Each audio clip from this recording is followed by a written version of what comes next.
just like the gang that understands human language, jumped into Yi Yan's arms, rubbing and rubbing. Meow. Looking at the soft and cute cat, Yi Yan couldn't help but rub the little black cat's head. Soft, fluffy, touchable, cozy and cute. Meow. The little black cat squinted its eyes in enjoyment as Yi Yan stroked its head. Rumo on the side was envious. Yi Yan laughed lightly, just as he was about to hand it to Rumo, so that Rumo could also enjoy the joy of jerking a cat. His hands, he realized, had become blacker than a black cat.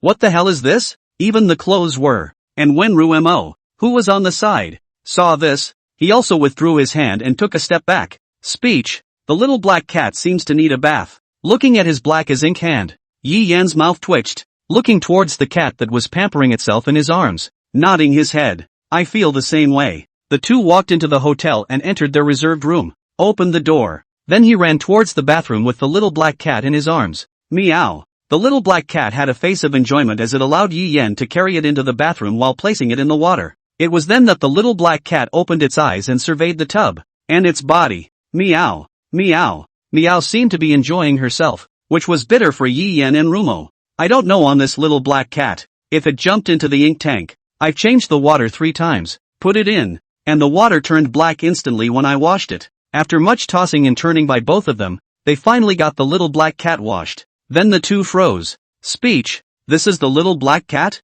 Little black cat, turning white? Meow. The little black cat looked at Yi Yan and gestured with its claws. Yi Yan's mouth twitched. And I wonder how many days without a shower it took for this one to go from a black cat to a white cat. Never mind. Since I've washed my hands of it, I'll call it White Bell. Rumor, what do you think? Very good. But, Kisame said with a heated smile, what if it's black? Black Bell. Yi Yan was also paralyzed with exhaustion. White Bell was also very tired. Kisame used the flame to dry the fur on Bai Ling's body. After jerking off the cat, I'm getting tired. The two ended up lying on the carpet. Rumo's body curled up in Yi Yan's chest. For her part, Bai Ling lay on her back on Rumo's belly, her eyes closed and her breathing even. Rumo, on the other hand, reached out and gently stroked Bai Ling's back. Meow. The little black cat also found a comfortable position in Yi Yan's arms, squinted its eyes, and soon fell asleep. What shall I call you? Little black cat. White Bell? Kisame asked. Meow. The little black cat said lazily,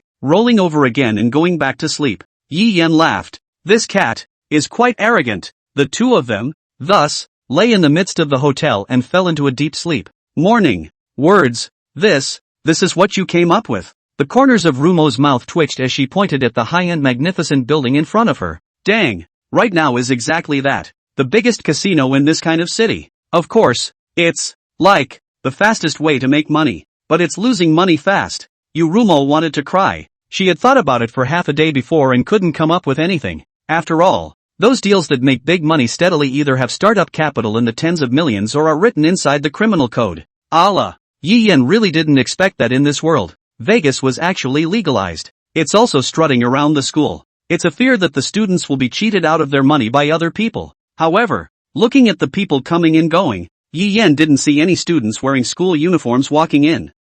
Words. Gambling is bad behavior. Rumo tries to bring Yi Yan back on track. Although the law does not specify it, gambling is always something bad. The truth that 9 out of 10 gamblers will lose is something that anyone who has gone to school and knows a little bit of arithmetic can know. Whether it's the bookmaker cheating or probability, it's impossible for a gambler to win. Even if you win, unless you don't play in close in time, you will always output to go. But how can it be so easy to stop after winning? Man's greed is never ending, and once he gets a taste of it, he will fall deeper and deeper into it, unable to extricate himself from it. And the distortions to their view of money can have a significant impact on their daily lives. It's easy to will money, not to be money. After the money comes in too fast, you can't settle down to work instead. That's why it's said that when you're new to gambling, losing isn't the scariest thing. It's winning that's scary. Because losing means that you still have a chance to regret and quit. Out of the blue. No.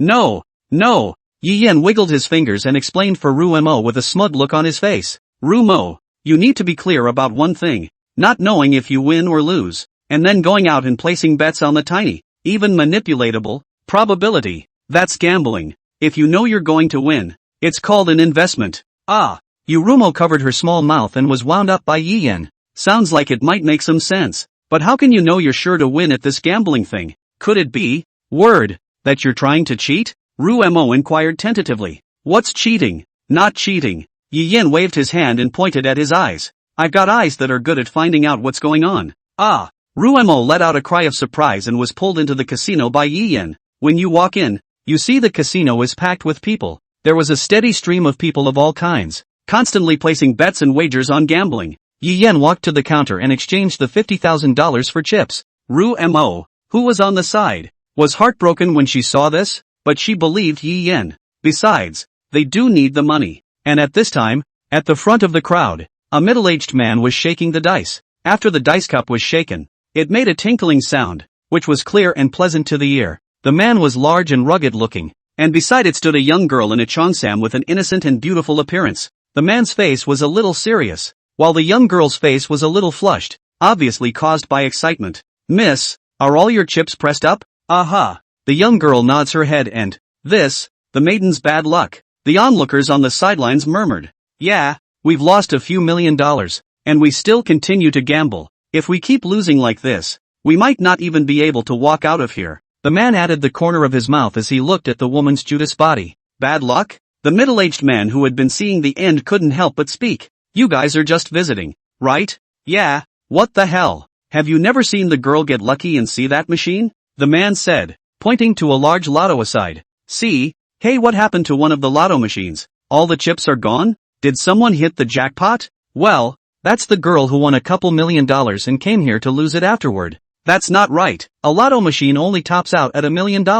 1 million. A couple is a couple million. Hiss. The crowd sucked in a breath of cold air when they heard this. What kind of unbelievable luck does it take to win in a row? No, it wouldn't be a luck thing. Before that, though, there were people playing the lotto to win. But that's only one lucky winner every few months. Even they wondered if this so-called lucky winner was arranged by the casino itself. Whenever gamblers lose hope in the lotto, one suddenly pops up, attract gamblers to play and rake in the big bucks. In hindsight, those people may have been really lucky. After hearing the man's words, the crowd was not casting sympathetic glances at the young girl. Sympathy my ass. Sympathize. People haven't used up their capital up to this point. Unlike those of them who have already lost almost all of their money and have to run over and watch the show. Okay, anyone else want to place a bet? The man asked as he pressed his hand against the dice cup and turned to the people in the crowd. By now the man had put his foot against the switch under the table. Yi Yin touched the chips in his hand and prepared himself. The man saw no one and was opening it when Yi Yin quickly threw 5 $10,000 chips onto the table. I'm betting on small. At the same time Yi Yin's voice fell, the man also took the dice cup into his hands. Snap! The dice cup was opened and the points inside the dice were clear. 2, 3, 4, small. Wow. Words. Win. Let's go. Yurumo smiled and pulled Yi Yin, wanting to see the good in the world. No rush. Yi Yin reached out to stop it, stepped forward, and took the 100,000 chips that the man handed over. Sir, here's your 100,000 chips, please keep them. The man's face was a bit grim as he spoke, and Yi Yin returned a polite smile. Thanks a lot. Ah, lost again. When Yi Yin won, the young girl on the side naturally lost. I'll take $200,000. Hey, I told you a long time ago that if you don't listen, you should bet small. The gambler on the sidelines saw the young girl lose and began his own tall tale. Now, you listen to me and you're guaranteed to win. Listen to you, my ass. The joys of gambling. Of course, you should do it yourself. Saying that, the young girl pushed out all of the $500,000 worth of chips she was carrying with one hand. I'm still betting big this time. The young girl spoke viciously. I can't believe it's still small this time. And you, sir? The man looked at Yi Yin. Here, you haven't shaken the color yet? Yi Yin raised his eyebrows slightly, provocatively. You're making me. How can I place a bet? If you want to eat my money, it's not the way you eat it. Ah ha ha. The man had a sorry face and apologized to Yi Yin. I'm sorry, but shaking the dice, that kind of thing, it makes no difference if you play first or late. At the words, the man covered the dice cup and shook it. Oh, yeah, down, please, the man said, stopping his hand movements. Big. Yi Yin still put 50,000 chips on big. Bought away. In the next second, as the dice cup opened, 5 chips landed on the leopard's position. This time the man, who had sensed it early, sighed in dismay as he tried to slow down and toggle the light on. And then for a second,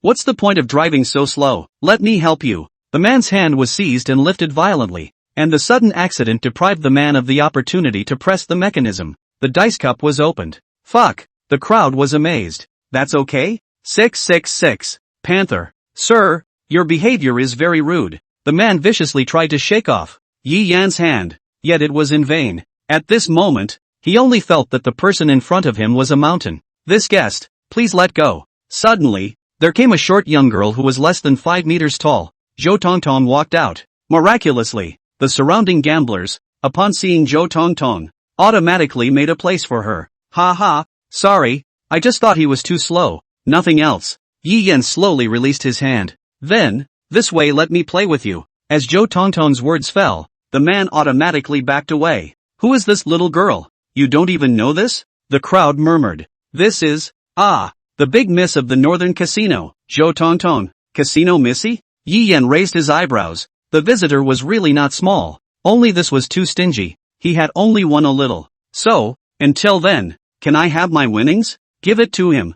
Zhou Tongtong skimmed the man, who nodded. Here's your winnings, $1.5 million in chips, please keep them. With that, the man pushed a large pile of chips toward him. Thanks. You're welcome. You can call me Zhou Tong. So can we come and play? Poker, big or small? Lori. Zhou Tongtong has a confident look on her face. Well, wait a minute, Yi Yan said, looking to the side at the young girl who had been losing. Are you going to keep playing? Yi Yan inquired about this, not out of kindness or mockery or anything like that. Instead, he could eliminate one option if he had this stupid kid. But I have no money, the young girl muttered lowly, and then her eyes, from time to time, looked at the chips on Yi Yan's table. Why don't you lend me some? My name is Pei Qian. When I win the bet, I will definitely pay you back. Pei Chan? Hearing the name of the young girl, Yi Yan's mouth twitched. This name, and still want to win money? What's wrong? Pei Qian twisted her head, puzzled. No, nothing,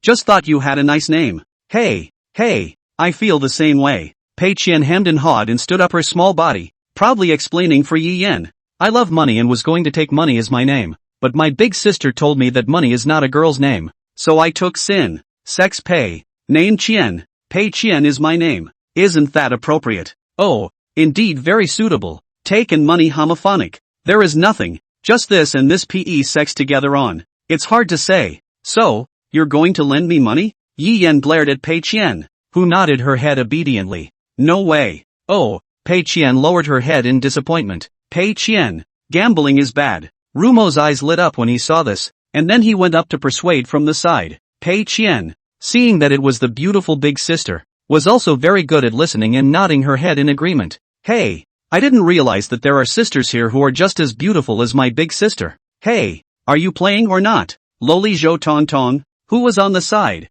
beamed and looked at Yi Yan with a puff of air. Sorry, not playing. Yi Yan waved his hand and directly rejected Lori's invitation. Yi Yan would not underestimate the other party just because they were small. Since she was born in a casino and is the daughter of the owner of this place, her gambling skills are naturally not too bad. Just look at the gamblers around her. None of them here underestimated her because she was a brat in front of them. Translated into game comprehension, this little lowly is a mini-boss, fighting this Vegas boss. He wasn't confident enough to that point, though being able to see through undercards, dice, and the like through gifted exploration. But people can maneuver. Just now, don't look at Yi Yan one easily. That's because there is the Pei Qian small padding in front of him to win easily, and there's no way the second inning tactics are being used. People don't fall under the same pit twice. After all, if this was the only level, this casino would have long since ceased to exist. Since it can be rooted in the 4 key cities, I guess it won't be easy. Ha! Zhou Tongtong was furious. Her tiny body jumped onto the gambling table, her big eyes staring dead at Yi Yan, puffing. Are you shitting me? How come? It's just that it gets lonely without a gambling partner. Hey, little girl over there. Pei Qian looked at Zhou Tongtong, who was not as tall as 1.5 meters in front of her, and pointed at herself indisputably, puzzled. Is it about me? Not talking about you. Talking about who? You're the only pudding-sized schoolgirl here. Zhou Tongtong glared at Pei Qian and said impatiently. Yi Yan's mouth twitched as he looked at Zhou Tongtong, who held up her waist without a hint of concavity and was less than 1.5 meters in height. This guy, that's really saying something. Little girl? If there was at least a B-level Pei Qian who was a little girl, then what was she? A one-horse, less than 5 feet tall lowly? So, what's up? Pei Qian inquired with a confused look on her face. I don't think she did anything. Did she? You don't gamble because you're short of money? Yes, If I had the money, I'd be betting on it. Pei Qian raised her small hands, her eyes full of fiery struggle. If I had more money in my hand, I'd be killing it. Ruemo stared wide-eyed at the young girl in front of her, whom she had spent half a day persuading, and who had previously nodded her head as if she were pounding garlic. What's with the betting now? Didn't you promise? And said that if she lied, she was a puppy. How come the next second? It's a slap in the face? Good. Then, I'll lend you $1 million now, and the annual interest will be as you said, 100 points. Yi Yan almost bit his own tongue when he heard it. Is all interest in this world so exaggerated? He silently pulled out his cell phone and looked it up, determined that the legal interest rate is 20 points. This little lowly is breaking the law with her eyes wide open. 100 points a year. That's tougher than loan sharks. Ah, but I never borrow money to gamble. My sister also told me that I can gamble all I want, but I can't borrow money to gamble. Humph. Then you just borrowed money from this brat. Little Zhou Tongtong glared fiercely at Yi Yan.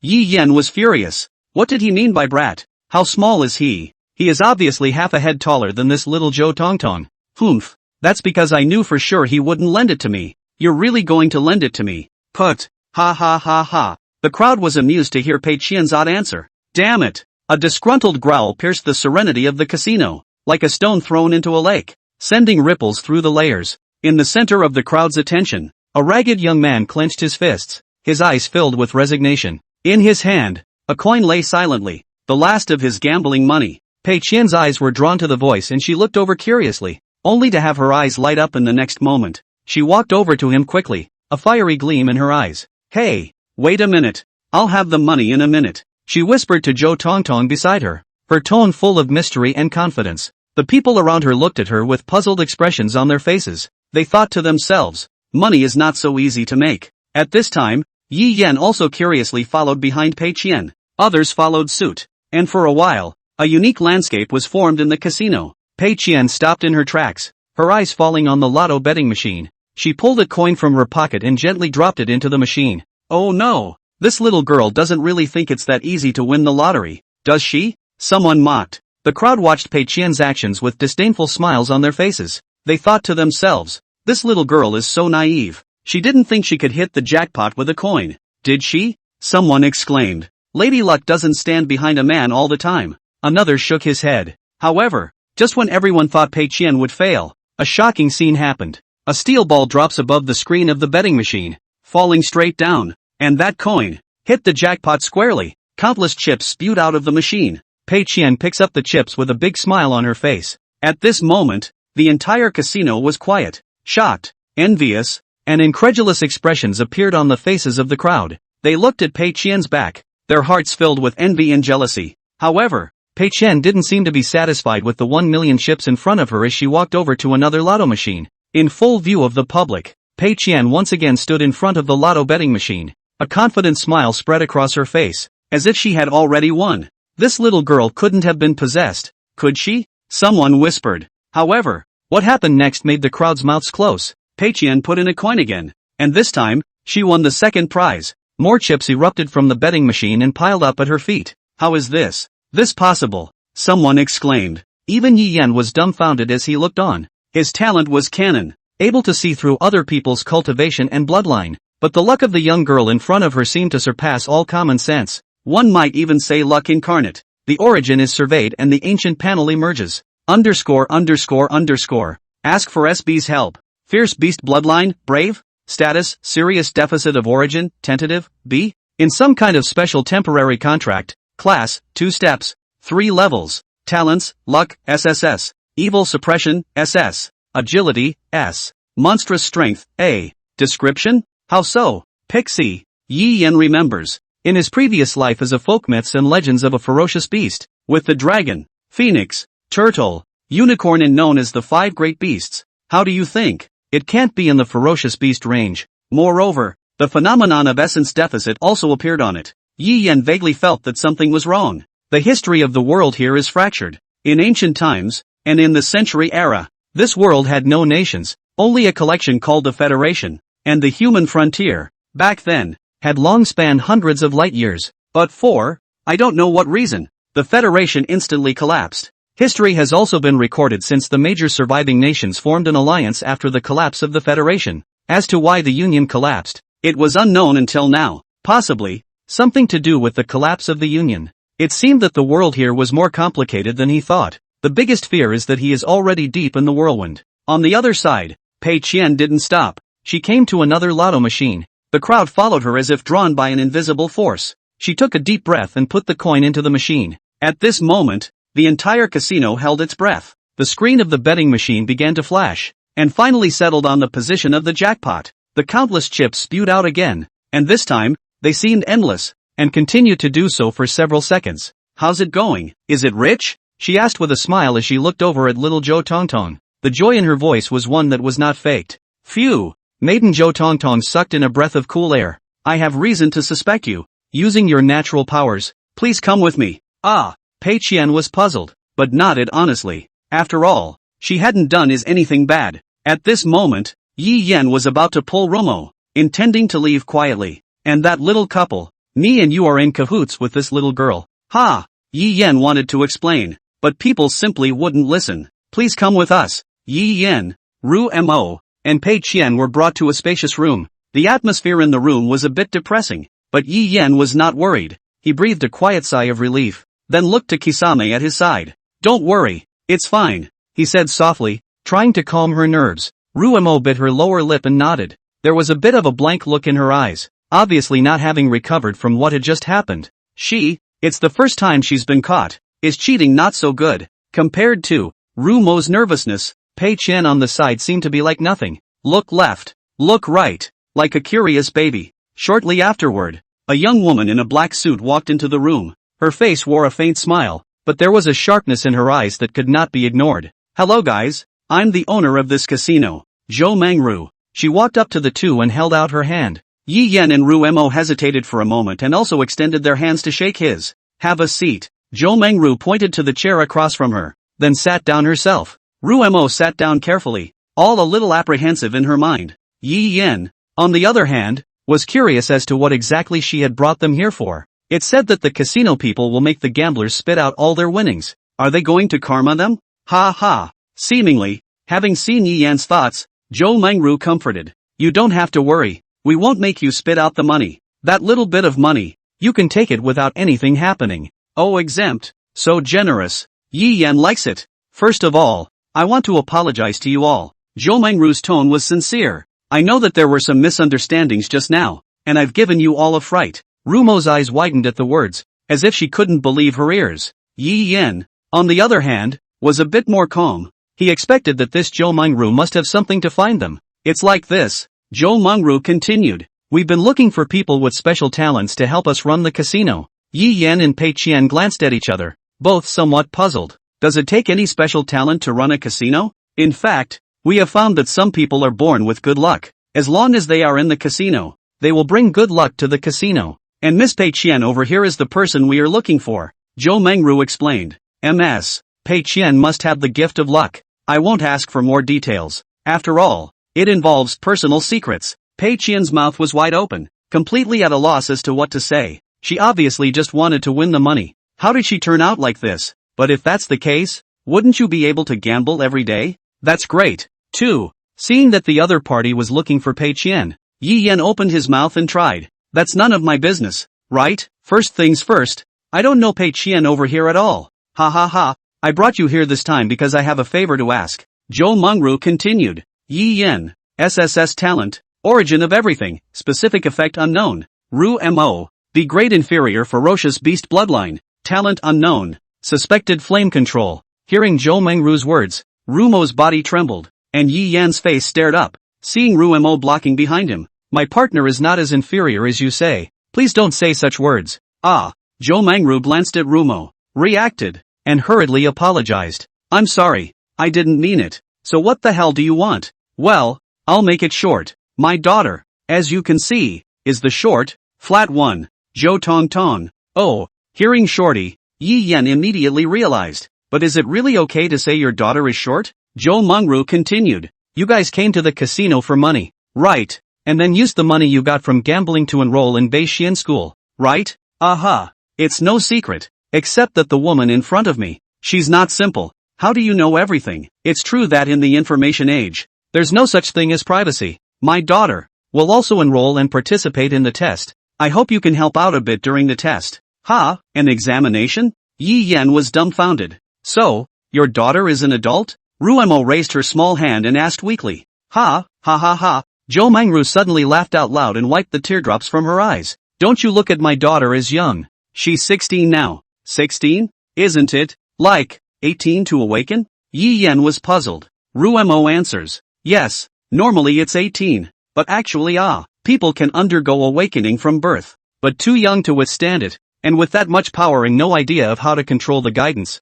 the chances of failure are high. Based on so many years of development, it has been found that awakening has no side effects only when a person is in the age group of 17, 8 years old. And, if you awaken at this time, there's the added benefit of raising your awakening rating, laying a good foundation for the future, and so on. To summarize, 17, 8 is the best age for awakening. But, there are accidents, and that's the natural awakening crowd, who usually awaken before the age of 17. That's right, my daughter is naturally awakened. Jo Mangru nodded her head and praised Ruemo. Little girl, it looks like you got good grades when you were in school. After all, it's so rare nowadays that it's only mentioned occasionally in textbooks. No, Ruemo, who was praised, shyly lowered her head. 16. I can't tell. Yi Yan recalled that Jo Tonton's height. But, you believe in my strength that much? Yi Yan smiled, staring straight at Jo Mangru, a little starlight twisting in his eyes. The next moment,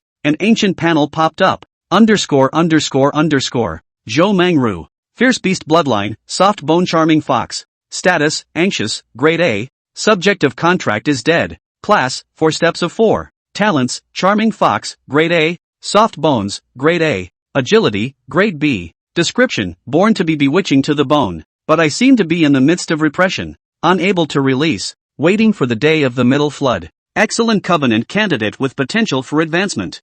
This? Yi Yan wiped his eyes, suspecting that he had misread the situation. What's wrong? Jo Mangru raised her eyes, a pair of phoenix eyes staring straight at Yi Yan. Jo Mangru, who was wearing a suit and black silk at this time, was a different view in Yi Yan's eyes. No, Yi Yan averted his eyes. Didn't think about it. It's true that you can't judge a man by his looks, and you can't measure the sea by its waters. Jo Mangru laughed lightly. She naturally knew what Yi Yan was thinking. Ordinary people might, perhaps, underestimate Yi Yan because he had contracted inferior ferocious beasts, but this was merely the opinion of the ignorant. Little friend Yi Yan, you don't seem to have any idea about this SSS talent of yours, so what if you signed up for the lowest level F ferocious beast? The existence of an SSS class Imperial Beast Envoy would never be as simple as it appeared. Just the fact that she had noticed that some of the deployed forces in such cities had been strengthened was a glimpse of one. 2. The top has moved long ago. Great Summer Kingdom. Do you know what the ratio of SSS Imperial Beast talents to SSS Fierce Beasts is?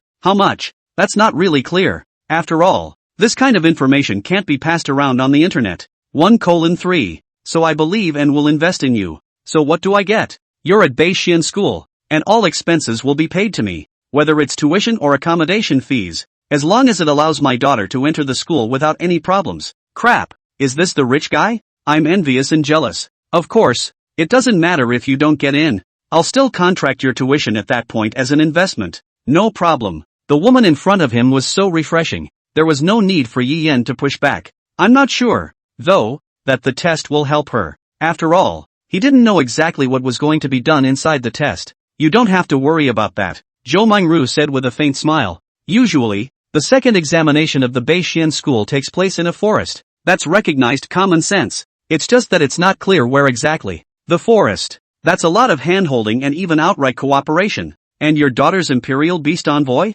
No. Ha! Yi Yan was slightly surprised. Young girls who awaken the bloodline of ferocious beasts would usually look for the Imperial Beast Envoy to contract with them to suppress the ferociousness in their bodies. The faster the better. This was something like common sense in this world. How can it be that you haven't? Is it that you haven't met the right one? My daughter's feral bloodline. Rated F. In the midst of speaking, Jo Mangru's eyes showed a faint sadness. No one will contract a girl with no future fierce beast bloodline. No one's deed? Yi Yan pondered. No wonder the woman in front of him had found him. He had probably been looking for a long time as well. However, don't worry, the ferocious beast ferocity will all be suppressed using medication. And the lower the level of the ferocious beast ferocity, the slower the rate of erosion will be, which may be the only good thing about it. Drugs to suppress the ferocity? Shit, isn't this stuff expensive as hell? Even drug addicts spend much less than this, so one can only say that casinos really make money. By the way, here's a meet and greet gift for you. Saying that, Jo Mangru took out 2 black boxes. When he opened it, it was actually 2 rings with flourishing patterns inscribed on them and a green bean-sized gemstone set on top. It is? Yi Yan was puzzled, and Ru Mo was alarmed. The nascent ring? That's right, Jo Mangru nodded. It can store 10 cubic meters inside. I hope you enjoy it. This, can we really have it? Yi Yan was a little surprised, knowing that storage rings, in this world, were a rare existence, not counting the intricate manufacturing craftsmanship involved.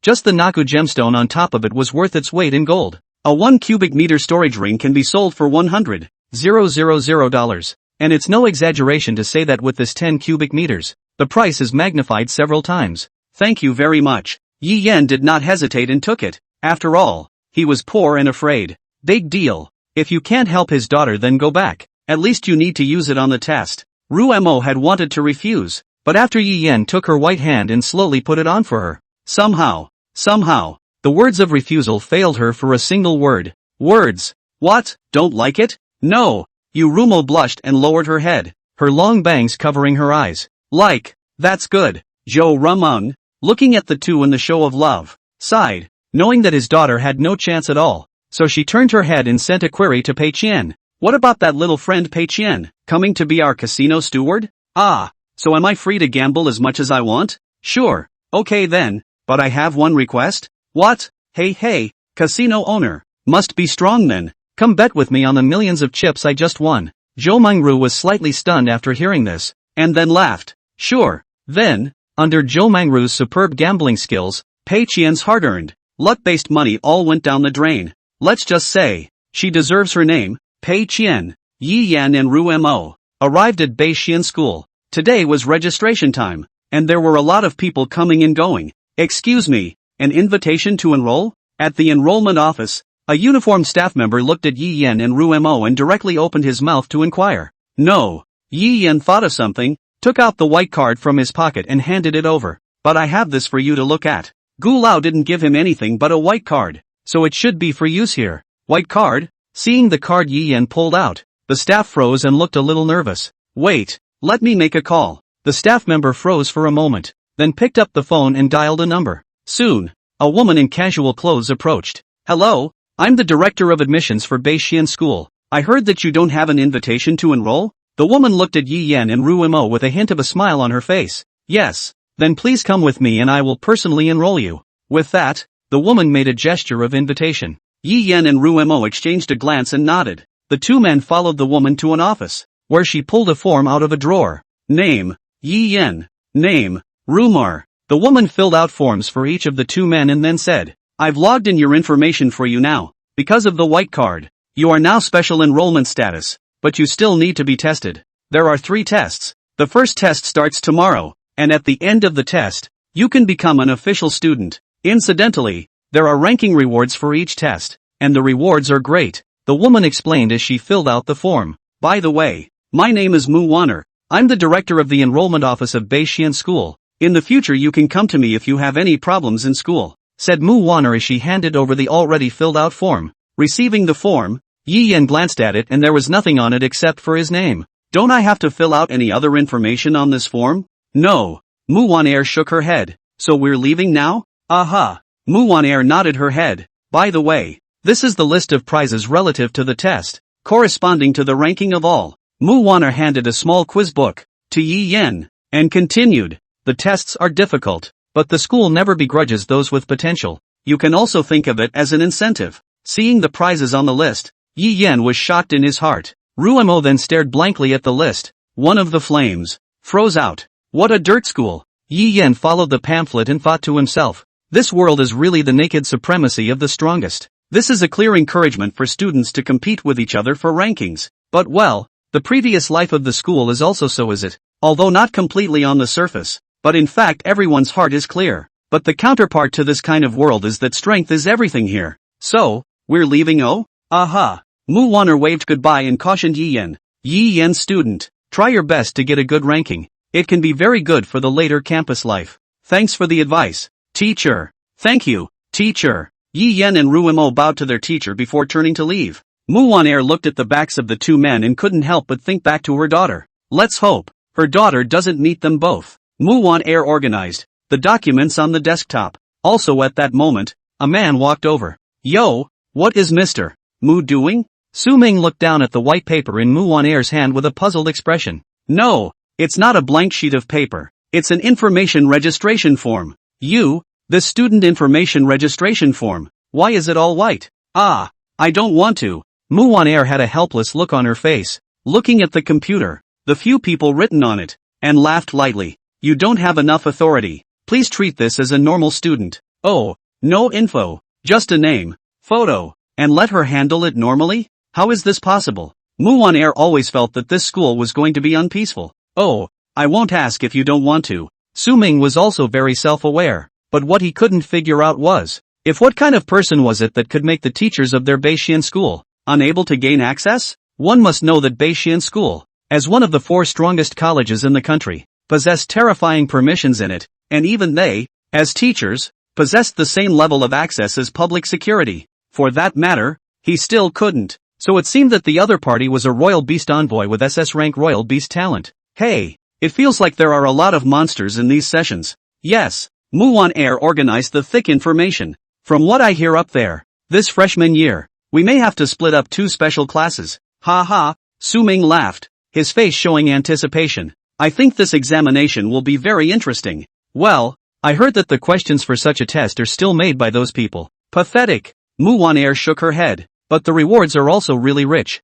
There are prizes in there that even I want. That was awesome. It hadn't occurred to me that the recruiting teachers of this North Xian school were actually all 6th order powerhouses. One must know that outside, the 5th rank was already heavenly, and the 6th rank was even more capable of being the lord of a city. Let's just say it's worthy of the name. Kitsujin School, one of the top 4 colleges in the country. There was also a list of rewards this time. Looking at Yi Yan, his eyes were sparkling with golden light. All kinds of spirit martial arts, immortal herbs, rare materials, and all kinds of pills, and there was even a 4th grade spirit martial art. Even, the medicine to raise the spiritual power, the level. Although, in fiction, getting high is behavior that has damaging roots. But in this world, there is no future without getting high. Of course, you can't get blindly high. Usually, the first time you take a variety of different grades and types of elixirs, you won't have any side effects. Therefore, this also led to this kind of spiritual medicine being extremely precious. The average person, a first-order spirit ascension pill, didn't even have a chance to smell it. This is the origin of the fatal gap between the commoners and the children of those famous families. Yi Yan looked. The people enrolled in this school are a step up. The second step is also common. One must know that he, an SSS-ranked imperial beast envoy with a talent that was unparalleled in the country, had not broken through the 1st rank even now. On what grounds? Are there so many people over him? He's not convinced. Shit, definitely high on drugs. Yi Yankee wants to knock. Envy, though, he's going to have it soon. At this school, almost everyone has one if they are in the top 100. And the top 100 even started to have 2nd order elixirs. The top 10 have reached the 3rd rank. Words, it's good stuff. It's all good stuff. Oh. Ruemo looked at the list of rewards in Yi Yan's hand and swallowed. These are things that she wouldn't even dare to think about on a normal day. Even above the 3rd order spiritual martial arts, this is not something that money can buy. The 4th rank was even something that only appeared in the auction house. And now they're actually letting it all out in a big way? And it's also placed on the 10th place reward list. On top of that was even more, which Ruema had never even seen. Sure enough, they made the right choice. Hey, we're not asking for much. Just a 10th inch. 10th. Ha. Kisame smiled. If the word says it's okay, it will be okay, and I'll be cheering. Meow. Bai Ling jumped onto Rumo's shoulder and meowed. By the way, we haven't asked if we can have cats in the dorms. Yi Yan hesitated for a moment. Indeed, he did not consider it. But the dormitory, well, as long as we don't get caught, everything will be fine. Don't worry. Yeah.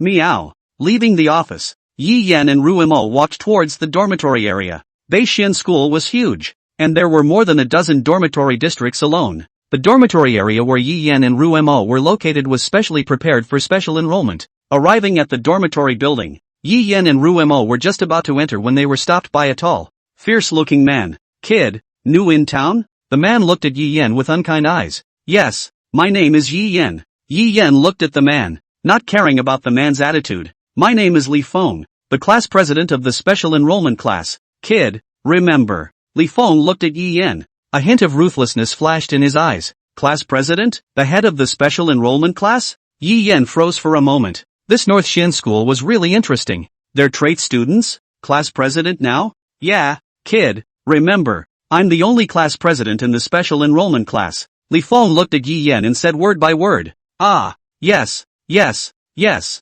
Yi Yan nodded his head, not intending to fight for it, not caring about Li Feng's attitude. Behind me is White House dormitory number 3. Li Feng turned around and pointed at the donut-shaped building. This is a dormitory? Yi Yan was a little surprised as he looked at the third-floor building in front of him. That's right, one by one. Don't make a mistake. There's a form at the door. See for yourself. Humph, kid, let's see how you know what you're doing. I'll take care of you more during the test. Saying that, Li Feng gave a grim smile to Yi Yan, frightening Rumo into shrinking behind Yi Yan, and then he directly walked away, leaving behind a confused Yi Yan. Single room? One person per room? That's too extravagant. Seeing this, Yi Yan couldn't help but recall that in his previous life in high school, there were 10 people in a dormitory and 8 people in college. A moment of weeping. Speech, why are you crying? No, it's in the sand. Though, he wasn't the worst off. He remembered schools where a class was crammed into a dormitory. That's really tragic. The dormitory,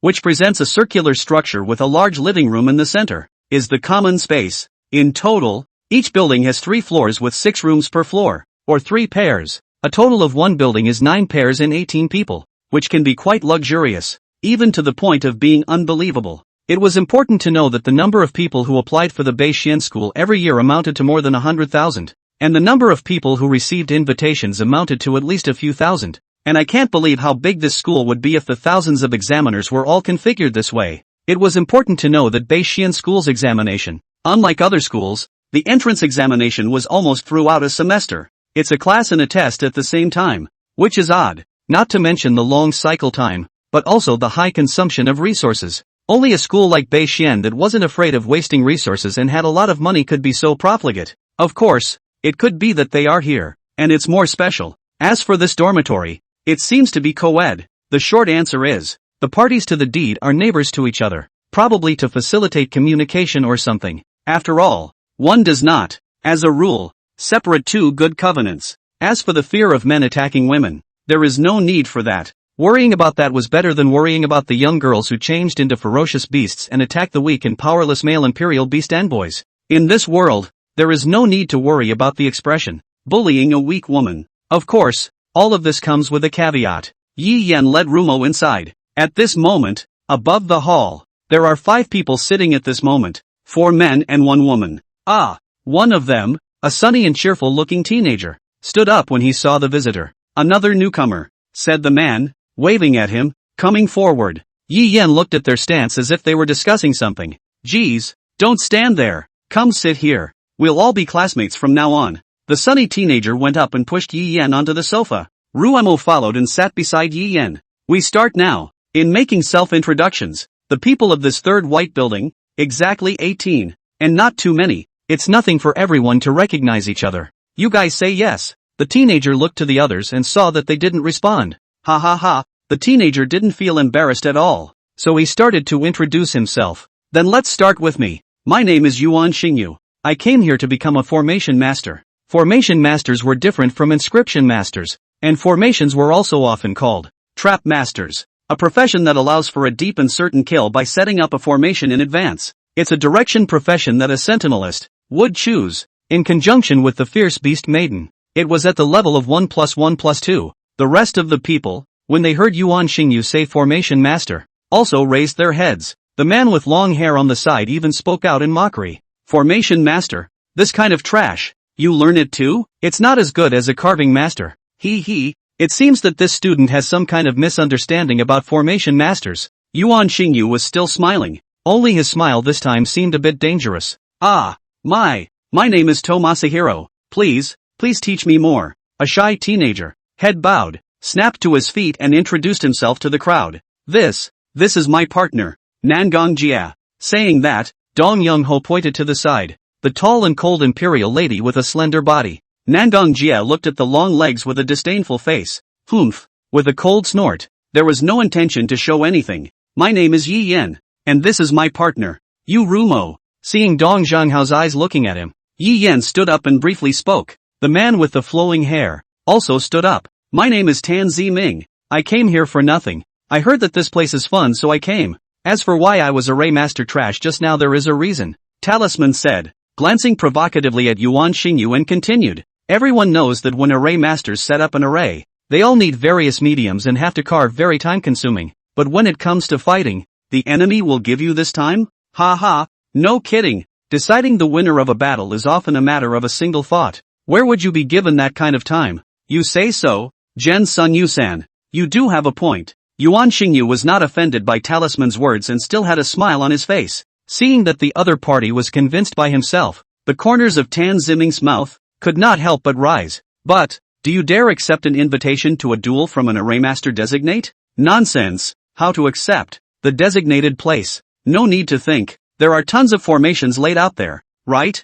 Yeah. Well, you see, array mages are still useful, aren't they? Ha! Talisman sneered disdainfully. And only this kind of small use. After others know, it's meaningless. What if, then, it doesn't get out? Yuan Xingyu laughed darkly. Can you make sure that the places you're in, the path you've traveled, hasn't been laid out by a formation master? What? Boom! Also at this moment, a spell formation slowly rose from underneath Talisman Ziming's feet. Several rays of light sprang up the moment the spell was raised. Seeing this, Talisman sighed in dismay and tried to escape. But it was too late. The phalanx had already taken shape and firmly bound him. First order, constriction formation. What do you want? Talon Ziming's veins rippled, and an enormous amount of spiritual energy overflowed from his body. At this moment, the spiritual power fluctuations emanating from Talisman actually reached the third rank. Yi Yan could not help but be secretly surprised. It seems that Kitsujin School is exactly where the talent is. However, by relying on his empty spiritual power,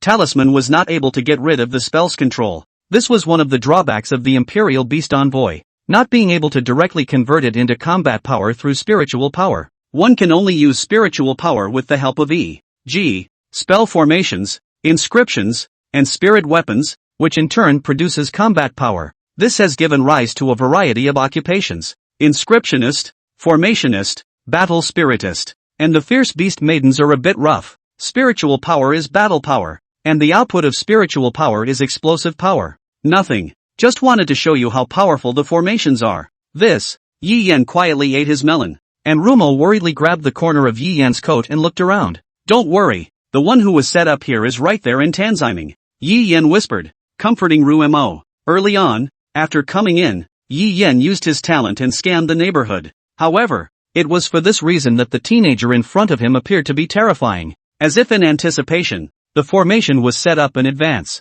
Yuan Xingyu, one warning. Also at this moment, a beautiful woman walked over and raised her jade hand. The next moment, the spell disintegrated. Seeing that he could move, Talisman raised his fists and rushed forward in a fit of pique. Boom! Just the moment the fist was about to fall, a terrifying pressure fell, pressing down on Talisman Ziming and preventing him from moving. Let go, brother Ziming. A young girl with two ponytails, rushing out of nowhere, raised her fists entwined with fiery flames and attacked the beautiful woman. The woman raised her hand and easily blocked it, and just as the young girl was about to resist, a terrifying ferocious beast pressure that seemed to originate from the origin suddenly fell down. Bang! The rest of them, in an instant, were crushed to the point of not being able to raise their heads. This is an SS-class ferocious beast aura. What a terrifying strength. Listen up, you problem students. I'm the administrator here. My name is Xia Shui. You can call me Mr. Xia. Dormitory area. No dueling. If you want to duel, get your ass in the ring. Of course, this is if you are very confident in the entrance examination. Otherwise, don't complain if you get any injuries that affect the examination. Beixin School. Never limit your competition. If you want to survive in this school, then you have to become stronger. This will be clearly etched into your souls during the next test. This is what the Beixin School is going to teach you. Got it? Mr. Xia looked towards the student who was pressed and unable to move. After seeing Yi Yan and Yu Rumo, who were unharmed on the other side, a flash of surprise flashed across his eyes, but it quickly returned to normal. It hadn't occurred to her that there were students in this dormitory who were beyond her expectations, so she was really looking forward to it. Hopefully, it won't play out so quickly. Next time, if you promise to do it again, then you don't have to participate in the test. With that, Mr.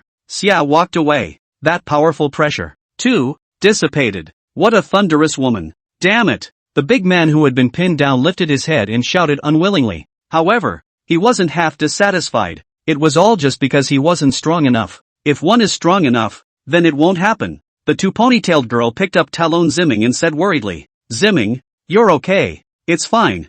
Ming said, raising his hand and pointing at Yuan Xingyu. Yuan Xingyu, you brat, hurry up and get on the dueling stage with me and see if I don't beat the crap out of you. Well, let's get on with it. Who should we start introducing next? Yuan Xingyu didn't pay any attention to talking Zimming. Instead, he looked to the side. The big man whose body muscles swelled to the point of, well, uncharacteristic. Hey, Talon was furious, but remembering that woman, he suppressed his anger. You'll get your ass kicked at appraisal time.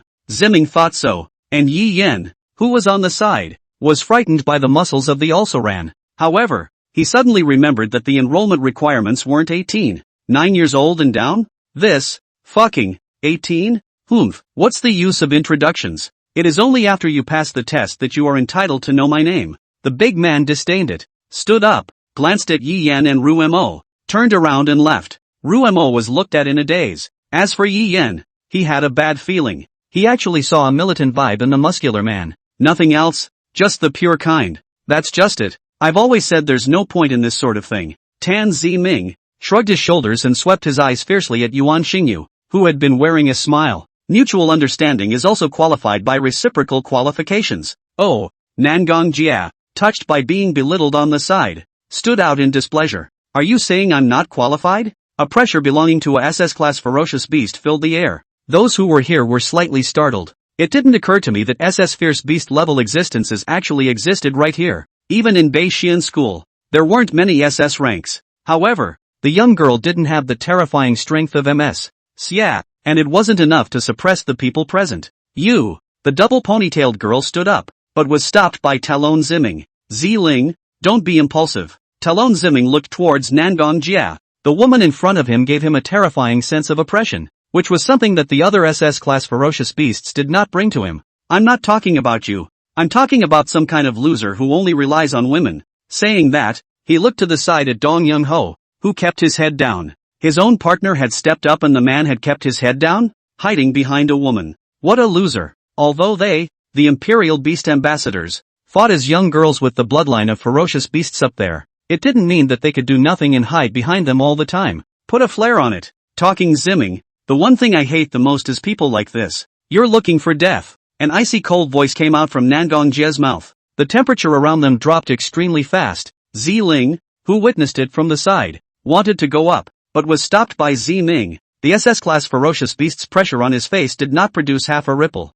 Zimming. Ziling's hands were trembling slightly, but she still stood beside Tan Ziming and did not give in half-heartedly because of the pressure of the higher ferocious beast. If you want to kill me, we also have to see if you have the ability. Talisman Zimming's tone was filled with confidence without any half-hearted fear. You. Seeing this, Nangong Jia wanted to go up, but unexpectedly, he was stopped by Dong Zhanghao. Sister Jia, let's forget it. You. Nangong Jia looked at the cowardly teenager. A trace of anger surfaced under her icy face, and finally waved away the teenager's hand and left. Sister Jia, wait for me. Well, I'm sorry about that. Dong Young Ho bowed to Tan Su-ming and then chased after him. You're not bad, Tan Zi-ming. For some reason Sai Yi Yen rode. Me? Yi Yen pointed at himself with a confused face. You're the one who didn't take the feral maiden's protection for granted, and if I had met you at the test, I would have been merciful. As for you, Tan Zimming looked at Yuan Xingyu and said viciously, you wait for me, the test better not meet me. Tan Ziming left with Ziling after leaving behind harsh words. Everyone else left, leaving Yuan Xingyu, Yi Yen, and Yu Rumo behind. Geez, we'll all be roommates from now on, so why bother? Yuan Xingyu shook his head and looked at Yi Yen and asked, don't you think so, Yi Yen-san? Ah, Yi Yen gave a surprised cry and then said, I think it's wonderful. It was quite a show to watch. I'm sure that with such a group of housemates, there will be a lot of campus life ahead. Yuan Xingyu's expression froze when he heard Yi Yan's words. A big smile followed. Ha ha ha, it's still true. It won't be boring from now on. Yuan Xingyu wiped the tears that came out from his laughter and said, I'm looking forward to Yi Yan student's performance on the test. Me too. With that, Yuan Xingyu waved his hand and left. Words, feeling weird about them. Kisame cocked her head and frowned. Yeah, but nothing happened. Why? Because we're weirder than they are. Yeah, come to my room at night. What? I thought you said you were going to wear it for me, a bestiared maid's outfit. Hearing Yi Yan's words, Yurumo lowered her head and her fair face instantly turned red. But I haven't bought it yet. It's okay, I have. Ha! Yuruemo looked up, incredulous. When did you buy it? Saying that, as if Yurumo thought of something, she placed her hand on her chest. It's in your room. I probably won't fit in it. Alright, I won't tease you anymore. Let's hurry up with our cultivation and try to break through the first rank as quickly as possible. Looking at Yurumo, whose cheeks were slightly red, Yi Yan let out a light laugh. Now the ones he encountered at school had basically reached the second rank, and even all of them had reached the third rank. It's just nice to have medicine to knock out. It only boosts the preliminaries, but it's enough to throw off some people. Plus some people, even those who had been awakened for a year, were even more terrifying. At least in this dormitory building, Yi Yan hadn't seen a single second order downwards. Plus, SS grade. Although, Ruemo was an ancient fierce beast, his origin was damaged, and he dropped down to B rank, and was able to maximize his Super S rank power. Adding the Stigmata is the only way to get Super SS rank. But it took too long to activate the Stigmata of Benediction. He needed more power. Not too much of a problem, as expected, and in a few days, you'll basically break through to the first rank. Ah, hearing Yi Yan's words, Ruemo couldn't help but lower her head. In the next moment, Yi Yan only felt a warmth in his body as two huge masses slowly closed in. So, let's practice now. Rumo's head rested against Yi Yan's back, her voice crispy and soft as she said, North Shin School, inside the blue building dormitory. Shit. Zhou Yutian took the report he had gotten from the inspector in front of him and slammed it hard towards the ground, his face grimacing. Zhou Yutian, my good brother. You don't have to worry, brother will definitely avenge you. Zhou Yutian held the woman's head in his large hands and angrily rebuked. Damn, letting you add to it, it's not even comfortable to add to. What a useless bitch. If we go down here, your daughter. No. The woman seemed to be stimulated by something and went up to plead, and the next moment her mouth was stuffed. Then serve me well. Shit, it was already a pain in the ass. Zhou Yutian cursed, comfortably enjoying the warmth from his lower body. The Qian family, nothing more than a fallen family, actually dares to show their claws to their Zhou family. I don't know what to do. Brother, my brother, I will absolutely avenge you. Morning. Inside the dormitory, Yi Yan slowly opened his eyes. Ruemo had already made breakfast. That's pretty fast. But is there a kitchen here? There's a big living room down there with a big kitchen to use as you please. Rumo narrated to Yi Yan with an excited face. And there's a big refrigerator with lots of food in it. Oh, I asked the janitor and he said it's here for the duration of the test. So stuff by the way. Yeah, well, you can use it any way you want. That's what money's for. I don't know, either, how the cost of this will work out when we actually go to school. Must not be cheap. It seems like it's time to find a way to get Zhou Tongtong enrolled in school and take Zhou Mingji's aunt's financial aid. And, by doing so, he could also hook up with Zhou Mingji. Zhou Mingji wanted to use him. And why wouldn't he? The #1 casino in North Haven. A lot of money, right? After eating, Yi Yan slowly walked from downstairs. The floor they live on is on the second floor. Also at this moment, a female voice suddenly came from behind him. If it isn't brother Yi Yan and sister Rumo. Hearing the voice, Yi Yan twisted his head to see that it was Pei Qian, wearing a small short skirt that perfectly set off her slender body. At that moment, she stood beside her, a handsome-looking blonde man. Only, Yi Yan always felt that he was a bit familiar. What was going on? Sister Rumo, are we going to the square now? Pei Qian went up and decisively abandoned the blonde teenager at her side. As soon as he hugged Rumo's arm with a smile on his face, his little face even rubbed against Ruemo from time to time. Ah, yes, and this is? Ruemo was still a little unaccustomed to Pei Qian's behavior of being so intimate, and appeared to be a little cowering. Her body couldn't help but shrink towards Yi Yan's side. Ah, let me introduce you. Pei Qian was just about to be introduced when the blonde teenager on the side took the lead. Hello, my name is Sun Kongling. Saying that, the young girl named Sun Empyrean extended her hand to Yi Yan. Yi Yan also reacted when he heard the name. Sun Erling? If it isn't the monkey, how come it's like this? This guy is really daring too. The name doesn't even change a bit. And there's Pei Qian and Sun Kongling together. That is, Pei Qian is also one of Shura's men? What the hell were they doing disguising themselves and entering Beixian school? Ha, hello, my name is Yi Yan. Holding such various complicated thoughts, Yi Yan stretched out his hand. and the moment the two hands were with each other, a strange force came. This guy has some nerve. Both of them, at this point, were thinking the same thing. Your name? It seems female. Yes. Sun Empress covered her mouth and laughed. People often say that, but isn't it nice to hear? Yes. The two looked at each other, followed by instant understanding. She, knows that she recognizes him. Ah. Ruemo looked at the two people who had just met and were going toe-to-toe. Unsure. Gee, they're so close. Pei Qian looked at it for half a day and summarized a conclusion, then pushed Ruemo away. Sister Rumo, let's go first. The opening ceremony, it's about to start. Oh. But, seeing no one around them, both spoke at the same time. You've got some nerve. Yi Yan's arm veins rippled. This girl was playing with herself. Don't dare. Don't dare. Sun Empyrean shook his head. Golden hair in the air, swaying. Aren't you afraid I'll tell? Yi Yan sneered. He, here, is not afraid of her. As long as the fact that Sun Empyrean was a cultivator was exposed, Yi Yan didn't believe that she would be able to walk out alive. Oh, by the way, don't tell anyone. Saying that, Sun Kongling got close to Yi Yan, his handsome face smiling wickedly. Otherwise, I'll tell the truth about you having 2 SSS talents, and then,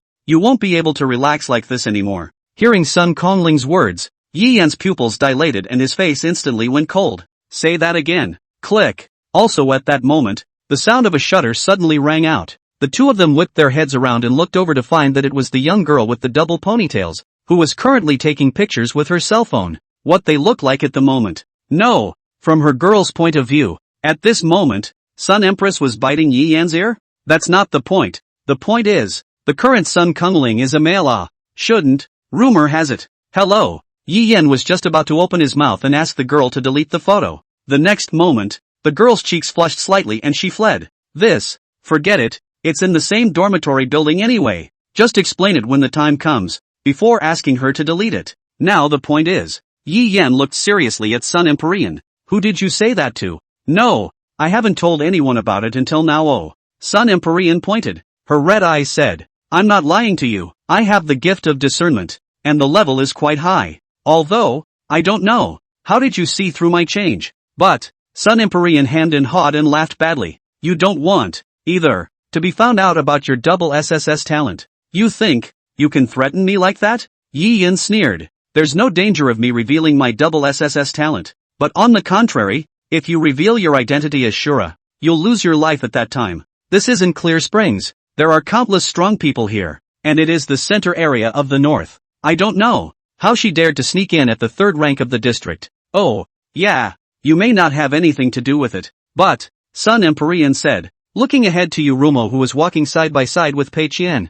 That girl beside you may lose her life as well. Hearing Sun Kongling's words, Yi Yan frowned slightly. 2 pieces of information were gained through the conversation with Sun Hollow Spirit. Number 1, she couldn't see his 2 remaining gifts. Secondly, she may only know the name of the gift and not see the effects. This made Yi Yan relax a lot. After all, it was an SS rank talent, so how could it be impossible to see through his SSS rank talent? He was the one who thought too much. But, as Sun Empyrean said, if the matter of the double SSS talent was exposed, there's definitely a lot of eyes on him. Even those who were going to use him for their peoples would kill Rumo to make him contract even more powerful ferocious beasts. This kind of thing, he would never allow. What do you want? Not doing anything. I just want to make a deal. I won't reveal yours until you reveal mine. Yi Yan thought slightly. Seeing this Sun Hollow Spirit, laughed. As long as you don't tell anyone, I can make you another promise. Besides, even if you tell someone, there's no reward for you, is there?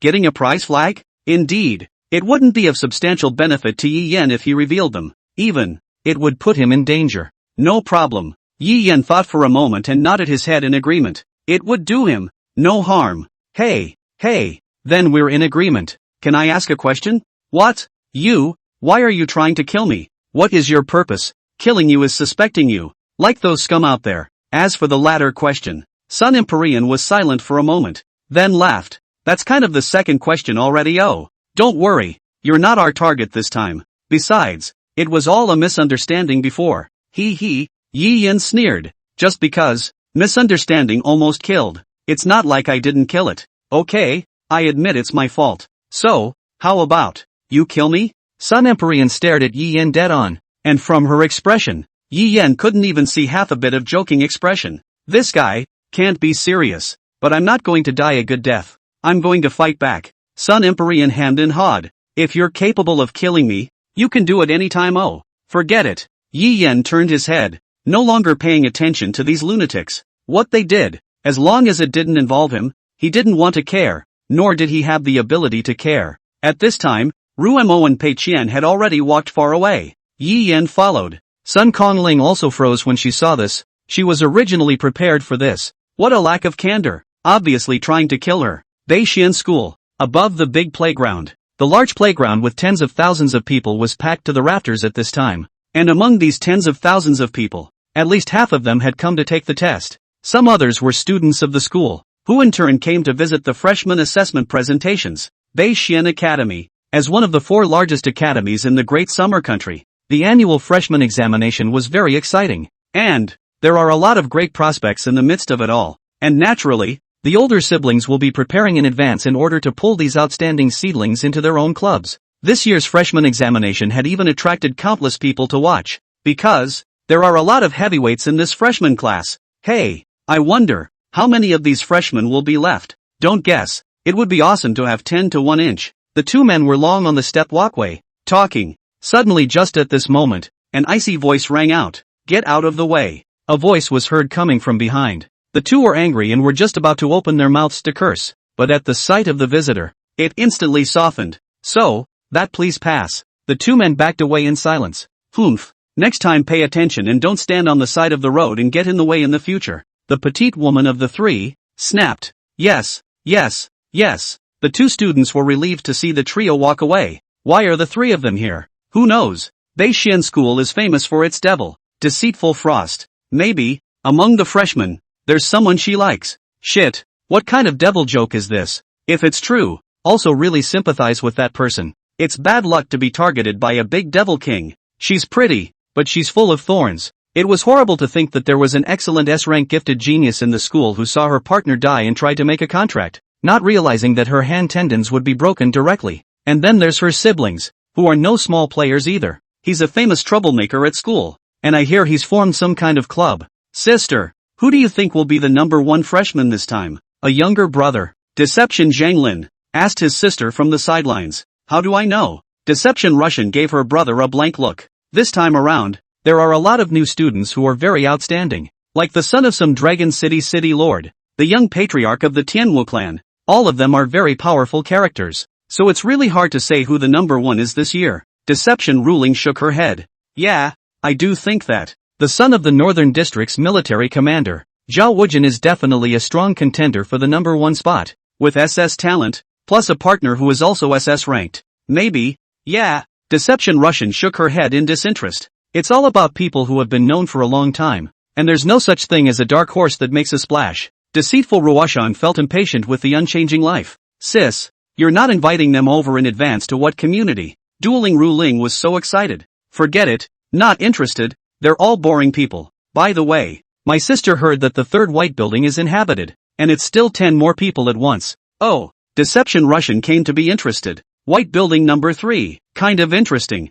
I don't know if there were any decent Imperial Beast envoys before these new students. She's running out of time. So many people. Yi Yan looked at the playground full of people and couldn't help but exclaim. That's natural. This is the North Xian School, the strongest school in the northern part of Daxia. At some point, Xian Yukai, who had appeared, explained for Yi Yan, if it weren't for the fact that Beixian School is by invitation only, there wouldn't be enough people standing here right now. Oh, Yi Yan nodded, then looked at Xian Yukai beside him. Yo, long time no see. Hey, long time no see. Saying that, Xian Yukai moved closer to Yi Yan, and his eyes looked at, from time to time, Sun Kongling and Pei Qian Dao beside Yi Yan. Who are these 2? It always felt like it wasn't one of us. Look at that. It's full of sunshine. Don't be unauthorized. Think of me as someone like you. Yi Yan looked at him speechlessly, and then introduced them to each other. It was said that they were introducing each other, but Sun Kongling was half interested in Xian Yukai.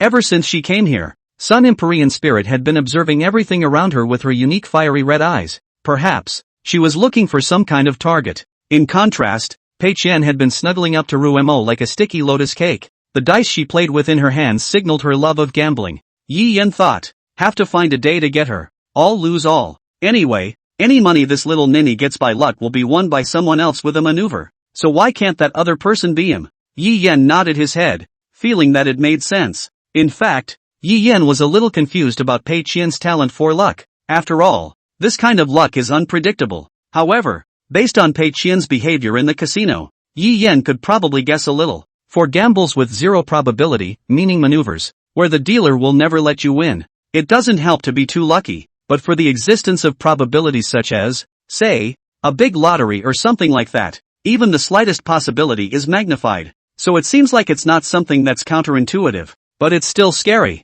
Ha. Qian Yucai, naturally, could tell that these two in front of him were not very interested in themselves. Whoa. At this moment, the field suddenly boiled over, only to see a group of big men walking in the distance. They carried a gorgeous sedan chair slowly. There were dozens of first and second rank Imperial Beast envoys at the front and back to open the way. That's too much, Yi Yan secretly said in his heart. Is it really appropriate to have such a row on such an occasion? However, he soon realized that he was overthinking it, for everyone but him seemed to be taking this in stride. Some were envious, some were jealous, and the scene was quite peculiar. The sedan chair finally came to a steady stop, and a shapely woman stepped out of the sedan chair. The maid immediately came forward to hold an umbrella for her. Obviously there was no sun in the sky, and the scene seemed a bit odd. So, who is this? Yi Yan asked curiously, realizing that the others didn't have such a big row. Ha. Qian Yucai smiled smugly. That's the right person to ask. She's the daughter of the Imperial Beast Association's town envoy of the northern underworld city,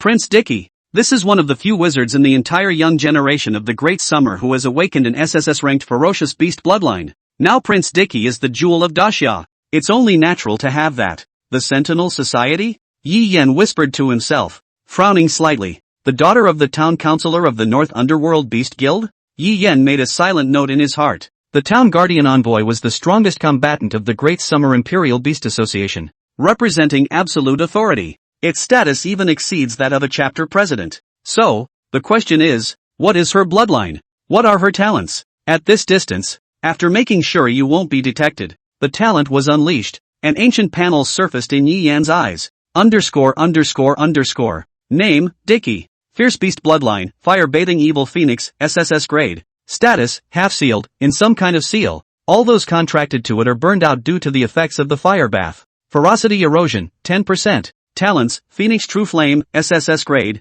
Nirvana, SSS grade. Extreme Speed, S grade. Monstrous Strength, S grade. Description, underneath her haughty exterior is a fiery heart, and she detests the one person who can drain the fire out of her. Extremely well-covenanted object, strongly desired to be covenanted. Seeing the panel, status Yi Yan frowned. Because the bloodline influence can't be contracted? Yi Yan remembered. It was said in his other SSS talent, contract of all things. He can contract 100%, which means he can contract the woman in front of him. However, it was none of his business. After all, he couldn't just walk over and go straight up to make a contract with her. It doesn't reveal his talent. Also at that moment, above the sky, the sound of a propeller suddenly came. Yi Yan looked up and the corner of his mouth couldn't help but twitch. A helicopter came in from above the sky, straight up, and landed in a spot that the students had long ago reserved. Walking down from the direct escalator is none other than the son of the mayor of North Mediterranean City, Tang Wenming, and his fiancée,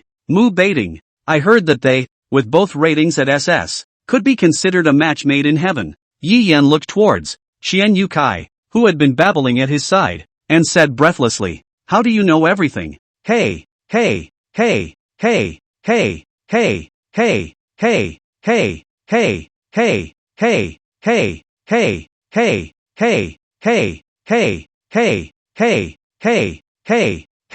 Intelligence, but it's important." Oh. Yi Yan glanced wistfully at Qian Yucai. Qian Yucai hemmed and hawed and giggled. In the center of the large playground, on top of a high platform, it was already full of people at this time. In the center of the high platform, an old man was holding a microphone and was saying something. The old man was dressed in a long gray robe with a hint of a smile on his face, looking very amiable. "Greetings, guests and candidates. I'm Zhao Wutian, the vice president of Beixian Academy. Welcome to Beixian Academy for the freshman examination. This year's freshman exams are the same as previous years. There are 3 exams: martial arts, spirituality, and regimentation. The first test is your force value. The second test is to test your wisdom and spirituality. As for the last and most important test, Let me first sell a secret. In these 3 examinations, only those who pass all 3 will be qualified to become official students of Beishian Academy. But here I would like to remind everyone that every year, more than 90% of the new student exams are eliminated.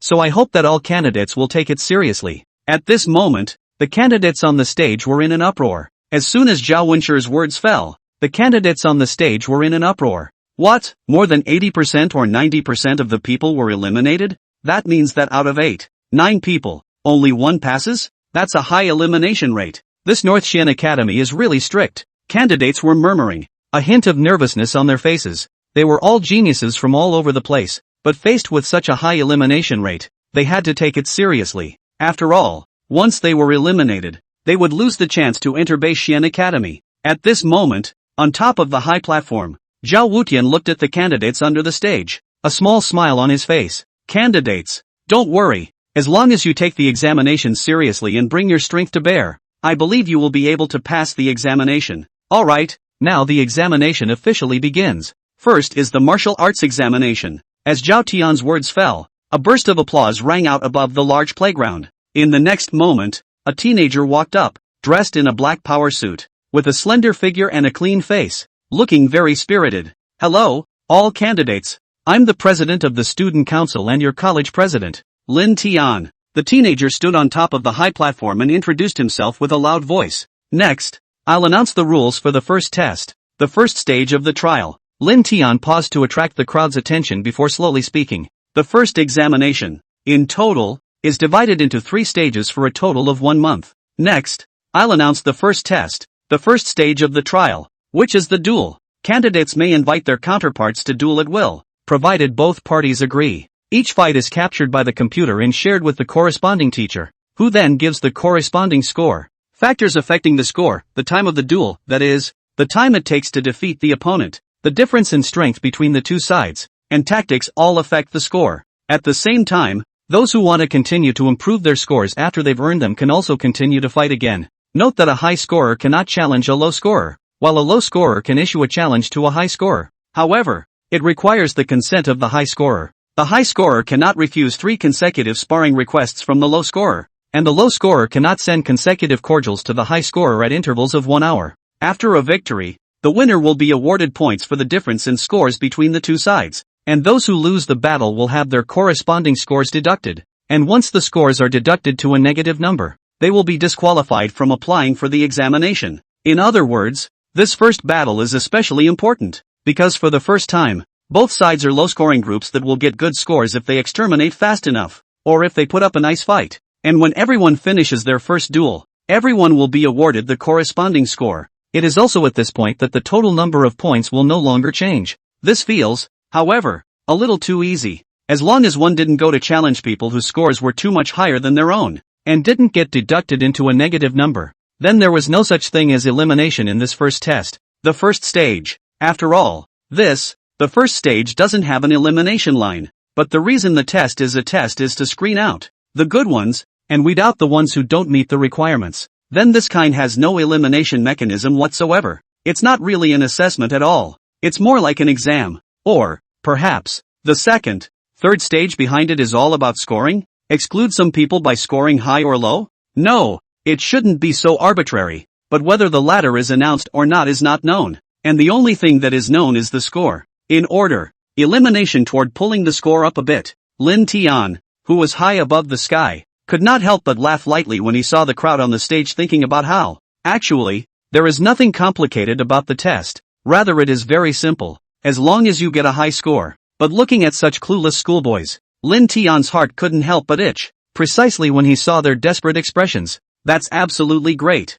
He can't wait. It would be nice to get him off the field for the second test. He would surely love these little brothers. The test questions for the next 2 will be sent to your cell phones after the start and will be displayed on the large blackboard behind me. So congratulations, everyone, and good luck all the way through the test. With that said, Lin Tian held the idea of pleasure and exited the high platform. Immediately afterward, the accompanying screen above the high platform displayed the points ranking. Also at that moment, all over the playground, pillars with a radius of 1 meter rose up until 3 meters, stopping and then unfolding to form a circular ring. The edges of the ring were inscribed with various kinds of inscription marks and spell formations. It's as if they form separate little worlds that way, with hundreds of rings, thousands of spectator seats, forming 3 meters in the air, announcing the start of the test. The venue was instantly noisy amongst them, and everyone was carefully picking out their competitors. After all, the first time is very important. If you come up and get destroyed fighting an impossibly strong foe,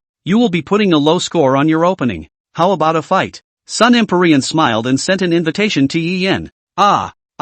I don't want a fight with Sister Rumo. Pei Qian gagged and commiserated. She didn't want a fight with such a beautiful sister. Forget it. Yi Yan glanced at Sun Kongling, who was eager to try and shook his head. Although, knowing her, he couldn't use his full strength because he had to hide his identity. He had no chance of winning against them now. SSS ranked talents are just that, powerful. The current Rumo also fought with a powerful talent, but there wasn't much of a chance of winning when the other person's talent was stronger than his own. It would be a bit of a win if you could use your native stigma, but it takes too long to activate. There was no chance of launching it when encountering a strong person with too large a gap. Oh yeah, that's a shame. Pay up and go. Sun Empyrean screamed at Pei Qian.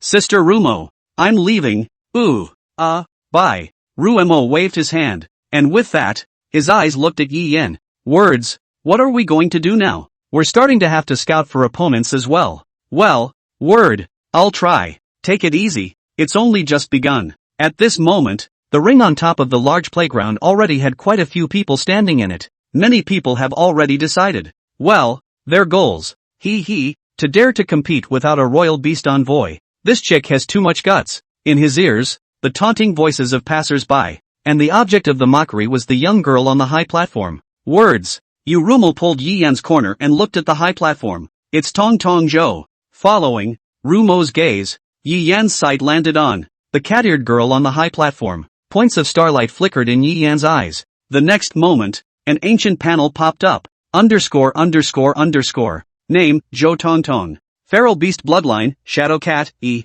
Status, fatigue, no pact. Ferocity erosion, 2%. Cultivation level, 1 rank 9. Talent, speed boost, E. Description, has excellent potential with multiple evolutionary possibilities. However, she seems to lack something. Excellent contractual object. This was the plainest panel data Yi Yan had ever seen, but if she only looked at the stats, the North Xian school wouldn't have sent her an invitation at all. However, Yi Yan had probably understood. At this moment, Zhou Tongtong was covered in injuries, but her gaze remained firm. Yan, Tong, she's standing up. Rumo looked at Zhou Tongtong in the ring, wanting to cheer her on. However, her words were drowned out by the malice around her.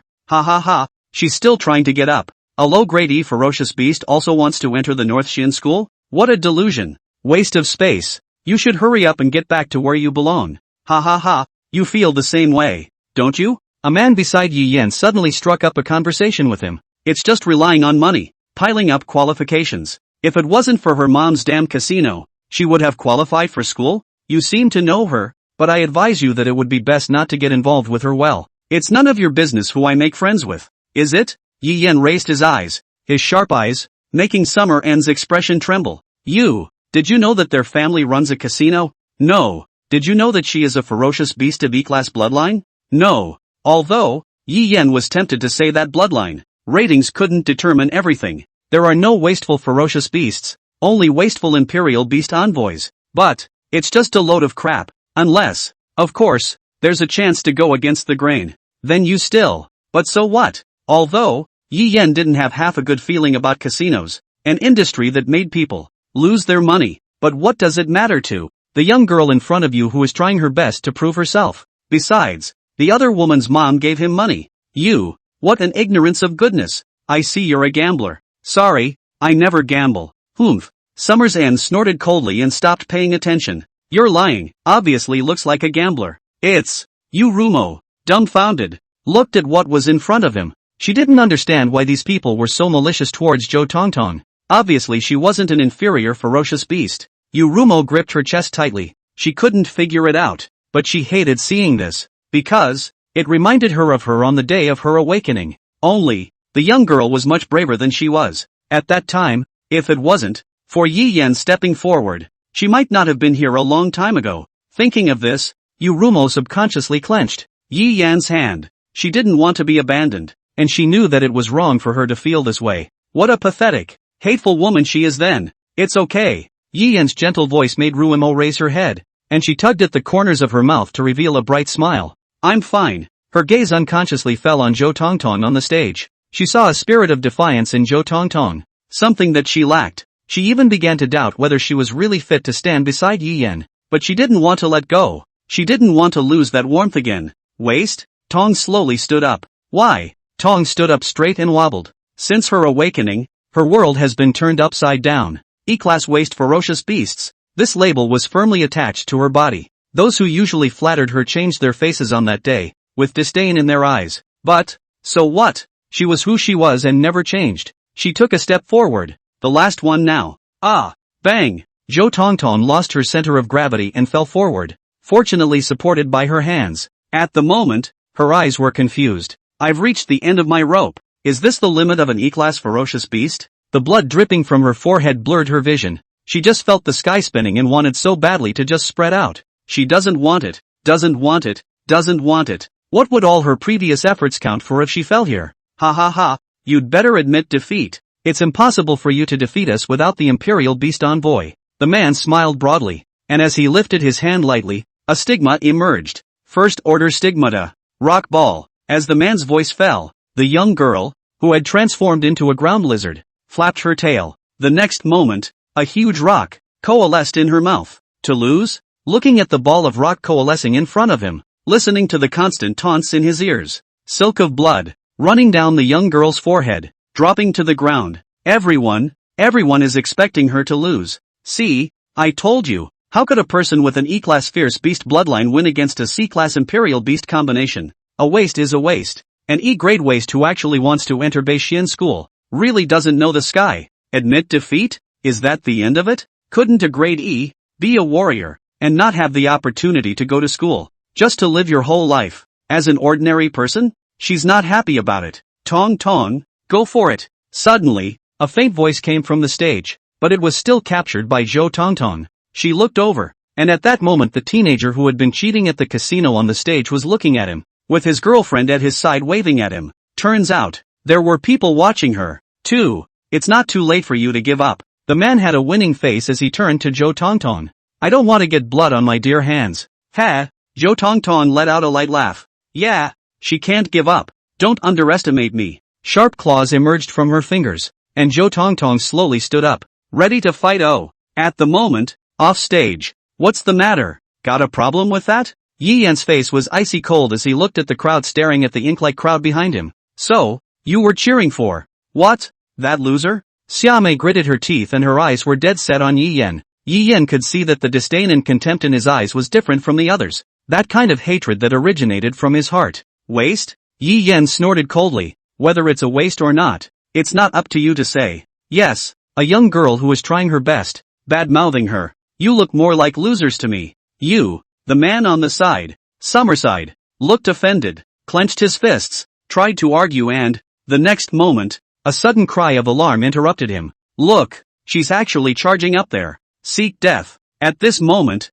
the crowd's attention once again fell on the stage. Words. Rumo's small hand cupped the back of Yi Yan's clothes and sadly said, Am I doing something wrong? No, what you did wasn't wrong. It's these people that are wrong. Or maybe the world itself is twisted. From the time of awakening, people are labeled with labels called ratings, and it's a label that can't be torn off for the rest of your life. But, Yi Yan couldn't do much, and not qualified to judge anything. After all, he would have had a vested interest in the rule now. With the label of SSS Class Imperial Beast Envoy, his life will be smooth sailing as long as he wants it to be. As for E-Class, from the very beginning, it was labeled by this society as the lowest of the low, and then, spurned by others. This seems to be an accepted common sense in this world. Above the ring, Zhou Tongtong rushed forward without a care in the world, facing the lizard girl who was releasing the rock ball. Seek death. The man grunted loudly, and the stigmata in his hand flashed brightly, echoing the stigmata on the young girl's back. In the next moment,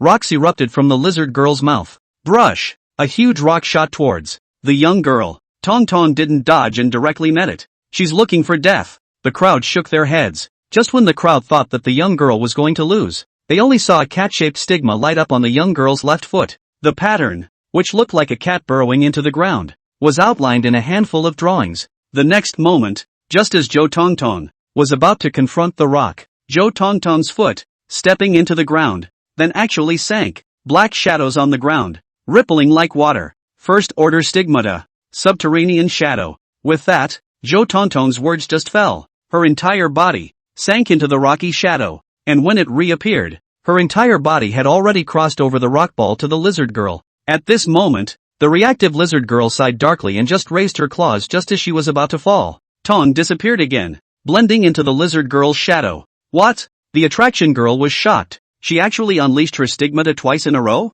It was impossible. How much spirit power did she have? And without the Imperial Beast Envoy to replenish her spirit power, she actually managed to unleash the holy stigma twice? Could it be that everything before was the young girl in front of her showing weakness in order to preserve her spiritual power? Because she knew that she couldn't win a fight against them head-on. So endure until the sun sets and the shadows lengthen. What fortitude it takes to do that? Not good. Thinking this, the lizard girl tried to turn back, but it was already too late. Tong's sharp claws had long been aimed at, well, the man's neck. The sharp claws hadn't fallen yet, but everyone there knew it. The winner is already decided. The whole room was silent. Zhou Tongtong vs. Li Di and Li Min. Winner, Zhou Tongtong. Rating, Zhou Tongtong, 87 points. Li Di, 10 points. As the words fell, the field instantly clamored. Crap. This was won. This is too much of a waste. Even if they won, what greeted Zhou Tongtong was not the so-called cheers. Even if. So what if you win? But just by defeating the waste, you think you can get rid of the status of waste? If it wasn't for the fact that you can't contract more than one, you'd really want to contract down and give her a good tutoring. Although there were still some faint voices that expressed their approval for Zhou Tongtong. But an E rank is good enough to do this. It's precisely because it's an E that it's a waste. A ceiling that's destined by nature isn't that easy to change. It's okay that everyone's cultivation level is still relatively low now, but when it gets higher, the gap between level E and B, A, will become bigger and bigger, like a chasm. So D's, E's, should just get some work done and shouldn't hold on to such unrealistic fantasies. Yes, as the teenager said, the disparity in natural talent had long since marked everything out. A freshly awakened S rank could already defeat a first rank monster, and an SS rank could even defeat second to third rank monsters. Knock knock. As the scores were displayed, above the ring, the shields formed by the spells disappeared, dropping bits of starlight. The light fell on Zhou Tongtong's body, and while restoring some of her strength, it also self-healed a small portion of her external skin wounds. Let's just say, it's worthy of the North Gen School. A few of these formations cost a few $1,000s a time to activate, and that's all it took. You're probably going to burn a few $100 million just on this test alone. But then, it's not just about him winning the duel. Zhou Tongtong ignored the sight of the stage and slowly walked down. Zhou Tongtong, are you alright? Ru Mo went up to care, but Zhou Tongtong didn't stop and brushed past. Yi Yan went up. Hi, long time no see. Having said that, it's only been a day, but after all, she was the daughter of a big gold owner, so she should always come up and say hello. Meow. The white cat on Yi Yan's shoulder meowed and followed Yi Yan's example, waving its cat paw to greet Zhou Tongtong. Zhou Tongtong wanted to ignore it, but stopped when she saw the cat on Yi Yan's shoulder. A hint of surprise passed through his eyes. Yi Yan laughed lightly, his hand stroking Bai Ling's fur inquiringly. Why? I picked up the cat. Isn't it pretty? Good looking. Zhou Tongtong paused and then said, if you don't want to be ostracized, don't talk to me at school, he said, and left directly without stopping. Bai Ling licked her fur, a pair of golden vertical pupils staring straight at Zhou Tongtong's departing figure. And naturally, this scene was all seen by Yi Yan. Words. Ru Mo was a little worried and looked at Zhou Tongtong who left. It's fine. As long as it's not in the ring, the school is still relatively safe. Just as Yi Yan was about to leave, a hand rested on his shoulder. Hey, don't go. Follow me to the stage. Summer's End pointed at the ring in midair, his face furious. I've been looking at you for a long time now. Tell me why you're with a loser for what? Zhou Tongtong is not a waste. Yu Rumo blocked in front of Yi Yan, somewhat angry. Perhaps it was because, seeing her previous shadow in Zhou Tongtong's body, Yu Rumo had a different emotion towards it. What good can it be to be with a loser? Summer's End said, yelling at the crowd. You guys are right. Xia Mei's words, like a fuse, once again caused the surrounding people to be dissatisfied with Zhou Tongtong. Right. Damn. It's never good to hang out with losers. Last month, I even lost all my living expenses. Fuck. That mother and daughter are no good. Ha. Hearing their words, Yi Yan sneered. I can kind of see that. Just losing money, Just a gambling dog that only barks here. Gamblers who can't afford to lose and can't curb their desires don't deserve sympathy. Yi Yan vaguely remembered that the laws here were still very restrictive on gambling. The fact that they can come here and go to school is an example. It's no wonder that the malice is so great. What are you talking about? The crowd heard Yi Yan's words. Their faces suddenly changed, and they all stared at Yi Yan angrily. What did you say, kid? Try saying that again. One of them made a direct threat. Yi Yan swept a disdainful glance at him, then smiled and asked Rumo, want to play with them? Kisame nodded. You don't suppose you've got your eye on that little bitty one, do you? The woman beside Summer End. Xia Qing covered her mouth and laughed. It's impossible to look at. Ugly. Rumo coldly skimmed the woman. You, get on the stage. Yi Yan said coldly, not bothering to follow their nonsense. If you're paid to do something, you have to do it. Besides, they wanted to increase their experience in reconciling with the Imperial Beast Envoy. The four men stepped forward and the elevating platform started automatically. Say, who's all that guy fighting Summer's End? I don't know. There are no classmates of his here? As a matter of fact, Tianyi was not very famous as a modest school in Qingchuan City, and had only recently become famous because of Yi Yan's matter. And such schools are unknown throughout the north. And those who make it here are undoubtedly not at the top of their game on campus. There were very few students from Tianyi School who could receive an invitation notice from Beixin School. After all, it's the most northerly city. That is, near the border. The city of the fallen. Plus, there are hundreds of games going on at the same time today. In this scene, it was normal for no one to recognize Yi Yan. Never heard of it. Then this is a solid game for Summer's End. He's a double B player. Damn. This kid looks like a lackey of that mother and daughter. And speak for them. Say, do the goons have any money? There sure is. That casino makes mothers and daughters rich. Then I want to be a dog too. The Ring. Yi Yan. Rumo. Versus Xia Late. Xia Cheng. The duel begins. With that, the fall of the machine's tone. Natsuharu did not hesitate. The yellow armor covered its body. Not to a moment actually turned into a 1-meter-high groundhog. Ha ha ha ha ha. It's not too late to admit defeat. Summer's End laughed out loud. Crap. Rumo, who had entered the battle state and was not used to him, snorted coldly. With the flame bursts added to the mix, he rushed forward. So fast. Summer's End was secretly surprised. But, first order stigma? The transported man.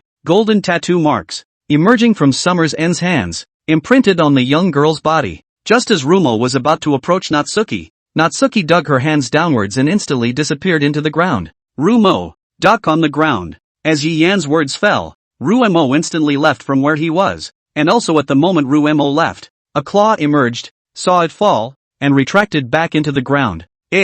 Seeing this, Rumo's face was tense as she looked around. It was the first time she had fought this kind of enemy. Where?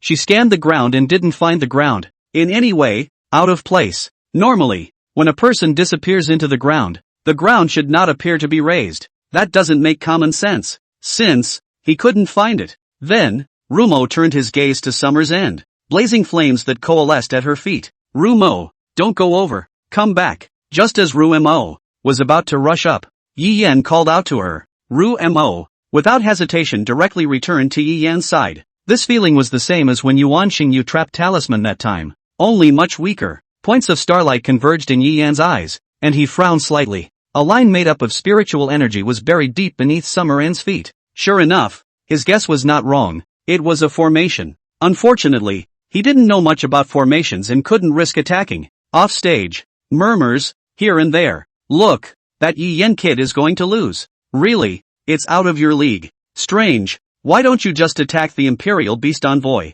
Because, that Summer's End has a formation under his feet. A man who was about 1 meter 7 or 8 in height, wearing a hat, said, you can hide from the world and then set up a formation to ensure the safety of the Imperial Beast Envoy. Not bad at all. The man nodded appreciatively, but it was just a poor technique and not enough spiritual power to be of much use. As long as that girl, called Rumo Maiden, used her full strength, she couldn't be trapped at all. However, the one called Yi Yan didn't seem to know this. No, it should be that there was no knowledge about the corresponding formations, as well as experience in sparring, to analyze them accurately. But, just being able to see the buried formation in the ground, this point has already surpassed the vast majority of people. Also, this caution. Thinking of this, Qianqi Ming became more and more excited. Ha! You don't know any better. A formation? How can that be? Why didn't I see it? Just as the teenager turned around to question, he was instantly dumbfounded at the sight of the other's face. Oh, you mean, I can't see better than you? Chikajming narrowed his eyes at the teenager who turned back. No, no, no. The teenager's legs launched and trembled. At this point the teenager regretted it. Very much so. Yes, I was mistaken. I've got eyes and no balls. Kidding aside, if the Great Summer Formation Association, the son of the Thousand Chance Pavilion Master, Thousand Chance Ming, couldn't read it, then no one would be able to read it. Crap, what am I seeing? Why is he here? The appearance of Chicky Ming caused a small amount of shock. After all, shouldn't this kind of genius be fighting other freaks for first place? What's with the running here and watching them ordinary candidates skirmish? After all, there was no point in simply crushing the weak if you wanted to get a good ranking. That's right. At the moment the examination began, the entire examination room gradually divided itself into different areas. But, all at once, the crowd's astonishment was attracted by a fat man. Who is he? Someone was puzzled, and the next moment they were knocked on the head. Thousand Mechanisms Ming, Organ Maniac, son of the Thousand Mechanisms Pavilion Master, Great Xia's unparalleled array genius, and you don't even recognize him? You shouldn't. Haven't read the list of natural talents. So fished? The fat man looked at the ignorant teenager in front of him with an exaggerated expression. A list of natural talents? What is that? The teenager touched his head, embarrassed. Could it be that he can't keep up with the times now? But he really hadn't heard of such a thing. Oh, that's the essential rundown of this candidate, accommodating the major heavenly pride of this examination, which in addition to the list of talent according to the qualifications of the typesetting, there are also the list of stunning colors ranked by the major beauties. Jedi? Hearing those two words, the people around them instantly lit up. Did you, did you, did you, did you, did you, did you, did you, did you, did you, did you, did you, did you? Oh, you're asking the right person. The little fat man pulled out a book in the crowd called Every Exam Passed. When they were spread out, they were all kinds of stunning colors that made the surrounding people's eyes glaze over. Little brother, there happen to be a few hundred copies here. Only 998, not 899. You can take it home. First come first served. Grab it is earn it. Me, give me the last book. Me too. Wow, wow, wow, wow. There are so many beautiful women on the stunning list. I'm so envious. Someone bought it and immediately looked at it. 1000 kilometers Ming was holding a feather fan, and in his other hand, he was holding the book that he had bought the road with Fatty, and the turned page on it was clearly his page. Mechanical calculator. 1000 opportunities Ming. Ranking of natural talent, 3-inch. Meh, just a layman's assessment. Qian Qi Ming. Not together with the gazes of others. His sight fell on Yi Yan in the ring. White building number 3. Interesting. I just don't know how much it will surprise him. On the other side, in the ring, after Yi Yan pondered for a moment,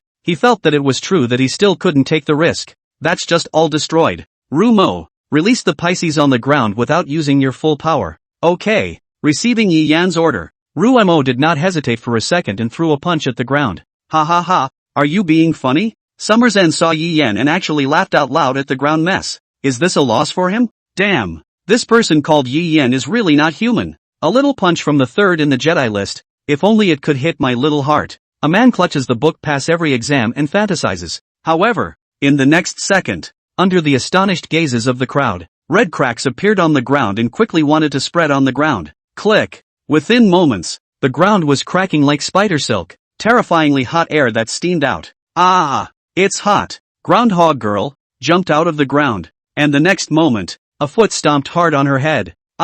We concede. Summer's End, without hesitation directly conceded defeat. After all, he didn't have half a chance of winning with the loss of the fierce beast maiden. Yi Yan, Yu Rumo, versus Xia Late, Xia Cheng. Yi Yan, Rumo wins, gained 214 points. Summer's End, Summer Harvest, gain 52 points. There's no suspense, winning yet. However, this allowed Yi Yan to see another way of fighting, the coordination between the formation and the fierce beast maiden. That said, it's about time he picked a direction. Is it a formation, or an inscription, or a battle spirit? We'll just have to wait until later, during class, to see. Why? You have to help. That girl, Summer's End, stepping forward, angrily kept questioning. Because, I got paid. Ha! Hearing Yi Yan's words, Summer's End instantly froze. Obviously, it did not occur to him that Yi Yan would answer like this. I said I got paid to do the job instead of the person. Pretty reasonable, right? Yi Yan said, looking at the crowd on the stage. So, if you guys have any complaints, come up here and I'll race you. The candidates on the stage subconsciously avoided Yi Yan's sight as he swept over. Kidding aside, it wasn't like they hadn't seen that punch just now. It was at least at the second rank level. So, how much did you bet? Not at all. I'm not getting into that stuff. That's your dad? Yi Yan instantly understood when he looked at him with an expression of wanting to say something. He hadn't guessed wrong. So, just tell your dad not to gamble? Because of Yi Yan's honesty, Summer's End calmed down, and he smiled bitterly. It's not that simple. Then why don't we just tie up your dad and keep him from gambling? Or, perhaps, go ahead and cancel his credit so that he won't be able to enter such establishments? Yes, there is such a thing in the law. The law even states that persons who are in arrears are not allowed to enter casinos. So there are no loads of people on a regular casino like Jomangru. Some only lose everything. After all, isn't it your indecisiveness that has brought you to this point? If you had cancelled your credit earlier, would your father still be able to gamble? There are still irregularities in this world. Summer's End wanted to retort, but was interrupted by Yi Yan. Then what are you looking for regular trouble for? If you're upset with Joe Tontong, just say so, but please don't implicate others because of your gambling. Can't afford to lose is what it is. Everyone in this world actually knows that. 9 out of 10 gamblers lose. But people just don't believe in this evil and want to gamble. And then, to blame someone for losing? Of course, this is not his way of excusing gambling, which is most damned. The source of everything is also positive. Because of the casino. Without casinos, there would be no gamblers. But, gamblers who are addicted to gambling are partly responsible for their own reasons. You can't take full responsibility for it. Since, after getting into this mess, you still want to be innocent. Wherein this world is such a good thing. Rumo, let's go. Okay. Rumo twisted her head to look behind her. The despondent and frustrated Summer's End, and jogged to Yi Yan's side. The two men went from the ring, down the aisle. Candidates gathered nearby made way for them. After all, they were aware of it. If that punch directly hit them, they would be crippled if not killed. It was too ferocious. Rumo shrank towards Yi Yan. Why did she feel that there seemed to be something more in the way these people looked at her? Hi, get acquainted. My name is Chiki Ming. In front, a man with a hat waved at Yi Yan. Seeing this, without hesitation, Yi Yan directly unleashed his talent. As a panel popped up, he frowned. Boom! Also at this time, not far ahead, the platform, which was in mid-air, was directly blasted down. A woman with an enchanting figure, standing in mid-air, with black and red flames, in which swayed around and fluttered. It was as if even space was about to be scorched. Smoke and dust were rolling from the bottom, and it was hard to see what was going on down there. However, it could be seen that after the platform was knocked down, a few streams of light rushed in, presumably from the teacher in charge of security. Crap, just blast the platform down? You know, the platform is made of a fourth-order formation, inscribed with fourth-order inscriptions, so it's absolutely impossible for an ordinary candidate to destroy it. You said it was unusual. That Prince Dicky, but an SSS class ferocious beast bloodline that can be restricted by unusual standards? But that's the 4th rank. It's the SSS grade ferocious beast bloodline. That's too buggy. The teenager still had an incredulous look on his face. After all, this kind of thing was too unbelievable for the likes of them. They had cultivated as hard as they could and were only at the 1st rank level by now, while others already had the strength to break through the 4th rank. How can this not be lost? For that matter, he was considered a genius at his previous school. When it comes down to it, people like him are instead everywhere. Just get used to it. The man patted his shoulder. This one is just like that. Man to man. Yi Yan looked at the young girl with her feet in the void, and his heart rippled slightly. It seems that he still underestimated the people here. This caused Yi Yan to feel a sense of urgency. He wanted to raise his power. Then the fastest way was a contract. It was, for him, the fastest way to improve. Otherwise, with what they have now, they probably wouldn't even get a top 10. Looks like it's going to be a night out. Yi Yan also realized that in mid-air, there were a lot of drones. Is it videotaping? Gathering intel? Is it a student of Kitsujin school? Or a candidate? Perhaps the purpose of the contest. It's all about candidates getting to know each other. Literally. Go! Yi Yan shouted to Yurumo, who was frozen in place. With that, he walked past Chiki Akara. Ah! Ruemo glanced at Qian Jiming, whose hand in greeting was still in mid-air, and then at Yi Yan, who was walking by. Would that be a bad idea? Yurumo stole a glance and then trotted to follow Yi Yan. Crap! Which Qi Ming took the initiative to greet and was ignored. The candidate whose attention to the side, had been removed from the platform's descent, exclaimed in horror. And so, that candidate was honored to reap a pair of murderous glances and a sympathetic line of sight. That candidate covered his mouth and kept bowing and apologizing, and the people on the side averted their eyes. Qian Jiming naturally didn't care about the gazes of these inferior people. The big deal was to let people slaughter them. But, interesting. Qian Jiming looked at Yi Yan, who was gradually walking away, and secretly laughed. Yi Yan, that's his name. Good, you got my attention. Qian Jiming looked at the fingertips that Yi Yan had touched with just now, after he had walked by, and smiled as he stuck out his tongue and licked it. A perverted grin appeared. I hope you won't let me down. Yi Yan's body suddenly trembled, only to feel a vicious chill coming from behind. Words, what's going on? Seeing that Yi Yan's expression was a bit strange, Ruemo worriedly inquired. No. Suddenly, a familiar voice came from the front. Brother, want one? You can't lose. You can't be fooled. A fat man who was pulling passers-by to sell the book he was holding. But I'm not a student of Kitsugen school. The passerby had a difficult look on his face. No, isn't this even more important to understand? Since you've come to Beixian, isn't it true that you have thoughts about Beixian? Since you have an idea, shouldn't you go and find out about it? I see you're just a big company coming to do research. You found this out. The big company employee scratched his head in embarrassment. You see, that's how important intelligence is. Don't think I'm a bit expensive for this book, but what's not expensive about something like intelligence? Besides, there is a QR code inside the book, so as soon as you scan it, you can check the latest intelligence updates in real time on your cell phone. Qian Yukai made a difficult expression, extended his hand, and gestured 4 fingers. This way, I'll give you a 50% discount and charge you 988 to take home this pass every exam, he said, not forgetting to put his arm around the shoulder of the employee of the big company, and squeezed his eyebrows at him and snubbed him. Just make a friend. Really? Thank you so much. Subsequently, the hitman of a large company, very happy, then immediately scanned the code. Pay, take a book as if to obtain the treasure. Walk away. Another book sold. Just as Qian Yukai was happily looking at the money in his hands, a voice suddenly rang out. Pass every test? Can I have a copy? Sure. Just 998. Qian Yukai just turned his head, and when he saw Yi Yan, he immediately changed his face. It's not Brother Yi. As long as you want to give it to you for nothing.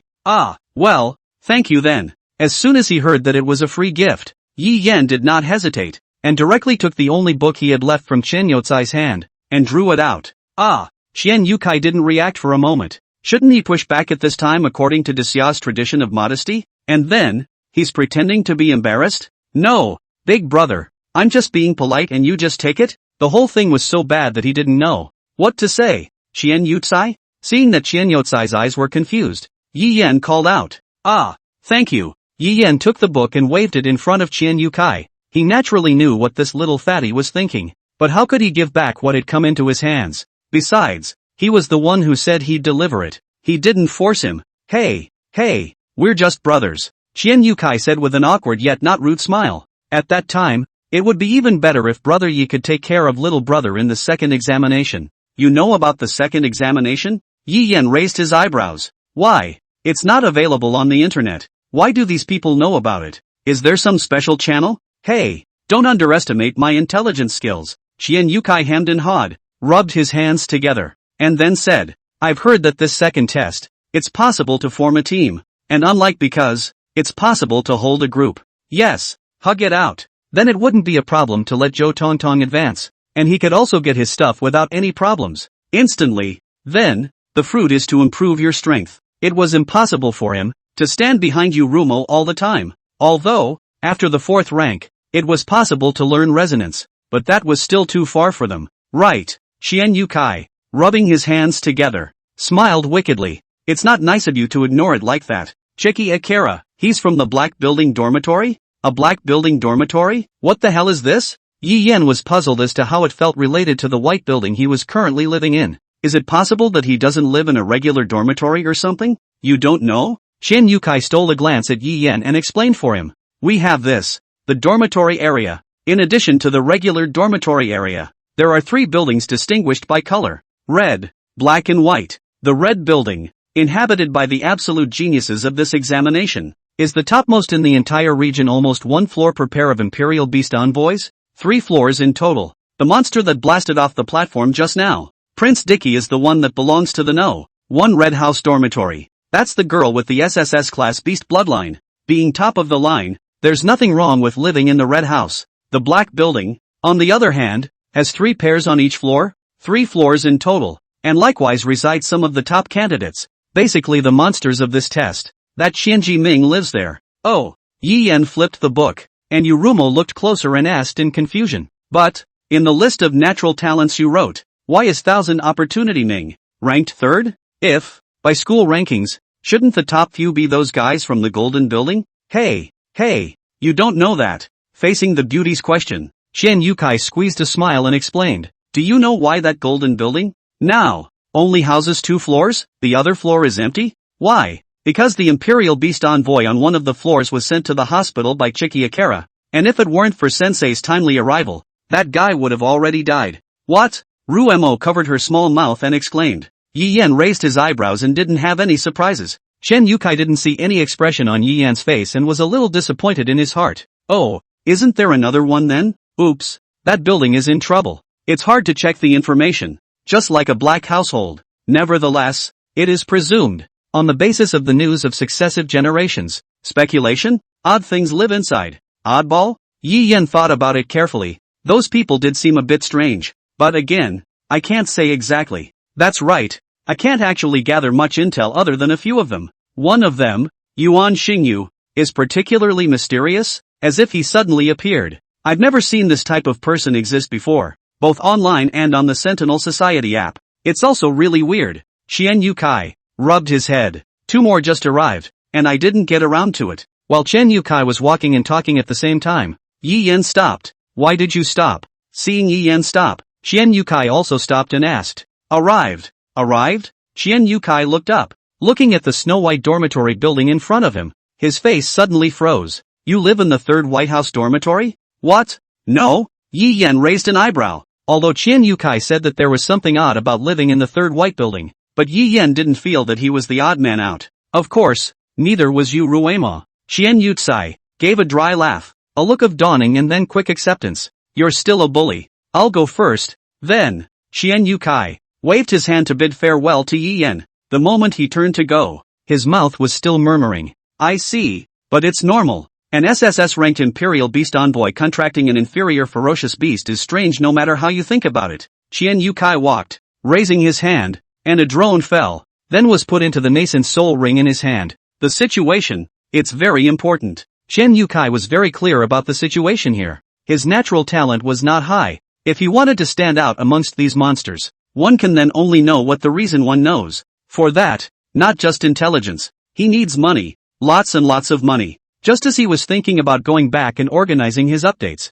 a hand rested on Qian Yutsai's shoulder. Do you remember me? Qian Yutsai. Hearing a familiar voice, Qian Yukai stiffened and turned his head. He knew it would come, but he didn't think it would come so soon. Do you want something from me? Zhou Yutian grinned as he lifted Qian Yutsai's 200+ pounds of fat. What are you pretending? I know you had something to do with my brother's death, but don't worry, I won't kill you until you give up your accomplice. Yes, I did it alone. Qian Yukai, at this moment, only felt breathless, as if he was going to die. Oh, you think I'll believe that? This is Bei Xian School. You're breaking the rules. It's okay, we still have plenty of time. Seeing Zhou Yutian's hideous smile, Chen Yukai only felt a vicious chill. The mind is making secret calculations. White Building number 3. Inside the dormitory lobby corridor. Words. Why are you ignoring that Chiki Akira? Ruemo looked at what was displayed on his cell phone. Ranked in the 3rd place, Qian Qi Ming. If the second test was to form a team,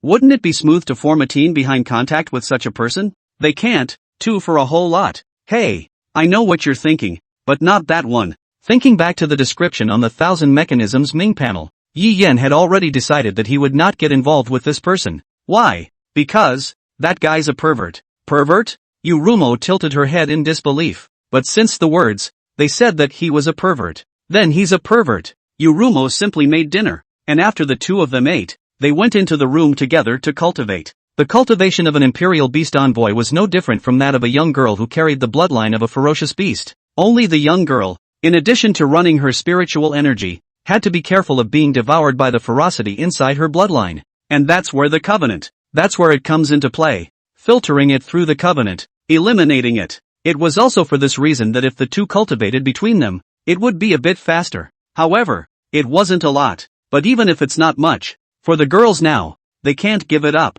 But, at the end of the day, it's nothing but stigmata. The cultivation of the Imperial Beast Envoy and the young girl did not require any intimate gestures, or double cultivation or anything like that. It was even more impossible to talk about. Therefore, some of those who want to live their daily lives are looking for a more reliable person, casually making a temporary contract, and then going about their own lives. Wait until you find a true lover, then the contract will be equal. Now, most low-rated commoners are just that. Then there's no distinction between Imperial Beast Envoys and Feral Beast Maidens. Have a normal day. With the last hint of aura waving, Yi Yen slowly let out a sigh of relief. Okay, I am okay. Yurumo's cheeks were slightly red and she gasped for air. Drops of sweat beads slid down his white skin. It's like going through some kind of intense exercise. No, push yourself. There's a long day ahead. Yeah, okay. Seeing Yi Yen say this kind of thing, Yurumo nodded her head. With that, slowly put on the blouse. At the moment of leaving, Yurumo was a bit nostalgic, her small eyes constantly looking at Yi Yen. What's wrong? No. Yurumo blushed and lowered her head as she went back to her room. Hey! Seeing the door of the room shut down, Yi Yen lay heavily on the bed. It feels like the body is being emptied. If it's like this every day, I can't really hold it together. It's really not that he's vain. He was really not thinking about the engraving of the benched stigmata. It was so hard. Before he just drew it in the air. It wouldn't be like that. Everything is so silky and smooth. And on Yurumo's back, it was as if a huge mountain was pressing down on his hands, making him unable to move. Every half step you move is like running thousands of meters. And if there's the slightest mistake in the drawing, the previous drawing is directly wasted. And every stroke on the benched stigmata should be done in one stroke. Yi Yen closed his eyes and recalled the Yosei stigma diagram in his mind. I counted. I have drawn about 10 strokes. Which sounds like a lot. But a complete dazzling stigma has more than 200 strokes in total. AI. Yi Yen sighed. It's just going to have to take its time. Meow. The white bell by the bedside suddenly jumped on Yi Yen's stomach. Very light, as if it had no weight. Have you been eating properly or not? Yi Yen turned to the cat and just jerked it. Meow. Bai Ling enjoyed herself, rubbing against the back of Yi Yen's hand and meowing. If I hadn't been reminded, I would have forgotten. Yi Yen eyes, looking straight at Bai Ling, laughed. It's about time. You can change back. That's right. It's not really a cat. It's, shall we say, a teenage girl who turns into a cat? If it wasn't for that glance from Zhou Tongtong today that made Yi Yen notice and unleash the gift if he had been kept in the dark. As the talent was unleashed, an ancient panel popped up. _____. Name Bai Ling. Feral Beast Bloodline, Phantom White Cat, C-Grade Mutant. Status, Normal, No Contract. Ferocity Erosion, 32%. Level, 1 Step 3. Talent, Non-Existent Third Party, SSS Level. Description, a poor child born in the midst of darkness. A lucky child loved by the unwanted. Because of the circumstances of her birth, she seems to have always thought of herself as a mere cat. The long for tenderness from the master. Remind me, she is under 12. Talent, a non-existent third party that allows one to subconsciously ignore its existence, and in the case of active release, fall into a state of invisibility, capable of shielding itself, its scent, its figure, its spiritual fluctuations, its temperature. To be honest, upon seeing this talent, Yi Yen was stunned. This SSS level talent is too much. The passive alone is awesome. The active release was even more exaggerated. It wasn't just ordinary stealth. Smell, thermal imaging, and psychic perception were basically useless. And if you didn't run into it, it was basically impossible to detect. It's as if it's a third party that doesn't exist in this world. However, what shocked Yi Yen even more was why a young girl with a C-grade ferocious beast bloodline had SSS talent. It's not like it's an ancient beast with such a low rating. The only explanation for this, other than the gift of isopropyl, is that the panel is a mutant species. And the description. How did it get so weird? It wasn't that long ago that the launching of the survey hadn't been followed by these last few sentences. Think you're a cat? Yi Yan's gaze towards Bai Ling became much gentler. Meow meow meow. Bai Ling stretched out her right paw and rested it on Yi Yan's hand. Her pair of ghostly orchid vertical pupils staring straight at Yi Yan. Are you wondering how to change back? Yi Yan scratched Bai Ling's furry chin. Under 12, say the same age as his sister in his previous life. Meow. Shiren cocked her head. In the next moment, Under Yi Yan's surprised gaze, Bai Ling's white fur receded, her body gradually grew larger, and a white figure loomed. Not long after, a white-haired, blue-pupiled, naked little loli appeared in front of Yi Yan like this. Looking at Bai Ling at this moment, Yi Yan froze out of his mind. Slim figure, fair skin, and ethereal pupils that shone like jewels under the dimly lit room.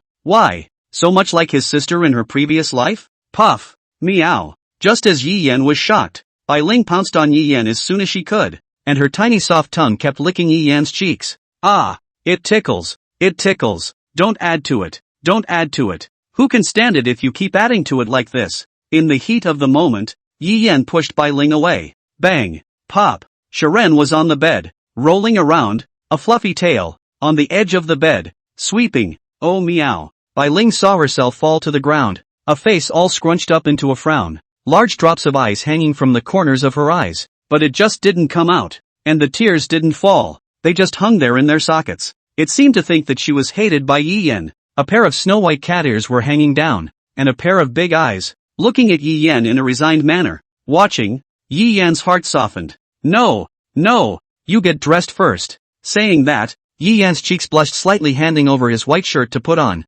Though, he didn't mind. Bai Ling was a lot like his sister, and he should have seen what he needed to see. But this didn't always feel good. After all, it wasn't his sister either. Or just, a little shy. Meow. Seeing that Yi Yan didn't want her, Bai Ling was happy and took the clothes Yi Yan handed over with one paw. And then, after placing it on the bed and sniffing it, a light came on. Round cheeks, rubbing frantically against the white shirt. Under Yi Yan's surprised gaze, Bai Ling stuck out her tiny tongue and tried to add food. Brush. Yi Yan sighed as he pulled away. You don't, by any chance, know how to get dressed? Meow. Bai Ling cocked her head with a puzzled look on her face. By the looks of it, it probably hasn't even been dressed. I also wonder what kind of life I really had before. But just think with your head and you know it, right? Think of yourself as a cat, and how could you think of yourself as a cat if you were in a normal environment? The world is really, there's no way to spit it out. I'll do it. Yi Yan sighed helplessly and called out to Bai Ling. Stand up. Hearing Yi Yan's voice,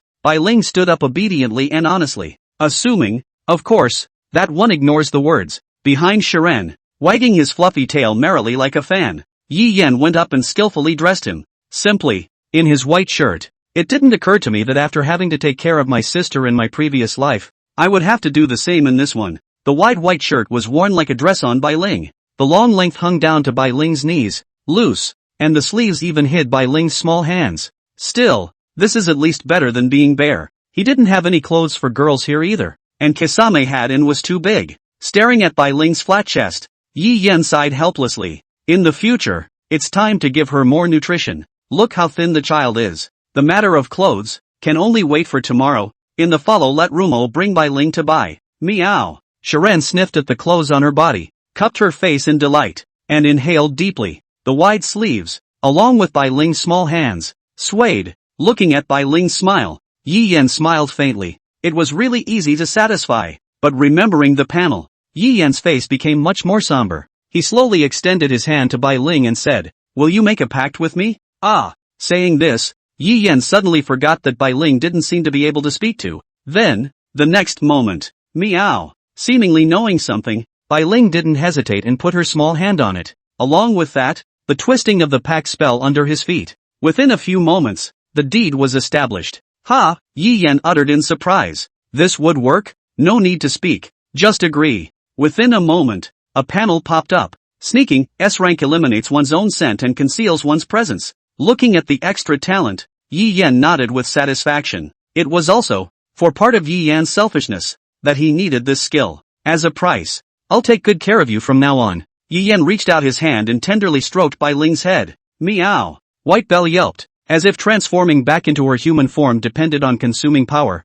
or something. In less than a moment, Bai Ling transformed back into her ferocious beast form. A white cat, common white cat. Wouldn't even know she existed if, well, she wasn't paying attention. Even if you notice it, you'll just interpret it as a normal cat and thus ignore it. Really, quite a scary talent. He's only 12 years old and he's already awakened. I don't know if it's natural, or, Yi Yan slowly picked up Bai Ling and placed her on the bed. He wasn't going to sleep. The nightlife, no, has just begun. Yi Yan then lifted, and black robes emerged from the nascent soul ring, which he put on. launching a mirror image phantom. He turned the knot in his throat into nothing. Since, of course, you have to sneak out. You have to hide some of your identity. Through the mirror image phantom superimposed. Pinch the face like, Autumn Ruashua that bad woman. Over there leaning chi. That way, even if you do something bad, you don't have to worry about it. If you want to get stronger quickly, you should really contract a fierce beast bloodline girl to get stronger faster.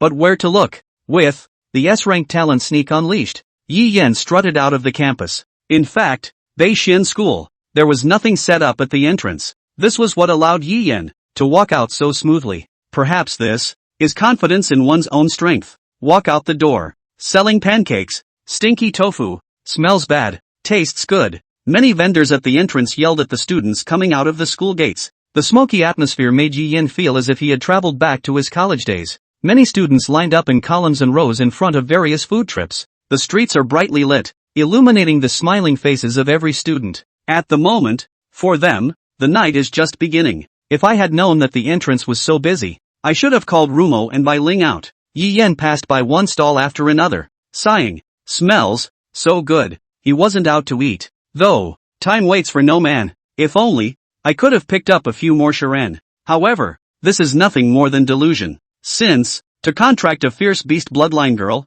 or the kind that no one had contracted, it was true that the beast pens were the best place to do so. Inside, there are all existences that cannot be contracted for some reason. If he could contract all of them, when the time came, his strength would definitely increase by leaps and bounds. Only, Yi Yan looked at the fortress of the camouflaged Dao's teeth, putting away the delusions he had created not long ago. Here, rather than a beast pen, it would be more appropriate to say a battle base. The nearby guards, all of whom were also at the 4th order level, had basically reached the conditions for resonance. And, every hour, replace the wave. Couldn't find a chance at all. Really, it's solid gold. At this moment, suddenly, a voice came from the side. Yes, Yi Yan nodded. Suddenly, Yi Yan reacted and looked back to his side. At the suspicious silhouette, water streams emerged from the nascent sacred ring, and then transformed into water blades under Yi Yan's control, coming at the road behind him. Who the hell are you? Ha ha ha ha ha, take it easy. The man held up his hand and laughed. Like you,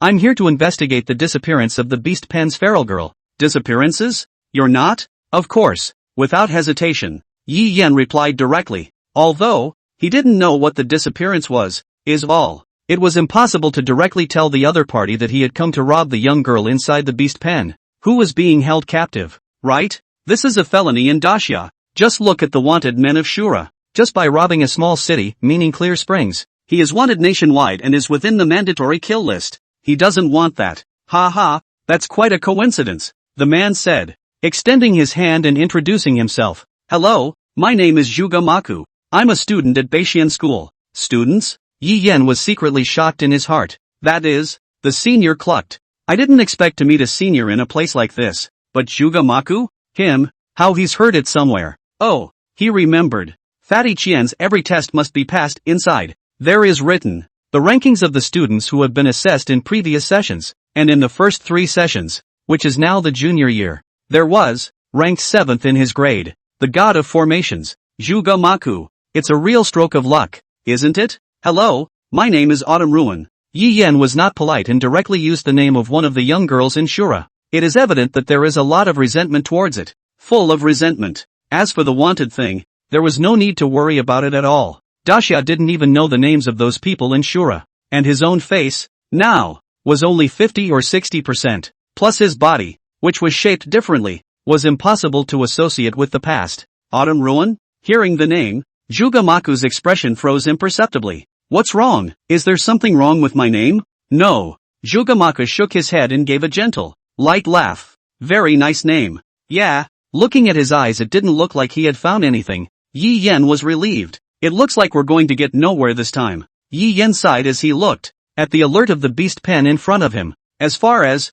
well, breaking and entering? That's, like, impossible. He didn't have Shura and the others, that kind of strength. And besides, this was the center of the North District, North Underworld City. Even Shura wouldn't dare to make trouble here. Just look at how Sun Kongling secretly sneaked into the school instead of choosing to just liberate the beast pens like Qing Quan Chang. The difference between the two is the difference between heaven and earth. Speaking of which, what are those people in Shura plotting? Forget it. It's none of his business. Not really. Juga Maku, out of nowhere, pulled out a telescope and looked inside. I know someone who knows how to get in. Well, I guess I won't see you again. Then, saying that, Yi Yen jumped down from the tree. Juga Maku was dumbfounded. This situation wasn't right. Isn't this the time to say yes and go along to find the person he's talking about? You wait for me. Yi Yen ignored Juga Maku and turned to leave without a hint of hesitation. Wouldn't be so stupid to listen to strangers. But the case of the missing girl from the animal pen? Yi Yen thought of Bai Ling, and those young girls in the sewers. Feelings, so much trouble. Turning the corner with the help of the alley. The succession of the talents Mirror Image Phantom and Sneak were unleashed. Yi Yen vanished into nothingness, and an image produced by a Mirror Image Phantom replaced the vanished Yi Yen and walked into the rest of the trail. Wait for me. Juga Maku followed that phantom over. Don't you care about the safety of those children? Nope. After walking for less than a minute, Juga Maku realized something was wrong and his eyebrows furrowed slightly. He lifted his foot and tapped it on the ground. A formation instantly unfolded with Juga Maku at its center, and then rotated. First order, binding formation. With that, Juga Maku's words fell. In the next moment, countless rays of light like vines attacked Yi Yen and passed through. Sure enough, it's a phantom. It didn't occur to me that he would also be dumped for another day. Juga Maku held his head and let out a light laugh. That's funny. Looking at her, she should be a candidate from Beishian School. Autumn Ruin. On the other side,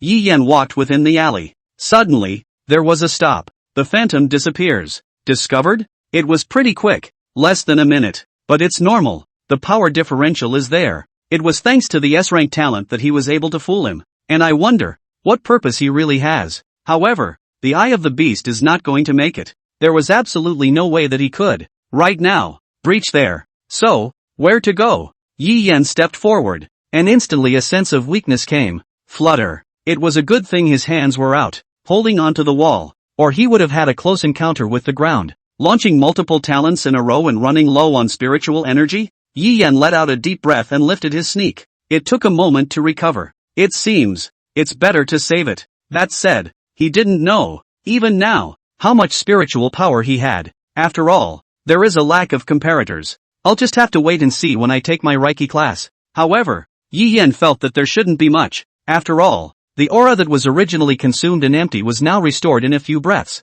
That being said, it was truly amazing that the SSS-ranked origin of all things couldn't actually be surveyed for talent. Help! Help! Also at this time, not far from the alley, suddenly came the woman's voice of help. Yi Yen slowly walked over, lying down on the corner and looking in. It was a thieving man who was blocking a woman in the corner. A glimmer flashed in Yi Yan's eyes before concluding that he could fight. Ha ha ha ha ha ha. You're not going to get any help even if you scream your head off. Be a good boy and come back with me before you suffer. The man patted the suitcase in his hand and smiled evilly at the young girl in front of him. Please leave me alone. I've deleted all the videos. As for what I saw, don't worry, I'll never tell. The young girl held the camera and huddled in the corner. Oh, you think I'm going to take your word for it? If it weren't for that, seeing as you're in good shape, do you think you'd still be? The man's words, not yet finished. In the next second, a slate hit the man hard on the back of his head. There was a loud snap and the man hit the ground with a thud. Yi Yen squatted down and patted the man's head,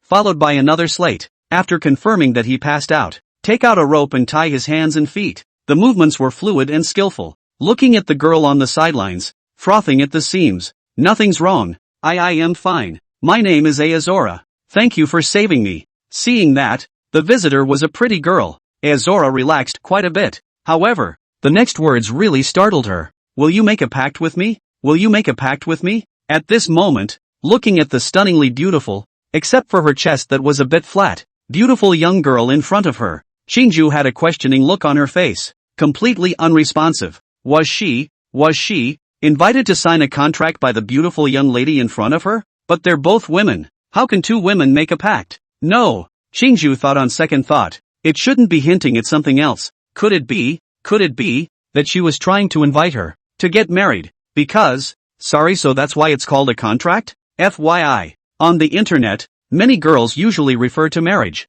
as a contract when confronted with a woman they like. It's one of the more niche pop cultures that has spawned on the internet. Thinking of this, Xingju's face, bang sound, instantly Puma red. But they're women. What's wrong? Yi Yen reached out and waved his hand, accidentally touching Xingju, the tip of his high nose. Meow. Green Bamboo let out a strange cry, then covered his mouth and fled, leaving behind words that made Yi Yan puzzled. I'm not ready. Ready? Oh. Yi Yan was glowing with realization. If you sign a contract of equality, you do have to be prepared. After all, it's a lifelong thing. After the deed, it cannot be modified. Also, he was the one who was too hasty. Marriage can still be withdrawn, and there is no room for modification after the contract. Unless one of the parties dies, the covenant can only be dissolved. It's just a shame.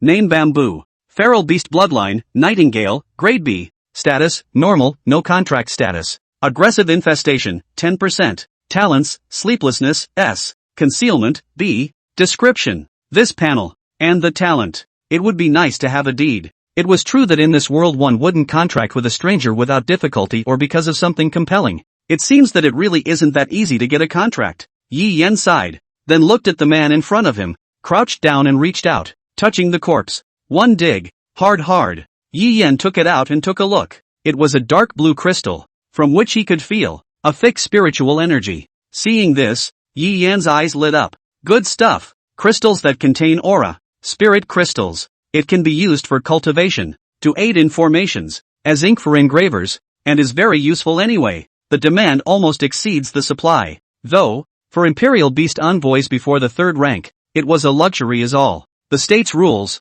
with money legally exchanged, are at 10,000 to 1. This, or the kind that comes with a price. You want to switch with someone else, and no one else switches with you the same way. After all, exchanging spirit crystals for money was easy, and almost every Imperial Beast envoy was happy to do so. But it was different when you exchanged money for spirit crystals. Depends on the Imperial Beast envoy. Lack of money or not. Otherwise few people would take precious cultivation materials for money. And this thing belongs to strategic substances, controlled by the state. You want to buy more? Directly check you. No amount of money will help. Also, the common currency of all major countries, the counterpart of the currency, is the spirit crystal. It doesn't matter. In any country, it can be used directly as currency. As for, why not take the spirit crystals and just use them as currency? The reserve was one aspect. The other aspect was that it was also useless to mortals, and it was also easy to be fought over by the Imperial Beast envoys. Of course,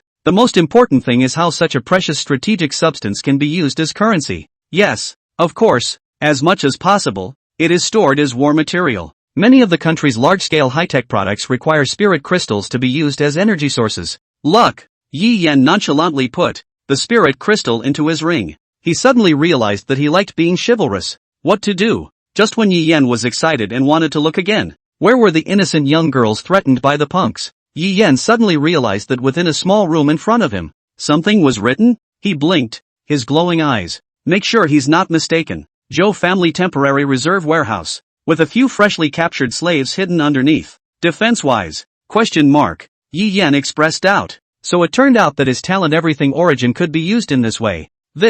Isn't it a must-have weapon for chivalry? Just as Yi Yan was pondering whether or not to go and take a look, he saw someone familiar at the end of the alley. Juga Maku. The other man seemed, too, to have seen him, and came toward him with a smile. Shit, what kind of luck is this? Hey, good luck. We meet again. Oh, good luck. You're not following me, are you? Yi Yan stared at Juga Maku with a suspicious look, simultaneously activating his gift. Kamba carefully surveyed his body for anything strange, and didn't notice. Relieved. How come? Juga Maku let out a faint laugh. What do you take me for? Yeah, well, Yi Yan expressed skepticism, but, thinking of something, Yi Yan stepped forward and said by his shoulder, you're just in time. Just right. Juga Maku was startled by Yi Yan's action, her cheeks blushing. Hearing Yi Yan's words, Juga Maku righteously stated, what? There's such a thing? Of course you put those guys on the spot and saved those innocent girls. Sure enough, Yi Yan's guess was not wrong.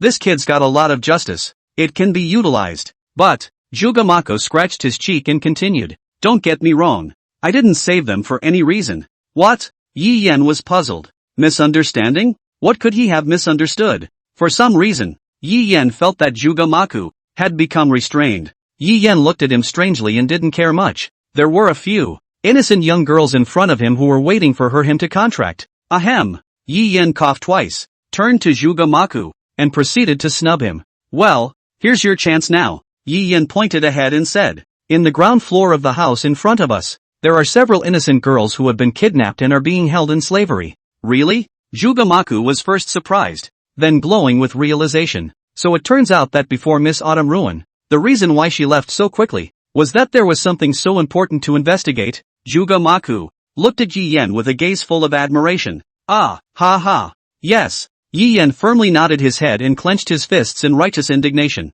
I've been preparing for these things for a long time. Means just found a few seconds thought, but I'm not powerful enough, and if I go in hard, I'll definitely startle the snakes. The fourth-ranked Imperial Beast Envoy who refers to the underground can't be beaten. So, will you help me? Yi Yen turned to Jugamaku, casting a hopeful gaze. Of course. Jugamaku patted his shoulder and stated confidently. Good. The snub worked. Miss Autumn Ruin. Honestly, I loathe the most. It's these guys who traffic people and don't treat them like human beings anymore. Jugamaku's eyes flashed with a flash of hatred when he said such words, but very quickly, it disappeared. This matter, leave it to me, you don't worry. I'm at least a student of Beishian school. My strength won't let you down. Aha. What Yi Yen looked at was his strength. So, let's go. Yi Yen walked straight in, with Jugamaku following closely behind. Welcome, can I help you? The front desk bartender politely inquired of them. Since he was here to pick a fight, Yi Yen was not polite, and while his talent was unleashed, he gently blew out a breath. In the next moment, several bubbles floated out of Yi Yen's air and scattered around the small store. Puzzled, the bartender looked at the bubbles floating by and curiously took a poke in his hand. Next, there was a pop and the blister shattered. The bartender's eyes, which had been high gloss, became lifeless, then slumped straight down toward the table. There was a snap, collapsed due to lack of physical support. Help! The store's customers saw this and screamed for help, trying to attract the attention of passers-by, but it was no use. From the moment he stepped into the entrance of the store, Jugamaku had already laid down a soundproof array. What happens here doesn't even get out to the outside. The rest of the guests, pulling pistols from their bodies. You, who the hell are you guys? Snap dash. Just as they were about to pull the trigger, the bubbles around them shattered one after another, and one by one they fell into mid-coma. This is the power of bubbles plus mirror phantom. Dreams are compiled through mirrored phantoms and subsequently stored in bubbles. As soon as the bubble shattered, the power of illusion present inside would drag the nearest person into the dream world. Impact range second order and below. Ha ha. Jugamaku watched as Xia Geometry put down so many people in an instant, and laughed. Like, without me. No, it's your turn next. I'm running out of spiritual energy, and there are fourth-ranked powerhouses down there. As Yi Yen expected, after releasing this combination technique, the spiritual energy was drained, and what little was left had to maintain its own changes. There are no minutes to recover. Furthermore, the fourth rank really wasn't something he could deal with. Can you do it? Yi Yen looked at Jugamaku. If he said no, Yi Yen would just bolt without saying a word. Nothing is more important than his life. That's, of course. Jugamaku flashed a confident smile to Yi Yen, along with walking towards the bookshelves used for decoration on one side. Oh, is this it? After looking at it for a moment, Jugamaku gently pulled at one of the books called 100 Years Old. Click. As the mechanism was triggered, the bookshelf began to move toward the back, and in less than a moment, a door appeared. Let's go. Juga Curtain smiled at Yi Yen. You're quite skillful. Yi Yen followed behind Jugamaku, his twinkling starry eyes staring at him dead on. If it wasn't for the fact that he could see Jugamaku's panel, he really doubted that Jugamaku, too, had the same talent for appraisal as he did. Because I'm really skilled at it. Jugamaku smiled. Only it was a sad smile. I clean up after these pests all the time in the cities I stay in. Shortly after Jugamaku's words fell, some people walked out. Who the hell are you guys? Juga Curtain, ignoring the self-centered walk. As he stepped out, a spell formation unfolded from under his feet. The next moment, only to hear the sound of popping, a group of people fell to the ground in response. But the pests are as good as will multiply, and can't be killed enough. Jugamaku stepped over the body and walked. Yi Yen was surprised to find that these people were not unconscious, but were directly dead. What a terrifying tactic, to directly take someone's life with just a casual formation.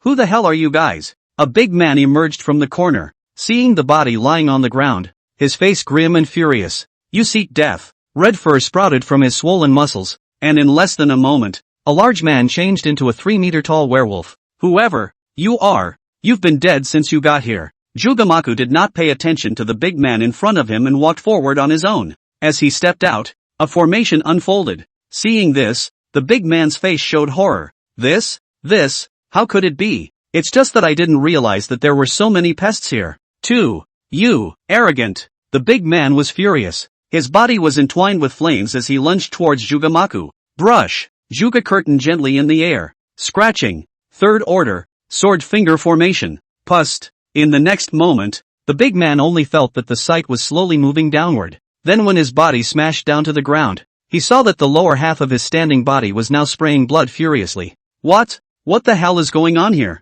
He actually lost so easily. And to a yellow-haired kid. How can? You formation masters. Are you all so exaggerated? Looking at the fourth-ranked powerhouse that was killed in seconds, Yi Yan's mouth twitched. It wasn't that. He didn't believe in Jugamaku's strength. It was just that such an easy second kill was too much. Opening the formation directly. That's even possible? Ha ha. I'm sorry. Jugamaku waved his hand, shaking the blood away, and smiled. You just see what I did was simple. It wasn't really simple. Just now I used 5 low-level auxiliary formations, together with the third order, the sword finger formation to barely kill. Barely? I see you unfolding the formation as if you were eating and drinking water. Yi Yan laughed coldly in his heart. Believe you, damn it. Every step taken was a formation, and this alone was far beyond the others. I can only say that it is worthy of being known as the god of formation. Jugamaku. Only low-level formations are allowed, not higher ones. Jugamaku shook his head and humbled himself. Moreover, a formation without the aid of external objects is ultimately just that.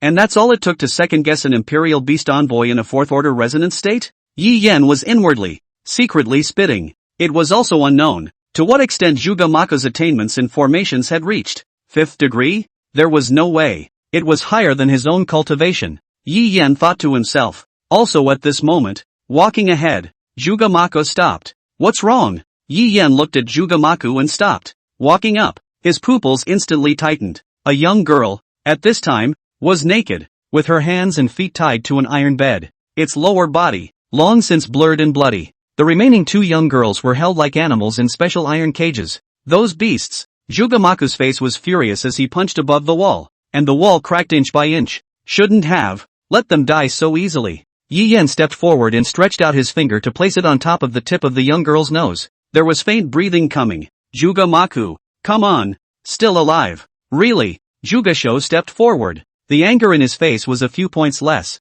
and between his outstretched hands a spell formation emerged. Under the light emanating from the spell formation, the young girl's body was recovering at a speed visible to the naked eye. But, the prolonged torture had long since broken the young girl's spirit. She opened her eyes weakly, a pair of dry, cracked lips moving. Yi Yan bent down and spoke softly in front of the young girl. If there's anything, you say it, I'll listen. Kill me. With a trembling voice, the young girl prayed to Yi Yan. Teardrops hung in those empty eyes, but they never fell. Jugamaku, who was healing the young girl on the side, shuddered when he heard the young girl's words. I wish I'd gotten here earlier. Good girl, just get some sleep. Yi Yan reached out and stroked, closing the young girl's eyes. It was also at this moment that the young girl was dragged into dreamland as the gift mirror image phantom was activated. There's no point in thinking about things like that if you can find them sooner. If you're always clinging to the past, you don't have to do anything now. But what if? Jugamaku didn't say any more. He knew.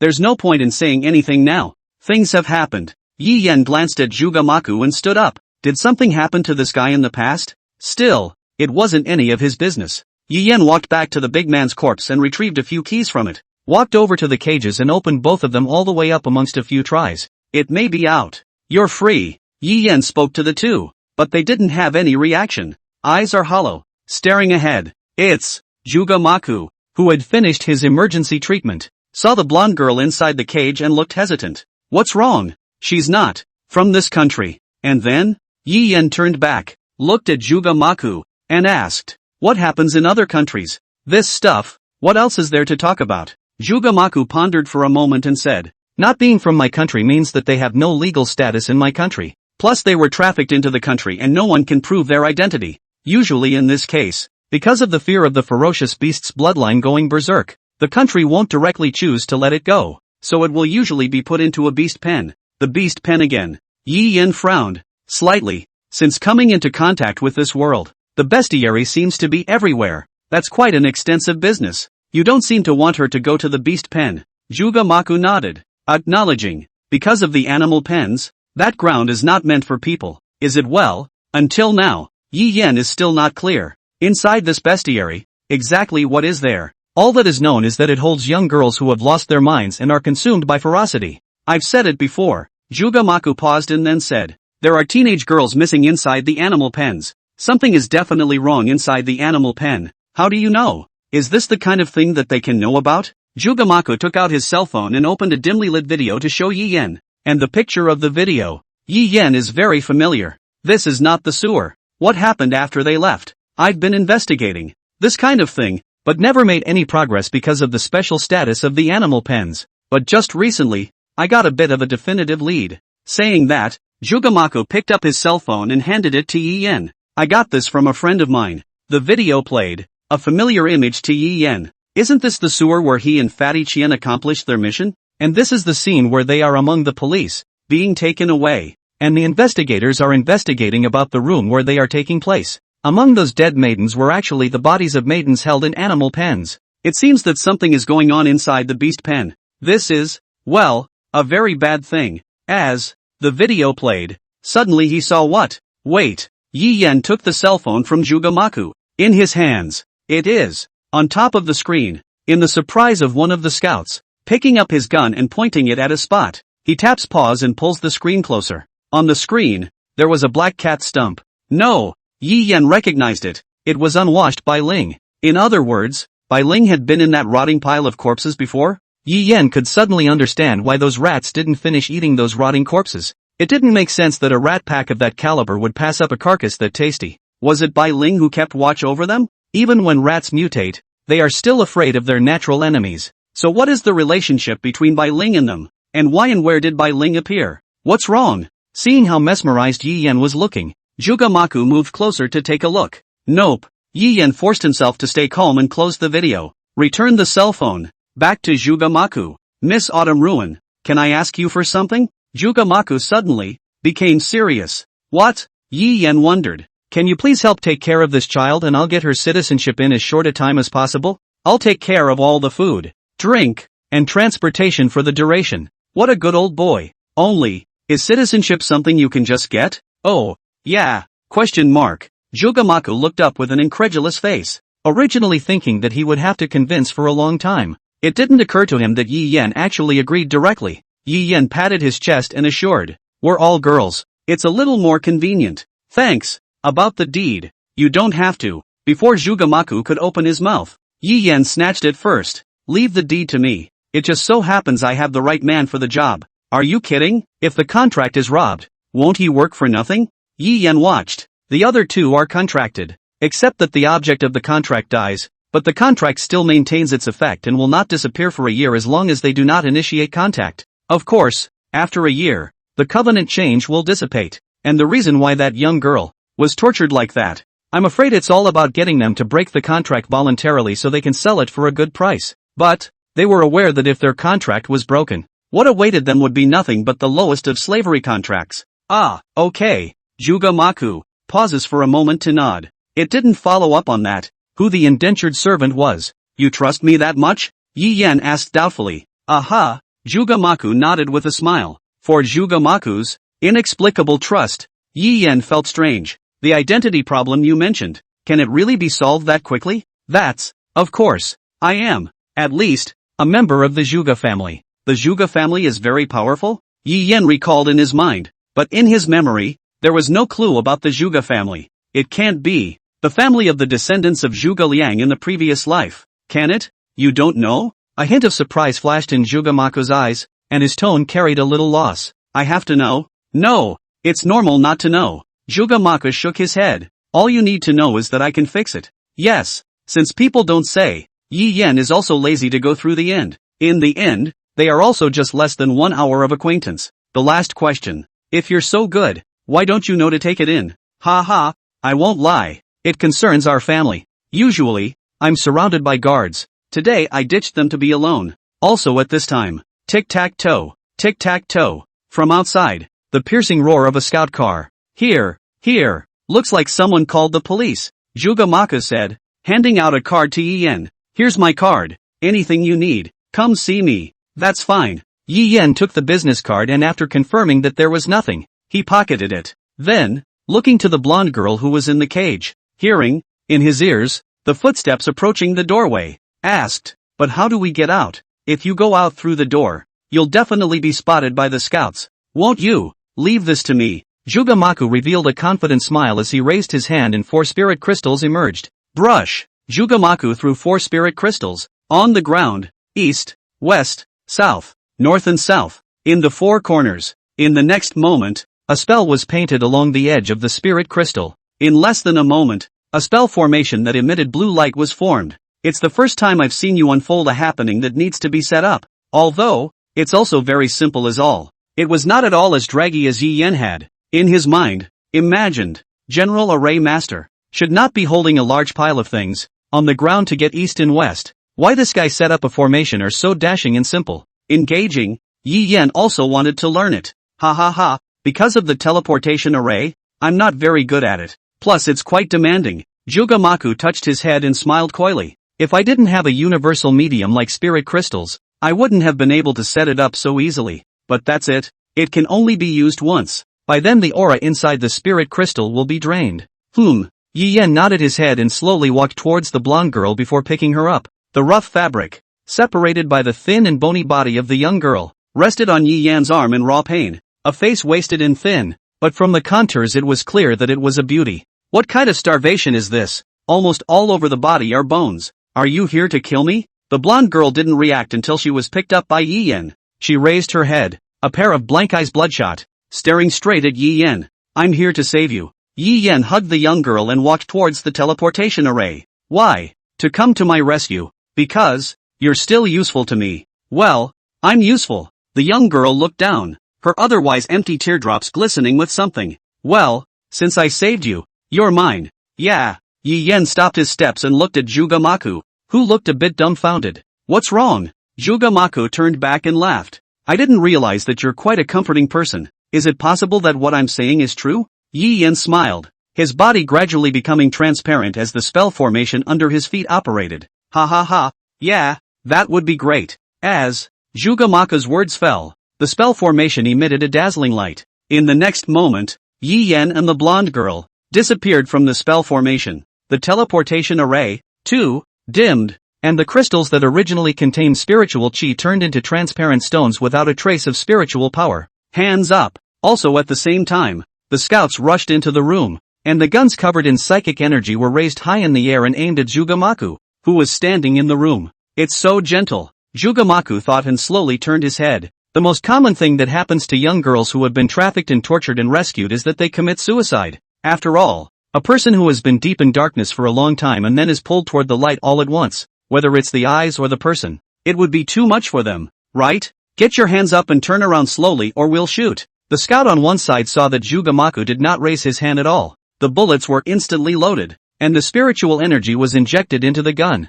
ready to fire. Stop! The captain at the head, after seeing Jugamaku's face, instantly called off his men. Juga family, Jugamaku? Ha ha ha, Detective Sue, we meet again. Seeing an old acquaintance, Jugamaku playfully said, why are you, a Juga family member, in a place like this? Scout Officer Sue, frowning with a serious face, stared dead at Jugamaku. Also, the person who used the teleportation array to escape just now, who exactly is that? Gee, is there a problem with me showing up here? Jugamaku had a helpless look on his face. Of course I came running impatiently to do God's work because I knew there was something illegal and criminal going on here. Also, what teleportation array? Did Scout Sue misread it? Besides, shouldn't you detectives protect the victim in the first instance after seeing a scene like this? When Jugamaku said this, there was some slight anger in his tone. You guys, hurry up and get them to the hospital. Detective Captain Sue commanded the 2 team members around him. Immediately after that,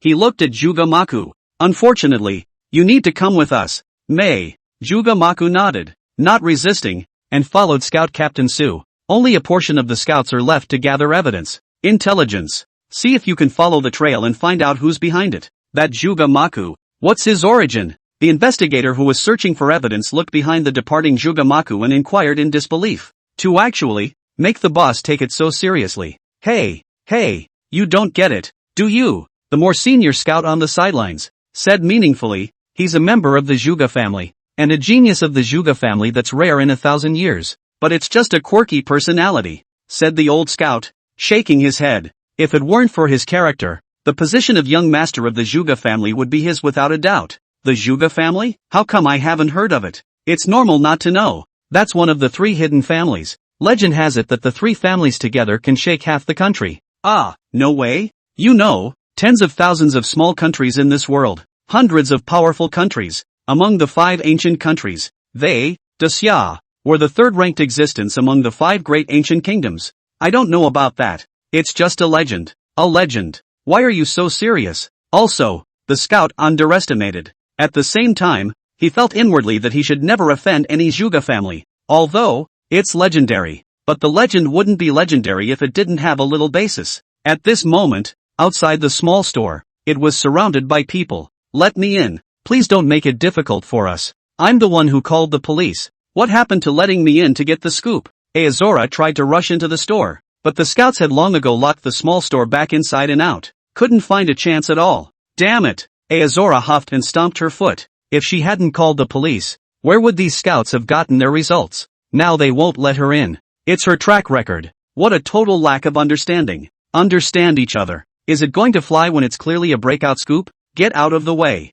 Get out of the way. Also at that moment, 2 men were lifted out of the front of the store, and Ayashikage's eyes lit up as he grabbed his camera. Focusing on the young girl being transported out, Aozora flinched as she got a better look. She hadn't expected it to be this bad. She would have if it weren't for that beautiful woman. Click, click, click. From all around, the sound of photographs being taken and flashes of light made the face of the already pale victim go a few shades whiter. Nearby, the 2 teenage girls were slapped around. Green Bamboo saw that there were a number of her peers among them. Without hesitation, she found the perfect angle and snapped at the victim. She's doing the people a favor, only by bringing this situation, the incident, to light. Will people take it seriously? It is only when such incidents become less and less frequent. She told herself so. That said, I don't know if she'll ever see her again. The pretty sister. Northmore City. Inside a room. As the floor teleportation spell formation emitted a dazzling white light, a silhouette stepped out from it.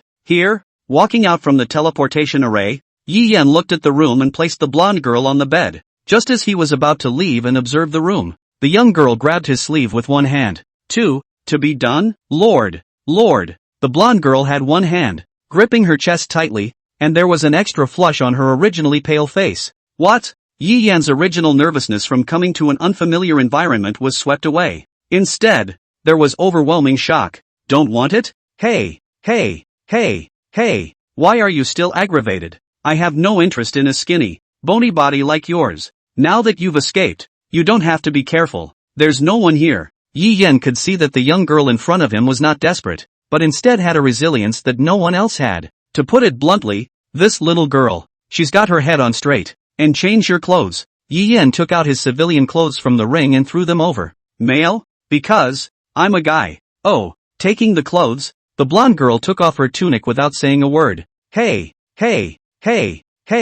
I'm still here. If you want to take off your clothes, you have to go into the bathroom before you do it. Take a shower, by the way. Yi Yan had a headache. You're a girl. You should cherish it more. Aha. The blonde girl nodded her head and without any pouting, grabbed her clothes and walked into the bathroom. Turning on the faucet, the warm water washed over her bruised body. Is this what the priest said? The man of destiny? The young girl closed her eyes. Sister will get you out. Whatever. Do whatever you want me to do. Looking at the young girl who walked into the bathroom, Yi Yan sighed. He wouldn't think that he had saved her. The young girl will then trust him immensely and obey him. Yi Yan recalled the young girl. No, it's Kagura's panel. ____. Name Kagura. Fierce Beast Bloodline, Extreme Cold Demon Snake, Grade A, Status, Weak, No Contract Status. Ferocious Devouring, 37%. Cultivation Level, 3 steps, 3 levels. Talent, Body of Extreme Cold, Grade S.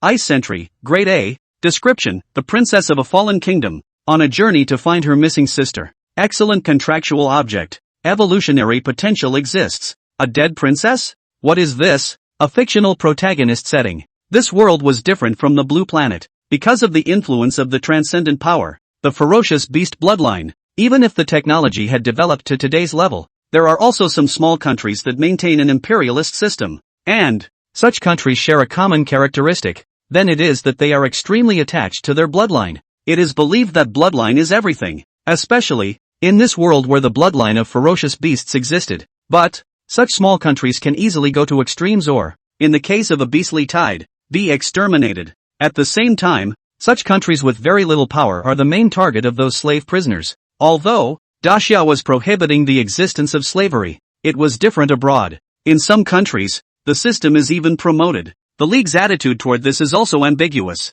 The lack of regulation has led to particular confusion abroad. There are countries that don't even have internet. Of course, this was what Yi Yan had read in the books. After all, he had never been abroad either. Presumably, that young girl was captured by a slave trader after her country's demise and transported here to be sold to someone else. The deceased princess, however, seemed to have a mind of her own. Maybe it's not the same as being caught on purpose. 2. Looking for a sister or something. It doesn't matter. Yi Yan spread his hands and didn't bother. It's good to have ideals. At least, no thoughts of seeking death. Nor, I don't know, the gift he got through the pact. Will it disappear the moment the object of the contract dies? Click. Yi Yan pushed open the heavy window and looked out to confirm where he was at the moment. Wouldn't it blow up if you were teleported to, say, another zone? The good thing was that from here, one could see Beixian School, that huge footprint. In terms of distance, it's just a few kilometers, a short subway ride away. That, Lord, do you want to wash? The young girl, refreshed from her bath. Those golden strands of hair dazzled in the light. White skin, slimmed down a bit, but negligible against that stunning face. Basically, it's a different person, so to speak, Yi Yan suspected in his eyes. This little ninja, it would not be before to do ugly. No, call me Lord, call me. Yi Yan pondered for a moment, then said, just call me, Autumn. And, what's your name? Although he knew, Yi Yan still asked symbolically, Lord Autumn, can you help me with a name? No name? No. At least, I don't want to be using that name. Is it fear of being identified? No need. I have no talent for names. Doesn't matter. Then, let's call it Kagura January. Hearing the word Kagura, the young girl froze. Kagura is the sex. January is the name. You'll be Kagura January from now on. Don't you like it? No. January shook her head, happy to accept the title.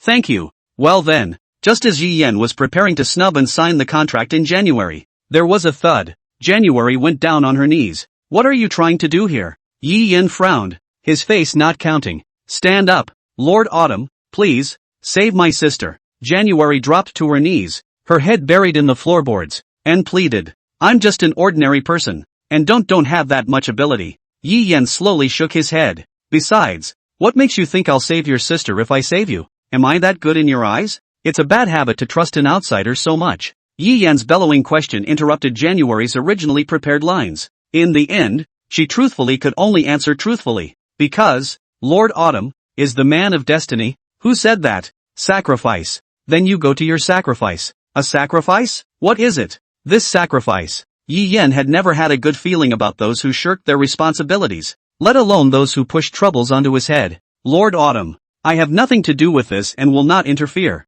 I understand. I'll find out for myself. January lowered her head, looking dejected. However, just then, a hand appeared in front of her. So, will you make a pact with me, so that we are no longer unconnected? I can help you in any way I can. This was not a conflict for Yi Yan's current purpose. That said, apart from among the animal pens, weren't the foreign maidens abducted by the slave traders the perfect objects for him to contract? A covenant of equality without identity, unnoticed, even if disappeared, and craved. Expect to have imperial beasts to make and contract them, even if there wasn't. For the January request, Yi Yan would target those who were enslaved and hunt those slave traders. It's a totally surefire business, while hunting these slave traders for indentured objects. For that, he needs numbers. He can't, by himself, do all of it all by himself. Finding a sister in January is no big deal. Importantly, he also gets, in front of him, a competent assistant. Although, it was only at the A rank 2 level, it was still a little stronger than him. Besides, people can get stronger. And just because they're weak now doesn't mean they'll be weak later. There's no such thing as a wasteful ferocious beast if it's cultivated well. Ratings are not enough. Grades come in. Besides, an A grade really isn't too bad in this world. Is it really okay? January hadn't expected at all that the lord in front of him would actually sign a contract with himself. It's still a contract of equality. Originally, She was ready to find the despair of scattering her sanity in the search for her sister. Sure. Yi Yan nodded. However, he did not tell the young girl about his gift. Although, according to his plan, exposure was inevitable. But at least for now, he didn't fully trust the young girl in front of him. Tick-tock. Tear after tear slipped from the corner of January's eye. She looked up, full of excitement. But the outstretched hand stopped in mid-air. Can I really make such a contract? With you? January asked again. According to her judgment, the teenager's talent in front of her was at least at the top of the S-class. Could he really contract with an A-class beast like her? She wasn't dreaming? Sure. Yi Yan paused and then said, however, there is one requirement of this contract that will be written on the contract. That is that no one else can be told about me being your contractee. January nodded in agreement. Now that she was so humble, she really wasn't qualified to address him directly as Lord. Seeing that January nodded in agreement, Yi Yan began to catalyze the contract spell formation. However, the next moment, the spell stopped. Some people don't agree with the deed. You don't agree? Yi Yan frowned and looked towards January. Is this girl playing a trick on him? No. I just want to make other contracts with Lord Autumn. Other covenants? I'm not signing a life and death contract. To this kind of overbearing contract where one person dies and the other dies as well, Yi Yan said that it was impossible to sign in this lifetime. Joking aside, how could his life be handed over to someone else? And likewise, he didn't want to carry anyone else's life on his back. No, January said, shaking her head. How could I let Lord Autumn sign such a contract? I hope Lord Autumn will sign a slave contract with me. Do you know about the slave contract? Yi Yan's words were interrupted before he could finish. I know that, but beyond that, I don't know how to ever repay you again. Nonsense. I'm not going to sign a slave contract with anyone. Yi Yan's face appeared a little impatient. If you don't want to sign it, then forget it. January froze, not expecting that she would actually be disliked. But then there would be nothing for her to repay. Besides, if she didn't, how would she be able to rely on the adults in the future? What I need is not a slave, but a partner to fight alongside me. Though, I can't promise I'll find you unextinguished. But those damn slave traders, I'll make them pay. I will clean up this world of all slave traders, free all who are enslaved, and I can make an oath to that effect. Then, take the innocent maidens and deed them all over. Yi Yan thought so in his mind. However, Yi Yan's words at this moment, which were transmitted into January's brain, were so unbelievable. It turned out that Lord Autumn's ideals were actually so noble. It was so bright compared to her who only wanted to save her sister. And, even more unbelievably, she didn't actually question the truth of the Lord's words at the moment. So, will you help me? Yi Yan once again sent a question to the young girl with firm eyes. Lord Autumn, you're really a great guy. January smiled slightly and slowly half-kneeled. She had seen too much along the way, but never have I seen, before my eyes, a man with a great heart and using noble virtues. I, January, hereby swear to serve Lord Xiu for the rest of my life, and to live out Lord Xiu's ideals for the rest of my life. As January's words fell,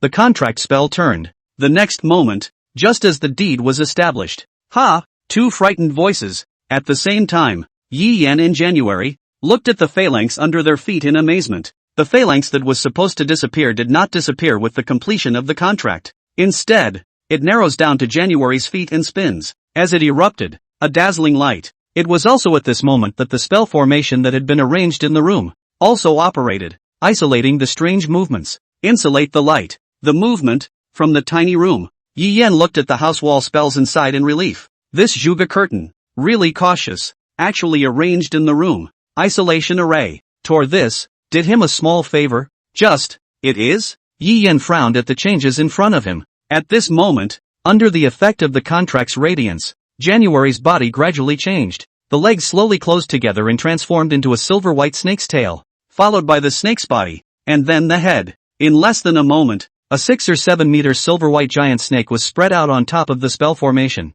And this, truly, was January's ferocious beast form, the extremely cold demon snake. However, that's not all. Rather, it's just beginning, only to see the smooth body of the snake, gradually growing out lines. No, scales, above the snake's head. There were even 2 horns growing out, which were sinuous and forked, shaped like antlers. Is this evolving? Turning into a dragon? At this moment, the panel that was originally in Yi Yan's eyes in January changed at the same time. Name Kagura January. Fierce Beast Bloodline, Extreme Cold Demon Snake, A. Imperial Cold Demon Jiao, S. Status, Weak. Cultivation level, 2 steps, 3 levels. Talents, extremely cold body, S rank, extremely cold jade body, SS rank. Ice royalty, A, ice control, S rank. Divine speed, A rank. Description, the princess of a fallen country, who embarks on a journey to find her missing sister. Seems to have found her purpose after contracting with a teenager. Secondary evolutionary possibilities exist.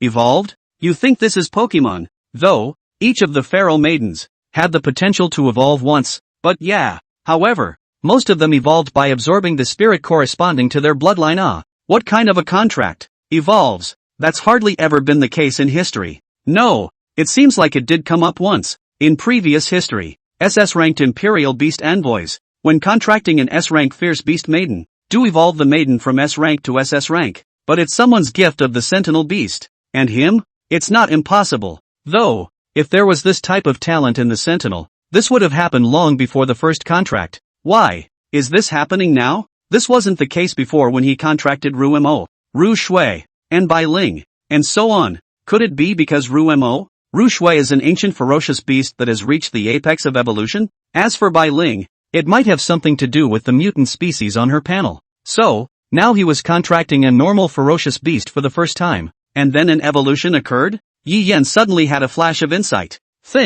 That's the only possibility. This is incredible. So it was his other unseen name talent that screwed it up? As for the origin resonance, where the effect could not be seen, it shouldn't be possible just by looking at the name. Oh, Yi Yan snickered in his heart. At the same time, knowing that he couldn't expose, even more easily, what he was gifted with. Otherwise, when the time comes, there will be as many people as feathers to kill him and rob him. There is not just one country in this world, and countries are relative to each other. Although, because of the alliance, there were few large-scale wars between great powers and great powers anymore. Friction was still rare. He can't become, like, a bargaining chip in a state-to-state game. So, is he considering building his strength? With this plugin, those despised, lowly ferocious maidens, after contracting with him, it will be improved by leaps and bounds. By then, when there were more people, even if he exposed his talent, who would dare to say he wasn't? However, the immediate future is still to lewdly get up and develop and not make waves. And the candidate for the deed, sure enough, can't be random. With the completion of the January evolution, Yi Yan once again gained 3 talents. Body of Cold, Grade A increases one's ice attribute resistance by 15%. Increases one's ice elemental fitting by 15%. Ice Manipulation, B rank can simply manipulate the power of the ice element. Divine, C rank when released actively. It will achieve a large speed bonus. Furthermore, Yi Yan shook his hand and felt the power in his body. It was much stronger. At this moment, his strength had finally broken through to the first rank, officially stepping on the threshold of the Imperial Beast Envoy. Moreover, with his current strength by virtue of the talent addition in his body, he could easily defeat the second rank even if he was directly facing it. Even the third rank could not help him for a while. Still, it's too weak. Lord Autumn, this is. January had transformed into her half-beast form by now, and she touched the slightly protruding horns on the top of her head, feeling the power within her body with an incredulous look on her face. Congratulations, you've evolved into an S-class ferocious beast. Yi Yan was really happy. After all, the stronger his contracted object was, the more feedback he received. Speaking of which, the contract of all things was really a bug-level talent. As long as the contract is in place, you can get infinitely stronger. No, January was terrified. It was all Lord Autumn's doing. She knew that the changes that had just occurred in herself were all given to her by Yi Yan. She didn't dare to be proud of herself, though the slight curl of her lips revealed her inner joy. That's what the adults gave her as a gift. Sure enough, she hadn't made the wrong choice. It also confirmed his suspicion that Lord Autumn's talent was definitely above S rank. It could even be SS rated. As for SSS rank, the young girl couldn't even think about it. Yi Yan just smiled and didn't say anything. After all, he didn't know what to say. Regarding the situation in front of him, Yi Yan was only making a rough guess. Well, it's getting late, so get some rest. I've got things to do during the day, and I'll come find you tomorrow night. He was also a bit sleepy. It would be nice to get the gift of not having to sleep. I have a class to teach tomorrow, and it gives me a headache just thinking about it. Just as Yi Yan was about to leave, January suddenly called out to him. By the way, my lord, since we're going to free all the slaves, shouldn't we have an organization name? January's eyes sparkled as she looked at Yi Yan. This girl, has she completely blended in? Yi Yan secretly spat. It's more urgent than he is. Although, His talk of freeing all the slaves is suspiciously pie in the sky, and it's not even clear that it can be done. But, as a human being, you always have to have a goal, don't you? But, the name of the organization. Yes, and after freeing the slaves, when we come across some homeless ones, we can take them into the organization. 2. We can also call on partners who share our ambitions to join us. This girl, she wouldn't have the structure of the organization all worked out already, would she? But it's tough if you don't have a name. Aha! After hearing January's proposal,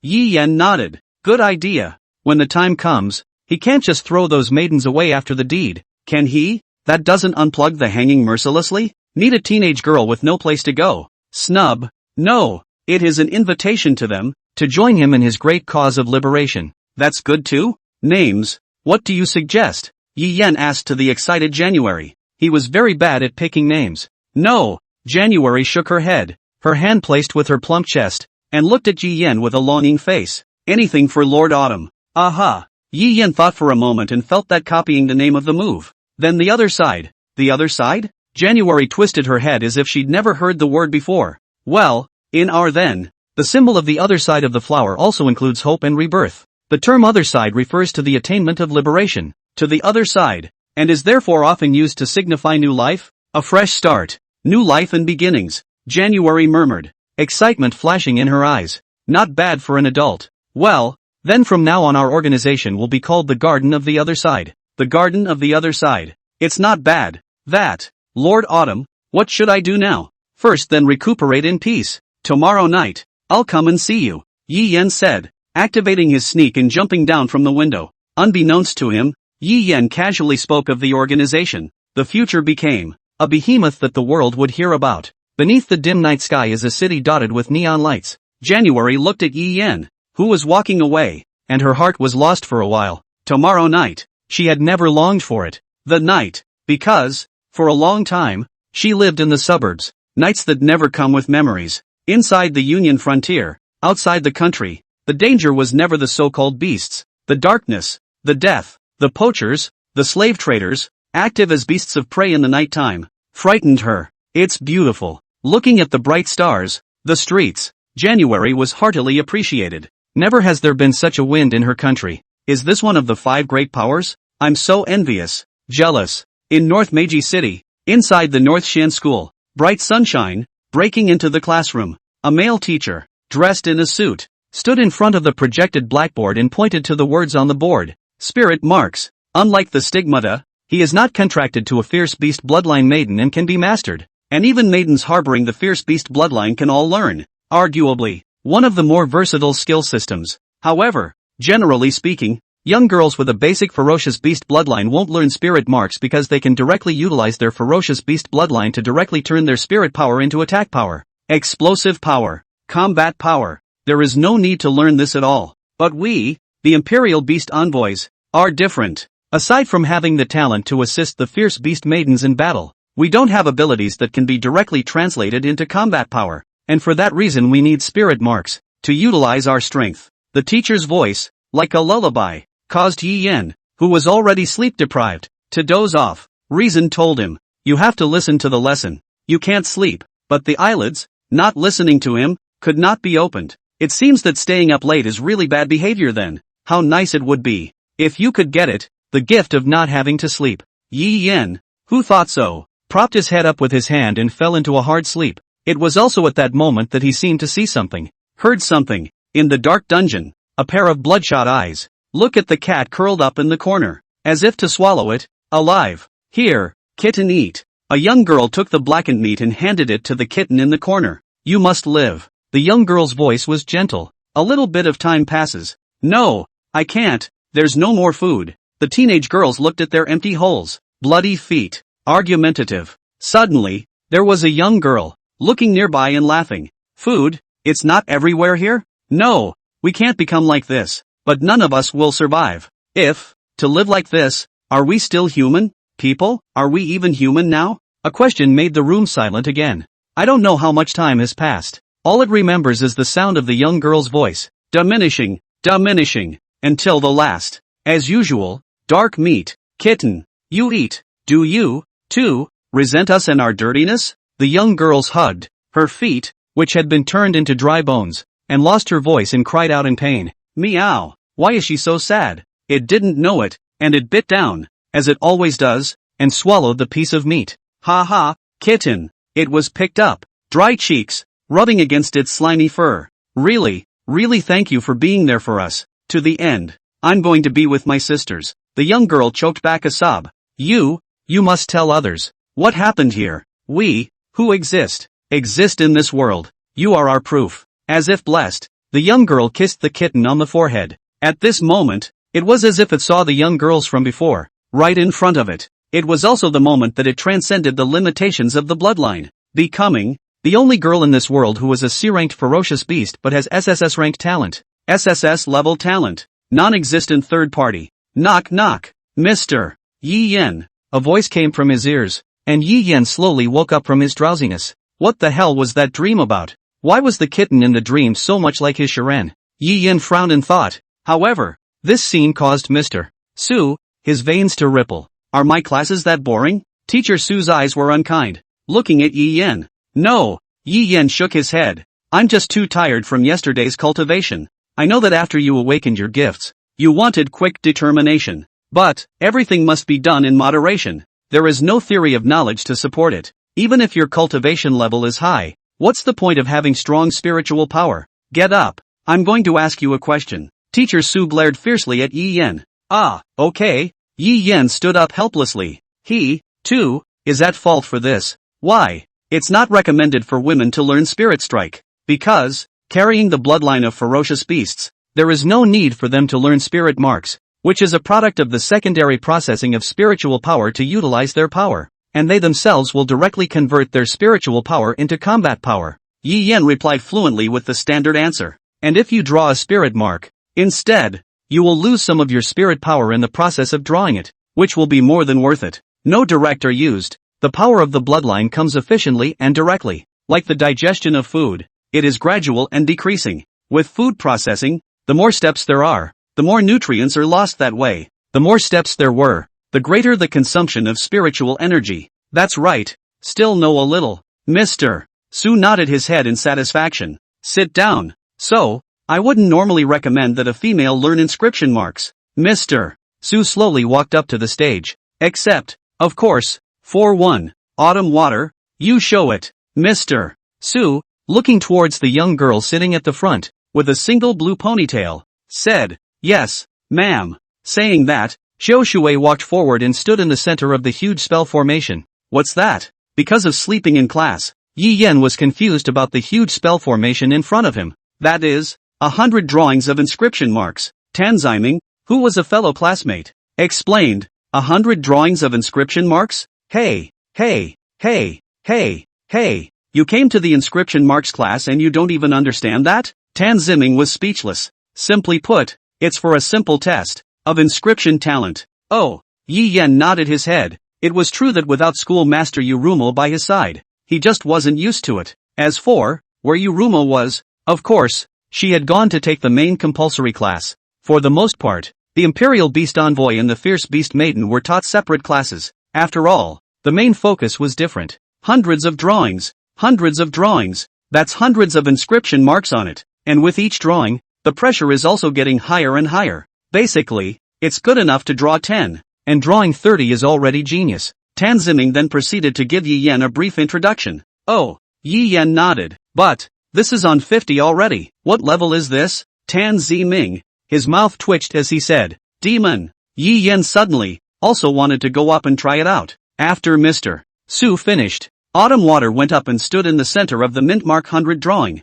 She will prove that she is not a waste. Even if the inferior ferocious beast bloodline was, so what? She could still live in this world. No one can take away her freedom. Xiao Shui slowly closed her eyes, and as her spiritual energy was released outwardly, an inscription mark surfaced in the middle of her mind. She raised her hand. All of her spiritual energy was invoked at this moment, and then condensed on top of her fingertips. Following the inscription in her head, the young girl's hand moved. It left a beautiful arc in the air. Add 1, 2, 10, and at least 20 passes. Xiao Shui began to struggle a bit, but it was still within tolerable limits. It wasn't until 30 lanes in that her hand felt something pressing against it. At the 40th path, her hand It was as if it was being pressed down by a huge mountain, and by the time she reached 50, her hand, she could no longer move it one bit. Again, is this where it's going to end? Autumn Water wasn't happy with the representation of the moment, but in the eyes of the others, it was already a monster. Well, good. Teacher Sue, who was on the side, nodded appreciatively and said to the student, "Look, students, this is the gift. With such a talent, even at the same level, one can fight head-on against an A-class fierce beast maiden. Envious. Awesome." The students, looking at Joshua on the stage, had envy in their eyes. Che, a female, come to learn what inscription marks. Of course, there are bad voices in the midst of it all. It's probably because the bloodline rating is too low to come here. Stains, in the end, it's still trash. So what if you can draw an inscription mark? Will there be an imperial beast envoy contracting a ferocious beast that hides behind it? Yi Yan looked towards the three men who were in the corner of the speech, whispering and showing sneers. Hey, speak up, didn't eat? Tan Zimming, who was on the side, looked at those three with an unhappy face. What? Are we talking in your way? Of the first three, the long hair came forward. Yi Yan remembered that his name was Lin Feng. Yeah, getting in my way.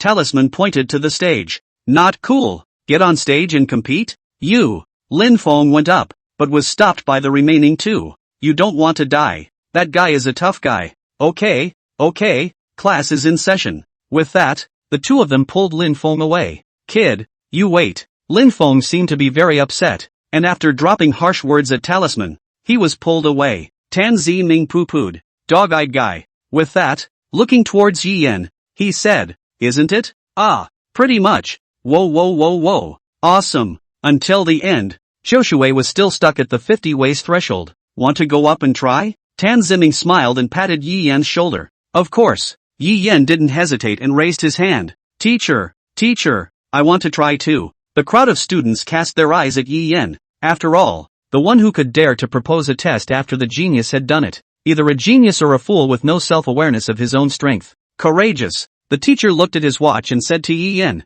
there's still a little time. Just in time. Get up there. Aha. Under the gazes of the crowd's astonished gazes, Yi Yan walked onto the stage, with Joshua on the way down the stage. While with Yi Xiang, she curiously glanced at the handsome teenager in front of her. Is this the man the old man told himself to get closer to? Humph. A pretentious imperial beast envoy at first glance. She doesn't want it. Joshua snorted coldly and walked past Yi Yan. It messed with Yi Yan not knowing what was going on. Yi Yan didn't care much and walked onto the stage. Follow your teacher's lead and close your eyes. With the release of spiritual energy, with a bang, the inscription mark 100 drawing bloomed with a dazzling light, causing Joshua, who was walking down the stage, to stop and look back. This? What's he doing with such a huge amount of spiritual energy output? The students on stage were even more surprised. This guy's spirit power is too terrifying. No. Talon pushed down his glasses, cold sweat falling from his cheeks. What's awesome isn't this spirit power, but this horrible output rate. Output rate? That's right. Teacher Sue, who was on the side, also changed to a stern and deep expression. It's about the efficiency of your own psychic output. It's normal that you haven't learned it now. It's something you'll learn only if you take a psychic class. Moreover, the amount of spiritual energy output of the student in front of him was clearly not within the normal rules. One might even call it a monster. Che, soon aura release faster? A classmate got upset. The aura stored in itself is limited. What's there to be proud of when he releases it all at once like this? Tan Ziming looked at the person who said this with contempt in his eyes. What ignorance! Just a little faster? You know, this is a formation. A talent that war spirits can only dream of. The output of aura is determined by the explosive power. That is, the size of the attack. This is inscription class. We're here to learn about inscriptions, not to see you demonstrate the amount of aura output. Some of the students even yelled out in displeasure. However, he was soon given a stern warning by Mr. Su, Talon, shaking his head at the ignorant fellow.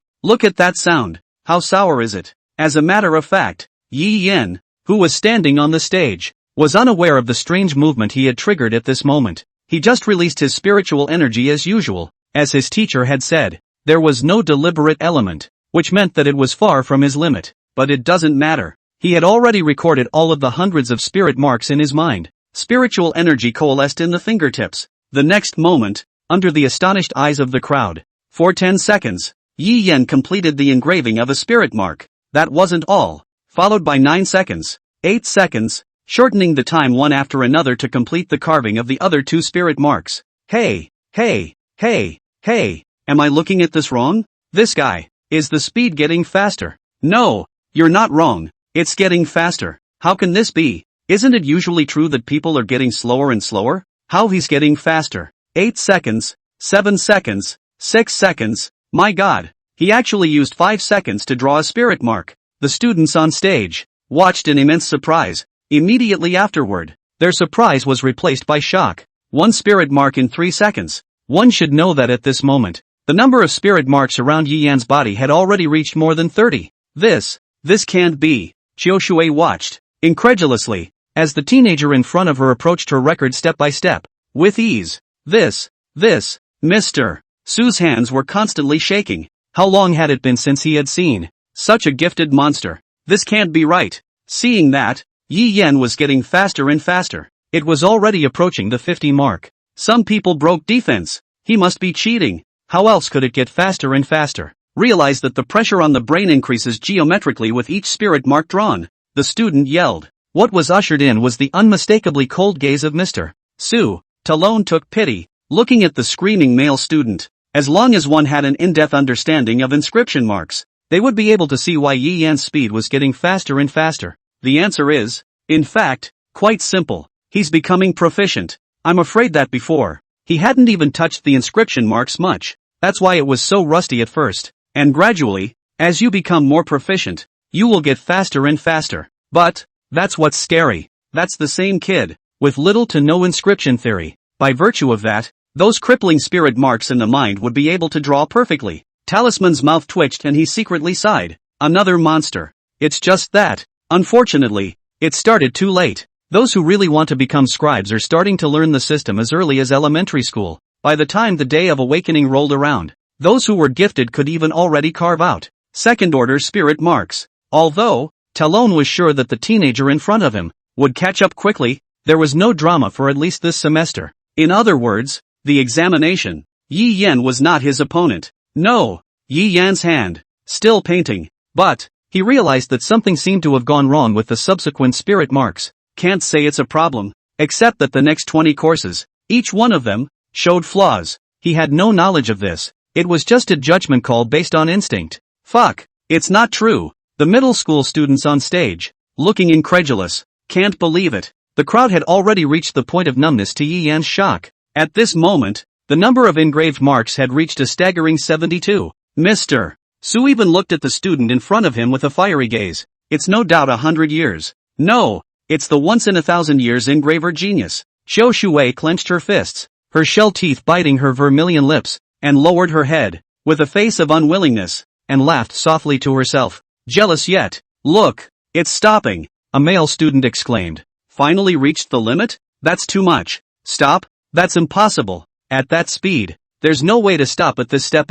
Autumn looked up, only to see that Yi Yan was raising his hand. The raised hand, hovering in the air, around which hovered 80 differently shaped spirit marks, emitting a dazzling blue light. It is? Mr. Su frowned. Is something wrong? It shouldn't. Talisman was puzzled. Ha, I think it just reached its limit. Lin Feng, who was on the side, laughed out loud and mocked. What's the point of showing off when you've clearly reached your limit and still won't come down? Shut up. Qiu Shui glared angrily at Lin Feng. You can't even show off if you want to. You. Lin Feng was enraged. A smelly woman dared to clamor with him, just as he was about to go up. By Talisman, glaring back. Abominable. One by one. Moving. Also at this moment, with Yi Yan's action, the sound of surprise erupted from the stage once again. You should know that what was being drawn was, however, the 81st spirit mark. This could be counted on one hand if it was placed in Beixin school and could be done. Who is he? Really? Too strong.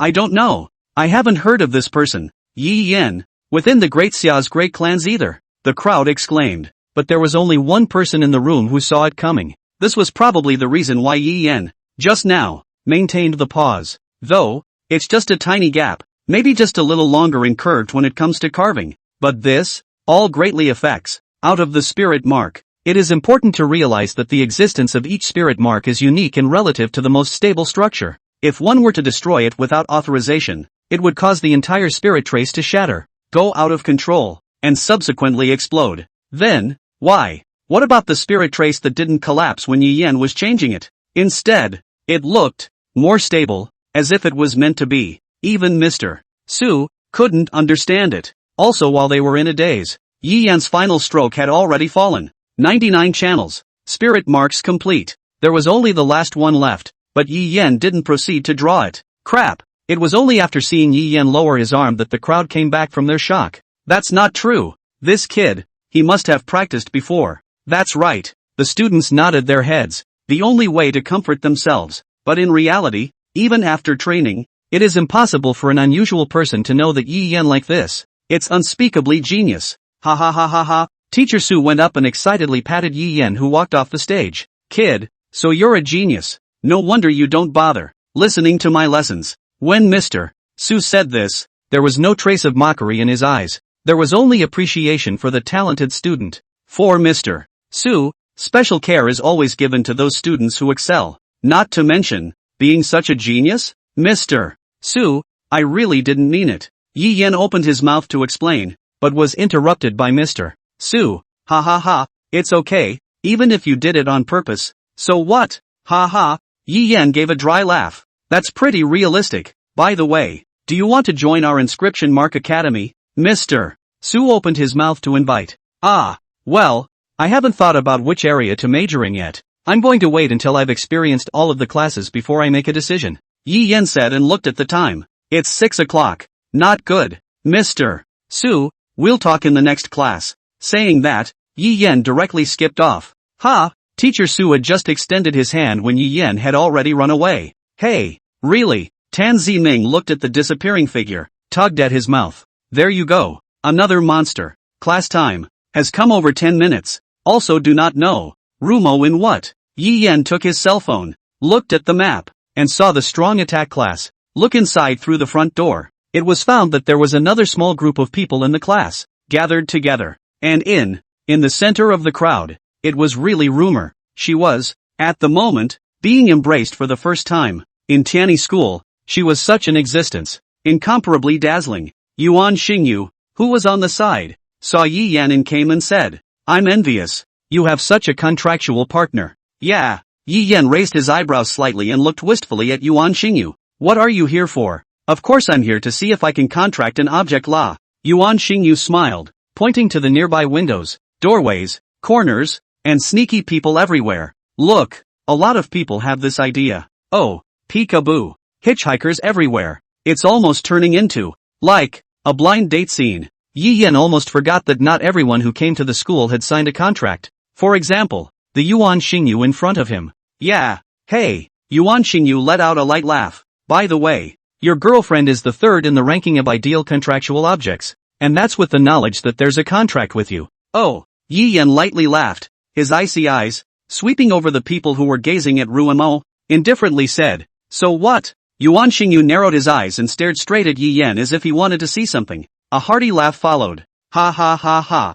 No, it's fine. I'll go first. Then, found the target? Found it. Yuan Xingyu glanced back and looked at Yi Yan with a faint smile, then left straight away. Target? Looking at this guy, I'm afraid that no one can look at him and no one wants to contract. Yi Yan stood at the doorway, looking at Rumo's bright smile, and did not go up to disturb. That's how it would have been if I hadn't awakened an inferior bloodline. It was also thanks to Master Gu, who had modified their information. I just don't know how long I can keep it a secret. Rumo, your skin is fine. How do you take care of it? Ah, I don't take much care of it. Ruemo lowered her head, her face shy. She had grown up with nothing but studying, and had not been exposed to such things. Suddenly, Rumo remembered something and looked at her watch time. It was already more than 6 o'clock. No maintenance and still so good, really envy. Xia Shui touched her face with a look of envy. I'm sorry, I have to go. Kisame stood up and apologized to her classmates. Yo, it's a boyfriend.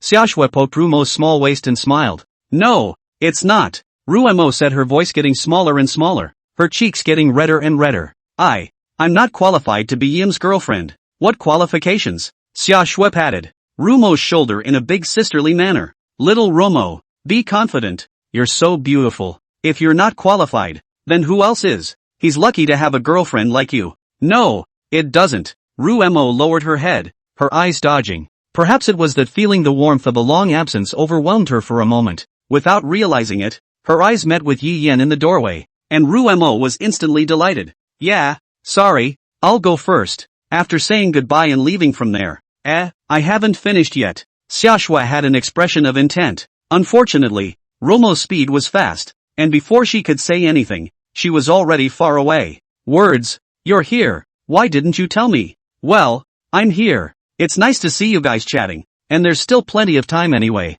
so why don't we talk? No. Rumo shook her head and walked beside Yi Yan, her small hand hooked, wanting to grab Yan's hand, but ultimately put it down. Ah, did you guys see that? Rumo's contractual partner. So handsome, the young girl exclaimed, holding her face. It's my type. Yes. Xiaoxue looked at the two of them, walking away from each other, and an envious look appeared in her eyes. Truly, a man and a woman. Words, what are we going to do next? The two of them walked on the path paved with glazed stones. I found a nice restaurant. We'll eat there together. Really? Sure. Words, I learned a lot in this class. Me too. What a big world. By the way, speech, my cultivation level reached level 9. One more step and I'll be able to condense the holy stigma. Yeah, that's great. The two finished their meal and walked back to their dorms. Back in the room, Bai Ling turned toward Yi Yan and pounced on him. Meow. Well.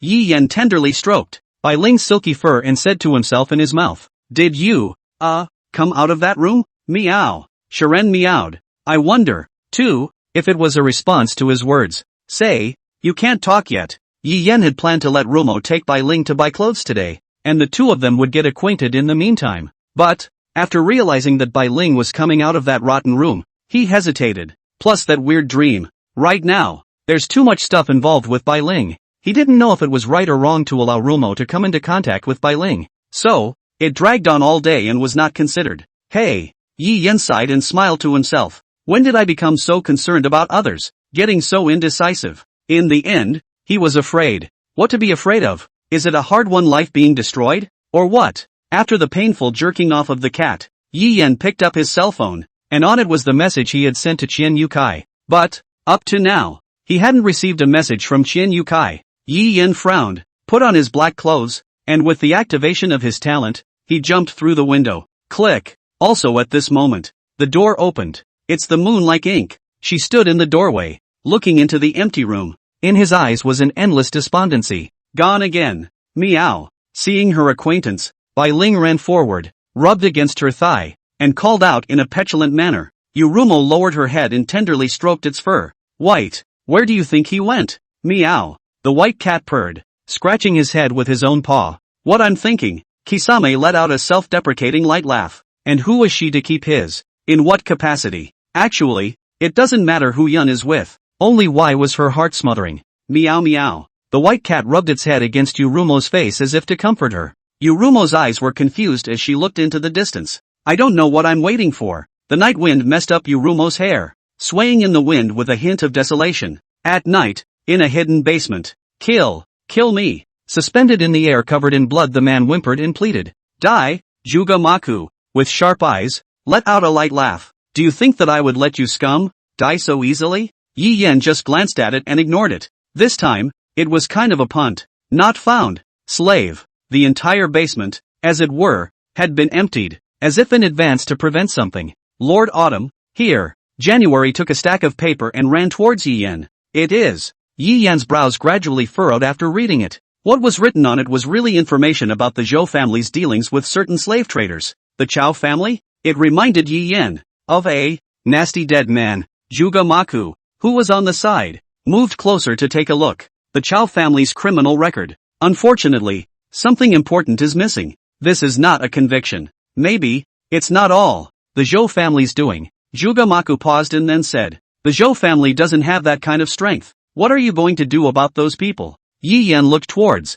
the tortured slave merchant. I won't let these scums die so quickly. It just so happens that there is a shortage of people in the mines over at my house, so consider it a waste of time. It's a waste. It's also possible. Also at this time, Yi Yan's cell phone suddenly vibrated. It was a message that came. When I opened it, it was Qian Yukai. It's a bunch of gibberish. What's this? Yi Yan's brows furrowed slightly. What's wrong? Jugamako looked at Yi Yan and inquired. No. Yi Yan shook his head. and suddenly a voice came. Did you guys hear anything? What? Jugamaku and January looked at each other with puzzled faces. There is a sound. Yi Yen followed the voice in his head and slowly walked under a wall, stroking the concave wall. What's that noise? January doubt. Jugamaku stamped his foot. The next moment, the formation took shape. Yes, there is, and there are passages ahead. Jugamaku frowned, then raised his hand, and a spirit crystal appeared in his hand before being crushed. Miss Chiu Ruin, please stand away from me.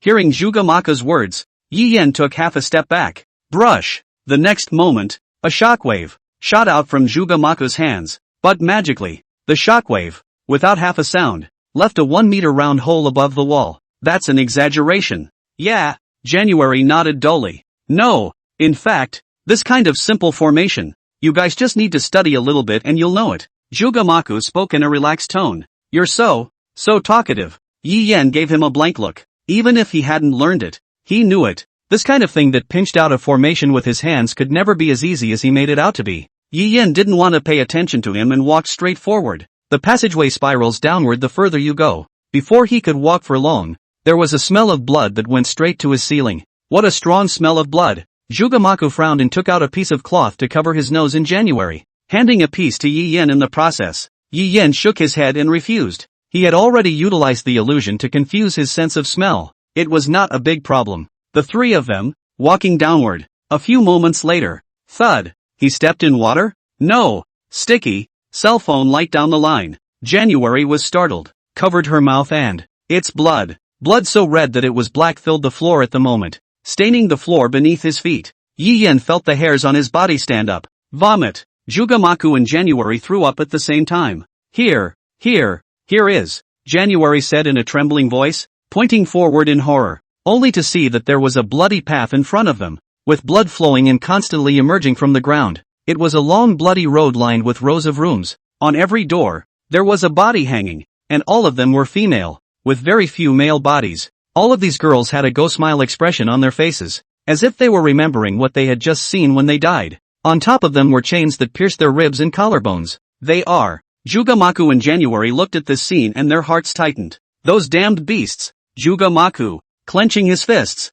was furious at what was happening in front of him. Were those slave traders the ones who did it? January covered her mouth, her stomach turning over at the moment as she fought the urge to throw up. No, it shouldn't have been those guys. Compared to Jugamaku, January's two people's anger, Yi Yen was a bit calmer. It's even calm to the point of being scary. Slave traders don't kill good merchandise. After all, it's worth nothing to them. He walked slowly into one of the rooms and observed the body of the young girl, which was densely covered with tiny pinholes. At the neck of it, the B2C03 string is also left in place. What does that make people? These guys. It's Jugamaku, who had calmed down, observed the chains securing the body of the young girl. What's wrong? This is a spirit locking chain, a type of chain that specializes in trapping ferocious beasts. Yi Yen expressed his speechlessness. Isn't this normal? In order to prevent turning into a ferocious beast and breaking free, don't they all use this? No, it's not the same. For the third order down,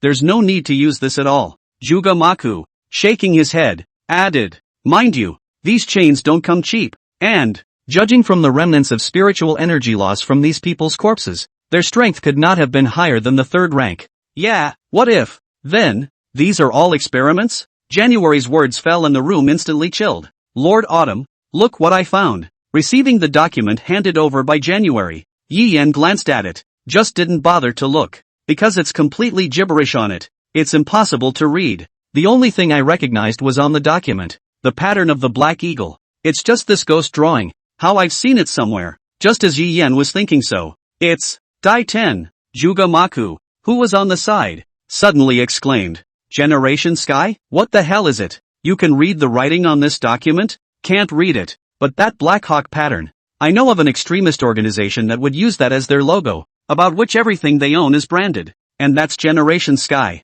Extremist organizations again. The world is so full of this kind of stuff. However, Yi Yen looked at the nearby corpses. These corpses were hanging in midair, their flesh and bones drawn away from them in a blood-soaked fashion. He had a really bad impression of this kind of organization. That said, it was this organization that Qian Yukai wanted to avenge. Then the death of the guy named Cho was no accident. Maybe a bad look or something. This kind of place is a large experimental site any way you look at it. And such a site is near the basement of the slave trader who works with the Chow family. It can't be that coincidental by any stretch of the imagination, can it? To say that between them, there is no how-to relationship. Hell no. Brush. Also at this moment, a black shadow suddenly attacked. Look out. January sensed that something was wrong and went up to block in front of Yi Yin. However, even faster than January was Zhugamaku, who had already generated a formation under his feet. Second order. Spirit shield formation. In the next moment, a light curtain rose up from behind Zhugamaku, enveloping the three people in it. The black shadow crashed into the light screen. There was a thud and it turned into nothingness. Still, January was a big shock. Careful. Yi Yen grabbed January by the shoulders. Thanks. What's going on here? Yi Yen said, his eyes staring around vigilantly. And before them, a man stands. A young girl in red. Only, the eyes of the girl in red in front of her were replaced by a bright red. This color is demonic. Like blood. At this moment, however, she was wearing a weird smile on her face, staring at Yi Yen and the others with a bloodthirsty expression. Ha. You, all of you, are going to die. The young girl's lips quirked and she let out a shrill shriek that sounded like the miserable laughter of a stern ghost. It is? January wondered. Loss of reason. Yi Yen frowned as points of starlight coalesced in his eyes. Then he saw, to his surprise, a scene. North Underworld City. North Shin District. Inside the alley. DM. What's wrong? An obese fat man. Looking back behind him, the slim man said, we seem to have gotten a couple of little bugs in from the institute we dropped off earlier. DM frowned, her eyes deadpan on the cell phone screen. Then they're out of luck. The fat man grinned cheaply. That's some of our best work in there. It's just a shame that the collar is broken and the creature is spatially gifted. Or else the organization wouldn't have left that guy alone. You said it would not give anything away. Dai-Mo looked at his hand. The blinking red dot. Paused and then said, that guy could know a lot of things. How is that possible? The fat man had a disinterested look on his face. Most of the abandoned lab is cleaned up, and the specialized bodies are all churned up. As for the monster, now that all rationality has evaporated, the only way to restore it to its original state is to contract it. Speaking of which, Fatty hemmed and hawed. But because there is no reason, how can the deed be done? Now that guy, he'll just have to be a monster for the rest of his life. Ha. Who told her to screw up all our good experimental subjects? Also, hearing the fat man's words, Dai-Mo nodded. The fat man tapped Dai-Mo's shoulder. A trace of disgust flashed under Dai-Mo's eyes. The fat man didn't notice, talking to himself. Those rats would have had to be killed if they were stronger. If it's not strong, I'm afraid it will only become rations. By the way, maybe, tonight, something wonderful is going to happen. DM always had an uneasy feeling. It's not as if a ferocious maiden who has lost her mind can't be contracted. It's just that the conditions are extremely stringent. So stringent that no country would dare to gamble with this. At that thought, DM relaxed. All at once. Mordecai, I will save you. The two stepped out from inside the alley and stopped. Well, here it is. And up ahead was, precisely, the location of the beast pens in Northmore City. There are a lot of cuties that are waiting for me. By the way, I heard there's a little princess who died. She'll be good material. Thieves. With that, the two walked forward. Hello, your ID, please. The gatekeeper, who was on the side, looked at the two men, his lance gripped tightly in his hand. Though, he didn't believe that anyone would attack this place, but a high level of alertness is a necessary discipline for a soldier. The fat man took out an ID and the doorman took it, nodding as he took a look. Come in. It was also at this moment that a pillar of light that shone in the heavens and earth rushed away. Under this light, the stars of the night, surprisingly, began to turn. They orbit the pillar of light, orbiting the stars. On this night, everyone looked up into the sky in unison, gazing at this incredible scene. Fatty's face was stunned with incredulity written all over it. How is this possible? Witness to the SSS-ranked Imperial Beast Contract of Heaven and Earth. _____. Name deception like frost. Feral Beast Bloodline, Void Dragon, SS Grade Mutant. Status, Sanity Loss, No Contract. Ferocious Devouring, 99%. Classes, 3 orders and 7 levels. Talents, Mark of the Void, SSS Grade. Dragon Scales, S Grade. Dragon Power, S Grade. Description, something that doesn't exist, present in the world. Some kind of special being that can't be analyzed in detail. What? Strongly. The deed. Strongly requesting a deed? It was the first time that Yi Yen had seen such a situation. Also, why did the SS rank Fierce Beast Girl lose her mind and appear here? Is it possible that this organization called Generation Heaven is so powerful?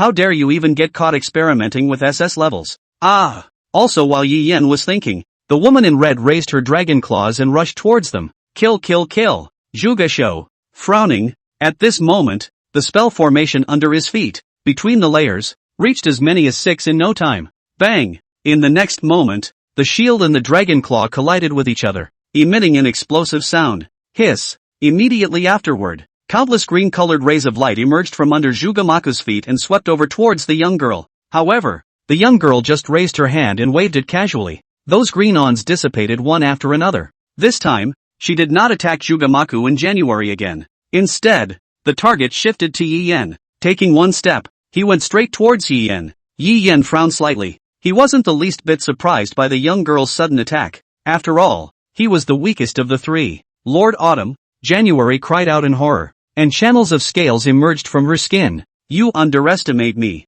Zhuge was slightly furious, only to see the originally dissipated green aura coalesce once again, transforming into chains, trapping the young girl. I'm sorry I'm late, but I will avenge you. Zhugamaku raised the long sword that was condensed from the green aura. Just as it was about to fall, the young girl raised her eyes, and in the next moment, her entire body suddenly disappeared, the green chains losing their target and falling to the ground. This is, January wondered. Spatial talents. Zhugamaku frowned, his eyes dead on the situation around him. That's right. I'm afraid the whole underground is now within his range of movement. Yi Yen swept through them one by one using his talent survey and found that no matter if it was the ceiling, the floor, the walls, or even the void, they were all marked. I'm afraid this is the void marker on the deceitful frost panel. Be able to go instantly at any time. At the marker. And at this moment, all of this fearful space was within Deception Russian's mark. Boom! A figure emerged, and sharp claws followed. You two get back behind me.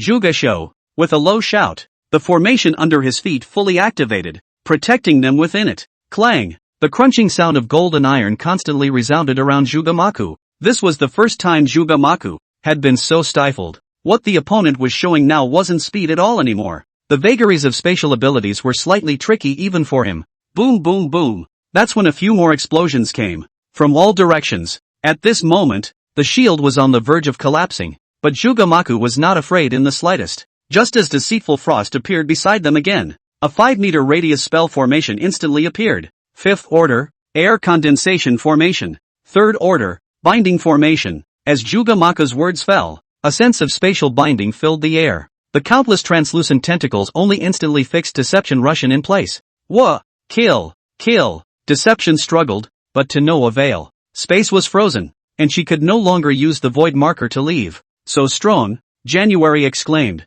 covering her mouth. It's over. Zhugamaku reached out and spread out his hand, and a spirit crystal appeared in his palm. It was obvious that he was going to use the same move he used to destroy the wall earlier. Just as Zhugamaku was about to crush it, a hand grabbed and stopped him. What are you doing? Zhugamaku, puzzled, looked at Yi Yen who was grabbing him. Can I have her? Whether it was out of a rational, emotional attitude, Yi Yen did not want her to die. Void marking, such a generalized and powerful talent that he said he would give up nothing. If it works, it could save someone's life. So why not? Are you trying to save him? Zhugamaku's eyes stared at Yi Yen with a deadpan gaze before shaking his head. Useless. She has lost her mind, consumed by ferocity, and is hopeless. You're only adding to her pain. I've never seen a man who's lost his mind come to his senses. Why else does the beast pen exist? Zhugamaku said, his hand trying to pull away from Yi Yen, only to find that no matter how hard he tried, he couldn't break free. In the end, he was only formidable in formations, and in terms of physique and strength, he still couldn't compare to the young girls who possessed the bloodline of ferocious beasts. He had no choice but to raise his other hand, but unexpectedly, the other hand, too, was grabbed. He looked to January beside him, his tone unkind. Ms. January, if she doesn't know, don't you know? Since Zhuge, body emanation, that powerful aura. Scared January swallowed a mouthful of saliva. However, she didn't let go of her hand for this, and she looked at Zhuge with firm eyes. I believe so, Lord Autumn. You guys are so stupid. Zhugamaku was furious. What makes you think that you can do something like this? Something that even a supreme powerhouse can't do. The berserk aura leaked out, instantly rushing Yi Yen and January apart. Why else would there be a bestiary? Do you realize that every second you delay now is causing her harm? The concentration of spiritual energy overflowing from Juga Mako's body even reached the point where it was visible to the naked eye. He murmured, his pupils clenching as if he were a lion about to go on a rampage. Above his body, a blood vessel rippled up, as hideous as a python, and there was even a droplet of blood falling down, losing their sanity to ferocious beasts. Snap! A pair of hands, resting on the shoulders of Juga Curtain, who had lost his mind. The originally raging spiritual energy at this moment, extinguished. Calm down. Really, can you save her? Juga Sho hung his head, lost in thought as he looked toward Yi Yan, totally unreadable. Before this, I'll save her. Yi Yan spoke firmly, as if there was a magical power that enticed him. Trust me. Looking at Yi Yan who was so determined, Juga Maku, it seems, knows something. Ha, yeah. He raised his head, his eyes staring at Yi Yan in death. Have you really decided? Decision made. Do you realize that your whole life is at stake in this decision of yours? It doesn't affect much. That's not what I'm talking about. Juga Maka shook his head. There are too many people in this kind of city. Yes, more people means more ideas, Juga Sho said, taking out from the ring several crystals. Only this time, the amount of aura from the crystals was several times that of the last time. A few spirit crystals that were thrown out. In the next moment, a teleportation array surfaced. I don't know if it can take it, but it's one of the few things I can do. Thank you, Yi Yan said, looking at January Dao beside him. Can you get January out of here? The farther the better. Lord Autumn. January wondered why she was asked to leave. Was it something dangerous? Just as she was about to go up, a teleportation array surfaced at her feet. I will. You have to be careful. No. Follow him. I'm fine. Nothing? It's okay. Why did you want her to leave? If January wanted to go up, all she had to do was step out of the range of the spell. But, the foot she was about to step out with hovered in the air. No step. In the next moment, with the teleportation array in operation, the two disappeared from their original location. Gone. Yi Yan looked at the disappearing two inside in relief. So,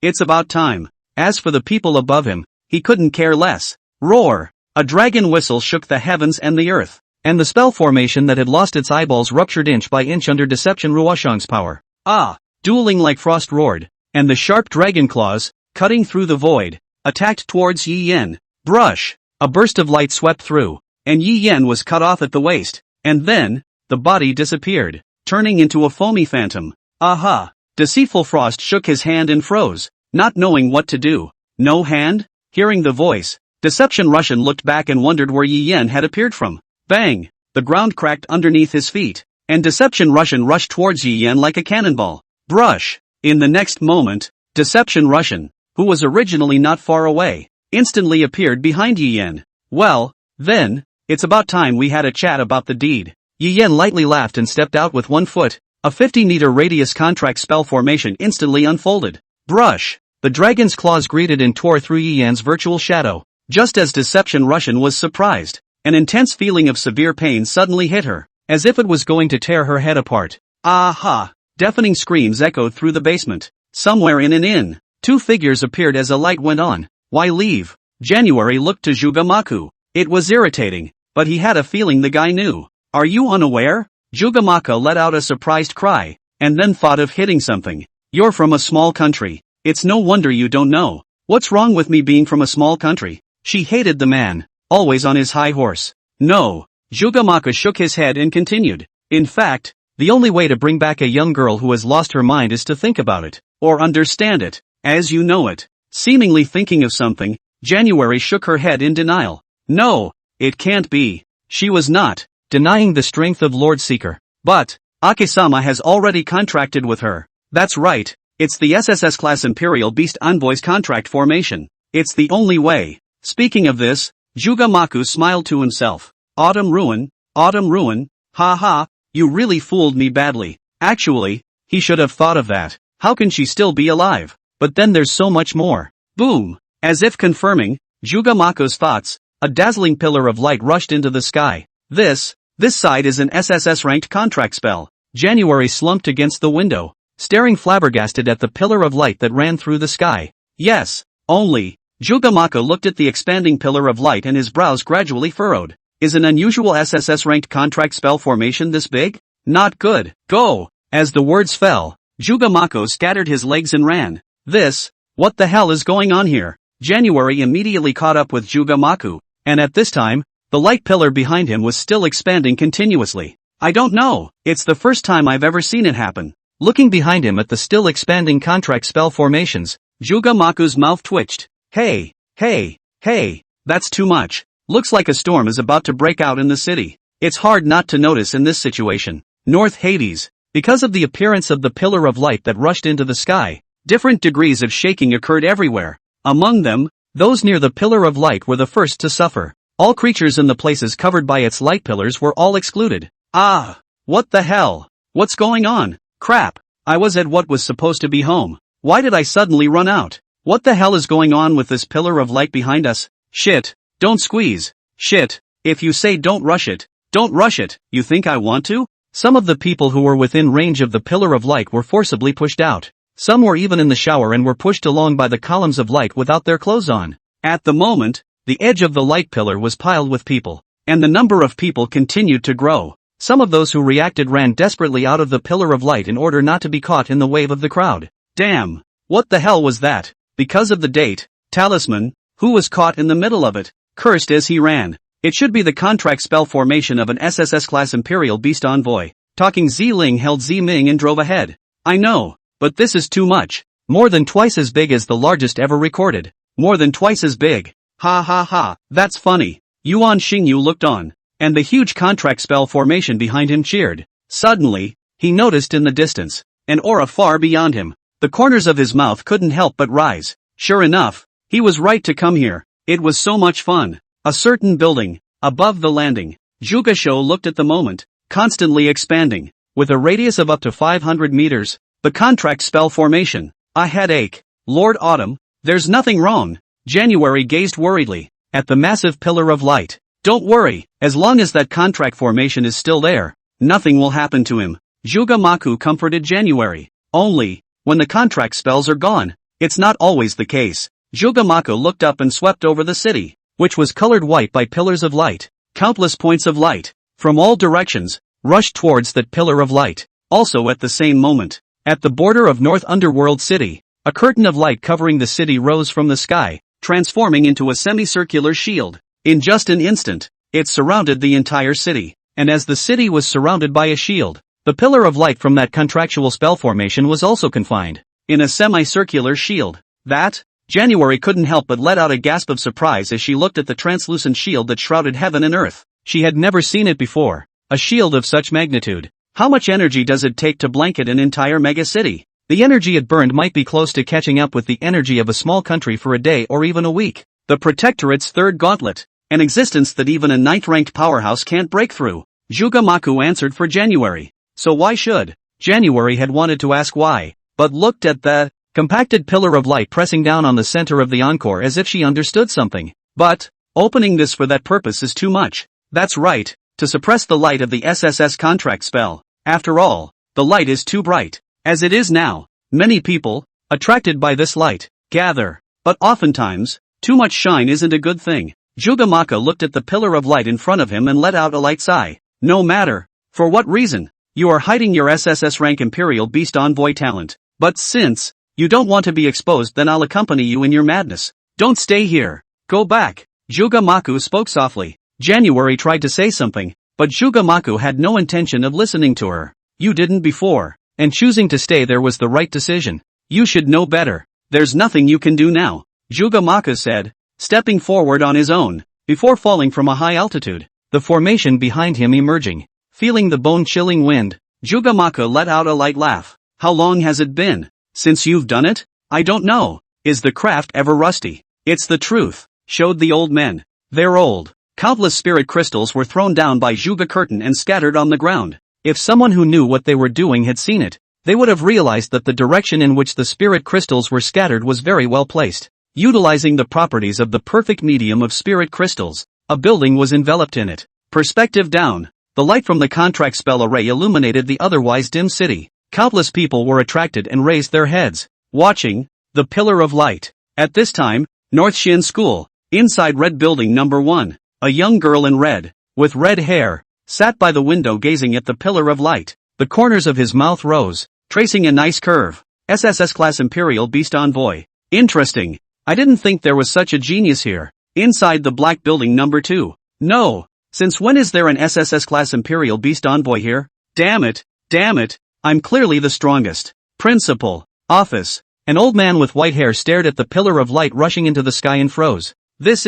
Could it be, that boy? Vice Chancellor, Zhao Wutian said to himself. Bang! Also at that moment, the door was suddenly opened. Vice Chancellor, something's wrong. A woman suddenly stumbled in. The woman's face was covered in sweat. I can see it, Zhao Wutian lectured as he glanced at the woman. Spiritless, didn't I tell you not to panic when things go wrong? Then what should we do? Those people from the clans, they've all rushed over. Zhao Wuling gasped and spoke with difficulty. Oh, what to do? Of course, to get together. Ha, that's not good. What's wrong with that? With a chortle, Zhao Wenshi rushed over to that pillar of light. By the way, who was he thinking about before? Zhao Wutian touched his head and ignored it. It did not occur to me that they, Northern Underworld City, had actually appeared in SSS-ranked Imperial Beast Envoy. It was really intriguing. Looking at the departing Zhao Wuling had a headache on his face. Her grandfather was like that. Boom! Also at this time, Kitsujin School Library, there was an explosion. 3 white building. Rumo hugged by Ling, lying by the window, looking at the pillar of light, muttering under his breath. Is that you? Words. Although, others say that an Imperial Beast Envoy can only contract 1 maiden in his lifetime. But, as long as it was the words of the word, Ruemo was sure that it could be done. It was just like that time when the word deeded her. Why? Kisame touched his chest. It wasn't a loss or a disappointment. She was not repulsed. Word and others contracted. But, what is this feeling again? At this point, what Ruemo didn't notice was, Bai Ling, who was being held by her, emitted a shimmering light that was proof that the talent had been activated. Its scope, the whole room, that is to say, everything that relates to what's in this room is subconsciously ignored, including, in the perception of others, Yi Yen who should be living here, North Underworld City. Inside the city lord's mansion, a middle-aged man sat, in a rocking chair, with his eyes tightly closed, and spoke to the secretary at his side. Is it up? Reporting back to Lord City Lord. The Protectorate's 3rd edition has been turned on, ensuring that not a single ant will be allowed to escape. Aha! The middle-aged man nodded his head, looked at the distant pillar of light, and opened his mouth. Just say what you want to ask. Yes. The secretary hesitated for a moment, but spoke anyway. I don't really understand. Is it necessary to use the Protectorate formation?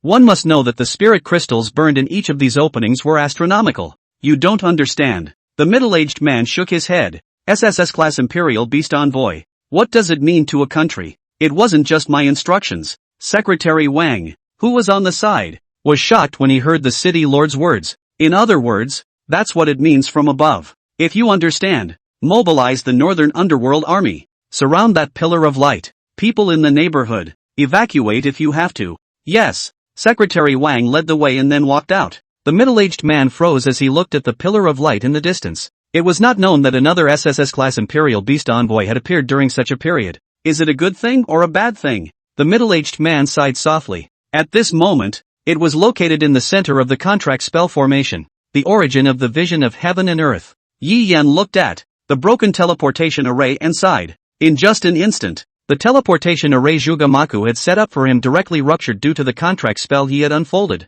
It seems that we can't rely on the teleportation array. Yi Yan felt the ever-expanding contract spell formation. Murmured. This one's a couple times bigger than the last one. Was it because this was his 4th time? And the parts that had been suppressed when he hadn't released the contract spell before were all released? Yi Yan guessed in his mind. However, looking at such a sizable spell formation, the corner of Yi Yan's mouth twitched. I'm afraid it's pretty bad out there right now. I don't know if I can escape without any problems. What he had to worry about now, though, it seemed, was not that. Yi Yan turned his gaze to the young girl. At this time, the young girl's original blood-red eyes gradually began to recede. Ah! Deception Russian screamed miserably as she held her head. That's right. SSS-ranked pact recognized pact spells can pull back the sanity of a young girl who has been consumed by her ferocity. But it's temporary. And it takes time. And that's enough time for the city's strongest to come here. This was the reason why Zhugamaku, after knowing about it, wanted to stop him. It's so obvious that he's being cheated on and still wants to care about him.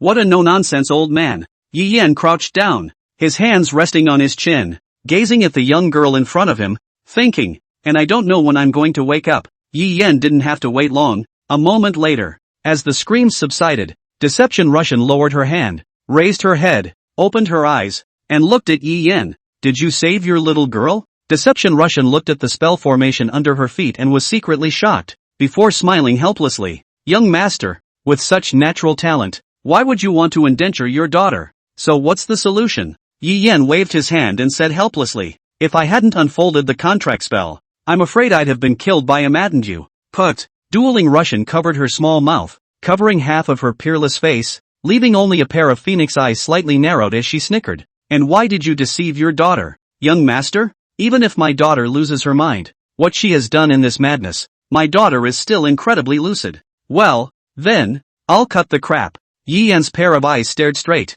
deceptive as Frost said. So, your response is, he paused and added, the contract formation, but it won't last long. The original reason for saying this was to get the young girl to decide quickly, but Yi Yan's words didn't make the young girl feel half as anxious. She pointed to the dead bodies and told of her crimes. Young master, do you know who killed all these people? Yi Yan didn't say anything. He guessed. Deceitful Frost, to himself, spoke. Yes, these men, they were all killed by my daughter, one by one. They're all my daughter's best friends, but I killed them one by one. Deception Russian said, a flash of bright red in her eyes. Back then, I was awake and in control. Then, even so, the young master will indenture his little daughter. Deception Russian raised her eyes, a pair of phoenix eyes staring straight at Yi Yan. Even so, I will indenture you. No matter what your reasons, no matter what your sins, no matter what your sins, no matter what your reasons, no matter what your sins, the past has nothing to do with me.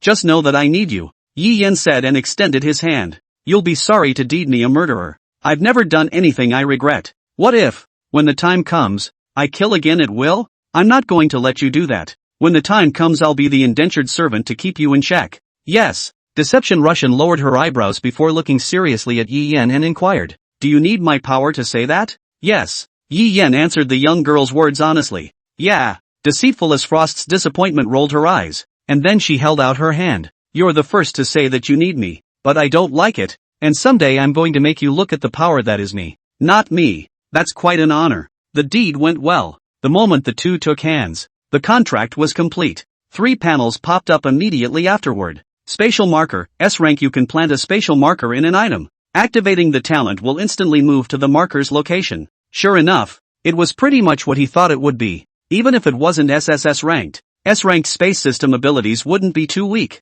In the future, it will be much more convenient to come out and active chivalry. However, Yi Yan really wanted to spit. This wasn't just a weaker flying thunder god. That's fantastic. The next 2 talents, 2, are great. Dragon's power, grade B. Gain part of a dragon's power after use. Dragon scale, grade B enhances one's elemental resistance and gains part of the dragon's defense. No wonder. The attack can easily break through Zhuge Curtain's shield, out of their own strength. This talent bonus also gives a lot of it. Young master, what are you doing? Deception Russian's small hand kept waving in front of Yi Yan, puzzled. It's fine. By the way, why do you call me young master? Earlier, having been thinking about how to trick. No, persuade this girl to contract, and not bothering with it. He had a little time on his hands, because it was over so quickly. The pact spells could hold out a little longer. Ha! Deception Russian blinked her big eyes as she heard. Because, in our place we treat honorable adults as young masters. Oh, your place? You're not from Daxia?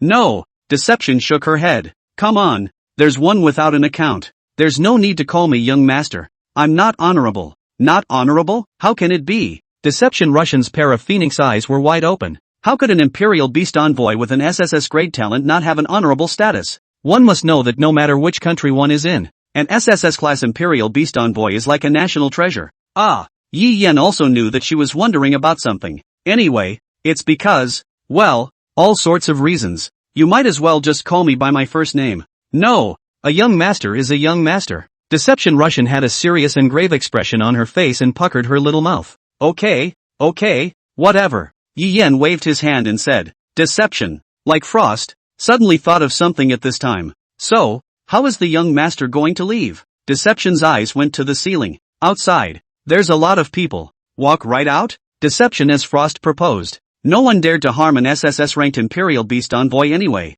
However, Yi Yan negated her proposal. No, I don't want to blow my cover. Deception Russian nodded indistinctly, looking at the somewhat strange teenager in front of her. That is to say, those people outside don't know that the young master is the SSS-ranked Imperial Beast envoy who triggered this incident? Young master doesn't want them to know either? Yi Yan nodded after thinking about it. You could say that. Good, then use my talent and take the young master away. As a side note here, Deceive Like Frost's SSS talent is able to take people with it, and it can also plant seals in the air. No need to resort to external objects. Yi Yan's S-rank spatial markers, on the other hand, did not have such a function and could only instantly move itself and could only plant markers in items. It's a flaw. But, Deception Russian raised her head, her gaze passing through the thick layer of earth, and in the sky. Some people standing in the void, their brows furrowed. Those guys out there are good, more than powerful. They were basically all existences that stood at the peak of power, in Beixian City. But, you don't have to worry about that.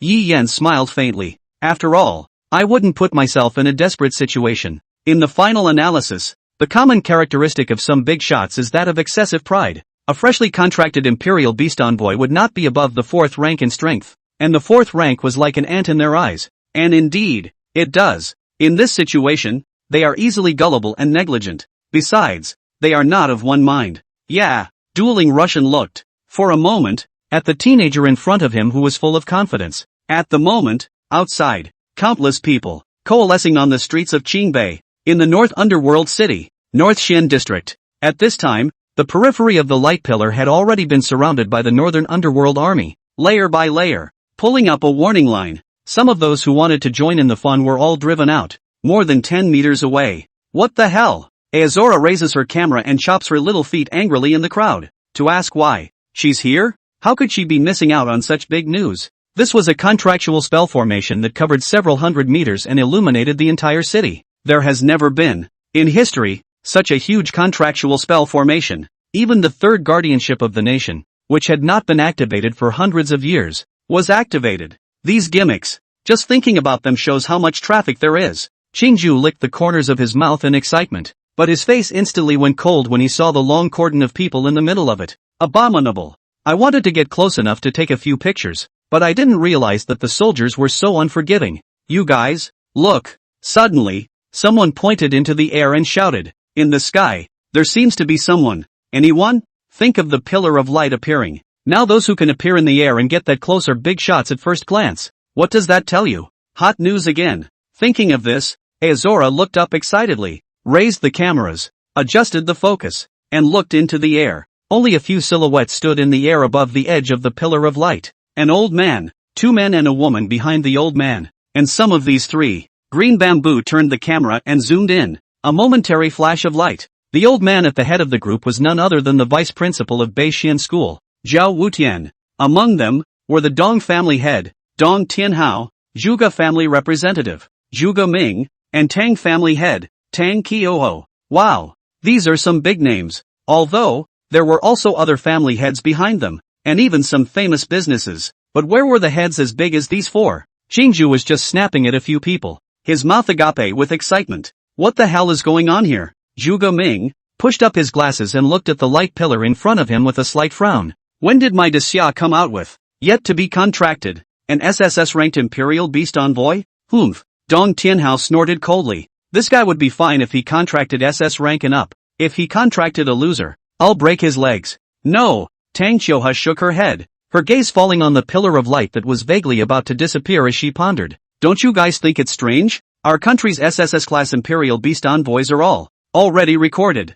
It's impossible to miss it. Is it from another country? But if you think about it, it couldn't be. Because of the other countries, which of them didn't treat SSS-class Imperial Beast envoys as treasures? That would make him run into someone else's country and let it come out in force, much less make a contract with her on another country's soil. Aya, why think so much? We're guarding here. We're still afraid that guy will run away. Dong Tianhao raised his huge fist and grinned. When the time comes, just capture him and train him properly if you want. In the future, then, our northern war power will have to be upgraded a few more notches. The crowd nodded their heads at this, but they were all in their own way. One must know that this was an SSS-class Imperial Beast envoy, and out of the billions of people in the entire Great Summer Powerhouse, there were less than a handful of them. If only that family in power could get it, then there would undoubtedly be a huge boost, though Daxia wouldn't let any one power get it, nor would it be restricted to a single family or business. but just have a good relationship with it. Then when this SSS class Imperial Beast Envoy grows up,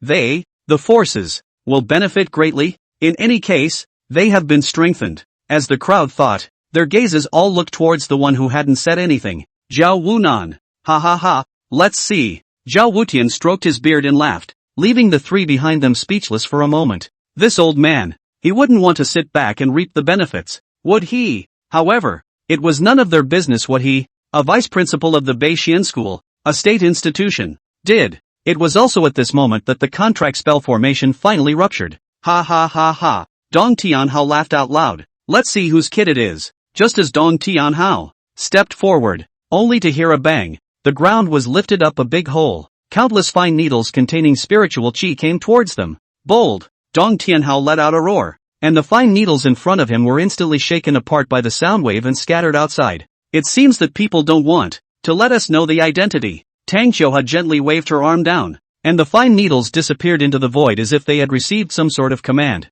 Do you really think that just because you're an SSS class Imperial Beast Envoy, you can be so arrogant? Let's see if I don't pull you out and spank you. Dong Tianhao was furious as the power of thunder covered his body. A huge aura filled the air, instantly covering hundreds of meters as Dong Tianhao took a step forward, followed closely by the others behind him. Just as the crowd was about to rush up and see which kid it was, bang! A huge phalanx emerged and blocked the crowd. Is this? Tang Qiuhua's eyes narrowed slightly as she looked at the large formation with 8 buildings as its children in front of her, her face showing hesitation. 7th Order, Qiankuan Protector Formation, a top-notch defense formation. Zhuge Ming smiled and looked ahead. Slowly walking Zhuge Maku said, I didn't expect that you've actually reached this level, young master Zhuge Maku. Ha ha ha, it's just a small trick to barely set it up. It's not surprising. Zhuge Maku stepped in front of the crowd. Sorry about that, seniors, my friend is rather shy. Can you please leave him alone? What the hell do you think you're doing? Do you think that you can trap us with a single formation?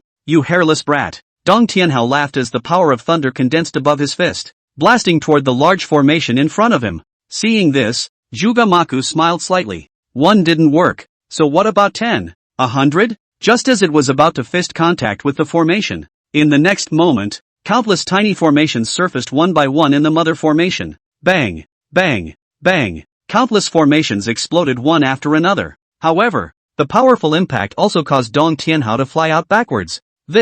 How is this possible? Dong Tianhao was incredulous. A small formation set up by a less than 5th order formation master had actually repelled him. It was important to know that his strength was at the peak of the 8th rank, just 1 step away from breaking through. The people watching the battle were shocked to see this. Seeing Zhuge Maku again, with a body of the 5th rank he was actually able to block the footsteps of the 8th rank. Even more, it sucked in a cool breath of awe. This son's strength is as terrifying as it is. At the same time, it also let them see why Zhuge Shou was called Formation God. Ha ha ha ha ha ha, awesome! Dong Tianhao laughed maniacally as the power of thunder on his body transformed into armor. This means that he's getting serious. Thunder! Break me! Countless formations burst open one after another. However, Zhuge Ming had already prepared his defenses, and a formation shield was constantly being formed. Seeing this, Dong Tianhao was shocked in his heart. What kind of monster is this Zhuge Maku? Zhuge family, when did such a demon appear? You know, the person in front of you is also less than 20 years old.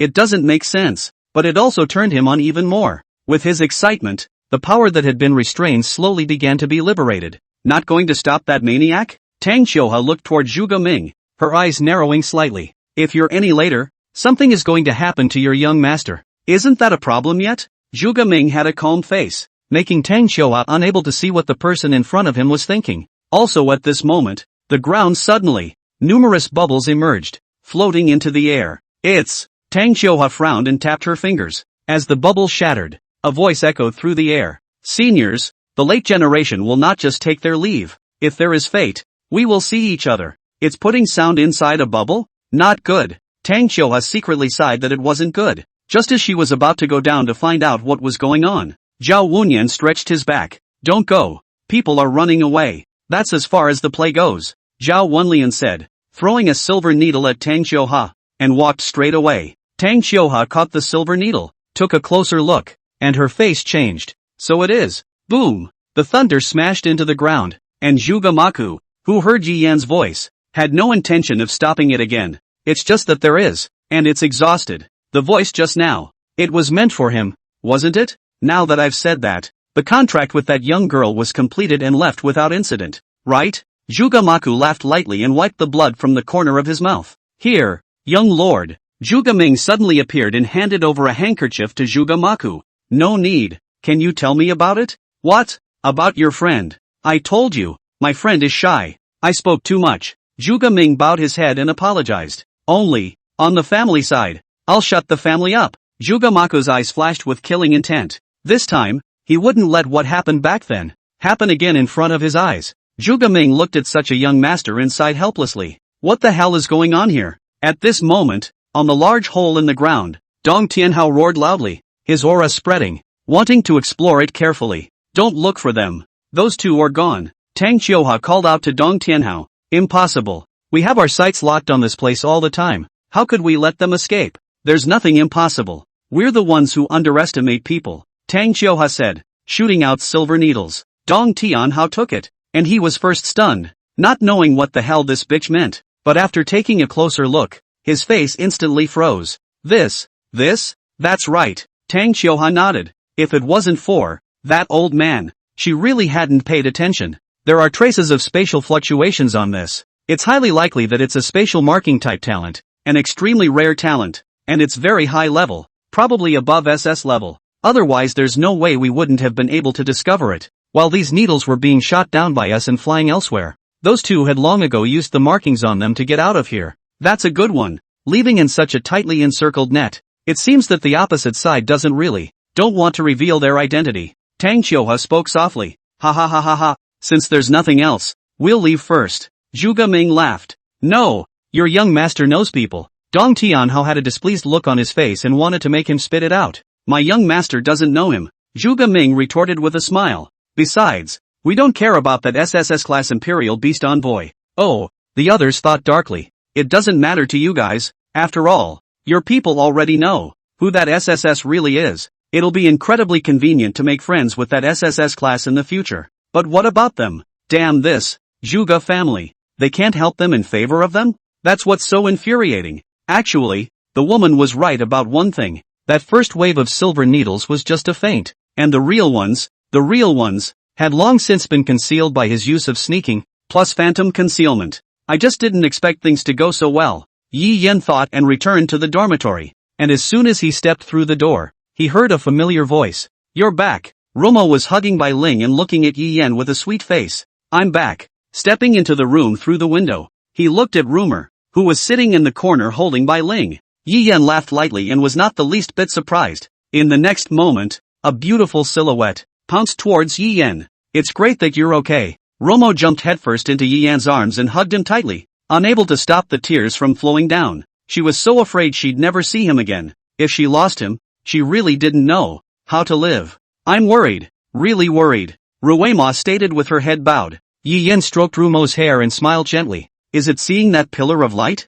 Ruemo wrapped her hands around Yi Yan's waist and nodded with her head buried in her arms. Aren't you going to ask? What happened to me? Rumo should know about it too. Although, Yi Yan did not mean to hide it from her. Words, say what you want to say, and if you don't want to say it, Rumo won't ask about it. Ruemo wiped her tears and looked up and said, just the words, don't abandon me. Yi Yan looked at Ruemo who was crying in his arms and sighed. What a insecure girl this is. She's always worried she'll leave. In fact, he could understand. After all, if he left, it would be hard for her to survive as an inferior ferocious beast. But he couldn't say much about this twisted dependence. Don't worry, I'll never leave you. Yi Yan rubbed Rumo's hair and said softly. Hearing Yi Yan's words, Ruemo broke into a smile and re-entered Yi Yan's arms again, her small hands encircling Yi Yan's waist. Yi Yan also reached out his hand and hugged Ruemo, allowing the two bodies to fit a little closer together. Want to, hear a story? Really?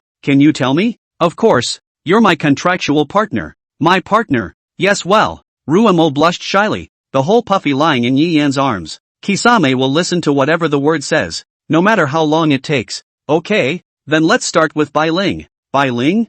Ruemo looked up, his bright eyes filled with doubt. Aha! Yi Yan nodded, then said to Bai Ling, Sharon, can you change back? The white cat seemed to understand Yi Yan's meaning. She nodded her cat's head as her body began to gradually grow larger, her originally thick white hair slowly fading. In the next moment, A little white-haired loli appeared in front of Yi Yan. She pounced on Yi Yan and hugged his leg, tilting her head and blinking her big eyes with a harmless and cute look. Ruemo looked at the scene in front of her with a surprised face. She hadn't expected at all that Bai Ling would turn out to be such a cute little girl. Meow. Ruemo couldn't help but be a little lost in thought as he looked at Bai Ling. The way Bai Ling looked, she couldn't help but love it. This is such a cute little guy who is so adorable that it melts hearts. As she looked at Bai Ling, she couldn't help but reach out and gently stroke Bai Ling's head, which made Bai Ling squint her eyes in enjoyment. Meow. Bai Ling looked up at Ruemo and suddenly opened her mouth to scream, which made Ruemo couldn't help but laugh. Meow. Bai Ling heard Rumo's laughter and laughed along with her. She suddenly reached out her small hand and gently pulled Rumo's hand. As Rumo looked at Bai Ling's small hand, his heart warmed and he gently held Bai Ling's hand back. Words. This is? Kisame was puzzled. She couldn't understand why such a small child would keep surviving in the form of a cat. I'm not exactly sure, but she always seemed to think of herself as a cat. Maybe it has something to do with her environment. Yi Yan talked to Ruemo about everything he knew. So, after hearing about Bai Ling, Ruemo couldn't help but sympathize with Bai Ling a little in her heart. What kind of life is it that makes you think you're a cat? Ruemo couldn't imagine it. Meow. Bai Ling looked up at Ruemo and suddenly rubbed Rumo's cheek affectionately. You're lonely, aren't you? Rumo tenderly took Bai Ling into his arms and gently stroked her head. Words. Can I take care of her? I can teach her to talk, to dress, brush her hair, teach her to write, teach her what a human being is and what a cat is. And she's going to be a very sweet little girl. Well, that's what I plan to do. Yi Yan nodded. After all, he was male and some things were not convenient.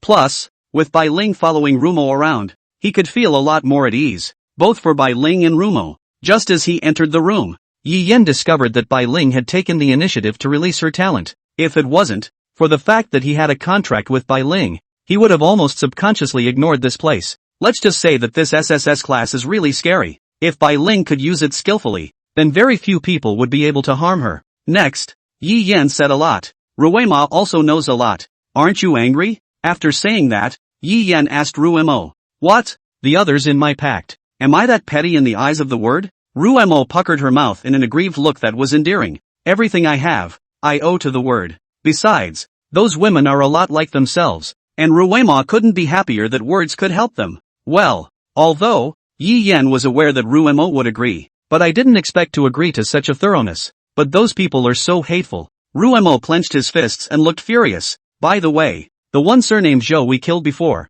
is it related to that Zhou family? Yeah. Zhou Yuchen concludes, with the young girl, a slave contract not permitted by law. Yi Yan had felt strange before. Never could figure out why Qian Yukai knew about that person concluding a slave contract. After all, one wanted to see the contract, but only those who had stroked it to that realm could see it. Of course, there is another way. That is the universal traction sphere. It can also be presented, but this is something that is not available in all of Daxia. The only place that had one was at the center of the alliance, and it was impossible for Fatty to get in touch with it. Then, the only possibility is that Fatty knows what the Zhou family secretly does. Thinking of that letter, Yi Yan shook his head. Also at that moment, there was a knock from behind the door. Knock knock. Student Yi Yan. In the dormitory? It's MS. Xiashuhui's voice. Yi Yan and Ruemo exchanged a glance and nodded, and Ruemo left from Yi Yan's arms. Yi Yan stood up and went up to open the doorway. Can I help you? Teacher. There are no routine inspections. Xiashui was relieved to see Yi Yan in the dormitory. Her remaining light looked into the room, and after seeing Ruemo, her slender eyebrows frowned slightly as she admonished. You have a long way to go. So, Yi Yan cocked his head, puzzled. Why did Mr. Xia suddenly say this to him? Remember to take precautions. Preventive measures? Remember to take precautions? Hearing these words, and then seeing teacher Xia's gaze fall on Rumo, Yi Yan understood what was going on. Her cheeks flushed slightly as she nodded her head. Okay, I'll keep an eye out. Get some rest. You have class tomorrow. Mr. Xia said, and then he simply turned around and left. I'm going back too. Kisame's cheeks blushed slightly as she walked to the door. As he left, he glanced at Yi Yan. Anything? No. Hey. As Ruemo left, Yi Yan fell back to sleep. It's really tiring him out. Wouldn't it be nice to get, the gift of not being tired or sleepy or something? Yi Yan thought so and entered Dreamland. Kitsujin School. Inside the feral beast classroom. Some say that our strength comes from the blessings of the gods. Others say that my strength comes from genetic evolution and selection. But because of the lack of information from the past, Until now we haven't been able to figure out the cause of this power. Until now, there are many folklore stories. Say this power is a curse. Say this power is a blessing. For this reason, a lot of countries out there, even some religions are starting to believe in it, and they even consider it a heritage. But that's not the point, so I won't expand on it.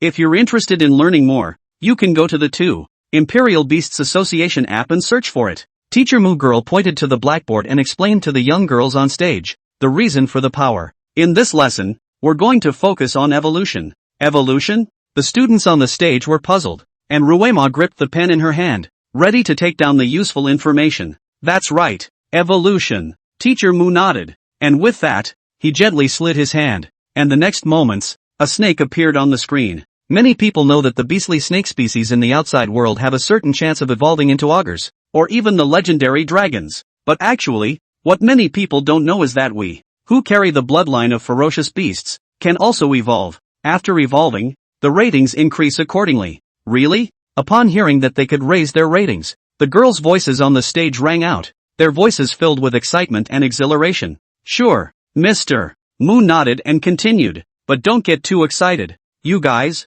things like evolution are hard. In addition to yourselves meeting the conditions, you need to find the corresponding evolutionary object. Upon hearing Mr. Moo's answer, the girls on the stage quieted down again. Their faces were filled with confusion and helplessness as they looked around as if they were trying to seek an answer. Teacher Moo, how to find the right evolution for you? Kisame raised his hand inquiringly. She wanted to become strong enough to stand in front of Yi Yan and block everything for him. Good question, Mr. Moo nodded in satisfaction. It's simple. The bloodline in you that thirsts for evolution will tell you everything. As soon as you see the thing that you want to get to have, then that thing is. The stronger the longing, then the more that thing fits. So this thing, it's a lot of luck. You don't have to force it. Hearing Mr. Moo's words, Ruemo was secretly surprised. So it is. That's what you want. Ranked number 1 on the examination list. It is also a wonder with a rarity rating of SS grade. Divine Phoenix Spark. If she could obtain it, then could she get rid of the title of inferior fierce beast and then become stronger?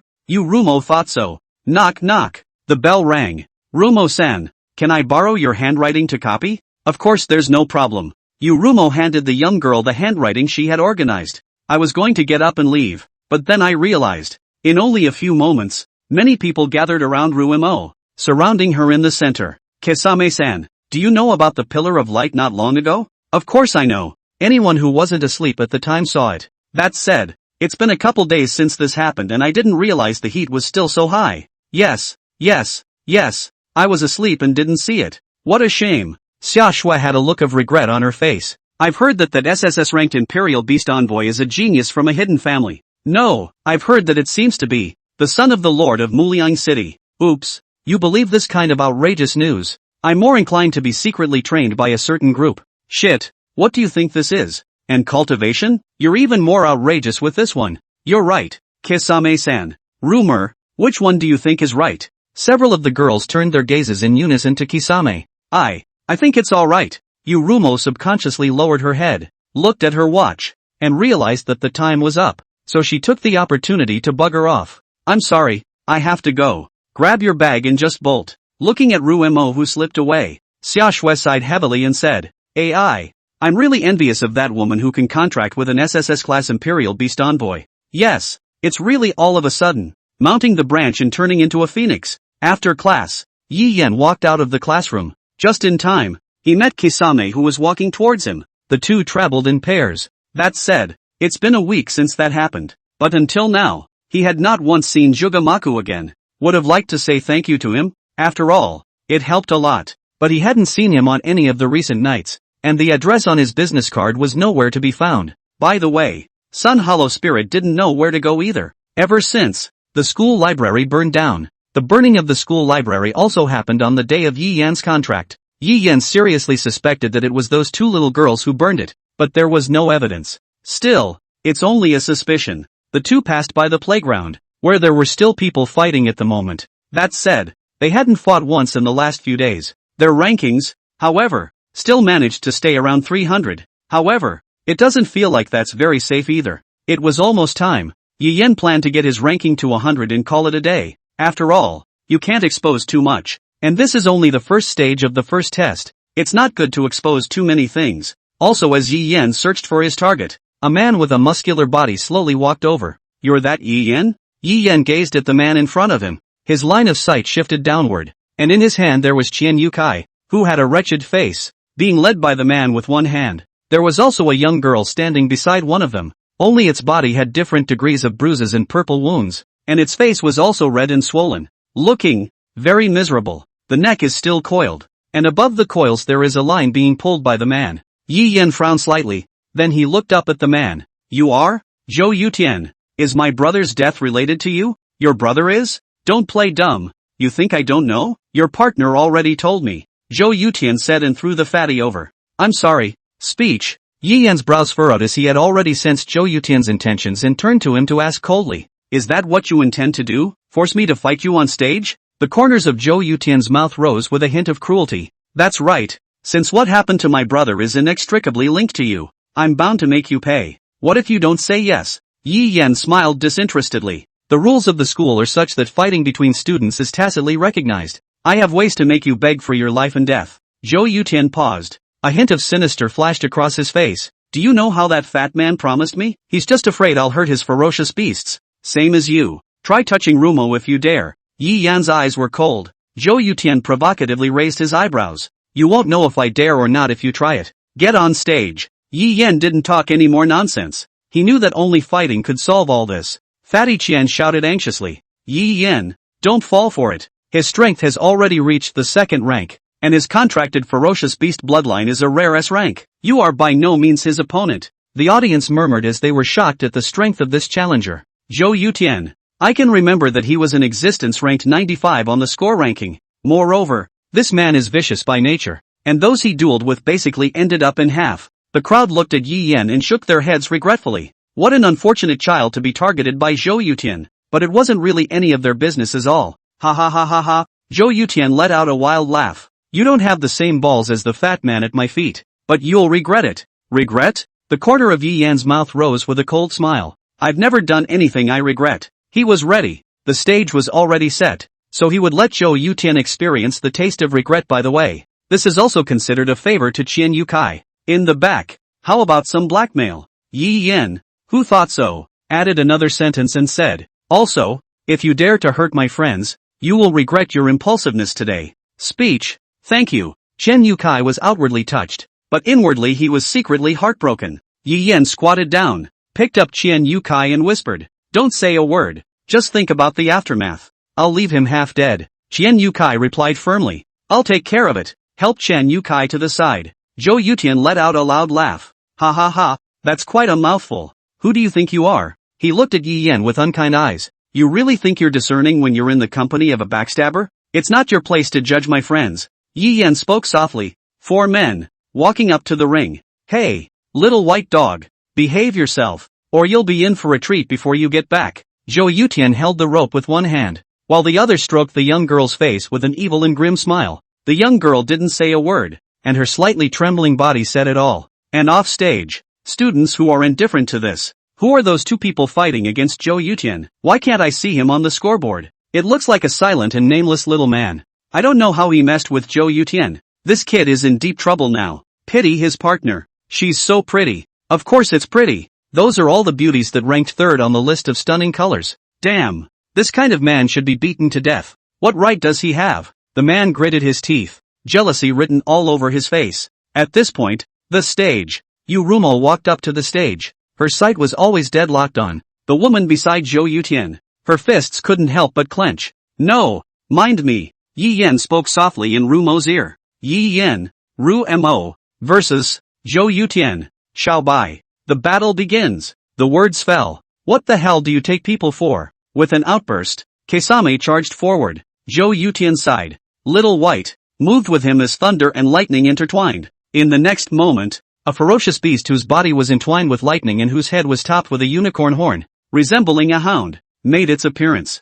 Thunder Spirit Dog, rating, S-Class, Strength, 2nd Order, Level 3. It's an even more advanced existence than Xian Xiaomu. Ha! Of course I own it. Zhou Yutian smiled broadly and walked slowly towards Yi Yan. Seeing Zhou Yutian's behavior, the crowd on stage exclaimed in shock. What's he trying to do? He, what for? Of course it's a real-life PK between Imperial Beast envoys and Imperial Beast envoys. A burly man hemmed and hawed and explained. You don't think that battles between Imperial Beast ambassadors are just battles of commanding their own ferocious beasts, do you? What kind of man is it to be a man and hide behind a woman all the time? The so-called partners are supposed to fight side by side. Come show me how strong you really are. The big man laughed darkly. But isn't that dangerous? Isn't he afraid of losing? The teenager's words, however, drew ridicule from the crowd. Lose? How can you lose? Do you know that Zhou Yutian had already fought with a bear and won when he wasn't awakened? One could say that he was a humanoid beast as well. Ha ha ha, that kid is probably dead. Look at how concealed he is. He might not even be able to resist a single punch. However, that beautiful woman called Rumo is really powerful. She can actually be on par with Xiao Bai, who possesses the bloodline of an S-class ferocious beast. Is she really, like, a B on the profile? Could it still be fake? Maybe her strength has already reached the peak of the second rank, plus the talent bonus of the Imperial Beast Envoy. In order to be able to do so against the S-class second rank ferocious beasts, on stage, sensing something bad, Rumo wanted to go back. However, he was pestered by Bai, and their speeds were equal. Plus, Kisame was unwilling to harm the young girl in front of him who was restricted by a slave contract. The other side couldn't release it, and for a moment, the two were actually indistinguishable. Damn, you just really want to die. Rumo was furious, and the flames coalesced above his fists. Compared to the safety of the person in front of her, Rumo was more concerned about Yi Yan. Even if she killed the person in front of her, even if the person in front of you is innocent or not. Rumo, I'm fine. No need to come over. Suddenly, Yi Yan's words came from behind, causing Rumo, who had originally been storing up full strength, to instantly turn off the fire. The sturdy fist struck away without bringing flames, knocking White back several meters. Words. She turned back and met Yi Yan's firm gaze. Trust me. Ah. Brush. Little White went crazy and lunged at Rumo. Tracks of electricity, flickering through her body. You're still exactly confident. Zhou Yutian slowly approached, rubbing his fists. If you tell me what happened to my brother, I can grudgingly keep you in bed for a few more days. Wondering, where is your brother? In front of Zhou Yutian, who was walking slowly, Yi Yan was fearless and sneered coldly. It's okay. I'll walk you down. You seek death. Zhou Yutian shouted angrily, his muscles bulging as he blasted his fist at Yi Yan. Yi Yan did not choose to run away. Just twisting his body, he nimbly dodged Zhou Yutian's attack. His figure was like a cheetah, agile and athletic. At first,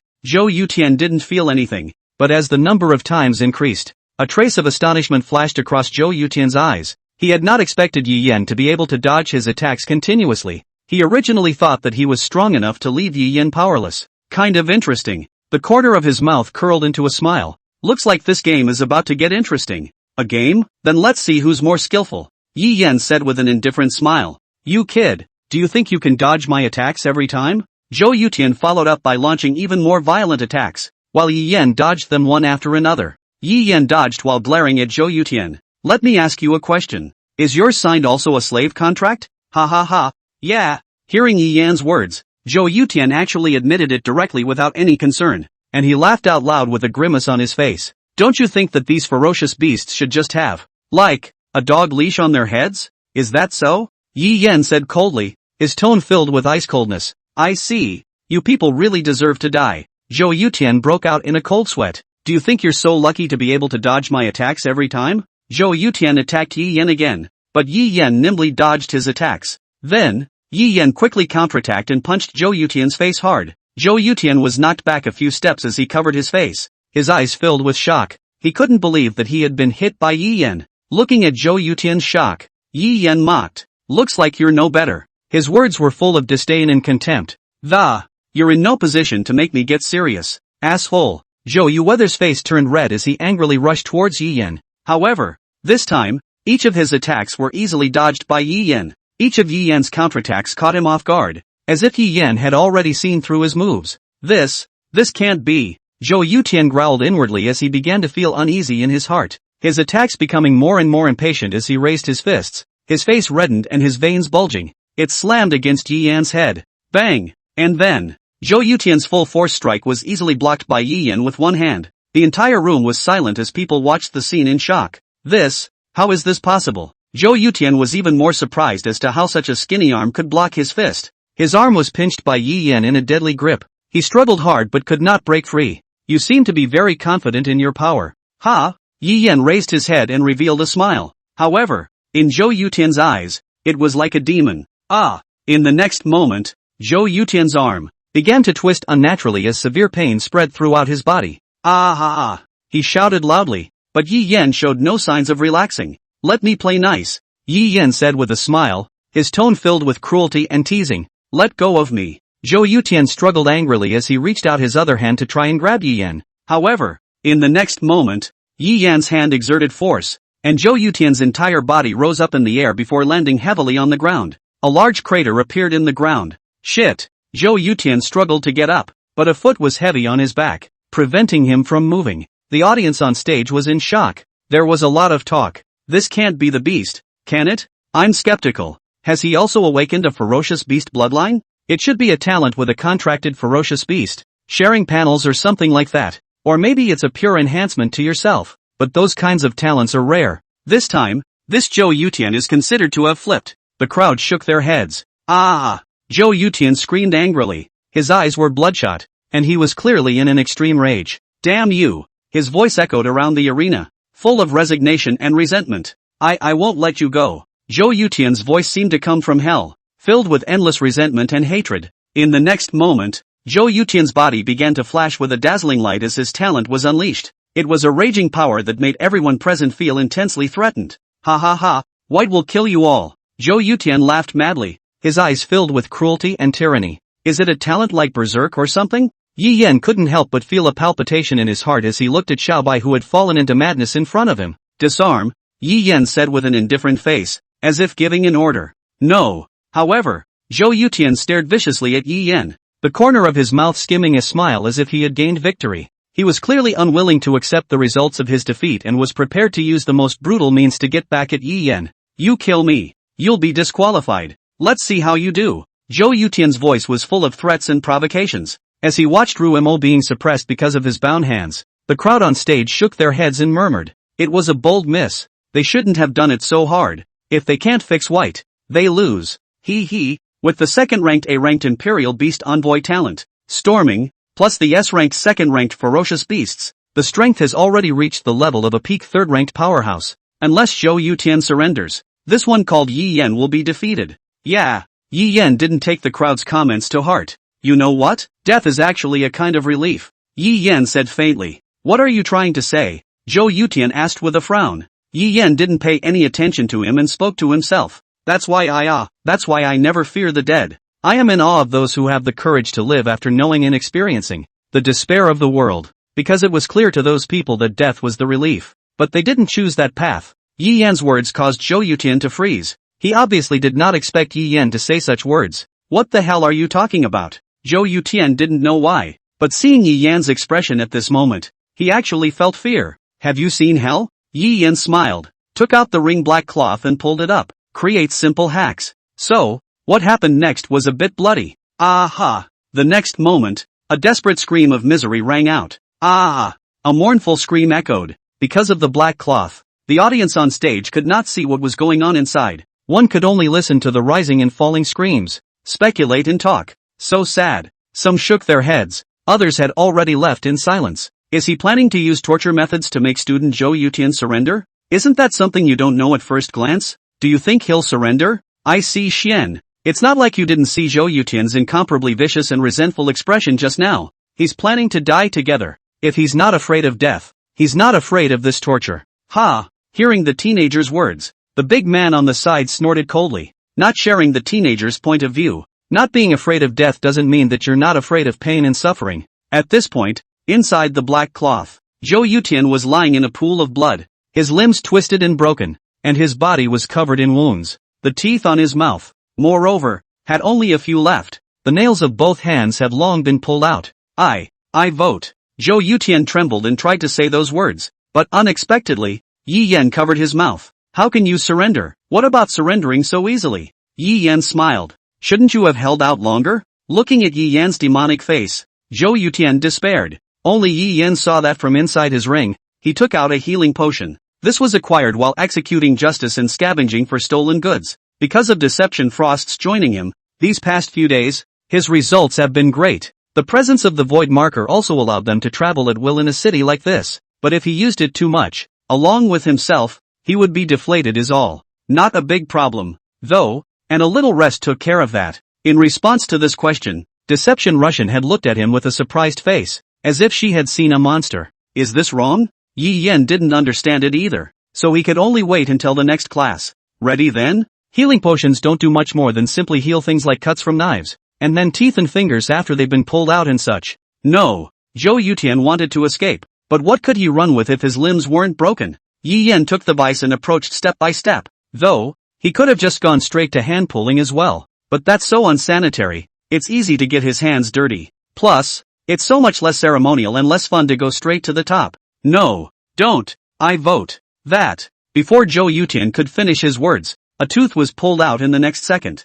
The pain attacked his entire body, causing Zhou Yutian to be unable to stop himself from screaming out before a mouthful of blood spurted out. This guy was evil, trembling with fear in his eyes. Yi Yen ignored it and continued pulling teeth. Aha! A moment later, Yi Yen looked at Zhou Yutian, who was gradually losing consciousness, with a merciless face. That's just that to that. In your Zhou clan, those you catch being disobedient are subjected to heavier torture than this. Let go. Let me go. Zhou Yutian's consciousness blurred as a ray of light shot out, and immediately afterward, the commotion outside instantly became much smaller. It's the berserk that's lifted. Yi Yen put away the black cloth, and into the audience's eyes was Zhou Yutian, whose limbs had been broken, limp on top of a pool of blood, his face pale, and his eyes sunken. The crowd was surprised to see this. It's hard to imagine how much torture this was. At the same time, they were also admonishing themselves inwardly not to easily make enemies with Yi Yen. I concede. With that, Zhou Yutian admitted defeat. The next moment a machine sounded. Yi Yen. Yu Rumo vs. Zhou Yutian. Xiao Bai. Winner Yi Yen. Moonru Mo. Current score, 190 points. Zhou Yutian's group score, 430 points. A difference of 240 points. Solid Yi Yan's group added 240 points. Zhou Yutian's group deducted 240 points. That is, right now, his score is 430, ranking 97, almost. Yi Yen squatted down and extended his hand, connecting Zhou Yutian's arms and legs. Why? Zhou Yutian weakly questioned. Because it's still useful. Useful? Zhou Yutian didn't know what it meant, and walked off the stage in a trance. Then, he met Fatty Chen Yukai who had been waiting for him. Your brother is not dead yet. Oh, Fatty Chen said with a smile. If you want to know where your brother is, fight me and I'll tell you. You're despicable. Zhou Yutian gritted his teeth and accepted. Then it became clear that the fight was not in doubt. Zhou Yutian,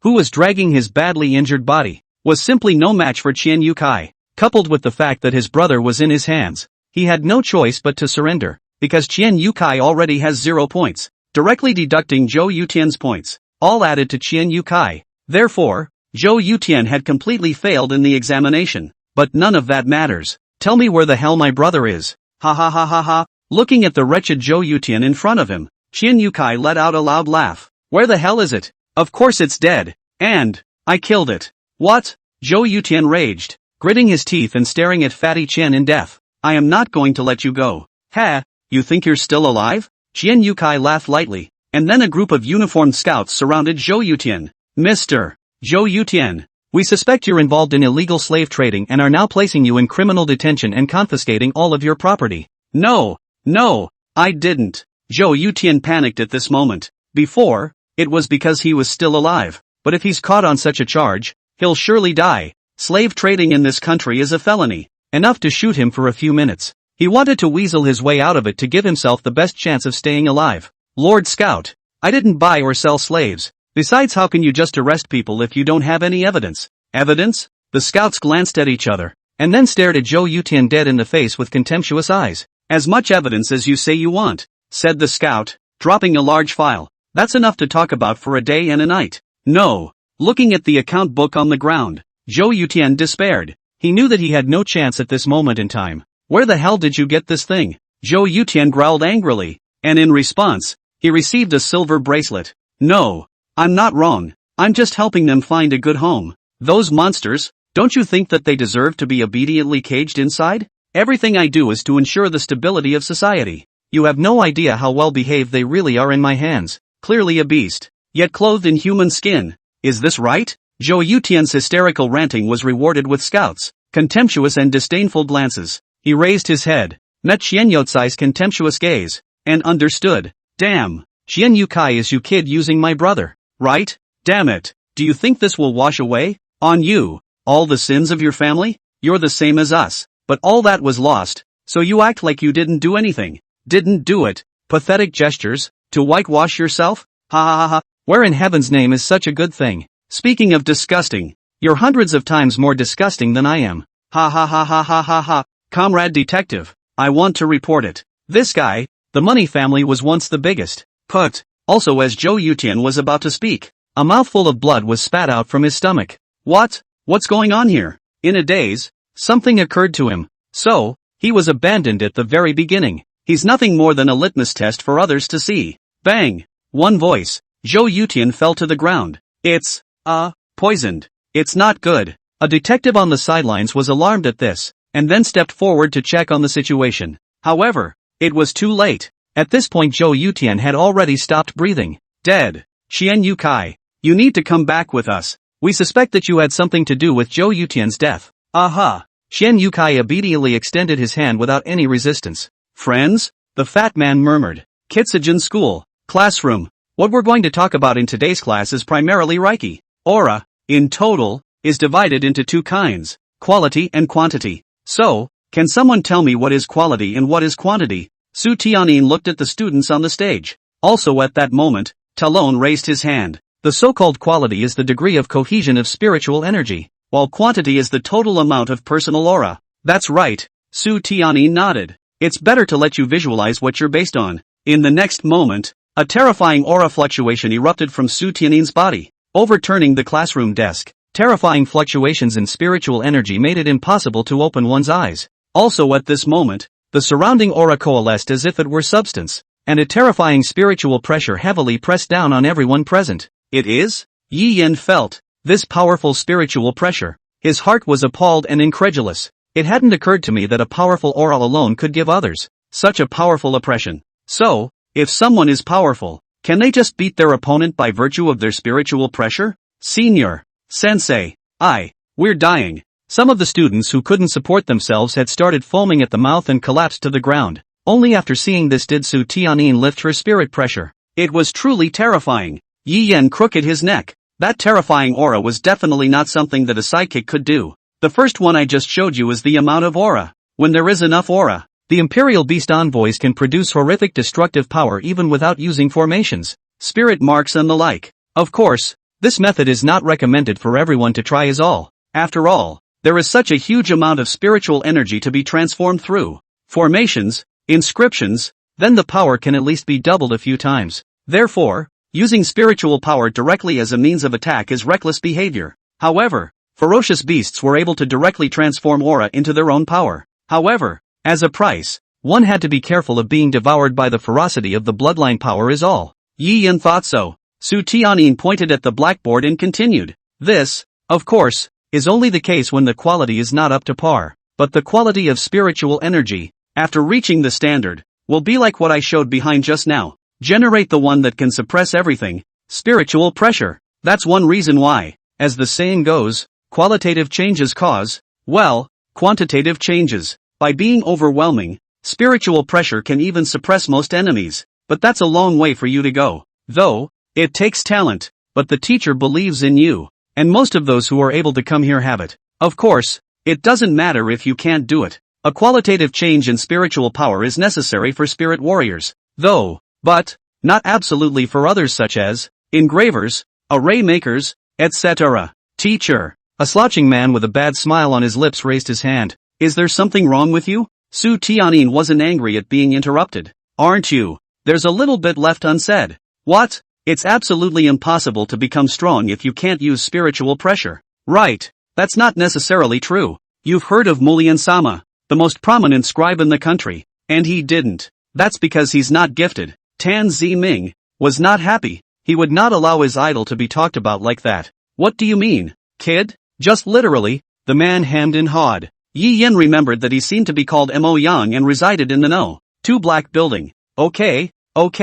Su Tianyin interrupted both. In my classroom, discussion is fine, but absolutely no arguing. And if you guys are upset about something, go to the ring after class and settle it. Kid, dare you? Talon Zimming provoked. Oh, Mo Yan let out a light laugh. A sandbag that is sent up. Wouldn't there be a reason not to beat it up? Seeing that the two had finished their discussion, Yi Yan raised his hand. Teacher, I have a question. Say, removing the influence of some skills, professions, talents, physical values and whatnot. If we talk about spiritual power alone, isn't it the quality and quantity of spiritual power that determines a person's strength or weakness? Yi Yansan asked a good question. Su Tianyin smiled and proceeded to lecture. That's what's going to be involved. One of the next subjects to be covered. I'm sure that some of the students who have come into contact with inscription marks and spell formations should have felt it. Yi Yan was puzzled. Feeling what? When you use the spiritual stigma, the holy stigma, you will feel that the transmission of spiritual power is hindered. And you obviously want to inject more spiritual power, but you can't do it because of the hindrance. Is there such a thing? Yi Yan wondered. Thinking back, there is no such thing. Instead, it was unobstructed. Su Tianyin said, took out a pen and wrote a few words on the display blackboard. The way spiritual energy is used. Utilize the way? That's right. The way of applying Reiki is divided into two types, input and output. In layman's terms, it is the efficiency of the absorption as well as the release of Reiki. Efficiency? That's right. Everyone has a certain power for the absorption of aura that has been released. It's like a bucket stuck in two pipes, and under equal pressure. No matter what you do, the water that comes out of the pipes is a certain amount. Oh, Tan Ziming suddenly realized. In other words, even if we have a lot of spiritual energy, we can only input it slowly when we can't output it. It's like being in an ocean, where you're a straw sucking and how much can you suck? This also leads to the fact that no matter how strong your spiritual power is, with constant output, you can only input a certain amount of spiritual power into the spiritual trace for a certain period of time.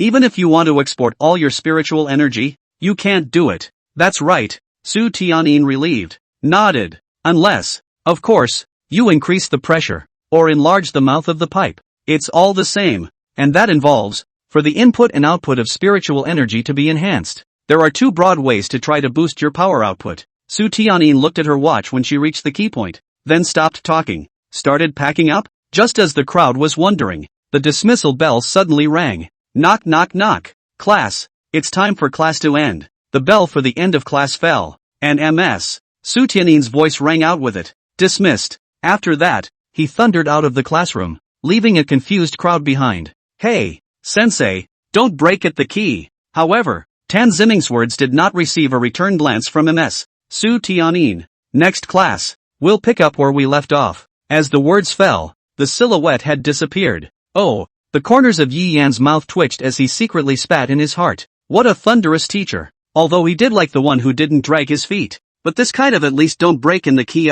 Kid, go no? Tan Ziming turned back to Mo Yan with a displeased face. Go away, let me teach you how to behave. Phew. Yi Yan lightly laughed, picked up his backpack and walked out of the classroom. Just as he was looking for Ru Mo, his cell phone rang and Yi Yan opened it. It's like ink. Words. My friend said she wanted to go shopping, and I wanted to buy some clothes for Bai Ling by the way, so I agreed. Do you want to come along? Together. It's all girls. It'll be uncomfortable if he's there, right? Plus, Ruemo had a hard time making good friends. He didn't want to spoil the atmosphere. No, I've got something going on here, so you guys have fun. And if you run into anything, you can call me. Do you have enough money? Tell me if it's not enough. Buy yourself some more clothes. Money is something that has not been in short supply since they entered this school. In fact, for those third-order level upwards, it was never money that limited them. And yes, spirit crystals. It's the only thing that's real and could use a trade restriction. But he can't buy much with the money he has.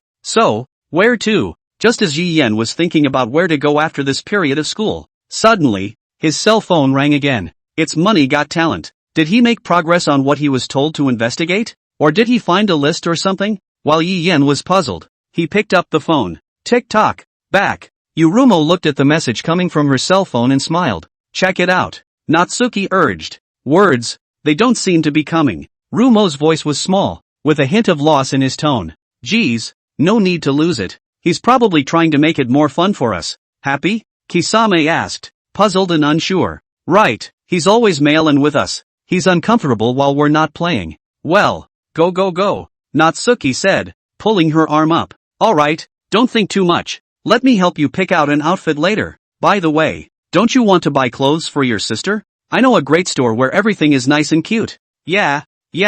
Let's go eat first, then we'll go over there. Inside the other side of the hallway, Su-meng suddenly stopped in her tracks and frowned as she looked to the side at the two women walking away. Why? So familiar? What's wrong? Dream? Seeing Su-meng suddenly stopping in her tracks, Li Yang followed her line of sight and looked over. The words came out of his mouth as his eyes lit up momentarily. Wow! It's the third most beautiful girl on the stunning list. Third on the stunning list? Zuman looked to her new indentured servant. Noticing Su-meng's icy eyes, Li Yang instantly panicked. It was so hard to contract a woman whose compatibility was so good with him, but he couldn't let her run away. I'm not interested in her. I just see her every now and then. You mustn't get any ideas. My favorite is still. What was that you were saying? Su-meng didn't want to listen to his nonsense and interrupted to ask. What's that Jedi list thing? Oh. Li Yang opened the excursion, logged into the website account, and handed over that list. For this reason, he also slid sweetly into the 30th position.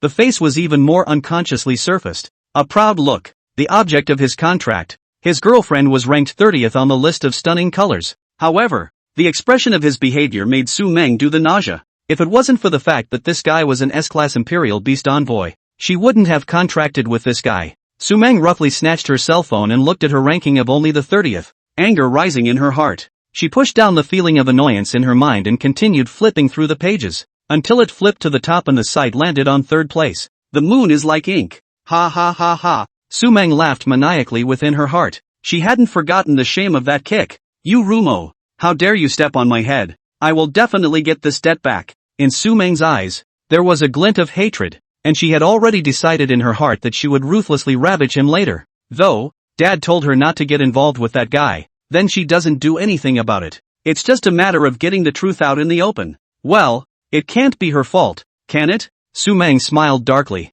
Though, it would leave her scorned by her people. After all, some people's hatred for inferior ferocious beasts was engraved into their bones. Above the playground, a single inscription mark, crisscrossing the ring in splendor. Two figures, holding each other in the ring. Flames and lightning erupted from the spirit marks painted by the two, intertwining with each other, occasionally interspersed with water blades and rock lances. Under the stage, the audience was crowded, some young males, even whistling and cheering. Rubbish. I didn't think how exciting a sculptor's battle could be. No, how can they dodge attacks and carve at the same time? Generally inscribing spirit marks requires the inscriber to be fully committed, otherwise there is a risk of explosion at any time. That's what you don't understand, is it? For some skillful and simple spirit marks, it's as simple as drinking water for those excellent engravers. I had thought that the battle of an engraver was to silently draw patterns in the background and then release them. Yi Yan stood below the ring and watched the battle on the stage. He couldn't help but sigh.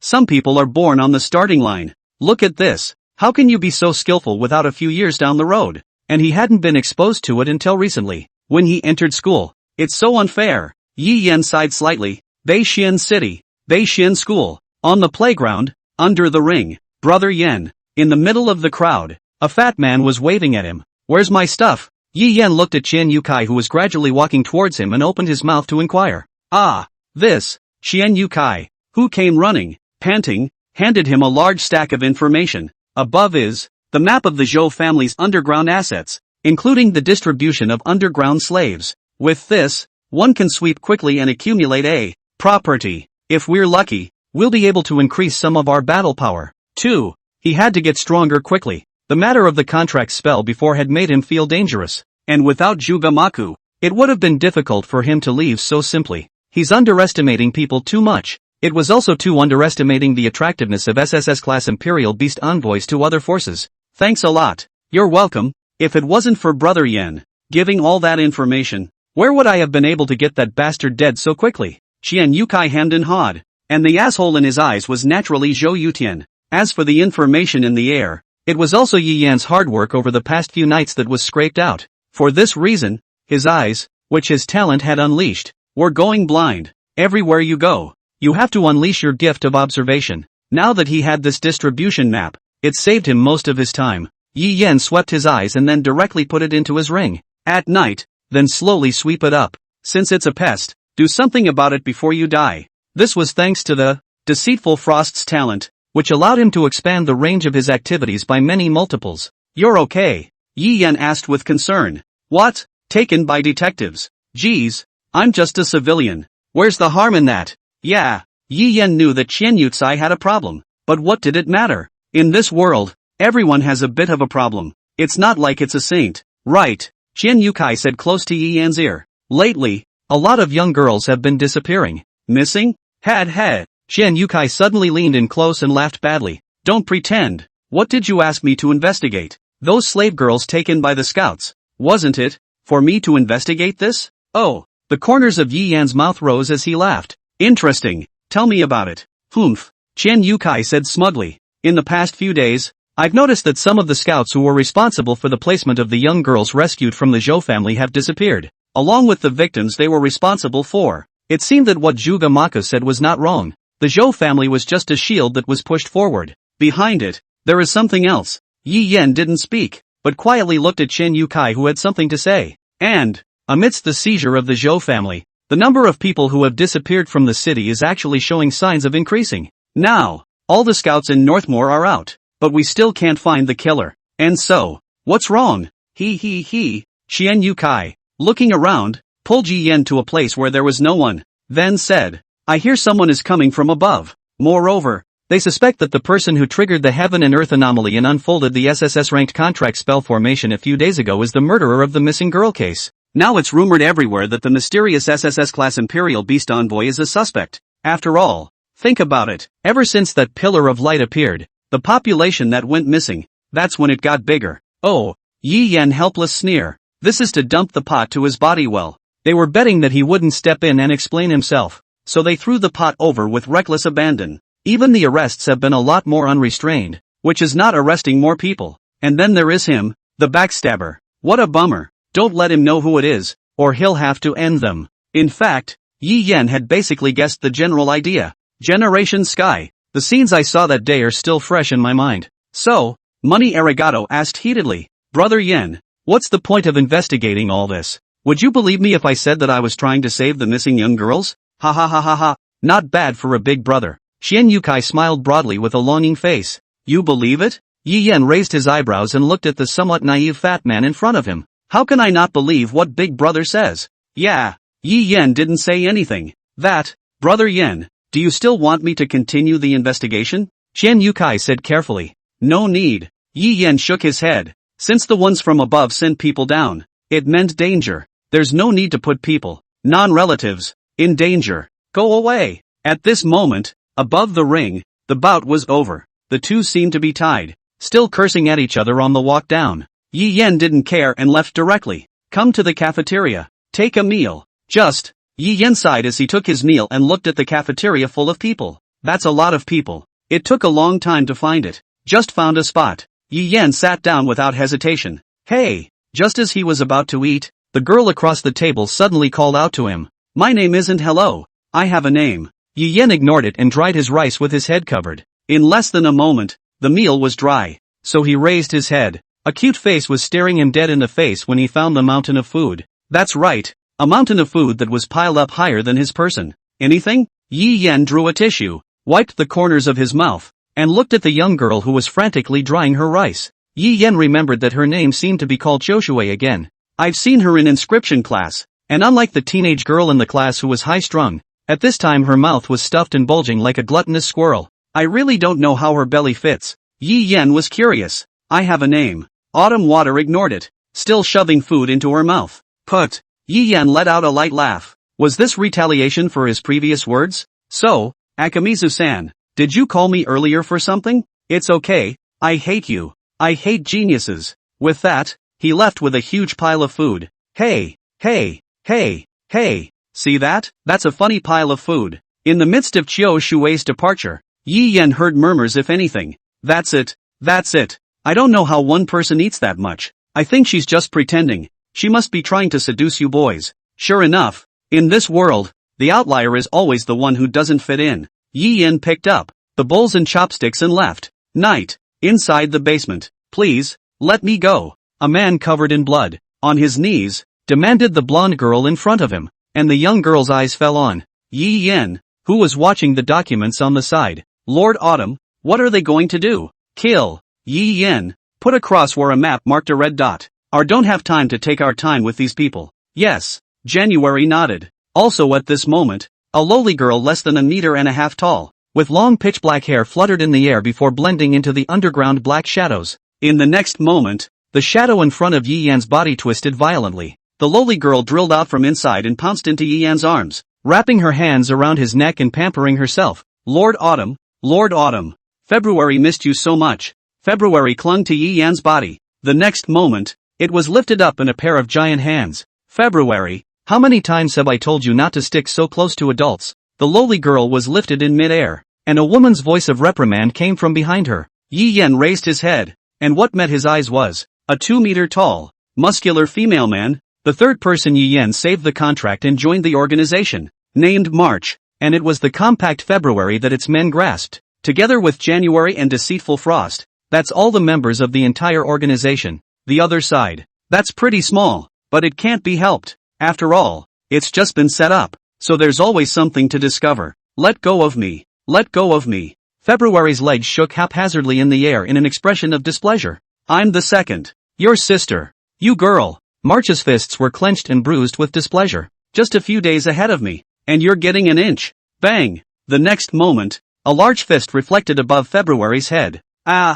You dare to hit February. I'll fight you. February opened her mouth wide and took a bite out of it. Hiss. March cried out in pain and let go in a hurry. Just as it was about to reach for it again, February had dived into the shadows and hid behind Yi Yan, spitting her tongue at March. Lee, I'm not going to let you catch me again. You weird girl. You. There. Yi Yan helplessly opened his mouth, stopping the band of 2 living treasures. If we let them go on like this, there's no end to it. Yes, Lord Autumn. When the 2 heard Yi Yan's words, they immediately behaved themselves. What's going on over there? How's it going? Upon hearing Yi Yan's inquiry, a trace of gravity immediately appeared on March's face, and a hint of disgust and hatred was revealed in her eyes. They're all dead. The other side seems to know. We're going to come and kill all the people they're holding there, March said, pausing, wanting to say something, as if pondering whether to say it or not. Yi Yan saw something and said, there are still people alive? No. February replied with a smirk on her face. I'm not asking you to come back in March. March lowered her head, but even so, she was still a head taller than Yi Yan, and Yi Yan could clearly see the young girl's struggling face. She clenched her fists, and also at that moment, February spoke. Is no one alive? Oh, after all, dead people don't count as people. Bang! The moment February uttered it, the entire person flew out as if on impact. Pust! The petite body slammed heavily on top of the wall. You killed them all? Yi Yan's eyes were stern and his voice was cold. No. Yes, Lord Autumn. She. March panicked, her face white. Such a big word, and for a moment, at a loss for words. Yes. February wiped the blood from the corner of her mouth and climbed up from the ground, and the gaze that she originally looked at Yi Yan changed from innocence to fervor. I killed them. They were already unconscious and wouldn't come. You know it, I can contract them. Yi Yan pinched his brow and closed his eyes. Headache to the core. I also wonder what kind of experiences made February the character she is today. However, Yi Yan did not doubt February's loyalty in the slightest, because she was the only one who had contracted a slave contract with Yi Yan. Until now, Yi Yan still remembered the absurd things that this little lowly did in order to conclude a slave contract with him. Perhaps this girl had already calculated this situation before she wanted to conclude a slave contract with him. But Lord Autumn knows, right? Those people put those lunatics in such an obvious place. Wasn't it just to make Lord Autumn show up for the deed? Yi Yan had wanted to say something. However, it sent waves through space as Deception Ruwashine stepped out of the void. Young master, I've spotted Zhuge Maku's figure, Deception Russian said, bleeding February at the corner of her mouth, and sighed inwardly. Yes. Yi Yan glanced at February and sighed. So, let's go. As Yi Yan took Deception Russian's hand, the 2 figures disappeared from the basement. You're okay. March careens up, trying to heal the potion from her pocket in her hand, but February stops her. It's okay. Autumn-sama is very gentle. February stroked her face, flushed and full of happy smiles, much to the bemusement of March on the sidelines. I told you not to kill. You didn't listen. Look, Lord Autumn is angry. What if we don't kill it? February suddenly got serious and looked at March with a serious face. It's just call the police. March answered after a moment's hesitation. No, Lord Autumn won't call the police. he'll choose the deed. After all, he's just that gentle. It won't. If it's contracted again, then something will definitely go wrong. Lord Autumn knows this. After all, if so many SSS-ranked Imperial Beast envoys appeared in a row, someone would definitely notice that something was wrong. In turn, it was deduced that Lord Autumn was gifted. No, that's what he'll do. February gazed at her clenched fist and said, so those people must die. Then, it doesn't matter if you're resented by Lord Akira. After all, she's already his slave. Ah, February flushed and thought so. North Underworld City, North Shin District, Oyster Inn. In room 233, a table, a teapot, a stool, and a man sitting. And at this moment it was Zhugamaku, who picked up his teacup and took a small sip. 3 cups of tea were placed on the table. He seemed to be waiting for someone. Suddenly, faint ripples rose from the empty space in front of Zhugamaku. With that, 2 silhouettes stepped out from it. It's been such a long time. Yi Yan pulled out a chair and sat down. Yes, Zhugamaku put down his cup to look at the blurry person in front of him. Inside, there was some loss. I'm not the one you're looking for. Yi Yan spoke directly. Yi Yan felt strange since Zhugamaku had been helping him since they met before. After all, the two were not related. There is no such thing. Until he decided to contract, Zhugamaku knew that he was among men. From the unhidden disappointment in his eyes, Yi Yan realized this one was treating him like someone. Yeah, mistaken identity. Zhugamaku nodded and smiled bitterly. The name of the person you're looking for is Autumn Ruin? Zhugamaku didn't answer. The light in Yi Yan's eyes flickered. And then he picked up the teacup on the table and took a shallow sip. Looking at Zhugamaku in front of him, he said, I know, she's there. If there was no mistake, this guy was recognizing him as Chill Ruin. That woman, right? Can you tell me? Zhugamaku turned his finger, the ring on his thumb, and smiled faintly. There was no half-hearted faltering because of Yi Yan's words. You don't seem to want to know. No. Zhugamaku shook his head, a bitter look on his face. I'd like to know, but I'm just not in a position to see her right now. He paused, then continued. Even if I knew where she was, I'd be afraid to go and see her. Does that, require any qualifications? Yi Yan was puzzled. However, from the fact that Chill Ruin was now in the Shura organization, coupled with Zhugamaku's hatred for slave traders, one could probably guess. You don't understand. Yes, I don't understand. Yi Yan frankly admitted it. After all, he really doesn't get it. Next thing you know, I can't see you anymore. Is it because you helped me before? Holding back that many people in that situation touched a lot of people. I guess, even if he was the Zhuga family, he would be greatly affected. What a great favor to owe. No, this has nothing to do with you. Zhugamaku spoke softly, as if something like that was just a small matter to him. Do you need me to do anything? I don't like to owe people favors. It's a favor. Zhugamaku was silent for a moment and shook his head. No, I don't need you to do anything. Oh, suddenly remembering, a trace of disgust flashed in Zhugamaku's eyes. Do you know about the missing teenage girl case? No, it's gotten a lot better lately. I'd like you to investigate if you can, and then, tell me, just give me the coordinates and I'll wipe them off this world. When Zhugamaku said this, his tone revealed that absolute confidence. Seeing that exaggerated spell formation that night, Yi Yan did not doubt for a second that Zhugamaku's words were true. But, hasn't Desya already sent someone to investigate? You know it. Zhugamaku was a bit despondent as he spoke. The first time I met you, and the things you said, was it the disappearance of the young girl from the animal pen earlier? Aha. Zhugamaku nodded. And with that, he took out a golden card from it. I didn't tell you about this before just to get close to you, but it does exist. Of course Yi Yan knew that. After all, there in the sewers, he had personally discovered it. There was no need for Yi Yan to doubt this point. Just, if the vet pens are really out of order, then it's a really serious problem. Or, is it just a problem with the bestiary here? Yi Yan took Zhugamaku, the golden card he received, and asked in doubt. What is it? It's my bank card, and it's sort of payment for my request. No, there are 100,000 spirit crystals on it. Yi Yan's hand, which was just about to retreat back, suddenly stopped, fingers slightly sweaty. What did he hear? 100,000 spirit crystals? That's no small amount. If converted into money, it would be 1 billion dasha dollars. It's enough to cover a month's expenses in a small city. Yi Yan had a new understanding of Zhuga family's financial power. Dueling Russian on the side covered her small mouth to prevent herself from exclaiming in shock, obviously also surprised to the point of being unable to do so. However, Yi Yan pushed it back to him. I told you, it's a favor. You don't need to be paid. Yes. Zhugamaku laughed lightly and withdrew the golden card. Looking at Yi Yan's heartache was incomparable. By the way, don't you have any doubt that I did this? The case of the missing girl. Yi Yan paused and then said, after all, you should have guessed. I believe you. Zhugamaku's eyes were firm as he looked at Yi Yan. Yi Yan was stunned, then nodded his head. Yeah, alright then, I'll take care of this. Just take care of your business in peace.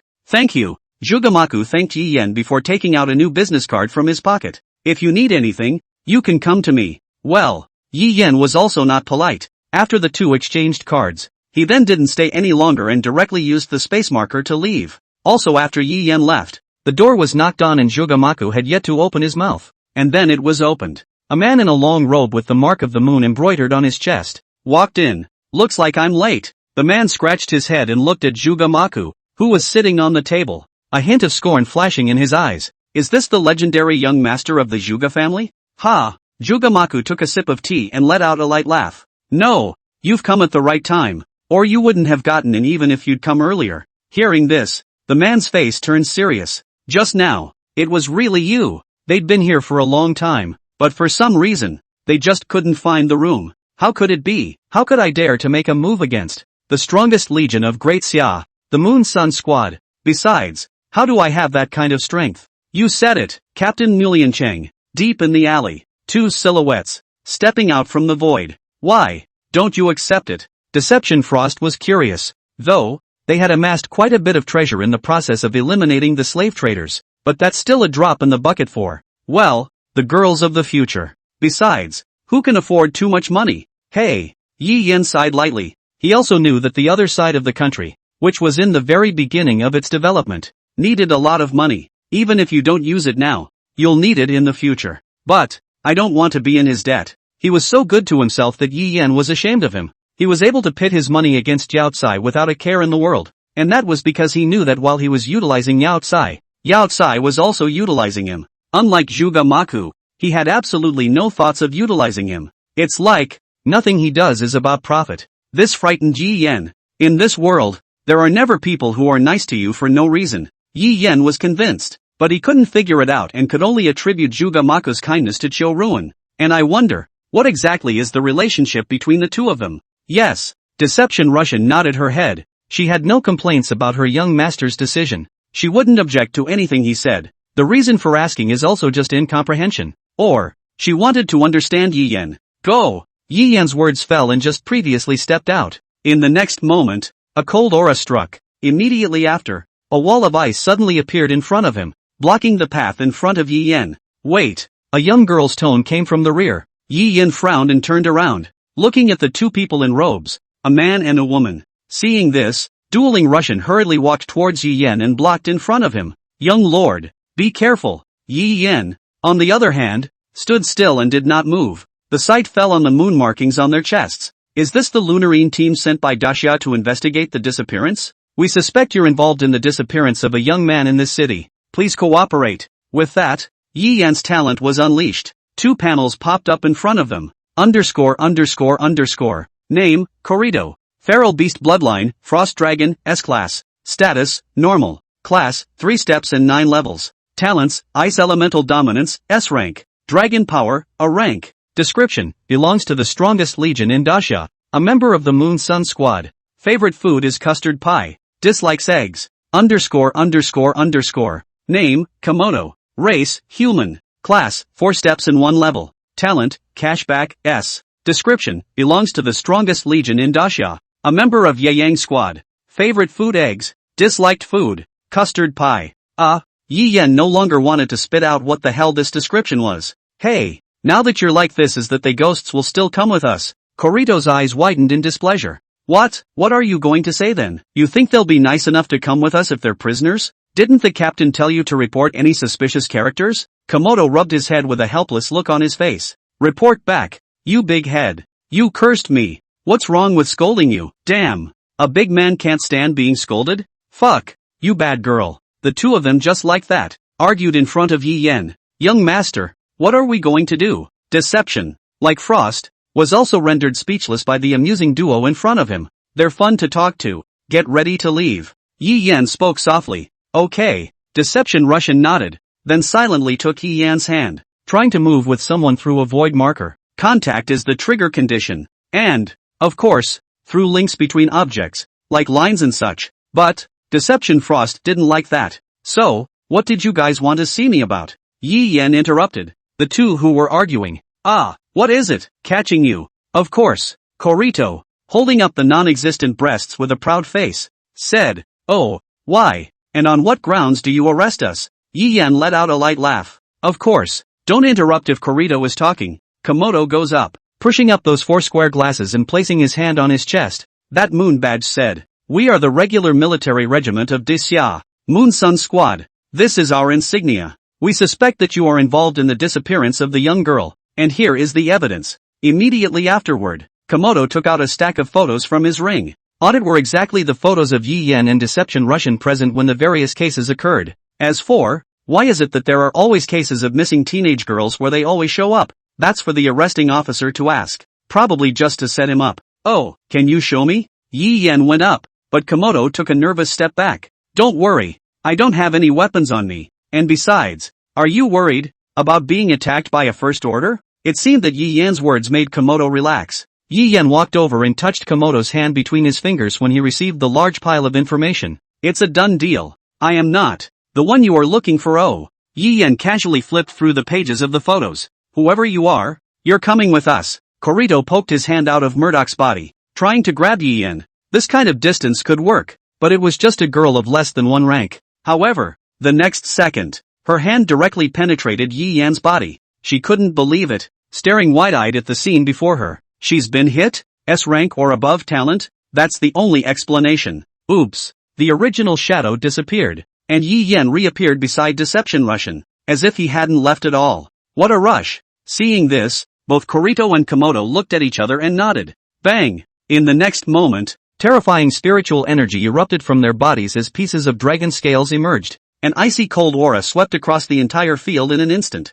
If you have anything to say, wait until you go back with us. Bang! The ground cracked open, and the two of them were like cannonballs discharging, rushing straight toward Yi Yan and the others. Brush! In an instant, the two had arrived in front of them. Just as they touched them, they actually disappeared into thin air. In its place, the flowers of the other side of the river appeared out of nowhere on the ground. What a rush! Let your captain talk to me when you mean to communicate. Yi Yan's words echoed in the narrow alley, but no matter how much Korito and the others searched, they couldn't detect a trace of them. Where are they going with this? Korito gritted his teeth, and the icy cold air, spreading out, froze the pigeon flower on the ground in an instant. Don't waste your efforts. I'm afraid they've already used their spatial talent and run far away. Spatial talent? Upon hearing Mado's words, Korito was more than a little startled. One must know that talents involving space, or perhaps time, were extremely rare existences. Most of these types of talents would be recruited by the state or the Imperial Beast Association. I didn't expect to meet this kind of person on this first mission. What bad luck. What should we do? Should we go after them? Korito inquired, looking to Komodo. Chase? Murdoch asked rhetorically as he crouched down and picked up the pithy flower. How to chase? But people have spatial talent, and they can bring people with them. At a glance you can tell that the level isn't low. Let's take the head and chase after them. What about that? Korito hung his head in defeat. Hey, Komodo sighed. What else? If you have a hard time, just call the captain. If the captain can't do anything about it, it doesn't matter to us. Ha ha ha, Korito said as he looked at Komodo with a wicked grin on his face. Yes, that's a must. Inside the North Hotel, in room 108, a blonde woman sat on the edge of the bed with a book in her hand, seemingly studying something. A slight breeze came through the window, blowing. The young girl stroked her hair, her ears twitching slightly, sensing something as she looked up. The two suddenly appeared in this room. Lord Autumn. January put down the book. Happily, he got out of bed, and stood up. Well, there's nothing going on. No. January shook her head and recounted what had been dealt with. Most of the organization is now responsible for some of the basic frameworks in January. This includes, but is not limited to, all types of materials, money, personnel, equipment, etc. Although, with February-March helping out, one of the two of them was in charge of the investigation and the other was in charge of the fight. In some things that are on the inside, it's simply not possible to do help. As for Deception Frost, she had a more important mission, and he took it easy, being a shirker. Lord Autumn, those we saved have already settled in, January said, paused, and then continued. Of these, 48 have volunteered to join us, and 2 of them have an S rating. They're not in great shape at the moment and need time to acclimatize, so I'm going to schedule the deed for the day after tomorrow. This gives us, or them, time to get ready, January said, raising his head and locking eyes with Yi Yen inquiringly. Lord Autumn, what do you think? Okay, whatever you say. Yi Yen smiled and nodded. Although January was only the princess of a fallen country, she was a great management wizard in his eyes. No, perhaps it is precisely because of being a princess that one is exposed to many ideas of how to rule a country. It's the only way to get everything in order in such a short period of time, and the fact that he was able to multiple contracts, Yi Yen also told her. After all, this is the basis for development. As for the feedback obtained after the contract, but Yi Yen did not intend to let anyone know, though, later on, they would deduce that through the talents he used, and that was later on as well. That's good. Yi Yen nodded. January sniffed in relief, then continued to ask, Lord Autumn, we have destroyed 10 strongholds. Currently February, March is on the 11th stronghold. It should be taken before too long. Aha. Yi Yen nodded, then asked, after you've taken them, give them a break. It's irresponsible to overextend yourself. By the way, here's a side note. 2. March's strength is S-Class 4th Order O. Arguably stronger than him. He's a disgrace as a boss. Right now, he was arguably the weakest one. What's being said here, of course, is not combat performance. Okay. January nodded her head and lowered her eyebrows, her face sad and wanting to speak. What's up? Is there something else going on? January hesitated to ask. Are you going back, Lord Autumn? What's up? No. If not, I'll head back. You worked hard. Yi Yen waved his hand before disappearing from the room, leaving January, deceived as frost, frozen in place. The two just looked at each other and went off to do various things. She hates her. The two thought so. On what grounds? She was able to be used by Lord Autumn and was even willing to give her everything. Deception Russian thought so. By what right? She could always follow Lord Autumn's side. Having a spatial talent was amazing. Kagura thought so in January. Yi Yen had already set up a spatial marker in his room long ago. So, the way to go back this time, of course, is to move back instantly. When he got back to his dorm, before his butt sat down, he was greeted with, well, gentle embraces. Words, you're back. As soon as Ruemo hugged Yi Yen, a pair of slender arms wrapped around his neck, Yi Yen returned to his senses, one hand gently caressing her back, the other hand encircling her waist, and softly said, no, tell you to go to bed early without waiting for me? Hearing Yi Yan's words, Rumo's body visibly trembled. Ruemo was speechless for a moment. I can't sleep. She lowered her head and buried it into Yi Yan's chest. Yi Yen naturally knew that her words were nothing more than a way to stall him. It was at the moment when Yi Yen wanted to say something more. Bai Ling, who was wearing a small snow-white short skirt, pounced over as soon as she saw Yi Yen and wrapped her legs around Yi Yan's neck. Dad! In a rusty and childish tone, he said words that shocked Yi Yen greatly. Ruemo, who noticed Yi Yan's line of sight, her face blushed for an instant, itching to dig a hole and burrow in. I didn't teach her to say such things. The jade-like skin was colored red. She tugged at Yi Yan's clothes with one hand while tilting her little head to look at Yi Yen. You have to trust me. Her voice got lower and lower, like a child who had done something bad. Dad! The corners of Yi Yan's mouth twitched as he looked at Bai Ling at his feet. What did you just call me? Dad! Bai Ling raised her head with an innocent look, blinking her eyes as if she was a well-behaved little sheep. You scream again and see. Yi Yen deliberately teased her. Dad! Sharon screamed several times in a row. Shamefully, Rumo's cheeks turned red. She really didn't teach Bai Ling this kind of thing. She reached up and stroked Bai Ling's head, trying to explain, and with that, Mom! Bai Ling closed her eyes and enjoyed Rumo's touch. Rumo was completely dumbfounded as her hand stopped on Bai Ling's head. Her mouth was open and half closed. Now, she just couldn't jump into the yellow river. Ha ha ha. Suddenly, there came Yi Yan's bright laughter. He reached down and rubbed Bai Ling's hair, then bent down, picked her up and, 2 hard kisses on her pink little cheeks. That's what said. Awesome, but no mommy and daddy. Dad? Bai Ling cocked her head and pouted with a puzzled expression. She seems to be stuck in the newborn baby stage right now. Yes, Ruemo nodded her head, and in the process of taking care of Bai Ling, she noticed it as well. Bai Ling's IQ isn't too far off from a normal baby's, though her mind is quicker. Moreover, her physical qualities were also very strong. Even without the boost of special skills, her own strength was not something that an ordinary person could resist. For now, Yi Yen sighed. eyeing to follow Bai Ling to tell why he didn't understand either. You won't mind. Yi Yan looked towards Ru Mo and softly inquired. At first Ru Mo didn't understand, but when she looked back, her face instantly blushed. She lowered her head, not daring to look at Yi Yan, afraid that Yi Yan would see the blush on her face. But then, an inexplicable sense of satisfaction came over her. Of course there's no problem, as long as the words. Seeing that Ru Mo was about to say something to belittle himself, Yi Yan directly interrupted Ru Mo and said, then think about it for a while. Only, looking at the girl in front of me, who looked just like her sister in her previous life, calling herself dad, it always felt a little strange. Want something to eat, or do you want to take a shower? Ru Mo, lost, left from Yi Yan's arms and asked like a wife questioning her husband. Yi Yan sniffed the smell of blood on his body. Take a shower. After taking a shower, Bai Ling was already asleep on the bed. Yi Yan let out a light laugh, then sat down on the dining table and enjoyed a late-night snack made by Ru Mo. Then he went to bed early. Lately, what's been going on? Yi Yan on the bed hugged Ru Mo in his arms and inquired worriedly. Hearing Yi Yan's words, Ru Mo flinched, and then, without hesitation, shook his head. Nothing is going on. Oh, well, if there's anything you need to do, be sure to talk to me. Aha! Since the last time,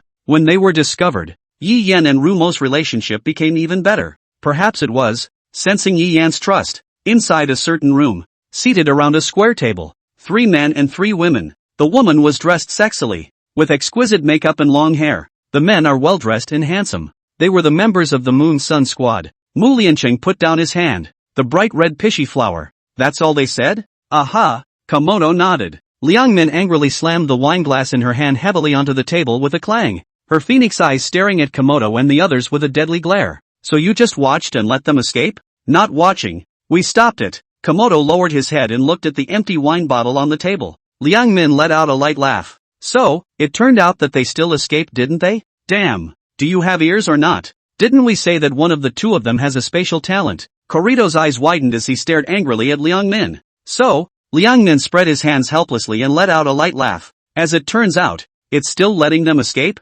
So what? Corito gritted her teeth as she stood up with hatred and walked over towards Liang Mindo, raising her arm and slapping her face about to strike. However, the hand was called off by a chortle half a centimeter from Liang Min's cheek. Enough. It's Rinyo. Liang Min, you talk less. If the other party's spatial talent is above S rank, it's not something we can catch without adequate preparation. And Lido don't do it without something. Sit down. Ah, well. Liang Min narrowed her eyes slightly and looked coldly at Corito. Corito gritted his teeth as the ground lifted his head to meet her at eye level. Then he sat down with his hands clasped over his chest, exasperated. So Captain, what are you going to do? Lin Yang ignored the commotion just now and asked with a calm look on his face. Well, to be sure of the other party's purpose, if the enemies of the spatial gift have malicious intent towards us, I'm afraid that this mission of ours won't be that easy, Mu Liancheng said, looking at Komodo. Murdoch, how do you feel after contacting them? Aha! Komodo thought for a moment and replied, I have a feeling they're not the ones who abducted the teenage girls, but they have a lot to do with this. That's as good as nothing you've said. Liang Min let out a light laugh. Okay, Mu Liancheng interrupted. Well, then, we'll just have to follow their exchange and see how to communicate. We don't even know where they are. Don't need to know. They'll come to us now that they've said it. Mu Liancheng gazed at the other side of the flower in front of him and froze. Right. Corito patted himself on the head, suddenly remembering something like that. Captain, what have you been saying after that young Master Zhuge? Corito's tone carried an excitement that was hard to hide. After all, this was the entire Zhuge family, and was the most mysterious of the young lords of the Zhuge family. Over in Dragon City, there were also a lot of people who were looking forward to this mysterious young master. They are very puzzled. Put in the best school in Dragon City, do not go on. Run to this side of the barren land to do what?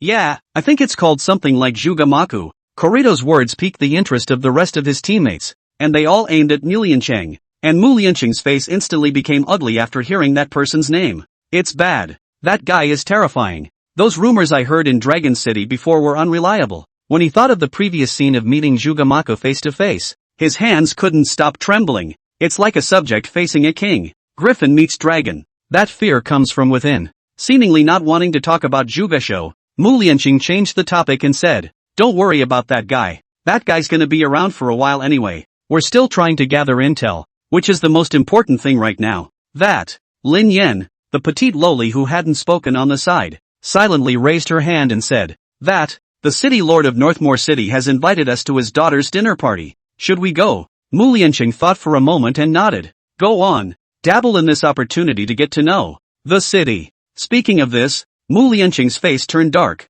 "Ah, then I'll go investigate now." "Investigate? Goat sector. There's still suspicion over there. We'll go over there first." Seeing that, the captain was in a bad mood. The team members left knowingly. Only the contractual object of Mu Lianqing, Liang Min, stayed. "Lianqing, what does it say up there?" Mu Lianqing shook his head. "Probably. It's already on its way. I hope." It wasn't until they came to a city like this that they realized the problem was pretty overwhelming. Not at all what they can fight against. "Lin Yang, do you think we can still go back?" Out of the room. Elsewhere, Lin Yen, small hands gripped the corners of his coat, his head lowered, and he inquired towards his contractual partner beside him. "Lin Yang, she always felt that Long Chang was too hasty. Let's get this freshly minted group of them over here, dealing with events in one of the 4 main cities of Daxia." "Yen, why say such things?" Lin Yang was curious and looked at the little biddy comfortingly in front of him with a worried look on his face. "Don't worry, we're just the advanced team.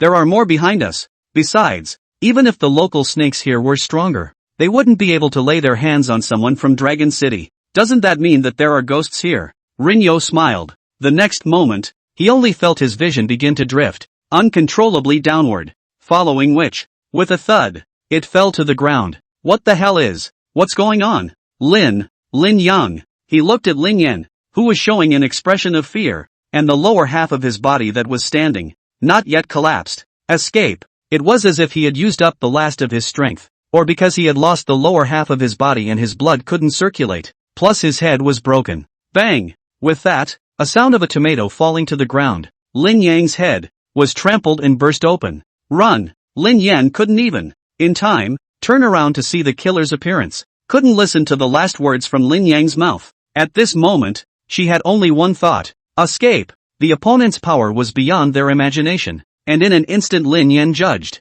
he had no chance of winning. Her feet grew in snowy white fur. However, in the next second, a blade of light flew and cut across her legs. It was only because she unleashed her talent in an emergency that she was able to protect her legs from being chopped off. However, the powerful impact still lifted her off the ground. Bang! She fell heavily, pulling a bloody trail across the ground. At this moment, she realized that there was no one around, and above the ground were spell formations carved by Dao spirit lines. She tried to battle its body to come, but because of the attack just now, it made her ribs have broken a dozen or so. She wasn't a fighting ferocious beast by nature. Is that the end of it? Suddenly, a pitch-black cave appeared on the ground, and Lin Yan's entire body plunged into it. Is this their way of teleporting her somewhere else? "February, your talent is as exaggerated as ever." In his ear, the young girl's voice. Beixian School, Beixian City. Inside the classroom, a young girl with glasses points to the word talent on the blackboard and says, "Everyone should know that talent.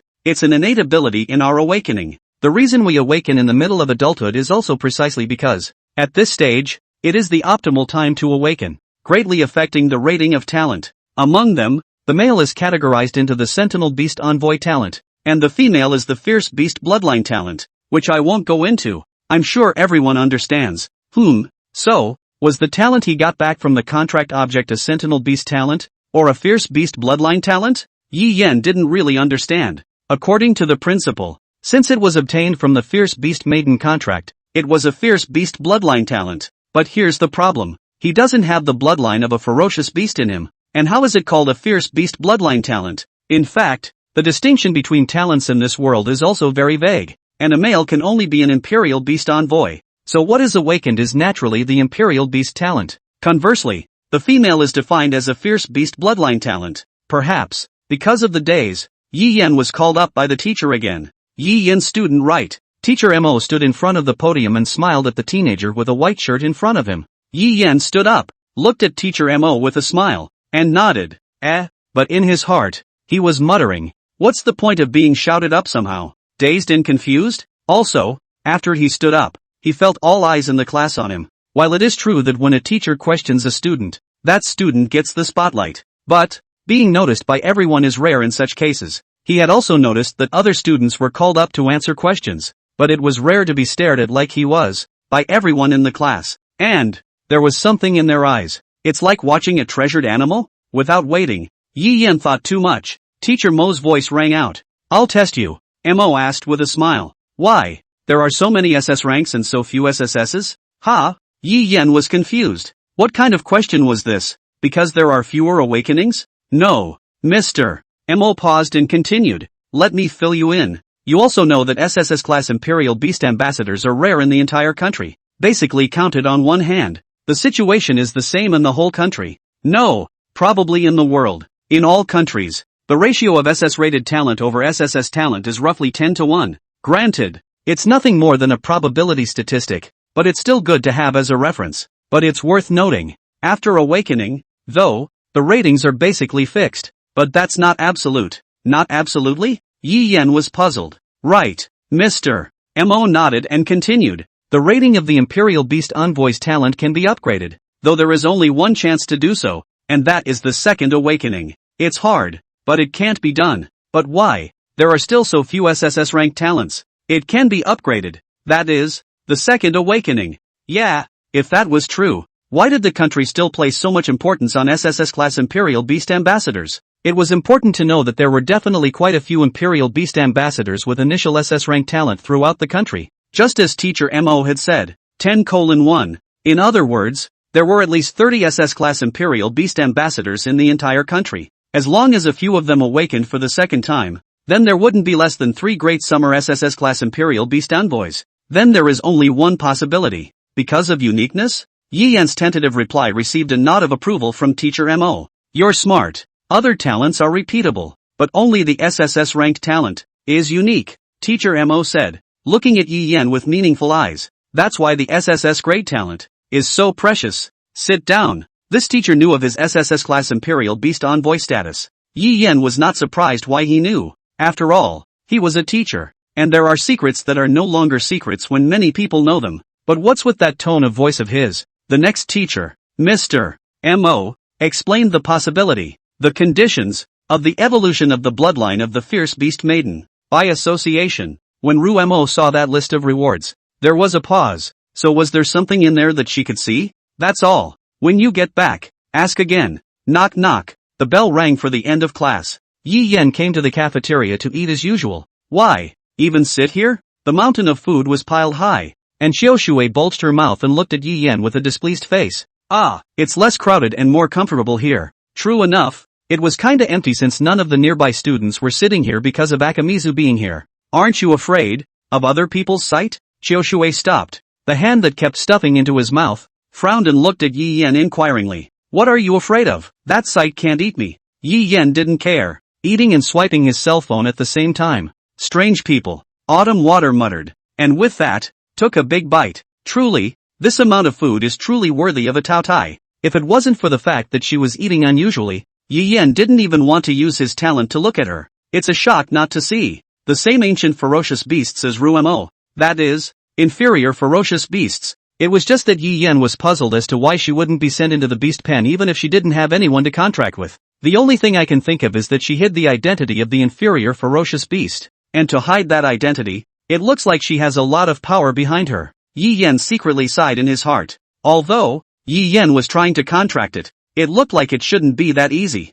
If he contracted so easily, it would be easy for the forces behind her to know that he could multiple contract the gift. Watching her ferocious erosion hovering at 10% forever should have been suppressed with the use of medication. Since there was no risk of going berserk, then Yi Yan was not in a hurry, risking the contract of having his talent discovered. I can't run away anyway. As for being contracted by someone else, Yi Yan didn't have to worry even more. The number of SSS-ranked Imperial Beast Ambassadors in Disya was already pitifully small, and all of them had all contracted SSS-ranked Fierce Beast Bloodline Maidens already. No worries at all, okay? Plenty of time. Take your time. You can't run away. Yi Yan thought so and looked at the news on his cell phone screen. The attack on the North End Hotel. Terrorism? What a little bit of it. Even in the other world. Gee, it's still a small thing. Chen Yukai appeared out of nowhere and shared the melons he had collected for Yi Yan. You know, last night, the people of the Moon Sun Squad were attacked. Oh, attack? Moon Sun Squad? He just met with them yesterday.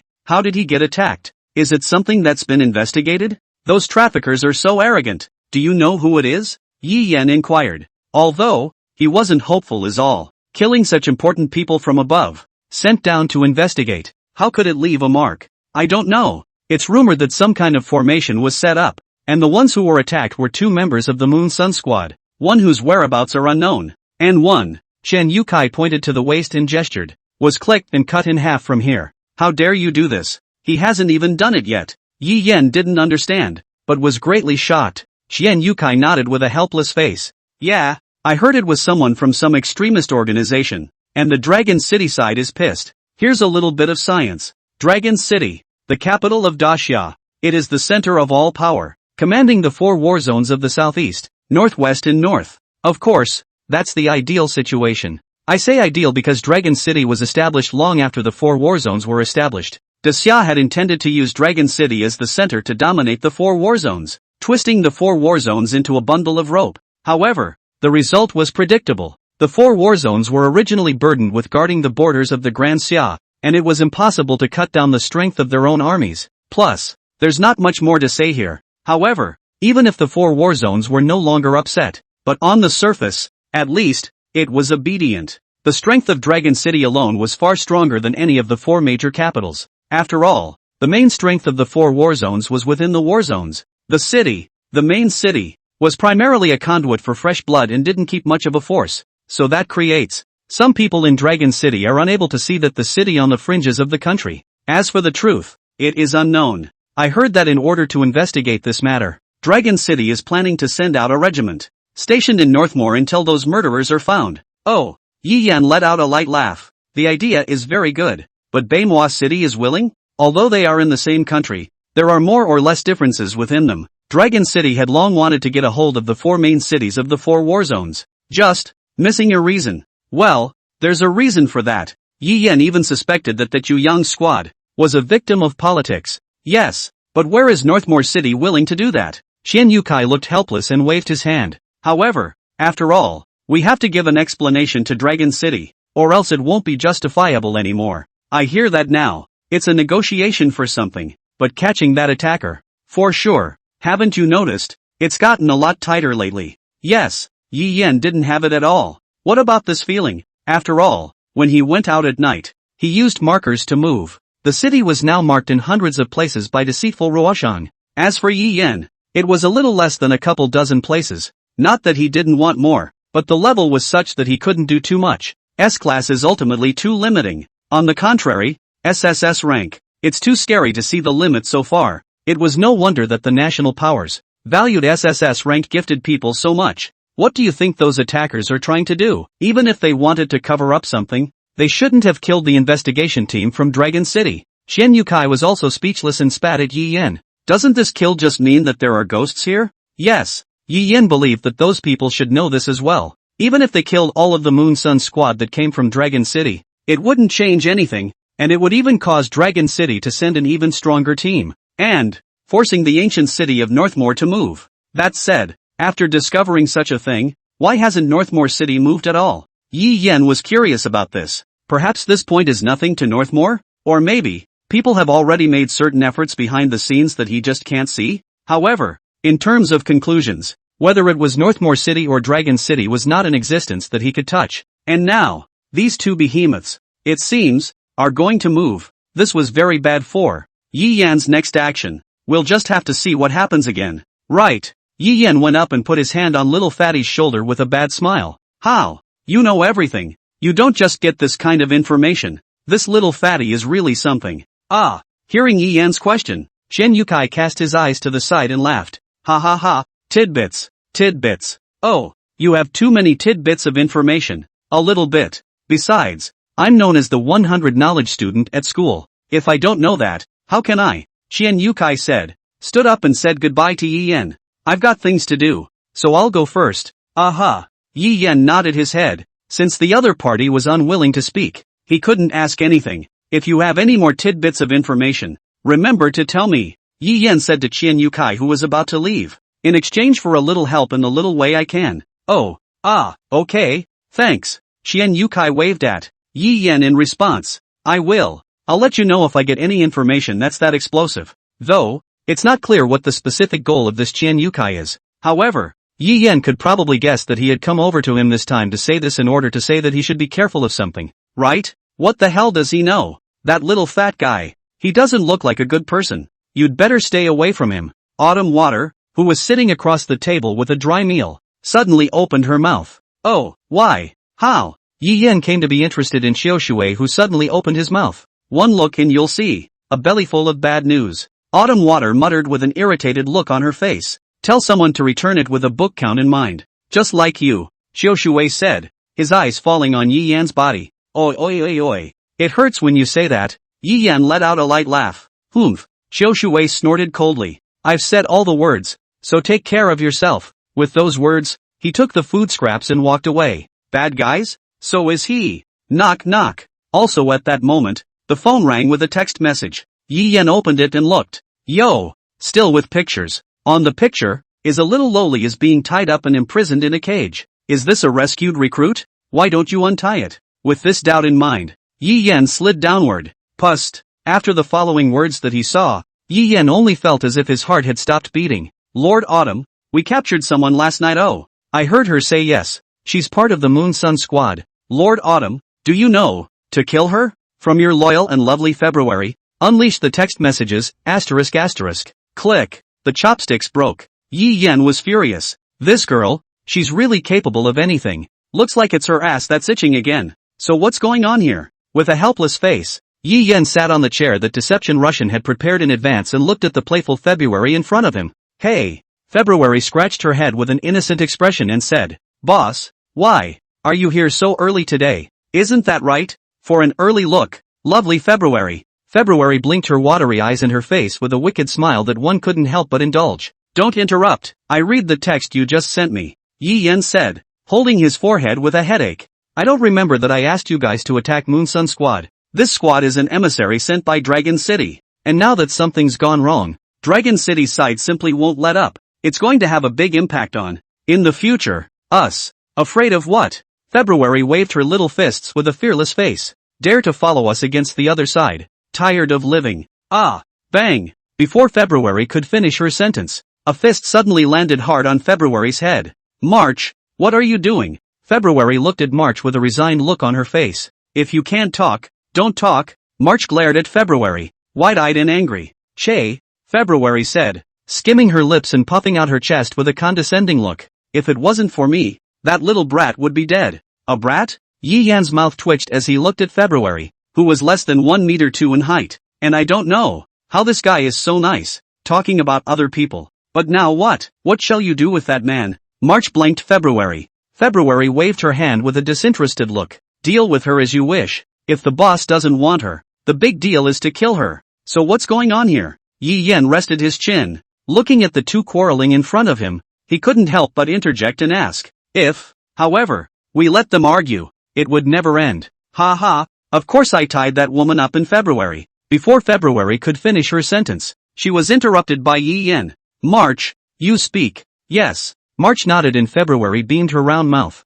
but also stopped her Barbara's mouth from interjecting. When we were on our way to free one of the strongholds on the map, we noticed that by the side of the road, there was a powerful formation. And then, we thought of sneaking in to take a look and found that the people of the Moon Sun Squad had been attacked. Without having to ask, Yi Yan knew that this was the idea of this quirky little goblin in February. Speaking of March's talent mana, it is also a bug level talent. _____. Name March of the Gods. Fierce Beast Bloodline, Reckless Beast, SS Grade. Status, Normal. Class, 4th Order 1. Talent, Mana, SSS Grade. Description. Manifestation, SSS Class. Breaking all laws, everything that involves law can be used with power and destroyed. Fusion of all the laws, fusion in the laws. Disregarding all the laws. Changing all laws, changing the operation of the law. The first two are understandable. One is to destroy. One is to ignore. The other Yi Yan does not have the slightest clue. Even March does not know how to change.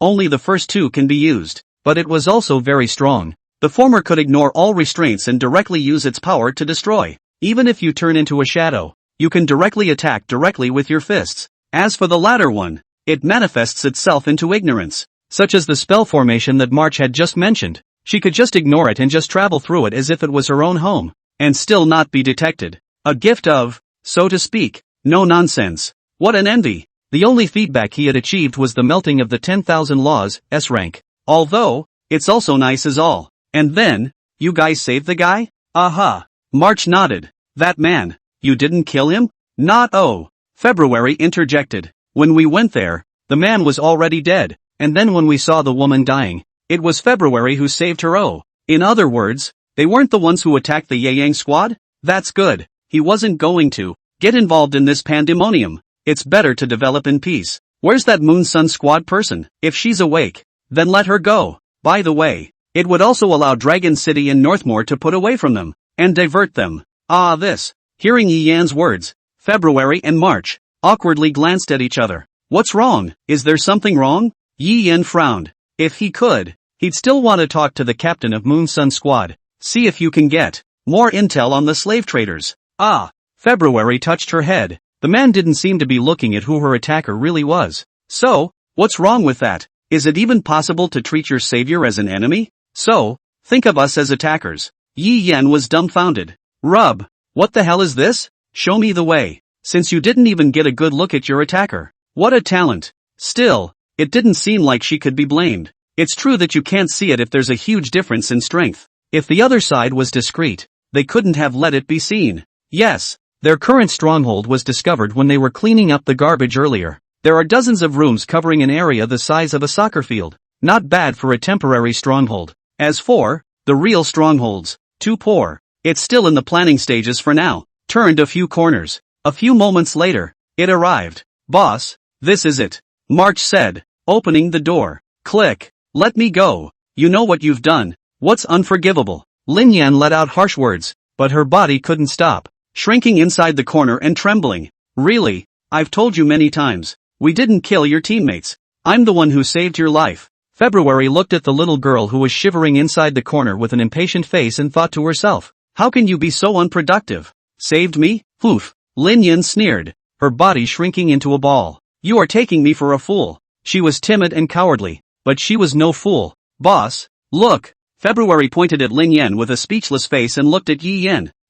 You're one of the Moon Sun squad? Yi Yan opened his mouth to inquire. Humph. Isn't that bullshit? Lin Yan sneered. I thought that the other side would say something if they brought someone over. But who knows? Bang, a bang. The door was heaved shut. Lin Yan was confused. This wasn't what she'd thought it would be. Shouldn't we be torturing her? Is it possible that she's not even worth that? No, it won't. The other side must be wearing down their will. She wasn't going to give in. When she escapes, she must end them. Large tears fell from the corners of her eyes. That man. Damn it. Lin Yang is dead and she's been captured. What to do now? One look at it was that there wasn't enough off to ask questions. Yi Yan didn't intend to waste time with her and directly closed the door. Boss, see if I'm right. This guy really doesn't know what's good for him. Why don't I just click her off? February was at his throat, gesticulating. No, keep it for now. Yi Yan said and paused. Don't let go. Putting her away in this situation is not an option. Pointing out what she might say.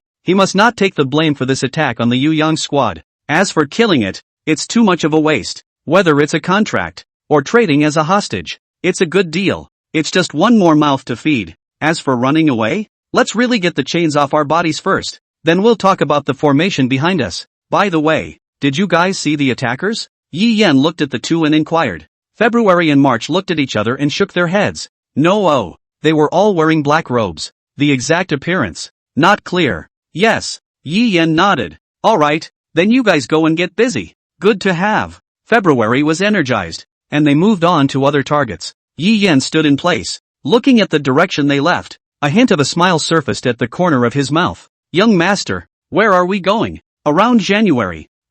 Hearing Yi Yan's voice, deceiving Ruoshan was lacking in interest, but she still obeyed Yi Yan's words and unleashed her talent. In the next instant, the space around them distorted, and in less than a moment, they arrived in a simple room. Just see, the room is piled up everywhere. Paper, documents, design drawings and so on. January, on the other hand, was sitting at her desk, working diligently. Lord Autumn, you came really early today. Seeing Yi Yan, January revealed a bright smile before dashing towards him. Then, after seeing Deception Russian beside Yi Yan, his face suddenly turned gloomy. Why are you here? Where the young master is. Naturally there is me.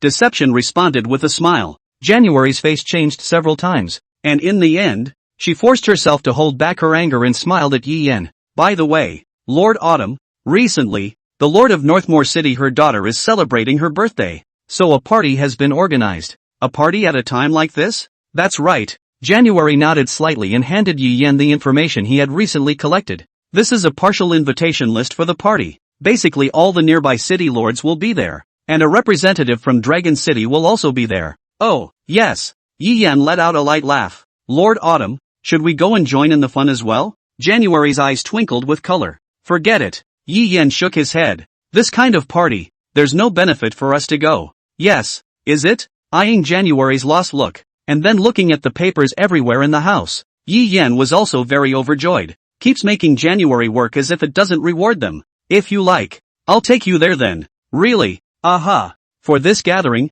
the city lord had invited a lot of people, and it wasn't hard to get a few invitations. As for danger, the city's main city, with its tight security and numerous big shots, shouldn't have any major problems. Still, be well prepared. The good news is that there is still enough time. Beixin School. Inside the classroom, as the school bell rings, Ms. Su Tianyin was on time, walking into the classroom. Okay, class, this time it's still psychic power class. That's pretty punctual. Yi Yan spat. Since, a time. During this period of time, Yi Yan was constantly compressing his spiritual energy and improving the so-called quality. Yi Yan always felt that quality should be greater than quantity. Quantity without quality is but a pontoon boat on a lonely sea. Casually mentioned. Yi Yan's level at this time has already reached the first order of the 5th level. The reason why so fast, all thanks to the contract February, March, a small amount of boost for him. As I said before, there are roughly 2 types of spiritual output that you want to boost. Su Tianyin continued from the previous lesson and spoke. It's really simple. It's about improving the quality and quantity of spiritual energy. Like a bucket of water. If the mass is high, the pressure increases and the water flows faster. And the same goes for the volume. In other words, if you want to increase your output, you can increase both quality and quantity. But there is another extreme method that is not recommended. That is, that output pipeline expands. But this could just go to waste if it's a bad control. So that's the kind of approach people just think about. Tan Ziming raised his hand and asked Mr. Su Tianyin. Then, if the output allows it, can you pour all your spiritual energy into a first-order spirit mark? Good question. Su Tianyin let out a light laugh. Then, negated Talisman's words. The answer is no. Because of the relatively simple structure of the first-order spirit mark, it cannot withstand this kind of spirit force, which in turn produces a collapse. Why else would there be second, third order spirit marks? Yeah, well, Yi Yan didn't feel the limit of the spirit trace. It seemed to be because his output was still too small. However, it is feasible to input more spirit power to a first-order spirit mark, as long as it doesn't break through the critical value. This is also one reason why the power of using the same spirit marks is different from one person to another. Teacher, Mo Yang raised his hand. Won't you do the ratings for us? Of aura output. Input? In that case, how do we know at what stage of input and output we are, and how to improve? Ah, hearing Mo Yang's words, Yi Yan was startled. This is something that can still be tested? Ah, Su Tianyin, who was reminded, suddenly realized, if classmate Mo Yang didn't remind me, teacher really forgot. But, Su Tianyin raised her hand and looked at her watch. The next moment, the bell rang. So, it's time for class to end, and for the test to go down. Then a familiar scene happened. Teacher Su Tianyin very skillfully picked up her textbook and walked out of the classroom, leaving behind a shocked student. This teacher, he's more active after class than their students. Yi Yan's mouth twitched. Also at this moment, Yi Yan felt his cell phone vibrate. Tick-tock, countless beeps echoed in the middle of the classroom. Echoing. What's going on here? Holding this thought, Yi Yan opened his cell phone and found that a voting system appeared on the app that the school required to be installed. The voting list is the very same people who are on the freshman test score list, and he shows the number of votes, 10. Immediately afterward, a prompt paragraph floated onto the screen. The first examination, Phase 2, student voting, is now officially underway. Candidates may cast any vote they hold for a favorite or admired candidate. Note, the number of votes will not affect the outcome of the elimination or the score or anything, so please feel free to vote for the candidates. What the hell is this? Just as Yi Yan was puzzled, he realized that the number of votes on his side was increasing by leaps and bounds, because of the sudden test. At this point in the class, students were reaching for their cell phones. Gaze at the screen in front of you. Yi Yan was no exception. Student voting? His face was puzzled and confused. Does that make any sense? This would be child's play if we were to choose people based on voting. Voting this kind of is, for whatever reason it's given, has a strong personal bent, emotions and such. However, after seeing that, the results of the assessment had no relation to the number of votes. Yi Yan was even more puzzled. If there is no relationship, then why this so-called vote? Isn't that pointless? Schools taking this pointless vote? How is that possible? That said, the vote definitely had his significance. But in this case, it's not obvious. One can only roughly guess that it has something to do with the third stage of the test. Yi Yan intended to take a look at it first, and didn't intend to finish his vote right away. However, just as he wanted to close the app, a transparent box suddenly popped up. Please vote all the votes you have. The time limit is 10 minutes. If you do not vote within the time limit, the candidate will be regarded as abandoning the examination and will be judged as failing the examination. Seeing the prompt box, Yi Yan's eyebrows gradually furrowed. That means getting the votes in and staying within the time limit? What the hell is going on here? Candidates in the class became restless. Hey, what are you going to do? Tan Ziming suddenly struck up a conversation with Yi Yan. Feel free to vote, since we can't guess the result. It's useless to waste time thinking here.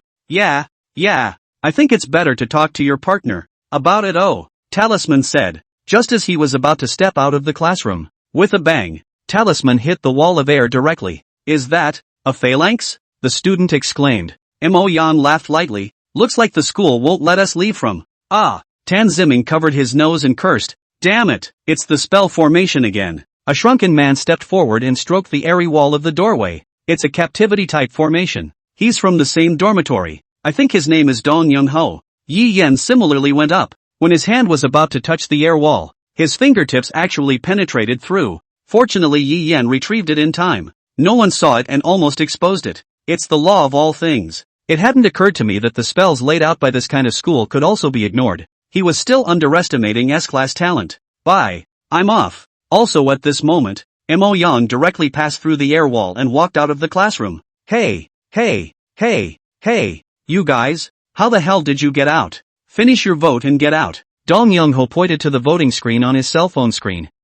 It's so easy. I wonder, what's the point of the school having this? Talisman cursed and cast his vote, and sure enough, he was able to get out. Seeing this, Yi Yan also casually cast 10. 10 votes cannot be cast consecutively for one person, only separately. However, something that surprised Yi Yan happened. The number of votes for his and Rumo's group was actually soaring at a rate visible to the naked eye. 10, 50, 100, 200, 500, 1000, 2000. You know, there were only about 4,000 candidates in total, and the ones who voted for him actually reached 2,000. Half of the students, too, chose them. This is definitely not normal, right? After all, has he ever done anything that would make half the candidates remember him? Could it be because Rumo ranked third on the list of stunning colors? Just as Yi Yan finished casting his vote, the signal returned to normal. The phone vibrated. A text message from Kisame. Words. I voted randomly in that poll.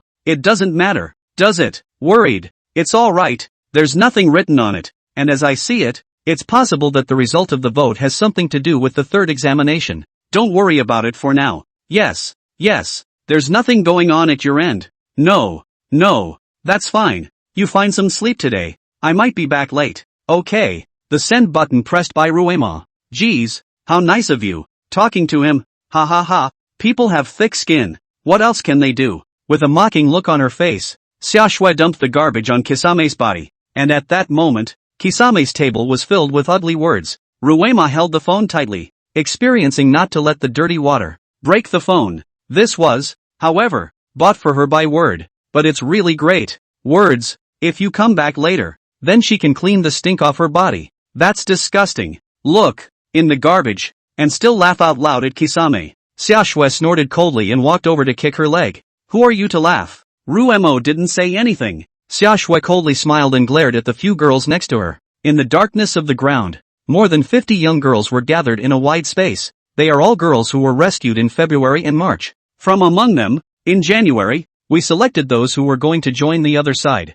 They were all between the ages of 18 and 19, wearing black uniforms and black caps with a red pigeon flower embroidered on them. They gathered, whispering and chatting about who the boss was. Most of those who gathered here were young girls whose ranks were in the D or E class bloodline. They were abandoned by some parents. sold by their families, or forcibly trafficked away. Who's our boss? I don't know, but the boss is definitely good. I've heard that he'll give us deeds even to people like us. After today's adjustments, their obvious mental appearance seemed, well, much better. Some weak-willed people also mostly chose to leave with some money that was enough to live on for a month. As for, where did the money come from? Of course, it's the reward for upholding justice, referring to the raiding of slave traders' treasure. Because of the talent of deception Frost, now those merchants for the other side, is to brush money, brush resources NPC. Hey, why do you want to join the other side? A beautiful young girl, short, with dark blue hair, delicate features, and fluffy dog ears on top of her head, asked curiously to the girl beside her. Because, she saved me. The girl who spoke was very pretty, with black hair and a tall, distinguished appearance. That's it? The girl frowned. And give me food and shelter. The brunette added. That's it? That's it, the brunette asked, a little puzzled. No, the girl frowned, as if she was thinking about something. Nope, the brunette nodded. Oh, the girl trailed off, seeming a little disappointed. What about you? The brunette asked back. Me? The girl froze for a moment, then her eyes lit up. Of course it is, because it's fun. Fun? The brunette wondered. What's so funny about that? The blue-haired girl nodded frantically. On the day when night falls, we shall surely descend to clear away evil. The blue-haired girl continued. We can do whatever we want. No one will control us. We can say whatever we want. No one will punish us. Don't you think it's great? Yes, yes. The black-haired girl, silent for a moment, then said,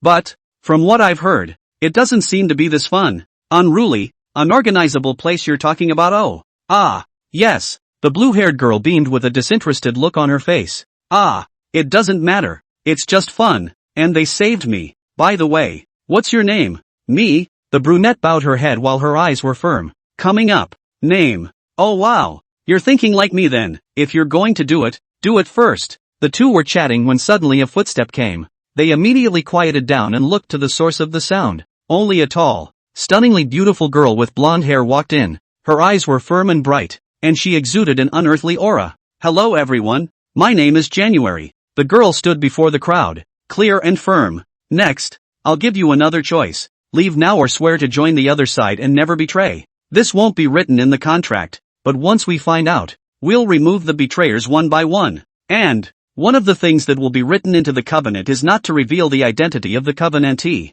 Okay, now you have 3 minutes to choose. January finished and stood on the high platform watching them. It was what Lord Autumn had told her to say, that if she came, she would simply write the inability to betray into the contract. But, Lord Autumn said that such covenants that are too restrictive are not strong, nor are they absolute. If you want to betray, there will be countless ways to do so, and it's useless to prevent it, so it's better to narrow it down. In fact, for Yi Yen, as long as these people didn't reveal their identities, then nothing mattered. It's always the same, the pawns that gain power. Therefore, he will not be too forceful, will only give the general guidelines. The specific implementation are left to January, or, I should say, January's idea of the Red Moon Riders, 12 men representing the different months, who are also the officers of the organization, holding an entire organization. Not a single one of them flinched. January's mouth turned up in a smile. It was just as she had expected. Long before that, she had screened them to varying degrees. She couldn't possibly bring in people who were not of the same mind as the other side. She picked up her phone and sent Lord Autumn a text message. On the other side, after receiving the news that all was well with Rumo. Wait, just as Yi Yen was about to walk out of the classroom, Zhang Hao suddenly called out to him. Anything? Yi Yen looked at Zhang Hao, who had something to say about something, inquired. Ah, that, have you got a minute? I've got things to do. Tick-tock. Before Young Ho could finish his words, his cell phone rang with a text message from January. After reading the text message, the corner of Yi Yan's mouth rose slightly as he thought in his heart. Finally, it's time to reap the benefits of talent again. This one time, contracting more than 50.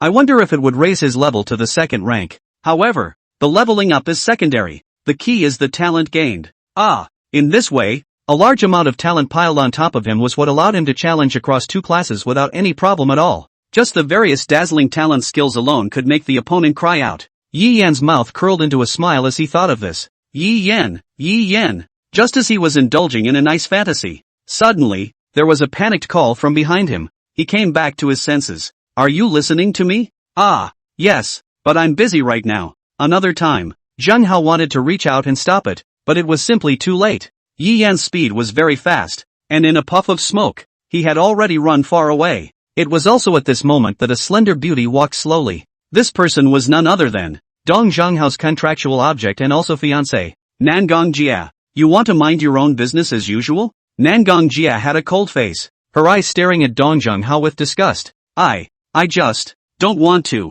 As soon as Dong Zhenghao met Nangong Jia, he became nervous and incoherent. He obviously had a lot to say, but when he met his eyes with it, he couldn't say anything. Don't want what? Nangong Jia's pretty face was slightly angry, and she disdainfully asked, don't want to see a woman that beautiful being bullied? I'm not. Dong Young-ho wanted to retort. Not what? Maybe that guy named Ji Yen is just like you. Nangong Jia's words had a meaning, and her gaze at Dong Zhenghao was filled with contempt. Like you, women are regarded as slaves, domestic animals, beasts. No. Dong Young-ho covered his ears. I didn't. I just wanted to help her. He. Nangong Jia snorted coldly. You have the guts to do that? Besides, in the end, you're nothing but a coward. And I'm. Shut up. Dong Zhenghao was furious, and the originally chattering Nangong Jia instantly shut her mouth. But those phoenix eyes still stared at Dong Zhenghao in death. No, I'm not. Seemingly realizing that he was wrong, Dong Young-ho tried to explain,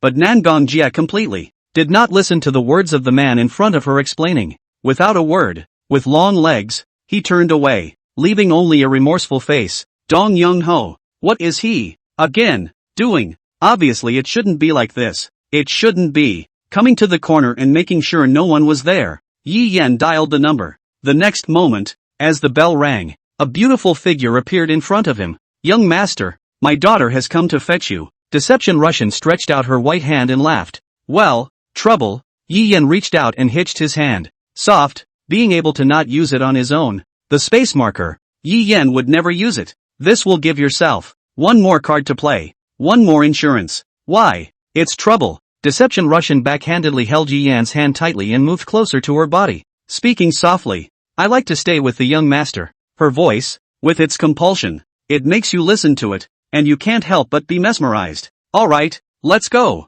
Yi Yan sighed. Young master, what a lack of understanding. As Deception Frost's words fell, space rippled and a strong wind struck. The two of them instantly disappeared in place. The next second, they appeared in a darkened ground, with dozens of young girls standing in front of them in a wide expanse. Their gazes, at the moment Yi Yan appeared, looked over in unison. Their gazes, at the moment Yi Yan appeared, looked over in unison. There was curiosity, longing, anticipation, excitement, and a hint of hidden ambiguity in that gaze. In order to ensure support and retreat at any time, on the Red Moon Iron Cavalrymen, space markers were planted. Naturally, the location where Deceitful Frost instantly moved was also beside January, although January does not like to deceive Frost, but all for the sake of the other side. Autumn? No, Lord Red Moon. These are the people who are willing to follow and join us. January walked up to Yi Yan, slightly owed his body, and respectfully introduced himself. Red Moon, his alias in the organization, couldn't have a real name after all, could he? Yi Yan nodded and looked over. As Yi Yan's talent was unleashed, those eyes seemed to contain thousands of stars as they scanned the young girl in front of them. Dozens of young girls, each with a different temperament, some noble, some pure, some charming, some sexy, some alluring, and naturally, the most striking ones were in the center on one side, the blue-haired woman, and the black-haired woman. The blue-haired woman, with a head of blue hair, a tall, curvy figure. Curvy was just that. There was also a pair of sapphire-like eyes, full of spirituality, as if it was telling something. The black-haired woman, on the other hand, was a woman with a thin figure, white as jade, with glowing skin that made her seem like an exquisite doll, untainted by the world, with a pair of icy silver pupils. They are the candidates for the Red Moon Iron Horsemen that January mentioned to him in advance. The two, both possessed S-class fierce beast bloodlines, in stark contrast to the rest who were mostly E, D, and C class. It was also unknown why they wanted to join them. After all, a young girl with an S-rank ferocious beast bloodline would be in demand wherever she ran. And why bother joining them? However, Yi Yan didn't care about this, as long as it boosts his strength for him. Greetings, I won't say much more, since you have chosen to join the other side is your home. Next, let's start the contract signing straight away. Ha! The young girls, who had been silent, let out a gasp. They thought that the handsome boss in front of them would give them a long list of words to comfort, or to win them over. As a result, he uttered such a sentence, which surprised them. It's not what they thought it would be. Okay, get in line. Getting in line? Teenage girls have been transformed into curious babies. What's the line for? Aren't we going to give them the deed? What about the men of the covenant? It can't be. The boss gave them the deed. How can they afford this? Yi Yan saw the young girls, one by one, puzzled, and did not explain much. On the contrary, it was Deception Russian on one side, who had a bashful face, as if she had already expected this to be the case. She had expected, and was not surprised, that these people before her would show a look of doubt. Didn't you hear me clearly? Did you hear what Lord Redmoon said? Get in line, January snarled, pulling their eyes back to herself. The teenage girls hurriedly bowed their heads and began to line up. They were curious in their hearts, but this curiosity didn't last long before they were surprised by the changes in front of them, only to see Lord Redmoon stretched out his hand, and a tiny contract spell formation appeared at his feet, along with, and surrounded by, the first maiden in the front row. This scene caused them to stare with wide eyes, not daring to believe it, each of them dumbstruck and stunned. It hadn't occurred to me that it was actually Red Moon Sama who had actually contracted with them. Could it be that Red Moon Sama can contract with many people? This discovery caused the young girls to be excited and spring into action, and each of them looked at him with infatuated gazes. Just ask, what other organization has members that can sign a contract directly with the boss? Still, such a handsome boss. Although, there was a faint layer of mist blocking him, making it impossible for them to see his appearance, they were still able to feel it, that kind of charm. Moreover, it was the powerful Red Moon boss who had saved them. However, their surprise had not yet subsided. The next moment, something even more shocking to them happened. With the signing of the contract, a dazzling golden aura blossomed out, illuminating the originally dim underground space. Immediately after that, the crowd realized that the woman located in the contract signed by Lord Red Moon's body violently trembled, and then a deafening hissing sound was emitted. Her body began to expand dramatically, a vein sprouting from her skin and her muscles bulging as if inflated. The crowd only felt a blur before their eyes, and the woman had turned into a tall wolf. She was much larger than a normal wolf, with strong, powerful limbs and fur as hard as steel needles. The most amazing thing was that a horn had grown out of the top of her head, emitting a faint golden glow. The horn wasn't large, but it gave off a majestic and mysterious feeling. This, a pleasant female voice, coming from the mouth of the one-horned wolf. As she looked incredulously, it raised her paw and touched the horn that wasn't there before. She remembered that before, her ferocious beast bloodline was a hound. How a pact turned into a wolf, and a particularly powerful one at that. She felt that she was no longer rated only D now, a powerful force that thrilled the young girl, if not scared her a little. Fear of losing this sudden power. There is nothing which is more painful than getting and then losing. After the young girl transformed from a wolf to her original form, her gaze was filled with thirst as she looked towards Yi Yan with a hopeful look in her eyes. She knew that the changes that had happened to her had something to do with the Red Moon Lord in front of her. What is going on here, my lord? The young girl asked cautiously and timidly. Yi Yan glanced at her. His gaze, it looked calm. However, the young girl inexplicably had an illusion, as if her body was seen through by Yi Yan, without a single secret to speak of. Yi Yan laughed lightly. What? Don't you like it?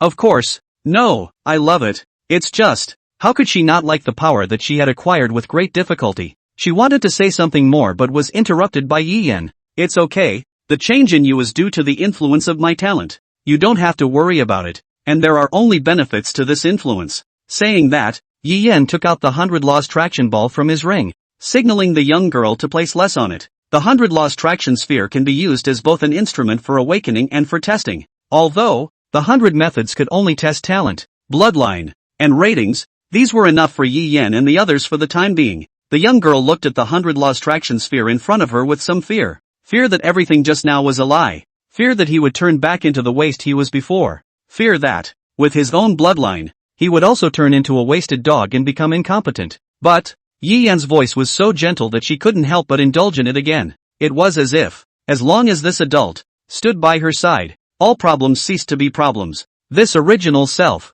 inner peace of mind, is how it is for a while. In the end, she followed what Yi Yan said and extended her hand, placing her right hand on top of the traction ball. Yi Yan pointed out with a finger, and in the traction ball, a suction force immediately shot out, sucking the young girl's palm in. Also at this moment, in the 100 Laws traction sphere, 5 different colored points of light, shone, rotated, and finally, converged into one piece. A text, 2, surfaced. Mako Qianlian, Fierce Beast Bloodline, Unicorn Black Wolf. Rating, Grade A. In January, read the above text as it is. In the next moment, the originally quiet space was instantly noisy. I remember that Qianlian's Fierce Beast Bloodline is only D-ranked. The young girl on the side who knew Qianlian couldn't help but let out a gasp of surprise. But why has it become A rank now? And it's only right that Qianlian's Ferocious Beast Bloodline was a Shiba dog before. Evolution. Among them, the discerning maiden knew what was coming and exclaimed, "Could it be that Lord Redmoon has a talent that can make our bloodline evolve?"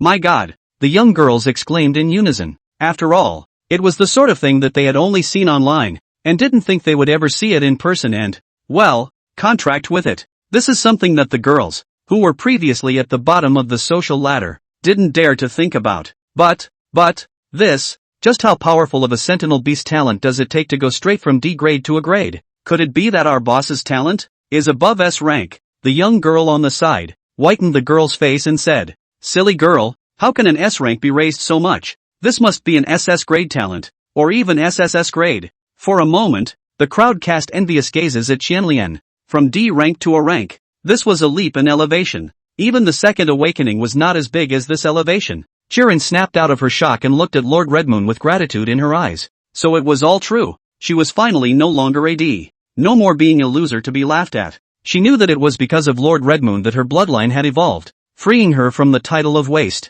Not only did he save her, give her food, shelter, and a home, but he even bestowed on her something so precious. All of this is something she will always remember and never forget. She slowly dropped to one knee, mimicking the etiquette of a knight with her hand on her chest, and swore to Lord Redmoon, "I, Mako Qianlian, in this life and the next, Lord Redmoon is my master, will definitely go through fire for the organization."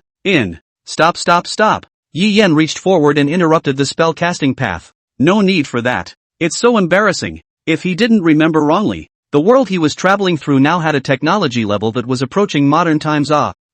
You mean these foreigners? Some of these countries are still in the Middle Ages? Okay. But he wouldn't have believed it if it hadn't been taught to him. Look at this skillful movement. Without practicing, Yi Yen didn't believe it. Yi Yen had already guessed who exactly taught these middle-aged things. March, this girl is an itchy ass. Lord Redmoon. Could it be? Mako Qianlian said, teardrops appearing at the corners of her eyes as if she was about to cry at any moment. No, I just don't think that this kind of action is necessary. No, I think it's necessary. Mako Qianlian's eyes were firm. Even January, who was on the sidelines, chimed in. Redmoon-sama. Although at first I thought March was just fun, but now, I also think it's necessary. Uniform movements, clothes, in order to make us feel as a group, not scattered. And this chivalrous etiquette fits right in with the Iron Horsemen in our Red Moon Iron Horsemen. We are the Red Moon Iron Horsemen, and these little Pisces are the Iron Horsemen. What do you say, Redmoon-sama? January said it all, which made Yi Yen how to refute it. Forget it, whatever. From the very beginning, Yi Yen had intended to leave the other side of the river to their own management, and it wouldn't be good if he interfered too much at this moment. What's more, Yi Yen looked at Mako Qianlian who was in front of him, her eyes blazing with a fiery flame. He should not be able to listen to anything he says. In the end, one can only sigh helplessly in one's mind and, well, I'm looking forward to it. Yi Yen maintained a kind smile at the corner of his mouth, instantly capturing the hearts of the crowd. Yes. Mako Qianlian retreated with an excited face. In fact, Yi Yen was also surprised that Qianlian was able to improve by such a large margin. Originally, I thought that it would only raise one rating. Totally unexpected to be able to cross 3 straight across, straight from a D to an A. Who would dare to believe this if it was told outright? See, he underestimated, too much, the gift that could not see its name. It also sidesteps the fact that he was right about not revealing his talent. If he was really exposed, then he would face the pursuit of other countries. Although Daxia would protect him, Daxia was only one of the top 5, and it would be difficult to fully protect him if he faced a siege from the other 4. In the next few moments, one by one, the young girls in the queue signed the contract with Yi Yen. The ferocious beast bloodlines in their bodies had begun to evolve. Mu Shuelian, Fierce Beast Bloodline, Blizzard Wolf King. Rating, Grade A. By Wei. Fierce Beast Bloodline, White Jade Kirin. Rating, Grade A. Bai Wei's eyes flashed with a hint of surprise after hearing her rating, but more than anything else, she was determined and confident. Bai Wei. In this life and the next, Lord Redmoon is Lord. Whiteveil dropped to one knee and placed her hand on her chest, declaring her loyalty to the monarch who had given him his power. Will definitely go through fire for the organization. Yi Yan wanted to interrupt, but thought better of it. Embarrassing is as embarrassing as it gets. It would be nice if this method could make them, well, a collective.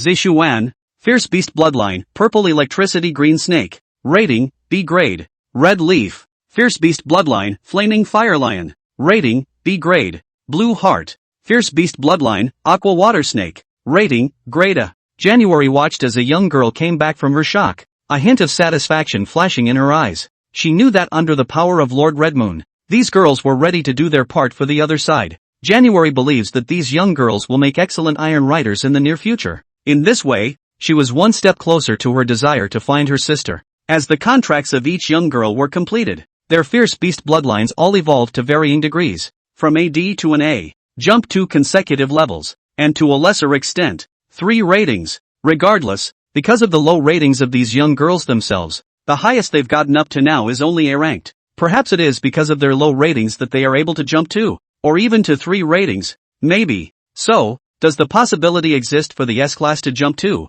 Yi Yan looked at the blue-haired girl in front of him. Boss, if I can advance 2, I'll follow you from now on and will give you 100 monkeys. Boss, if my bloodline can also be evolved, I'll follow you from now on and will give you 100 monkeys. Right when the blue-haired girl said such words, Yi Yan could feel a distinct killing aura. It came from behind Yi Yan. Geez, big sister January, why are you looking at me like that? The blue-haired stroked her face with one hand and laughed badly. Have the balls to say what you just said. Again, January grimaced, looking at her. Oops. The blue-haired girl smirked and said to January, I was just joking around a little bit law. Ahem. Yi Yan coughed lightly a few times, interrupting their bickering. Well, let's not waste time. Okay. The blue-haired girl nodded in response, her small eyes glancing every now and then at the grim-faced January. That's a good guess. The blue-haired girl thought so. Boom. Also at this moment, the contract spell formation unfolded from under Yi Yan's feet, enveloping the blue-haired girl. Wisps of golden light shot out from the contract spell formation and eventually merged within the blue-haired girl's body. At the same time, the connection between Yi Yan and the contract spell formation grew closer and closer. As time passed, a golden flame surfaced around the blue-haired girl's body, wrapping the entire person in it as if she was in the middle of a sea of fire. Numerous people were dumbfounded by this scene, thinking to themselves, what in the world is this thing? Surprisingly, it was able to produce such great power. Moreover, the light of the contract spell formation was even more dazzling and eye-catching. The flames around the blue-haired girl became hotter and hotter, eventually turning into a huge fireball that blazed. Aha! The blue-haired girl hissed in pain as her entire body was incinerated away, revealing her flawless white skin. There was also a pair of slender, like jade shoots legs exposed. One could not help but swallow a mouthful of saliva when looking at them. In response, Yi Yan frowned slightly, puzzled in his heart. Why hadn't she turned into her ferocious beast form? Could it have something to do with her ferocious beast bloodline? No, it was her ferocious beast form that was now undergoing a metamorphosis. Only the blue-haired girl's arms were stretched out and her body slowly sat on the ground on her knees, her eyes closed. Beside her, a golden thread floated in the air, continuously entering the blue-haired girl's body as she breathed. The power of the pact spell continued to increase, and it kept going, as the blue-haired girl's body became stronger and stronger, and her head of blue hair began to change. Soon, it changed back to its original form. Only the color of its hair changed, becoming much darker and emitting a golden shine. As Yi Yan's talent was unleashed, the ancient panel was presented at Yi Yan's moment. _____. Name, Orchid, April. Feral Beast Bloodline, 100 Faces of Illusion, S rank, 1000 Faces of Illusion, SS rank. Status, Normal. Level, 2 Order 3. Talents, Borrowing, SS level, Renting, SSS level. Changing, a level, 1000 changes, S level. Description, she awakened a bloodline that doesn't exist in the world. Which is fortunate, because foreign countries have low identification ability and mistakenly believe that it is not awakened bloodline. Is this unfortunate? Rent, borrow, you can borrow another person's talent. Special note, you need to get the other party's consent. The default is considered to be consent. Note, the borrowed object, for a period of time, cannot activate the talent. Rent, you can rent the gift to others. Storage, depending on the strength of the soul, you can store borrowed talents. 1000 changes, can transform the person you see. Scent, spiritual energy fluctuation. Breath, voice, heartbeat. Sure enough, promotion. Like February and March, It went straight from S to SS. Yi Yan could feel that a power was building up in his body as if it would explode at any time. Yi Yan forcefully suppressed this power. The intention is to make another breakthrough amongst all the people in the pact. And the feedback Yi Yan got was great. Borrow, S rank. You can borrow one of your opponent's S rank and below talents. Special note, you need to get your opponent's consent. Default is considered consent. Note, the object being borrowed, for a period of time, cannot activate the talent. Transformation, grade B. You can change into objects you have touched for a time limit of 1 hour. Unable to simulate the scent of your own body. Psychic fluctuations, it's strong. No, it was simply the point where Yi Yan was delighted. Borrow, needless to say, transformation, is also superior for him. Although it's a shame that he can't change perfectly is all. Aya, Red Moon Sama. Staring at me like that makes me shy too. Yulan covered her white body and said delicately. At this time, Yulan was more than twice as flirtatious as before. With that exquisite and stunning face, it's even more stunning, like a flower in full bloom, giving you the urge to pick it up, so that men can't help but go crazy when they look at it. Put it on. January didn't have the good sense to throw a shirt at her. He, Red Moon Sama. That's quite a nice dress. Yulan giggled playfully as she changed her clothes. Yulan had an excellent figure. Diminutive. Never slouching where she should be big, but never skimping where she should be skinny, and never slouching where she should be plump. Put it on. January drank in a cold voice. I know. Yulan skimmed her lips and stopped talking, taking out a black dress and putting it on her body. It was a one-piece black dress that completely outlined Yulan's perfect curves,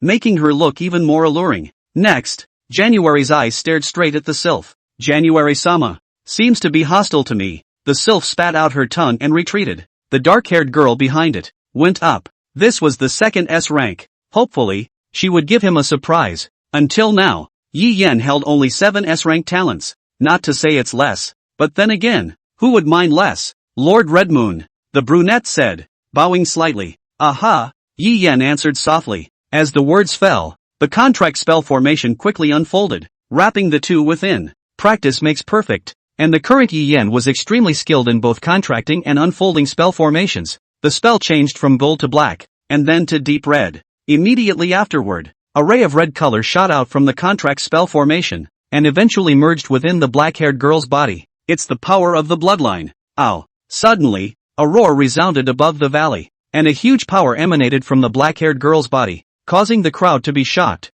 and even the air was compressed and turned into a vacuum. The aura was just too appalling for people to dare to approach the slightest bit. Roar. At this time, a growl echoed in the ears of the crowd, only to see a pair of pitch-black wings appear behind both of the black-haired girl, spreading out on her back. With a flap of his wings, he took her up and hovered in mid-air. The wings beat above the void, setting off a fierce wind, blowing Yi Yan's clothes in a hunting manner. For the rest of them, as early as when the black-haired girl created a commotion, Yi Yan had January take them farther away. What's this? I can't. The powerful bloodline suppression caused the nearby maidens with lower ratings to be unable to withstand it and directly fainted. The talent is unleashed and the panel emerges. _____. Name, Black Feather, May. Pharaoh bloodline, Heavenly Winged Man, Grade S, Fallen Angel, Grade SS. Status, Normal. Level, Second Order 9. Talents, Upside Down, SS rank, Inversion, SSS rank. Judgment, S rank, Fallen Angel's Judgment, SS rank. Description. People who were not able to have a second awakening were given a second chance to awaken. Reversal, reverses everything that can be reversed. Light becomes darkness, fire becomes ice, and blood flows backwards. Rub. Yi Yan was shocked in his heart. This talent was a bit dangling. If she is allowed to lift the Tao, if the enemy's blood, can't she make the blood flow backwards and kill them directly in seconds? Then even top-tier powerhouses can't carry it, right? No. People above the 6th order are no longer considered human. They themselves can control all the blood flow. So, killing across the 6th order is still a bit too difficult. However, with this special bloodline of hers, she could indeed reverse everything, and even a peak 5th order powerhouse wouldn't dare to fight against it, and could only choose to dodge. As for how far it can go and where the limits are, we'll have to see how the real world screws up. Stained. Yi Yan once again deeply understood the strength of the SSS grade talent. The contract spell array disappeared, and Mo Shui collected the aura on her body, slowly coming down from the sky. Awesome, my little May. Yulan swooped down toward the one coming down from the sky, Mo Shui, and marveled. May, Blackfeather was puzzled. I thought we were going to have a fight. Yeah, isn't it obvious how awesome we are? The sylph said with a smirk. Then why am I 5? Blackfeather frowned. The sylph stood up her chest and said proudly, "That's for sure. I'm better than you." That's right. If one wanted to be promoted to the Red Moon Iron Horseman, then the strength aspect naturally had to be convincing. But of course that wasn't the only criterion. But it's really the fastest that can be sifted out of the sequence. If there were other overly normal specialties, they could just as easily be Red Moon Iron Riders. This was what Yi Yan had set out to do. After all, if he was not strong, he would not be able to complete the mission. So, no. Then, Yi Yan asked indifferently as he looked around remotely. No. January paused before she could finish her sentence, staring at the list on her phone and frowning. What's wrong? There seems to be another one. Here, oh. Deception Frost placed her hand on the shoulder of a young girl who was about 1.5 meters in height. The young girl had a pair of beautiful violet eyes, a high nose, fair skin, and moderately thin and thick lips, and the whole person gave the first impression that she was a beauty embryo. Miraculously, Yi Yan hadn't even noticed her before this. Subconsciously, Yi Yan unleashed his talent. ____. Name, Anonymous, June. Feral Beast Bloodline, Void, Grade E. Status, Normal. Level, 1 Step 1. Talent, None. Description, ignored by my family and forgotten by my country because of my low existence. Are nothingness that should never have existed on this earth. What kind of beast bloodline is this? Void. In the records of the Alliance, there had never been such a ferocious beast bloodline. And in this case, there was only one. That would be inferior fierce beasts. But at the moment, Nameless panel did not have the words inferior fierce beasts. Wait for the low presence. Hey.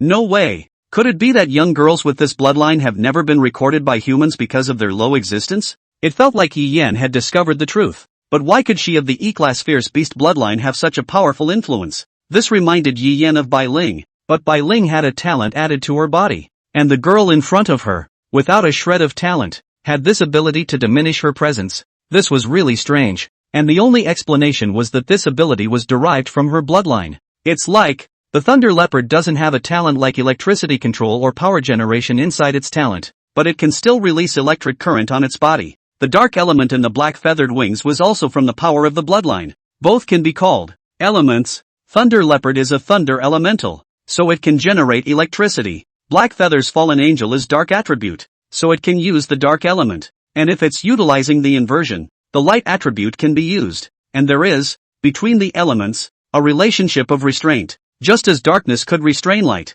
light could restrain darkness. That's why Yi Yan felt that the reversal cow, which allowed one to use elements that restrained each other at the same time. That's a huge advantage right after the fight. So, here's the question. What element did the young girl named Nameless before her eyes have in her bloodline void? Lowering the presence? This whatchamacallit. Can this be called an elemental? That I didn't mean it. Nameless looked at Yi Yan with tearful eyes. I was born this way. Me. Nameless tried to explain something, but she started to stutter when she panicked. She couldn't remember. When was the last time she had finished with someone? She was always the one who was forgotten. The one who didn't exist on the spot. 2. If she didn't speak up soon, she'd be forgotten again. She tugged at her long hissing and hardened mouth to say something. But, the next moment, a pair of gentle, strong hands rested on her head. It's warm. I know. It's not your fault. Yi Yan put his hand on her head and gently stroked and comforted her. Kisho, how did you find out? In fact,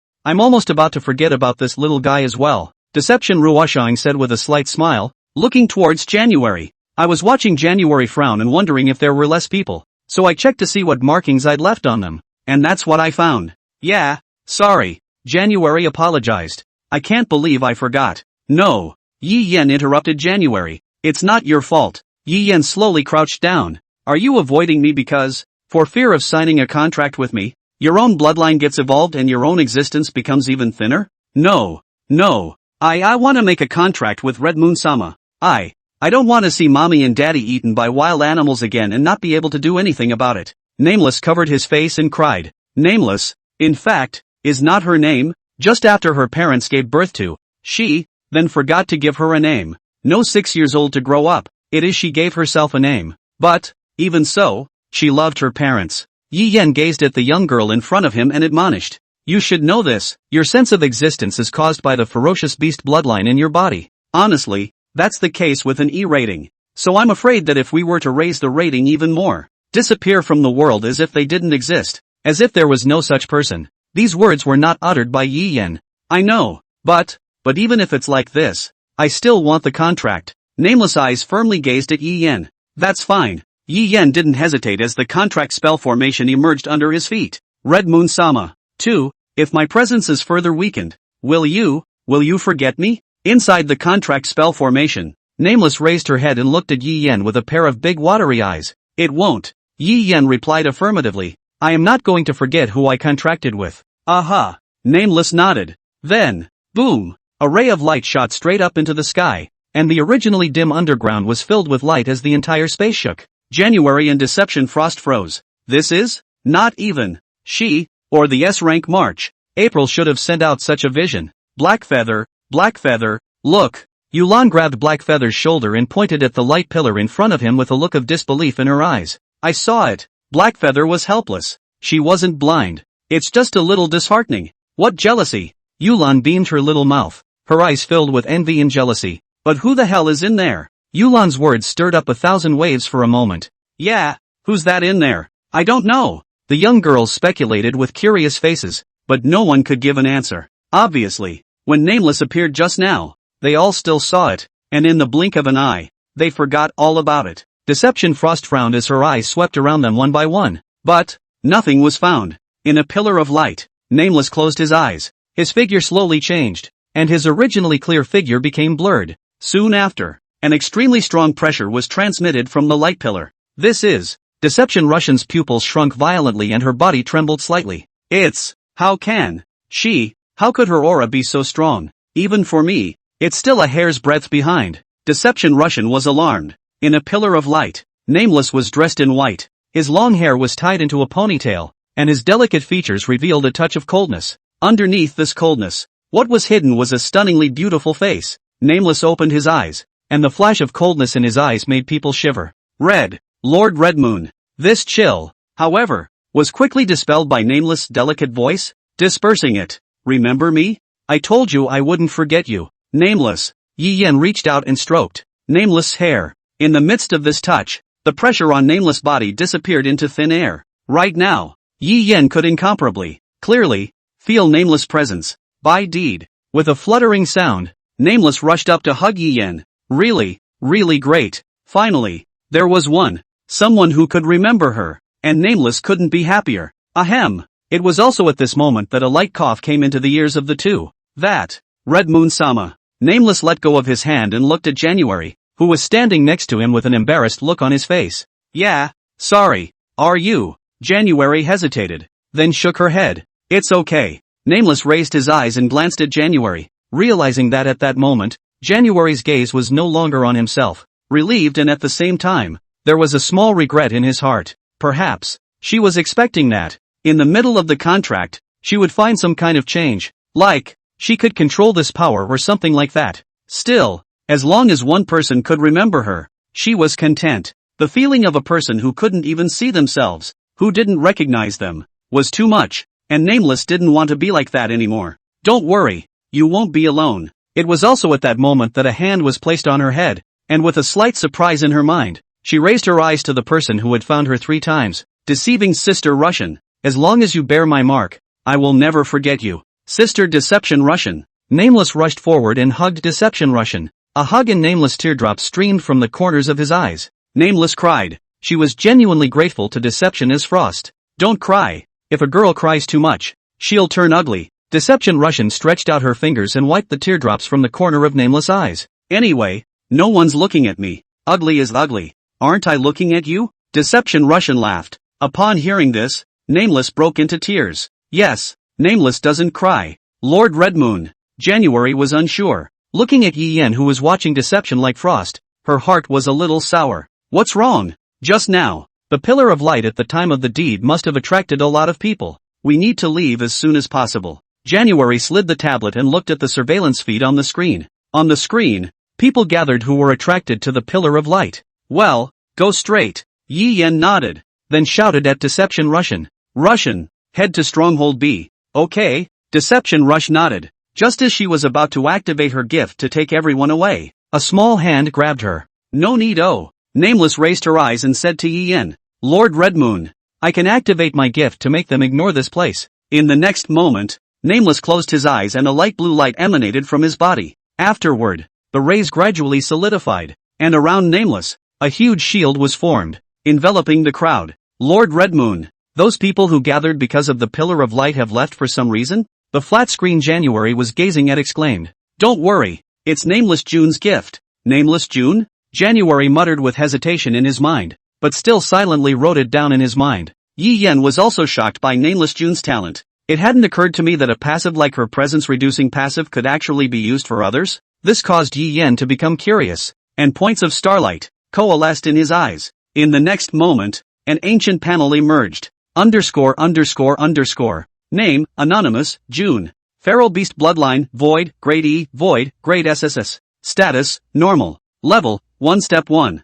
Talent, Aura of Support, SSS level. Description, ignored by my family and forgotten by my country because of my low existence. Are nothingness that should never have existed on this earth. This, though, after seeing such a large apparition, Yi Yen had vaguely guessed it, but I didn't expect it to come to such an exaggerated point. Jumped straight from E to SSS. This also confirmed his previous suspicion that mysterious talent of his should be rated based on potential enhancement. Otherwise, the gap wouldn't be that big. But, that existential ability, which isn't reflected in the panel, is an additional SSS-ranked talent. Auxiliary Aura, SSS can perform different degrees of assistance for specified objects within a certain range, such as Strength, Aura, Speed, Cellular Activity, etc. Depending on the power of the assist, the number of objects, and the consumption of spiritual energy. Through this talent, Nameless is contributing his own abilities to others as a supplementary gain. And, the feedback Yi Yen waited for was, Light of Aid, Grade S can perform different levels of aid for specified objects, such as Strength, Aura, Speed, Cellular Activity, etc. Depending on the assisting power, consume spiritual energy. Nameless, how long can you promise to keep this up? About an hour's time. That works. Yi Yen nodded, and then instructed January to say, erase the traces of our presence here, and when we are half an hour old, leave for the second base. Yes, January didn't hesitate and quickly mobilized people, packed up and prepared to leave. That, Red Moon-sama. Nameless hesitated. What's wrong? Am I a member of the Red Moon Iron Horsemen now? That's right, from now on your code name will be June, and you can use your Nameless name as well. No, I like the name June. Yeah, Yi Yen nodded. He could feel at this moment that his body had changed with the completion of the Nameless contract. His strength and level had been increased, and more importantly, he had gained some special natural skills. All of these skills were something he hadn't had before, causing Yi Yen to feel an overwhelming sense of excitement and anticipation. Looks like this one was a good one. At this time, the Yi Yen panel was as follows. _____. Name, Yi Yen. Race, Human. Class, 2 Steps of 2. Talent, All Origin, SSS Grade. All Fitting, SSS. Origin Resonance? Description, In Collection. All Things Fit, SSS. Rebate, No Upper Limit. Fire Reduction, Grade S. Controlled Fire, Class B. Force Amplitude, D. Mirror Image Phantom, Grade S. Foam, S. Water Control, A. Agility, B. Sneaking, S. Cold Body, Grade A. Ice Manipulation, Grade B. Speed, Grade C. Melt All Laws, Grade S. Shadow Transportation, Grade S. Borrowing, Class S. Transformation, Grade B. Counter, S. Ice Elemental Manipulation, C. D Rank. Thunder Elemental Manipulation, B. Level D. Speed Increase, Level C. D. Physical Strengthening, Grade B. D. Reiki Enhancement, Grade C.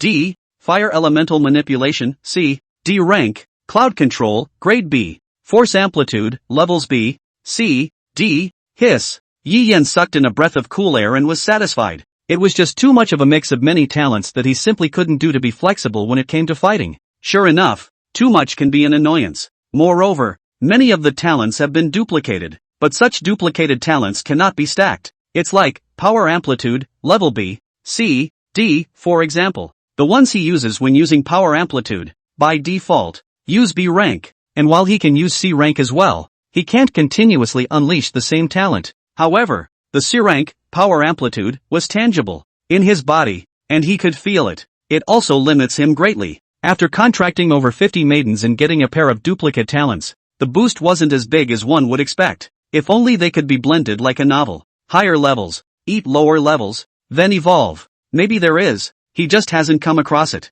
This made Yi Yan ring a bell. Xiao Shui's ferocious beast bloodline Tao Tai. She was quite the eater. Unfortunately, there is no talent for the fusion category. After everything was taken care of, Yi Yan returned to the dormitory, realizing that Kisame was not in her room. Perhaps it's because it's too late and tired to go to bed first. Yi Yan didn't take it to heart, lay down on the bed and fall asleep. No matter how many times I've experienced a different kind of gaze, I'm sure I'm still not used to it. You're okay? Yi Yan asked with concern. Ruemo looked up at the face that had pulled him up from the abyss. She shook her head and laughed. Nothing. I think I've walked by. Words. Off to class. Bye. Ruemo turned around and ran towards the classroom.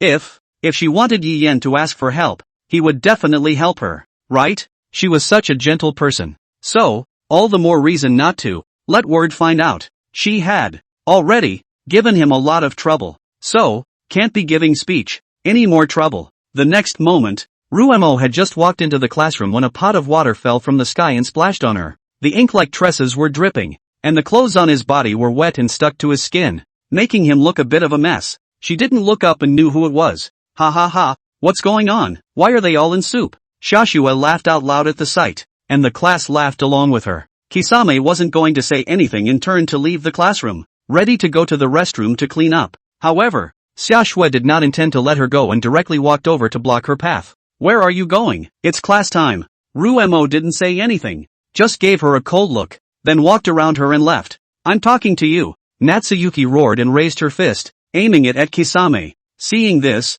Ruemo subconsciously closed her eyes, but the expected pain did not come. What came was that gentle familiar voice, and the voice that Ruemo was most afraid of at this moment. That's what you call being okay? She opened her eyes and was met with the soft eyes and, well, the lost tone. A hard feeling welled up in her heart, making her eyes burn. You don't trust me that much? No, it isn't. Ruemo wanted to explain, but for some reason, he couldn't get it out. So she fled. Hey,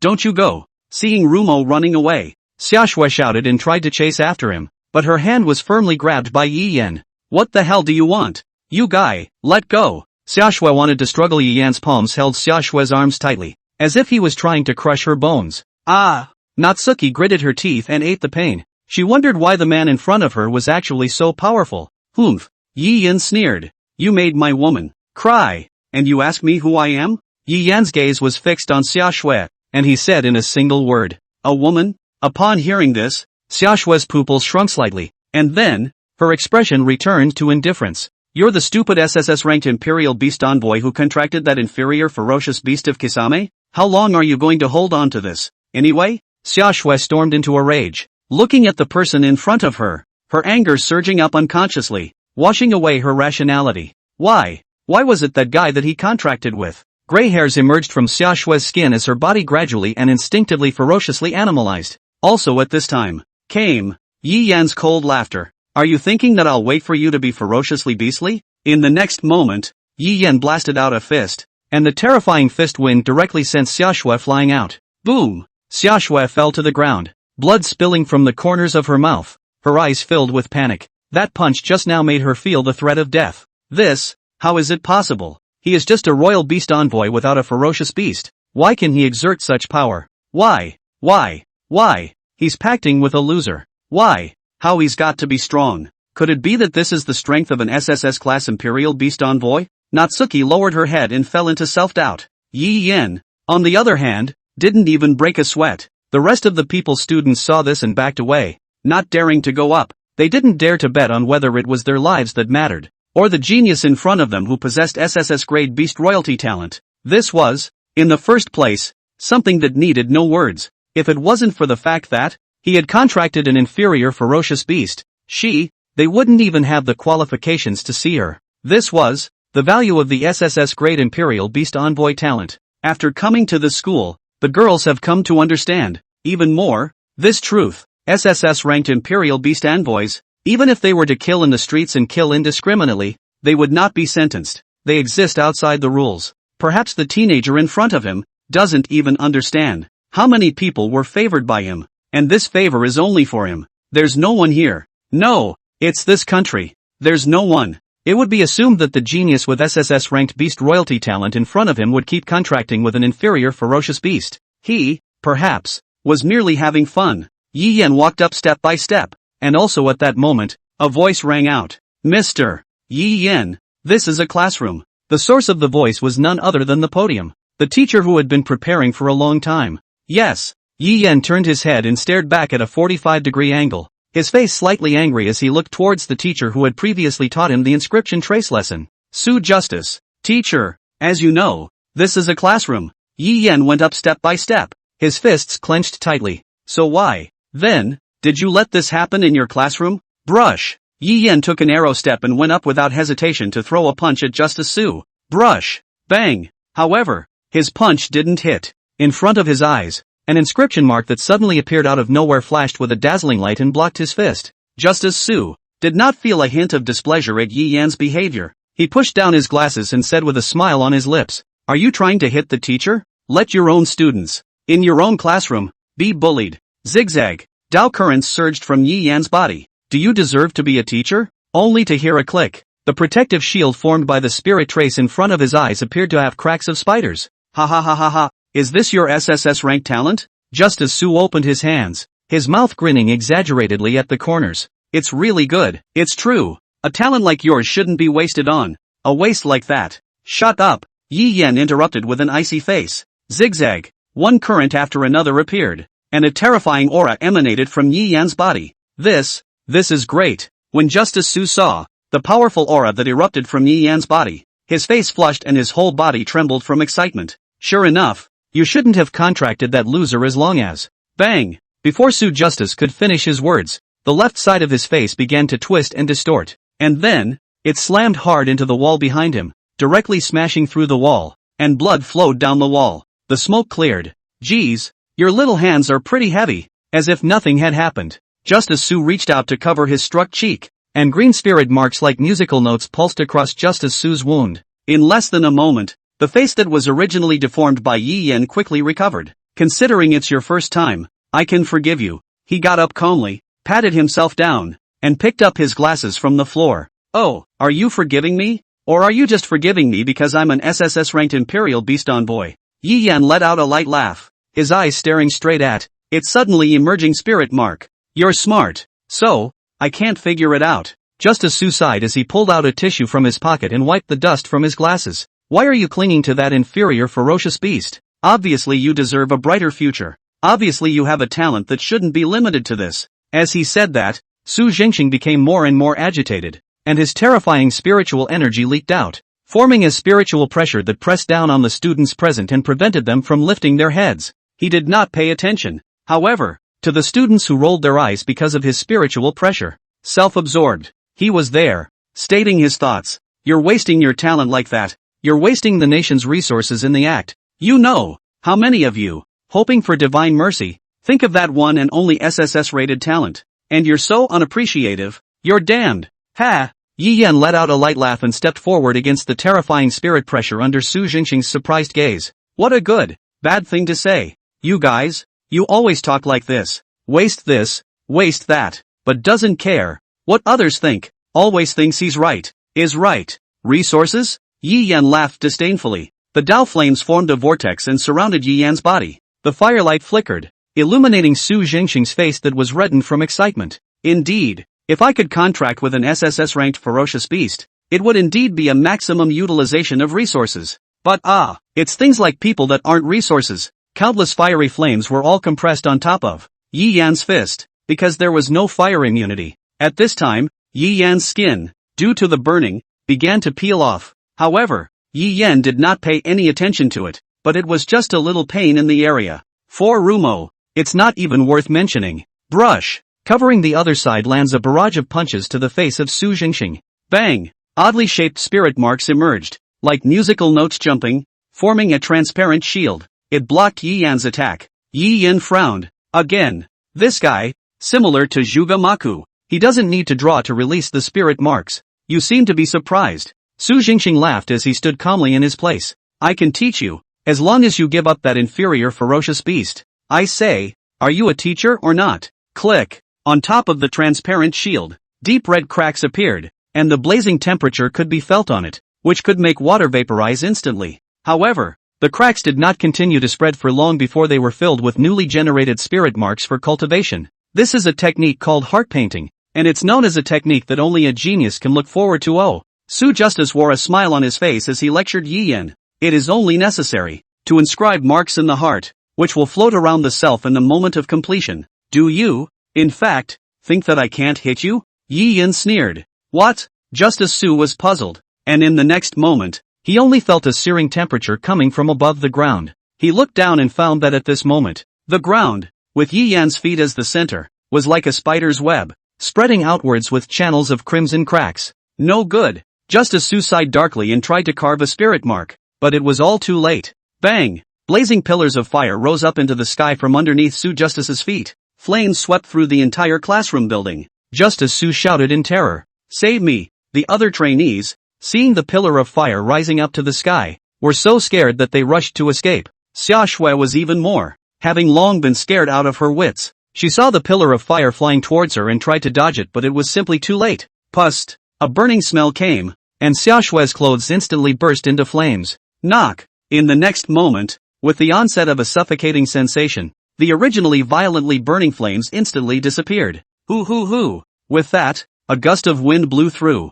and the originally stuffy classroom was more than a little cooler. Enough! Nangong Jia, who had been silent on the side, opened her mouth and slowly lowered her hand, looking at Yi Yan. What's the use of you, now, being angry here? The flame went out in a flash. Yi Yan frowned at how it was done. He had just felt a sense of suffocation. Could it be that this woman had emptied all the oxygen in the place in a flash? You were there the whole time? What? Is it because you think that it's necessary to help if I've been present all this time? Nangong Jia was not the least bit polite to Yi Yan, but there was no longer the same hostility in her eyes as before. We're all in the same dormitory building, so you're not going to help? Yi Yan did not feel that it was an obligation or something like that. After all, the person in front of him, again, did not owe him anything, and did not have the obligation to help him. But, it wasn't as if she didn't want to help. That was why Yi Yan asked more than once. I'm not at all interested in losers who are bullied even though they clearly have great power. Nangong Jia, slightly narrowing those phoenix eyes,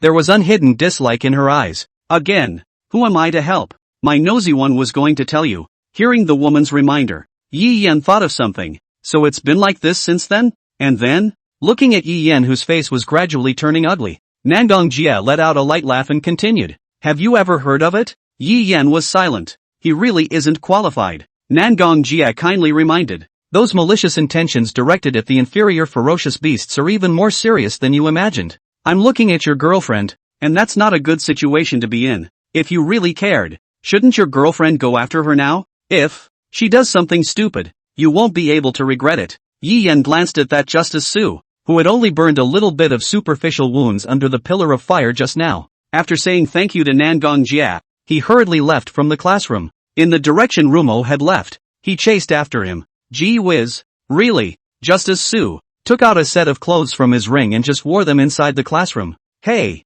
hey, hey, hey, there are people here. Can you have some face? You perverted teacher. Nangong Jia frowned, her eyes sharp as she stared at Su Zhengxing, who was in the process of changing his clothes. Gee, if you don't want to see it, just turn your head. Putting on his pants and the injuries on his body, he was also restored as good as new under the treatment of the healing spirit marks. Humph, what a pervert. Nangong Jia looked at him with contempt. But I'm surprised you're not going after it? What's the point of catching up? I'd like to thank you for helping me. The teacher. Get out of the way. Su Jingxing looked at the direction Yi Yan left, his face flushed, his tongue licking his lips to reveal a hint of a lewd smile. After all, it wouldn't be good if I really got physical and hurt our country's treasure. Pervert. Nangong Jia, glaring at Justice Su with a look of garbage, left the classroom. It doesn't matter if it's him, them, or those so-called families. Where the hell is it? Yi Yan looked at his cell phone. Dozens of call records. He had actually forgotten to mark rumor.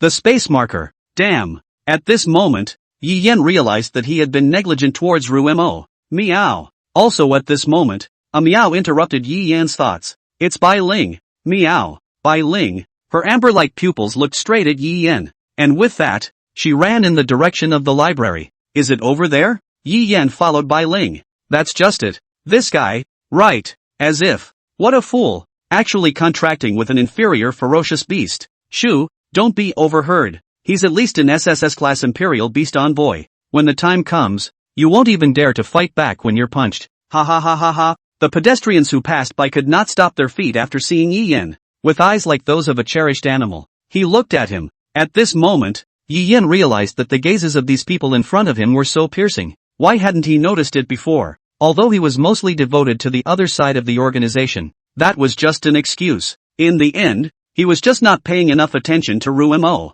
After all, in the end, their relationship was supposed to be twisted. He had contracted her because he saw in her the ancient fierce beast bloodline. She's always liked him because he saved her in a time of despair and indentured her. For Ruemo, he was just using the mentality of falling into the deep sea and wanting to grab that straw to take advantage of her. But, why, at this moment, would he be so anxious? Just, for a moment, uncertainty. She got away. From the side of the word, fleeing. It's my fault. If she hadn't wanted to go to the pound, if she hadn't wanted to die, words wouldn't have to be contracted to her. A loser. She was the one who caused Yim to lose a brighter future. A future. Just, if she disappears. But, she didn't want to die. She didn't want to leave Word's side. So what the hell is she going to do? What should she do? Please, somebody tell me. Kisame, curled up on the corner with her hands clasped around her knees, her whole head bought into them, weeping. Coming? Suddenly, a pleasant voice echoed in her ears.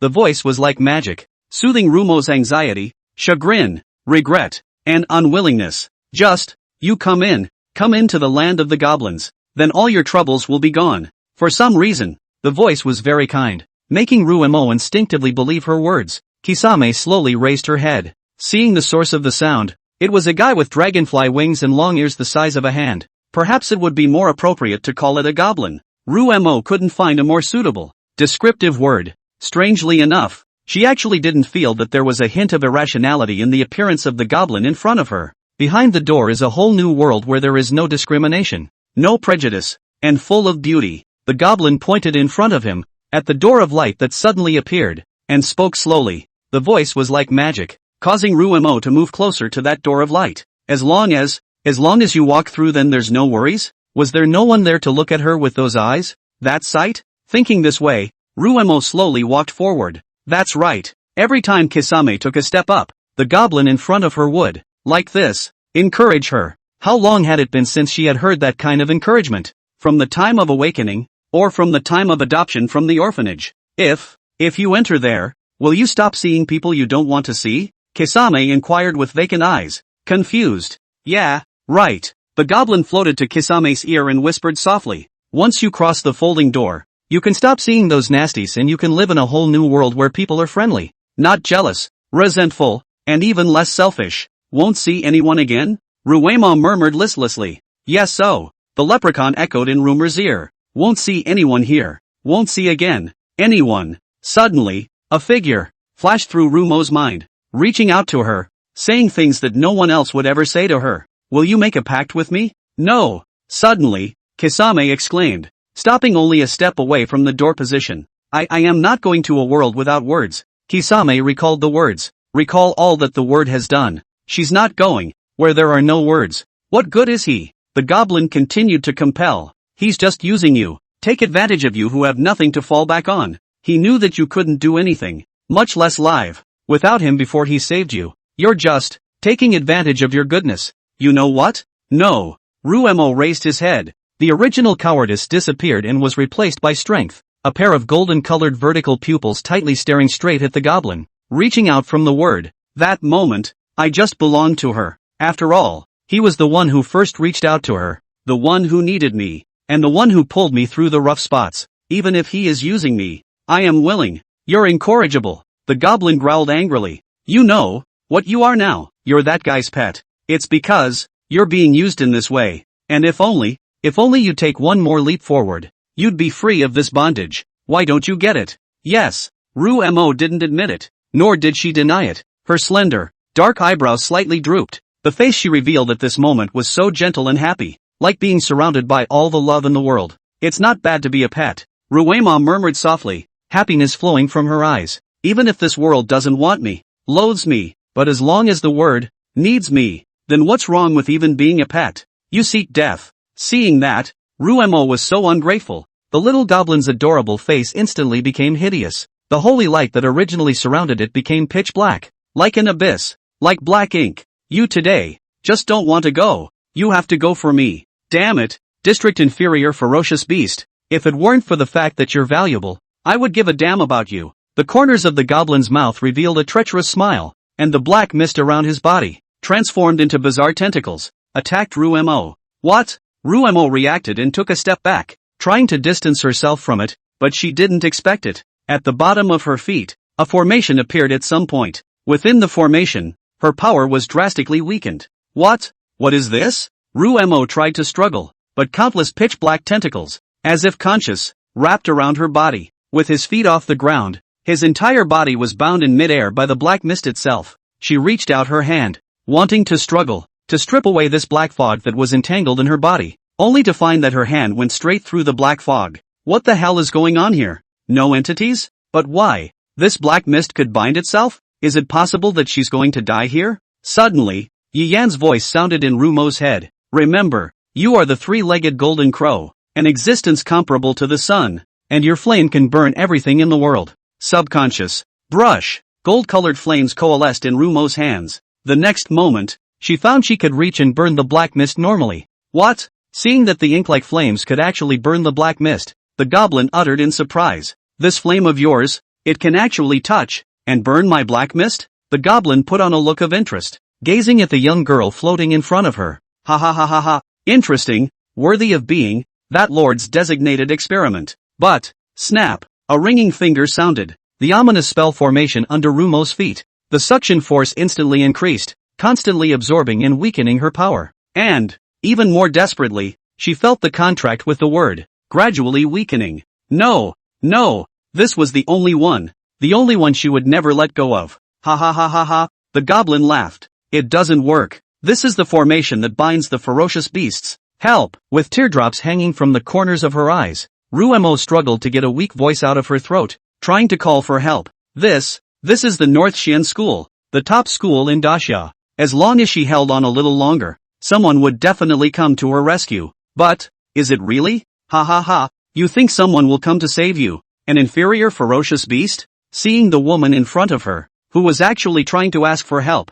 the goblin let out a loud laugh and scoffed. Those people. It's too late to kill you. Do you really think they'll come to your rescue? You don't know that, do you? Your life is being watched by a lot of people right now. Ha ha ha ha ha. Many people are staring? The flames that originally surrounded Rumo gradually extinguished. The goblin saw that it worked and continued to fight Kisame's fight. What's more, I've placed a spell formation that interferes with cognition in this neighborhood. They'll just pass this place by without realizing it. Even if you were, no one would come to your rescue if you screamed your head off. Ha ha ha ha ha ha ha. The goblin opened its abyssal maw that didn't match that cute face and viciously mocked Kisame. Yeah, she was the inferior beast, and no one would come to his rescue. At this point, the aura in her body was already exhausted. It's all over. If, on the other hand, she dies here, words that would deed to someone 100 times better than her, right? I really envy her. After she died, words, would she be sad for her? Then a little bit, and she would be happy. She's really selfish. Just as Rumo was about to give up resisting. Oh, a familiar voice entered Rumo's ears, causing Rumo, who was in despair, to raise her eyes and gaze at the handsome figure that had saved her countless times. What are you talking about? No one will come to the rescue? Who says so? Do you? What? The goblin exclaimed. Next moment. Click. Originally, the black mist tentacles that were entangled around Rumo were directly crushed by Yi Yan with a very easy gesture. Brush. Losing the black mist tentacles, Rumo, who was originally suspended in the air, fell from the air before being caught by Yi Yan. Into the arms. Am I late? Yi Yan revealed a gentle smile as he gazed at the young girl in his arms with tears in the corners of her eyes. No, I'm really sorry. Rumo wiped her tears, and her originally pale face became slightly bloody, and her lips were also tinted with a few moments of red. Looking very attractive, she buried her head in Yi Yan's chest, feeling the unique scent belonging to Yi Yan, and her heartbeat, involuntarily, sped up. She was, once again, saved. Say what you're sorry for. Yi Yan reached out to wipe the teardrops from the corners of her eyes. I'm the one who should be talking. I'm the one who didn't notice what was going on with you. Contracting with me has put you under a lot of pressure, hasn't it? No. Rumo gripped tightly Yi Yan's hand that wiped her tears, teardrops rolling in the corners of her eyes once again. No, it isn't. I never regret it. Hey, hey, hey. The goblin interrupted Kisame's words, angrily rebuking the two who were hugging each other. Do you have me in your sights or not? And you, how the hell did you get here? The ignored goblin on the side was furious, her tiny feet stomping in the air over and over again. Why? I can't detect it. Obviously I set up a formation. Just the one you have. Breaking formations? Yi Yan let out a laugh of shame. Totally didn't put that, the so-called formation in his eyes. And indeed, it does. Most of the spell formations in this world, in front of, melting 10,000 laws, were nothing more than shapes. Yi Yan easily then walked in. However, Yi Yan's glib words in front of him enraged the goblin in front of him. You are so arrogant. The goblin was furious, and black mist continued to emerge from its body. In the next moment, the pitch-black fog turned into tentacles and attacked Yi Yan. Oh! Yi Yan lightly laughed and extended his hand. The black mist followed the arm, spreading and then wrapping around Yi Yan's entire body. Seeing this, the goblin scoffed loudly. Ha ha ha ha ha ha, do you think that with those hands of yours, you can grab the invisible black mist? Really? Yi Yan spoke softly, his face calm and fearless. In the next moment, the power of the talent, breaking all laws, was exercised through the talent, borrowing, and coalesced in Yi Yan's hand. With that, Yi Yan's palm went upwards and pinched. Ka-ching! Bang! As the sound of glass breaking rang out, the entangling black mist tentacles instantly collapsed. This, the goblin watched incredulously. The flames from that girl just now had broken the goblin's defenses a bit. To know, this black mist of its, facing its opponents, which is not a headache, why would it be destroyed so simply? No, it can't be. The goblin's face was hideous. The black mist on its body continuously emerged, transforming into tentacles as it lunged towards Yi Yan in a frenzy. You, it seems, can't think. However, the black mist that the goblin was so proud of was like a simple mist in front of Yi Yan, and was simply dissipated with a casual slap of his hand. Or, do you think that it was all a coincidence that I just tapped away your black mist? The corners of Yi Yan's mouth rose, his eyes full of scorn, as he looked at the goblins that were all smoking black in front of him. You are still arrogant. I really don't know what's so proud about this kind of move. What do you know? What do you know? What do you know? The goblin kept murmuring, its originally rounded body while becoming thin due to the constant release of black mist. At this time, where could it be seen as a goblin? You know, what I've gone through to get this power. What do you know? Brush. Yi Yan didn't talk much nonsense with it either, and pinched its body with one hand. District Imperial Beast Envoy, why do you have such power? At this moment, the captured goblin, as in, fell into a frenzy, her mouth murmuring continuously. Why? So yeah, I just hate you, gifted geniuses. Nasty nasty nasty. Tears of blood dripped from the corners of the goblin's eyes, and the black mist continued to spread from it, but as soon as it appeared, it was directly slapped away by Yi Yan. Words, looking in front of her eyes, the weird and scary goblin, Rumo hid behind Yi Yan and grabbed the corner of Yi Yan's coat and called out softly. It's alright, Yi Yan softly consoled, it's just a dying ant. Griffin. Hearing Yi Yan's voice, a cackling sound came out of the goblin's mouth, repeating over and over again. Ha ha ha ha ha. Mole Cricket. That's right, I am Mole Cricket. Snap, a small slap, straight to the goblin's face, raised a large bag straight away, instantly stopping the goblin. Who the hell are you? Seeing that the goblin finally quieted down, Yi Yan opened his mouth to inquire. Who told you to come? Ha! The goblin, who had come back from his daze, once again laughed wildly. Ha ha ha ha ha, you think I'd tell you? Unlike it, this time, it didn't release that weird black mist again. It seemed that it was a profound understanding that black mist was useless to Yi Yan. Generation Heaven? Yi Yan hit with a blow. The goblin, who had been making a loud laugh, was instantly in a daze. Nah, how do you guys know? How do I know? You don't have to care. Just answer my questions and I'll consider letting you go. Of course, it's impossible. Yi Yan also had no intention to be honest with these people. Honestly, the thing about language is that it's supposed to be a weapon. Ha ha ha ha ha, but how about even if you know? The goblin laughed maniacally. Kill me. Come and kill me. Ha ha ha ha ha ha. The goblin disdained Yi Yan's words and growled madly towards him, as if, in no way, they cared about their own lives. Or maybe it's not its life at all. So this is the method you, Die 10, used to abduct and sell young girls? Yi Yan didn't care at all about the crazy words of the goblin at this moment. Look behind you, at the soon-to-be disappearing door. From above, Yi Yan sensed a spatial fluctuation similar to his spatial marker. That is, the top links to other places, also known as portals. Through verbal coaxing, the emotionally unstable young girl voluntarily walks into the portal. Yes, the goblin answered Yi Yan's question honestly. The fact is that such things are known as soon as they are seen, and there is no point in hiding them. Well, is it going to kill me? I have kidnapped many people. Do you know what happened to those of them in the end? No. The goblin gripped his mouth and grimaced.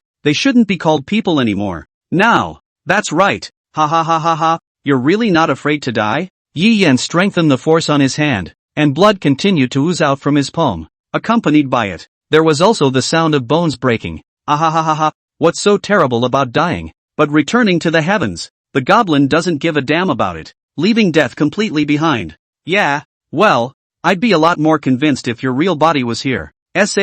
What? Hearing Yi Yan's words, the goblin was shocked and wanted to say something else, but everything was too late. Yi Yan didn't give him a chance to speak more. Since it has been judged that there is no communication value, well, getting rid of it straight away is the best outcome. Next moment, snap, a sound of a tomato falling to pieces followed. The goblin's entire body was directly pinched into by Yi Yan, leaving only a head. I know, so hide it well. Yi Yan flung the goblin's corpse on the ground with a disgusted face. Ruemo took out a handkerchief and went up to wipe Yi Yan's hand. Daring to make a move on my woman won't end so easily. Woman? Upon hearing Yi Yan's words, Ruemo, who was wiping Yi Yan's hands, instantly became dull in her eyes, and the movements of her hands stopped. Isn't it? Yi Yan inquired softly. If, you don't like it. Before Yi Yan's words could be uttered, he was interrupted by Ruemo. Love it? How could I not? Ruemo coyly lowered her head, her whole body suddenly shy, her cheeks red,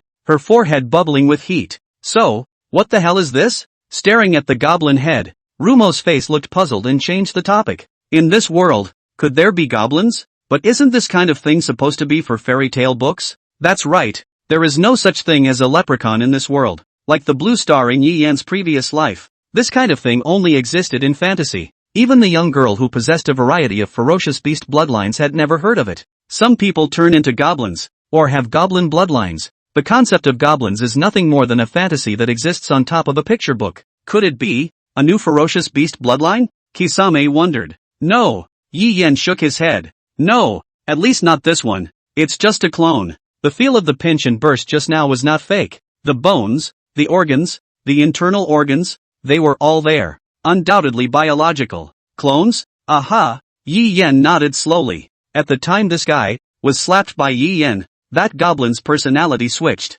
Yi Yan guessed that it was probably because the main body was controlling the clone. So at the end, he was not afraid of death. Generation Sky? He remembered. However, he really underestimated the patriotic feelings of some people. He didn't believe that Beishan School, which was the top school in Daxia, would have such poor security management. I can't believe I let this kind of person get mixed up. It's ridiculous. Cluck cluck cluck cluck cluck cluck cluck cluck cluck cluck. Also at this moment, the ground was pinched by Yi Yan to burst the goblin head, squeaking and laughing. It is. Ruemo made a surprised sound, and in an instant, her body tensed up and she went up a step, protecting Yi Yan behind her. In an instant, she entered a fighting state. What's going on here? Rumo's eyes were dead set on the head of the goblin that was cackling and laughing maniacally. It seems that the opposite side seems to have a backhand. Yi Yan frowned, staring at the goblin head that blended into the ground with some regret in his heart. Sure enough, it should have been thwarted, just as Yi Yan was thinking so. In the next moment, that head erupted with a shocking amount of spiritual energy. Immediately after that, the ground rises high, combines, and morphs into a huge stone man over 10 meters tall. Ho ho ho! The stone man roared angrily. Smoke filled the surroundings, and those scarlet eyes stared at Yi Yan in death. Lowly creature, how dare you desecrate my dignity? I will break you into pieces. As the stone man spoke, the room-sized fist, which was already raised, fiercely smashed towards Yi Yan. Seeing such a huge fist, Ruemo, who was blocking in front of Yi Yan, had his hands trembling slightly. To die. This thought flashed through Rumo's mind, but even so, she didn't step back for half a second. Behind her was her beloved, and she had no reason to cower and tremble. Scared? No, it's excitement. The corners of Rumo's mouth curled into a smile, her eyes firm and hot. At this moment, the little aura left in her entire body was being squeezed out of her over and over again. Not enough, not enough. Don't always be this one person. You have me. Also at this moment, Yi Yan's voice sounded behind her. Immediately afterward, a pure aura was transmitted from Yi Yan's body to her through the contract. Boom! Terrifying golden flames erupted from Rumo. On his body. It is? The stoner gave a startled cry. Useless. Rumo clenched his fist, and those terrifying flames actually coalesced and compressed on top of Rumo's shrunken fist in an instant. It made her look like a little sun clenched in a fist, radiating a bright light. In the next second, a deafening boom resounded throughout the entire sky. The tiny fists and the huge rock fists, such as the size of a house, clashed with each other, and for a moment they were actually indistinguishable. Just by you, on the basis of you, a little girl who has only reached the first rank. It's not working. It's not working. The stone man roared. His power soared much at this moment, and his terrifying power suppressed Rumo. I'm going to kill you. Yes. Yi Yan let out a light laugh. In the next moment, he only saw him raise his hand,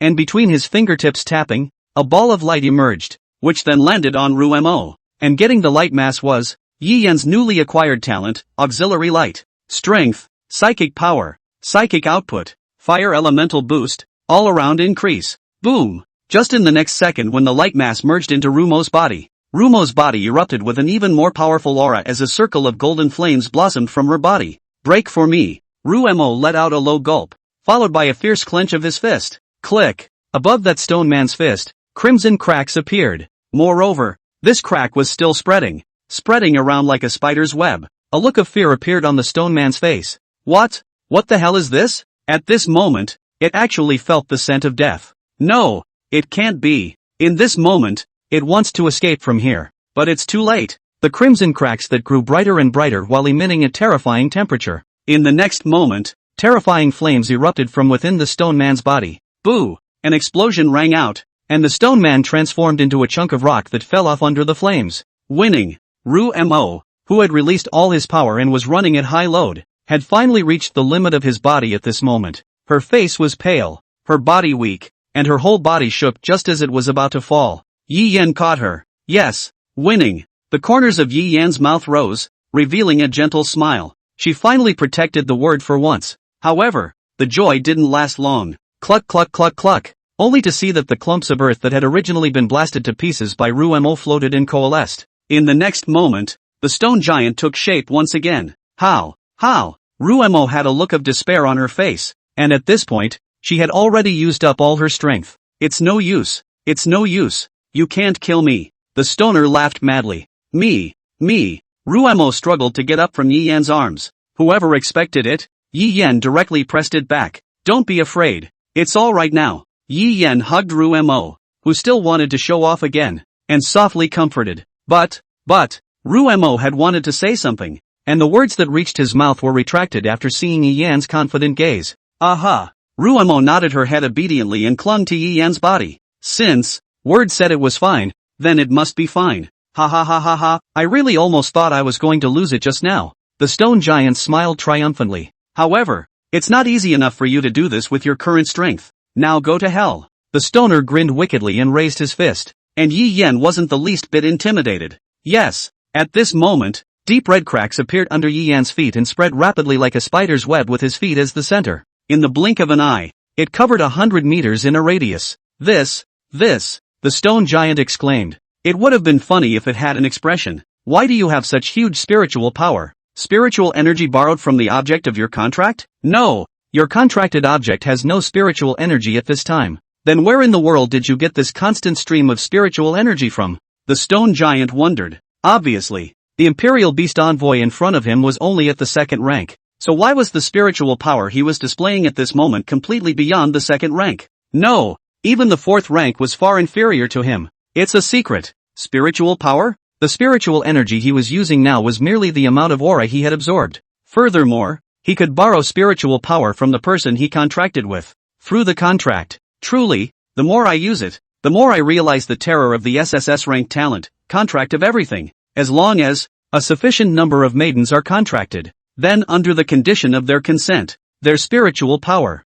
is his spiritual power, and vice versa. However, it's not invincible, or really unlimited psychic power. No matter what kind of contract it was, there would be a distance limitation if one wanted to transmit spiritual energy. It's like wires that carry electricity. The farther you transmit, the more power you consume, and if the distance is too long, you can't even transmit to the target location. The same is true of spiritual energy. In the end, the contract is nothing more than an existence that acts as a wire. In transmission, there is consumption and not 100% transmission, and that consumption increases with distance. Exactly how many kilometers are ineffective? Yi Yan also did a trial. The answer is not uniform. Yes, the simple fact is that everyone is different. Some are consumed in 10 kilometers and some are only half consumed in 100 kilometers. There is only one factor that affects this, and that is the quality of the aura. The higher the quality of the spiritual energy, the longer the distance it can be transmitted. Among them, January has the highest quality. Hundreds of kilometers consume half of it, more than 20 times as much as the average member. Ha ha ha ha ha ha, I see. Your SSS ranked Imperial Beast talent is to increase spiritual power, or spiritual power unlimited. The stone giant laughed maniacally, as if he thought he had discovered some secret. Infinitization of spiritual power. What an exaggerated talent. But spiritual power doesn't mean everything in this world. The only thing that matters is strength. It is the standard by which everything is measured. As a 5th-rank summoner, there's no way you can defeat me. The stone giant laughed arrogantly. Yi Yan spoke softly, shaking his head. Actually, there's no need to settle you anyhow. What are you talking about? Then, under the shocked gazes of the stoners, the ground was pried open, and the traces of the spell formations that had originally been carved into the ground were worn away as countless pillars of fire shot up into the sky. Where are you hitting? Seeing that none of the pillars of fire landed on his body, the stoner scoffed and held out his fist. Like a volley of fists, it ruthlessly smashed towards Yi Yan. However, in the face of the falling huge rock fist, Yi Yan stood there quietly without any movement. Die! The stone man let out a violent cry of rage, just as it thought it had gained the victory. Brush! Boom! A transparent wall appeared in front of Yi Yan, blocking the rock fist. Immediately afterward, countless fireballs emitting terrifying temperatures fell like a raging storm. In only an instant, the stone giant was directly incinerated into ashes and turned into lava. My purpose is not to kill you. Yi Yan's line of sight moved away from the ruins that could no longer see any signs of life. Right, teacher. Yi Yan's tone was tinged with flirtation. Eyes straight at the, belatedly, teachers. Among them was also the teacher who had filled out the enrollment information for him. Ms. Mu Air. If you hadn't come early, we'd be dead. At this moment, Yi Yan wore a smile on his face, but in his tone of voice, there was a conspiratorial flavor. This is the Beishian school, one of the top schools in Xia. The safe. You. Seeing Yi Yan's tone of voice was not right, a male teacher went up and tried to give the student in front of him a good lecture. Do you think that just because you are an SSS-ranked Imperial Beast Envoy, you can be blind to your master? You. The male teacher dared to say something more, but was stopped by Mu Air. She went up and apologized for Yi Yan. I'm terribly sorry. It was a dereliction of duty on our part. It was indeed a dereliction of duty on the part of their teachers to allow such monsters to appear in the school. In general, this will not occur. So thinking Mu Air Afterglow inadvertently left behind the teacher a glance. When something like this happens in a school, we investigate it thoroughly. Hopefully, the teachers will actually do it. Yi Yan tooted a glance at the teacher behind Mr. Mu, and his eyes landed on top of the library ruins with a slight frown. And then, holding Rumo in his arms, he turned to leave. Ever since the library was burned down, Sun Kongling and Pei Qian had disappeared from this school. Could it be because of the fulfillment of some purpose? Or, perhaps, killed? It always felt like it had nothing to do with the library fire. Compared to Generation Heaven, Yi Yan really felt that Shura was better. Sure enough, there is a difference between extremist organizations and extremist organizations. However, it was none of his business.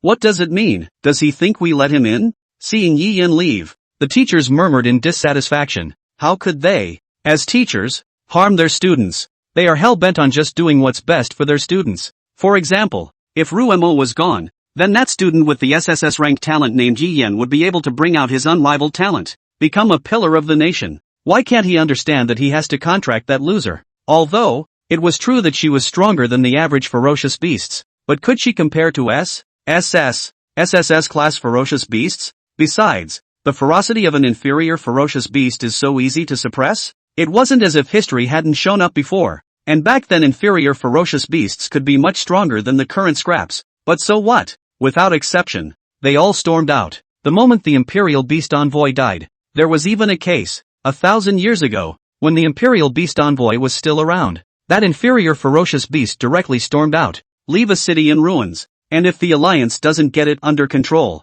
the whole country could perish as a result. Although, some say it was an accident. Who can say? Since that moment, there were no SSS-ranked Imperial Beast Ambassadors who were contracting inferior ferocious beasts, and the beast pens were established as a result of this. Only that it has developed to the point where the function of the beast pens is no longer just to hold inferior ferocious beasts. After all, there weren't that many inferior ferocious beasts waiting for you to imprison in this world. Any ferocious beasts that are at risk of getting out of control will be sent to the pens. This was also the reason why, right now, there were still many people who held a fearful, hateful mentality towards inferior ferocious beasts. Teacher Mu, why did you stop us just now? Do you also suspect that this matter has something to do with us? A male teacher, Cho Man-gil, went up and questioned Mu on air. Yes, Teacher Mu's face was serious, and his icy eyes swept between them as he honestly admitted it. The other teachers face to face embarrassed. They did not think of the immediate Mu Wainer how not to give him their face. It is truly abominable. They were at least teachers at the school, and it was just as well that the SSS-ranked kid was arrogant. And Mu on air. The crowd wanted to get mad but didn't dare. If it weren't for that, seeing as she's the principal's daughter, they'd give her face? Wan air, I am at least your fiancé. How dare you doubt me? Ha, you actually remember that kind of childhood joke? Mu Wan air let out a light laugh. You, Zhao Wenji clenched his teeth with a face of indignation. What, want to spar with me? Mu Wan air's pair of icy eyes stared straight at Zhao Wenji. You just think you've got me. Zhou Man-gil, who was staring at his hair, unconsciously took a step back. After all, this bitch can really hit. The bottom line was that he couldn't beat her yet, without both using the power of the bloodline. Ever since he was a child, he had been beaten up, which made him always unconsciously afraid when Mu Wan air was serious. The rest of the teachers, seeing Zhao Wenji's wimpy behavior, also sighed. In your condition, how can you fight with the daughter of heaven's pride? The key is still, the points are going up. Looking for curses, but, thinking about it, they wouldn't say it. After all, this guy is the vice principal, that old thing's son. They wouldn't dare offend. Mu Wan air also didn't pay any more attention to Zhao Wenji. To her, he was nothing more than a clown. And I don't know, how the hell did it grow and grow like that? Mu Wan air sighed slightly. The sight fell on top of that lava. She crouched down, reached out, and then, unprepared, plunged her hand into the lava, stirring, and then, Mu Wan air's face gradually became gloomy and, the hand slowly reached out, untainted by half the remaining ash, and looked around at the teachers, whose mouths were beginning to twitch. What a monster! Mu Wan air's hand pulled out from the molten lava and spread it out. It was a small yellow ball inscribed with strange patterns, her good-looking eyebrows slightly furrowed. It is? Spirit weapon? Zhao Wenji approached doubtfully. Mu Wan air gave him a blank look. It's a C-class holy relic. Something from an ancient relic, and a technology that the Alliance can't crack nowadays. Distinguished from spirit weapons that require the user to inject aura, or use a spirit source. For such props that don't need the user's aura, they can automatically absorb the external aura, operate on their own, and exert extraordinary phenomena. The League is commonly known as the Holy Relic. This kind of thing is mostly found in ancient ruins, or secret realms. Great value, just a shame it's broken. Mu Wan air put away the yellow crystal ball and looked at the teacher who bowed her head. I don't care what you guys think. Since that kid Rumo came to our Beishian school, then he's our student. I'll inform the vice-chancellor about this. If it wasn't for her encounter with them earlier, she wouldn't have come so late. And if I find out you're the ones playing tricks, even if you are my co-workers, I won't let go. A few teachers bowed their heads and exchanged glances with each other and said, yes, we'll definitely look into it. 3 white buildings, inside the dormitory hall. Words, am I a pain in the ass? No, it's not your fault. I chose you. Then I never regret it. If you think you won't make trouble for me if you're not there, you're sadly mistaken. Next time, don't keep everything inside like that, okay? Aha, Kisame nodded slightly. Yo, this is a hall. Is it really okay to be so sweet? A long-lost voice. Yi Yan looked up. Empyrean was wearing sportswear, eating ice cream, and looking at Yi Yan and Rumo with a bad smile on her face. No, it's not, Kisame tried to explain. The next moment, a silhouette swooped over. Sister Rumo, Pei Qian really misses you. Pei Qian snatched Rumo from Yi Yan's arms with one hand. Yeah, eek. Rumo didn't react at this point before being held in Pei Qian's arms. Sister Rumo, Pei Qian hasn't seen you for a long time. What's the matter with you? Injured? How did you get hurt? Tell Pei Qian. Pei Qian killed them all. Pei Qian held up her small fist and swore. It's a long story. In fact, Rumo had intended to want Pei Qian to put her down. Who knows? The girl didn't even listen. Long words? Pei Qian's eyes were starry. Then, Sister Rumo, let's go talk in the room. It just so happens that Sister Rumo has been injured, and I just happened to have a potion recently. Saying that, Pei Qian hugged Rumo and ran towards the dormitory, leaving only one sentence behind. Brother Yi Yan, Pei Qian just wants to take Sister Rumo back. Ha, it's still really fast. Yi Yan looked at Pei Qian's departing figure. His mouth twitched. He wasn't worried about anything in the dormitory. And what's more, he'd already been in Kisame's body and marked it. So, what's going on with you guys? Sun Empyrean raised her eyes and looked at Yi Yan with a smile, coming to be interested in something that could mess him up. Meet the terrorists. In this regard, Yi Yan did not hide it. Terrorists? Aha! Yi Yan nodded and said, it's Dai 10. Oh, those disgusting damned guys. Hearing the word Generation Heaven, Sun Empyrean's face was filled with disgust. You know, at the time of asking this, Yi Yan already knew the promise. An organization for the liberation of young girls who have been enslaved and imprisoned in animal pens. An organization designed to capture those young girls for experimentation. Between the two, how can it not be a friendly relationship? Of course, it wasn't that long ago that I personally took out a couple of those disgusting guys' strongholds. Sun Congling's face was sinister, and between his words, he was filled with disgust. They're so unconscionable. If I find them, I'll kill every one of them. After listening to Sun Empyrean's narration, Yi Yan sighed slightly. Can you tell me about it? Sun Empyrean said, looking towards Yi Yan. Okay, in exchange, can you tell me where you've been? Oh, then can you tell me where you've been and what you've been doing the last few days? Yi Yan said, his eyes falling on Sun Empyrean's body. Or, how did the library burn? Ha ha ha. Sun Empyrean said as she played with the golden ponytail spinning around her head, laughing and shaking her head.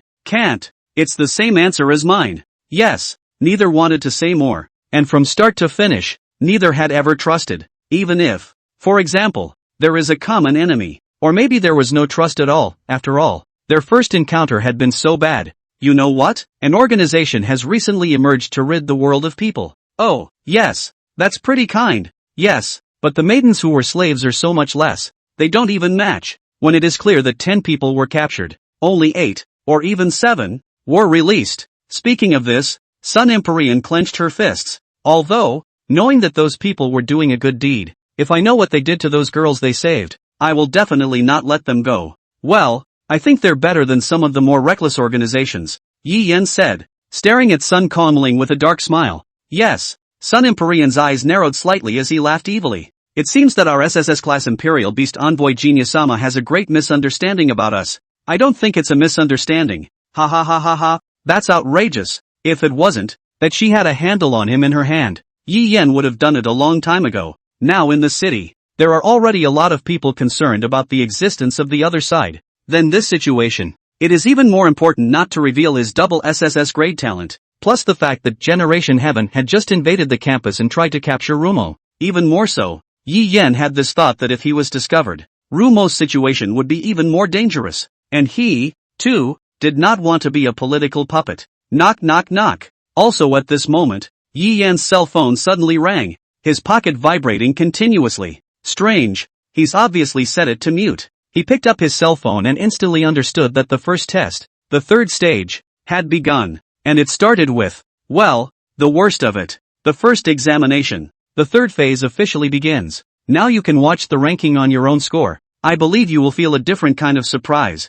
Yi Yan was puzzled and opened the rankings to take a look. The corners of his mouth twitched unconsciously. Is this a mistake? At this moment, Yi Yan's ranking was exactly third, and his score changed from the original 430 to 2,632. A full increase of 202 points. What the hell is going on here? Could it be that all the votes cast earlier were converted into points? However, Yi Yan's doubts. The next moment, it was answered. I'm sure all the candidates have seen the scores. A portion of the smart students also saw that the scores were plus the last vote conversion, right? However, candidates with a low number of votes, resulting in low scores and low rankings need not panic. We are not lying when we say that the number of votes does not affect the elimination rate. Then I'll announce the next elimination list, excluding the vote points. That is, based on your original scores. Students who are at 120, all of whom advance. That's the original score. The top 500 scores all advance. That is, he advanced? Just as he had guessed, people would be eliminated according to the ranking of their scores. Seeing this, Yi Yan sighed at the strictness of this exam. The first 500, that is to say, this round directly eliminated 7/8, or more than 3,000 people. So, here's the question. What's the point of this vote bonus? I'm sure the students who were eliminated must be very upset. So, the first test, the third stage is for you. Now, you have one, and only one, chance to challenge the advancing candidates. The challenger, if victorious, will take the place of the challenged. Then, you will get a chance to advance, while the challenged person will be kicked out of the passing list if he fails, but you can also have a chance to challenge. Note, you can't challenge the original position. The third stage of the first examination. At the end of the time, then the rewards will be issued according to the ranking. The score. 1 spirit crystal for each score. Seeing this, Yi Yan was directly dumbfounded. 1 spirit crystal. In other words,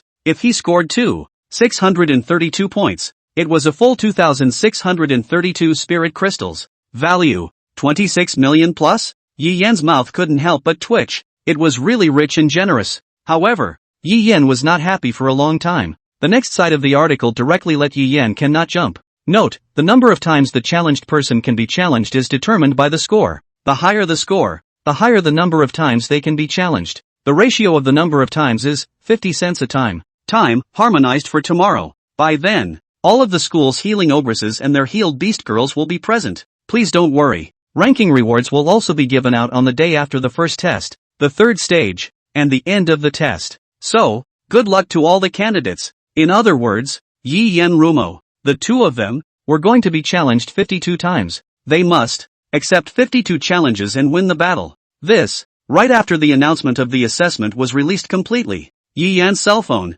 continuously emerged with a dripping sound. Chen De challenges you. Makudai challenges you. Su Air challenges you. Xiaoxue challenges you. One after the other. The beeps kept going off for only a split second. The number of times he was challenged was then snatched right out of the air. Looking at the numbers that kept jumping on the screen, Yi Yan's mouth twitched. He was really in demand. Clicking on the leaderboard, Yi Yan flipped down and ranked in the top 10. There were basically only a handful of people who had issued challenges to them, excluding him, and of those, the most, there were only 5 challengers, and he swiped right through it. He's such a crane compared to the rest of the top 10. Moreover, from this Yi Yan also discovered that a dozen or so candidates who had already advanced. Even one of them is ranked 31st. Score, 502. To replace his rankings as well as his scores. After all, 632 points for over 2,600 spirit crystals was still very appealing even if one discarded the ranking rewards. In fact, Yi Yan could understand about this situation.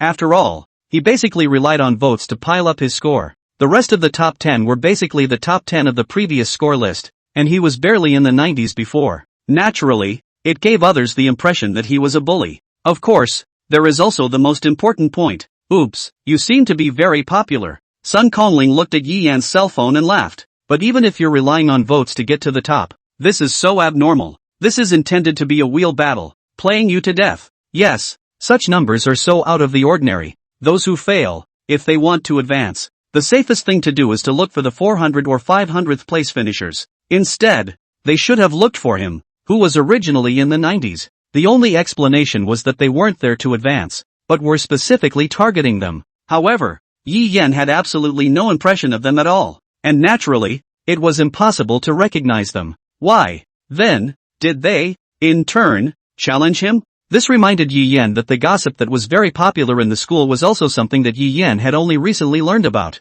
Shocked, a certain SSS-ranked Imperial Beast Envoy genius actually contracted an inferior ferocious beast? Laughs. Shady, all by name. It even has a name in it. If, however, Yi Yan found the person who posted this article, he had to show her why the flowers were so red. That's disgusting. Sun Kongling stared at the list of challenges on Yi Yan's cell phone, his face showing abhorrence. Just throws all the faults on others. As long as the other party is an inferior fierce beast, blame the other party for all the previous rampages of inferior fierce beasts. Everything is the other party's fault. Obviously, we didn't do anything? Sun Empyrean Spirit became angrier and angrier as he spoke, anger filling his eyes. It seems to be a flashback. Bad news. Are we the ones who do the wrong things, just because we carry the same bloodline and are labeled the same? We have no chance at all of staying alive? Sun Empyrean raised her eyes, those red fire, like dusk moment eyes, staring dead at Yi Yan. Need a hand? Sun Empyrean looked at Yi Yan with a serious face, and a flash of blood color flashed in her eyes. You must realize that the world hides a lot of ill will towards inferior ferocious beasts, whether it's out of Ashuras, or the storming incident, or whatever. It's much, much, much more. In this world, there has never been a lack of prejudice. So, I'm sure those guys are going to come down hard on the game. Why? To help me? Nothing. Just upset. Sun Kongling grimaced and gritted his teeth. What gives those people the right to categorize people into 3, 6, 9 classes, and why? To take all that unprovoked hatred upon me? You say, why? I'll kill them all for you if you need me to. It's really bloody. But, there's no end to the killing. Yi Yan stared at the list on the screen and shook his head. But I will make them regret that they chose me as their opponent. Since, with that gaze, look, and attitude, he was chosen, then there is a price to pay for it. Sun Kongling stared straight at Yi Yan. What's wrong?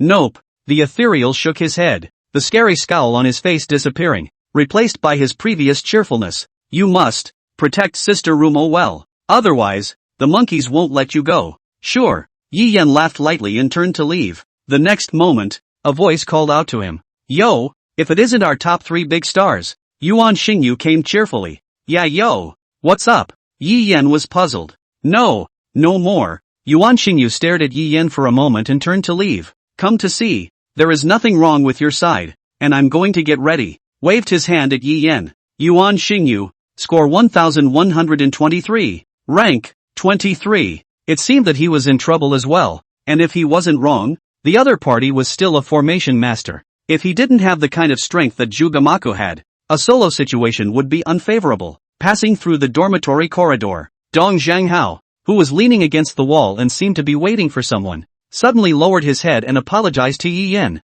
That, my friend didn't mean it. Friend? Yi Yan wondered. I can't imagine who the friend Dong Youngho was talking about is. Ah, Dong Youngho seemed to react as well. Explaining, the friend I'm talking about, is MS. Nangong Jia. Oh, Yi Yan nodded. Nothing's wrong.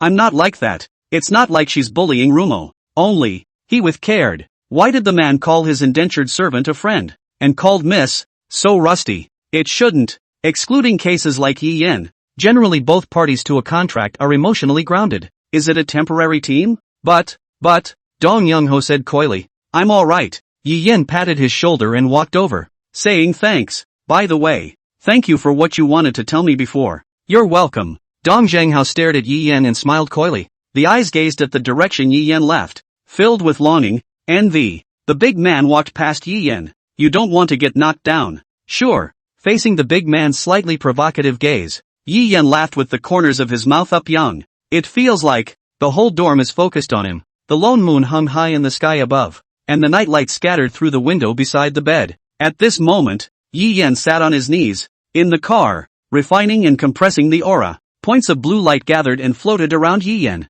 As Yi Yan exhaled and inhaled, these points of light were like drops of water sinking into Yi Yan's body, integrating into Yi Yan's muscle cells. And in the center of Yi Yan's brow, a mass of white airflow condensed into a bead, slowly rotating and releasing a soft power. Yi Yan exhaled a long breath and opened his eyes. A brilliant light flashed, and then the eyes regained their calmness, as if nothing had happened. It's true. It's not that simple to raise the quality of aura. Yi Yan sighed and shook his head. Although, in theory, it is a process of withdrawing and storing the spiritual energy from the body and compressing it. But a theory is always a theory. And when it comes time to do it, it's still a little difficult. Spiritual energy is sublimated, and the quality is divided into 3 main classes. Qi, liquid, and solid, represents, respectively, the change of form of the object. Gas, as the name implies, is gas, and this section is basically laying the groundwork for what is to come. Only by purifying and compressing all the spiritual energy in the body 9 times can one be said to have practiced Qi.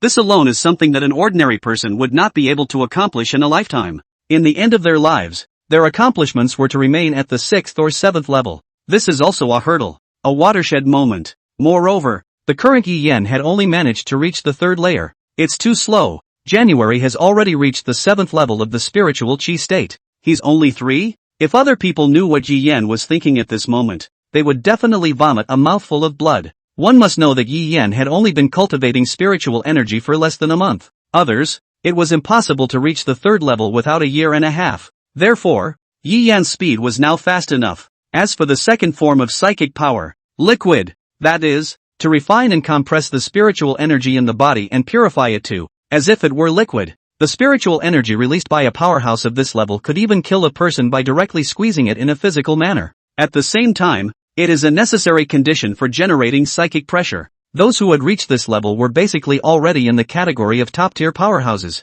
As for solid, the whole of Daxia, and he didn't know if there was any, and he couldn't get in touch with it. Such existences are not to be mentioned. Anyway, right now, Yi Yan's main purpose was to slowly raise his strength before saying anything. Yi Yan dropped his eyes on the door and muttered inwardly, "Why isn't this girl coming in?" Ru Mo stood at the door of Yi Yan's dormitory for a long time. Small hands on her chest, she kept cheering herself up. I won't do that again. It doesn't matter what you do to me." Saying that, Kisame's cheeks reddened. She shook her head. "Regardless. Knock knock." Kisame knocked on the door of the room. "Come in." Looking at Ruemo, who walked in with a nervous face, Yi Yan's face was puzzled. "I'll be with you no matter what." Ruemo suddenly bowed to Yi Yan in request. "No, please let me be with you all the time." This was Rumo's selfish thought, and it was also the unchanging promise she had made. In this life, she won't run away anymore. No matter what the future holds, as long as Yi Yan doesn't abandon him, she will always be with him. It's been that way ever since. This? Yi Yan was momentarily blindsided by Rumo's series of actions and words. What the hell is going on here? Just as Yi Yan opened his mouth to speak, Ruemo slowly took off her clothes, revealing her white body. Words, "Please brand marks on my body." Rumo's face was shy, her white skin changing red. Seeing this, Yi Yan understood. Made up your mind? For tomorrow's battle, in order not to reveal his talent, so he wouldn't be able to use much of his power and talent. Therefore, in order to win the battle, it was mainly dependent on rumor. Ruemo blushed slightly, her eyes firm. "It's gonna hurt. I'm not afraid. It hurts, as long as Yi Yan did it." Kisame. Words. Oa. Pei Qian, who was watching the show from behind the door, was all excited, blushing and thrilled. Didn't realize they had, to this point. That's fantastic. "Hey, what are you doing?" Sun Empyrean looked speechlessly at Pei Qian, who was hiding behind someone's door to eavesdrop. "Shhhhhhh. Pei Qian whispered a warning before pulling Sun Empyrean aside. "You talk so loud you'll disturb them." Sun Empyrean was puzzled, not knowing what Pei Qian was talking about. "Is it because you're afraid I'll talk too loud and disturb that guy's practice?" Sun Empyrean was unimpressed and said, "There's something to it."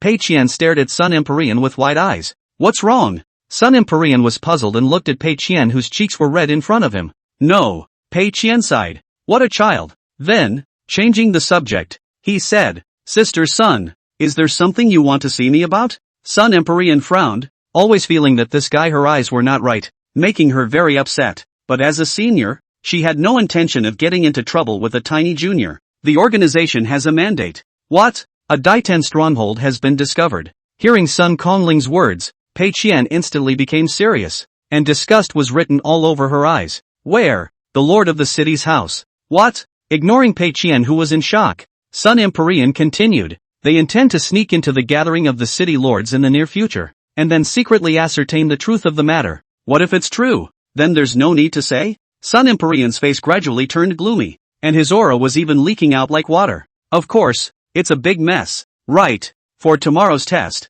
give it your best shot, and beat all those people until they can't get out of bed. Since, dare to challenge them. Not a lot of guts. Ah, yes. It seems that Big Sister Sun is really angry. Pei Qian thought so. However, if there really is a stronghold of Daiten in the Lord's house, the problem is serious. But it's not just about her is all. Anyway, she's no longer a citizen of this country. Not coming? February plopped down by the window and wiggled her short legs with a disappointed look on her face. Yes, Lord Redmoon said that he won't be coming over today. He has something very important to do. Dueling Russian leaned against the window, her eyes gazing into the distance. The location of Beixian School, her eyes falling. Okay, you guys, get over here. Rubbing his forehead, January sighed and called out, "Coming, coming." February ran and jumped and ran. A map was spread out in January, covered in crosses and check marks. So, today's mission is something.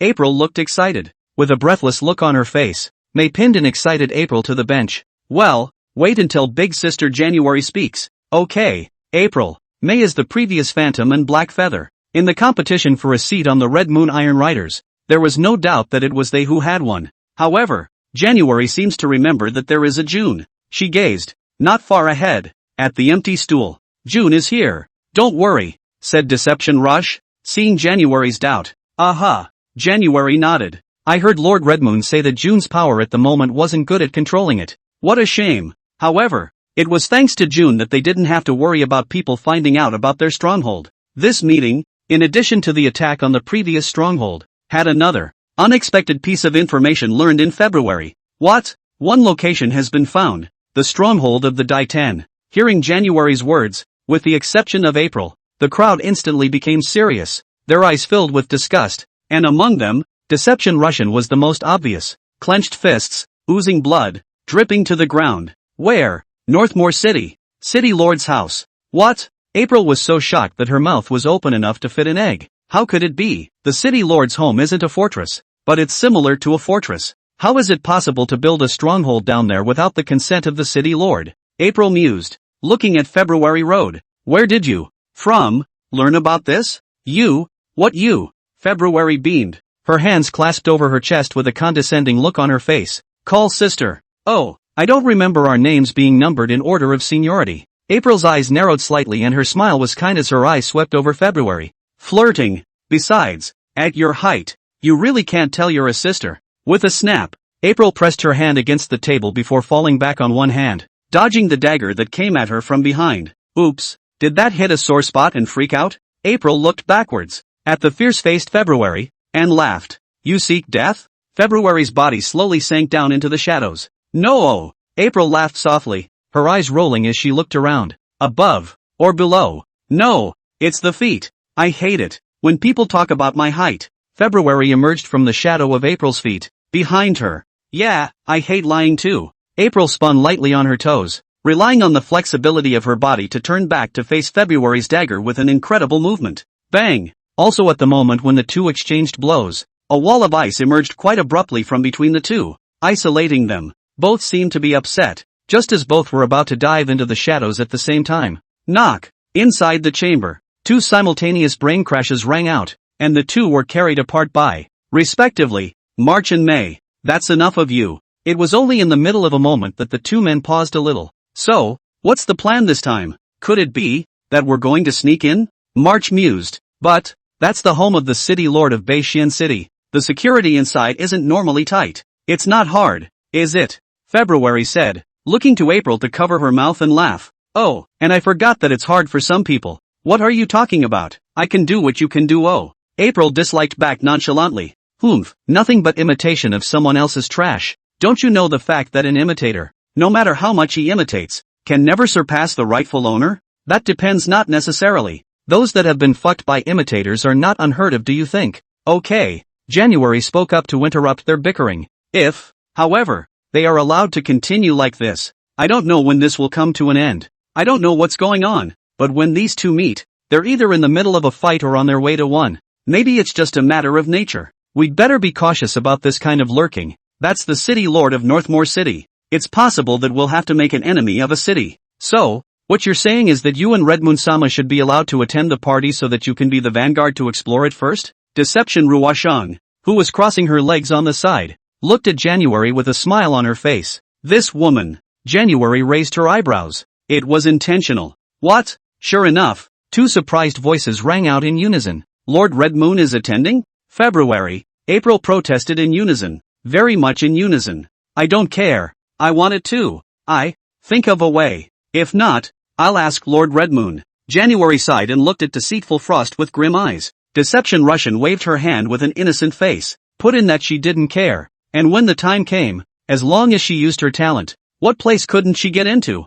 Beishian School. Beishian City. Inside the teacher's conference room, almost 90% of the entire school's faculty gathered here. This is something that couldn't have existed before, as long as it didn't happen to jeopardize the safety of the school. Happened. The theme of its conference was simple. Vice Chancellor, you should know that. An elegant and easygoing middle-aged man pushed up his glasses, his eyes staring straight at the old man sitting at the very front, with a small amount of displeasure on his face. If it wasn't for the fact that he was a bit shorter than him, he would have pointed at the old man and started cursing. This is the kind of thing that has to be kept under wraps. Damn it. As a matter of fact, the middle-aged man's status was not low even in this conference room. As the Dean of Academic Affairs, and who is at the helm of Su's group, Su Mingcheng. It could be said that stomping the entire northern underworld city, most of the region would have to move. What? Zhao Wuji scratched his ears with a roguish face and asked knowingly. The table shattered with a pop. Su Mingcheng slapped his hand on the table and stood up, staring at Zhao Wutian with unkind eyes. Don't play dumb. You should have known about that kid being an SSS Imperial Beast envoy long ago. If it weren't, how could we possibly know without your level of access? You know full well. What the hell is the point of hiding something like this? Yes, I know. Zhao Wenshi didn't hesitate and nodded his head in direct acknowledgement. You. Hearing Zhao Wenshi's indifferent attitude, Su Mingcheng forcefully suppressed the anger in his heart. If that's the case, why let him waste that overwhelming talent on a girl? Oh, Mu Wan'er, who was on the side, laughed coldly. So, according to you, the woman is to be executed outright. No. Zhao Wenji on the opposite side just wanted to open his mouth, but after meeting Mu Wan'er's icy cold line of sight, he instantly softened. It's really scary. Su Mingcheng didn't say anything, but his expression was clearly acquiescing to this practice. The teacher who was present, head bowed and silent, also surfaced his attitude. Couldn't it be? No? Su Jingxing let out a light laugh, fearless in the face of Mu Wan'er's casting gaze. That woman's behavior right now is a waste of our country's hard-produced resources. Resources? What resources? Hearing this, Mu Wan'er's fire instantly rose. Just because, in your lustful, prideful thoughts, you are going to execute an innocent child? Is this what you call a teacher? What you call pride? She's not innocent. Su Mingcheng argued with a serious face and a self-composed look. She should never have contracted SSS rank. She just wants to live. Mu Wan'er, biting her red lips tightly, said. Besides, it's what the boy agreed to. Can that be a reason for her to ruin that man's future? Humph. Mu Wan'er had a disdainful look on her face. You are nothing but, because you are afraid of the SSS Imperial Beast envoys of the other three major colleges, saying something so noble. Yes, Su Mingcheng honestly admitted, nodding his head. We are envious. The other three schools have their own SSS-ranked Imperial Beast talent students and we don't. Saying this, Su Mingcheng gritted his teeth and said, every national tournament. Just because of this, we can't even finish in the top 3, let alone compete in the league. But our fears for him, for the future, are not half so false. Say pretty things, who wouldn't? Mu Wan'er was disdainful, and Su Mingcheng was very upset. Humph. Historically, it wouldn't be unheard of for an SSS-ranked Imperial Beast envoy to contract an inferior fierce beast, so don't tell me that you've forgotten? Hearing Su Mingcheng's words, Mu Wan'er was speechless for a moment. Indeed, history is not without. Only, it all ended badly. Also at this moment, on the other side, the quiet young girl who had been reading a book in the corner, Su Tianyin, opened her mouth. It's true that there have been instances in history where contracted inferior ferocious beasts have gone berserk, but I don't think that it means anything. Individual cases are always, never representative of the whole. Su Mingcheng frowned. But you said there were only 5 overall, and one of those 5 showed up. Isn't that still not a problem? My daughter. Father, this is a meeting. We are discussing a problem. Please don't put status over me. Su Tianyin put down the book and raised her head, her pale yellow eyes calmly looking at her own father. Said, so, 1 out of 5 comes up. 1 out of 5. Are you trying to say that's too big a probability? But what if that situation is exceptional? As the director of instruction at a top-tier academy, you should know about it. That thing, why it happened. Besides, have you considered what that teenager would think of us? And the country, if you killed that girl? Are you sure that he would make an enemy of the whole country for a woman? Su Justice let out a light laugh, his eyes narrowing slightly as a flash of color flashed by. I know him. He's a lot like me. A lot like, Justice Su said, taking out a burnt white cloth and wiping the nosebleed, his cheeks carrying a slight flush. Well, I'd say that kid and you are two extremes, Su Tianyin said, moving her stool and silently distancing herself from Su Jingxing. As long as, secretly, killing isn't enough. Zhao Wenji's voice was getting smaller and smaller, coy, his gaze looking at Mu Wan'er from time to time. So what just happened was you're doing? Mu Wan'er squinted her eyes and glared at Zhao Wenji. To kill an innocent young girl, even collaborating with an extremist organization and bringing them into a school? No, I'm not. Cho Man-gil waved his hand in a quality trifecta. Okay. The vice principal interrupted their argument. This matter ends here. Since that student named Rumo has already joined my Beixian, she is a member of Beixian. As teachers, we are supposed to protect. Zhao Wutian. Su Mingcheng roared loudly. Vice Chancellor, do you think that, with you alone, you can bail that man out? You know, people who are at ease in the shadows wouldn't write this on their faces. Well, what if I do? Also at that moment, an old man walked in from behind the door. Gu Lao. As soon as the old man appeared, the previously calm teacher was not calm. Even Su Mingcheng had scorn written all over his face. Distinctly, respecting Zhao Wutian's status, it was only then that Su Mingcheng didn't curse at Zhao Wutian, but Gu Lao was different. Both his strength and status far exceeded his. No, it should be the entire northern district. There aren't many that can compare to Boss Gu. What? An old thing, want to protect a junior, and you guys want to block it? Elder Gu means that Rumo. Su Mingcheng wanted to explain, but Gu Lao wasn't willing to listen to his explanation at all. It's all my people. Boom! The moment Gu Lao's words fell, an invisible spiritual pressure surged towards them like a tidal wave, weighing them down. They hadn't expected that Gu Lao would, in fact, be angry about it. At this moment, the entire room of teachers was in shock. It wasn't for the fact that Yi Yan had this kind of big shot behind him that he was alarmed. After all, an SSS-class Imperial Beast Envoy was not an exaggeration to say that it was a national treasure of the country. Isn't it only natural to be noticed by such a great man? It's just that they didn't expect it. Such a big man, so soon down. Other old guys can agree? How great the potential of an SSS-ranked Imperial Beast Envoy was. As top teachers they couldn't be clearer. The same old guys, standing at the peak of power, are well aware of it. They won't let go easily in the face of such a great talent. What? Elder Gu, as if he knew what was in their hearts, raised his eyebrows slightly and looked slightly angry. Could it be that we in the Northern District can't have our own SSS-ranked Imperial Beast Envoy? In the next moment, the originally calm spirit tide was like swamp water, sticky to the extreme. They just moved their fingers, and it was an effort. Seeing this, the crowd looked horrified. This is the spiritual quality, is already reached the spiritual power liquid 10 layer, about to step into the solid rhythm.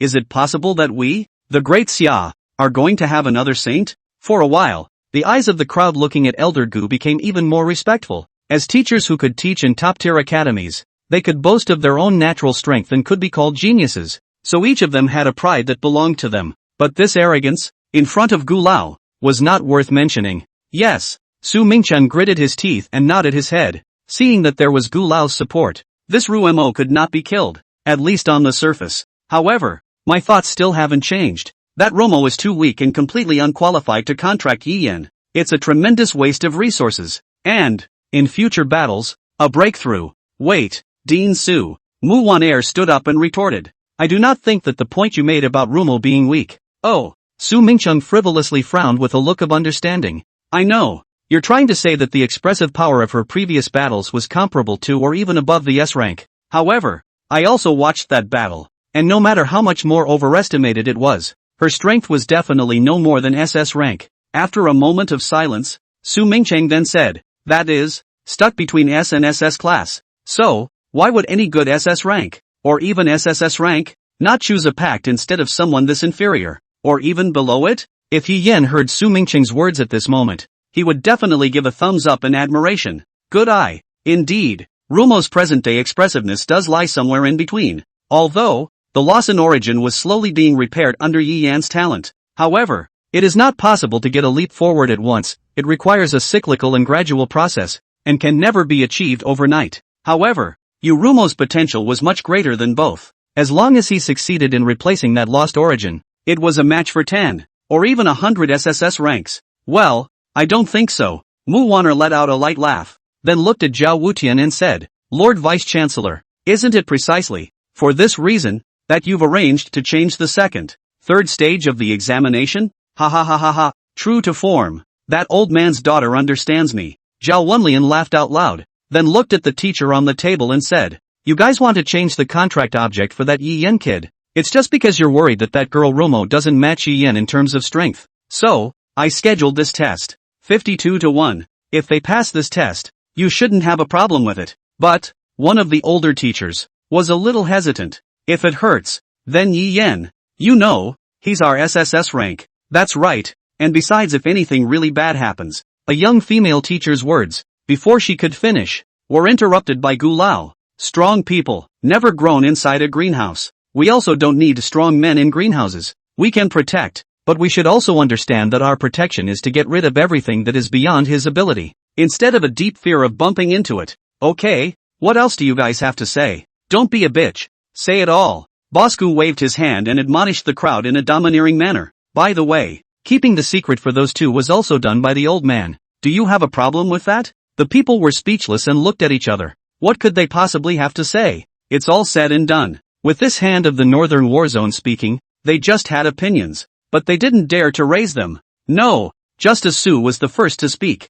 The rest of the group concurred. No. In the end, Justice Su wanted to accept Rumo, but he also just didn't think it was a good fit. If you are bullied, you should just dislike it. How can anyone suffer in silence? This is a suitable contracted beast for an SSS-ranked Imperial Beast Envoy? Besides, that kid had such an excellent talent for inscription marks. He wanted to just take him in, if he wasn't an SSS-ranked Imperial Beast Envoy. Unfortunately, that kid had this identity in place, and he couldn't take him in after all. Otherwise, when the time comes, he'll be the one getting cleaned up. Justice Su shook his head and slowly walked out of the conference room, the burn marks on his hands still aching. That guy really didn't show any mercy. The crowd left the conference room, leaving only the two old men. I'm so sorry, Elder Gu. Gu Tianchang apologized to Zhao Wuan. If it wasn't, he hadn't gone AWOL, he wouldn't have let this old classmate of his be accused by some brat. That said, he was actually relieved that this was happening now. For some reason, in this situation,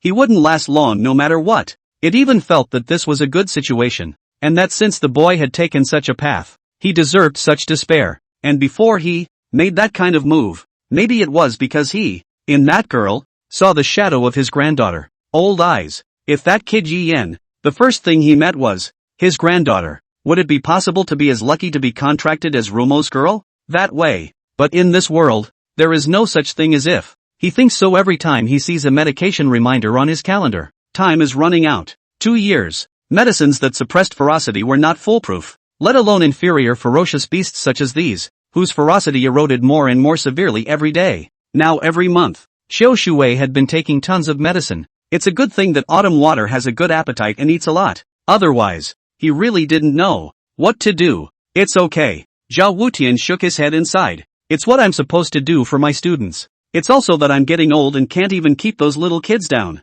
These brats wouldn't dare to do that if my old partner were here. Ha ha ha ha ha. One cannot resist old age. Gu Lao laughed out loud, also lamenting the unforgiving nature of the years. The once lawless god of murder would actually say such things. Ha ha. Zhao Wutian laughed softly a few times. Just don't laugh at me. What god of killing? Without my partner. I'm just an old man with gray hair who's over 100 years old. By the way, you set up this test because you really think that that kid can pass? Gu Tianchang, staring straight at Zhao Wenshi. You know, it's not as simple as 1 versus 2 versus 10. It's 1 versus 52. That's just piling on the numbers. Furthermore, there was a limit to how much the two people could exchange and utilize their auras. Without a spiritual power boost, it was just a little bit stronger than an ordinary person. Ha ha ha, you're kidding. How can such a thing be possible? Zhao Wutian rushed at his old friend and laughed. I just want to see the limits of that boy. But don't worry, my old friend. I'm not going to let anyone else touch them. Oh, Gu Tianchang, looking at Zhao Wutian with a smile on his face, said, then you are thinking that Yi Yen kid won't be able to pass the test? Of course it passes. Inside the test I set up, even if that kid falls off the list, he can still have a chance to challenge any of the 500 people in addition to his original position. When the time comes, pick any one of them and you'll pass the test. This is also to prevent those with high scores from being piled up in a sea of people, and the insurance mechanism in place. After all, it's going to lose the top 30 students in terms of strength. It was also a loss for their Beixian school. One of the most important indicators of the purpose of their setting up the test was strength. Regardless of the test, it's all about beating around the bush. What? Zhao Wenshi frowned, looking at Gu Tianchang's strange expression. He said with a puzzled face, could it be, do you think, that two of them could defeat 104? One must know that those who could receive an invitation to enroll in the Beixian school were not said to be geniuses, but there were definitely no fools. If you can't beat that kind of numbers difference, then just go straight to shit. However, his old friend thought otherwise. That's right, I think that kid will pass this test with honor. Elder Gu stroked his white beard as he looked meaningfully at Zhao Wuan. How about a bet with me? Well, I'd like to see what kind of monster your favored descendant is. As for the bet, look at, whoa. That's a lot of people. Yi Yan and Rumo were early in the morning and came to the playground. Looking at the playground that could not be seen at a glance and was filled with people, Yi Yan heartily sighed. Of course, it's all to see you. Two pokes of ponytailed heads swept in front of Yi Yan. Xiaoshui stood by his side, her small eyes looking at Rumo beside Yi Yan from time to time. Seemingly, it was noticing Autumn Water's sight. Rumo lowered her head even lower. Her small feet moved slightly, and Yi Yan only felt a warmth in his body before Rumo had slowly approached his side, almost only separated by his clothes. Well, I didn't realize I was so famous. Yi Yan let out a light laugh, reached out and wrapped his arm around Rumo's slender waist, bringing her towards his arms. When Rumo saw this, she struggled slightly, her lips pursed slightly, her cheeks slightly red, and her fists, which were originally clenched tightly, loosened up, and her body relaxed. Seeing this, Joshua's eyebrows drooped slightly, and after a pause, he then said, "Need my help?" As she said this, Akatsuki regretted it a little. Is there anything she can do without moving her grandfather? After all, is she such a meddler? Perhaps. A different kind of genius was seen. She didn't realize how surprised she was when she heard that there were actually SSS-ranked Imperial Beast envoys contracting inferior ferocious beasts. Also, that person was a genius that she had met a few times, wasn't bad, and made her jealous. She couldn't describe how she felt at that moment, and to this day it was hard for her to be at peace. The things in the picture book, in history, were truly found in front of her, and originally she had thought that everything was nothing but false. Now it seems that there really are fools in this world. Grandpa wasn't lying to her, except that the prince on top of that picture book, the princess to save wasn't her. That is, she is called Rumo, isn't she? Really lucky and pretty, is above her pretty. Even she almost had a heart attack. I really don't know who exactly it is that she should be envious of. I will help you when I can, Xiaoshui said, her red lips pursed and her tone weak. Yi Yan's heart moved slightly, and he lowered his eyes to look at the not-so-small Xiaoshui, slightly surprised in his heart. Xiaoshui's attitude nowadays. He had been ignoring him before, but now how did he become so direct? Upon seeing Xiaoshui, the small eyes that looked at Rumo from time to time, Yi Yan knew. It turned out to be the empathy that arose. All are inferior ferocious beasts. Feeling resentful and grateful for Rumo's situation, just as Yi Yan was planning to refuse, a voice suddenly rang out. "Ha, you're on your own and you want to help others?" A group of people came towards Yi Yan with great vigor. Slowly, with slightly angry faces and contempt in their eyes, they stood not far from Yi Yan's opposite side and stopped, staring intently at them. The head teenager, Yi Yan recognized, was a very arrogant teenager in the inscription marks class before, seemed to be Lin Feng, also 31st, score 502. By his side, there was also someone Yi Yan recognized as an acquaintance.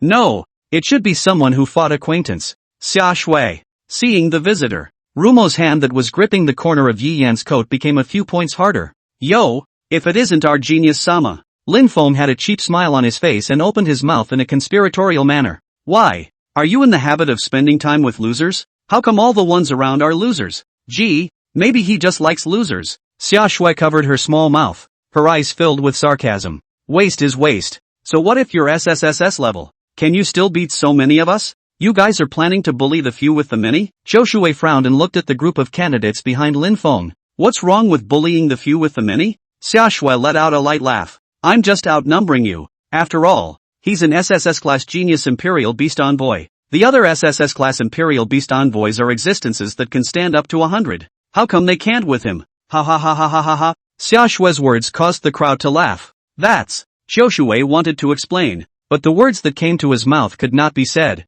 That was because, those SSS-ranked Imperial Beast Ambassadors, signed up with the top SSS Fierce Beast Bloodline Maidens of Disya, which was different from Rumo. Can she say that? Isn't this going along with their words, to put a knife in Rumo? Right, oh, someone else's contract object, also SSS rank. That's why it's so strong. Lin Feng covered his mouth and snickered, shouting towards the neighborhood. Where's the resemblance? Our genius SSS-ranked Imperial Beast Envoy is contracted to an inferior ferocious beast. You guys say yes. Ha ha ha ha ha ha. Hearing Lin Feng's words, the crowd of onlookers was attracted to his attention. The jeering instantly filled the playground, and countless lines of sight were projected towards Yi Yan's side. Rumo tightly buried her head in, and the small hand that gripped the corner of Yi Yan's coat was trembling. No, even the whole thing was shaking. Seeing this, Yi Yan's face gradually turned gloomy. Ha! He grunted coldly. Boom! It was also at this moment that a bite-sized pressure originating from the origin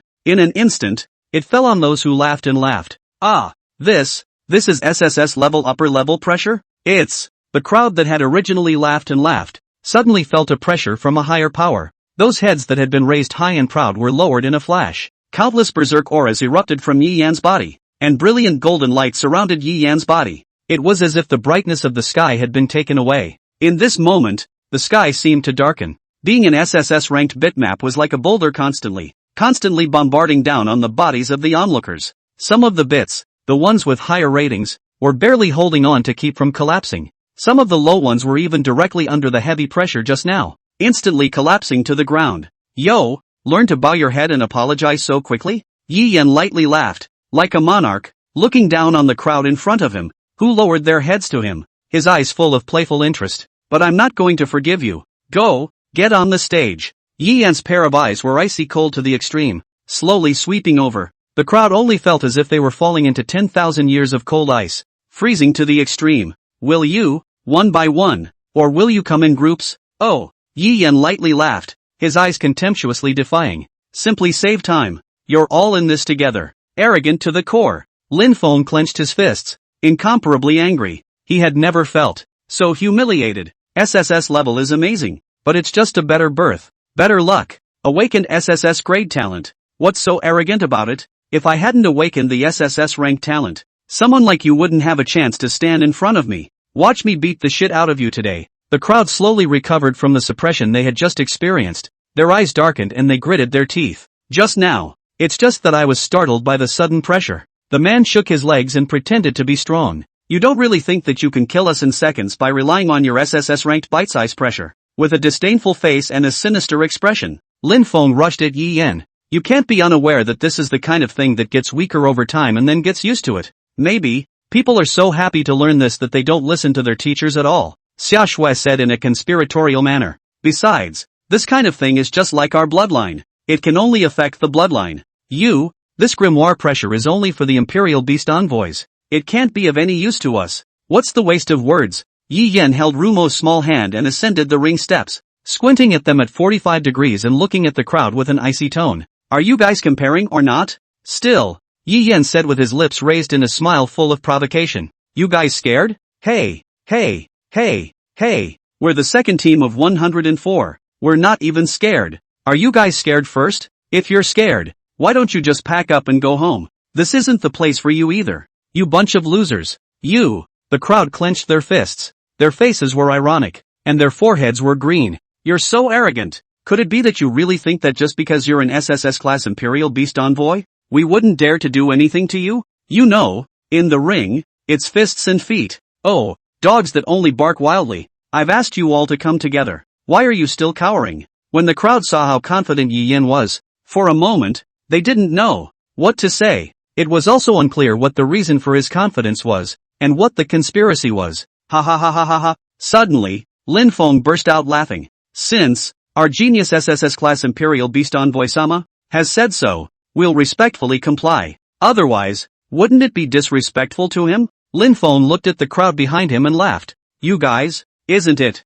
The crowd looked at each other and nodded. That's right. Worthy of a genius, just different from the others. I'd like to see how our genius is going to win against us. No matter what kind of plotting and scheming Yi Yan had, but in front of absolute power, everything was floating clouds. 2 against 104. How do they lose? Led by Lin Feng and Xia Shui, the group of people slowly ascended the ladder. Xia Shui would not let go. Such a good opportunity to the detriment of. Though, he and Xia Shui could definitely take them down when they joined forces. But to be on the safe side, he felt that it was best if he could not fight Yi Yan alone. After all, the opposite side's Imperial Beast Envoy talent was SSS ranked. Going one-on-one with them without knowing the opposite side's talents was obviously not ideal. At the same rank or even one rank higher, no one dared to face an SSS rank straight on, much less underestimate an SSS ranked Imperial Beast Envoy. If the ones he contracted weren't inferior ferocious beasts, they wouldn't even have the qualifications to stand beside him.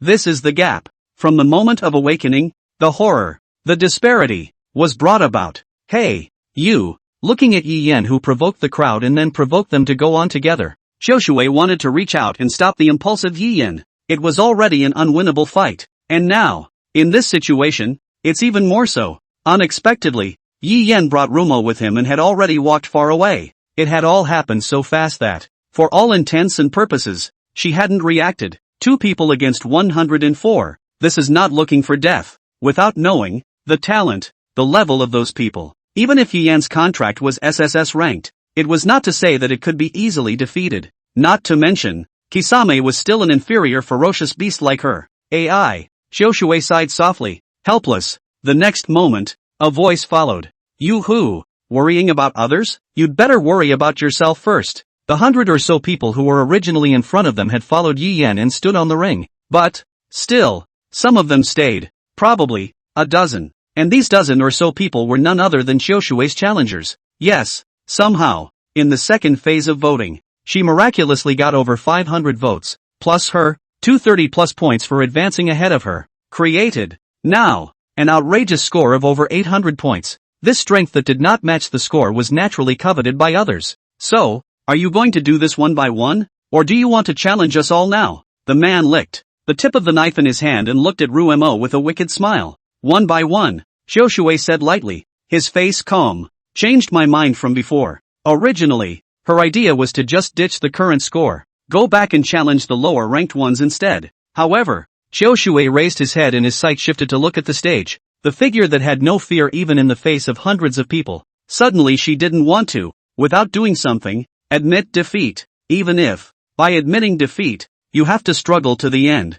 Okay, just as Xiaoshui was about to move and head to the ring, a broad, wrinkled hand landed on Autumn Water's shoulder. Shui, long time no see. Hearing this familiar and incomparable voice, Xiaoshui looked back, her eyes full of surprise, and her originally tightly frowned brows unfurled. Grandpa. Similarly, it wasn't just Xiaoshui who was surprised after seeing Gulao. Might as well say that the surprise of Autumn Water was a shock to those who challenged it. At this moment, their hearts were filled with trepidation, and they even had a few moments of regret for their behavior just now. Why? Such a big man would show up here.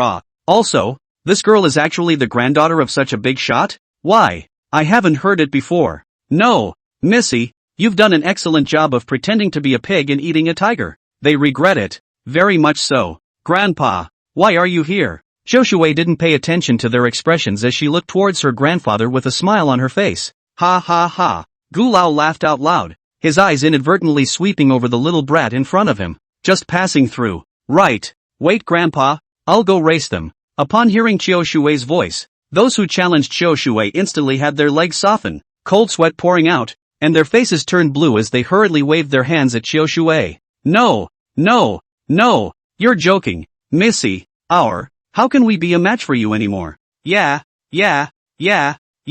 we're the ones who don't know any better. Those who challenged Xiaoshui, without a doubt, all unanimously conceded defeat after seeing that Xiaoshui's grandfather was Gulao. There wasn't a moment's hesitation. If there's one thing, it's their hesitation about their lives. Kidding aside, if they really touched someone's daughter, they would be useless even if they had 100 lives. The opposite side only needs to move his finger and show a little attitude. And there are countless people working for him. So, what's the point of standing? Gulao looked at the teenager in front of him with a kind face. We'll go first. A dozen or so people just bailed. Grandpa, you're really too. How are you going to get me through school like this? Live your life the way you want to live it. I already know about the bullying you received at school, making you hide your identity to come here to study. How about being looked down upon? Humph. Xiaoshui snorted coldly. With that kind of people, I don't want to make friends with them. It's also with him. Xiaoshui eyes the ring. Gulao notices. Sigh. No blessing. Ha ha ha, that Yi Yan guy is really stupid too. The sound of the crowd's discussion came from nearby. Yeah, originally, one by one, the challenges were the result of a certain loss. And now they're actually going together? Does he really think that everyone should just give in to him after awakening his SSS rank talent? It's a race? That's it, chimed in the little fat man on the side. He's just looking for death with this behavior. So bro, want to make a little money? Xian Yukai was bitchy, holding up a piece of paper with odds on it, and a collection code. Among them, the odds of betting on Yi Yan to win had been as high as 10,000 to 1. Definitely cold. Ha, not bad. The teenager looked at Qian Yotsai's and said suspiciously, but you're not going to run away. How? Qian Yukai had a straight face and a serious countenance. I'm by Xiao Shang. I'm the one who ranked that list of stunning colors. I'd cheat this kind of small amount of money? Ah, that's the one. After hearing the top color list, the teenager came to a sudden realization and looked at Qian Yukai with a sinister smile on his face. It's okay, come on, I'll bet on that Yi Yen to lose. Although the odds are only 1. But earning to pocket money is also but. Saying that, the teenager took out the 10 spirit crystals he had saved for several years from his pocket and pressed them down. Okay. Qian Yukai, smiling, took the spirit crystal from the teenager. Just as he was about to run, the back of his shirt was grabbed. Money had the talent to seduce and turn his head. The next moment a bag was thrown at him. Here's the stake. Bet on Yi Yen to win. Qian Yukai looked down at the ponytailed girl and then at the old man beside him. A hint of surprise flickering in his eyes before his eyes instantly lit up when he saw the 100 pieces of spirit crystals inside the bag. Okay.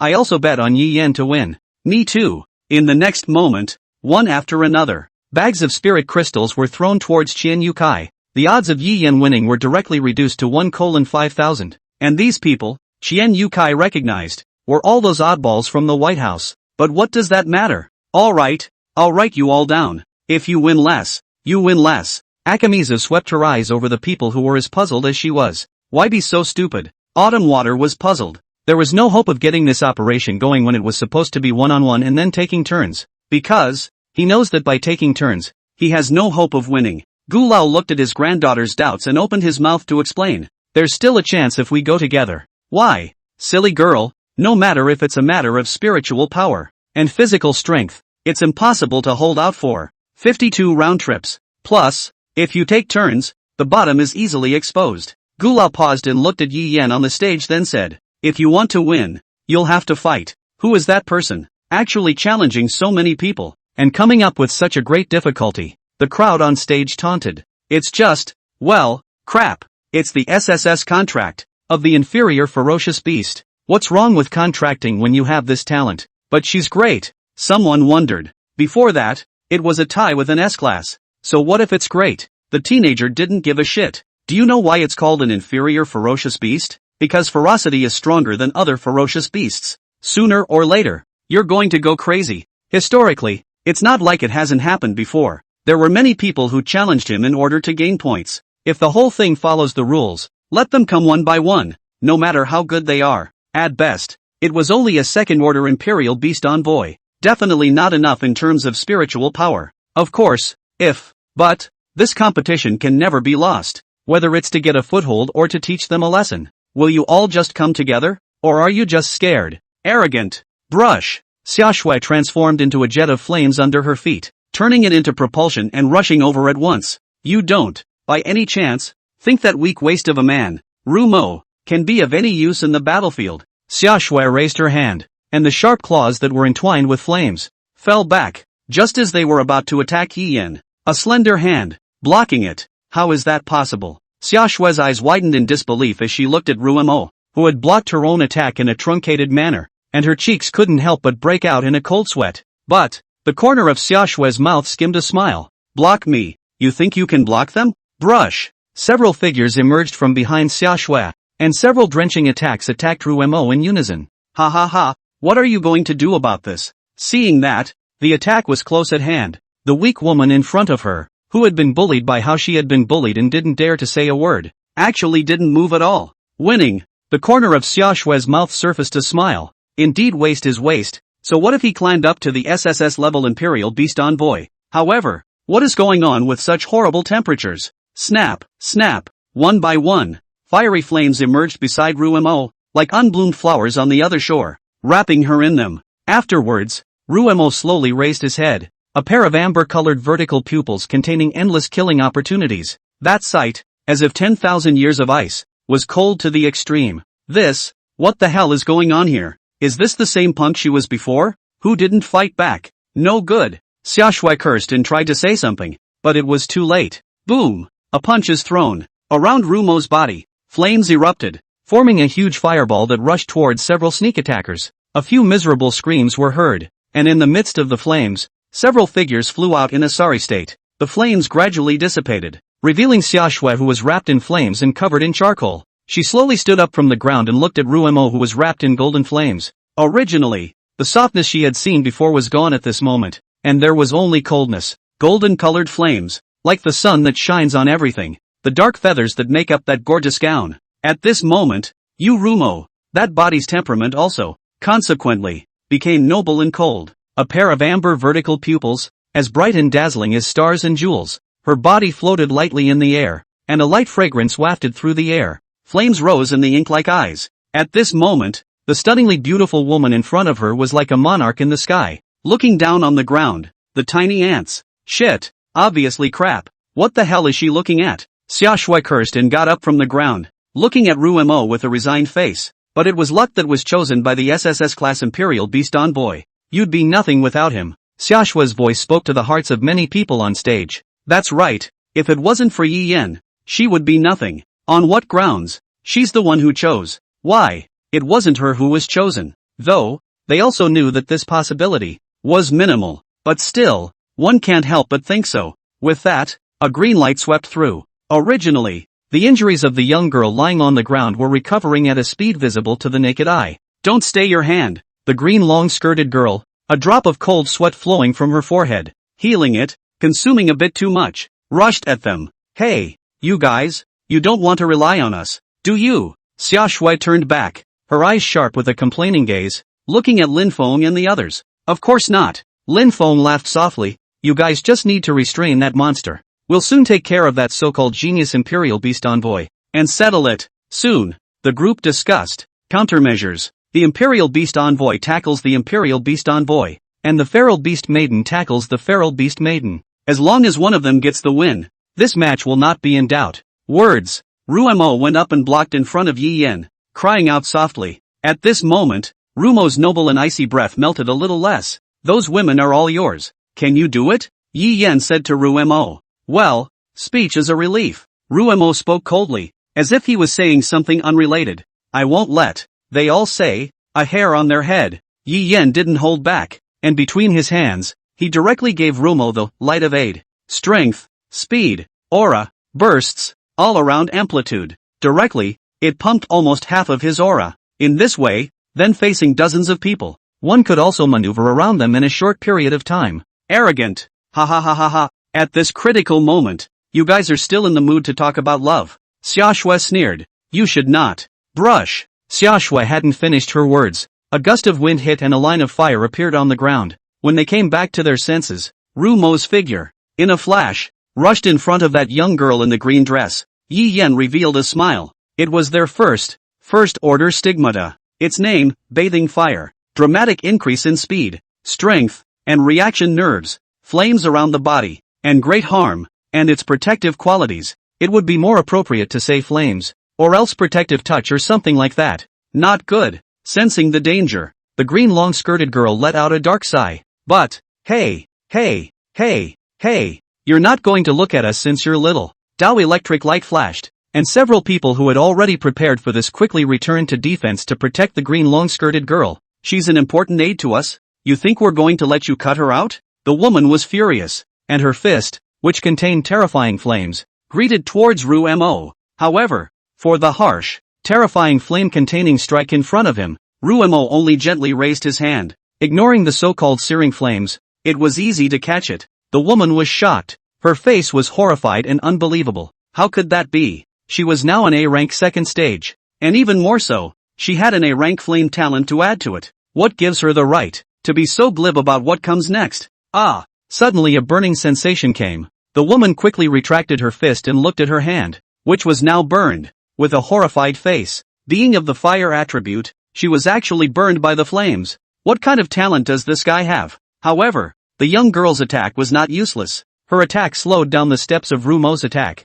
and the girl in the long green dress took the opportunity to pull away. Seeing this, Rumo wanted to close the distance again. If he could get rid of that green-skirted girl, the next battle would be much easier. However, just as she had taken a step earlier, next moment, countless rays of light shone and surrounded Rumo, and all sorts of stigmata, surfacing in various parts of the young girl's body, lit up. At this moment, even the light of the sun dimmed. The stigmata were as numerous as the stars, lighting up one by one, and the surrounding spiritual energy was mobilized. Immediately after that, countless currents, water cannons, rocks, and fireballs formed, and then blasted towards Rumo. Rumo raised her eyes and a faint smile appeared on her mouth in the face of the ensuing attacks. Her primary purpose had been accomplished. From then until the end, she had only one purpose, to pull the battlefield away from Yi Yan's side. And then, now she can just attack without a care in the world.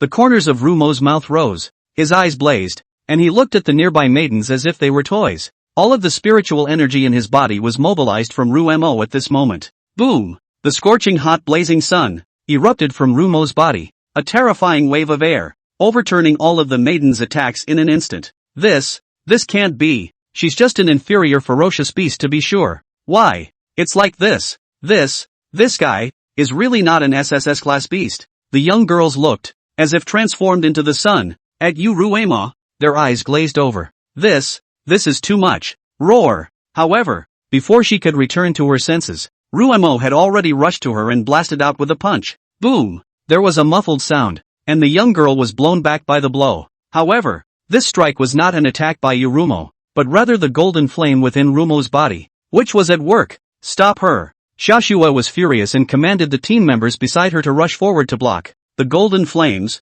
however, were out of control. The golden flames were as if they were alive, and from Rumo's body, a reddish golden fire dragon exploded out, impacting towards the young girl. The golden-colored fire dragon was majestic and carried a terrifying power that made even the young girls present not dare to casually receive it hard. Ah, no! The mournful screams carried across the room. For a moment, Ruemo was actually indistinguishable from them. One person wandered, and Ruemo fought dozens of people alone. At this moment, the aura in her body had long since been depleted by the successive outbursts just now. She was using, now, the aura that had come from Yana. As for how long it would last, she didn't come up for air, but she trusted the word. From the very beginning of the battle, word had spoken to her. Then there was only one thing she had to do now. Stop them and tell these people to leave the word alone. At this moment, the crowd under the stage, with their mouths wide open, looked with shocked faces at the scene in front of them, which overturned their perceptions. The whole room was in a state of shock. An unanswered question was raised. It's a fake, isn't it? No way. Somebody tell me this isn't true. Why? An inferior beast can be so powerful. Stupid. Yuan Xingyu laughed softly, mocking the person beside him for his lack of insight. Why do you guys think inferior ferocious beasts are weak? Yes. What gives you the illusion that inferior ferocious beasts are necessarily weak? It's just that I've never seen it before. Only in so-called books. If they were really weak, in history, why would there be 5 SSS-ranked Imperial Beast envoys of inferior ferocious beasts? Are they stupid? Hearing Yuan Xingyu's words, the teenager was momentarily speechless and retorted. But, with so many SSS-ranked Imperial Beast ambassadors in history, why are there only 5 contracted? Doesn't that, in fact, prove everything? That's why it's said that you have no insight. Yuan Xingyu scoffed. You're talking about history. History? Can you compare it to the present? This situation, of course, has produced changes. You should know that hundreds of years ago, inferior ferocious beasts were comparable to SSS ferocious beasts upon awakening. This is one reason why, upon encountering an inferior ferocious beast awakening, it should be captured first and foremost. Otherwise, why do you think that inferior ferocious beasts can cause so much impact? Although, nowadays, for some unknown reason, the inferior ferocious beasts that have awakened are all much weaker than they once were. They are not ordinary comparable. At first, people thought that low-grade, inferior ferocious beasts wouldn't be so even if they weren't contracted. For example, so weak that a few random Imperial Beast ambassadors could be sent to capture and execute them. There was really no need to directly execute a person for awakening an inferior bloodline, or a low-grade bloodline, which was just too inhumane. Until, that is, an inferior beast with 9 tails changed all that. The irrational 9-tailed fox destroyed everything in an instant and turned the city it was in into a forbidden zone. And the 9-tailed fox before it lost its ideals wasn't even comparable to an E-class ferocious beast. This fact is a real wake-up call for all the countries of the world, and even the Union. Fierce beast girl out of control, not with common sense, and now rating can be decided, in which the inferior beast, the most exaggerated. Then why don't you contract it? The young girl beside Talisman, Suzu raised a doubt. Are you stupid? Inferior beasts can't be contracted. Talisman let out a light laugh, his finger lightly scraping the tip of Ling's nose and scolding him with a smile. Little fool, I can see you're not paying attention. Not at all. Suzu puffed her little mouth and said in dissatisfaction. I'm not a fool. I know that. Look at him. Isn't he contracted? It's not that he can't be contracted. It's that he can only be contracted with an SSS-ranked Imperial Beast envoy. That's what I wanted to ask. Ziling paused, then said, "Why? There are no SSS-ranked Imperial Beast Ambassadors that are contracting inferior ferocious beasts?" "It's simple." Talisman gave Ziling a look and explained. "Because inferior ferocious beasts can't show their level in the 100 Laws traction sphere to determine whether they are powerful or not. The inferior beasts that have been found now, at first glance, can be well above SSS level at the highest, and up to E level at the lowest. You're saying that those SSS-ranked supreme geniuses would let ready-made SSS-ranked ferocious beast maidens go uncontracted and would go draw this random reward? Besides, it's been documented throughout history that there is a possibility of losing control. No one would be willing to take the risk." "No." Talisman looked towards Yi Yan on the stage, a smile appearing at the corner of his mouth. "There's one now." His instincts told him that from the moment he saw him, this guy is going to be fun. As expected. It's fun. Also, it's not as if there are SSS fierce beasts. Hearing Talon Bell's words, Yuan Xingyu, who was on the side, couldn't help but laugh. To be able to say that only makes you adorably stupid. The ratio of SSS Imperial Beast Ambassadors to SSS-ranked ferocious beasts has never been balanced, roughly in the ratio of 1/10. You say you can't find it? Even if you can't find it yourself, the state will help find it. There is no such thing as not being able to find this one option. Hey, who are you calling stupid? Tan Ziming glared at Yuan Xingyu in displeasure. Instead of looking here now, you should think about how you should pass the examination next. That's not necessary for you to worry about. Yuan Xingyu laughed. Speaking of which, it looks like you're on my challenge list too. Why are you afraid? How? Several teachers coalesced in the highest audience. Even the vice-chancellor showed up. I didn't think that this girl named Rumo would be okay. Probably at the Super S level. One teacher spoke softly. What he got was Su Mingqing's disdain. Humph. Her current spiritual energy has long been exhausted. She's just using that Yi Yan kid's spiritual energy to live on. At this rate, they won't have the slightest chance of winning. That's not necessarily true. Su Tianyin put down the book in her hand, raised her eyes, and looked at Yi Yan. A layer of golden light emerged from those originally dark eyes. This is so mesmerizing. She had never seen an aura that had such an excellent output-input rate. At this moment, Yi Yan on the stage, in Su Tianyin's eyes, was like a reactor running at high speed with amazing efficiency. Between one exhale and one inhale, countless auras were inhaled, and then it is discharged to relieve the heat in its body due to the high-speed operating load. It's just perfect. Such a reaction efficiency. Even as a second-rank Imperial Beast Envoy, the spiritual energy reserves available to it were all far above the third rank, and coupled with that such amazing input efficiency, it allowed this teenager to, well, peak at the fourth rank. If, to use one word, to describe it,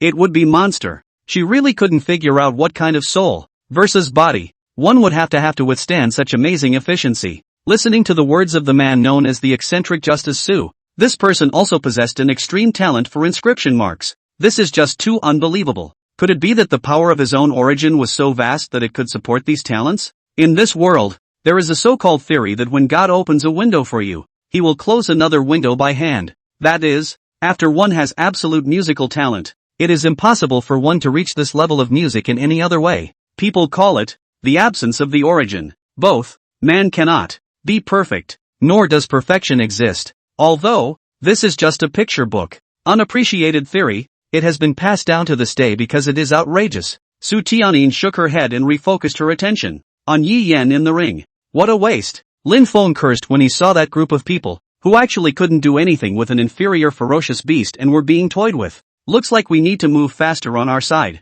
Lin Feng looked at Yi Yan. His tone was yin and yang, provoking. Our genius SSS class Imperial Beast Envoy Sama, what would you do without Imperial Beasts? Yeah, I wish you'd slow down. Yi Yan let out a light laugh as his fingertips condensed aura and kept writing in the air. Hey, hey, hey, hey, drawing a spirit mark is so slow. Are you trying to laugh me to death? A man scoffed, showing off his muscles. Look at me. I'll beat the shit out of you. Yelled, and then, with a quick step, rushed forward. Against this kind of person, concealed. See him knocked out with one punch. SSS Great Imperial Beast Envoy. So what? Without an Imperial Beast, no matter how powerful the talent is, it can't be utilized. It's just crap. Yet, for some reason, his eyes began to stray. The whole man lost his balance and began to fall, uncontrollably, to the ground below. He tried to reach out, to support the ground, to keep himself from falling, so quickly, unexpectedly. However, his hand lost consciousness and was twisting in an incredible direction.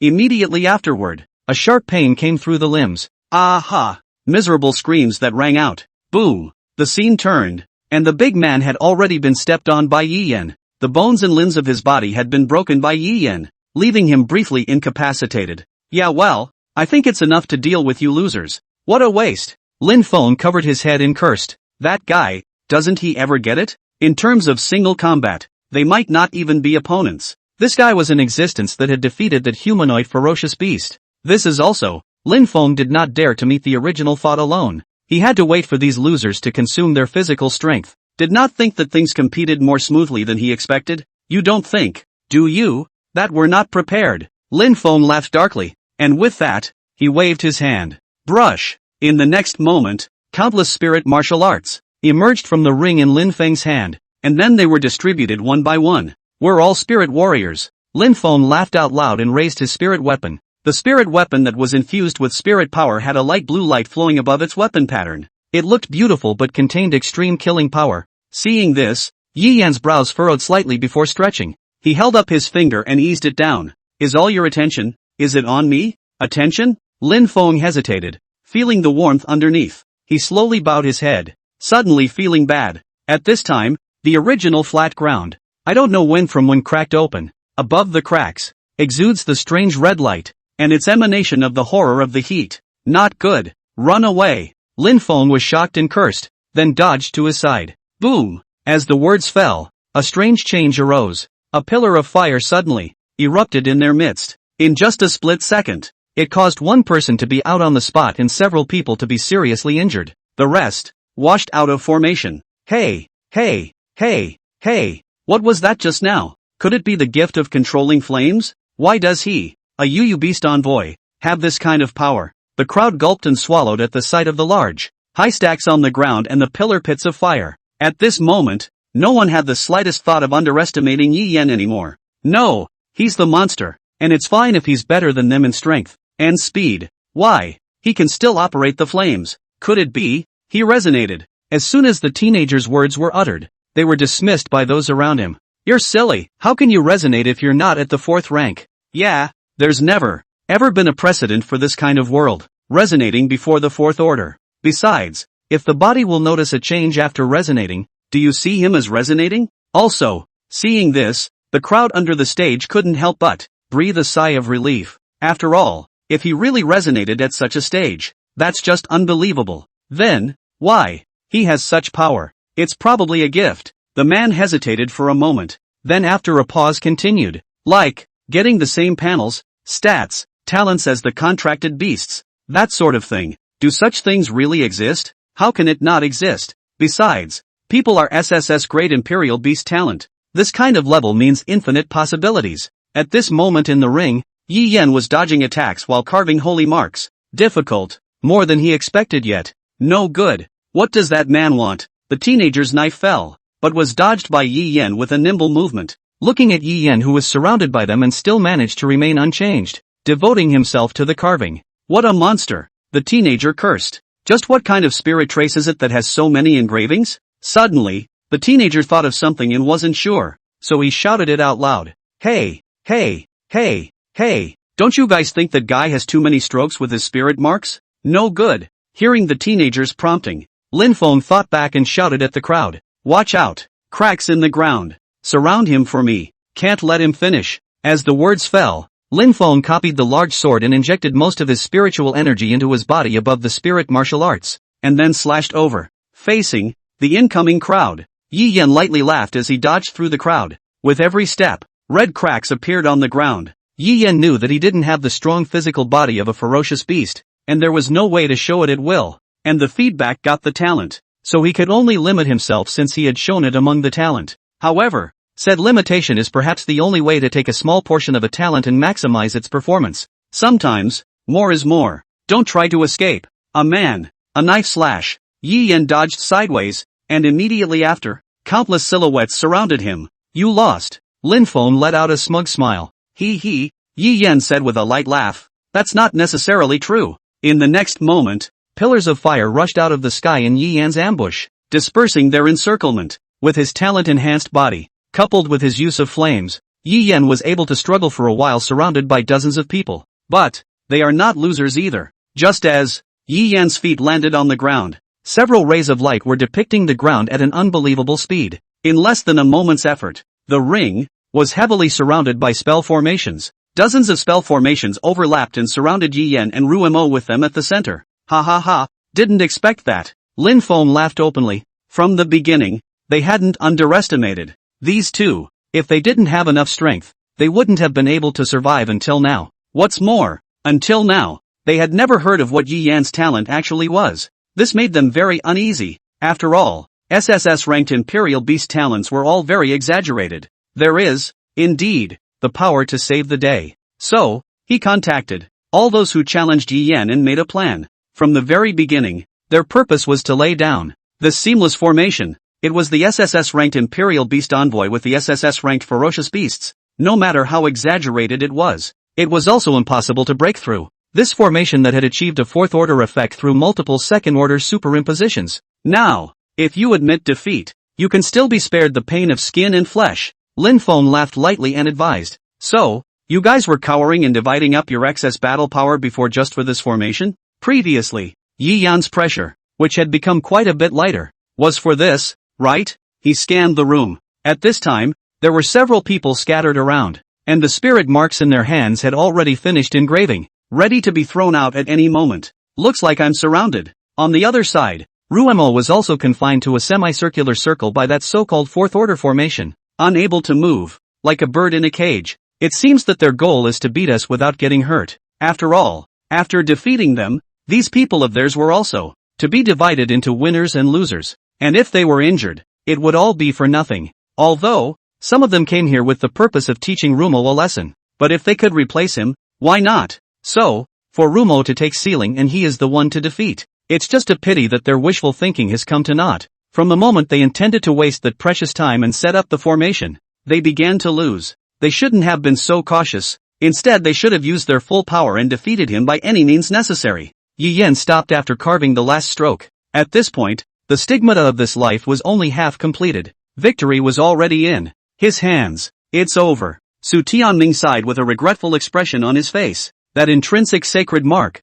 In this situation, it was impossible to inscribe it again. Though, he would have known that he would have had no time to paint in such a situation. There's no denying that they're really good. But, in front of the absolute difference in numbers, it was still a little too young. If that Yi Yan contracted a SSS grade beast, and started to surprise and exterminate a few people out of the game, there would be a slight chance. If I'm not mistaken, what he carved should be an intrinsic stigma. Mu Wanner, surprised, looked at the marvelous inscription marks on the stage with some small excitement within her heart. Sure enough, it was worthy of her fancy. That's right. Su Justice nodded his head, his face flushed and his eyes wild as he stared at Yi Yan on the stage. I didn't think that there would be this kind of opportunity between their two young lovers. It's just great. One must know that this thing, the stigmata, was something that could not be found. Besides, even for something as peculiar as the benched stigmata, there was still a difference. And before his eyes, the stigmata engraved on Yi Yan's hands. It belongs to the category of top quality, and it is also a category that is particularly difficult to start. Yi Yan, on the other hand, was able to paint half of the extreme stigmata in such a short period of time. It was simply too perfect. Sure enough, Yi Yan's talent, potential, was above him. He was satisfied, so satisfied that, right now, he wanted to catch him in class and teach him a good lesson, so that certain people won't say, again, that that girl is useless. Seeing this, Mu Wanner spoke softly, but all of a sudden, she was rebutted by Su Tianming. Humph. Su Tianming snorted coldly. So what? It doesn't mean everything. If the contract was SSS ranked, it could definitely do better than her. Although, his mouth was saying so, the corners of his mouth, which were gradually curving, had already betrayed him. Obviously, at this moment, Su Tianming's attitude wasn't as tough as before after seeing Rumo's performance, and the benthic holy stigma. After all, from then until the end, he just wanted to nurture his students properly, not wanting them to go astray because of their youthful impulses, mistake others and yourself, just like him. But, if you contracted someone else, you might not have gotten this stigma. Zhao Wutian stroked his beard and said with an appreciative expression, not bad, old boy, you sure know how to surprise me. That's why you bet he'd win, isn't it? However, although the intrinsic stigma was powerful, it had the same fatal drawback. It was impossible to ignore the depiction, which also led to the fact that the time it took to activate the innate stigmata was too long. In the middle of an urgent battle, the enemy will not let you, at all, have time to launch, especially in this less versus more emergency situation. No chance of launching at all. For example, right now, after knowing that what Yi Yan was depicting at the moment was an intrinsic stigma, it would not be taken again, and the previous method would not be allowed to be unleashed on her again. Just as Zhao Wutian was thinking so, Yi Yan, Ru Mo, had been pushed to the brink. At this moment, Yi Yan's spiritual energy, too, was about to be exhausted. He's going to lose. Crowds of people have, in their heads, popped up with such thoughts. Yet none, as at first, despised them. Put yourself in their shoes. There is no way they could have made it this far if they were put in their place. They are truly strong. And the dogma of the North Xian school is to respect the strong. It's teaching and it's teaching. In this world, if you don't even respect the strong, you won't live very far. After all, those top powerhouses wouldn't be protected by the law. There are many ways to kill a person, and even more so for the most powerful. Truly, the latter can be called. Seeing that Yi Yan was going to lose, just as Zhao Wutian wanted to stand up, proclaim the result and show his attitude. The stigmata that was originally in Yi Yan's hand, halfway carved, suddenly lit up. What? The crowd couldn't hold back their surprise any longer. Why? Can an unfinished engraving be launched? Could it be?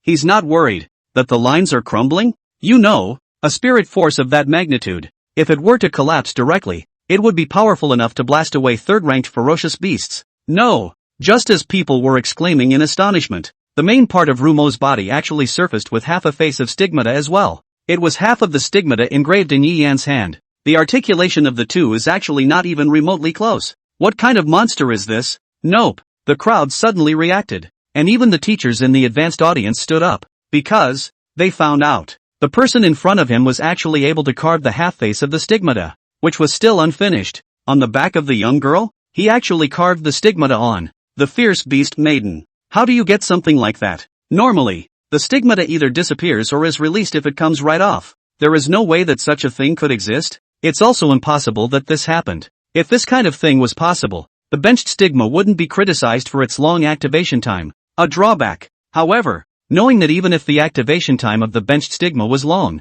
there were still many people who wanted the benched stigma, simply because, even if one obtains the lowest level of the innate stigmata, one can still do it and kill the enemy over the level. It's a masterstroke, a nuke-like presence. That's why they were surprised. If this the technique of engraving the intrinsic sacred marks on the body in advance really existed, then it's half. That's also half the time saved.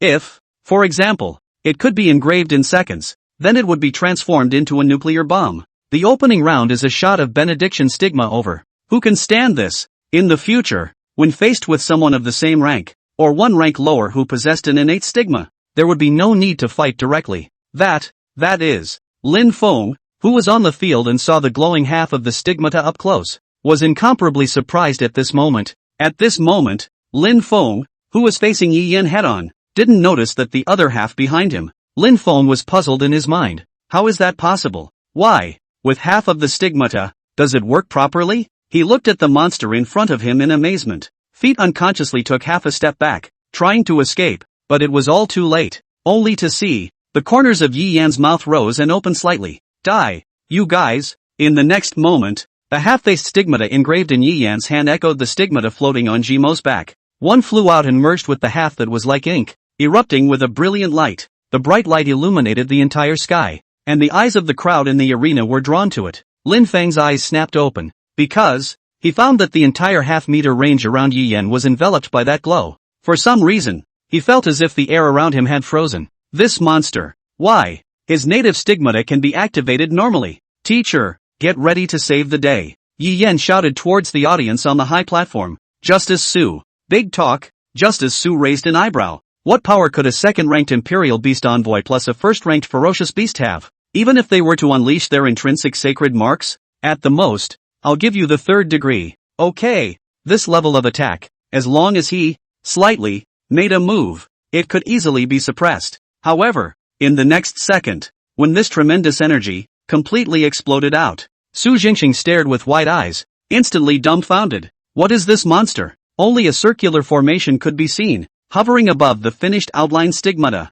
The stigmata shimmered and gave a buzz. Around the stigmata, a circle of ripples appeared. A majestic power, converging from all directions, surged towards the stigmata, making the stigmata brighter and brighter. Stigmata flare. As soon as Yi Yan's words fell, the runes in the center of the stigmata flickered and wavered, and a golden light, which radiated out from it, radiated out towards the surroundings. An aura of ancient vicissitudes emanated from the stigmata. The golden light shone on Urumo, who was surrounded by the ferocious beast maidens. Buzz. On the skin of Rumo's body, a fine golden pattern slowly flowed. This golden pattern was like a silk cocoon. Urumo closed her eyes tightly. Not good. Sensing the danger, the young girls backed away. But it's already too late. Ka-ching! The golden cocoon suddenly split open. In the center of the red sun was a black, three-legged raven, and the black raven crouched in the center of the red sun, surrounded by a golden red light. The name, Golden Crow? At this moment,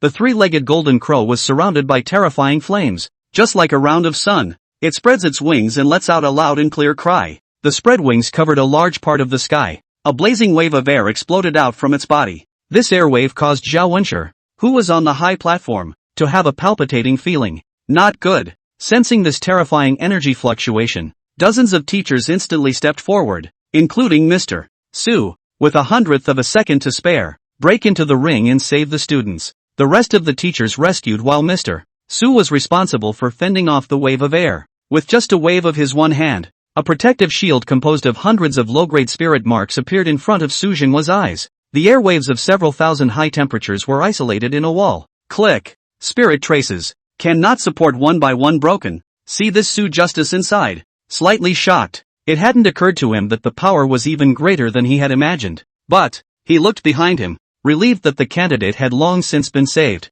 Just as they were about to leave, Justice Su and Yi Yan locked eyes with each other, only to see that the corner of Yi Yan's mouth was slightly curved, showing him a kind smile. The corners of his mouth moved slightly, but there was no sound. However, judging from the shape of the mouth, it looks like it's saying, "You finally came down. What does this kid want?" Justice Su didn't understand. Boom! The next moment, he understood. All of the originally suppressed spiritual energy gushed out. Yi Yan fed his entire body's spiritual energy inside the stigma. Grab! A phoenix cry resounded through the sky. That three-legged golden crow incarnated by Rumo was surrounded by golden flames, just like the real sun, dazzling and unable to look directly at it. In the light, as if hearing a command, Rumo slowly opened his eyes, and then, flapped his wings. All the scorching waves of air, being mobilized at this moment. The originally indiscriminate attack had a direction at this moment, and the goal, too, is one. Mr. Justice Su. The rest of the crowd,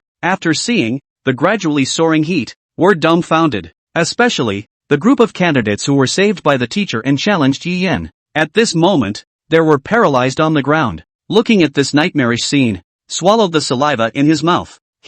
They were in that ring just now, competing. If the teacher hadn't saved them, they would have turned into ashes at this moment. Lin Feng had a look of despair on his face. He thought about the existence of a gap. But, what was not expected was that the gap would actually be so wide. And, the most shocked of them all was none other than Justice Su, who was at the scene and received this strike head-on. A drop of cold sweat flowed down Su Justice's cheek before it turned into water vapor and floated upwards under the evaporation of the high temperature. Really great. Such perfect stigmata. If it could be engraved on a spirit weapon, wouldn't it have this destructive level of power? As Su Justice marveled, his body's spiritual energy, at this moment, exploded, and his brain operated at high capacity. Green spirit marks after green spirit marks, like musical notes, surfaced in front of Justice Su, pulsating and blocking the shocking heat in front of him. But, Mr. Su pushed his eyes. The corners of his mouth rose and his eyes narrowed slightly, as if to say,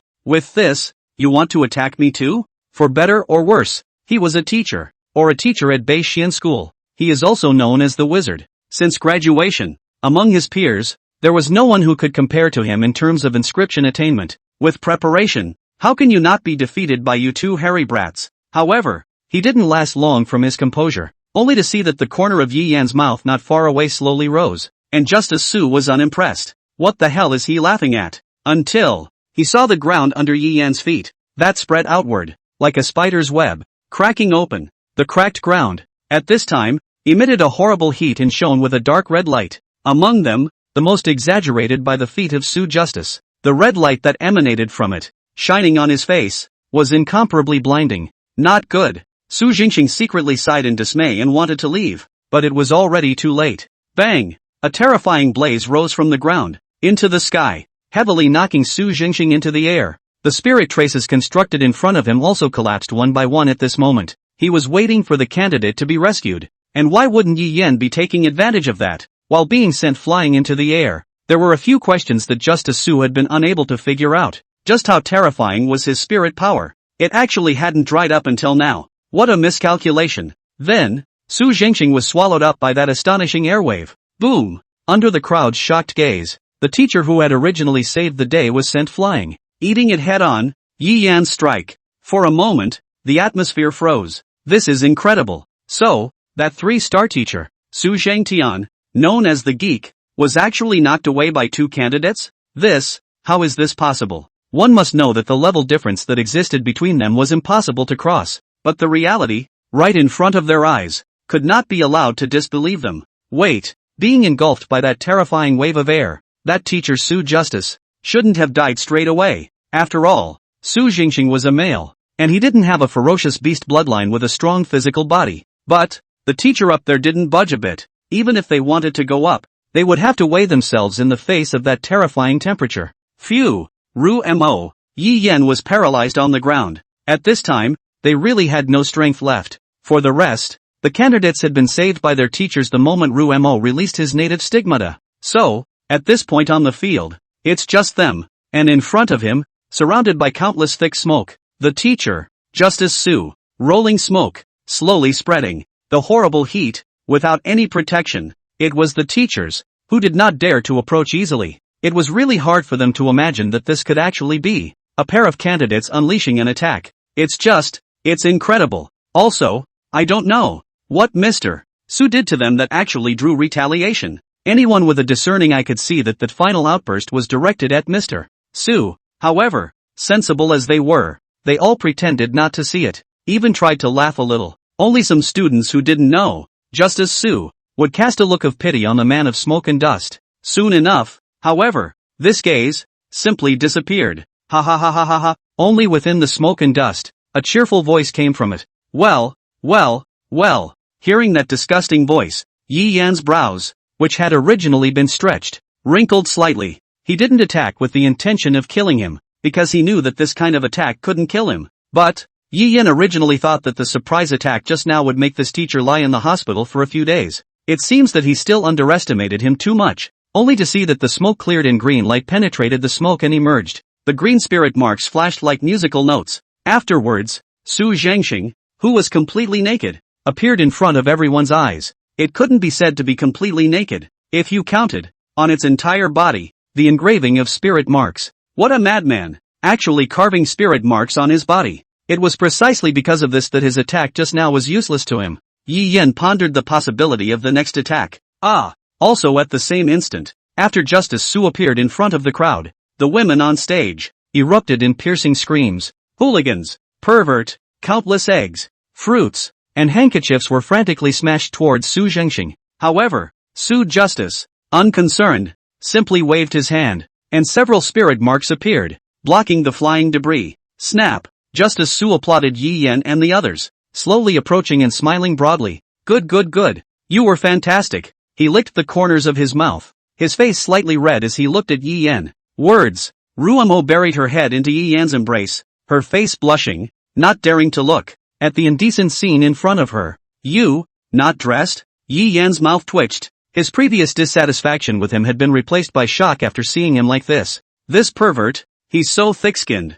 I'm in this state, and you can't even guess who did this to me. Su Jingxing unfolded his hands, displaying his body in full view, and said with a disinterested expression, What? Did you see my body and still? Pust. Before Justice Su could finish his sentence, his cheeks took the shape of waves and his mouth twisted as a foot imprinted on his face, and then, transforming into a residual shadow, like a stringed arrow, he flew out. Brush. Golem. Bang. It hit directly on top of the wall before it managed to stop. With this strike, even the yellow spirit mark engraved on Su Zheng's body dry shattered a large portion of it. Not to be done. Not to be terrorized. One must know that Yi Yan's attack just now couldn't even shake that strange yellow spirit mark. How powerful does it have to be to do that? You guys, would you put your clothes on? Mu Wan'er blushed with shame and raised her fists, looking at Su Zheng'er, who she had kicked dozens of meters away, and angrily rebuked. It's because you look like this that our image as teachers is getting worse, Mu Wan'er said inside, then looked at Yi Yan. Congratulations, you have passed the test. Thanks. Just after the words were said, Yi Yan's eyes gradually blurred. Ha! What the hell is going on here? Suddenly, Yi Yan, along with Rumo in his arms, directly fell down. It was good that Mu Wan'er and Su Zheng'er, one of them caught it in time. There's nothing wrong, but it's caused by an overdraft of spiritual energy. Justice Su checked Yi Yan's body and explained towards Rumo, who was staring at him dead in the face. Ah, thanks. Seeing that Justice Su had no trace of malice towards Yi Yan, Rumo thanked him truthfully. That look in your eyes, if you could use it when you're being bullied, you wouldn't be bullied being bullied. Rumo gulped. Seeing this Mu Wan'er sighed. You should be more confident in yourself. You are not lost to the others. Sick Bay. Yi Yan slowly opened his eyes. Reflected in the eye, the snow-white ceiling. There was also Yurumo, who was lying on the side of the bed. Her face was very pale and her lips were dry and cracked. Beside him lay a little girl, about 7 or 8 years old.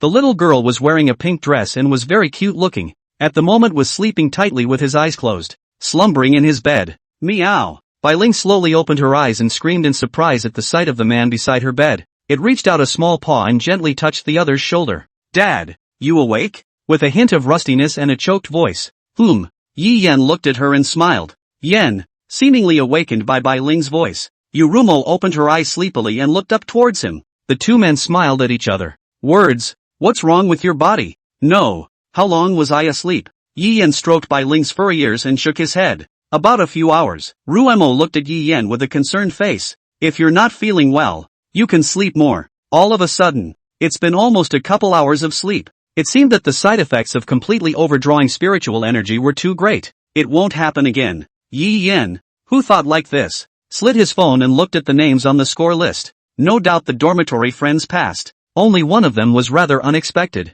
The original top dozens of Yuan Xinghai changed to over 400. This in the end, did not surprise Yi Yan. Not that he thought Yuan Xinghai couldn't beat those dozen people. Rather, Yi Yan thought that this kid was afraid that he was feeling troubled or hiding his strength. Plus, it was really hard for the means of formation making to work in that narrow ring. That's why there's a jungle battle for the second test. There, is where the array makes, works. Knock knock. Also at that moment, the door was suddenly knocked on. Coming. Rumo ran forward, seemingly aware that someone was there, and Bai Ling changed back to her cat form, curling up in Yi Yan's arms. Rumo opened the door and what met his eyes was an old man and a young man, a grandfather and a grandson. Yi Yan also did not think that the two of them came together. It seems that before he guessed that the person behind Qiu Shui, it turned out to be Gu Lao. Hello Gu Lao. Rumo froze for a moment, not reacting for a moment, and hurriedly invited in. Well. Gu Lao nodded his head, and with that, he turned to the ponytailed girl beside him and introduced him. This is my granddaughter, Qiu Shui, MS. Akamizu. Nice to meet you. Rumo looked at Qiu Shui, and for some reason, he always had a kindred spirit. What the hell is going on here? Well, miss you Rumo. I'm glad to meet you as well. Qiu Shui also revealed a smile, and it was obvious that she liked Rumo a lot. Come on in then, Kisame said, making way. The three people sat down. Rumo poured more tea for Gu Lao and Qiu Shui, and Gu Lao waved his hand. I'm not thirsty, just pour a cup of tea for Qiu Shui. However, Qiu Shui shook his head. I don't want tea. I want coffee. When she heard coffee, Rumo froze, then nodded and walked out of the hospital room to make coffee. Is there something you want to say to me, Gramps? Looking at Rumo who had left the room, Yi Yan's eyes were sharp and stared straight at Gu Lao. Ha ha ha. Gu Lao laughed dryly a few times. You're quite the smart kid. So smart you should know. Gu Lao paused and then said, although, your performance this time, that a lot of teachers get satisfied. There are some things that are not written on the face. What Elder Gu means is, that's right. Gu Lao nodded. Right now, a lot of people have their eyes on you, and your little girlfriend. But is it with good intentions for you or not? What shall I do? Then, according to the care of the old man? At this moment, Yi Yan's entire body was taut, and with that, he prepared to utilize the spatial markings to escape from this place. Unlike before, this time the old man in front of him approached him with a strong purpose. It made Yi Yan feel dangerous. Perhaps it was that, the powerlessness in the face of the old man in front of him that made him a little allergic. But, it's always good to be careful. You don't have to be nervous, I mean you no harm. That's right. Xiaoshui held her cheeks, a bad smile surfacing on that icy face. If my grandfather wanted to kill you, he could do it with his fingers. How come? I never thought that Gu Lao would kill me. So, is there anything that Elder Gu wants the late generation to do? Ha ha ha, you sure are too smart for that. Laughing, Gu Lao's expression instantly became serious. I want you to take an oath. Grandpa, seemingly aware of what her grandfather wanted, Autumn Water was in a hurry and went up to say something. You told me we didn't come here to. Ugh. However, in the next moment, a strange force blocked Qiu Shui's voice, keeps her from making a sound. It was also at this moment that Yi Yan felt space stagnate at this moment, and a suffocating feeling struck him. It was as if he was in an ocean. No, this was the ocean, made of spiritual energy. This sticky feeling, the old man in front of me. I'm afraid that from the legendary solid, is only one step away. What's the plan, Gramps? How am I supposed to swear if you don't say anything? Yi Yan let out a light laugh. On the surface he was calm, but inside he was panicking a batch. What the hell is wrong with this old man? At this moment, Yi Yan realized that the space in front of him had been blocked, and the spatial markers could not be used. Could it be the slimy spiritual energy around them? The next chat with me must not be known to a third party. Seeing that, it was such a simple oath. Yi Yan didn't hesitate to swear directly. Then, can you say it? Yi Yan looked at Gu Lao with eyes that had lost their previous respect. Ha ha ha, don't look at me like that. Actually, the offer I'm making you isn't too bad. As long as you promise me that if you make the pact, the target of the next pact, pick my granddaughter. Saying that, Gu Lao looked at Qiushui with doting and tenderness in his eyes. In that case, the old man will fix those problems and promise that no one will hurt you. Ooh-hoo. Autumn shook her head frantically. No, thanks to Elder Gu's offer. Without a bit of consideration, Yi Yan directly refused. It would have been not having to think about things. Originally, after seeing Gu Lao and Xiao Shui together, he did have that little thought of revealing that he could contract another one, but that thought is gone now. At least, for now. In the present when one is so weak, he would not show his ungrown fangs to someone who could crush him at will. Are you worried about the safety of your little girlfriend? Don't worry, no one will hurt you guys as long as I'm around. Yi Yan slowly shook his head. A promise filled with desire is the least trustworthy. It's not that I don't believe in your character, Gu Lao. I just can't be bothered to decide who I'm going to contract next now that I have a current contractee. It's the same as a person that can't love one person deeply enough to choose another person to love next. You, Gu Lao, was about to say something, but after seeing Yi Yan's determined eyes, the words that came to his mouth were instantly swallowed. Okay, Gu Lao paused and gave advice. Don't worry, I'll help if I have to. Who asked you to be the boy I admire? With that, Gu Lao stood up. Be careful during the second test. Thanks, Gu Lao. Yi Yan spoke softly and sent Gu Lao away. Ooh, sorry. Xiao Shui was finally able to speak after Gu Lao left. It seemed like Grandpa had just said something to Yi Yan, and Xiao Shui became restrained. My grandfather didn't mean it. And, I'm not going to contract with you. So, that thing forget it. Autumn Water's rare cheeks flushed scarlet. Well then, I'll leave you to it, and I look forward to seeing you at the second test. With that, he was gone in a flash. Then, back again, with a few more invitations in his hand. By the way, this is for you, if you're interested in seeing the world. Dropping the invitation, Akamizo quickly ran again. Yi Yan picked it up from the table and took a look at it. It was really a great effort to get it. The invitation in front of him was the invitation to the birthday party of the city lord's daughter. No, it's January, it's happening. On the other side, Kisame walked out of the hospital room and turned left and kept walking. She remembers that the house where the coffee was brewed was right out front. That's right, this is said to be a hospital. But in fact, some of the entertainment, recreation and eating facilities are more than, well, wards. All thanks to a bloodline or talent that has the ability to heal itself. For some minor illnesses, basically a cure goes down. And that's it. There's no need for hospitalization at all. As for those wards, they are also reserved for patients with special conditions. For example, with symptoms like Yi Yan's complete depletion of spiritual energy, he could only rely on rest to recover. Just like a kind of battery. Once the power is completely depleted, then it is difficult to recharge for the battery to receive a shunwai. The same was true for people. Once their spiritual energy was completely depleted, the recovery efficiency of their spiritual energy would be greatly discounted. Therefore, the average person, basically, would not completely exhaust their spiritual energy. No, it should be. The average person can't do it at all. It is always known that there is a protective mechanism in the human body. The human limiting body is out for this reason. You can't fully explode your power, because it will produce serious damage to your muscles, cells, and the use of spiritual energy is also the same.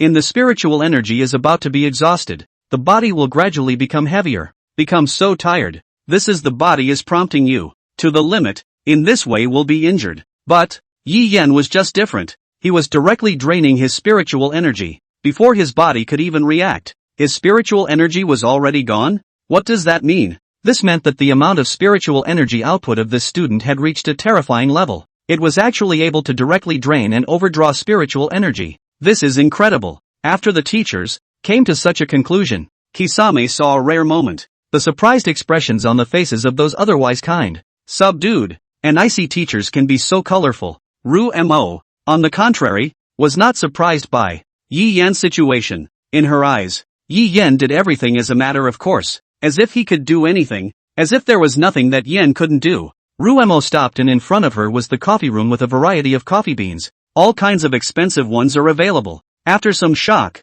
sighing that the school is really rich, actually letting students use it for free, Ru-mo began to move skillfully to adjust the coffee. The next moment, a voice rang out. Yo, if it isn't my good student. Click. Brush. Hearing the voice, his hand shook, and the coffee cup in Ru-mo's hand fell out of his hand. Also at this time, the original downward falling coffee, in a few centimeters from the ground, suddenly stopped, suspended in mid-air. Even the water droplets on the ground, as if by some kind of force, floating in the air. Geez, why are you so nervous about doing? Aha! The voice behind him came to an abrupt halt, followed immediately by a subsequent gust of wind, as if an object had flown out. Bang! A bang! The whole person directly smashed into the wall. Ru-mo turned around and saw that it was Ms. Manhwaer who had swung her fist out towards her right front, and to her right was Ms. Su Zhonghei who had already plunged into the wall and was also the teacher who had just spoken behind her. Ah! Noticed,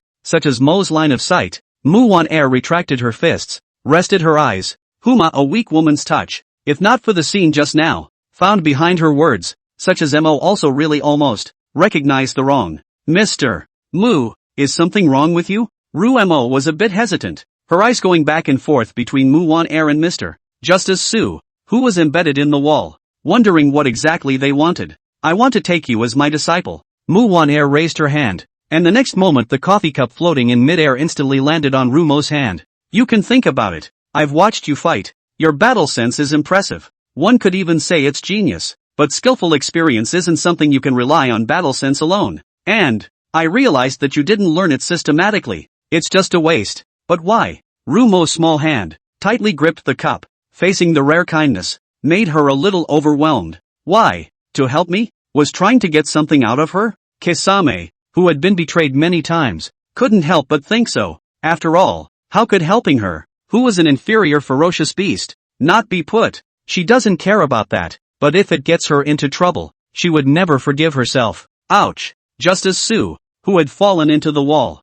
got up from nowhere and walked over to Ru-mo's side. I'm helping you, of course, because I hope, that wonderful stigmata to disappear. Su Justice's eyes were wild, his face flushed and dead. Ru-mo, such a demented man. Do you know how many engravers must win favorites that intricate and deep stigmata are? Do you understand? Ah, you guys don't get it. Su Jingxing pointed his thumb at Ru-mo, his front foot went up, and his back foot stretched out, excluding an enchanting gesture, stating this his words of love. Yes, do you understand? How can I allow you who do not understand, to destroy such a beautiful natural creation? Ah, simply put, this guy is trying to keep your native stigmata from disappearing. Manhwaer, who was on the side, explained for him. As for me, it's because we're alike. Very much so. Ru-mo served the coffee. Looking at the business card in his hand, his mouth murmured, "Ah, my coffee." Suddenly, Joshua appeared and took it from Ru-mo. "Thanks." Akatsuki smiled, and thanked Ru-mo.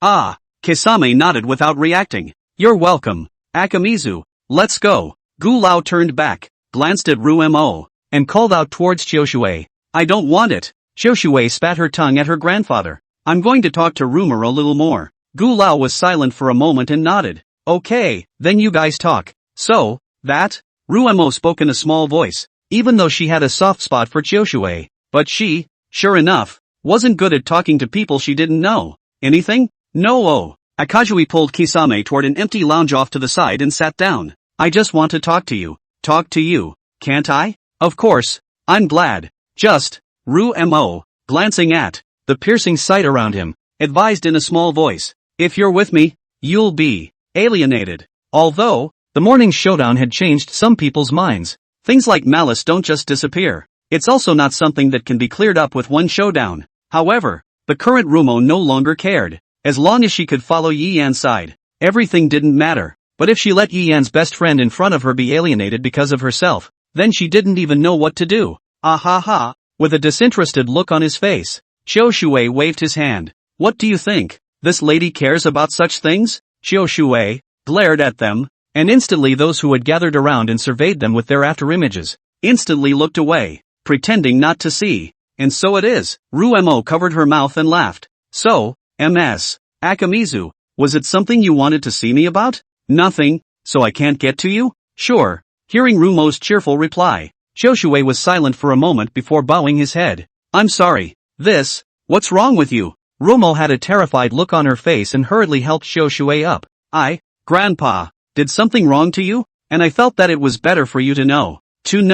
Immediately after that, Autumn Water told the story of what had happened before. Really? It doesn't matter what I say? I think that you should know all about it. Akamizu-sama. How kind. Actually, I'm indifferent. Kisame lowered her eyebrows, her face gentle as she narrated. It would be really great if Xian Chioshui-sama could become the next contractor of the word. Click. Bang. Coffee cups fell to the ground. Chioshui looked at the front of her eyes with an unbelievable face. A face of indifference. Rumo. You? What are you talking about? That guy, but he settled for you. What kind of attitude is that? So, what attitude should I have? Chioshui stared at the simple doubt in front of him. Ru-mo. And for a moment, he actually didn't know what to say. The young girl in front of her was not being shady, but really thought it was. Well, fine. Sure enough, you're all weirdos. Saying this, under Rumo's puzzled gaze, Chioshui then directly walked away. Sickbay. Yi Yan swiped his phone in boredom and realized that, this time, the party of the city lord's daughter was quite grand. On the one hand, because the squad sent by Dragon City, the team members were killed. So this party, Dragon City's second-in-command, specially come over a trip, said to participate in the party, but secretly, who can say it? And it was for this reason that Elder Gu had rushed over from the northern front line and just happened to come across this one incident. And from Qian Yukai, for this gathering, not only Northmore City, but all the top executives of the enterprises would be there. Even the lords of the nearby cities arrived. What a great opportunity to catch them all in one fell swoop. Fish out whatever he can and his organization won't have to worry about funding for decades. This robbery is going to set the entire North back decades. Yi Yan thought so, if he had this purpose. Unfortunately, right now, he had the heart of a thief, the courage of a thief, and no strength. Unfortunately, only, strangely enough, Qian Yukai got it from somewhere, the invitation, saying that he would be given 2 of them. Let's just say that the road, it's really wide and you can get anything. However, Yi Yan looked at the dozen or so invitations sent by Chioshui in his hand and fell into deep thought. Why? He felt, the party wasn't very golden. Yi Yan probably took a look. There was no name written inside. Identity, only a big S mark on it. The invitation above Qian Yukai, on the other hand, says B. It's funny how the invitations are graded. Knock knock. Also at that moment, the door suddenly slammed. Words. It's like ink. Come in, Yi Yan said, sweeping his hand over the invitations, leaving only 2. It is? Ru-mo inquired curiously. Oh, it's an invitation. This evening, shall we go and see? Yi Yan extended an invitation to Ru-mo, just in time for January and Rumo to get to know each other. Kisame hesitated a bit. Don't want to go? No, it's not. Okay, then. Hearing Yi Yan's voice without any hesitation, Rumo's cheeks slightly reddened as she nodded her head. Good. By the way, Kisame took out the business card given by his teacher from among his pockets, and told Yi Yan what the teacher said to him. Yi Yan took the business card and frowned when he saw Justice Su's name, and his brows stretched after seeing Mu on air. It was only until now that Yi Yan realized that these 2 teachers were temporary contractual partners. The so-called temporary contract is a kind of relying on a temporary contract, unwilling, tied to a person for life. After all, no matter what level of ferocious beasts, if they couldn't be contracted, their sanity would be eroded by the ferocity in their bloodline. On the other hand, if you don't contract an imperial beast envoy, you won't be able to gain a certain ability, and you won't be able to level up. So, when faced with this reluctance, or when they can't find the right person yet, people opt for a temporary contract. No, or even that, until now temporary contracts, on the contrary, have become mainstream, because, in that case, the fault tolerance would be much higher. However, the temporary contract wasn't all good. An unstable contract meant that, when it came to fighting, the efficiency of the transfer of spiritual energy would be greatly reduced, and it wouldn't even be possible to awaken the innate stigmata. Only, what Yi Yan did not expect was that teacher Mu Wan'er would actually sign a contract with a pervert. It's a temporary contract though, so what do you think? Yi Yan looked at Ruemo. I want to be strong. Ruemo gripped the corner of his coat with a look of resignation. If she had been a little more powerful, Yan wouldn't have consumed so much of her spiritual energy and been lying in a hospital bed. Okay then you take it. Although that Su Jingxing is a pervert, teacher Mu Wan'er is good, Yi Yan said to himself. The next second, bang, Kisame collapsed. Kisame, what's wrong with you? Yi Yan's voice, in her ears, gradually became smaller. For some reason, she suddenly felt, in her chest, as if she were about to burst into flames. What's wrong with her? Looking at the flustered Yi Yan in front of her, Ruemo wanted to reach out her hand to comfort, but the whole body couldn't make a bit of strength, didn't even have the strength to open his mouth. Rumor, how do you feel now? Hey, is that pervert Su? Get your ass over here. The moment Ruemo collapsed, Yi Yan directly called his teacher. At school, he was also afraid to let unfamiliar doctors see him. One can only ask for help. Teacher. Besides, this state of Rumo's in front of her didn't look like she was sick at all. At this moment, Rumo's body was emitting a terrifyingly high temperature, and the entire room had even turned into a sauna. Even Yi Yan, who possessed the S-rank fire reduction talent, felt a terrifying heat. Toodaloo. The cell phone is ringing. The phone was picked up and it was Ms. Mu Wan'er. Teacher, can you come over here? Rumo doesn't know what's wrong. Calm down. I'm rushing over right now. How is Rumo's body right now? Can you tell me about it first? What? Why do you talk like that to the other teachers? On the other side of the phone,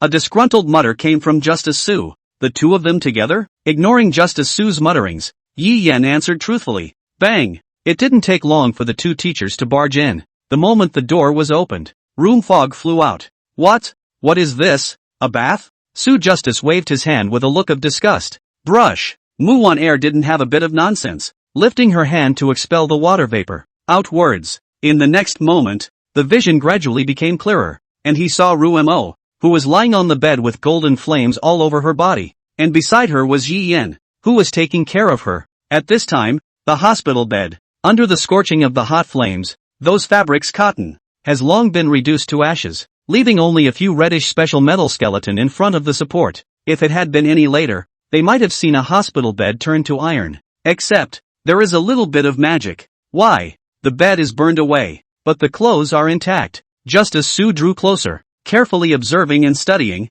and the moment he was about to strike, his entire body flew straight out. Bang! Smashed into the wall. Mu Wan'er put away her fists and extended her hand, not waiting for Yi Yan to stop her. She had raised her ink-like hand, and the golden flame ignited. In an instant, the clothes on Mu Wan'er's wrist. However, the flames did not have the slightest intention of harming her body. It wasn't even, at all, hot, after all. With all the boiling air around her, the flames even made her feel a touch of cold. Senior. Sensei. Yi Yan's voice interrupted his thoughts. Your clothes are about to be burned out. Yi Yan covered his face, his eyes passing through the cracks in his hands. At this moment, Mu Wan'er's was completely in ruins under the scorching of the golden flames. Her upper body, almost completely naked, revealing a patch of skin that was seductive. No, I can't. Mu Wan'er shook her head, trying to break free, but to no avail. The golden flame simply could not be extinguished. It made her feel very helpless. I don't know what to do.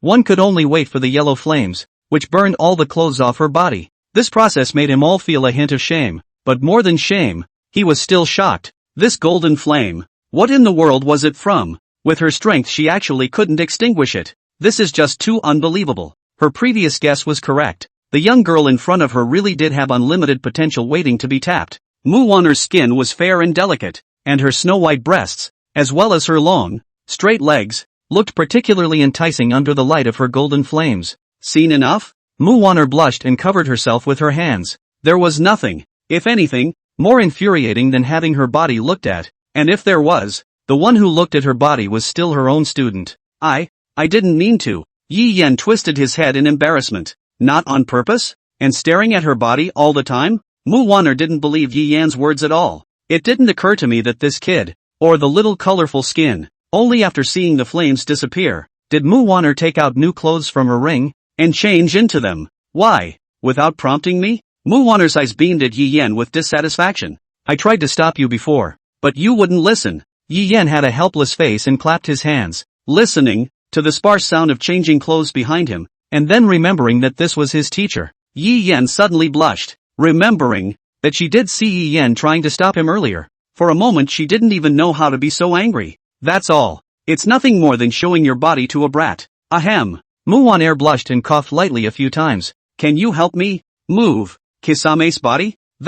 Actually, you just need clothes. Haven't you seen enough? Seeing Muwaner's unkind expression, Yi Yan went up and lifted Rumo's hand according to Muwaner's prompting. Looking at the corner of Yi Yan's fluttering sleeve under the golden flames, Muwaner fell into deep thought. Why? You won't get burned? I don't know. Without dwelling on the issue, under Muwaner's guidance, Rumo's body was examined. Finally, draw conclusions. She's, evolving. Evolution? Hearing Muwaner's words, Yi Yan nodded and sighed in relief. That's what he had judged before the teacher came, that the situation was much like evolution. It basically matched. Except, Kisame, you didn't absorb the evolutionary materials before you fainted. That's right. This was the reason why Yi Yan called the two teachers. It was common sense that if a ferocious beast bloodline wanted to get evolved, it had to absorb the evolutionary substance for. How? Hearing Yi Yan's words, Muwaner also felt unbelievable. Could it be absorbed without you knowing it? Coming out of the wall buckle, just as Su walks. Yi Yan had also pondered over this possibility. Basically, no. There was no way he wouldn't know if Ruemo had absorbed something. Yes, just as Su thought for a moment, extended his hand, and took Rumo's pulse. The next moment, with a brush sound, Su Jingxing's clothes were burned to the ground, but he didn't half care. Eyes narrowed slightly in serious contemplation. Amazing. She's arguably evolving and not evolving. What do you mean? The evolution we usually talk about is the power of the ferocious beast's bloodline being purified, or sublimated. But this condition of hers is not out of blood. Rather it is something else. Another? Suddenly, Yi Yan thought of something. Ontologically? What do you mean? What do you mean? What's the other kind? Muwaner was puzzled. She wasn't specialized in this area and didn't really understand what Su Zhanger was talking about. You can understand that this is a new way of evolving without the need for so-called evolutionary objects. As Su Justice spoke, his eyes narrowed slightly as he looked towards Yi Yan, who had a dazed look on his face, and let out a light laugh. It seems that our student Yi Genius has a clue. Ha! Yi Yan smiled faintly and nodded his head. Pretty much. It's probably my talent that produces the results. Complementary in origin. Originally, the origin that had been in deficit before might have been partially replenished during this period of time, and now a change is beginning to take place. Talent? Su Justice and Muwaner looked at each other with puzzled expressions. They had never heard that talent could also allow for alternative evolution. Direct evolution has been known, but something like this has never been heard of. They had, naturally, not heard of it. After all, no one had ever held the SSS rank. Origin of everything, talent. I'm sorry, but I'm not really going to talk about specific talents. Regardless of the reason for the details of the talent, it was impossible for Yi Yan to share it with others. Nothing happened. Talent is everyone's secret, especially for an SSS-ranked gifted person like you. How could we possibly inquire? Muwaner shook her head, showing no sign of blame for Yi Yan's concealment of his talent. So, what to do now? Just leave it there, and when the evolution is complete, it will get up on its own. From his ring, Su Jingxing took out his civilian clothes and put them on with a big grin. Yeah, well, that's the way it's gonna be. Yi Yan nodded. It's just a pity that Ruemo won't be able to go to this banquet, and I don't know if she'll be sad when she wakes up. That said, it's a coincidence that it just so happens to be at this time, in the midst of the evolution of the origin. However, Yi Yan did not think that in this evolution, it would turn into a full-bodied ancient fierce beast golden crow. Thinking about the Ruema panel, the temporary rating is B. This time, it might turn out to be A-rated, or even S-rated. Then, another SSS talent evolved, just like the Shura guys. Their ancient fierce beasts panel is, for the time being, Rated, grade S. It made him, for a split second, think of Cold Ruwash Yue. She was the second young girl with a ferocious beast bloodline in Yi Yan's contracted path, and I wondered if there was such a case. However, her losses don't seem to be as bad as Rumo's. Maybe if it's long? Speaking of which, this golden flame is really scary. Su Jingxing surveyed the flames on Rumo's body with a curious expression, and even took out a strange bottle from his ring, wanting to contain the golden flames. However, as soon as the bottle touched the flame, it was instantly ignited, but this time the bottle was not burned to ashes like the clothes. The spirit mark patterns inscribed on it were resisting the flames, but they did so for less than a second. The dark blue lines were then incinerated by the golden flames, followed by the bottle turning into ashes. Along with Su Jingxing's clothes, they were all burned to the ground. Ah! This is a specially customized bottle that is designed to collect special flames, and it was actually burned so easily? In an instant, Su Jingxing became more and more interested in Rumo. That's fantastic. It didn't matter if it was Yi Yan, or this little ninny Rumo. From their bodies, it always felt like there were endless secrets. By the way, did rumor tell you? Mu Wan'er spoke softly and looked towards Yi Yan. She was looking forward to it. It would be absolutely exhilarating to make these two gems glow. Told you. How's the thinking going? Rumo is counting on you. Hearing Yi Yan's words,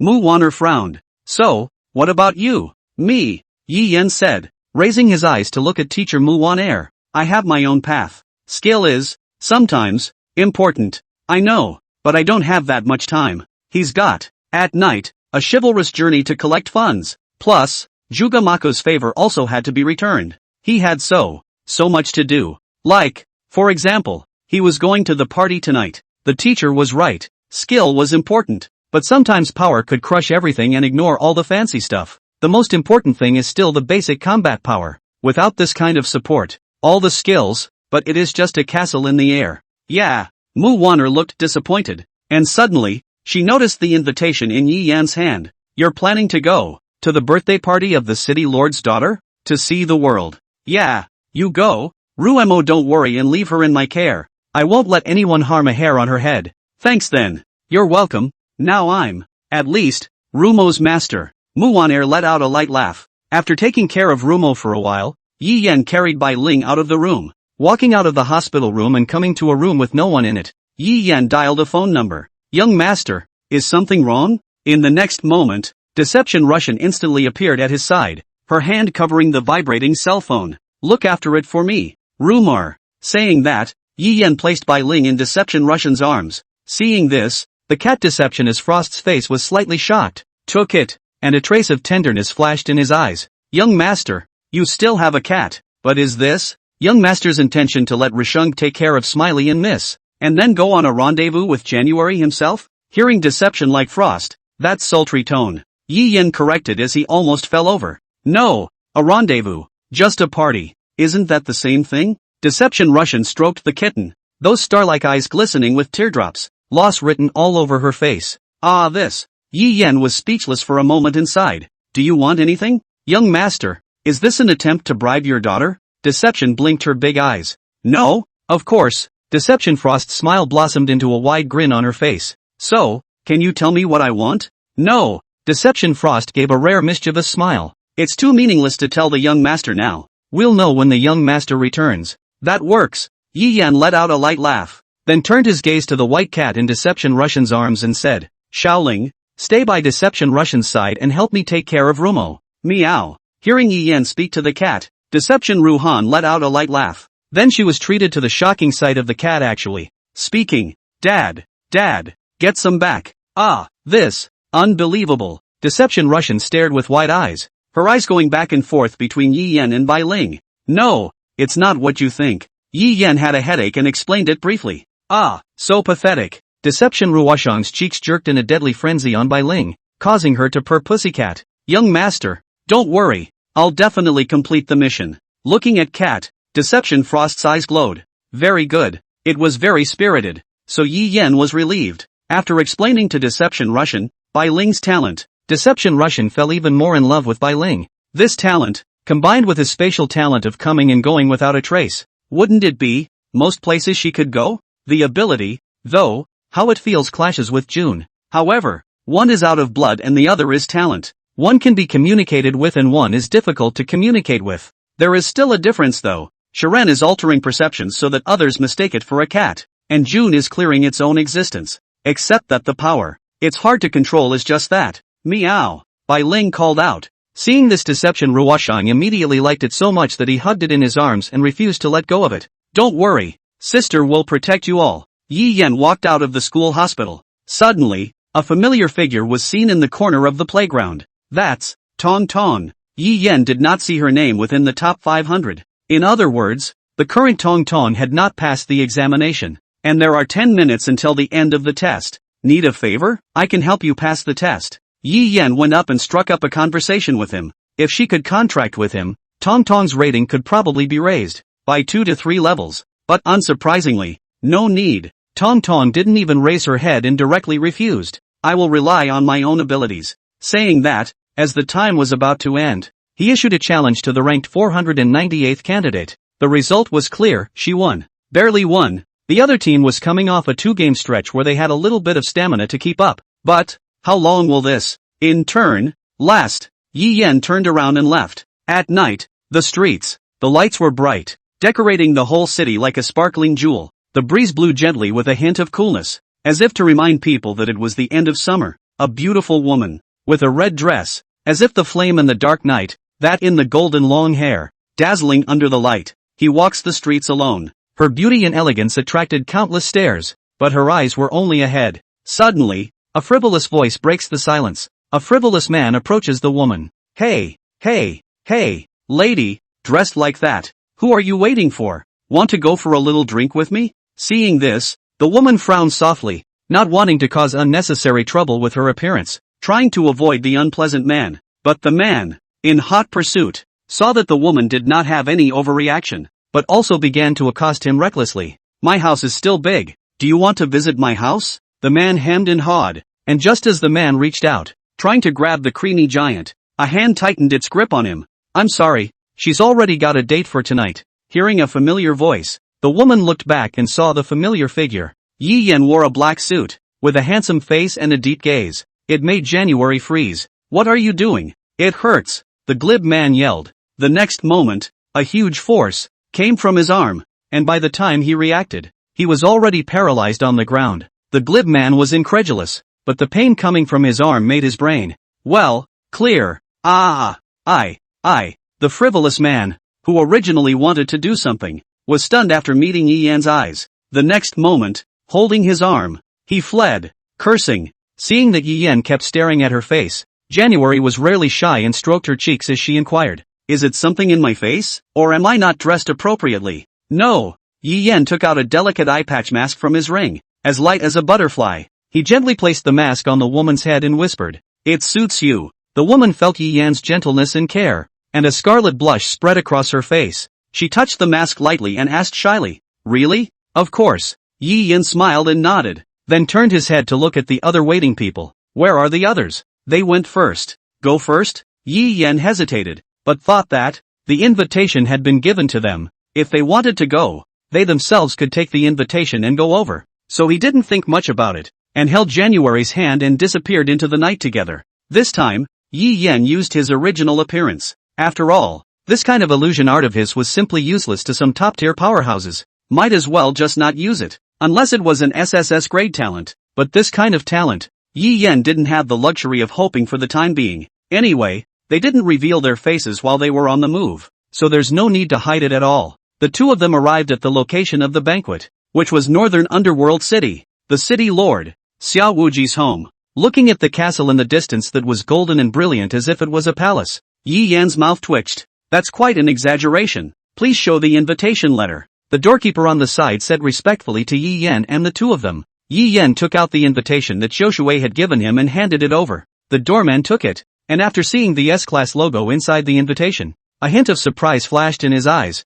and his attitude became more respectful. Esteemed guest, you may communicate with all areas of the banquet at will, except for the special areas. Special areas? The doorman handed the invitation back to Yi Yan. That is, the area above the third floor of Tangming Court. It's a place where people from the lords of the city upwards are entertained. Oh who? Yi Yan sort of understood that this was the meaning of insufficient authority. Received the invitation from the doorman, along with its thoughtful gift of a small map. Originally Yi Yan thought, do not need, but a city master's backyard can be as big as where? Is it possible to get lost? However, the moment Yi Yan stepped in, he was directly dumbfounded. Sells icy candy canes for as little as $2 a string. Hot and spicy, hot and spicy, hot and spicy, delicious, hot and spicy. Sells baked gluten, baked chicken thighs. Countless yells reached Yi Yan's ears after he stepped in. What's this scene in front of me? If not a snack bar? No. Why would the city lord's house have a snack bar? No. This is technically the city lord's domain, but it's also home. Yi Yan hurriedly opened the map that the doorman had given him and was once again dumbfounded. Snack street, garden, swimming pool, playground, haunted house, game city. Why? The city lord's house has all these things. North Underworld City's main district. Snack street, in a noisy market. Ah, red, Yanda. Facing Yi Yan's question, January's small mouth opened slightly and changed her words. No, it's Yi Yan. Don't you know? Yi Yan's brows furrowed as he looked at January, signaling her to continue explaining. He really doesn't get it. January went on to explain. Xiao Woji, the lord of North Underworld City, took all the land he held and rented it out, and now it's been developed into a scenic spot like this one. All law and order here is controlled by the Northern Underworld Army. So basically, this is considered the safest place in the city. Hearing that, a trace of shock flashed through Yi Yan's eyes as he continued in January. No, I should say that everything here is the property of the Summer City Lord. Maybe, they say it's a rental, but it's really just a routine left-hand to right-hand operation. Yi Yan couldn't help but feel that this world was really different from the one he knew. So how big is this place? Words asked, a hint of urgency in his tone. January thought for a moment and replied, about the size of a couple towns. Words could not help but sigh. Oh, what a trench. Yi Yan really didn't expect it to be so exaggerated. It was very different from everything he knew in his previous life. In a previous life, if any city lord had dared to act like this, he would have been arrested long ago. It seemed that he had still overlooked the privileges of the city lord in this world. He remembered that the city lords of this world even had regiments of their own. The soldiers that surrounded him earlier during his deed seemed to be called the North Underworld Corps. The City Lord's Corps. Exaggeration. It's just too much. It was no wonder that so many people would get invitations to attend the banquet. A party of this level was not a problem even if tens of thousands of people were invited. Looking at the bustling bazaar and lively crowd in front of him, Yi Yan sighed that the privileges and financial power of the city lord in this world were truly staggering. Words. I want to eat that. After explaining that January had all of a sudden turned into a perky teenager, pointing to a roadside stall selling ice candy gourds, she said. Yi Yan nodded in agreement. Ah, good. I hadn't realized that January still likes icebergs. They walked up to the stall, and the auntie selling ice candy gourds, after looking at the invitation on Yi Yan's chest, directly said, there's no need to pay. This will be credited to the lord of the city. This unabashedly earthy behavior made Yi Yan cry and laugh. He swept his eyes and received at least 1,000 people in front of him. Right. Thousands of people may be nothing to the lord of the city. Thanks. Receiving 2 bunches of ice candy gourds, Yi Yan handed the bunch in his hand to January. Thank you. Words, said January as she took the iced gourd and thanked him. The dexterous tongue, constantly licking the ice candy gourd. The ice candy on the surface was melting at a speed visible to the naked eye. Is it good? Aha. Yi Yan licked it and frowned slightly. It's too sweet. The bite was tart, alternating between sweet and sour as the icing sugar on the outside mixed with the pulp inside. But, he still didn't like it much. The sweetness completely covers up the, well, sourness. Yi Yan looked at Tim was happy January, and laughed lightly. What's wrong? January looked up at Yi Yan suspiciously. Her eyes narrowed into a curved crescent moon. Is it not good? Not bad. Yi Yan took another bite. It's just a matter of liking it. It can't go to waste. The two stepped into the street, coming and going, filled with young people, mostly students judging by their clothing. The booths are used for all sorts of things, gunning, lassoing, and even crane machines. There also seemed to be a formation set up there at the entrance to isolate the sound, and it was not clear what purpose it served. I want that. Zimming, zimming. Well. Suddenly, a familiar voice was heard. Yi Yan turned around and found 2 familiar figures standing there at the balloon beating booth. Taking a closer look, isn't that Talisman and his little girlfriend Talisman? Yo! The other party seemed to also notice him and rushed to greet him. Want to come and play? Yi Yan's line of sight fell on the prize area on the stall, a large pile of dolls. Honestly, he doesn't like it. Just as Yi Yan was about to refuse, Tan Zimming opened his mouth to invite again. Your little girlfriend seems, well, interested in a reward. Little girlfriend? Noticing Tan Ziming's slightly flirtatious gaze, Yi Yan looked toward January. Found that, at this time, January as if in the binding array. The whole person was fixed eyes dead stare. Prize area within the doll. Which one do you like? Yi Yan's voice brought January back to her senses. No, it's not. I don't like it. Really? January raised her eyes and realized that Yi Yan's eyes were staring at her with death, and she looked away with small eyes. Fake. I like it. Isn't it childish? January's voice grew weaker, like a mosquito bite. Growing up her father, he wouldn't let her touch girl-related things. Cute dolls like this one are even less likely to have appeared in her childhood. She thought that she would grow out of it when she got older, but until now, she couldn't help liking it. For being such a childish version of herself, she hated it. Suddenly, a large, warm hand stroked up her head and rubbed it a few times. There's nothing childish about it. There's nothing young about liking something. Whichever one you like, I'll shoot it down for you. Words. I like that civet cat doll. January's cheeks blushed slightly as she pointed at the chubby civet cat doll. Aha! Yi Yan nodded his head and walked over, picking up the firearm. His expression was suddenly shocked and a little heavy. On top of the gun, there were engraved lines. Under the operation of the spiritual energy, the originally gray lines instantly lit up. It is simple model psychic gun. Tan Ziming stroked the gun and introduced it for Yi Yan.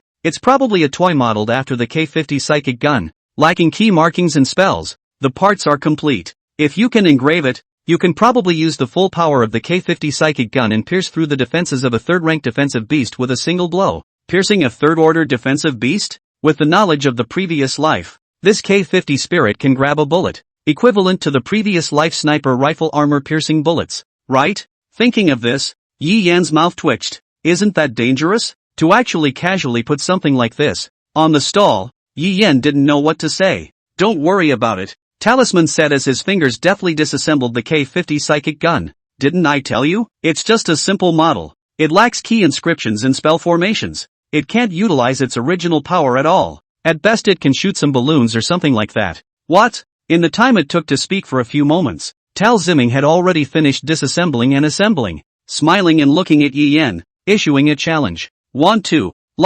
compare? Then what? Yi Yan also dismantled it and found that nothing had been moved. Kinda honest. It's a free ride. Let's see who, in 1 minute, shoots more. If whoever loses, they'll treat the other to dinner at the Heavenly Fragrance Pavilion. So, yes. Anyway, it's not like you have to pay to eat here. January was going to stop him, telling him that Tianxianga was known for being expensive. A meal of wine would require at least 1,000 spirit crystals to be squandered. But when you think about it, how could words lose? If we lose, big deal. We'll use the money if we pry open that newbie's April kitty. What kind of person are you, Yi Yan? Talonbelle stood beside January with a gossipy look on her face. This little girl. So pretty. Just like ink almost. How is it that this Yi Yan is surrounded by beautiful girls? What man? January froze when she heard Ziring's words. It was a question she didn't know, or hadn't thought about. If it's inconvenient to say, forget I asked.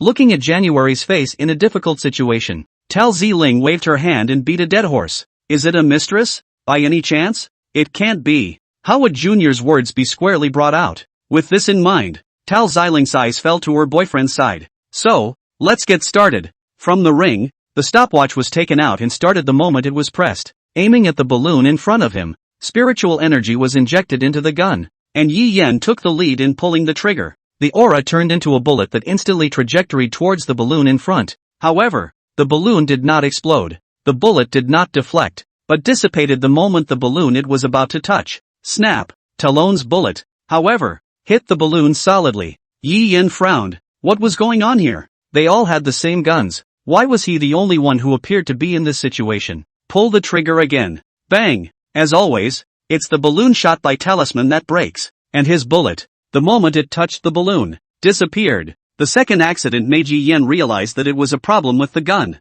Thinking back to earlier, when Talisman disassembled the gun, perhaps in the process, he slightly moved a certain inscription mark to make the bullets that coalesced inside more sturdy. He, on the other hand, because of his lack of knowledge related to inscription marks, had only checked the general machine structure, leading to his current defeat. How about admitting defeat? You seek to know? Of course, Talon said with a smile, aiming at the balloon and pulling the trigger. You're probably late to the game. It's your first time playing here. Bumper to bumper. Shots were fired in quick succession, and the balloons popped. So what? If you've ever played any of these, then you'll realize that there are obvious potholes in all of the games here. For example, what we're playing now. If we didn't have the knowledge of the corresponding formations or inscriptions, with the guns they've prepared, the bullets wouldn't have been able to hit the balloons in the distance. So it is. Yi Yan pulled the trigger again, as always, but this time a little closer. So, you lost, Talon said with a smug look on his face. Next moment, with a bang, the balloon exploded, and Talon didn't pull the trigger. That is, I lost? Yi Yan lightly blew down the snatch of white smoke and laughed. Who said that? How is this possible? At this point in time, it's impossible to dismantle the RoboCheck combo. Besides, he hadn't seen that Yi Yan had made a move to dismantle the robbery. Bang, bang, bang. Successive shots were fired and the balloons popped one by one. Wait, how did you get a gunshot? And why did your gun shoot into a balloon? The sound of continuous robbing caught Talon's eye. Then he saw a scene that refreshed his three views, only to see that the enormous spiritual energy was condensing within the muzzle of the gun at an unbelievable speed. With that, successive triggers were pulled and the bullets were not immediately fired. Instead, they pile up at the muzzle, are squeezed by incredible psychic energy, and then moment by moment, explode and shoot out. This is the sound of gunfire, with bullets that can break balloons. And in order to do that, in addition to having a huge amount of spiritual energy themselves, they also had to have a continuous amount of spiritual energy output. What a monster! Talisman, his mouth twitched, then lifted his firearm and laughed. But it's me who will win. Bang! No drag. One shot. At this point, the number of talisman hits was 63, and Yi Yan was 43. 10 seconds to the end of the clock. That's right. If this keeps up, he's definitely the one who's going to lose. Yi Yan thought so as he pulled the trigger. The mere fact that there would be a 1-second delay in his firing was fatal, and there was a lot of wasted time up front. The way things are going, it's simply not possible to close the gap. Although, losing was nothing, he didn't like the feeling of losing. Reward or no reward. Zigzag. Dao electric currents flashed, covering Yi Yan's gun. Hey. I didn't know that this guy could actually discharge electricity. A movement off to the side attracted Talisman's attention. Was it in his arm? Carved with a spirit mark like thunder and lightning? Want to utilize the principle of current acceleration? But so what? A gun can only shoot one bullet inside. It's hard. You can still complete the pistol with loose bullets. Bang! Under Tan Ziming's surprised gaze, countless bullet fragments erupted from the muzzle of the gun and shot into the balloon pile. The next moment, bang, bang, bang, one after another, bullet fragments broke the balloon. This can't be. He actually took the psychokized bullet and fragmented it. Is this something a human being could do?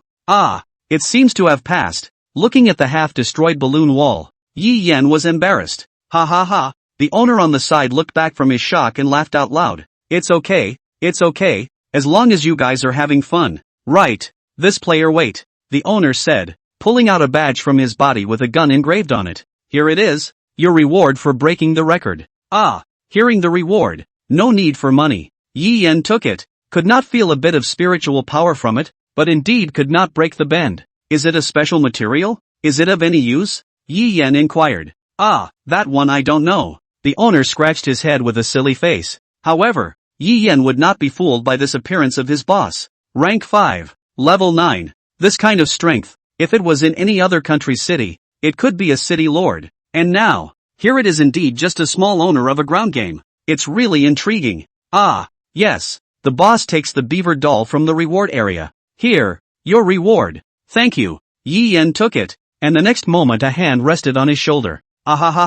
Turned back to Tan Ziming, who patted Yi Yan on the shoulder and laughed. At this point, the other end of the street, the crowd was moving like a tidal wave, but it couldn't hide the tension that hung in the air. The buildings on both sides of the street seemed to be lowered by an invisible force, as if at any moment they would collapse under the pressure. In the sky, dark red clouds rolled over as if something was brewing. The bells in the distance were low and solemn, echoing in every corner, making people uncontrollably awe-inspired. February beamed, looking down the street at the people coming and going in a sultry manner. I suspect that we're being played by the damn woman. Her voice echoed through the wide street, but it seemed to be blocked by an invisible wall and disappeared. March stood beside her, the corners of her mouth quirking up in helplessness. There's no need to doubt that she's the one who tricked us. February's eyes widened and she shouted angrily. Damn it, it's clear that we agreed to go together with Red Moon-sama, and she's actually sneaking off. March sighed. January, I don't think it's a good idea to talk to you either. February was not convinced and argued.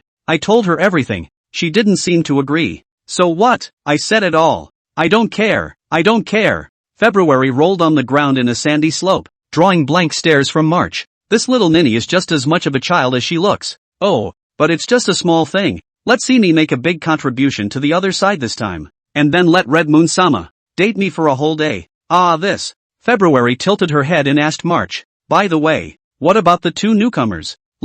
Ran over there early, March said, thinking for a moment. Damn it, just two newcomers in the district, actually trying to snatch the credit. It's an abomination. March, let's go. Good. Lights flicker and crowds fill the food court at night. In the crowd, Yi Yen handed the civet cat doll he had just won in the game to January at his side. A flash of surprise flashed in January's eyes as she reached out her hand to try and take the doll. However, her eyes fell on the ice candy gourd in her hand, and on second thought, she handed it to Yi Yen. The two women looked at each other and smiled. They had the cute civet cat doll in their arms, and the civet cat's big eyes seemed to wink back at them. Tan Ziming pulled Yi Yen and headed towards the extremely lavishly decorated attic not far away, the Heavenly Fragrance Pavilion. Just in time, there seems to be some kind of activity going on in there. Activity? That's right, it's the culinary arts competition, said Tan Ziming, looking at Yi Yen wistfully. Well, any interest? Forget it. Yi Yen shook his head. Ever since he came to this world, he didn't seem to have cooked. It was basically Rumo who did it. Say, if this keeps up, will he be raised to be a loser in family matters? Cooking. January, who was following behind Yi Yen and holding the civet cat doll, murmured. Why? Talon Bell, looking at the pretty young lady in front of her, laughed. Interested? Ah, no. As if hearing something, January shook her head hastily. I don't really know how to cook. Ah, Tan Ziling covered her small mouth. No way. Isn't that a fail? January said shyly, burying her face into the doll. A woman can't cook or anything. Ha ha ha, what's the point? Seeing that January, who had always been cold-faced in front of her, actually had this side, Talon Bell laughed out loud. I don't know how to cook either. When I'm with Ziming, he's the one who cooks for me. By the way, Ziming is a very good cook. As soon as she talked about her boyfriend, Tan Ziling's mouth was like a machine gun. Babalala kept showing off her almighty boyfriend to the pleased January. Showing off her almighty boyfriend. Especially the buttons he makes. They're so fatty. No more, she said, wiping the drool from the corner of her mouth. Say more and my stomach will get hungry. Put. January couldn't help but laugh out loud at such an uninhibited girl. When it came back to him, he realized that he was wrong, and hastily apologized. I'm sorry, I didn't mean it. It's okay. With a wave, Ziring stated, by the way, you look really good when you smile. Yeah. Aha! Bang! With a roar, a boxing machine on the side of the road flashed with colorful lights. Congratulations, record breaker. With that, the owner of the boxing machine handed over a badge similar to Yi Yan's towards the big man who had struck that punch. And the big guy, it was his roommate. His name seemed to be Su Wuji. It's such a small world. Why are there acquaintances everywhere? But it's normal. After all, it's near the school. What a humanoid ferocious beast. Talon Ziming also noticed over there and judged. Yeah, that punch just now was close to a peak second-order ferocious beast strike. It's just horrible. Even if it was him, I'm afraid his hand would be ruined if he took that blow. However, if it was a real fight, Yi Yen wouldn't directly melee with him. He should be the one who, as written in the book, used all of his spiritual energy to strengthen his muscles, also known as battle spiritist. This kind of Su Wuji was even more extreme, even giving up on contracting ferocious beasts. Exercise yourself wholeheartedly, right, so you can cook. Yi Yen was meaningful. The corners of his mouth rose as he looked at Tan Ziming. This doesn't go to events and leak a hand? Ha ha ha, but it's, never mind, don't listen to that girl, she's the only one who will eat my cooking. Tan Ziming stopped in his tracks, with the Heavenly Fragrance Pavilion in front of him, and handed out a card to the doorman. The doorman's face was shocked after seeing the card. Then he respectfully said, esteemed guests, please come in. The four walked in. The Heavenly Fragrance Pavilion. The first floor is a hall. The middle of the hall has a wide performance place for the guests who eat on the second floor to watch. As for the third floor, it is the private rooms, and the fourth floor and above, all of them are private spaces. As for the performance on the first floor now, it seems to be the cooking competition that Tan Ziming said earlier. Among them, Yi Yan also saw familiar faces, Dong Zhanghao and Mo Yang from the Black Building. The two appear to be in the final round. It's a small world. Noticing the two, Talisman let out a light laugh. Yi Yan nodded his head, biting the mouth. The fingers of the ice candy gourd. Sour. Unexpectedly good? He looked down and, well, it was his mistake to eat January. No wonder it's not that sweet anymore. The icing sugar was pretty much licked by January. Can it be sweet? In for a bite. It's okay. Sister January, why is your face red? Tal Xiling inquired in disbelief. No, it's fine. Welcome to our guests. The waiter warmly entertained and brought Tan Ziming and the other four to the second floor. Then they met their acquaintances. Gee whiz. What a coincidence. Yuan Xingyu, a landscape folding fan, lightly shook. The elegant temperament is more obvious. She slightly smiled, as if everything around her has become soft. Oh, isn't that a coward? As soon as he saw Yuan Xingyu, Tan Ziming's fiery temper came up. How can you say that? Yuan Xingyu spoke softly, not putting Talisman's provocation in the slightest in his eyes as he looked towards Yi Yan. You're here for dinner, aren't you? Just in time to add me to the list? I'm one of the ones being treated. If you want to join in, asked Ziming. Yi Yan knew from the moment he stepped into this place that it didn't seem to be the city lord's property, which meant that it couldn't be free. Then he has no power over more than one person. Wouldn't it be a blood loss if we made him pay for it? To eat here, you need at least a few dozen spirit crystals. That's a couple $100,000? Stained. The life of a dirtbag cannot be understood. So, can I be allowed to join? Yuan Xingyu looked at Tan Ziming, his tone calm and unassuming. Fight me. You're still really stubborn. Yuan Xingyu sighed. As long as you can meet me at the second freshman examination, I will fight you. Oh, then go. Tan Ziming signaled the waiter to lead the way. Looking at the excited talking Ziming, Yi Yan is not understanding. Why so persistent? Besides, there are actually a lot of ways to fight a person, and you don't need the other person's consent, do you? The original four became five. They arrived at the table on the side of the fence led by the waiter, and were then seated as the waiter guided them. From here you can see the stage below very clearly. In fact, the game seems to be nearing its closing stages. Welcome to dinner, gentlemen. The waiter took the menu and walked over to a few people. Yi Yan picked up the menu and instantly his pupils quaked. The hand holding the menu was shaking. Is he mistaken? What's wrong? January said with concern. No, nothing. It's just that the food here is a little pricey. More than a little expensive. For one dish, it actually cost more than 300 spirit crystals, which when converted into money, would be more than 3 million? That's not even the most expensive. The most expensive actually has thousands, tens of thousands of dishes? In my previous life the most expensive food was less than a fraction of what it is here. It's horrible. Luckily he won. If he loses, he won't be able to pay back the money even if he washes dishes here for decades. Ha ha ha. Hearing Yi Yan's words, Tan Ziming laughed out loud. Yes, a little, but the food here is the real deal. Every single thing is cooked with top quality ingredients.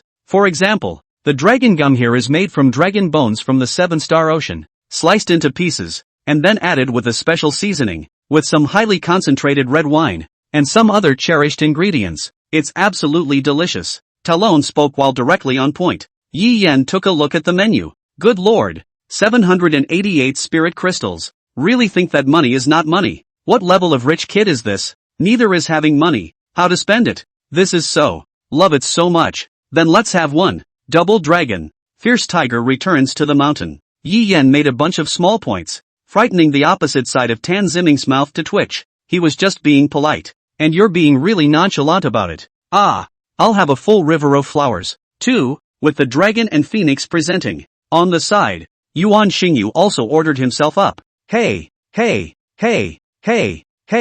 you're a dabbler. Why did you light up too? Talon Bell was disgruntled. I ordered it. I'll pay for it. More. Tan Ziling pushed her menu, along with Yuan Xingyu smilingly urged. No, that's enough. Oh, Yi Yan looked at the menu. Got it. Another 1,000 spirit crystals. These people. How one is richer than the other. It seems that he hasn't done enough to rid the people of their evil. I can only blame it on the fact that the slavers were so poor. There's no way around it. Quality isn't enough. Quantity is. Boom. Also at this time, a person suddenly flew out backwards and smashed into the ground, foaming at the mouth. Life and death unknown. And the ground where the man flew out was exactly opposite of Yi Yan, only to see a girl in a black trench coat, wearing sunglasses, with a hot body and delicate face, slowly retracting, her slender feet. Beside her, stood a man, dressed in a black suit, with a cold face and icy temperament. And the waitress, after checking her information with the woman across the table, then nothing happened,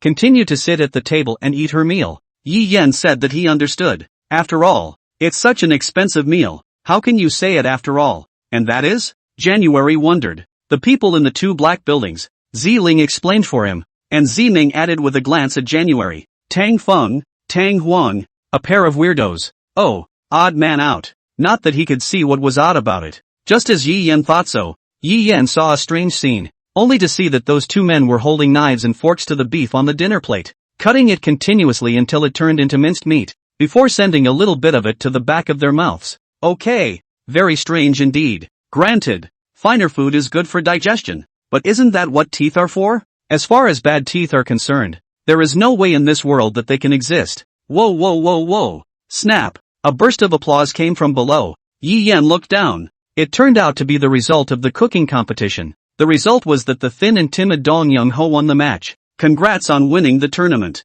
Here's your special reward. In addition to receiving a black card from the Heavenly Fragrance Pavilion, the referee also passed a badge to Dong Young Ho. It was the same as Yi Yan, except the pattern on it was different. Dong Zhang Ho's pattern was a bowl. Yo, another commemorative badge. Yun Xingyu spoke out, breaking the silence. You know, what's that badge? Looking at Star Rain's meaningful expression, Yi Yan inquired. Of course. Yun Xingyu laughed lightly and took out a fish pattern badge and said, I have too.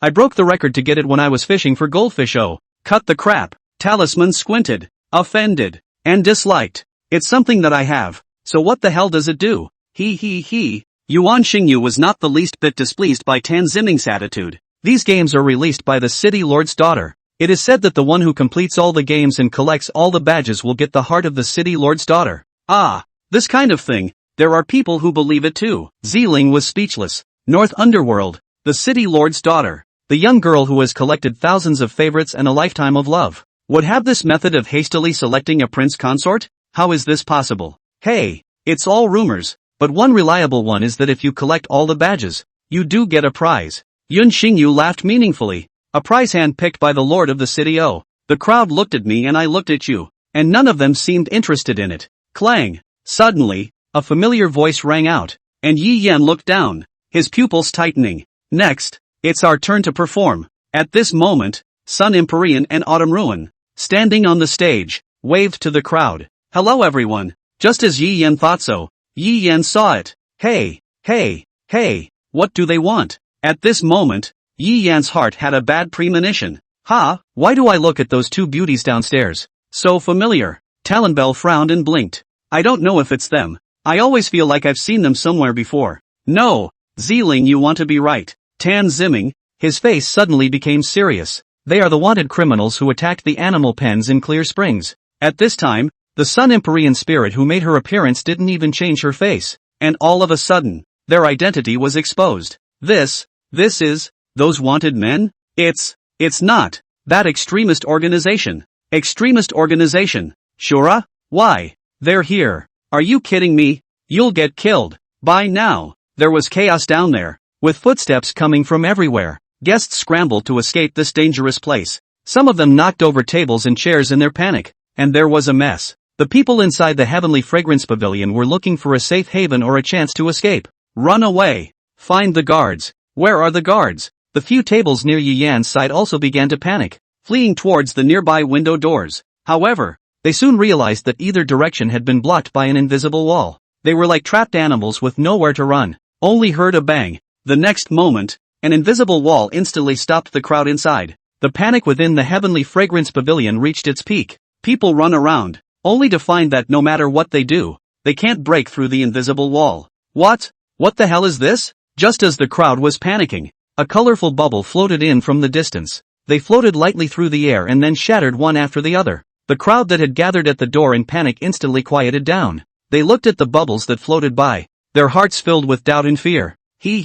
That's funny. The corners of Yuan Xingyu's mouth rose slightly, revealing a hint of a smile. He lightly waved the folding fan in his hand, sweeping away the floating bubbles one by one. The movement was graceful and calm, as if everything was under his control. His gaze never left the two women's bodies, as if he was waiting for something. Words. January gripped Yi Yan's collar tightly with a grave expression. First look. Yi Yan waved his hand, signaling her to be at ease. Even being nervous doesn't help. Yi Yan looked and got the wall that trapped them, involving space. Most likely it was set up by Autumn Ruin, in order to prevent them from escaping. The wall of space formed by the 6th rank plus the SSS rank talent. It wasn't something they could destroy. At least not the current Yi Yan. It's possible to leave with a spatial marker instead. It's just, there were limitations on his spatial markings that prevented him from taking anyone with him, and meant that January would be left behind. Take a look. Since they didn't do anything, the purpose shouldn't be to slaughter each other or anything like that. I don't care who you are. How dare you disturb my lord's pleasure? Early death. Brush. Just as Yi Yan was thinking so, a teenager was already holding a spirit martial, fiery long blade and attacking towards Sun Kongling and the girls. Yi Yan stared tightly at the teenager named Su He, the long sword in his hand blazing with fire as if it was going to devour everything. Su He, ranked 11th in the candidate scores, 3rd rank spirit battlemaster. Partnered with him was an auxiliary type of ferocious beast, the lovely Elk Maiden. The cooperation between them could be described as seamless. One person and one deer, as if they had a common mind. However, at this moment, Su He was facing an unprecedented crisis. He slashed violently at Sun Kongling with his sword, and the flames seemed to burn everything to the ground. However, the invisible barrier blocked his attack, as if it was an insurmountable chasm. A hint of disdain appeared in Qiu Ruin's eyes as she lightly waved her right palm, and an invisible wave of air flew out from her sleeve, sweeping towards Su He. The power of that air wave was immensely powerful, as if it was going to devour Su He. With a bang, Su He was knocked back several meters by the airwave, and a mouthful of blood spurted out. His face was pale, and his eyes were filled with shock and unwillingness. The Elk Maiden was even more anxious, as she rushed forward to support Su He, her eyes filled with worry. How could this happen? She exclaimed, her voice filled with helplessness and despair. This scene stunned everyone present. They couldn't imagine that a 3rd-rank spiritual battlemaster couldn't actually walk under Qiu Ruhan for more than a moment. This difference in strength was just too much. Really? What about not understanding the organ? Sun Empyrean glanced at Su He and covered her mouth with a smile, then looked at the crowd and said, "Are there any of you left to interrupt our show? If you do, come forward as soon as possible. After all, we've practiced this drama for a long time, and if we're interrupted in the middle of it, it won't be a serious injury." After Sun Empyrean said that, she even pretended to lower her head, seemingly a bit shy. This appearance immediately sent a chill down the spine of the surrounding crowd. In the face of such a situation, Yi Yan calmly clapped a piece of the so-called dragon meat. Entrance bite. It was fresh and juicy in the mouth, full of flavor, but with a touch of bitterness, but within the acceptable range. No, rather, it's really the bitterness that pushes this meat over the top. In this way, Yi Yan couldn't care less. He took chopsticks in his hand, picked out a few pieces of dragon meat, threw them directly into his mouth, chewed them and swallowed them. Not only dragon meat, but all kinds of meat. Yi Yan directly treated it as water and drank it, which made several people around him look dumbfounded. You, still in the mood to eat? Talon's mouth twitched. There's a bunch of terrorists down there, nationally wanted criminals. Maybe they're all going to be killed here. What can that be? Yi Yan took a sip of wine worth hundreds of spirit crystals, and laughed lightly. Could it be that you could break through that transparent wall and appear? Hearing Yi Yan's question, Tan Ziming shook his head in silence for a moment. No. Well, wouldn't that be nice? Eat well and be on your way. This is all money.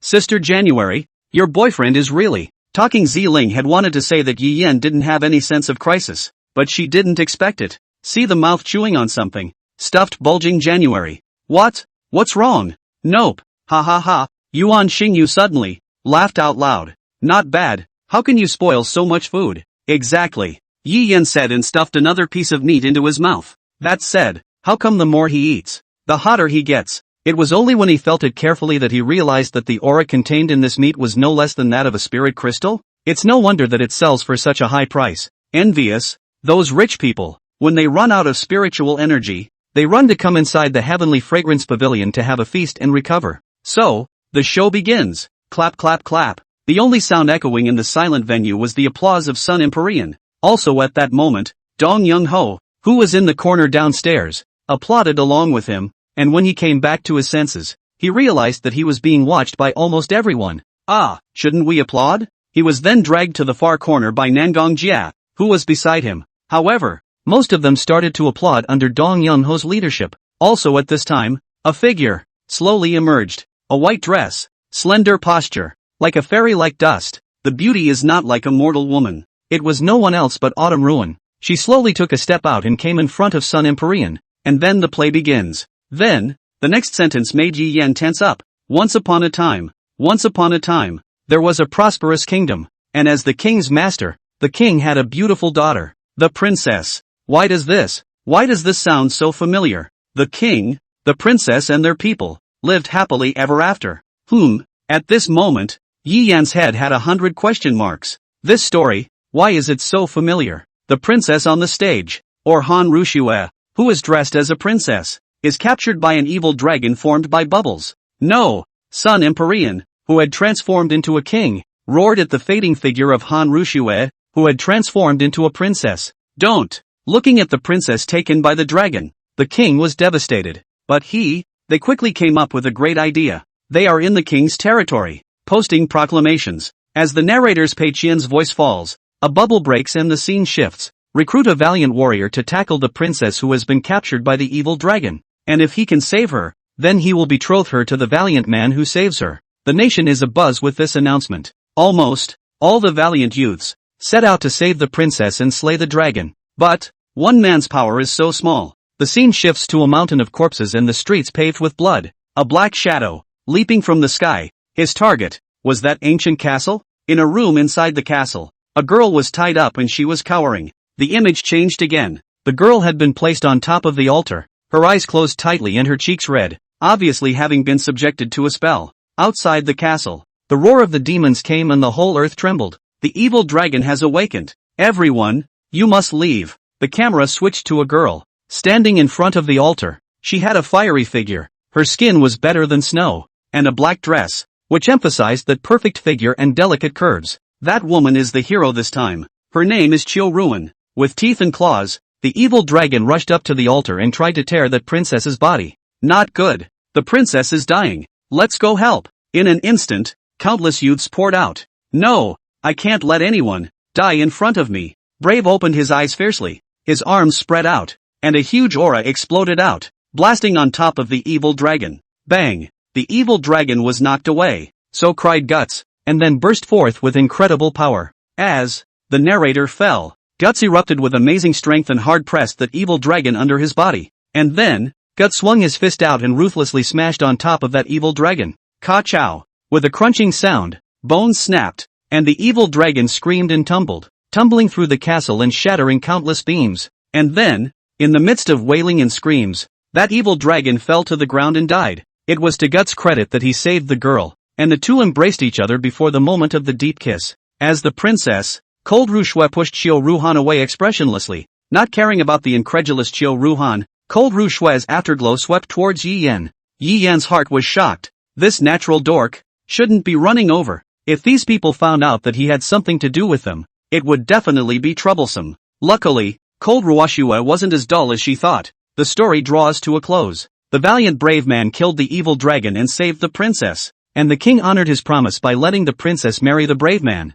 And the two of them have been living in a beautiful castle ever since, which is really a happy thing to do. Out of anticipation, the play was pretty decent. Everyone, from initial fear, disbelief, and then immersion. For them, this is the first time they have known such a story. But for Yi Yan, this kind of fairy tale, in his previous life when he was a child, he was already tired of hearing it. Brave man cut down the evil dragon and saved the princess. Officially, it's called, like, some kind of king's daughter? Sure enough, things like stories are all connected. So the world is different and still has similar people who write such similar stories. It was so moving. Ziling wiped the teardrops from the corners of her eyes. It didn't occur to me that that king would actually object to a promise. Talon Zimming had an incredulous look on his face. They don't even have the slightest basis for affection between them. Can this be liked? Originally, he thought, the king would unload. After all, up front he loved his daughter so much. What's impossible about that?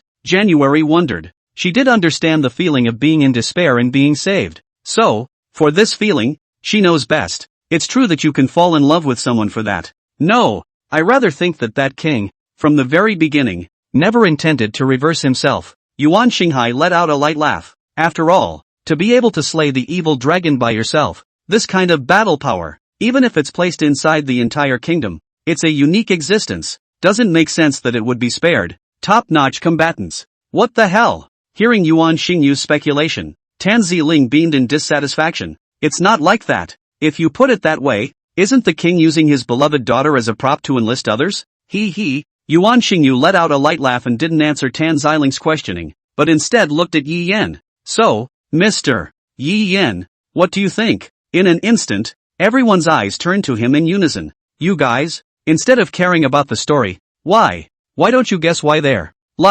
showing us this storytelling dance drama? Is it really, out of the goodness of his heart, out of bragging rights, performing to us? Hearing Yi Yan's words, the crowd turned back at once. Yeah, why? Because the rendering just now was so powerful that it caused them all to forget. No, and since when do they forget? Inside the heavenly fragrance pavilion, 3 young girls stood alone on the stage, looking at the crowd that was all passed out. No. One man slowly opened his eyes. It's been a long time. Inside the heavenly fragrance pavilion, it was quiet, with only one tiny bubble floating in the air, like a firefly. It's filled with a world. One small world. The scenery varies from one world to the next. Yi Yan slowly opened his eyes and realized that he was also in the middle of these bubbles. He felt that these bubbles seemed to carry a kind of magic that could make people fall into them and not be able to get out of them. And indeed, it does. Only, what was not expected was that the bubble could actually do such a thing, accommodating such an illusion. A phantasmagoria with a complete world. This is the product of double SSS grade talent. Yi Yan subconsciously, slightly raised his hand. Those bubbles are like conscious then. Want to fly towards him. Good thing he collected in time. Did not let anyone see the abnormality. He looked around and realized that all the people on the field were caught up in the illusion, each with an obsessed expression, as if they were attracted to the bubbles. In fact, when you think about it, it's unlikely that they'll be performing here before, which means that the previous scene was also an illusion based on his inner thoughts? Or, perhaps, these visions are connected. Illusion meets reality. All of them are in the same illusion of the phantasmagoria and don't even realize that they are entering the phantasmagoria. Come out not knowing that you're out of the illusion or that you've been in it. That's what's scary. Even his S-rank talent, melting all laws, had not been triggered. The reason why he was able to get out of the illusionary realm was not because he was so bullish, but because him, the caster of this talent, was the object of his contract. They have a natural sense. However, what made Yi Yan feel magical was how cold Ruoshua, who was the object of the contract, was able to cast her talent on him. It is important to realize that the two parties to the contract cannot harm each other. I don't think it's a good idea to attack. At this point, there were 3 people on his field who were not in the illusion. The 3 men were staring at him with a hint of caution and suspicion and curiosity in their eyes. Yi Yan felt their gazes and couldn't help but tighten his heart. What a worst-case scenario. In this case, it's just him alone against 2 terrorists. Of the 3, the other thing that surprised Yi Yan was that only Cho Ruan was hostile to him. Cold as snow. He could understand in the end. After all, the contract was made. Only, Sun Empyrean spirit was different from the murderous aura of the first time they met. What this girl had in those red eyes at the moment was just curiosity. Meeting eyes with the trio, Yi Yan knew that this could not be avoided. I should have known to lie down. With regret in his heart, he raised his hand and greeted them. It's been a long time. Something had to be figured out soon so that all these people would wake up, alone, and save them, and then none of them would find out about it. And he wasn't going to do that. This Yi Yan student, why are you up? Behind Sun Empyrean spirit, that golden tail swayed and asked with the appearance of a curious baby. Is the body okay? Yi Yan. Thanks for your concern. My body has no problem, Yi Yan said with a leathery smile. Cold Ruoshue's face was expressionless, slightly opening her mouth. It's good that there's no problem with the body. Ha ha, Xiao Ruan laughed with an icy face. It's only been a few days undercover and you guys are getting that close? No? Autumn Ruan suddenly reacted and looked at Han Rushue. Little Snow, you know this guy? A slender finger, pointing at Yi Yan. His eyes were wide with disbelief. Cold Ruoshue did not reply. She only glanced at Yi Yan indifferently. Then, her gaze moved away and did not look at Yi Yan again, as if she was looking at a stranger. This attitude of hers caused Cho Ruan to freeze, and then with a face of anger, she clenched her teeth and looked at Yi Yan for a long time. And finally, she couldn't hold back her anger and pounced towards Yi Yan. Brat, I'll kill you. Xiao Ruan aggressively pounced in front of Yi Yan, waving her pink fists. She then smashed at Yi Yan, before Qiu Rushue's fist. Even before it reached Yi Yan felt a strong wind, blowing against his face,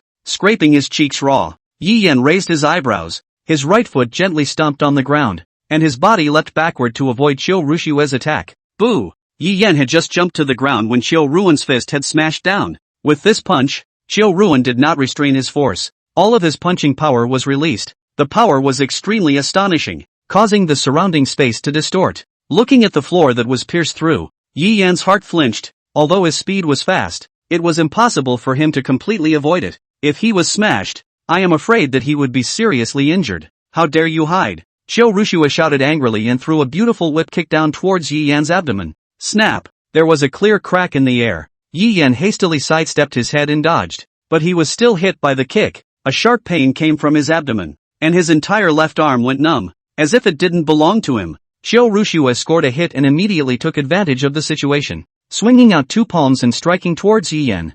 Whoosh! Whoosh! Also at this moment, a beautiful silhouette appeared in front of Yi Yan. Two palm shadows, one black and one white, swept past Yi Yan and slapped on the stone wall beside him, sending out a huge boom. Yi Yan looked at the stone wall with a bitter face, which was struck by the two forces and was immediately dented. So close. If this palm came down, he would be crippled if not dead. Little Snow? Autumn Ruin looked incredulously at the suddenly appearing Cold Rushue, at a loss for words. With a cold face, Cold Ruashue looked at Yi Yan beside her, and then her eyes landed on Qiu Rohan's body. The two of them were like this, speechless and staring at each other, and the atmosphere became eerie. Cough cough.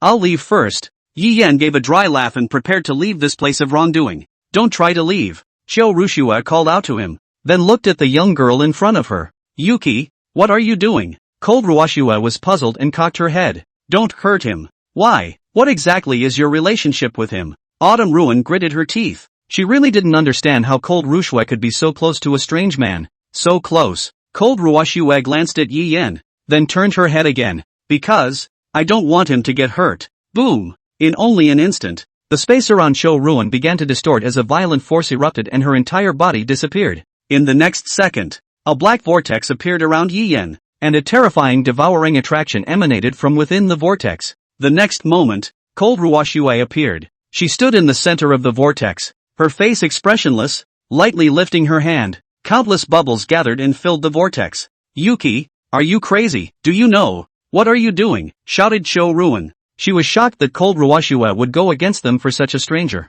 I know, Cold Rushue replied flatly. I don't want you to kill him. Then, what if I want to kill him? Qiu Ruan's voice became sinister, looking at Yi Yan with a gaze filled with hatred. You try. As the words fell, a terrifying suction force surged out of the vortex, pulling Yi Yan in. Bang! In the next second, the suction force that appeared in the vortex tore Yi Yan's body hard into two pieces. Yi Yan's body was as fragile as paper. Seeing this, Cold Ruashue stared blankly at the bottom of her eyes empty, her spiritual energy spreading out in all directions like a tidal wave. Beneath the deep sea, a single bubble floated up, which contained a terrifying energy fluctuation that chilled people. Little Snow, Autumn Ruin called out with a resigned look on her face. Cold Ruashue slowly raised her head, and the expression on her face, which had become numb, was devoid of the slightest bit of emotion. Tears flowed from the corners of her eyes as Qiu Ruan watched her sister become like this. You're going to kill me? Just for that man? At this moment, in the face of Cold Ruashue's terrifying attack, Autumn Rohan's heart was like a knife. Her heart, filled with grief and indignation and unwillingness. She didn't want to believe that this sister, whom she had always loved, would turn out to be such a person. Cold Ruashue looked at her without the slightest ripple or emotion in her gaze, as if it was lifeless, as if it had no consciousness. I don't know. She slowly reached up and placed her hand on her chest. All I know is that it hurts and it hurts here, she said slowly looking up. A pair of bright mirror still water eyes, in this moment set off waves. So, Sister Autumn Ruin, can you tell me? The moment the words fell, the tidal wave of spiritual energy began to overturn, and the original bubbles, fused together, transformed into one tiny bubble. But if you take a closer look, from the top of those bubbles, you can see a faint layer of blue energy fluctuations. So, for the sake of one man, you're going to make an enemy of me? Ruhan's eyes reddened as she asked word for word. Then what am I? Am I really that bad in your heart? The space around her created a distortion because of her words. Brush! Bang! Just as the two sisters confronted each other, a red rod was abruptly born and crossed in front of the two. Hey! Hey! Hey! Hey! Hey! Two big sisters, can you stop fighting in the nest? With a speechless face, Sun Empyrean stood on top of the baguette self. looking at the two sisters and persuading them to fight. Hearing Sun Empyrean's words, Qiu Ruin's face sank. Monkey, take it away. Qiu Ruin finished, stepping on the long stick in front of her. Her power was so strong that she stomped the baguette directly. However, the moment the baguette shattered, another baguette emerged once again and blocked her. My aunt, just stop. Sun Empyrean sighed and looked at Qiu Rushue, then at Qiu Ruin. At this rate, what will happen on Sister Turbine's side? Hearing Sister Turbid, Qiu Ruin changed her face and the space around her returned to normal. Seeing this, Sun Empyrean looked to one side of the empty space and laughed. Can you come out? Don't worry, we don't want to kill anyone here this time. Oh, yes, only to see. Over there where no one was, a silhouette appeared, alternating between the real and the imaginary, hidden and unseen. Yi Yan's figure slowly appeared. You really have a good eye. He has used all the talents he can use to hide. Mirror image phantom, S rank, sneaking, S rank, shadow escape, S rank, borrowing, S rank, auxiliary light, S rank, aura reinforcement, B rank. However, it was such that under certain conditions, even a 6th order powerhouse could be deceived. Yet still, the girl's eyes saw it. Sure enough, it's still not insurance if it's not SS rated upwards. This guy, Qiu Ruin frowned, not expecting Yi Yan to still be alive. Not dead. Seeing that Yi Yan was still alive, the corners of Cold Ruoshua's mouth rose slightly as the tide of spiritual energy faded away. This girl didn't really die because of him, did she? There was a contract between them. There was no way they wouldn't notice if he died. Only, what Yi Yan did not expect was that this girl had actually cultivated her spiritual power to the 2nd stage as well. There's some reluctance there. Hey, don't make it so stiff, Sun Empyrean said with a smile as he clapped his hands. Well, it was also at this moment that the people around them seemed to be showing signs of waking up because of the commotion just now. Yi Yan hurriedly closed his eyes and collected his surroundings. Seeing this, Qiu Rushue and Sun Empyrean both quieted down and tacitly stopped bringing up this matter. Little Yi, I know you're in a complicated mood right now, Sun Empyrean said with a smile, but I'd like to remind you that this time we've come over. It's not against you, so you don't have to be too concerned. So, you guys came to be? Ah, of course. Sun Empyrean just wanted to say, but was promptly called out by Qiu Ruin. Is it necessary to explain it to him? Saying that, Qiu Ruin looked at Yi Yan with an angry face. You still haven't said what exactly is your relationship with Yuki. Oh, Yi Yan's eyes narrowed slightly, based on the attitude of the reaction just now, but also the expression. It seemed to see something. Of course they're friends. Right, Yuki. Click. There was a crack in space.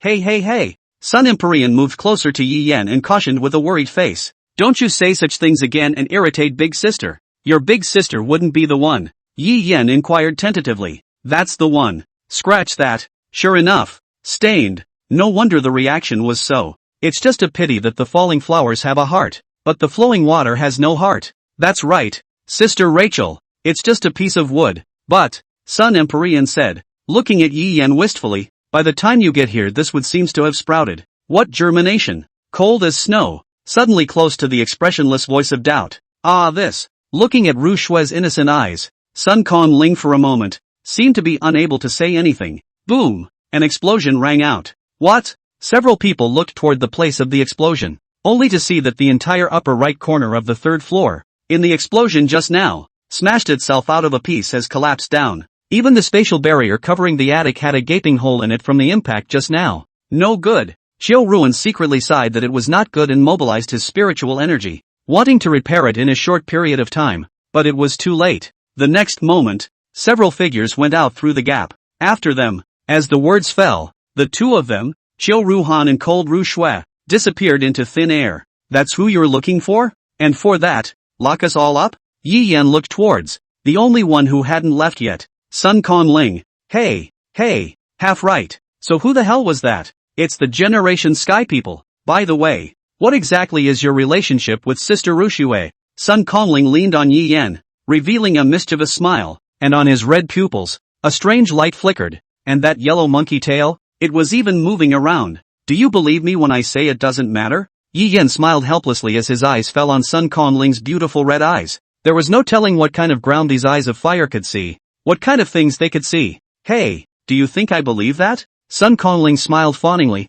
and that fidgety yellow tail, even more dishonestly, wrapped around Yi Yan's waist. Don't say that you were known to Sister Rushua before she joined Shura. You shouldn't know. Sister Rushua was picked up by Sister Candle in the middle of a ruin and returned to Shura. She was only 3 years old at that time and had awakened her own ferocious beast bloodline. Speaking of this, Sun Empyrean's eyes revealed a faint sadness. Before that day, Sister Rushua was also a girl who loved to smile, but after that day, Sister Rushua had no expression. You know, what happened that day? Yi Yan slowly shook his head. Though, hearing Sun Empyrean's words, the odds were that he could guess. It's a messy world out there. You're lucky to live in this country. Yi Yan didn't say anything, and Sun Empyrean Spirit spoke next. Out there, it's just normal for a little village extermination or something to happen. But there are some beasts that don't just do things. Eat venison, abuse their parents in front of their children, force them to do things. And among them, the most unhelpful is the clan called the Bloody Hands. And that night,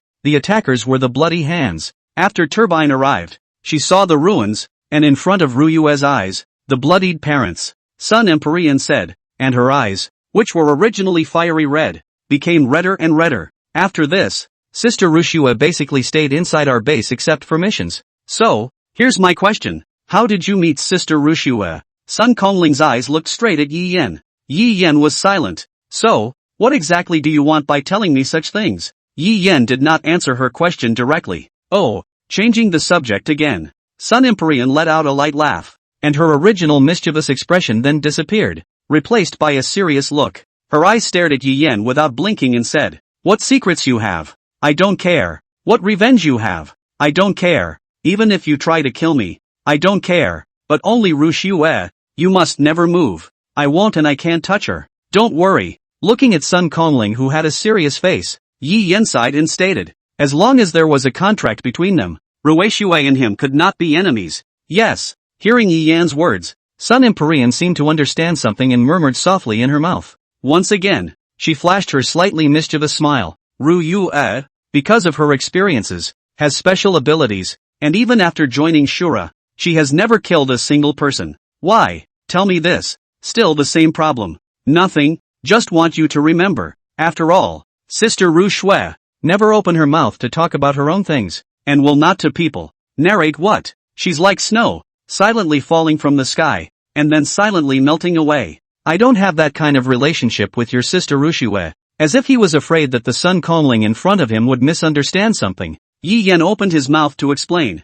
Yeah, well, I didn't say that. So what's your relationship with Sister Rushue? By the way, where's Sister Rumo? Where did she go? Sun Empyrean glanced at January, who was slumbering on the table, covered her small mouth, her eyes curved into the shape of a crescent moon, and snickered. What a womanizer. So, what the hell are you guys doing here? Yi Yan did not want to pull too much on this issue. The more he explained, the more he assisted, simply directly did not explain. Hey, it's a secret. Knock knock. It was also at this moment that Sun Empyrean's cell phone rang, and he picked it up to take a look. Ah, it's Sister Candle looking for me. I have to go. Sister Candle? Yeah, it's our boss. And it's so gentle. Sun Empyrean put away his stick and waved goodbye to Yi Yan. By the way, if you don't want to die, you'd better not just go out. Oh, this is advice. Saying that, Sun Empyrean Spirit plucked off her own hair and gently blew on it, and the strands rose out of thin air and surrounded her. The Battle of the Stars. As the words fell, with a brush sound, Sun Kongling's entire body directly disappeared from in front of Yi Yan. Don't go out? What's that supposed to mean? Yi Yan looked at the spatial barrier that was still solid even if Cho Ruan had left and weakened it quite a bit. How can he get out in this situation? If Rumo was there, he would have been able to break it with a direct shot of his holy stigma. Flare. Of course this kind of thing was a situation where Rumo had already instantly advanced to the second rank and had consumed all of their spiritual energy. However, the downside of this is that the place will turn into a lava hell and vaporize everything. So, it's just that Rumo is there, and it doesn't seem like he can use it as all. Why not just leave with a space marker? Anyway, Shura and those people have also left, and the generation of heaven hidden here has also left, so there should not be any danger. That means they're safe here. He doesn't need to care about January's well-being, and he can just bolt himself? When you think about it, you have to do it. Just as Yi Yan was about to use his spatial talent. Aha! A huffing wake-up call killed Yi Yan's thoughts in the cradle. Yuan Xingyu got up from the table early, blinked, looked down, Yi Yan, and then looked down. The big pit nearby, the panicked attic, and the big hole on the third floor. It is? I don't know. Yi Yan was straightforward, stifling Yuan Xingyu's inquiry in the cradle. I just got up, too, and this is what it's come to. Oh, Yuan Xingyu stroked his chin, puzzled. It's also strange. Just now is not still good well. By the way, the stage that 3 surest people to go where? I don't know. Yi Yan waved his hand. Instead of thinking about this, why don't you think about it? Let's drive so out. Get out. Yuan Xingyu got up and went forward, stroking the wall. Bang! In the next moment, as if the wall was subjected to a strange force, it cracked and then shattered, revealing the transparent barrier. Seeing this, Yi Yan frowned slightly. He had just noticed that on the palm of Yuan Xingyu's hand, a formation had flashed across for a split second before disappearing again. Could it be that he has also mastered the heart painting method? No, it isn't. This was not the same as Zhugamaku. That raised his hand and threw his feet to display a spell formation. Zhugamaku's is from scratch. That is, on-site carving, with exactly the same, the most difficult method of heart painting. In the mind, in the heart, inscribing formation patterns, and in turn, in reality, in one breath, letting the spiritual energy depict them. This is the method of heart painting. Yuan Xingyu's, on the other hand, instead seemed like it had been there all along, only to be used. Suddenly, Yi Yan's mind recalled the perverted figure that carved spirit marks into his flesh. This guy, it's not like he's one of these crazy people. Engraving a spell on your hand? Rub. With that kind of force just now, if there was the slightest misstep and an out-of-control outburst of power, that hand could be directly wasted. That's nuts. Although, they were half-assed is all. Knock knock. Yuan Xingyu knocked on the wall and rubbed his head with a headache. No way, it's weaker than earlier. But not really, we can destroy it. Don't you have any of those powerful formations? Yi Yan proposed to Yuan Xingyu. Just as well. Now that you're stuck, the last thing you need is time. You can take your time screwing around. I wish, Yuan Xingyu said inside, but I don't want to die inside my own formation. Then forget it. It didn't matter to him, but if a formation master like Yuan Xingyu, who had set up the formation, couldn't even top it, then odds are, 99% of the people here can't top that. Boom! A roar suddenly rang out, breaking the original tranquility. The sound came from upstairs. Obviously someone was awake. Immediately afterward, continuous roars continued to ring out as crimson flames danced wildly, attempting to engulf everything. Then a big hole was burned out of the 3rd floor. It was a good thing that there didn't seem to be anyone on the 3rd floor either, and none of them saw anyone fall. There was only one young girl, dressed in purple, with an exquisite face, too beautiful to be mortal. The young girl appeared to be only 15 or 16 years old,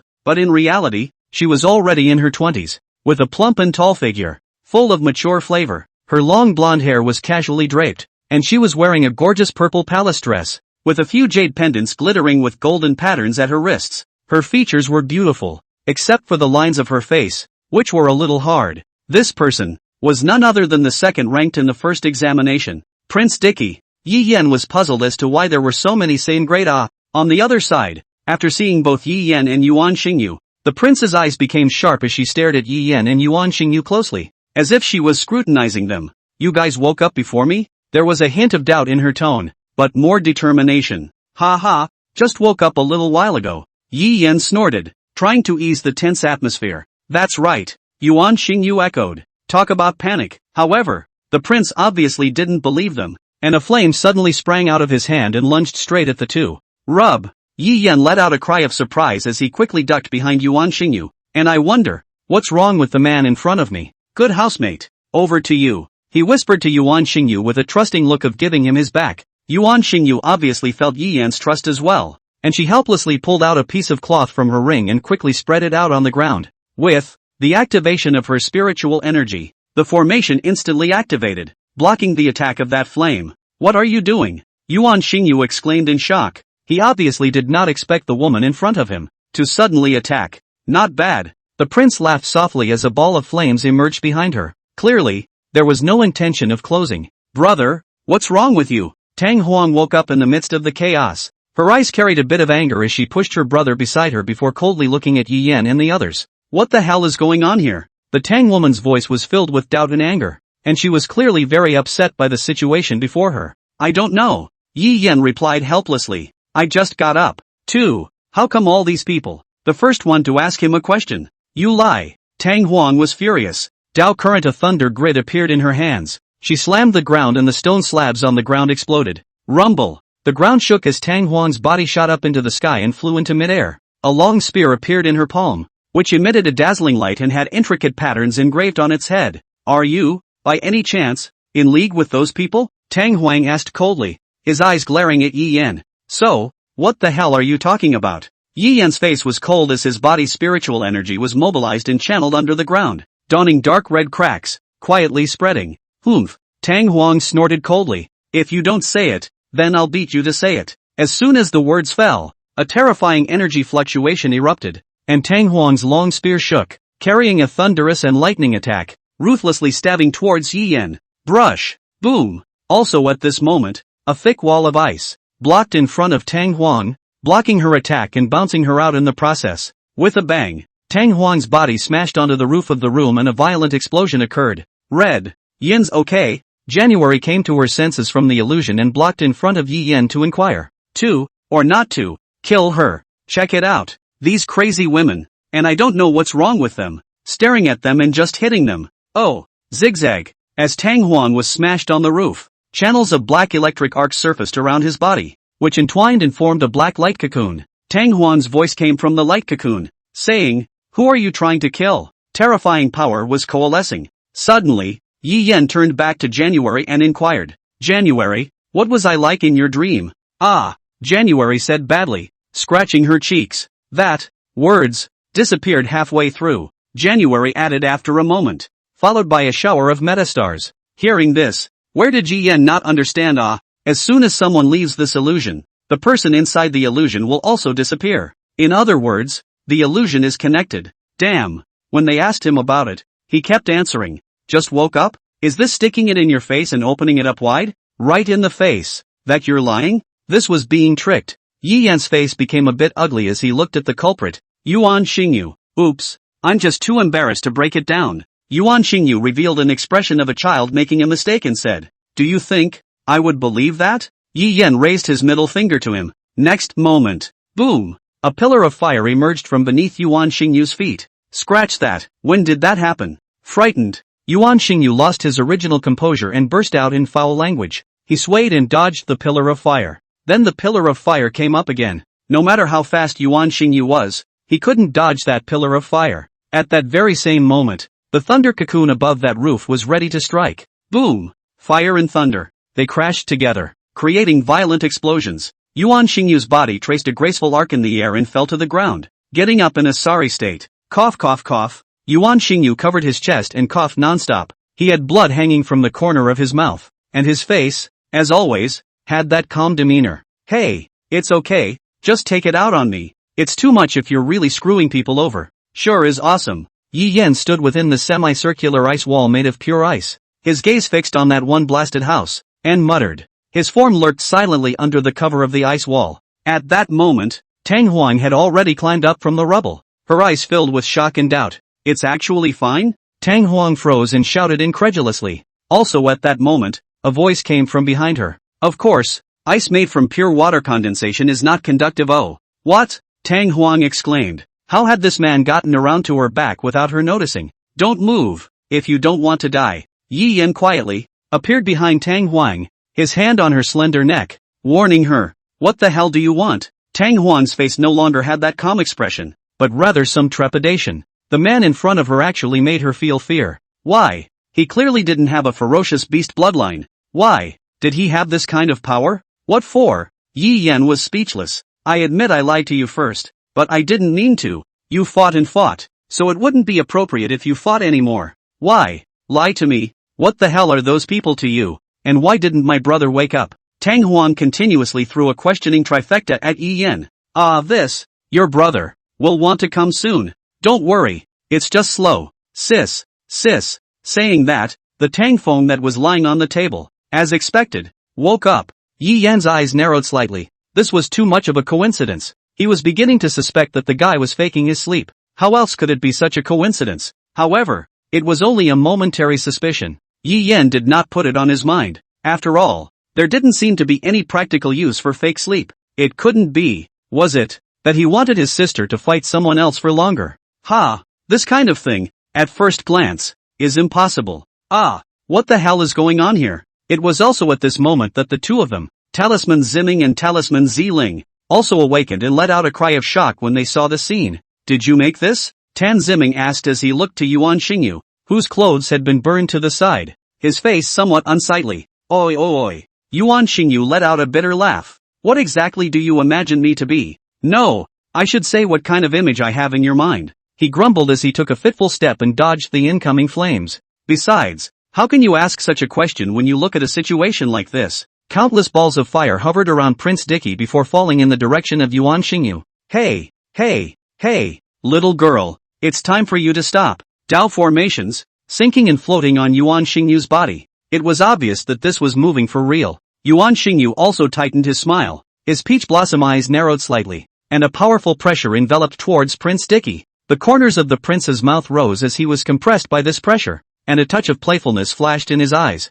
You're finally getting serious. Then let me try and see if you're better than me. Boom! The aura on the prince's body suddenly skyrocketed. This power was far beyond Yuan Xingyu. That, without having to go and stop them? Tang Huang pointed at the two people who were moving for real in front of him. They seemed to be playing for real. You're in a position to say? Yi Yan gave Tang Huang a blank look. Go ahead. It's none of my business anyway. Hey, so you guys aren't going out? It was also at this moment that Talon Ziming opened his mouth and turned toward the two people who were fighting. Oh, you have a method? The two stopped moving, and Yuan Xingyu sent out a query that. The prince's icy eyes stared him dead in the face. Sure. Talisman let out a loud laugh, a sly glint in his eyes. For my approach, I need your assistance. Tan Ziming smiled mysteriously. Actually, my method is very simple. Since we can't directly penetrate this impenetrable space wall from the front, we'll change our strategy and focus our power to a single point and then strike through a hole. A point? The crowd looked at each other, puzzled.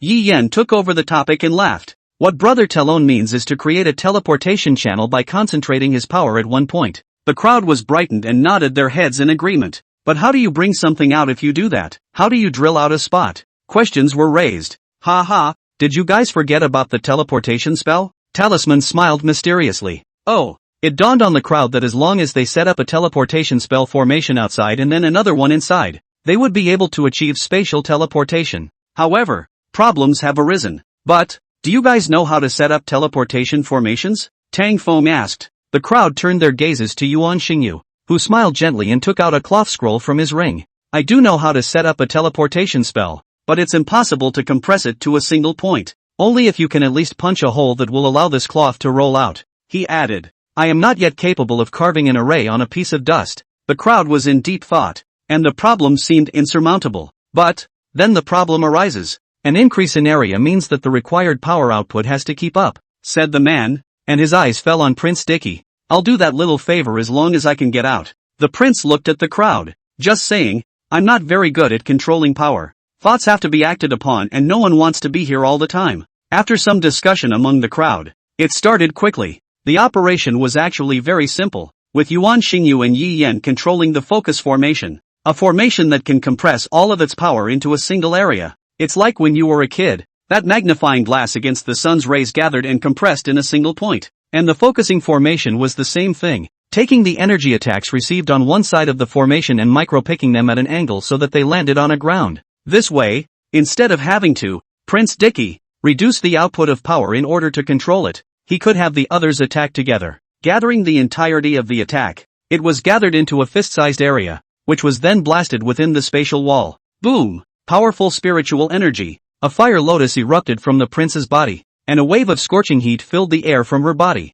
This fire lotus, as if it was a ball of fire, swirled and danced in the air. This fire lotus, in the process of flying, changed into millions of fire snakes that entangled the surrounding space. What's this? Tang Huang's eyes widened in amazement. This flame, emitting a high temperature, was enough to burn everything. On her body, there was even an extremely bizarre fluctuation. This kind of attack, even a fourth-ranked powerhouse might not be able to carry it, right? Tan Ziming's eyes were filled with shock as he muttered. It's unimaginable that this is the third rank that can unleash power. Oh, it seems we can't admit defeat either. Little wind. Yes, Tang Feng raised his hand, and the splendid stigmata shone in his hand. Zigzag. In the next moment, channels of thunder flashed on Tang Huang's body as the power of lightning continuously surged through him. A thunderball containing terrifying power coalesced in Tang Huang's hands. Can it be topped? Tan Ziming looked to the side at Yuan Xingyu, a hint of a smile appearing at the corner of his mouth. Of course, if I were alone, it might have been a bit difficult,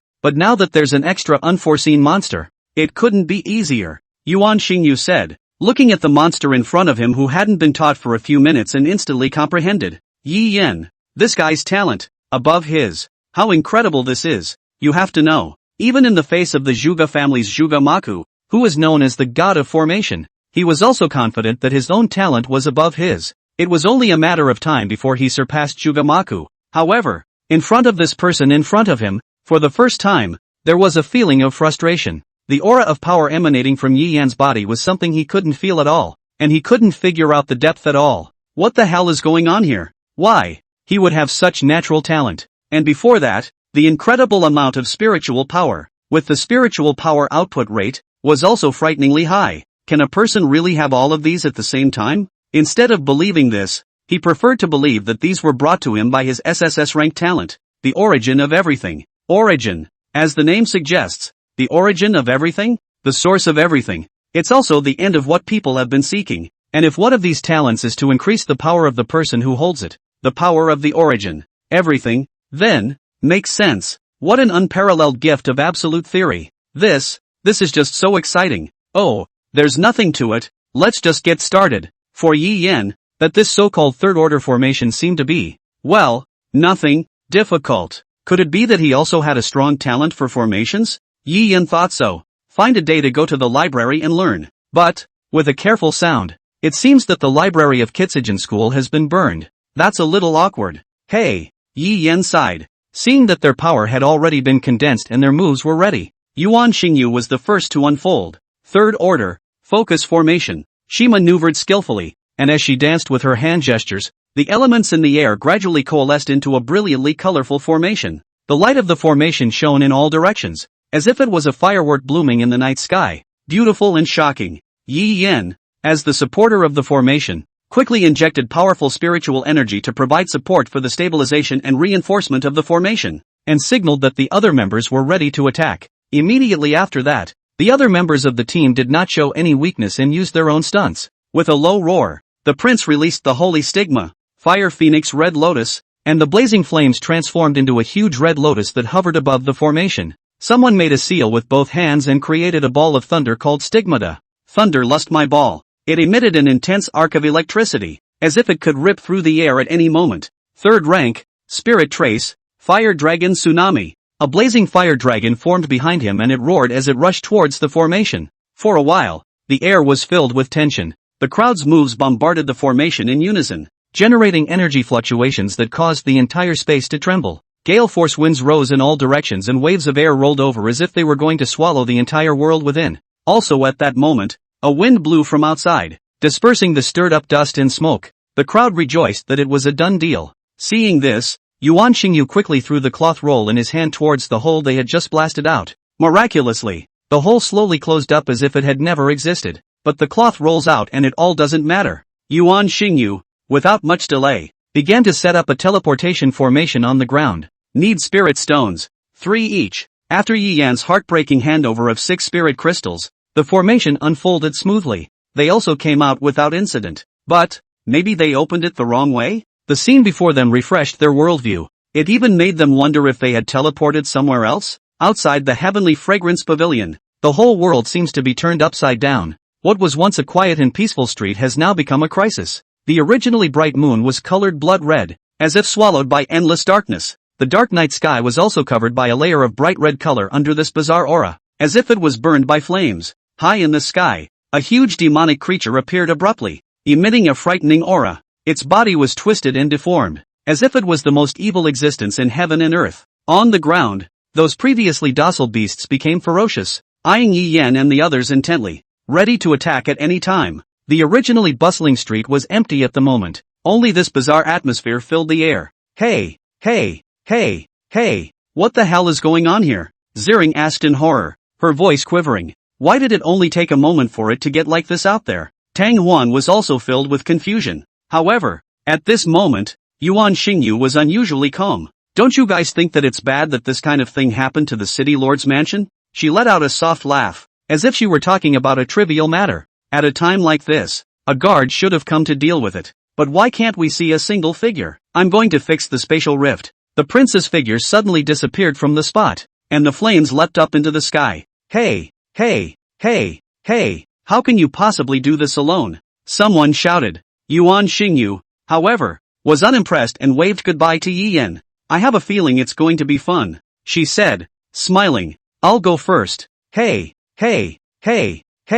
In this situation, shouldn't we wait for rescue or collective action? Talon asked with a confused look on his face. Yi Yan helplessly touched his head. It's so clueless. He shook his head. But in this case, even collective action won't help. In his heart, he understood the reason why Sun Empyrean was shaking his head. At this moment, they were indeed in an unprecedented predicament. Tan Ziming froze as Xiling shakily grabbed his shoulder. They looked up and countless pairs of bright red eyes were staring at them in the dark night. What he saw in front of him was the existence of even the Scarlet Forest, which was extremely dangerous. It was a pack of unicorn wolves whose entire body was protected by hard armor, the unicorn blood wolves. Their whole body exudes a powerful aura, and their wolf teeth can even tear through steel. The most frightening thing was that the wolves were all at the third rank of a grade. Tan Ziming was at a loss. It wasn't until Xiling reminded him in a trembling voice that he instantly reacted. But it was too late. The wolves had already attacked. They tear through walls of ice with their razor-sharp claws and teeth. Without the slightest hesitation,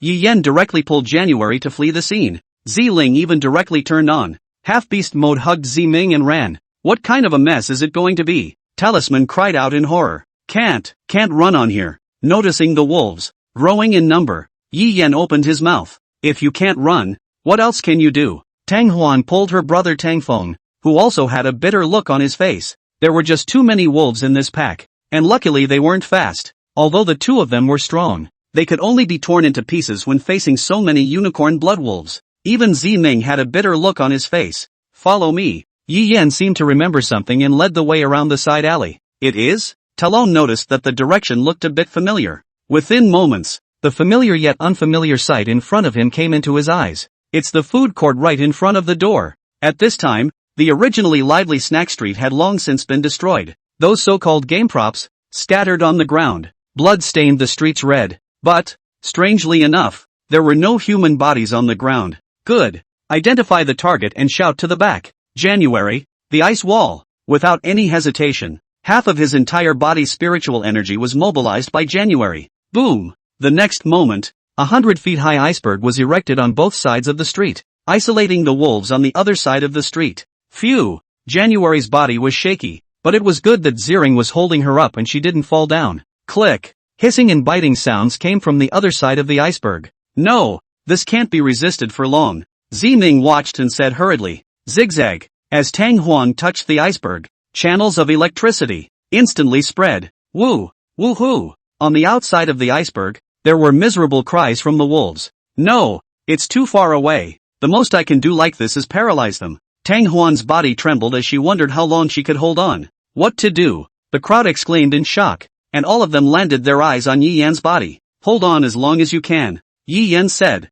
going up to pick up the gun on the ground. Isn't that the toy gun? Xiling wondered. I know. Seeing the contraption in Yi Yan's hand, Tan Ziming instantly understood. Are you planning on fixing this robbery to deal with those wolves? That's right. Yi Yan slowly nodded his head. He felt that the gun's appearance here was not supposed to be an accident. The full strength of the K-50 psychic gun. It can pierce through the defenses of a third-rank defensive beast in a single blow. With this, we are no longer the hunted party. Yi Yan, who had gotten the pistol, smiled darkly, and with that, threw the K-50 psychic gun to Ziming. Fix it fast. Time is running out. When Ziming received the K-50 psychic gun, his hands were already moving to quickly disassemble it. But it's not enough to just repair the spirit marks. If we can't perfect the formations on it, the power of the K-50 psychic gun can't even be fully sent out. That, Tang Feng weakly raised his hand. Formation, I know a little. Brush. His words, just finished. The next moment,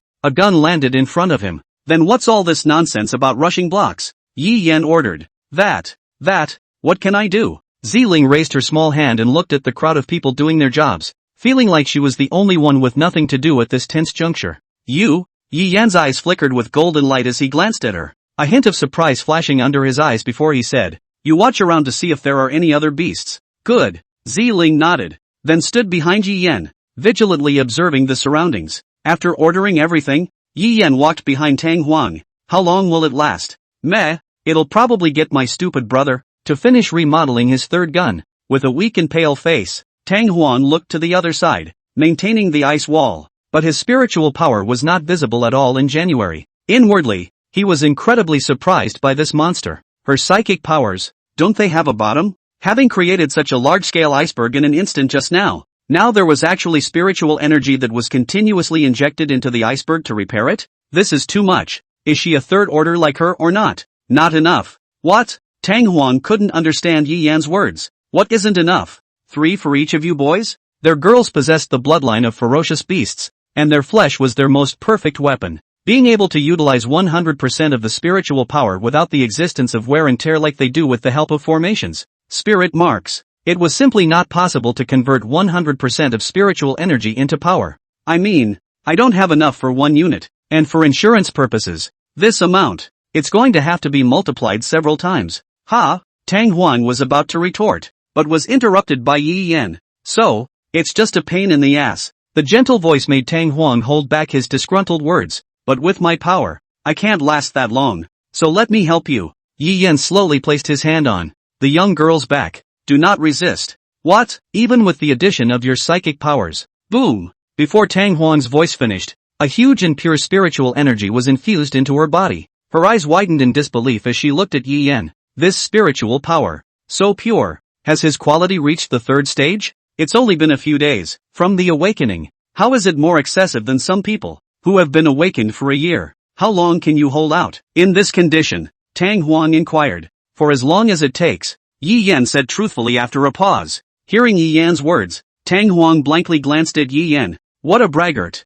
Why do these boys always brag about this kind of lie? In particular, there is an obsession with words like long and long. It's not bad, though. Feeling the warmth coming from his back, a smile appeared on Tang Huang's lips. In fact, Yi Yan didn't say that he was panicking. The spiritual energy that he was now transmitting to Tang Huang was about the same as the spiritual energy that he himself usually recovered. In other words, while he was transferring spiritual energy to Tang Huang, his own spiritual energy recovered to a new level. It's an extremely incredible feeling. It's an amazing feeling. Though, it was as if there was a flame that was burning in Yi Yan's body. He didn't know what the hell it was, but he clearly felt that the spiritual energy was released from inside his blood. The feeling was so comfortable that Yi Yan couldn't help but close his eyes. Feeling the spiritual energy in his body, it kept surging out and recycling, surging into Tang Huang's body once again. In the process, he felt it, his spiritual energy was being constantly hammered. Next, his quality of spiritual energy broke through and entered the 1st form, the 4th stage, and Tang Huang, who felt, most intuitively, all of this, turned over in his heart. Why? This guy transmits spiritual energy, transmits, and then advances. Ha! What breed of monster is this? To call it a monster is to overestimate the word monster. Should have used demonic instead. And the other side. At this time, Talon Zimming had already completed the engraving of 3 K50 psychic energy guns, while Tang Feng had only completed one by now. It wasn't that Tang Feng was slow, but rather, Tan Zimming was too fast. Tang Feng looked at Talon Zimming, who had already completed the 4th branch of that. Gritting his teeth, he accelerated his steps. However, the next moment, click! Because of the mistake of one stroke, the spiritual power inside the K50 psychic gun clashed. It's not good. It's dying. Looking at the K50 psychic gun that was about to explode, Tang Feng was inwardly shocked, and death went off the rails. Replaying in his mind. Why so careless? Obviously. I should have known that a spirit martial artist above the 3rd rank should be very careful. Why do you always do it wrong? Can you learn? Your sister. His father's voice rang in Tang Feng's ears. Brush. Also at this moment, when the psychic gun was about to go berserk, a hand suddenly poked out from behind Tang Feng and grabbed the K50 psychic gun. Throw it up in the air. Bang! The psychic gun exploded. The fluctuations in spiritual energy disappeared, and Tang Feng's heart loosened. But, at this point, a cold voice suddenly sounded from behind him. You stupid ass. Hearing the voice, Tang Feng shuddered and turned around violently, only to find out. At some point, Yi Yan stood behind him. His hands, moreover, were gripping his neck tightly. He felt the tremendous power coming from Yi Yan's arm. What are you doing? Get off me! Tang Feng's feet kept kicking and stomping, but he couldn't move at all, so he could only use all his strength and struggle. He couldn't breathe and his face was suffocating. But, this, more than anything else, proved the fear that Tang Feng had within his heart at this time. You know, what were you doing? You almost, just now, got us killed. Brush, bang, Yi Yan let go and Tang Feng fell to the ground, covering his chest and coughing violently. Then, with a look of resentment, he looked at him. This is what your sister told me to tell you. Yi Yan looked innocent and pointed at Tang Huang, who was unable to move aside because he had to stop the wolves. Hearing that it was his sister who said it, Tang Feng instantly wimped out. What? Hurry up and remodel the gun now. Yi Yan picked up the gun and tossed it to him. But it's simply too late. Tang Feng looked at the gun in his hand. I'm so useless. Who said you're useless? Yi Yan suddenly sat down, picked up the gun and skillfully disassembled it. Come, teach me how to carve a spell. Ha? Tang Feng was incredulous. What was this person just saying? There's not enough time now. That's why I want you to teach me. No, Tang Feng tried to explain, but Yi Yan simply wouldn't listen. Never mind. Just demonstrate it in front of me. Ha! Come on. There's no time. Yi Yan urged. Tang Feng thought Yi Yan was giving up, so he picked up the gun and started to carve. But the scene of the explosion just now made him have a mental image. Even though he had tried his best to restrain himself, he was still a little scared. He couldn't concentrate at all. It's okay, even if something like that happens again, I'll just step in and throw it out. As if knowing his scruples, Yi Yan said gently. However, it was this simple sentence that gave Tang Feng inexplicable comfort.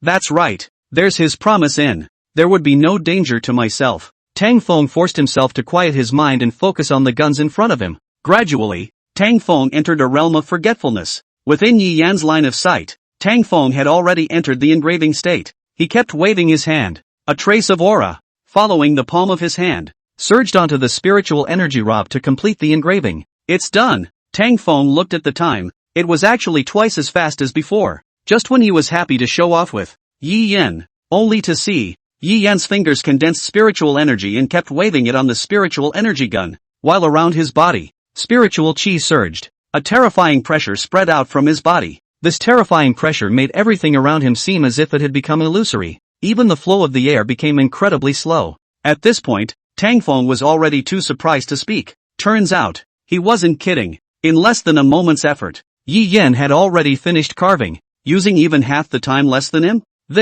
How is this possible? Is it really his first time? Thanks. Yi Yan rushed at the dumbfounded Tang Feng and ran to Talisman's side, leaving behind only the dumbfounded Tang Feng. The confidence that had been built up was instantly gone. He's such a loser. Coming. Talisman raised his eyebrows, already anticipating Yi Yan's arrival. Watch this. I'll demonstrate. He knew that Yi Yan had outstanding talent and did not say much, but what he didn't know was that the monster in front of him wasn't just gifted, as he claimed. Yi Yan's hand had already moved when Tan Ziming was halfway through his demonstration, and in has a very fast pace. Straight after his progress? This can't be. Tan Ziming inwardly let out a dark cry, and the movements of his hands sped up even more. But, although he was fast, he was not as fast as Yi Yan. In his eyes, Yi Yan's speed was already fast beyond imagination. Such speed, it had definitely reached a point where he could not touch it. Brush! With the sound of two finished assemblies, Yi Yan threw the gun to the ground and stretched. He was full of relief. A flash of astonishment flashed across Talisman's eyes. But, he calmed down quickly. Comparing it to a monster is just too much of a blow. Thank you. Yi Yan ran behind Tang Huang in the middle of thanking Tan Ziming, assembling and outputting spiritual energy over and over again. No, you're welcome. At this moment, Talisman was incomparably tired and was roaring inside. Why? This monster could do it so easily even with one hand? How on earth did he practice that? Tan Ziming and Tang Feng glanced at each other, both seeing deep shock and horror in each other's eyes. At this moment, their admiration for Yi Yan had converted from their original admiration to a deep fear. No advance for enemy confidence at all anymore. This monster, it's just too scary. Boom! Also at that moment, the iceberg was torn apart by the pack of wolves, and countless beasts came at them. Coming! Talon Bell voiced a reminder. At this time, Yi Yan and his team's remodeling of the guns was nearing the end. The crowd had 10 psychic energy firearms, 6 of which were all independently completed by Yi Yan. Seeing this, Tan Ziming and Tang Feng had already felt deep despair at Yi Yan's talent. Even for himself, the topmost genius, there was absolutely no way he could do this, right? Tan Ziming sighed softly and distributed all the guns, one for each person. I don't need to. Tang Huang had wanted to refuse. Instead, it was shoved into her pocket by his brother. Sister, take it. It's not as good as your fist, but it's equipped with a spell formation for compressing spiritual energy. It's especially good at point-blank armor piercing. This gun is important for the next fight. Besides, I didn't do it. Hearing his brother's words, Tang Huang nodded slightly. Ow, ow, the one-armored blood wolf wailed. Its sharp unicorn horn smashed through the layers of ice walls and attacked towards Yi Yan and them at great speed. Spread out, Yi Yan commanded to the crowd. Then looked to January. Create icicles as firing points. Good, January answered and replied. Her body's aura exploded, forming countless icicles under Yi Yan's and their feet. The crowd was pushed overhead by icicles,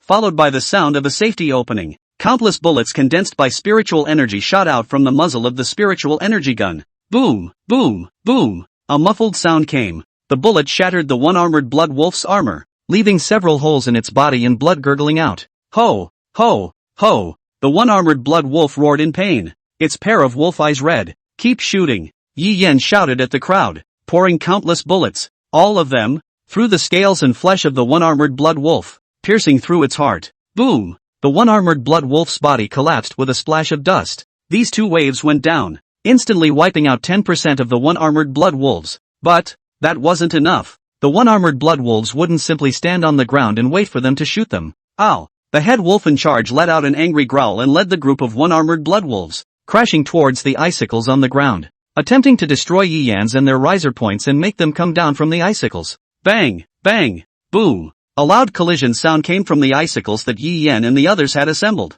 and one after another, they were broken. Talon Zimming, jumping under the remaining icicles, saw that they were getting fewer and fewer, and he shouted urgently, "No! If we keep this up, we'll fall!"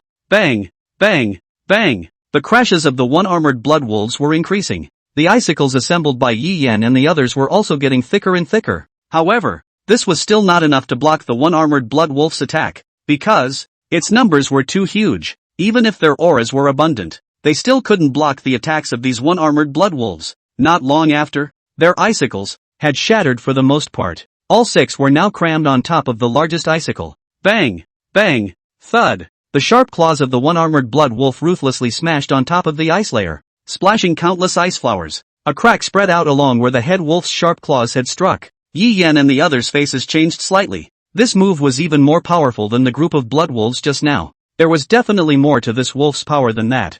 Bang! Bang! Bang! There was another series of impacts, and the icicles made a clicking sound. In a few more seconds, the icicle was about to shatter. Be careful, this one-armored blood wolf is too numerous to block, Talisman shouted with a grave expression on his face. If we fall, we'll be absolutely torn apart. Cold sweat broke out on Tang Feng's face. Careful, okay. At this moment, January, who had been meditating and preparing on the side, slowly opened her eyes, and a splendid stigma emerged from her forehead. Then, a strong aura surged out from her body. As she reached out, a cold aura swept through her hand, instantly transforming into a longbow that she grasped in her hand. Stigmata, ice-knotted arrows. As January's words fell, with a pull of the bowstring, the arrow broke through the air. Whoosh! A silver-white arrow that emitted terrifying spiritual power swept out, heading straight for the head of the one-armored blood wolf that rushed at the front. Put! This arrow directly pierced through the one-armored blood wolf's brain,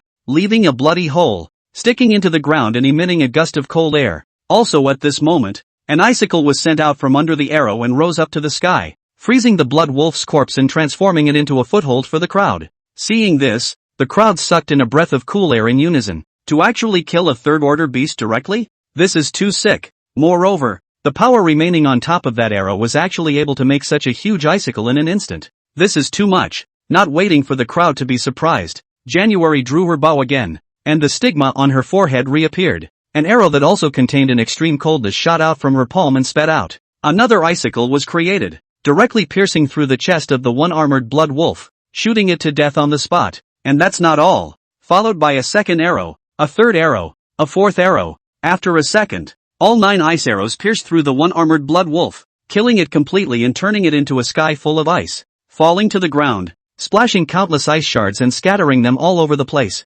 9 icicles, erected above the earth. Hiss! The crowd couldn't help but draw a breath of cold air. What an awesome archery skill! Moreover, it was actually continuous, casting a total of 9 arrows, and the force of each arrow was not even close to the same. That is to say, each arrow had the strength to kill the third rank. It's too anticlimactic. Was this the combat power of an early third stage? It's almost like a monster. And what's with this horrible spirit power? Why is it that when you unleash 9 stigmata in a row, it's as if nothing happened? But without waiting for the crowd to be surprised, the crack under the icicle grew larger and larger. Next moment, click, bang. So as the icicle shattered, Yi Yan's crowd shouted, "Scatter! Then keep shooting. Don't use your own power. Use spirit crystals as a source of psychic energy to grab psychic energy. Abandon resistance." Yi Yan reminded the crowd. In fact, there was no need for Yi Yan to remind them that as early as the beginning, they had chosen to use spirit crystals as bullets. They also knew that in this situation,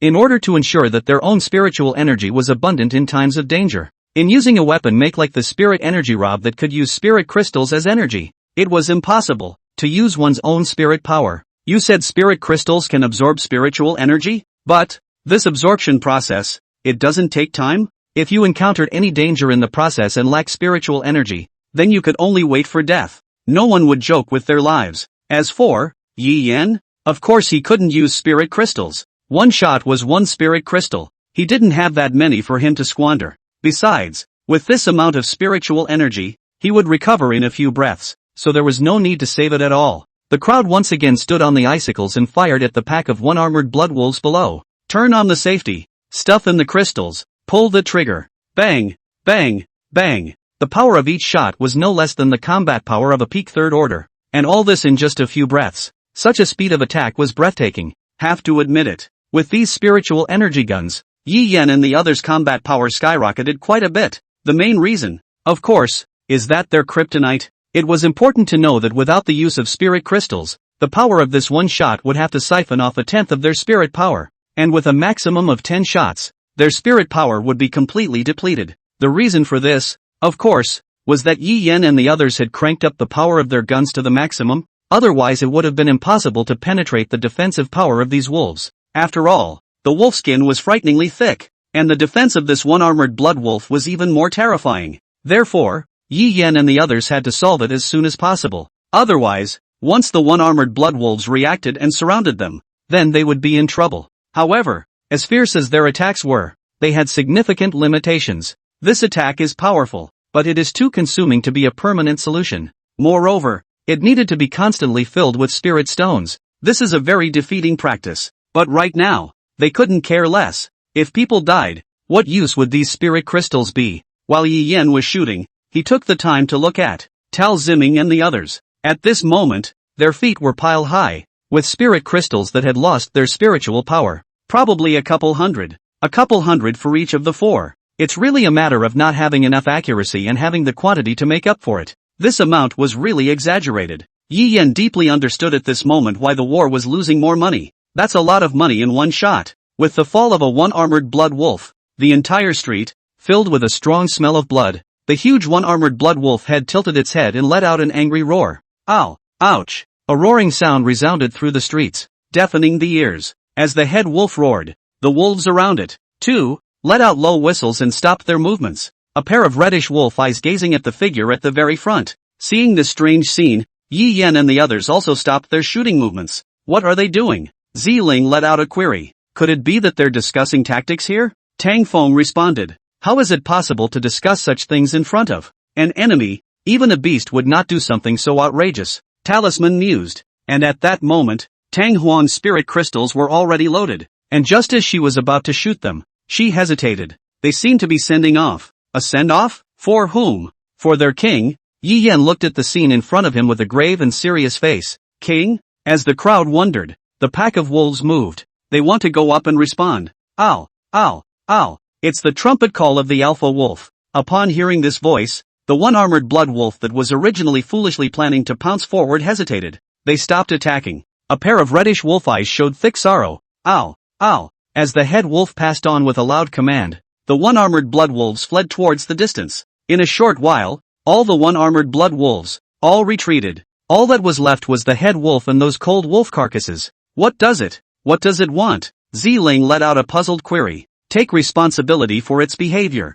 knowing that if it went down here, the wolves it led would surely die out. So, in order to avoid useless sacrifices, the pack was evacuated and he faced them alone. Very clever idea. Ow! The head wolf howled, a faint glow emanating from its body. Not good. This is the rhythm of advancement. Shoot! Yi Yan raised his firearm. Admire you though, but he wasn't in the habit of being on the sidelines. watching his enemies become powerful or transform. With that, the trigger was pulled. Bang! Countless psychic energy bullets were shot out, but they were easily dodged by the head wolf. It was fast, too fast for human imagination. Moreover, this speed, as the light on its body became more and more prevalent, was still increasing. Damn! It's trying to break through to the 4th rank here, Talisman cursed. As the light on its body grew brighter, the temperature around it continued to drop, as if a thin film had formed around it to ward off the cold outside. Brush! A wolf claw landed on top of the icicle, and the icicle, which originally required several wolves to surround it for a few seconds,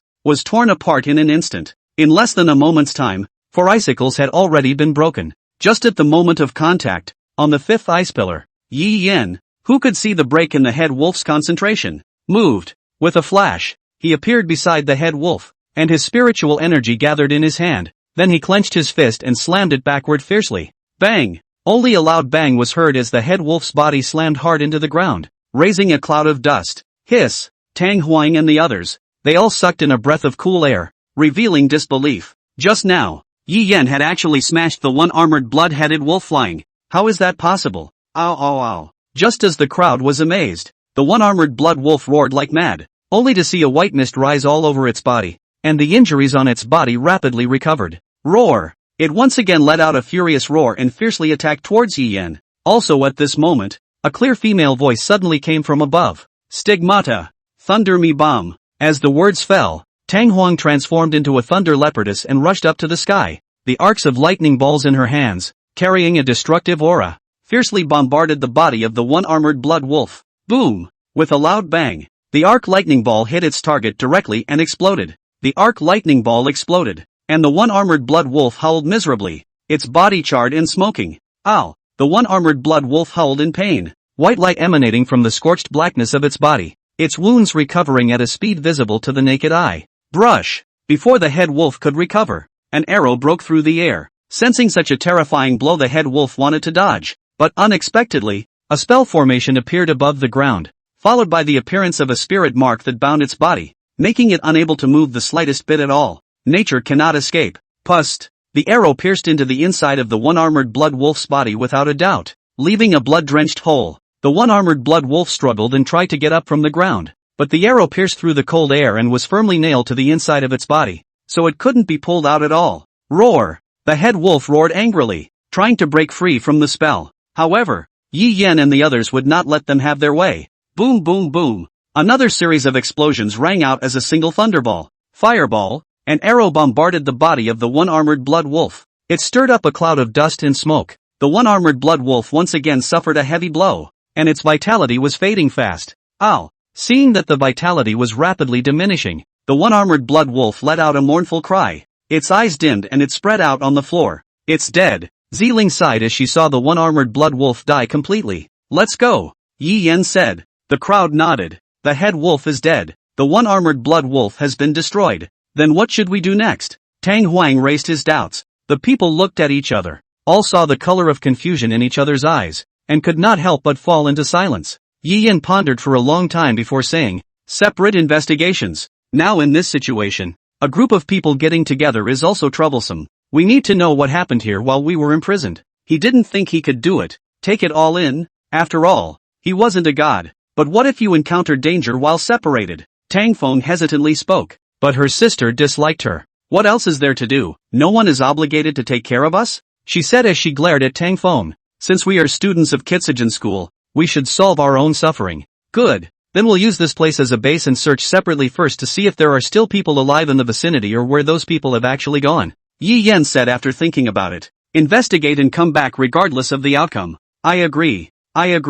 Tang Huang hastily stated. So the people divided up and went their own way. Yi Yan and the others continued onward while Tang Huang led the group in the direction of the southwest corner, while Zi Ming and Zi Ling went to the northeast. In fact, Yi Yan's proposal to search separately had another purpose. That is, with them by Yi Yan's side, it was impossible for him to play at his true level. Lord Words, what should we do? January, who was on the sidelines, raised doubts. Let's take a look first. We need to know what's going on here. Yi Yan said. Aha, January nodded, not asking any more questions. Yi Yan continued to walk towards the front, and in his heart, he kept guessing what had happened here. He vaguely felt that this place was definitely not simple. Roar! Suddenly, a deafening sound of a tiger roaring came from the distance. Hearing this tiger whistle, Yi Yan's brows furrowed. Help! Help! A young girl's cry for help came. Yi Yan and the others followed the sound and saw that a young girl in front of them was frantically chasing after a young girl with a split armor wolf lion that was pitch black with grayish-brown fur, a pair of sharp fangs on its forehead, and a burly body that was full of explosive muscles. The young girl desperately ran. But, in front of that third-ranked, split armor wolf lion, her speed was too slow and not enough to be seen at all, and instead, she became the prey of that split armor wolf lion. Help me! The young girl couldn't stop crying out, her eyes filled with despair. Seeing this scene, January originally intended to come to the rescue, but was stopped by Yi Yan. Ouch! At this time, that split armor wolf lion suddenly opened its mouth and let out a heaven-shaking roar. It then moved its thick and powerful limbs, and its body, which was like a small hill, leapt up and crashed towards the young girl. No! The young girl was terrified. However, her speed was simply no match for the speed of the split armor wolf lion, and only a bang could be heard as the young girl's petite body was sent flying out. However, surprisingly, the young girl did not fly out backwards, but fell straight to the ground, with a trace of blood flowing from the corner of her mouth. Seeing this scene, January was surprised. This young girl, actually, was not injured. Not only was he not injured, but he seemed to be relaxed and even smiled, revealing his snow-white shell teeth. Hey, hey, hey, hey, little brother up there. Seeing a tender maiden being chased by a wild beast, don't come down to help, the young girl said, turning her head to look at Yi Yan, who was hiding in the tree, and laughed. That's not gentlemanly behavior. That's a demerit. Who are you? Yi Yan frowned at the young girl below and asked in confusion. My name is Tang Yan, just like you guys. I'm a student from Beishan Academy. Tang Yan introduced herself with a smile before asking. Hey, aren't you that Yi Yan? You'd better take care of that beast first. Ouch. Also at this moment, the split armor wolf lion on one side, seeing Tang Yan safely landed on the ground, instantly let out an angry roar, and then pounced on her. However, a magical scene happened, only to see that Tang Yan stood in place. Not only did she not dodge the attack of the split armor wolf lion, but instead, she stretched out her small white and delicate hand and slapped the head of that split armor wolf lion. Snap! A crunch, only to see the head of that split armor wolf lion instantly shatter into pieces. This scene left January completely dumbfounded. This is too awesome. It actually slapped a third-ranked demonic beast to death. When Yi Yan saw this scene, the expression on his face was also a bit dumbfounded. He hadn't thought at all that this young girl named Tang Yan was actually so terrifying that she had slapped a third-ranked demonic beast to death. Moreover, the main thing was that Yi Yan realized that there was no aura fluctuation on this young girl's body. In other words, during the process just now, the young girl in front of her did not use a bit of spiritual energy. This is too much, isn't it? What kind of freak is this? This is too strong. Shall I come down and talk to me? Tang Yan said with a smile as she looked at Yi Yan. Can I go? Yi Yan asked tentatively. What do you say? Tang Yan let out a light laugh, a pair of eyes like stars, looking straight at Yi Yan. Don't you want to know why this place is like this? And why? Again, is there not one? Yeah, well, what's that for? Follow me. Tang Yan glanced at Yi Yan, then led the way in front. Yi Yan took January's hand and followed closely behind. The ticking fingertips made January blush and go on guard at the same time. Along the way, the original flood of wild beasts suddenly disappeared without a trace, walked through the town, came to the back of the mountain, a quiet, seemingly eerie. At this time, the two finally entered the interior of a cave. The cavern was deep, with an eerie glow all around it, giving it an eerie feeling, yet a warm aura. There were some flowers and plants growing on the rock walls around the cave, emitting a fragrance, and the air was filled with a strong medicinal scent, and in the depths of the cave was a vast space, in the very center of which hovered a ball of light, illuminating the otherwise pitch-black cave. The space was huge, several thousand meters wide, and now this space is being filled. Some of these people are old, some are middle-aged, some are young, and there are even a number of children. They were sitting or standing, lying or lying down, each going about their own business. Some are practicing, some are taking care of the kids, some are cooking. Seeing this scene, Yi Yan instantly understood. So those people outside had run here? Did you do this? Why? How to ask? Tang Yan blinked her pretty eyes and looked at Yi Yan, asking with a smile. I'm just a mediocre little girl from Beishan School. Tang Yan shrugged her shoulders and said playfully. Haven't you ever been told that you're a bad actor? Acting? Tang Yan smiled and covered her mouth. What's the use of pyo acting? When I'm with someone who already knows my identity? You bet. That's right. The person in front of him was the Candle elder sister that Sun Empyrean had spoken of. Its strength was such that even his SSS talent could not be identified. This has happened only once, and now it's the second time. What do you, Shura, want to do with them, anyway? Yi Yen would not speculate on these people with the utmost goodwill. It should be known that the number of people who died in that Clear Spring City Beast Pen's attack alone was already in the thousands. Oh, you guess? Tang Yen playfully blinked her eyes in a playful and cute manner, causing Yi Yen to laugh. Such a Tang Yen made Yi Yen feel as if he was seeing a neighborhood girl, but he wasn't going to be fooled. And, guess what? Guess what the hell? I'm not your inner roundworm. How would I know? What do you think? Yi Yen spat inwardly. Hey, you're just as much fun as the monkey said you were, Tang Yen said as she looked at Yi Yen with a smile. Hee, thanks for the compliment. Yi Yen was slightly stunned. So, can I go now? Oh, you don't care about these people anymore? Tang Yen asked curiously. Of course, all this, it's not like it has anything to do with me. What do I care? Yi Yen spread his hands and said with an indifferent look. Facing such a strong person, it was difficult to save his life, so how would he have time to care about the rest of the people? Tang Yen sniffed and skimmed her lips, saying, You're really cold. Hee, I've always been like this. Yi Yen shrugged his shoulders and said. Tang Yen didn't continue to fight with Yi Yen any further. She placed her gaze on January beside Yi Yen. My name is Tang Yen. Are you his girlfriend? Tang Yen said as she looked at January. When January heard this, her pretty face flushed and she lowered her head, not admitting, not denying, and not arguing. Oh, you're so happy. Tang Yen revealed a hint of envy. This was from her heart. For, never before had she enjoyed the happiness of being pursued like this. Well, no more family talk. Tang Yen gathered her emotions, then looked at Yi Yen and said, Mr. Yi Yen, do you want to join us? No. Yi Yen didn't hesitate and directly refused. When Tang Yen heard this, she seemed to have expected it and did not have a surprised expression as she smiled and said, Well then, goodbye. After saying that, she turned around and marched towards the outside of the cave. Farewell, fire spirit. With that, as Tang Yan's words fell, a silhouette of a giant formed from flames appeared in midair. Thanks a lot, have mercy. Saying that, Yi Yen took January's hand and said,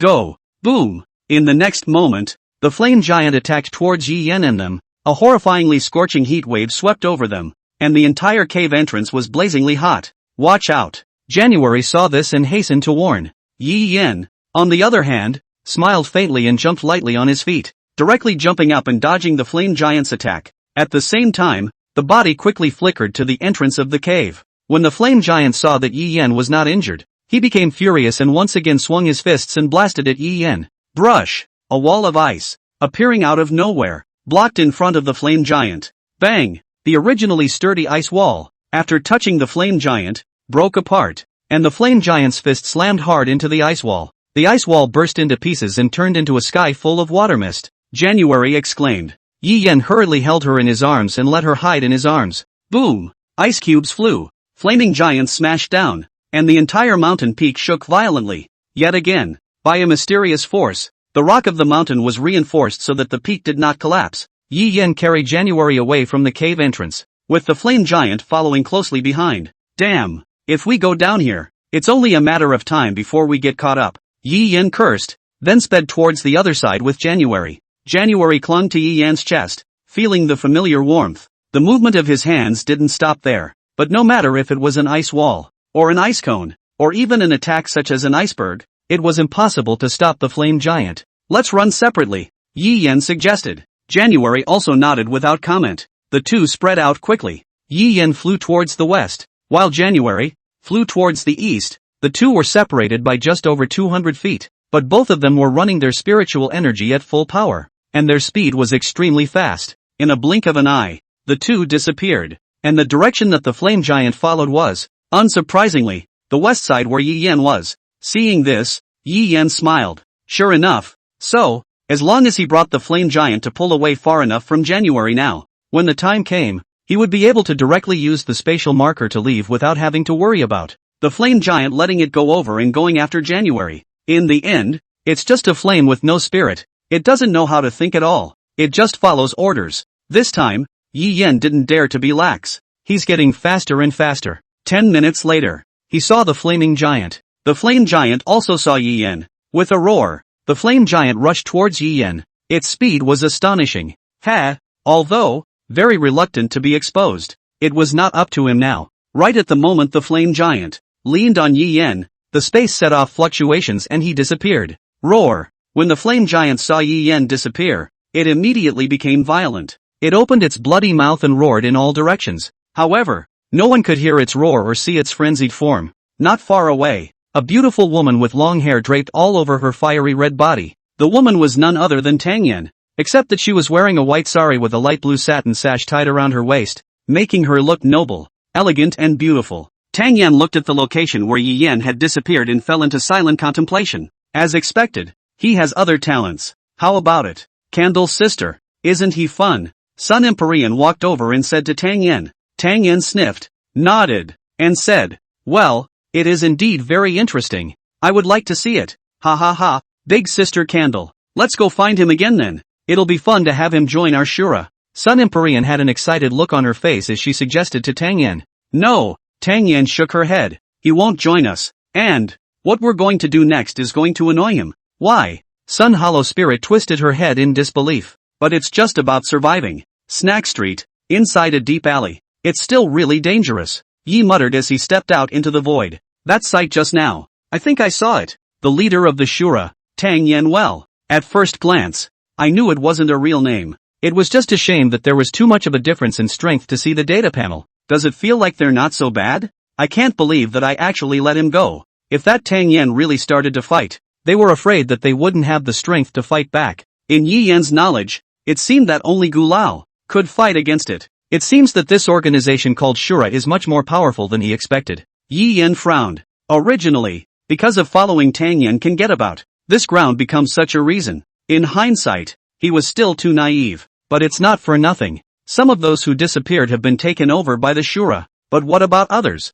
Those people? Not all of them. So, where to next? Yi Yan stood at the mouth of the alleyway, pondering where to go next. Broken houses, blood-stained streets, and those tattered clothes, cloth shoes, and some messy weaponry. Yi Yan walked to the assembly point that he had agreed with them beforehand, and found that there were already people waiting for a long time. It's Talisman and the others. Tang Huang, Tang Feng, and January are not here. This caused Yi Yan's heart to sink with it. Since just now, he had been looking for January's spatial coordinates, but all of them came up empty. It was as if it had disappeared. Here.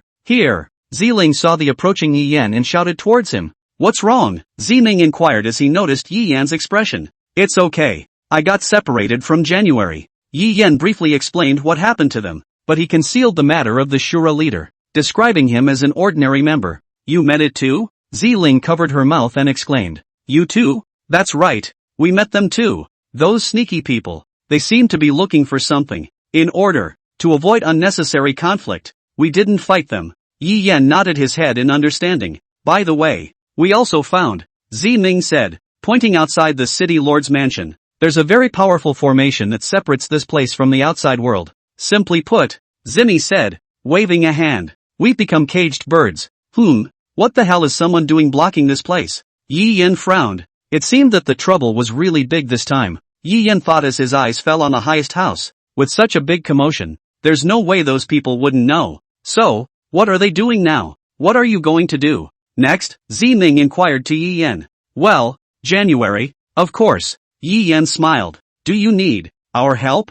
Ziling looked worried. No. Yi Yan shook his head and rejected them. Although, as the common saying goes, there is strength in numbers. He didn't want to be indebted to anyone for favors. Besides, with them, he wouldn't be able to utilize his full strength. As for worrying and whatnot, Yi Yan signed a contract with January. There's no danger. It still felt. The contract didn't react in any way, which meant that January was still in a safe place right now. As far as shielding the place from covenants, this kind of place even formations don't exist. Ah, are you all there? Also at this moment, Tang Feng's voice rang out. Yi Yan and Ziming simultaneously turned their heads to look, only to see Tang Feng running all the way towards this side, with a woman behind him. The woman looked innocent in a white dress with her hair draped over her shoulders. Yeah, just waiting for you guys, Ziming said, looking towards the young girl beside Tang Feng, puzzled. And this one is? And your sister Tang Huang? Oh, my sister is currently recuperating from a minor injury.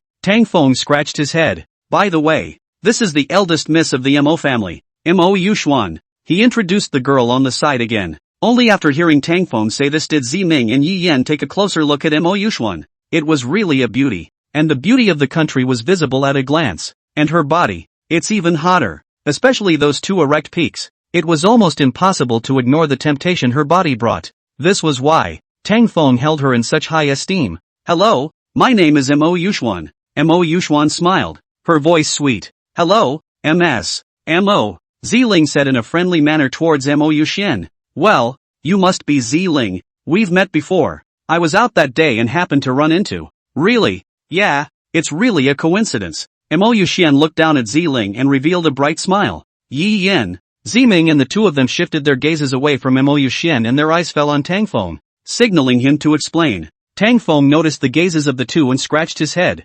explaining, it's like this, my sister and I, when we went to investigate, we suddenly encountered a fourth-order violent adamantine bear. At the critical time, it was Miss Mo Yuxuan who saved us. If it wasn't for her, my sister and I would have died long ago. Saved you? Yi Yan looked at Mo Yuxuan and a smile could not help but appear at the corner of his mouth. Seemingly noticing Yi Yan's line of sight, Mo Yuxuan responded with a smile, and in the depths of her eyes, a trace of color flashed. Yi Yan knew that look. It was the same look he would show when he was looking at interesting prey. That look, however, quickly faded. Right. Tang Feng's eyes were filled with adoration as he looked at Mo Yuxuan. If it wasn't for her, my sister and I would have died long ago. Mr. Tang has passed. Honorable mention. Mo Yuxuan said humbly. Right. Tang Feng extended an invitation to the three of Yi Yan. Do you guys want to come? Survivor Stronghold? Survivor Stronghold? That's right. Tang Feng nodded. That was a stronghold that was set up by the Imperial Beast Ambassadors when the rift appeared and the beasts invaded. By the Imperial Beast Ambassadors joining forces. The reason there are no people here is because they're hiding in there to get away from the beasts. Strongholds? Ziming stroked his chin, his face puzzled. A stronghold has been formed in such a short time? One should know that they had only been inside the Heavenly Fragrance Pavilion for less than half an hour. No, not even 15 minutes. Do these people move that fast? Oh, you don't know anything about that. Tang Feng turned to Ziming with a smug look on his face and explained. The amount of time we've been trapped in the Heavenly Fragrance Pavilion isn't very kind. No. 10 minutes? Ziming stared in disbelief. That's right. Mo Yuxuan, who was on the side, smiled and opened her mouth to explain. It's been a day since the cracks appeared here and the beasts invaded. Oh. What? 1 day? Ziling was shocked once again. How is this possible? Suddenly, what did they think of? Could it be? Your guess should be correct. It's the illusion that affects our perception of time. Yi Yan was not as shocked as Ziming. He had, before, vaguely guessed. If we start counting from when they entered the Heavenly Fragrance Pavilion, it would be less than half an hour. It wasn't even 15 minutes if you were counting from the time Sun Empyrean debuted. And how did it change so much out there in such a short period of time? Even the streets, not a single person, not a single body in sight. Only, what Yi Yan did not expect was that this world difference was actually as long as a day. There really is something scary about this. In that illusionary realm, it was actually possible to delay the perception of time to such an extent. The SSS level talent is horrible as it is. Luckily, she was the object of Yi Yan's contract. It was also unknown if, after resonance, he would be able to exercise this power. That's right. Tang Feng nodded and once again extended an invitation to them. Want to follow us and join the Survivor Stronghold? We can be there, waiting for rescue from Daxia. It's a dangerous place out there right now. Some of the beasts coming out of the cracks are said to have a fifth-order existence. No, Yi Yan was the first to open his mouth to refuse. I got separated from January and had to find him as soon as possible, so it's better not to bother. Yi Yan politely said. Tang Feng, Miss Mo. I'll leave first. If MS. January is there. Don't worry, she's in the Survivor Stronghold at this very moment. Oh, Tang Feng heatedly smiled. What do you mean? My sister is with MS. January right now. You can rest assured. Tang Feng said. Oh, so that's how it is. Yi Yan nodded, indicating that he knew. That's fine. So, is Zimi going? Ziming glanced at Mo Yuxuan, at Yi Yan, and nodded in silence for a moment. Go, since you've decided to go over there. It's only natural for us to accompany you. Good. Ziming, let's go. Yi Yan patted Tang Feng's shoulder and said. Then please. Tang Feng arched his hand at Yi Yan and turned to leave. Along the way, the three of them, Yi Yan, didn't talk about any more topics, until late afternoon. Ziming, This neighborhood is the survivor's stronghold, Tang Feng said, pointing at the buildings in the distance. Ziming looked away. Are you sure this is the place? Of course it's confirmed. That building is our so-called stronghold. Tang Feng nodded in affirmation. Yi Yan also took a closer look at the building. At the entrance of the building, there stood a few men dressed in white with bucket hats that covered their entire faces. They stood in the doorway as if they were statues, motionless and without the slightest bit of vigor. These few people, who should be the stronghold guards here, were responsible for guarding the entrance of the building. Let's go! Tang Feng greeted him and led Ziming and Yi Yan into the hall. Mo Yuxian followed closely behind and entered the building. Then, he heard that pleasant and clear voice, like a yellow warbler, coming out. Welcome, all three of you, to our survivor. According to the words that had just been uttered. Jammed. Yi Yan stared at the woman who had opened her hand towards them with a sweet smile on her face. The girl in question was none other than Phantom April. Ah, welcome.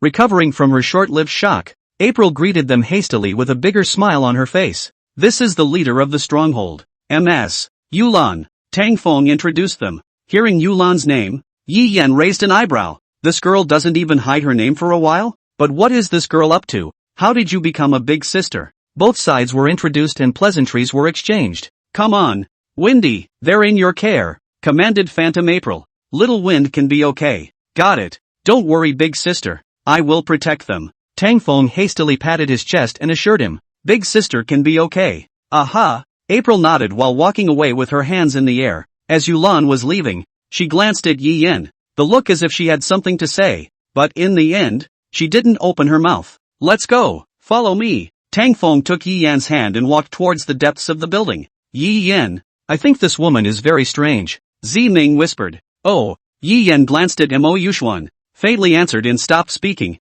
Tang Feng, Mo Yuxuan, and Ziling also followed Yi Yan and the others. About 10 seconds later, the four stopped in front of a room door. In the room, there was a wide bed and couch, with tables and chairs and benches on either side, and a woman sitting on top of it. A young girl of about 20 years of age was plump, fair-skinned, and wearing a muslin nightgown. A pair of long, straight legs, exposed in white, her skin blue and blue. She was Tang Feng's sister, Tang Huang. At this moment, she was staring at the Yi Yan trio with a pair of mesmerized eyes. These eyes, full of charm and seduction. One can't help but think about it and sink into it. Tang Feng led several people into the house. Tang Feng, go out for a while. Sister. Tang Feng looked at his sister with some aggression. His sister. What's going on? Could it be because of Yi Yan's matter?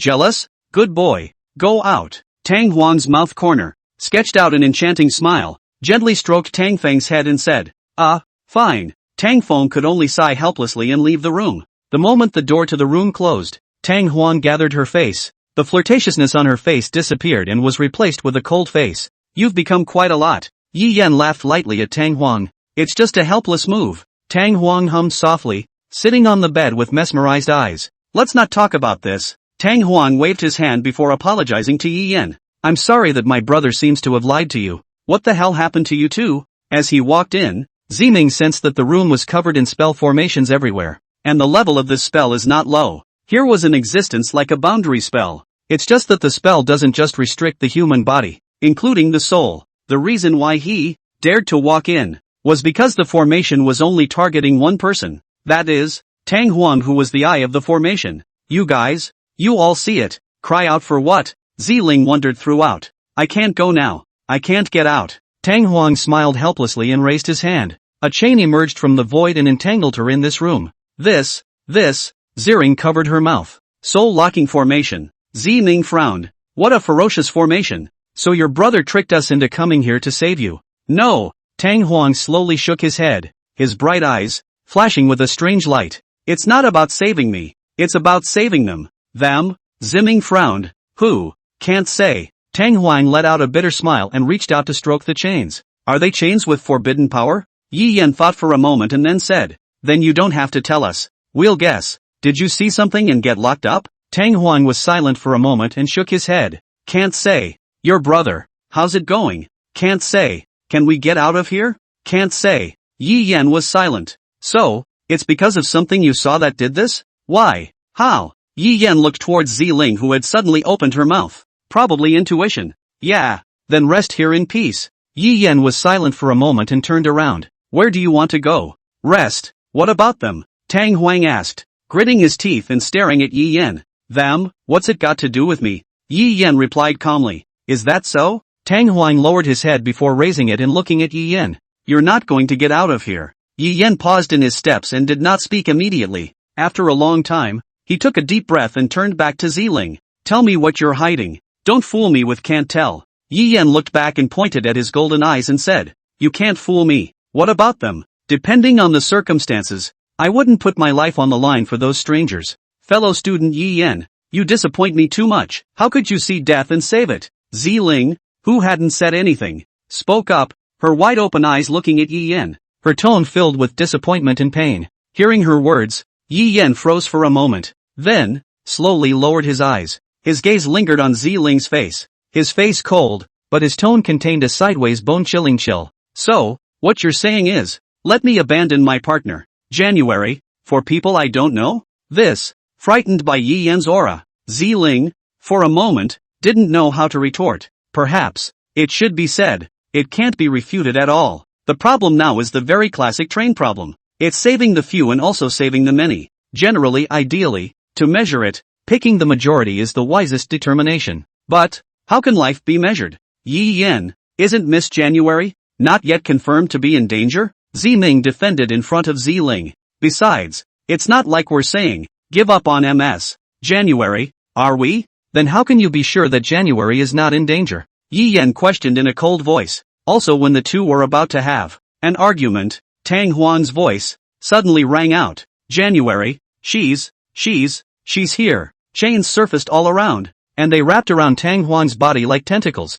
emitting intense arcs of electricity. Ah! Tang Huan covered his head in pain, his body trembling. Tang Huan! Ziling exclaimed. Ziling, calm down. Ziming hurriedly persuaded. Not good. Tang Huan can't hold on much longer. Yi Yan looked at the situation in front of him and slowly approached. You're satisfied? Ziling reddened her eyes and questioned Yi Yan. Yi Yan did not pay any attention to her. His eyes were dead on the constantly writhing chains, and then he went up and reached out. Hey, what do you want to do? Seeing Yi Yan's action, Ziming exclaimed in shock. That's a law chain produced by a formation. It can't be. Ziming's voice came to an abrupt end as he saw it. Yi Yan's arm actually penetrated the formation, and, also, grabbed one of the chains. How did this happen? It was condensed from the power of the laws. Ziming stared round in disbelief at what he was seeing. You're still stupid. Yi Yan's indifferent voice came out, and then, he exerted force on his palm, only to hear a crunching sound. Hiss. The chains snapped in response to the sound, and afterward, they turned into dots of starbursts. The restlessness of the rest of the law chains stopped instantly due to the crushed chains, which were then hidden. This is, Tang Huan looked incredulously at himself, who was still alive at this moment. Nothing? It's not nothing, right now. I don't have the ability to directly destroy this spell. I can only stop it, and it's a bit of luck. Picked one at random. Yi Yan said indifferently. When Ziming heard this, he looked at Yi Yan in surprise and looked at Yi Yan. How, in the world, did this happen? Why, an imperial beast envoy would have such power? Yi Yan glanced at Ziming and didn't answer his stupid question. Sorry. Seemingly knowing that his question was stupid, Ziming hurriedly apologized. They were not on good enough terms to tell each other all their cards, not even the closest of partners. Moreover, in the second examination, they could still be enemies, so naturally, they wouldn't easily expose their cards. Only, after seeing this scene, Ziming no longer wanted to be Yi Yan's enemy at all. That scene of penetrating the spell formation and pinching and quenching the law chains with his bare hands had been deeply imprinted into his mind and lingered. It's almost like a divine possession. It was a height they couldn't reach. Ziming felt like his heart was about to jump out of his throat, a shock that was beyond words. So, what exactly are you hiding? So if it's on the way. Really? Hearing Yi Yan's words, Tang Huang's mouth sketched out a smile. There's a day's difference between here and when we were at the Celestial Fragrance Pavilion. You should know that by now. Aha. The three nodded. Actually, there's nothing I'm hiding. As long as you guys can learn about it if you can meet other players. Or call them brave. Player, guts? Aha. Tang Huang nodded slightly. That protective shield that enveloped the entire city lord's mansion. You should have investigated it as well. Tang Huang said, looking at Yi Yan and the others and asked, what do you think, guys, about that shield formed by the spell? It's solid. Ziling was the first to speak. Yes, It's very sturdy. I've tried attacking it and none of it works, Ziming said with certainty. Simply, don't want it to be improvised. This kind of large-scale formation could not be only one place. This kind of large-scale spells, unless one possessed a special method, could be done. And, generally, this kind of thing was, master-level people could manipulate it. Well, you're both right. Tang Huang shrugged his shoulders and said. But, one thing is for sure. That is, Yi Yan's voice suddenly interrupted Tang Huang. Could it be? This formation was originally used to protect the city lord's mansion. Just as Yi Yan's words fell, Zi Ming and Zi Ling's faces changed. How can this be? Zi Ling even immediately stood up and retorted. How can a formation that protects the city lord's mansion be utilized by extremists? Just take a look outside and you'll see. What is Lord City Lord opening this formation for? For what? Yi Yan let out a light laugh. Maybe it's to keep all those beasts that ran out from the cracks, all locked up in here. How is this possible? Zi Ling couldn't believe it. If that was true, then what were they? Outcasts? Alright, stop teasing, little Belle. Zi Ming sighed and looked at Tang Huang. This level of formation. Indeed, it doesn't look like it was set up temporarily, but Lord City Lord wouldn't be that bored to know that the ones he invited here, apart from the lords of the cities, as well as the top executives of the renowned corporations, are us, the reserve army of the Beishian school. If everyone here is gone, the entire northern district will be set back decades. The lord of the city wouldn't do something so stupid, or rather, so boring. If, Tang Huang let out a light laugh, that city lord is, how is it boring? What? Zi Ling and Zi Ming were both stunned. Then, their faces instantly turned ugly as they looked at Tang Huang. How can this be? What is this one of the city lord for? For what? What if I said, he's doing it for the test? Tang Huang looked at the puzzled expressions of the two and said with a faint smile, this is also one of the reasons why the outside world has made no moves up to now, and why, within the city lord's pavilion, those so-called city lords are indifferent to the matter at hand. Examination? The two fell into silence when they heard Tang Huang's words, and after a long time, Zi Ling looked at Tang Huang and asked, when did the city lord have the power to interfere with the education of the North Xian school? That, I wouldn't know. Of course, whether you believe it or not, it's true. Tang Huang smiled lightly. Besides, don't you guys find it strange? Why is it that the only ones invited to the banquet are us, the freshman exam students, and not a single sophomore or junior in existence? Hearing Tang Huang's reminder, Zi Ming and the others reacted that it was indeed true. As for Yi Yan, he was dumbfounded. He didn't receive any invitation. They were all given to them by Qiu Shui.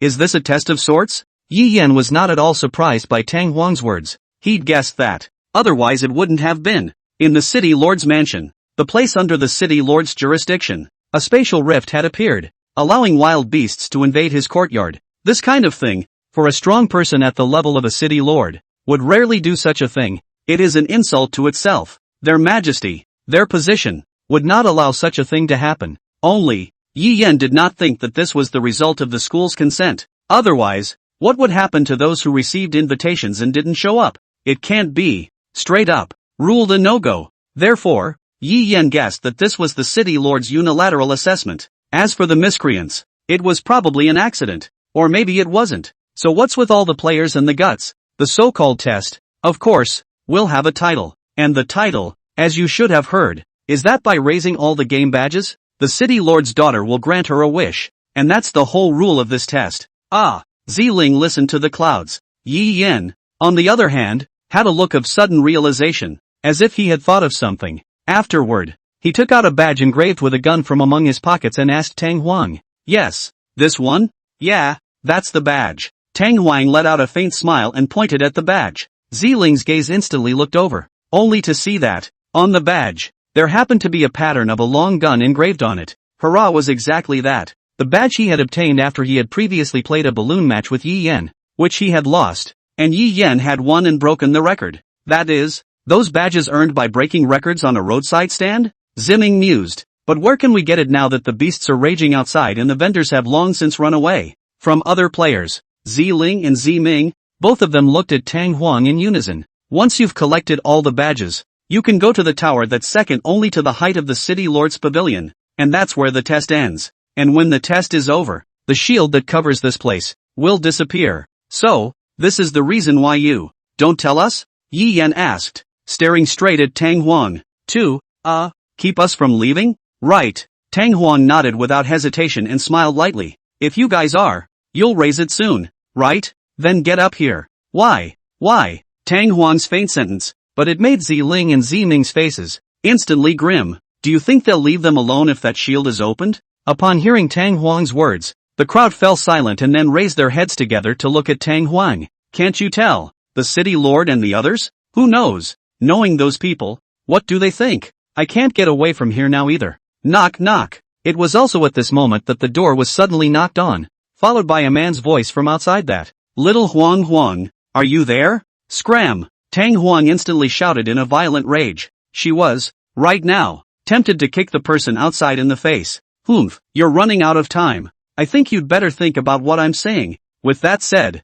footsteps came from behind the door and it looked like they were leaving. However, it will only fool the layman. Who? Yi Yan asked. The previous fiancé. As he said fiancé, Tang Huang's face showed a look of disgust to the extreme. Before, being repudiated by me. Click. From behind the door, the sound of bones breaking. Yi Yan and the others turned their heads and ignored. But looking at this, it was impossible to say something more. However, for Yi Yan, it didn't matter. What should be asked had already been asked anyway. Then I'm like gone, Yi Yan said, extending his hand. Tang Huang was puzzled, but he still held Yi Yan's hand. The palms of the two of them clasped each other tightly, and Yi Yan pinched the back of Tang Huang's hand hard. The movement was subtle, but Tang Huang still felt it. At the same time, Yi Yan unleashed his talent and left a mark on her body. Ziling and Ziming seemed, still intent on saying something, to stay behind. Click. The door was opened by Yi Yan, following the room number given to him by Tang Feng,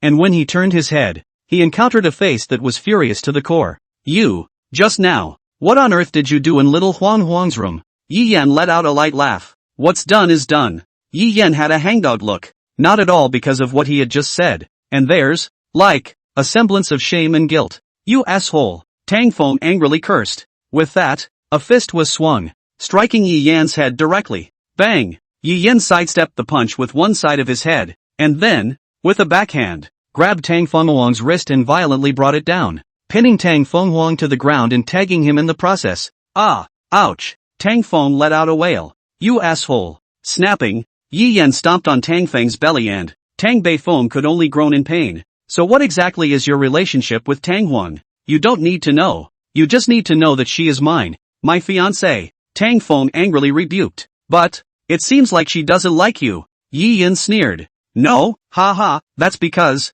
she's just not in love with me yet. And, as long as I keep trying, I don't believe it, she can still not love me? Tang Beifeng laughed arrogantly. Yi Yan shook his head slightly. I really don't know what kind of confidence you have. Tang Fenghuang's smile instantly stopped. That's not for you to worry about. Sooner or later, I'll win her heart anyway. Yi Yan looked at Tang Feng, and then, slowly stood up and, so, you kept her prisoner? Yeah, what's the matter? Heartbroken? Tang Fenghuang had a provocative look on his face and, Yi Yan sneered when he saw Tang Feng in this state. Do you think, like this, you can trap her to death? Tang Fenghuang snorted coldly and said nothing. Captivity or not, she belongs to me now anyway. Then I also advise you not to test my bottom line again, or else, next time, I'll want you dead. Yi Yan's voice was icy cold, without any hint of joking. Who do you think? Who are you? Tang Feng said mockingly. No one has ever dared to threaten me in this world. After saying that, Tang Feng stood up and patted off the dust on his clothes. Yi Yan let out a light laugh, then, turned around and left. It was already possible to tell that the formation in front of him that imprisoned Tang Huang was related to Tang Fenghuang. But, it's definitely not this kind of stupidity that makes it. So who is it? The woman? Yi Yan thought and took a step to leave the place. Tang Fenghuang looked at Yi Yan's back, a hint of coldness flashing in his eyes. However, as he thought about those forbidden powers, a rich color of greed surged in his eyes again. After Yi Yan returned to his room, he sat down on the bed and began to run up his gongfu to recover his physical strength. After all, right now, he was still relatively weak. While Yi Yan was cultivating, a crisp bell sound came from outside the door. Who? Yi Yan opened his mouth and said. There was silence at the door. Come out. Had. Not bad for Red Moon Sama, came a playful female voice from the space. Immediately afterward, there was a blur of space, and a beautiful figure surfaced in front of Yi Yan. April wore a long red dress with a long skirt that fluttered in the wind. A pair of beautiful eyes, containing a smile, looked at Yi Yan. Red Moon Sama, What brings you here? I would, instead, ask you, what have you been doing here? Yi Yan looked at April with a serious face. Of course I'm doing good. Saving lives. April couldn't help but look down as she spoke, her gaze not daring to meet it. Saving people? Saving what people? I've heard that you have to pay to join. That's right. On the way here, Tang Feng mentioned to him that there was a protection fee for joining this place. Not much, just 100 spirit crystals. As he said this amount, Tang Feng had a relaxed look on his face. This wasn't much. It just meant that these people were truly wealthy and didn't even put these spirit crystals in their eyes. Of course you have to ask for a report for doing a good deed. Otherwise, it will weaken my motivation to do good, April said with an air of righteousness, and it was as if Yi Yan could see the fox's tail wagging behind him. Sometimes, Yi Yan suspected that his talent was wrong. Besides, Red Moon-sama, you don't know how rich those people really are. It's a waste of resources to not take it from them and scrape a few layers off. It's just a waste of resources. It's an outrage. April spoke with vigor. Yi Yan was speechless. What this guy said made sense. However, are you the only one here? And Mei is with me, too. So what are you two doing to protect this place? Yi Yan voiced his doubts. The strength of these two people, until recently, had only managed to break through the 3rd rank, but there were 4th rank and even 5th rank existences outside. We may have SSS rank talents. It's not hard to challenge us over the ranks. April said with a smug look on her face, saying the same thing. The SSS rank talent was just so overbearing. And Mei's kind of combat SSS rank talent was especially prominent in this regard, dealing with the average 5th ranked beasts and being able to crusade against them. Do you know, then, where January is? Sister January? Hearing January's name, April fell into silence for a moment, and after a long time, she shook her head. I don't know. I've been too busy counting my money lately. No, it's doing good, not majoring on anything. Yeah, so did anything weird happen here? Hearing Yi Yan's inquiry, April thought carefully for a while. Here, there shouldn't be any danger, but there are fewer people. It doesn't match what I charge, April said with a look of certainty. Hearing this, Yi Yan frowned. By the way, I also realized that it's kind of weird down here. April approached Yi Yan's side and mysteriously said, strange? That's right. I know an entrance to the underground, covered by a spell formation below. There might be treasures in April's eyes lit up. Underground entrances, and spells. Linking it back to Tang Huang's words, Yi Yan could probably be sure. January is most likely down there. Go, show me. Yi Yan opened his mouth. Oops, that way. Let's go then, April said excitedly. The two came underground and found that, sure enough, down here, there was a dark cavern that, there are no lights in the caves. However, as soon as Yi Yan and April entered, they felt a cool air attack them. What's going on? It's so eerie in here. April couldn't help but shiver. It's just up ahead. April pointed not far away. It's because of that damn spell formation that I can't go treasure hunting. Yi Yan just looked down faintly at the spell formation that seemed to be able to isolate, unleashing the melt all laws talent. He took April's hand, ignoring the phalanx under April's longing gaze. He led April inside. Okay, let's keep going, Yi Yan said indifferently. Aha, it's awesome. Sure enough, it was worthy of her Red Moon-sama. They continued onward. It was a small dark underground corridor. The corridor was flanked by blackened walls, lined with a variety of specimens, human, animal and plant. April led the way, and before long, they came to a stone door.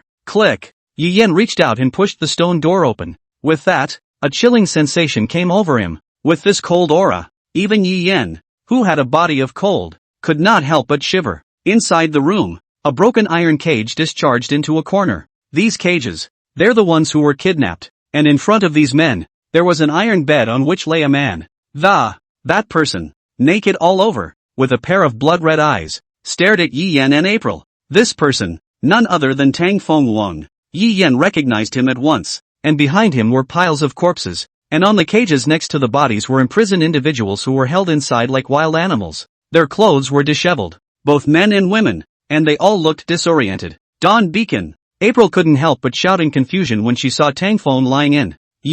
How did you get in here? Tang Feng opened his eyes, panic and wariness filling his eyes. He couldn't have imagined that someone would have entered the area.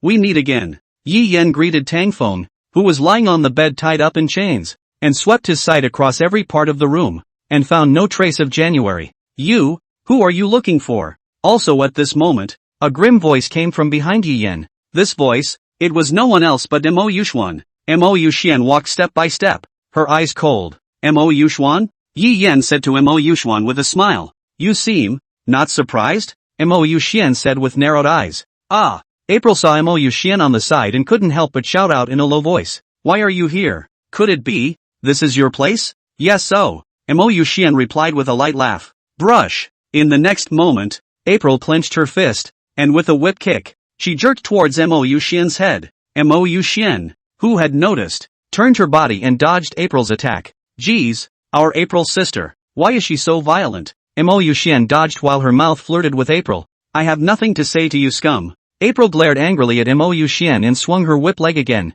attacking Mo Yuxian again. The two chased and fled, and soon reached the door of the room. I think it would be better for you to be more concerned about how to deal with my later works. Mo Yuxian laughed lightly and exited the room. Boom! The door closed with a bang, leaving only Mo Yuxuan's voice, echoing in the room. Although, I don't know how you guys got in, but since you're in, don't think about getting out. Oh, my inferior work. It's time for the test. Works? April froze, looking at the closed door in confusion. What's that? No, I've got to find a way to get out of here. April turned sharply, ready to find a way out. We'll find it later. Yi Yan's voice interrupted April's movements. Ah! Tang Feng looked at April and couldn't help but yell out, his face livid. Ah! His eyes turned crimson, the bones in his body clicked, a muscle bulged out, and white fur emerged from under his skin. Tang Fenghuan's eyes, emitting a blood-red light, looked at April as if he wanted to devour her. What's going on? What's going on? This guy,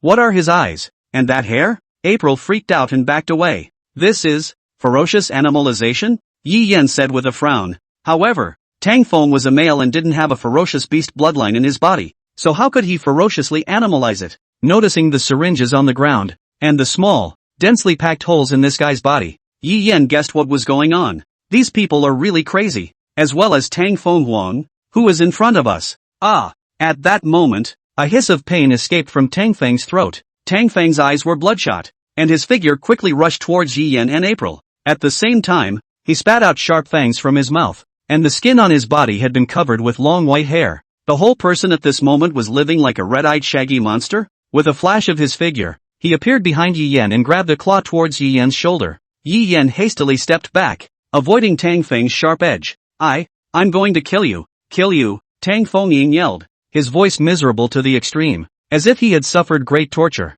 Tang Feng's body suddenly pulled up a notch taller, and the long hair on his body became even more luxuriant. Moreover, the skin on his body, which had gradually metamorphosed into a white color. It looks like a mutated zombie in general. April was also pale, and with a flash of her body, she dodged to the other side of Yi Yan. Lord Red Moon, what should be done? April looked at the person, who was curled up in the corner of the iron cage in fear, and asked Yi Yan what to do. Yi Yan took out the dagger from his nascent sacred ring and said, kill. Yi Yan's eyes turned golden. A layer of light blue flames surged up on his body, and his figure leapt towards Tang Feng. You're all going to die. None of you will escape. Together, Tang Feng roared, and his body drew up once again, turning into a large wolf over 3 meters tall. His fangs were as sharp as knives. Yi Yan held a dagger and touched him hard. Tang Feng's figure, flexible to the extreme, pounced on Yi Yan for a while, and then jumped towards April. But in Yi Yan and Dead Moon, the two of them worked together so well that Tang Feng couldn't take advantage of them at all. Bang! Bang! Bang! After a fierce sparring match, Tang Fenghuan's injuries were, well, getting worse. Brush! Also at this moment, Yi Yan unleashed his talent, instantly moving behind Tang Feng and stabbing into his heart. Pust! Tang Fenghuang fell to the ground in response, his eyes gradually returning to their original color, and his body gradually shrinking, eventually transforming into the size of an ordinary person. He just slumped to the ground, dying and breathing weakly. He looked at the dagger in Yi Yan's hand and revealed a look of despair. No, don't kill me, he pleaded. On the other side, April had already gone up and freed all those who were locked inside the cages. I know. Put. Tang Feng was going to say something, but he was met by a black shadow that suddenly appeared, riding on top of him and swinging his fist. It's all you. It's all you. Punch after punch was thrown at Tang Beifeng. My mom and dad. You give me back my mom and dad. The girl cried helplessly, constantly swinging her fists and smashing them against Tang Feng. Miss, don't fight. An older woman, holding her, urged. No, don't. You let go of me. I'm going to kill him. I'm going to kill him, the girl shouted hysterically. By now, her fists were red, and blood dripped down her nails and onto her feet. As for, Tang Feng had long ago been beaten to a bloody pulp under the chaotic fists just now. And in this situation, Tang Feng actually had signs of life. April looked away and shook her head, walking towards the girl and taking her in her arms for comfort. Good girl, don't cry, don't cry. The girl lifted her tear-filled eyes to April and, voice hoarse, I'm gonna kill him. Her voice was low, but full of determination. Her tone was like a sharp blade that plunged into Tang Feng's heart. Tang Fenghuang felt that his power, which was draining away at a rapid pace. He tried to open his mouth to say something, but he couldn't make any sound, and eventually his eyes went slack and he lost his life. Good, then kill him, April soothed, then looked over at Tang Beifeng, surprised out loud. Ha, he's dead. Oh, Yi Yan, who saw this scene on the side, was slightly stunned. He didn't think that this scene would happen in front of his eyes. At this moment, the girl's panel surfaced in front of Yi Yan. _____. Naming Wuyin. Feral Beast Bloodline, Fallen Unicorn, Grade A. Status, Normal, Not Contracted. Level, 2 Order 1. Talent, Spirit of Speech, S rank. Description. Spirit of Speech, S rank exerts unbelievable power through words. The specific effect depends on spiritual power, strength, soul, etc. It was still a really special power. Yi Yan gazed at the young girl in front of him. At this moment, the young girl's eyes were tightly closed. Her cheeks were red, and she was trembling. Her expression, which was hard to see, was like she was recalling something horrible and was very scared. April patted the girl's back gently, soothingly. After a while, the girl slowly calmed down and April was relieved to see it. If the conditions permitted it, Yi Yan was really planning to lull her into signing a contract with himself. But Yi Yan's sight swept over, huddled in the corner, faintly feeling a line. In addition to the men, there were some women. Most of them also signed the contract, but there's nothing to feel sorry for. Right now, he had enough low-level talents and couldn't stack them, so he might as well have high-level talents. However, one thing that was strange was why it was still on his panel when it was clear that it couldn't stack. Are these talents like equipment, where it's impossible to re-equip the same name, but only unload and reload? Hey, if only, like in the game, it could be fused into a more advanced talent. Perhaps such a gift exists, but, with a talent like that, there's got to be something he can find. And, not without a contractual object. Don't think about it. The most important thing right now is to get out of here. Yi Yan went up, knocked on the wall, and found that it was empty. No need to waste your breath. Earlier, the grandmother called Yin Wuyin, seeing Yi Yan's movements, seemed to know what he was going to do and persuaded. Here, it's a large-scale spell formation made up of countless small formations, which contain Dao Dao that can't be unraveled by you juniors. The grandmother's tone was cross and her words were full of arrogance. No one can get out or in except those people. Hearing the old woman's words, Yi Yan raised his eyebrows and laughed. Oh, it seems that Granny has some formations for this place? Of course, although I am not as good at fighting as you youngsters. For the study of formations, you juniors, there is still a lot worse than me. The grandmother grunted and held her head proudly. Hearing the grandmother's words, Yi Yan couldn't help but smile. In that case, why don't we let Granny try to see if she can unlock this place and get us out? When they heard that they were going out, those who were originally in a lax state of mind came to their senses all of a sudden. Their eyes, full of anticipation, looked at the grandmother. Can we really get out? Granny, please, Granny, I'm willing to pay the ransom. Please, help us get unstuck. Those few people hurriedly kneeled down and kowtowed, with a begging look on their faces. The grandmother froze. She was originally bluffing, knocking the junior in front of her so that he wouldn't dare to underestimate her as an old woman. This way, at a later time, they will also get some care. But it didn't occur to me that the young man in front of me actually didn't talk about martial arts and directly pushed the matter onto an old granny. How can she do this? Grandma Su, can you really break through the spell formation here and let me out? Yen Wuyin looked at the grandmother with wide eyes and asked. Her tone was full of excitement. Even with a sob, Granny sighed and waved her hand. Okay, I'll try. Thank you, Grandma Speech. Thank you, Grandma Speech. The rest of them kowtowed and gave thanks in succession, their gazes filled with anticipation. The grandmother sighed. Where was she to do anything about it? This was, however, a large formation made up of thousands of small formations, and it was for the Zhuge family, that Zhuge Maku, who was known as a god of formations, to face such a tricky formation. There's no way to get started either. And this, but a less than third level formation master. Where could he break this? but when it came down to it, it was neither right nor wrong for her to do it. Looking at the lady casting a glance at her, she turned, looked at the wall beside her, the closed stone door in front of her, and took a deep breath. She then put her finger to her lips. A yellowish glow lit up between her fingers.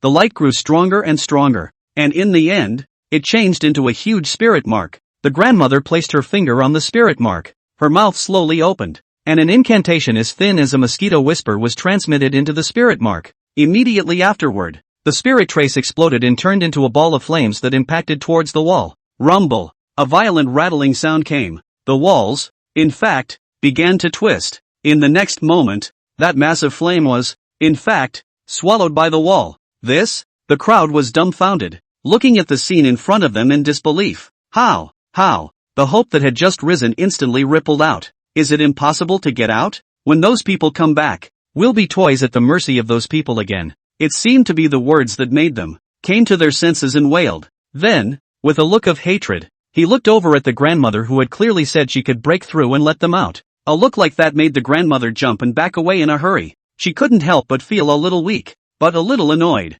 Shut up, all of you, and if you talk any more nonsense, don't blame me for flipping out and making you stay here forever. Granny let out a chortle. The crowd shut up at once, but they continued to look at the old grandmother with a look of resentment, itching to go up and eat her flesh. Looking at the resentment and hatred in the bottom of those people's eyes, in the old granny's heart, she also couldn't help but develop a chill. Still, she hardened her heart and puffed out her chest. A look like I'm awesome. But there was some fear in his heart. After all, she was only a level 3 formation master. If these people went crazy, she really couldn't stop them. And this performance of hers did not attract Yi Yan's attention. Yi Yan looked at the wall without looking away, his eyes flickering as he thought about something. The old granny pinched her fingers and kept blasting with various spirit marks, blowing up the walls. However, had the same effect, no change. Eventually, she too stopped and sat down on the floor in a disheveled state. Looks like I really can't break it. The grandmother shook her head and muttered in a lost voice.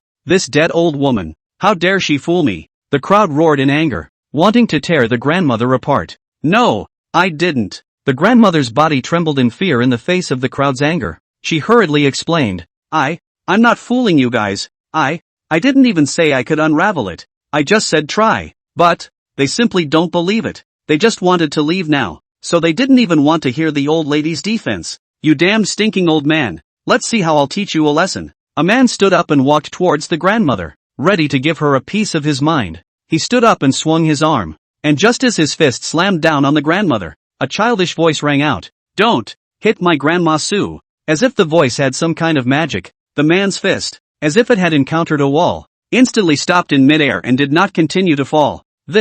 What is this? The man raised his head in confusion and looked at the sudden appearance of Yin Wuyin, seeing those eyes as black as night, recalling the girl's fist smashing people to death. His entire body was nearly paralyzed with fear. What was going on? And why did he find those eyes so frightening? At the bottom of his heart, there was an inexplicable fear, as if he had done something wrong. Grandma Sue, are you alright? Yin Wuyin squatted down, reached out to hold the grandmother's cold hand, and asked worriedly. I am fine, Granny replied. I'm sorry ma'am, Grandma didn't work. She lowered her head, a little ashamed. Grandma, it's okay. Speechless laughed and shook his head. It's not Grandma's fault. Grandma doesn't owe anyone anything. Yeah.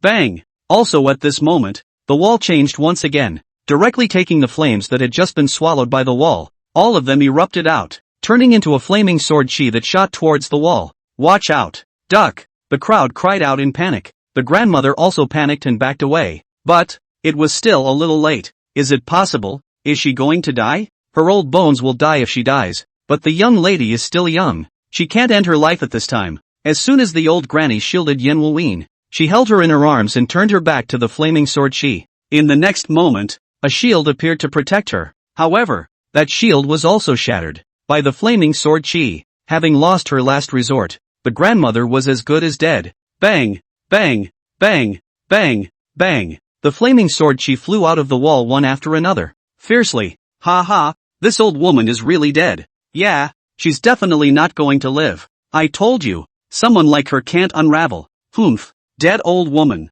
I'd like to see how long she can hold out. A group of people, with their mouths full of gloating, taunted the grandmother. But their words did not make the grandmother feel any comfort. Instead, it made her even more pathos, and tears flowed down her face without her realizing it. Miss is still so young. If anything happens because of her, she won't have peace even as a ghost. Grandma, don't cry. Seeing the tears that kept falling from the corners of the granny's eyes, Yen Wuyin said in a heartbroken voice. It was the first time that the grandmother had shed tears for her. It warmed her heart. Miss, I'm sorry, it's all Grandma's fault for being useless, the grandmother said guiltily as she wiped her tears. No, Grandma, this has nothing to do with you. Yen Wuyin shook her head slightly. Click, bang, accompanied by the space, broken sound effects. Under the astonished gazes of the crowd, Yi Yan's bare hands directly pinched and crushed those flame sword chi that bounced back several times its power. Crying and sniveling is annoying, Yi Yan said impatiently when he saw the grandmother crying. When the old granny heard this,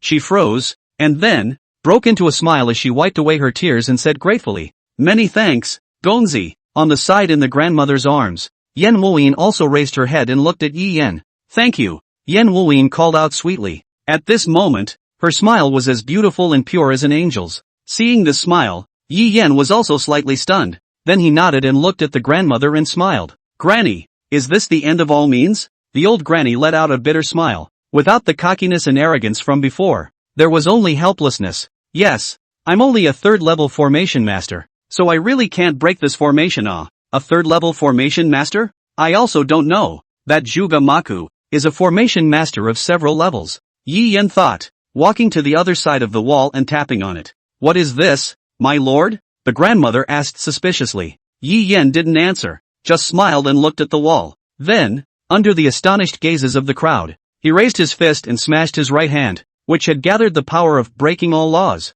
directly onto the wall. Boom! A loud concussive sound came out, and the sturdy wall was directly broken through by him. Whoa! What's going on here? How did this happen? The crowd couldn't help but gasp out in shock as they watched Yi Yan's flippant move. However, compared to other people who don't know anything about it, the old granny who knows something about it, after seeing the person in front of her, actually directly put thousands of small formations with her bare hands, composed of large formations, directly smashed hard, was even more surprised and couldn't close her mouth. She felt that all the 3 views she had previously erected were overturned. She had never seen such a picture before, even back when her master was alive. He hadn't done this to this extent so easily. What kind of person is this gentleman to be so powerful? Let's go. Yi Yan clapped his hands and turned away to look at April. Yes, my lord. April went up with a longing look on her face and behaved herself. Wait. Just as Yi Yan was about to cross the hole in the wall and head to another room, a young man called out to him. What's wrong? Yi Yan turned around and looked at the man. So, could you, destroy the doorway as well? The young man pointed to the doorway, apprehensively. Yes. The young man's words instantly stirred up 1,000 waves of concurrence. Yeah, just smash that door and we're outta here. Please, you'll do us right. A group of people surrounded Yi Yan, pleading with their mouths. For the teenager in front of them, that door couldn't be beaten as a casual matter. They thought so. The person in front of them will surely oblige them. After all, it's just a little thing, isn't it? However, Yi Yan's words froze them. Why should I help you? Yi Yan raised his eyebrows, looked at those people, and laughed. You're kidding, right? Li Mo's eyes widened with disbelief, as if he had seen something unbelievable. Originally, Li Mo looked at this person to save the granny good talk, only to go up to do the head out. Who knows? This guy actually didn't give him any face at all. His gaze was locked onto Yi Yan's body, as if he was trying to find any breaks in his face. It's a joke. Another middle-aged man repeated. His voice trembled, and his tone was filled with fear and unease, as if he would collapse at any moment. He just wants to get out. There's a home for him out there. What if he can't get out? What will happen to his family? However, Yi Yan's next words shattered his illusions. No, I'm not kidding. Yi Yan's voice was cold and firm, as if nothing could shake his determination. Li Mo's anger instantly erupted as he sniffed, his eyes widening as he loudly rebuked Yi Yan. What do you mean by that? Are you out of your mind? What's in it for you to leave us here? Li Mo's face turned red from extreme anger as he reached out and pointed at Yi Yan with a furious look. The crowd also looked at Yi Yan with strange eyes after hearing Li Mo's words. That's right, but it's just a matter of going along for the ride, so why not do it? We're all Daxia people, can't we help each other out? Boy, you can't be too selfish. Yeah, you're killing us. Young man, hurry up and let us go, or else. The people were talking and persuading Yi Yan, each with a grief-stricken expression on their faces. However, in response, Yi Yan only glanced at them coldly, the corner of his mouth hooking into a sneer. It's a lot more dangerous out there than it is in here, so it's best for you guys to stay in here. Yi Yan's voice was calm and cold, as if he was talking about an insignificant matter. No, we're not staying here. When the crowd heard this, they shouted angrily as they blamed Yi Yan, thinking that he was not qualified to order them around. Li Mo did the same. His expression was very ugly, as if he wanted to eat Yi Yan. Yeah, it's true that I'm not qualified to order you all, Yi Yan said indifferently, his gaze sweeping over the faces of the crowd as if he was searching for something. So, what reason do you have for me to help you? Yi Yan's words caused the crowd to fall into silence, and they began to feel a hint of uneasiness, as if there was some kind of danger creeping up on them. What? These words caused everyone to freeze, and then, their faces sank as they shouted angrily. Bastard boy, don't toast us, hurry up and let us out, or else I'll let you die without a burial place. Yeah? Yi Yan's face turned cold as he indifferently glanced at them. With that, he stretched out his palm and a terrifying force erupted. That powerful force that was like a mountain pressing down on everyone.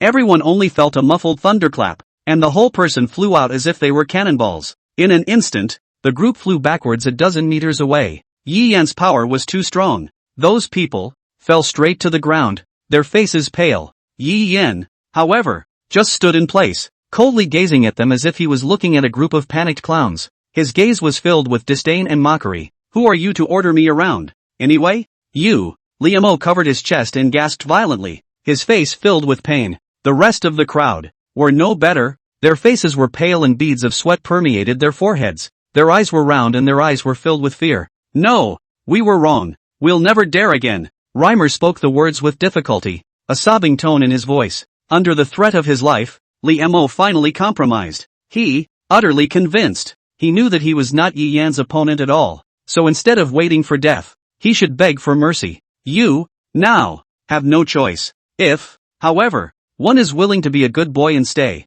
one might still be able to survive. Yi Yan's icy tone reached everyone's ears, causing them to shudder as a rich cold aura flickered in his gaze. When the crowd heard this, a bitter look appeared on their faces, with a look of remorse in their eyes. Yi Yan saw that they were honest and stopped paying attention, while they were bad-mouthing the grandmother, who was trying to help them. Yi Yan had little hope for them, nor do they want to follow them and explain anything more. April, go away. Yi Yan was the first to step over the wall. Ah, yes, my lord, April answered and hurried to follow. Miss, we'll follow you. Grandma Sue struggled to get up from the ground. Her face was covered in blood and she looked very miserable. Why, Grandma? After Yan Wuyin helped her up, the two of them followed Yi Yan's footsteps towards the door of the room in front of them. Why? The old granny looked, ahead of her, at Yi Yan and didn't say anything else. When the grandmother didn't say anything, Yan Wuyin also didn't ask and helped Grandma Sue to follow Yi Yan. The four quickly disappeared into the night. The rest of the group,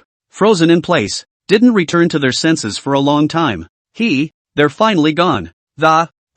Fucking brat. Why? Don't you help us? Help. Do we have anything? What a hateful stinking brat. I'm going to kill you. Li Mo gritted his teeth and growled. His fists clenched as if he couldn't wait to rush out immediately and break Yi Yan into pieces. The rest of them didn't have any opinions either, and a sinister look flashed in each of their eyes. However, they were only thinking about it, and they knew that their power was useless in front of the one just now. So it's better to stay here honestly and wait for the chance to escape again. On the other side, Yi Yan and April traversed through a long tunnel and arrived inside a spacious room. In the room, the furnishings were simple, but very clean, and it even gave off a faint scent that made people want to be intoxicated. In the center of the room, there was a bed, and next to the bed was a closet with a dresser and various other furnishings. This is the living room. The first floor is the living room and the second floor is the bedroom. Behind Yi Yan, Yan Wuyin helped the grandmother slowly walk in. This is, Yan Wuyin looked in amazement at the beautiful room. She hadn't thought that there was such a room inside this gloomy underground cage. It was unbelievable. Yi Yan was also a little surprised. He knew that there were many rooms linked inside this floor, and even the walls of each room were a door that could be opened. The entire underground is like a square that can be folded and unfolded one by one. In Yi Yan's speculation, this one folded square was basically a cage, or a laboratory. Didn't realize that there were still people living there. What a surprise! Looking at this beautiful house, a sense of coziness and a feeling of home unexpectedly arose in Yan Wuin's heart. Moreover, it seemed to be filled with a burst of medicinal herb scent, invigorating the spirit. This What is this place? On the other side, Mo Yuxuan, who had returned to the ground, looked back down, her slender eyebrows drooping slightly. Why? There is a bad feeling about it? Second-ranked Imperial Beast envoys, and women with third-ranked ferocious beast bloodlines. No matter how you think about it, it's impossible to come out of that ancient phalanx. Just how the hell did they get in there? She didn't even notice? That's all. Mo Yuxian shook her head, and just as she was about to go back to her room to rest a bit, a voice called out to her. Hello, Ms. Mo Yuxuan, have you seen Yi Yan him? Mo Yuxian turned back. What she saw was, coming right up to her, Ziming, Ziling. Ah, you said he it seems like he went out. Mo Yuxian scratched her head in confusion as she said uncertainly. Ziming raised his eyebrows as he listened. Yi Yan actually didn't go back. Isn't this too abnormal? What the hell is this kid up to again? Going out? Ziling wrinkled her nose and asked suspiciously. Did he say what he was going out for? I don't know. Like, out looking for his little girlfriend. What's her name? January, right? Mo Yuxian thought about it and said casually. Hearing these words, Ziming's face suddenly froze. A flash of color flashed in Ziming's eyes, but it quickly disappeared. Ah, this way. Zimi leaned in close without looking. So did he say when he was coming back? He said that he's going out for a few days, and he'll probably be back soon. Mo Yuxuan replied. Oh, yeah, by the way, Mo Yuxuan, Tang Huang has something for you. Yes? Mo Yuxian nodded. I know. With that, he turned around and walked towards Tang Huang's room. Brush. Also at this moment, a spirit mark suddenly emerged from behind Mo Yuxuan. The moment this spirit mark surfaced, Mo Yuxuan twisted her head and reached out as if she had anticipated it beforehand, only to see that the fingers that condensed spiritual energy lightly tapped the spirit trace. In the next moment, the originally structurally complete spirit trace was stirred up at this moment. It becomes unstable. Nice spirit mark construction speed. Just useless in front of me. The corner of Mo Yuxuan's mouth sketched out a cold smile, and a cold aura flickered in her eyes. Besides, hasn't anyone ever told you to keep your killing aura hidden when assassinating someone? Not good. Ziming secretly sighed in dismay and took a step back. Bang! The explosion was avoided, but Ziming hadn't caught his breath. A hand, poking out from the exploding smoke, pushed straight at Ziming. Ziming's face changed and he tried to dodge, but it was too late. Don't even think about hurting my little Ming, Ziling bellowed. Her arm raised and swung towards Mo Yuxian. Ziling's body rapidly expanded, transforming into a huge black shadow that pounced straight at Mo Yuxian. Mo Yuxian looked at the black shadow, disdain in her eyes, and flicked her fingers, only to see her finger cut through the void and a stone shot out. Bang! Ziling's shadow was, at once, pierced through and shattered into countless small black balls, scattering in the darkness. Poof! Ziling fell to the ground and spat out a trace of blood from her mouth. Suzu! Ziming was in a hurry and got up from the ground. His hands, insanely engraved. A black spirit mark, shot out and impacted on Mo Yuxuan's palm. Bang! With a muffled sound, the spirit mark collapsed and turned into nothingness. Mo Yuxian's fingers, still calm, as if nothing had happened. Not bad, Mo Yuxuan felt. Slightly numb hands and looked towards Tan Ziming who was carving green spirit marks to heal Ziling. I'm curious, how on earth did you tell that I lied? Mo Yuxian looked at Tan Ziming. It was as if they didn't give a damn about the small actions of the two people in front of them. Talon's body stiffened, but in order to buy time for Ziling to recover, he had to stall her. Because, in your words, there are glaring holes. Loophole? Mo Yuxian thought about it. The few words just now, there wasn't anything Seeing Mo Yuxuan's expression at the moment, Ziming knew that it wasn't something she had said unintentionally, and she didn't realize that Yi Yan already knew it, and it was here in January. Therefore, it was simply impossible for Yi Yan to say, get out of here and go find something like January. Of course, it was not at all reliable to suspect someone in this way, but just now he was just testing the waters, and he did not expect that she would react so strongly. It also proved that his suspicions were right. Only, he hadn't thought of that. The woman in front of him was actually so powerful, which greatly exceeded his expectations. No, he should have thought of that. The opposite party could even deal with Yi Yan, so it couldn't be weak in terms of strength. Damn it, shouldn't have taken such a risk. Now it's not critical to harm yourself, but also Ziling. Oh, can you tell me which sentence was missed? Mo Yuxian still seemed to be dwelling on this kind of thing. I'm not going to tell you. Yes. Mo Yuxian revealed a kind smile. Then, you can all go to hell. Her eyes narrowed, an eerie aura that permeated around her. As Mo Yuxian's words fell, beneath her feet, black mist rose, Powerful forces coalesced in her palms. Ziming's eyes widened as he gazed at the power that was enough to destroy everything. It was only at this moment that he realized how foolish he had been just now. His power, in her eyes, was nothing more than an ant. Just then, a gust of wind blew. A layer of watery blue light shield appeared around Mo Yuxian's body. The black streams of air, touching this aquamarine shield, were turned into powder. The corners of Mo Yuxian's mouth were aglow with an icy arc. Finally. What? Just as Ziming was wondering where this power was coming from. Boom! In the next moment, there was a roar that resounded through the heavens and earth, and the entire house was shaking violently. Immediately afterward, inside the house, a dazzling white light erupted. A young girl rushed out of the twisted space. This young girl, with a slender and slim figure, had an exquisite face that one couldn't help but be mesmerized by, but that face was filled with anger and resentment. Finally found you. I'm going to kill you. Mo Yuxian had a mocking smile on her lips. Do you think you can beat me? Boom! The berserk force directly lifted off the entire wall at the top of the building. Subsequently, a single pitch-black vortex appeared from midair. A beautiful young girl's figure came out from it. Ziming's eyes widened, shock written all over his face as he gazed at them. Shura, why? They're here. Ziling's face was also filled with disbelief.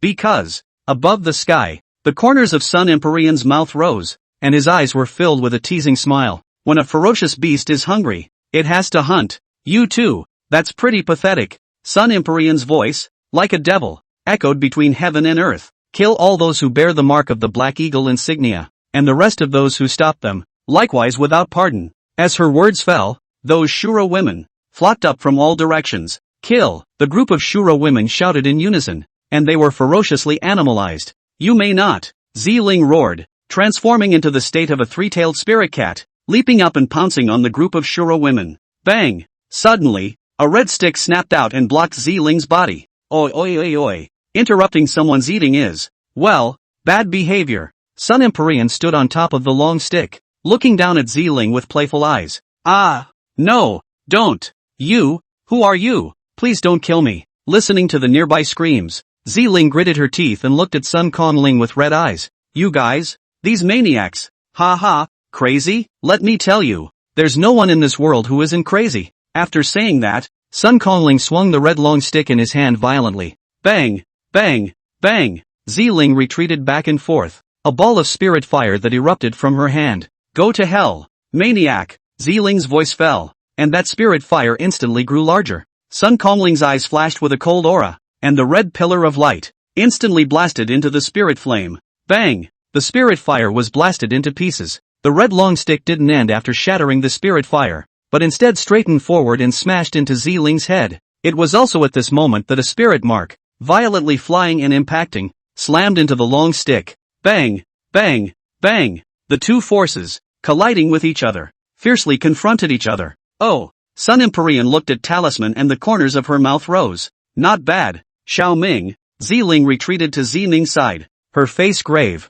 This guy is strong, and it's not usually strong. Talon nodded in agreement. Why are you guys doing this? Tanzaman wants to use this as a way to stall. Ha ha ha, it's not natural for the strong to prey on the weak. Sun Kongling laughed out loud, and then in his eyes, a cold aura flashed. The long stick was violently drawn out, carrying a harsh sound of breaking wind. So go fuck yourselves. The long stick carried a matchless force as it violently blasted towards Talon, Ziming and Ziling. Ah, Talisman's face was grave. Ming, be careful. Right at this moment, a slender white palm blocked in front of Talisman's body, catching that terrifying stick. Bang! A huge force slammed hard into her back, and Ziling's figure shuddered violently. Blood, spilling down the corners of his mouth. Ray! A strong look of worry filled Talisman's face. I'm fine. I can't die. Ziling wiped the blood off the corner of her mouth, her eyes firm. Oh, quite loving. Sun Empyrean let out a light laugh just as she raised her hand. Bang!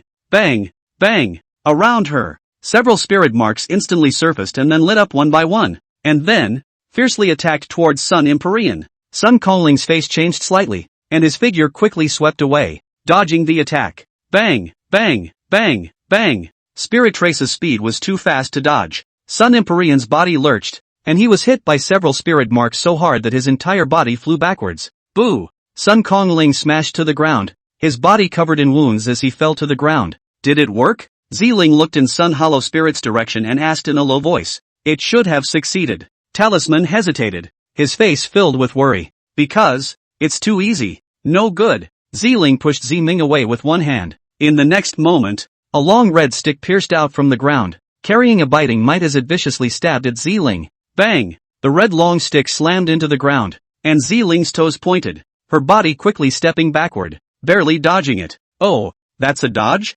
Ziming's eyes widened in disbelief as he looked at Sun Empyrean, who walked out from the other direction. You guys? It's on! Sun Empyrean scratched his ears, and a hint of playfulness passed through his eyes. Why? Ziling's line of sight went back and forth between Sun Empyrean, who was lying on the ground, and Sun Empyrean, who was standing. There are two. Bang! The next moment, the Sun Kongling lying on the ground turned into a golden hair. As for the standing Sun Kongling, he was holding a long stick and slowly turned around. Her eyes, as bright red as blood, and the corners of her mouth rose in a wry smile. So it is. You actually have such an excellent talent. Sun Empyrean's eyes fell on Ziling, the corners of his mouth rising. She had, just now, noticed the abnormality between Ziling and Tan Ziming. She had originally thought that Tan Ziming would use some means to carry the attack hard, but to his surprise, Ziling dodged it with his own strength. Damn it! Ziming's eyes were ice cold as he looked at Sun Kongling's appearance. Here, only those who are strong can survive.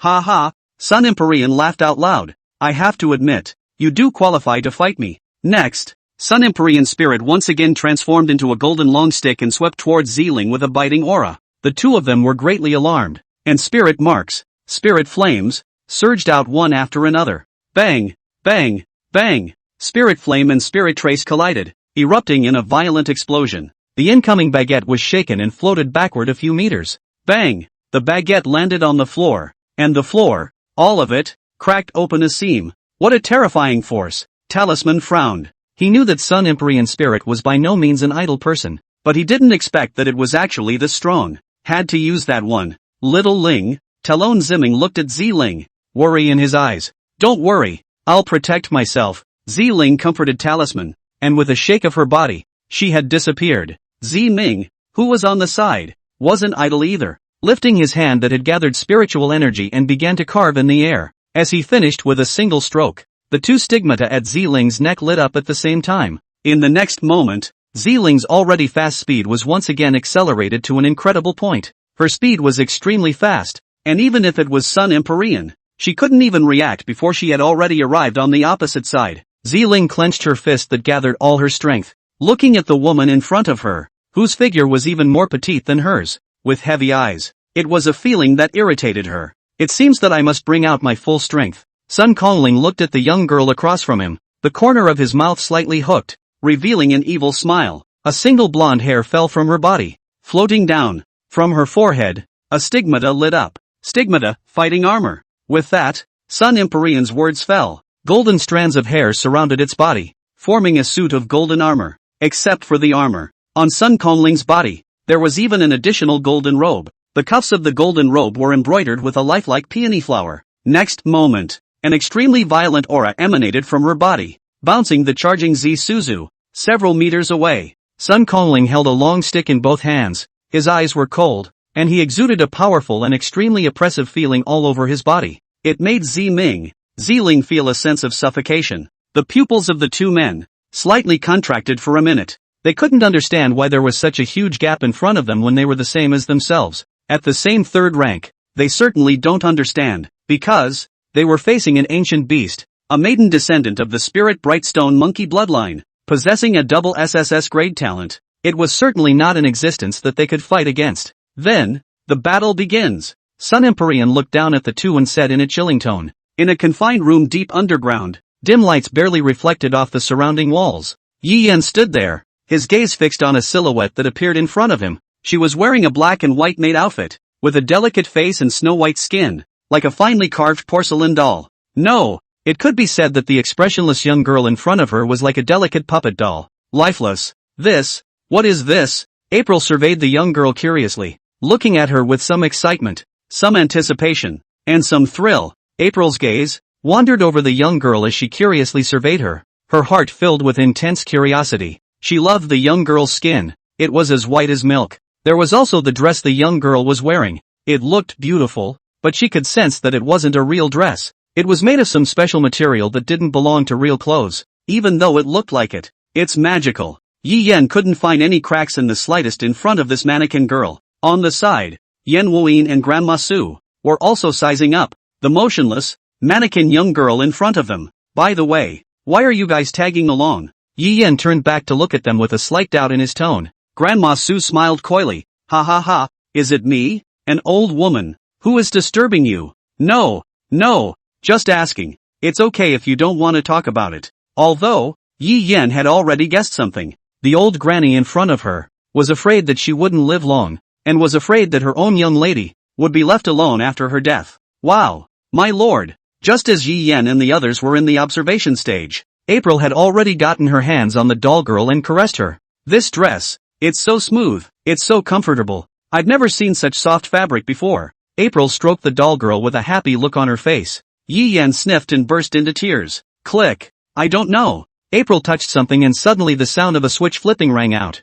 In the next moment, a flash of spirituality flashed through the originally empty and lifeless eyes of the doll girl. Yikes! There's a reaction! April immediately exclaimed in disbelief when she saw this. Grandma Su and Soundless did the same thing. They were equally blown away. In their little country, they don't have this high technology. Not just them, even Yi Yan was startled. This thing, is it a robot? But when did the level of technology in Daxia become so high? He could remember that this place was on the same technological level as the world he was in before he traveled. That is to say, there is no way that there can be such a high imitation of human robots. He even touched it just now, and the skin was similar to that of a human, just a bit colder than normal. The doll girl wasn't any different from a normal human. One could even say that she was more complete. Only, inside her body, there was no breath of life, no heartbeat. It's like a dead body, or a golem. And now, he could distinctly hear the heartbeats, which had changed from 4 to 5. In other words,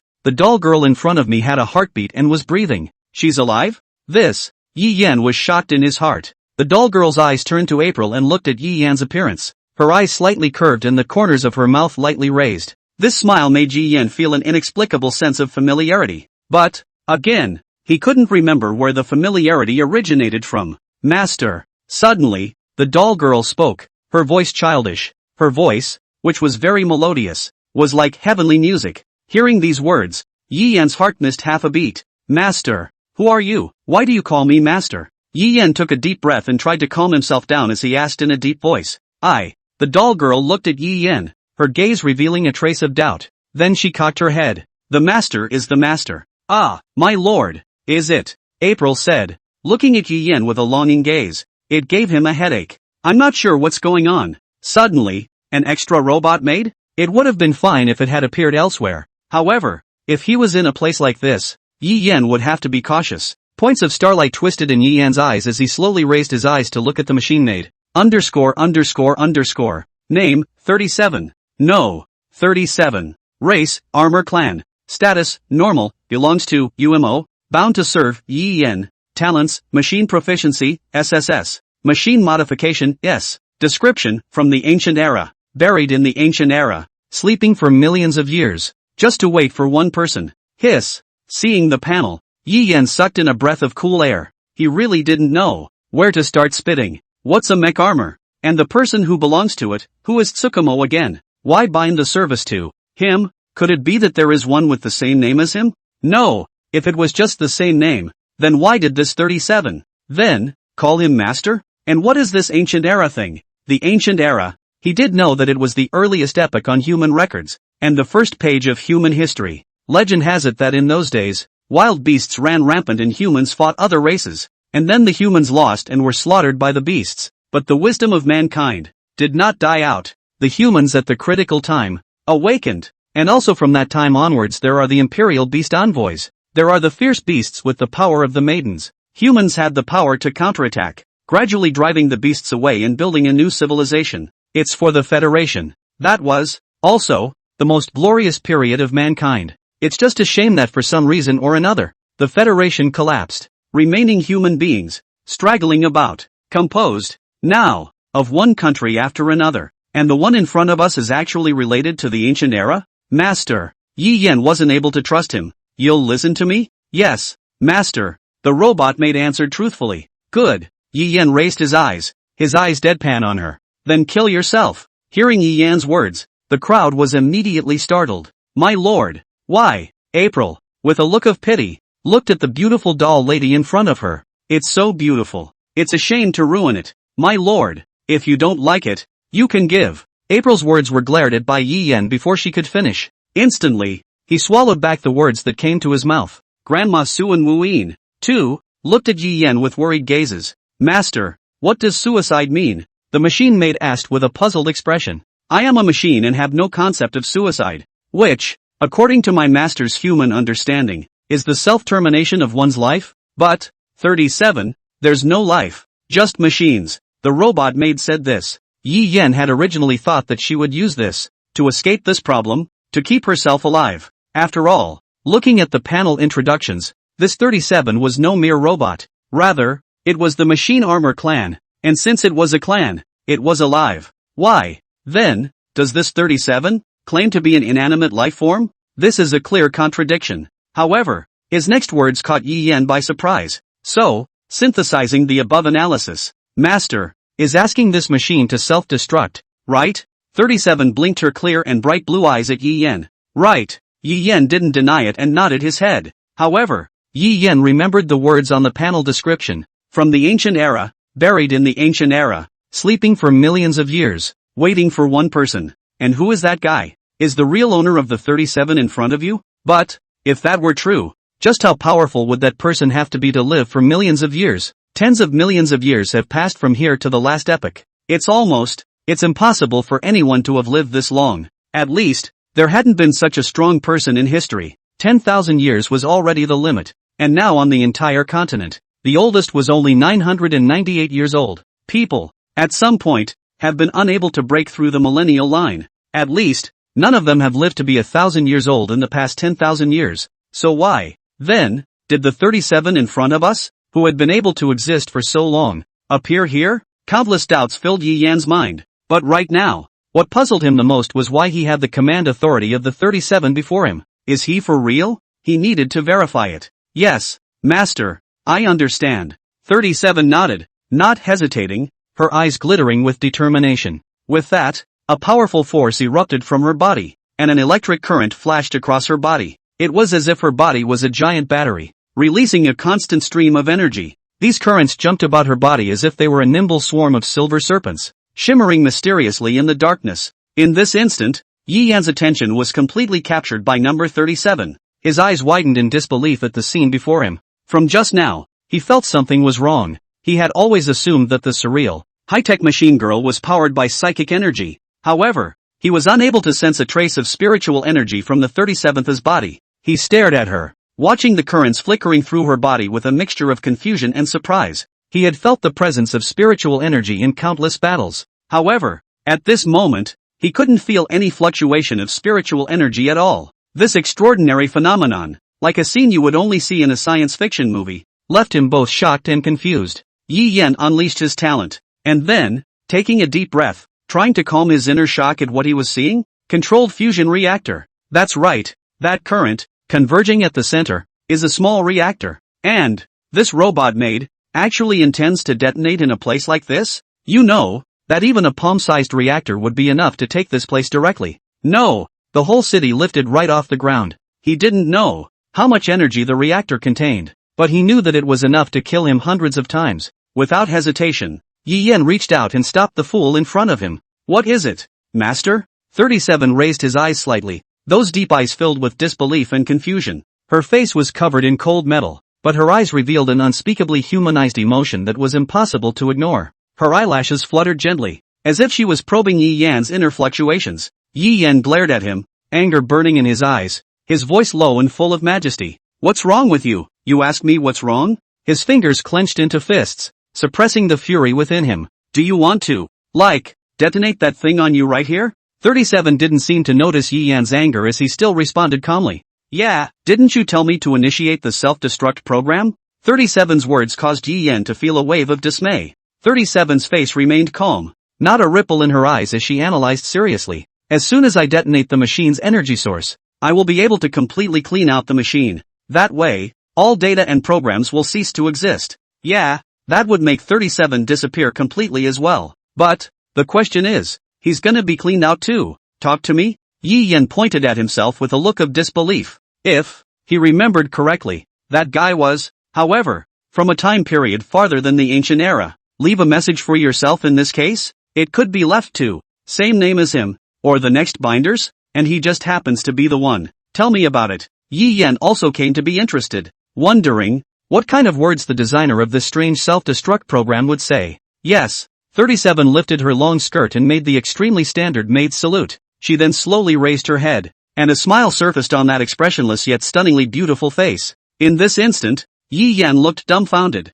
because the 37 in front of him was no longer a robot image, but like a flesh and blood person. Her long, dark hair hung down to her waist, and her black and white maid outfit accentuated her diminutive, exquisite figure, matching her long, straight legs. Every knit of the brows and smile exudes a deadly seductive aura. Moreover, the corners of her mouth lifted slightly, as if she was smiling. It looked like a spirit that had fallen from the sky into the mortal world. At this moment, Yi Yan only felt that his mouth was dry, his throat was tight and a little hot, and he had an impulse to take the girl in front of him into his arms. He wanted, so badly, hard, to kiss, but he held back. Hello, my love. I wonder if my little prank has blown you up. 37 slowly opened his mouth, only this time, his voice was no longer as cold as before, but instead seemed a bit lighter. Don't you blame the kid, I'm the one who told the kid what to do. The more Yi Yan listened to it, why did it get more and more wrong? There are so many things,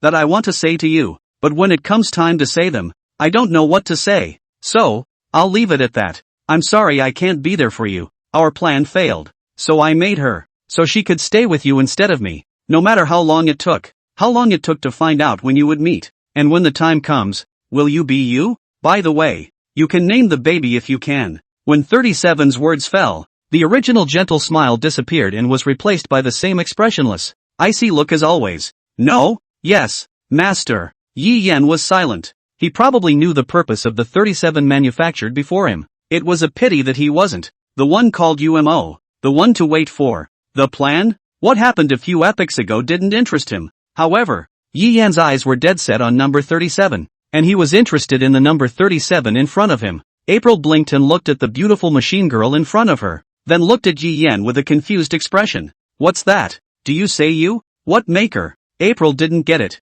but was greatly shocked. She decided that she would write this down and share it with May. Come to think of it, she'd forgotten that she'd contacted May after Lord Redmoon's arrival, I think, and told her to come back. Then, according to May's character, she should have hoofed it back by this time. When the time comes, if we don't see her in Red Moon Sama, she wondered just what the stuffy May would do. Thinking of this, she pulled on Yi Yan's coat. What's wrong? Yi Yan turned around with a slight frown on his brow and looked at April suspiciously. April gritted her teeth, a determined gleam in her eyes. She whispered, shouldn't we hurry up and find Sister January and go up there? May is still up there. Hearing April's words, Yi Yan nodded, his eyes becoming firm. You're right. So, what is your lordship going to do about this robot sister? April looked at Yi Yan with both eyes glowing with anticipation. Her heart was filled with sympathy and curiosity for her robot sister. Check it out. Yi Yan smiled faintly, a hint of cunning flashing in his eyes. Yeah. April jumped for joy, a huge smile spreading across her face. The robot sister was indeed a real looker, her silver white skin glistening in the sunlight, and her delicate features seeming to have been carefully sculpted by the most skillful artists. Her eyes reveal a deep wisdom and a gentle light that you can't help but fall for. She likes pretty things. Yi Yan was just about to call out number 37's name, but suddenly stopped. He looked at his robot sister, a flicker of mixed emotions in his eyes. From now on, you'll be called Chiyuki. Yes, master. Chiyuki's words had just fallen, the original thousand moon panel in Yi Yan's eyes. The name. It changed from 37 to Chigetsu. It's kinda humane. Yi Yan spat, then shouted, let's go. Yes, my lord. Yes, master. The two of them followed behind Yi Yan, one on the left and one on the right. Grandma Su and Yan Wuyin, who had been paying attention on the side, both glanced at each other. Both saw shock in each other's eyes. Grandma, did you feel the spiritual power from the one called Chiyuki? No. Grandma Su shook her head as she looked to Yi Yan and then to Qianyu. A pang of fear ran through his insides. Just now, the power that erupted from that thousand moons was no less than a powerful strike from a 7th-ranked powerhouse. It's just horrible. But fortunately, Yi Yan didn't let that power explode out. Otherwise, This old bone of hers will be hitching a ride here. So, how did that incredible power erupt just now? Speechless asked Grandma Sue. I don't know, said Grandma Sue, pulling soundless to chase after her in the direction the three had left first. She wasn't wrong about her feelings, though. If only I could trust him with the young lady, perhaps she could be at ease, too, and leave. April followed behind Yi Yan, convinced that Yi Yan could find January's sister. After all, in her eyes, the adult in front of her could do almost anything. Those, the useless Imperial Beast ambassadors outside, stood there stupidly, except for putting up a talent. Stop! Yi Yan reached out and signaled for a few people to stop. Not far ahead was a door, and there was a constant flow of blood inside the door. From the moment he stepped into this place and stepped into the formation, Yi Yan was able to vaguely feel the January emotions through the contract, and through the spatial coordinates. He also knew January's location. There was only one reason why he didn't instantly rush to January's side. She was in no danger and seemed to be cleaning something up. My lord. April looked towards Yi Yan. Yi Yan did not answer and went up and slowly opened the door. Brush! A cold wind blew through the doorway, laced with the sickening smell of blood. Yi Yan couldn't help but frown, as he looked in the direction of the wind, only to see that the door of the laboratory was half open, and it was in a mess, with bright red bloodstains, as well as corpses everywhere. Bodies dressed in white coats were stacked on a lab bed in the center. Its corners were set up, one by one, with iron cages, and in the iron cage, a young child is imprisoned. And January just stood there, her hands stained with blood, but she didn't care, even. She smiled. That smile made the speechless voice behind him look creepy. Yan Woyin couldn't help but feel a wave of nausea as he covered his mouth to prevent himself from vomiting. Seeing this, Grandma Sue immediately walked forward and gently patted his shoulder, signaling him not to get too excited. Inside the dark basement, a weak light barely illuminated the small space. January was like a soulless robot, standing there expressionlessly, as if all outside disturbances had nothing to do with them. April saw January and a flash of pain flashed deep in her eyes. Sister January, you. She opened her mouth, trying to shout a word. Instead, she realized that she couldn't say anything, her throat surrounded by a strong feeling of suffocation. My lord, you're here. I knew it. You had to come. January's lips parted lightly as she slowly turned around. You say, why do some beasts look so much like people? Finished, her body slowly collapsed on the lab table. Fortunately, Yi Yan was quick on his feet and immediately hugged her waist and held her in his arms. Yi Yan looked at January in his arms, and for a moment, he was at a loss for words. He saw the tears slipping from the corners of January's eyes. She cried,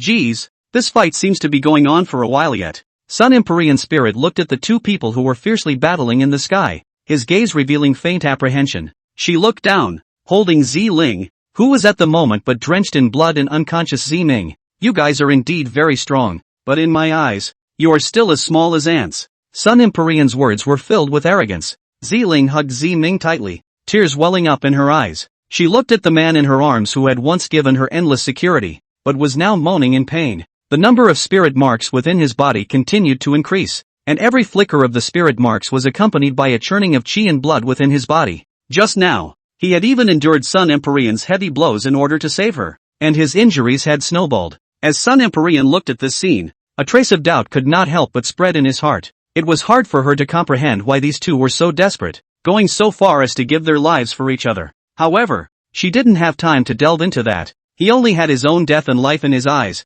In a worthy fight, consider this as your reward for being able to battle me to this level, and let me personally send you on your way, said Sun Empyrean in a cold voice. Her paws stomped the ground violently, and her entire body rushed towards Zi Ling like an arrow off the string. The long stick in his hand carried a whistling wind sound and swept viciously towards Zi Ling's head. Rest in peace. As Sun Empyrean's voice fell, the long stick drew a perfect arc in the air, smashing into Zi Ling and the others with deadly might. Is it true that I'm going to die here? Zi Ling hugged Zi Ming tightly, a flash of despair in her eyes. However, right at this moment, a figure suddenly appeared in front of them. Bang! With a loud bang, Yi Yan appeared out of nowhere, and one of his feet viciously blocked the attacking long stick. Powerful forces erupted from the collision, stirring up gusts of smoke and dust. Yi Yan's figure loomed in the smoke and dust, like a savior who descended from the sky. Yi Yan, cried Zi Ling in surprise. At this critical moment, Yi Yan's appearance undoubtedly gave them a ray of hope. A trace of surprise flashed in Sun Kongling's eyes as he looked at Yi Yan,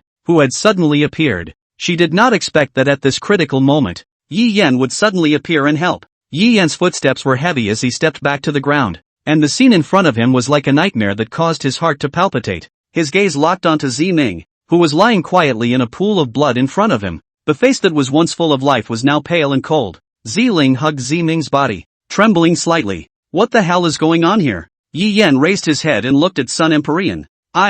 Isn't this Yi Yan? Sun Empyrean's voice was as cunning as a snake and scorpion as she laughed softly. What the hell are you doing? Yi Yan's frowned, scanning the circle, the tragic situation in front of him. Countless wailing sounds echoed in Yi Yan's ears. The original stronghold has turned into hell on earth at this moment. What for? Sun Empyrean asked rhetorically, her smile getting even weirder. Hunting? Of course, we have a lot more members today, so we need to do. Then why kill? Yi Yan was puzzled. What good would it do them? Could it be that before what was said to him was a lie? Sun Empyrean let out a light laugh, her eyes revealing an unspeakable madness. Does this need a reason? In this world, the weak is the only law. Although I'm not a good person, I can't understand you guys either. Yi Yan's face was slightly angry and full of incomprehension. He couldn't accept that this once familiar person had suddenly become so strange and cruel. Perhaps, from the beginning, she was like this? Suddenly, a loud noise broke the silence. Yi Yan and Sun Kongling turned their heads to look at the same time, only to see a powerful energy fluctuation sweeping in. They immediately realized the danger, but it was too late. Boom! There was a loud bang, and the entire world seemed to tremble. Yi Yan and Sun Empyrean were lifted out by the huge impact and fell heavily on the ground. They raised their heads and were then shocked by the scene before them. Only a crack appeared above the sky, and a destructive energy emanated from the crack. In that crack, a pair of golden pupils appeared, and a ferocious beast aura of the ancient times spread out. It had twin pupils that stung in the night sky. It opened its mouth and roared, shaking the mountains and rivers, the sun and the moon. It was good that the crack was not big at this time, that the huge body of the dragon could not pass through. Otherwise the consequences would be unimaginable. What the hell is going on here? Yi Yan clenched his teeth, his face filled with incomprehension. Why? Something like that would appear. This is something that is simply not accessible to them at this level. Those old men. What the hell are they doing? Do you really want to destroy the place and kill them?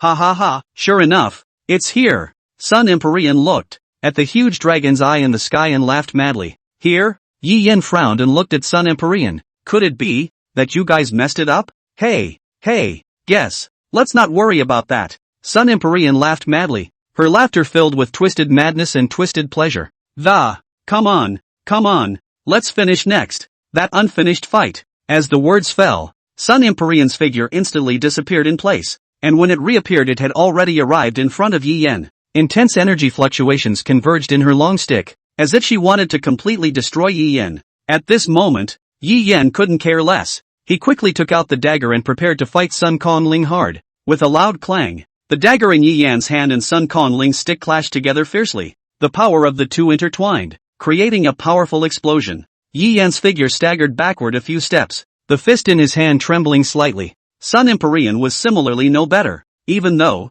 after contracting so many, their physical qualities were strengthened. When dealing with a maiden of the ferocious beast bloodline, especially this kind of person who possessed the bloodline of an ancient ferocious beast, still at a disadvantage. Can't compete with her in terms of strength, Yi Yan said secretly. In the next moment, Dao flames rose from Yi Yan's body. The flames burned brightly, illuminating the surrounding area in red, and the temperature was frighteningly high. Sun Empyrean's pupils contracted for a moment, and the expression on his face was somewhat surprised. This flame, interesting, she hadn't seen yet an imperial beast envoy that used flames without the aid of resonance. Sure enough, you're great. Sun Empyrean licked his scarlet tongue. In that case, I'll have to try your strength. After saying that, she violently swung the stick in her hand and rushed towards Yi Yan. Rumble! The void collapsed as the stick smashed down. Sun Empyrean's attacks were harsh and overbearing, and her attacks contained strong power. The power of this move was extremely terrifying. Yi Yan knew that he couldn't dodge it at all. But, boom! A flame suddenly rose behind him. Behind him, a huge fire bird silhouette emerged. The fire flames wrapped around Yi Yan's arm instantly skyrocketed, transforming into a thick fire dragon that roared and pounced towards Sun Kongling. Boom! The two collided. A terrifying wave of air struck the surroundings, and Yi Yan was shaken backward. He covered his chest as blood spilled from the corner of his mouth. However, Sun Empyrean's spirit was no better, as she similarly spat out a mouthful of blood, and her entire body flew backward in a sorry state. Roar! That huge firebird roared in the sky and once again sent out a terrifying attack. This strike was even stronger than the attack just now. Its body, too, seemed to have condensed even more. Bang! Sun Empyrean was sent flying, smashing several large trees. Cough! She coughed a few times, wiping away the blood from the corner of her mouth. Her eyes filled with horror and joy. The efficiency of your guy's spirit power output. It's still so exaggerated. Brush! Just as the words fell at that moment, Yi Yan's figure suddenly disappeared. When he reappeared, he was already behind Sun Empyrean. No good. By the time Sun Empyrean reacted, it was already too late. The blow that covered the other side of the world had bombarded her body fiercely. Sun Kongling's body, like a cannonball, was sent flying until it flew tens of meters away and smashed into the wall to stop. However, this was not the main thing. The main thing was that Sun Empyrean's body at this moment was like broken ceramics, cracking open a deep red seam. A terrible heat emanated from the cracks. Dead, injecting fiery flames from the inside and burning the internal organs. It is impossible to come down alive according to common sense. Ahem. However, the Sun Empyrean spirit in front of him still had signs of life. The powerful ancient bloodline hung on for dear life, and she coughed a few times, muttering something in her mouth. Seeing this, Yi Yan couldn't possibly wait for her to finish and unleashed his talent, even though he didn't know what it was, but still, rushed on. Just as he was about to make up for it, a beautiful figure stood in front of Sun Kongling. The girl was wearing a snow-white dress, her skin was fair and delicate, and her face was exquisite and absolutely beautiful. Her eyes flashed with a strange luster as she stared at Yi Yan and indifferently said, "You can't kill her." Why? Yi Yan stared in front of him, even in the midst of being filled with debris and broken limbs, his own sister on the verge of death, also still expressionless, as if the unearthly fairy Cold Ruoshue. "I'll be sad." "Oh, yeah, I can't tell." Cold Ruoshue was silent for a moment, and reached out her hands, pressing the corners of her mouth and pulling them downward to make a sad expression. "This way, it shows that she is really hard." "Put, you're smiling." "Yes, I laughed." Yi Yan wiped the teardrops from the corner of his eyes, looked at Cold Ruoshue, and said seriously, "What if I still have to kill her?" "You can't beat me," Cold Ruoshue said blandly. "Okay." Yi Yan nodded. The current him really couldn't beat Cold Ruoshue. If she had tried to kill him, it would have been almost a second kill without using a spatial marker to escape. Moreover, Yi Yan didn't think that Sun Empyrean could live. In a few minutes, the inside of her body should have been burned clean by the flames. When the time comes, it will be hard to save the gods. Also at this moment, Sun Empyrean's voice came out leisurely. "The universe is changing. The stars are shifting." As the words fell, only those flame cracks on Sun Empyrean's spirit's body were slowly disappearing, and the ground her hand touched, a deep red crack, cracked and spread outward. Hey, is that even possible? Yi Yan took a step back. In the next moment, pillars of fire shot out from all around Sun Kongling. This girl actually used her talent to channel his pilgrim flame directly into the ground? That's okay? It was worthy of being an SSS-ranked talent. This was too heaven-defying. Only, even so what? Can those burnt-out organs be changed back? To summarize, it's still hopeless. However, it was as if it was against Yi Yan. Sun Empyrean's voice sounded again. All changes come from the heart. In the next moment, Sun Kongling's cracked skin was slowly recovering, and even his heart was beating violently. If he could see the inside, Yi Yan would have realized that those internal organs that were originally burned, one by one, suddenly appeared at this moment. With that, in Yi Yan's shocked gaze, Sun Empyrean stood up. Sun Empyrean moved his muscles while patting the dust on his butt. "I thought I was really going to die." "No, you can live with that?" The scene in front of him overturned Yi Yan's three views. If Yi Yan had heard correctly just now, she had just used the talent of change. 72 changes? How come? The injury is all healed? It's alive. Only not all of it. You wouldn't, by any chance, use the art of change to change those vanished organs and skin, would you? Yi Yan asked tentatively. In saying this, Yi Yan felt exaggerated, but they are the only ways to explain what is in front of us. But that's too much of a stretch. Through the art of change, mimicking organs and such. Oops. Hearing Yi Yan's words, Sun Empyrean blinked mischievously and replied with a smile. "You're pretty smart. How about it? Want to fight again?" Sun Empyrean smiled brightly and extended an invitation to Yi Yan. "Not really." Yi Yan's mouth twitched. "You're exaggerating. Isn't this just straight up invincible? What else is there to fight? Although, there is still a method. But in front of Cold Ruoshue here, how the eyes cannot kill Sun Kongling. Fighting or not fighting makes no difference. At this point, the carnage also stopped. The Yi Yan noticed that those Shura women stopped after killing only one person, and, as the Shura women killed the men, the panel status bar on them changed. Is that, like, the reason they kill people? But, even so, Yi Yan still couldn't quite accept it. Something like trading other people's lives for your own. Gee, it's not that great. Sun Empyrean raised his burned hand and signaled. It's just consuming spiritual energy and using the method of change to change the corresponding tissues and organs to ensure one's immortality. But then there's the problem that I need a lot of psychic energy to maintain. Sun Empyrean clapped his hands indifferently. And when my spiritual energy is exhausted and the spell of change is lifted, it is death or damnation. But you don't seem nervous at all. Of course, because I am definitely not dead. Are any of you people good at healing? Colorful purchase, right answer. But I'm not going to let you see it. Sun Empyrean shook his finger, his eyes bitchily going back and forth between cold Ruoxue and Yi Yan. I'm not going to let you abduct Spring. I'm that kind of person? Yi Yan instantly rolled his eyes. Given the chance, Yi Yan did have this idea is all. Roar. Also at this moment, a dragon's roar resounded through the clouds. Yi Yan raised his eyes, only to see that the crack above the sky was even more enormous, seemingly ready to shatter down at any moment. Within that crack, a black, dragon-shaped creature loomed within. Its eyes were full of violence. Its body was covered in scale armor. It had two hideous heads, and flames were coming out of its mouth, emitting an extremely terrifying temperature that was frightening. Wow, looks like it's coming out after a while. Sun Kongling, looking at the giant dragon above the sky, cheered with a touch of adoration in his eyes. Yi Yan, however, frowned. He always felt a little uneasy. What are you guys going to do this time? Yi Yan's eyes stared at the two people in front of him with a puzzled expression. We're here for it. I won't tell you. Two voices rang out, and the two of them, Cold Ruoxue and Sun Empyrean, glanced at each other, one smiling and the other expressionless. What on earth have you done to my Ruoxue? Sun Empyrean gazed at Yi Yan with a smile. Did what? Yi Yan's eyes fell on Cold Ruoxue.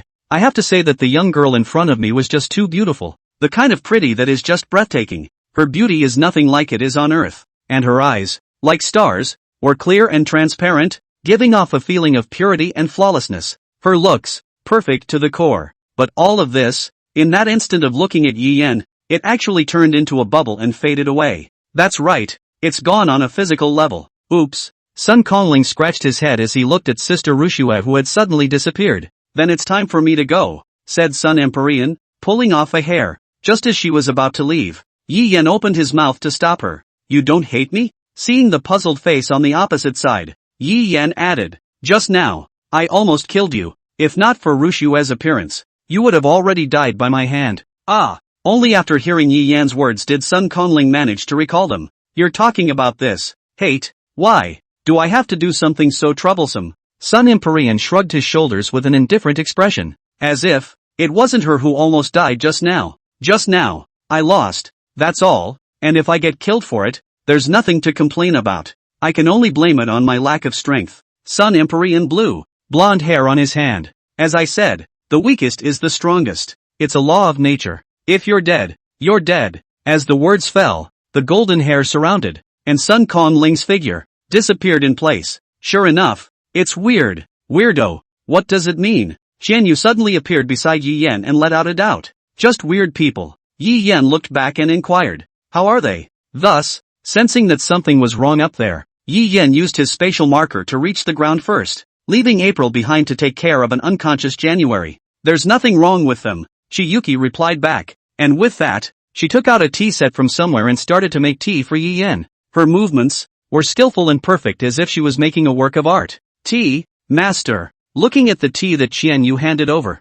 and then looking at the houses that were reduced to rubble, Yi Yan was silent for a moment, picked up the teacup and took a sip, and couldn't help but appreciate. Good tea. Upon hearing this, Xian Yu lightly smiled. That smile, very bright, like a warm winter sun. Yi Yan looked dumbfounded for a moment. So, this little guy, it's going to be a laugh, too, only. Where did you take all these from? Yi Yan looked at the teacups that appeared out of nowhere, as well as the tea set, and fell into deep thought. He hadn't let his guard down just now. When Xian Yu took out the tea set out of thin air, Yi Yan did not feel any fluctuation of spiritual energy. In other words, this little guy didn't use spiritual power. Of course, it would be impossible to use psychic powers if it were a pure robot. But here's the question. How did she do it? Master, does it mean like this? said Shigetsu as he stretched out his hand, only to see space actually distort its stance. Then Shigetsu reached out, and from that nothingness, pulled out a dagger. The dagger was silver-white in color,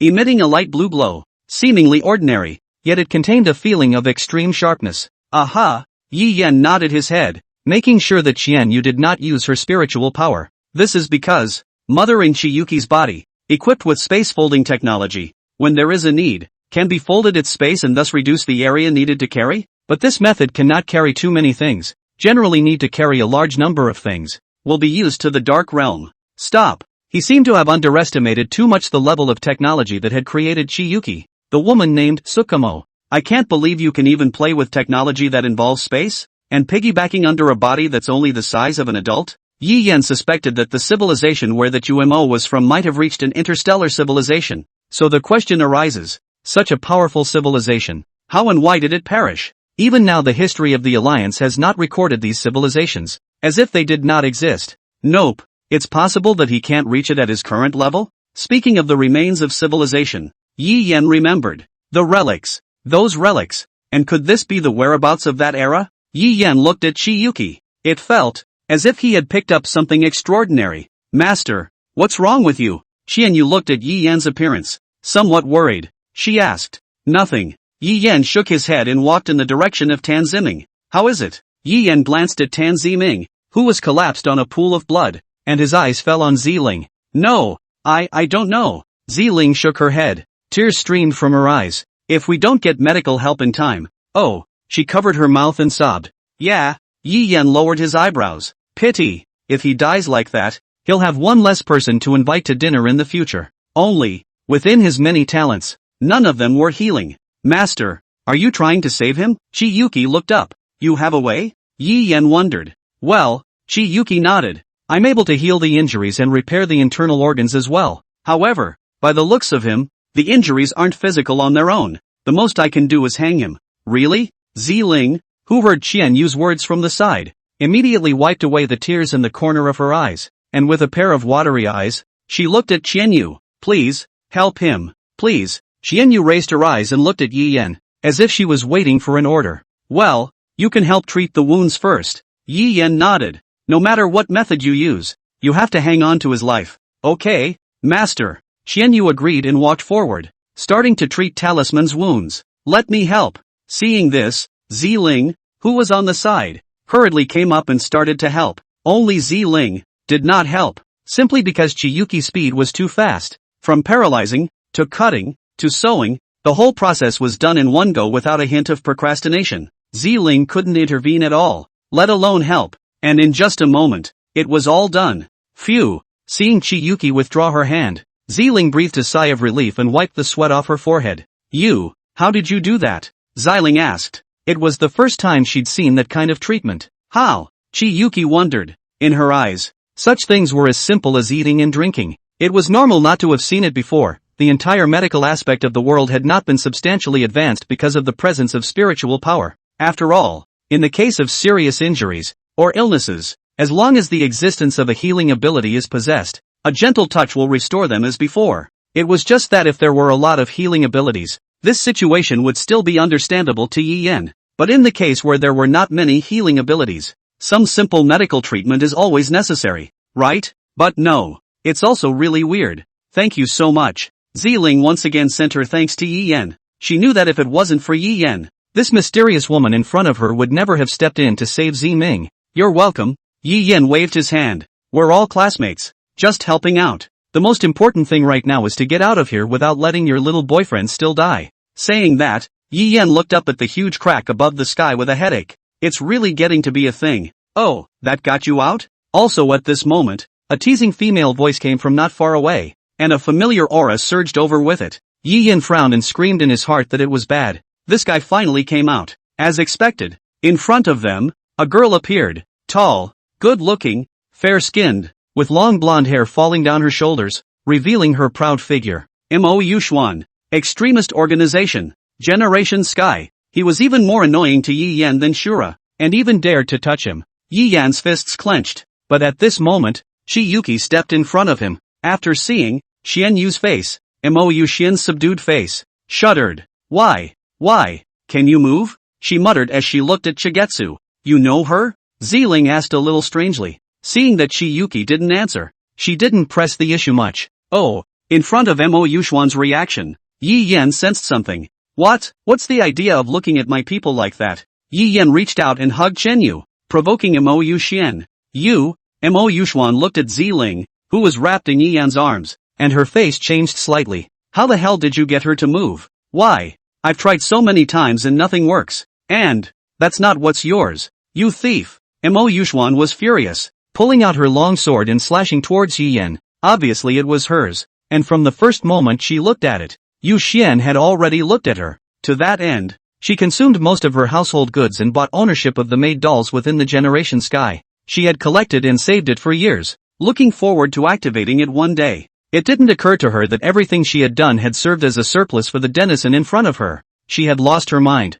Without any hesitation, she rushed up, the terrifying sword awnings, as if the space was going to be torn apart, and the terrifying air waves it emitted were even more, causing Yi Yan's heart to be shocked. That was an attack belonging to a top-rank 6 powerhouse, definitely not something that the current Yi Yan could fight against. But, blocking, the long sword collided with the lance, and the two rays of light intertwined. Mo Yuxuan only felt an invisible huge force that passed over, shocking her arm for a while. She gritted her teeth and continued to attack over toward the front, but this time, the result remains the same. Thump, thump, thump, thump, thump, thump, thump, thump, thump, thump, thump, thump, thump, thump, thump. The internal injuries from the battle with Chiu Ruin just now erupted at this moment. With a muffled sound, Mo Yuxuan was shaken back several meters. Her face was pale and bloodless, and a wisp of blood spilled from the corner of her mouth. She slowly raised her head, her eyes falling on the person she had just confronted.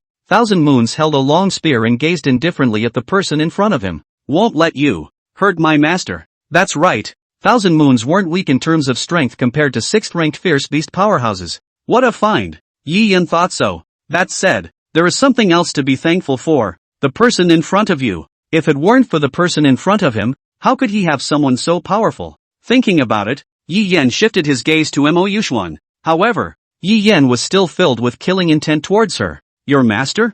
Mo Yuxian looked at Qianyu with some disbelief. Who the hell is he? You would even recognize him as your master? No one knew better than her the origin of the Thousand Moons in front of her. That is, from a time outside of history, unrecorded, and that's why she was incredibly surprised. How the hell did you do that? Mo Yuxuan's eyes filled with indignation as she looked at Yi Yan. That, without realizing it, that's it? Yi Yan's indifferent attitude caused Mo Yuxuan's anger to burn even more violently. Something she had worked so hard for and could not do. And you say it so easily? Looks like they were right. You sure are strange and interesting. Roads of pitch black mist from Mo Yuxian body gushed out, and then filled the surrounding. Seeing that black mist, Yi Yan's face was grave. The thing in front of him was exactly what that strange goblin had cast. Seeing this, Shiyuki tried to step forward to stop it, and the black gas that filled the room transformed into a tentacle that wrapped around her arms, her feet, and her waist. Those tentacles, soft and slippery like snakes, were yet full of endless killing opportunities.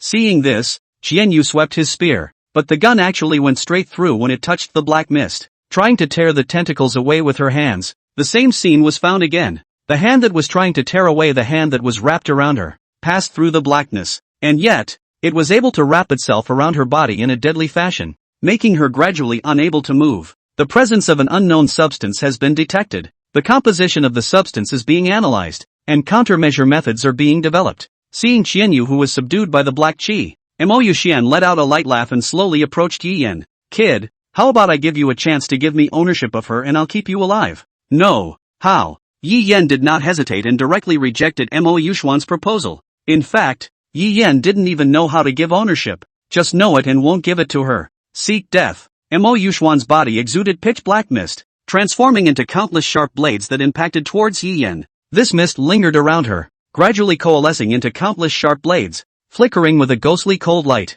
and impacting fiercely towards Yi Yan. Yi Yan stood still, his eyes firm and deep. It was as if he had seen through the nature of this darkness, and with a flick of his hand, those sharp blades of black mist that seemed invulnerable were actually torn apart with his bare hands. I can't believe it. Looking at Yi Yan, who easily tore through the black mist, Mo Yuxuan's face was grave. You can really tear through the turbulence. Turbid Qi? So this dark thing is called Turbid Qi. Yi Yan smiled faintly and walked forward. His hand stretched out and gently unlocked the turbid chi that bound Xianyu. The black mist that bound Chiyuki's body was like snow that had been hit by sunlight, rapidly melting and dissipating. Chiyuki was freed from his bonds, and a rare appearance of coziness appeared on that expressionless face. Her long hair fluttered in the wind like a black waterfall, exuding a mysterious and charming aura. "I'm sorry, master. I wasn't able to protect myself." Xianyu apologized to Yi Yan. That icy voice had a little more to it. Yi Yan gently shook his head. "No, you've done well." However, right at this moment,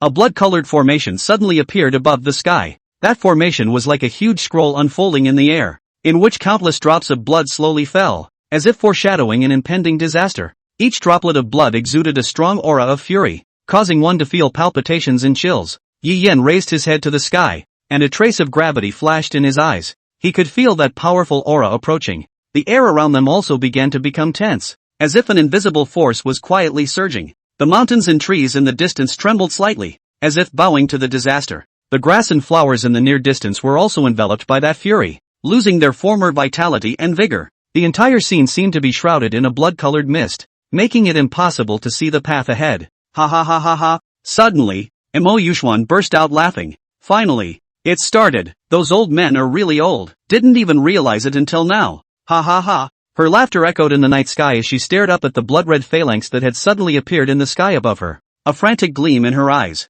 "It's a little sad, but it looks like it's time to leave," Mo Yuxuan whispered softly to herself, her voice revealing a sense of reluctance. And in her eyes as she looked at Yi Yan, there was a sense of longing and pity. If she didn't have that robot, she really wanted to take this person back and study him properly. "I'll leave my doll with you for now, and when the time comes, I'll come back for it." Mo Yuxian turned around, wanting to leave. Just then, a crimson flame sped towards Mo Yuxian like a meteor. She sidestepped slightly and easily blocked the deadly blow. Looking up, he let out a soft laugh. "So it's the little princess of the Wang family." "Shut up." Prince Ling's icy eyes carried a hint of anger. "I have nothing to say to you extremist organizations." "Oh yeah," Mo Yuxuan laughed softly. "I do have a lot to say to you. It's just that the time has come, and I'm afraid I have to leave." "What a shame. Do you think you can run away?" Wang Zi said coldly, her eyes filled with disdain and mockery towards Mo Yuxuan. The battle between the two was imminent, and it was as if the air around them became tense as a result.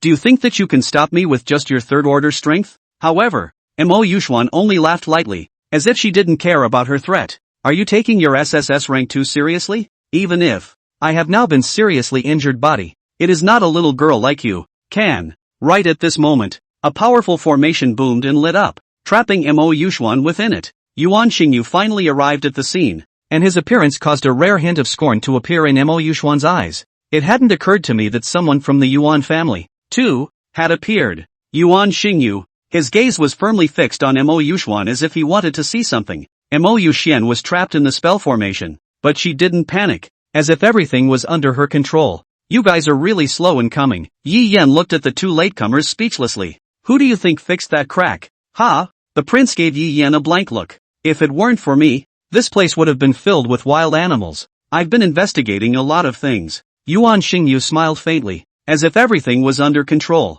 "This spell formation is called the Five Revolutions Blood Mango Formation, and it will absorb the vitality of everyone in the formation within a short period of time," he said softly, a hint of mystery in his voice. "No wonder. I can feel the power draining away a little." Yi Yan sniffed and frowned as he looked at the countless thin threads linking them in front of him, and a wave of uneasiness welled up in his heart. He could feel his power draining away little by little, as if it was being slowly sucked away by these thin threads. "How should I destroy it then?" spare a thought. The prince couldn't help but tense up. If we let it suck it down like that, it wouldn't take a moment for everyone here to die. Yuan Xingyu let out a light laugh. "The Five Revolutions Blood Mango Formation, as the name suggests, has 5 fulcrums. If we want to destroy it, we only need to destroy these 5 fulcrums." As soon as his words fell, a maniacal laughter rang out. Mo Yuxian held her cheeks and scoffed loudly in the cage formed by the formation. "Ha ha ha, you guys are really naive. Do you guys think that a carefully arranged blood formation would be so easily destroyed?" Her words were full of mockery and confidence, as if in her eyes, the crowd was just a clown-like existence. "Once this formation is set up, the people in the formation will be connected to it, and once the formation is broken, those people will all die." The corner of Mo Yuxuan's mouth sketched out a cold smile, and a hint of cruelty flashed in her eyes. "Including you." Her words caused the hearts of the crowd to tighten. And Yi Yan looked at the thin line in front of him and was silent for a moment before reaching out. Is this the one? As the words fell, Yi Yan did not hesitate and directly reached out to extinguish a thin thread, the silk thread linking his body. In the next moment, that feeling of passing vitality disappeared in an instant. The corner of Mo Yuxian's mouth twitched. You're really a monster. She hadn't expected that Yi Yan would be able to extinguish a thin thread. This caused her to feel a hint of fear towards Yi Yan's strength. On the side, Yuan Xingyu and Prince Dicky also looked at Yi Yan with strange gazes, and in their hearts, they were also shocked at Yi Yan's strength. Sometimes, I really wonder if you're a humanoid ferocious beast, aren't you? Yuan Xingyu held his chin, a curious glint in his eyes. Yeah, it would have been nice. Smoothly, snuffing out Yuan Xingyu, Prince Ling and their threads, Yi Yan spoke back with an indifferent face. As she snuffed out Prince Dicky's thread, her fiery red eyes stole a glance at Yi Yan. Humanoid beasts? Well, that's just weird. Ha ha ha. So what? Mo Yuxuan, who had regained her senses from the shock, once again laughed out loud as she mockingly looked at the crowd. Couldn't you still extinguish all the lines within the spell in a few minutes? Not to mention, destroying our impenetrable formations. As soon as her words fell, suddenly, the blood formation branded above the sky shook violently. The blood formation then disappeared as the crowd stared in amazement. That's right, it's like being taken a piece of eraser, and directly erased from this heaven and earth. Is this your invulnerable and very confident blood formation? Yi Yan pointed at the blood formation and looked at Mo Yuxuan breathlessly. Mo Yuxuan's smile stiffened on her face as she looked incredulously at the blood formation above the sky. She couldn't believe that her blood formation would be so completely destroyed.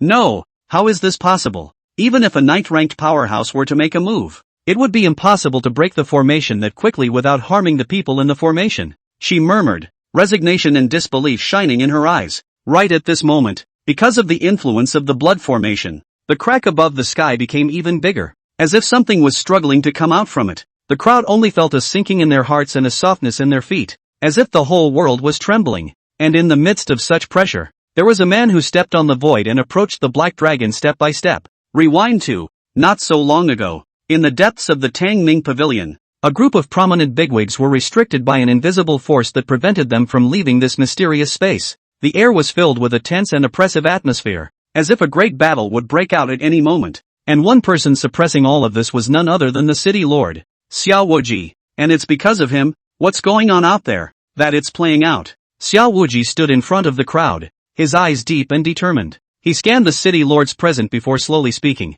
If you don't want to see most of the northern district's heavenly pride die, sit here honestly. The city lords looked at each other in disbelief. They didn't understand why Xiao Wuji was doing this, not to mention what would happen next. Why? A city lord couldn't help but ask. Xiao Wuji smiled faintly, but did not answer. He turned to look out the window, a flicker of mixed emotions in his eyes. Can your silence now be considered a betrayal of Daxia? Elder Gu looked at Xiao Wuji with a serious face, his voice revealing deep concern. As a last resort, he was really unwilling to kill Xiao Wuji, his disciple. In front of him, Xiao Wuji shook his head as he turned around and faced Gu Lao. This is not betrayal on my part. I just want to make this country better. Better? Dragon City's second in command. Long Tian smiled disdainfully, letting the northern district's heavenly pride fall into chaos and kill each other. That's what you call better? The way I see it, it's better to let our Dragon City take over like this. Or better yet, you. Xiao Wuji didn't reply. He just quietly looked at the second in command of Dragon City,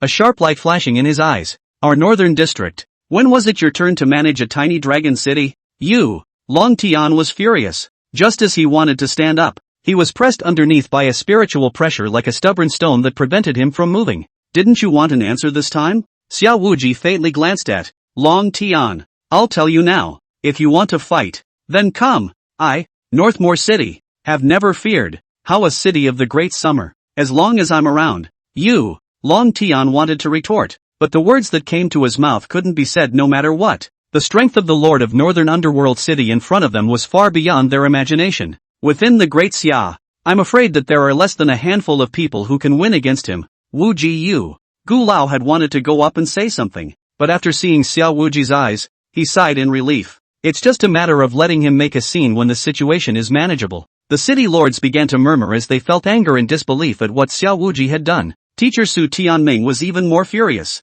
You're just a city lord. You're not qualified to move against our education policy. Xiao Wuji smiled faintly. This is your arrogance. His words revealed a sense of helplessness and disappointment. If you can't hear me, then take a good look. Xiao Wuji waved his hand, and the crowd immediately felt an invisible force binding them tighter. Right at this moment, a crack suddenly appeared above the sky, and within that crack, the hovering dragon's aura alarmed the crowd. The strength of that dragon was actually far beyond them? If we let that building's ferocious creature descend here, I'm afraid that the entire city will go up in smoke. The city lords blamed Xiao Wuji. Could this also be your arrangement? Xiao Wuji indifferently gazed at the crack above and shook his head. No, he said with a frown on his brow. There are bugs coming in, but it's still manageable. Do you intend to continue? Gu Lao frowned and stood up, and with that, prepared himself as if to subdue this ungrateful disciple in front of him. Of those present, only Gu Lao had this strength. Only,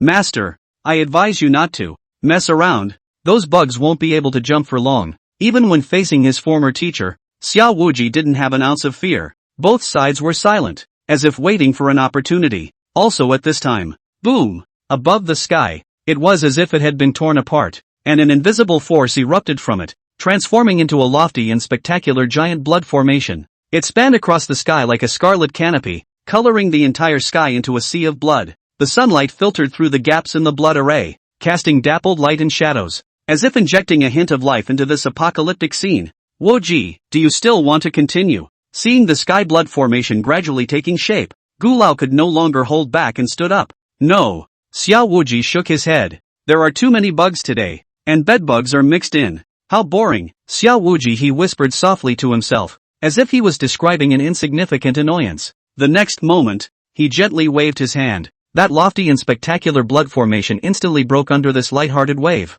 Huge energy fluctuations rippled through the air, as if an invisible storm had been set off. However, the storm did not cause any damage to the surroundings, as if it was bound by a mysterious force. Afterward, Xiao Wuji stepped on the void and arrived in front of the giant dragon as if he were walking on a flat surface. Gazing at the woman with a stunningly beautiful face on the back of the giant dragon, the cracked sub above the sky instantly whitened at this moment. The giant dragon hovered in the air, its huge body looking even more majestic and domineering against the blood array. Its scales shone coldly in the sunlight, as if it was clad in a layer of impenetrable armor. The giant dragon's eyes flashed with wisdom and majesty as it gazed at Xiao Wuji, as if it was waiting for something. Xiao Wuji then, stepping on the void, arrived in front of the sky-covering giant dragon. Don't come without words. You too. If other people see it, they will be scared off their teeth. Right. The hall of the four major ancient cities of Xia. Actually I'm the country's most wanted extremist organization Shura. The head of the acquaintance. What a mess you people are making. Xiao Wuji glanced at the giant dragon. Then his eyes landed on the Lord of Cultivation. Tang Yen. I shouldn't say. Candle Join. No, you messed up. Candle Join smiled contemptuously. A few hints of mockery on that stunningly beautiful face. The corner of her mouth carried a cold smile. Then she said, I didn't know that the Lord of the four great ancient cities was actually in league with Dai Tian. Oh. Xiao Wuji seemed to be very interested in this answer as he looked at Candle Join with interest. Why do you say that? Hiding behind the curtain. Dumping everything on us and Dai Tian is cool, isn't it? We're the remaining half of the people here. More than 2,000 mouths to feed. You know it yourself. Why bother dumping it all so cleanly? Didn't you get what you wanted in the middle of this? Xiao Wuji smiled faintly and looked at the black dragon beneath him. It didn't occur to me that you were actually able to subdue this monster. I put in a lot of effort to seal him back then. Xiao Wurank looked at the sealed dragon race in front of him and couldn't help but sigh slightly. Don't you dare. Change the subject. Candle Join couldn't help but frown after hearing these words.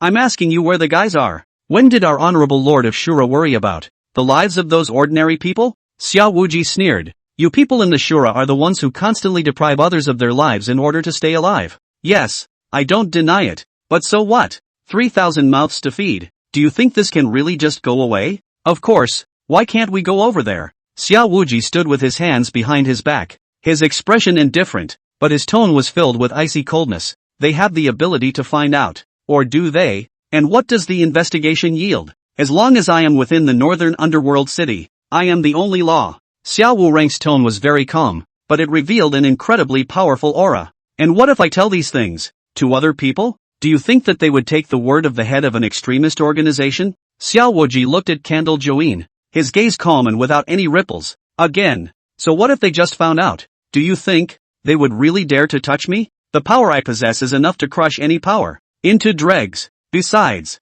Xiao Wuji stared meaningfully at Candle Join. I believe that you won't tell. After all, it wouldn't do you any good. Those men of yours aren't as strong as you are. Ah, Xiao Wuji thought was suddenly, remembered and laughed at Candle Join. By the way, is your sister, that black raven known as the Lord of the Sun, dead? Ah yes, it seems the successor to her bloodline has appeared. Boom! A terrifying aura violently erupted and shot up into the sky, causing the entire northern underworld city to quake. A trace of cracks appearing in all corners of the city. In an instant, the entire city was enveloped by Candle Join's furious killing intent. The people in the city suddenly felt an inexplicable fear, the kind of fear that seemed to spread from the depths of the soul to every nerve ending. They even forgot to think, forgot to be afraid. Their minds, the only thought was, escape. They didn't know why they had such thoughts, and their legs, as if filled with leaden water, couldn't take a step. As for Xiao Wuji, who was facing the source of this killing intent directly, a drop of cold sweat slid down his forehead, but it did not affect his composure at all. On the battlefield, once you show weakness, you lose. It was just that what Xiao Wu Rank did not expect was that the once little girl had now grown to the point where she could compete with him. This was far beyond Xiao Wuji's expectations. Maybe in a few years, the little girl in front of him might be able to reach that level. However, it was not beyond his expectations. You're looking for death. An angry look appeared on Candle Join's face, and a killing machine burst out from her body, transforming into a razor-sharp sword that stabbed towards Xiao Wuji. Calm yourself. Xiao Wuji let out a light laugh. If we were to fight here, the entire city would be destroyed. You think I care? Candle Join sneered. It's just a broken city. Do you think I care? You don't care about a city like this, but don't you care about the people in this city? Hearing what Xiao Wuji was referring to, Candle Join smiled disdainfully. I've waited for hundreds of years. I don't care to wait for more than 10 years. Yes. Xiao Wuji narrowed his eyes and looked at Candle Join in front of him. You should know. Right. Your lineage will increase with the increase of reincarnation. The deficit of origin will also become more and more serious. You can afford to wait. Can they afford to wait? What do you know? Candle Join's pupils shrunk. She knew about this matter, but she didn't expect Xiao Wuji to know so clearly. Candle Join's eyes flickered with cold killing intent. Don't you forget, said Xiao Wuji, lowering his eyebrows, a trace of sadness crossing his eyes. My wife, just like you all. Humph. Candle Join sniffed and couldn't help but laugh coldly. So, you still remember. Foamy sister if she sees you as you are now, each sister will be disappointed. After saying that, Candle Join's figure slowly disappeared into thin air. Xiao Wuji looked at her departing back, a trace of remembrance flashing in his eyes. Little Foam, the girl who always followed behind us back then, has now grown up and become an existence that can shelter others. That, the blueprint that you three envisioned back then, Candle little girl, is now going. Oh, it would have made you so happy if you had seen it. And would you be disappointed in me? Then, if you saw me. Xiao Wuji looked at the distant sky and said to himself, sometimes he wonders if he'd killed everyone in this town. Foamy, isn't it possible to jump out of the middle of hell and curse him and beat him up? It would be so nice if I could really see you again like this. Unfortunately, these, after all, are just fantasies. Yi Yan raised his head and looked above the sky at the giant dragon that was far away. The heart sighed with pity. Surprisingly, nothing happened. Then, what should be done? Yuan Xingyu pointed at Mo Yuxuan who was imprisoned in the spell formation. At the same time that the blood formation shattered, the spell formation that had trapped them here also broke. The northern underworld army outside, also in the first instance, transported all the wounded out. Zimming, too, was transported to the hospital in time for assistance. I'm told yes. No serious injuries. Come up with a healing ability stigma and it's straight up okay. It's so convenient. By the way, the Tang Huang siblings don't seem to have much of a problem, but because of being one of the pillars of the blood array, the doctor suggested it was better to go to the hospital and have a look to make sure that nothing was wrong with the body. As for the Mo Yuxian in front of him, it was because the soldiers of the northern underworld city were not sure that they could capture Mo Yuxian, who was not imprisoned by the formation. As for Yuan Xingyu's formation, most of the things were discarded in order to increase the binding power. Therefore, it can only be lifted directly, or else it will be a situation where outsiders can't get in and the people inside can't get out. Wait, Yi Yan waved his hand. Didn't that soldier say so? It will call someone. Alright then, you guys wait here, I'll go ahead. The prince gave Yi Yan a cold look and directly turned around to leave. Yi Yan shrugged and sat down indifferently. Pulling out his cell phone, he explained the situation to April and told them to find a place to stay. He'll have Deception Frost go over and pick them both up. By the way, where did the other three go? Forget about them, they don't feel life-threatening anyway. Perhaps it's possible to go back a long time ago. Just leave it to January and them. It's really cool to be a throwaway. Are you in a hurry? Yuan Xingyu, who was looking at Yi Yan holding his cell phone and tapping continuously, asked. It's okay. It's a little. He had to go back and see how well Rumo had evolved. Yes, if you're in a hurry, you can go back first. Oh, Yuan Xingyu suggested to Yi Yan. If anyone else comes over, I'll be responsible for explaining the situation. Don't worry, if there's any reward, I won't take it all for myself. Yuan Xingyu smiled and patted his chest. Yi Yan thought for a moment and nodded. Then I'll trouble you. What's the point of being so polite? Yuan Xingyu bristled, then asked again. So good night. Good night. After saying goodbye to Yuan Xingyu, Yi Yan turned around and headed back, looking at Yi Yan who walked away. The smile on Yuan Xingyu's face instantly disappeared and was replaced by a touch of frost. Oh, you called your classmate away. Is there something you want to tell your sister? The corner of Mo Yushuan's mouth, who was imprisoned in the spell formation, rose, revealing a playful smile. My good brother. Don't call me brother, Yuan Xingyu said with a disgusted look on his face. You're only making me sick. Yeah, I'm rather different then. Mo Yushuan looked at Yuan Xingyu. But I love my younger brother so much that I'm going crazy. You mean like me? Yuan Xingyu looked at Mo Yushuan coldly, her eyes filled with disgust. Like enough to kill my family? Say it. In the face of Yuan Xingyu's gaze, Mo Yushuan only gazed at him silently. Again. Yuan Xingyu sighed. I'll ask again. Why did you kill my family? Killed because, so, bang. Right at the moment when Mo Yushian's words fell, Mo Yushian's flesh within the spell formation suddenly exploded. Blood splattering everywhere. Bright red blood splattered around and landed on Yuan Xingyu's clothes, leaving a puddle of piercing red. Sister, hide well and don't let me find it. Yuan Xingyu's eyes narrowed slightly as she said coldly. Otherwise, I will make my sister regret her existence in this world. As soon as Yuan Xingyu's words fell, his body instantly disappeared into thin air. At this moment, in Northmore City, deep inside the beast pens, inside a certain room, oops, it's broken. A pleasant voice came from one of the rest bins in the room. The next moment, a rest bin slowly opened, and from inside, a beautiful woman walked out. That's Mo Yushuan. Now, it had transformed into a different look, into a beautiful woman who had fallen in love with her country. However, it was not the usual dumping, but demonic. Her skin was white, the kind of delicacy that blows like a baby's, almost capable of wringing out water. A pair of phoenix eyes, seemingly angry, seemingly happy, cherry lips, lightly pursed, with a light pink color. Looks very attractive. What was most fascinating was her proud breasts. Since she had just woken up, she was still wearing her loose pajamas, but through the thin nightgown, one could see that she had a curvaceous figure. What a waste of a 6th-ranked flesh body. Mo Yushian touched her cheeks, then looked around and murmured softly. This was followed by another long sigh. And less than that. How long will it take to cultivate it again? Now that you know. Don't waste your 6th-order flesh if it's rare. A fat man's voice rang out. Mo Yushian looked over there and realized that it was a chubby old man, wearing a rough cloth lab coat and a wisp of goatee on top of his head. It looks,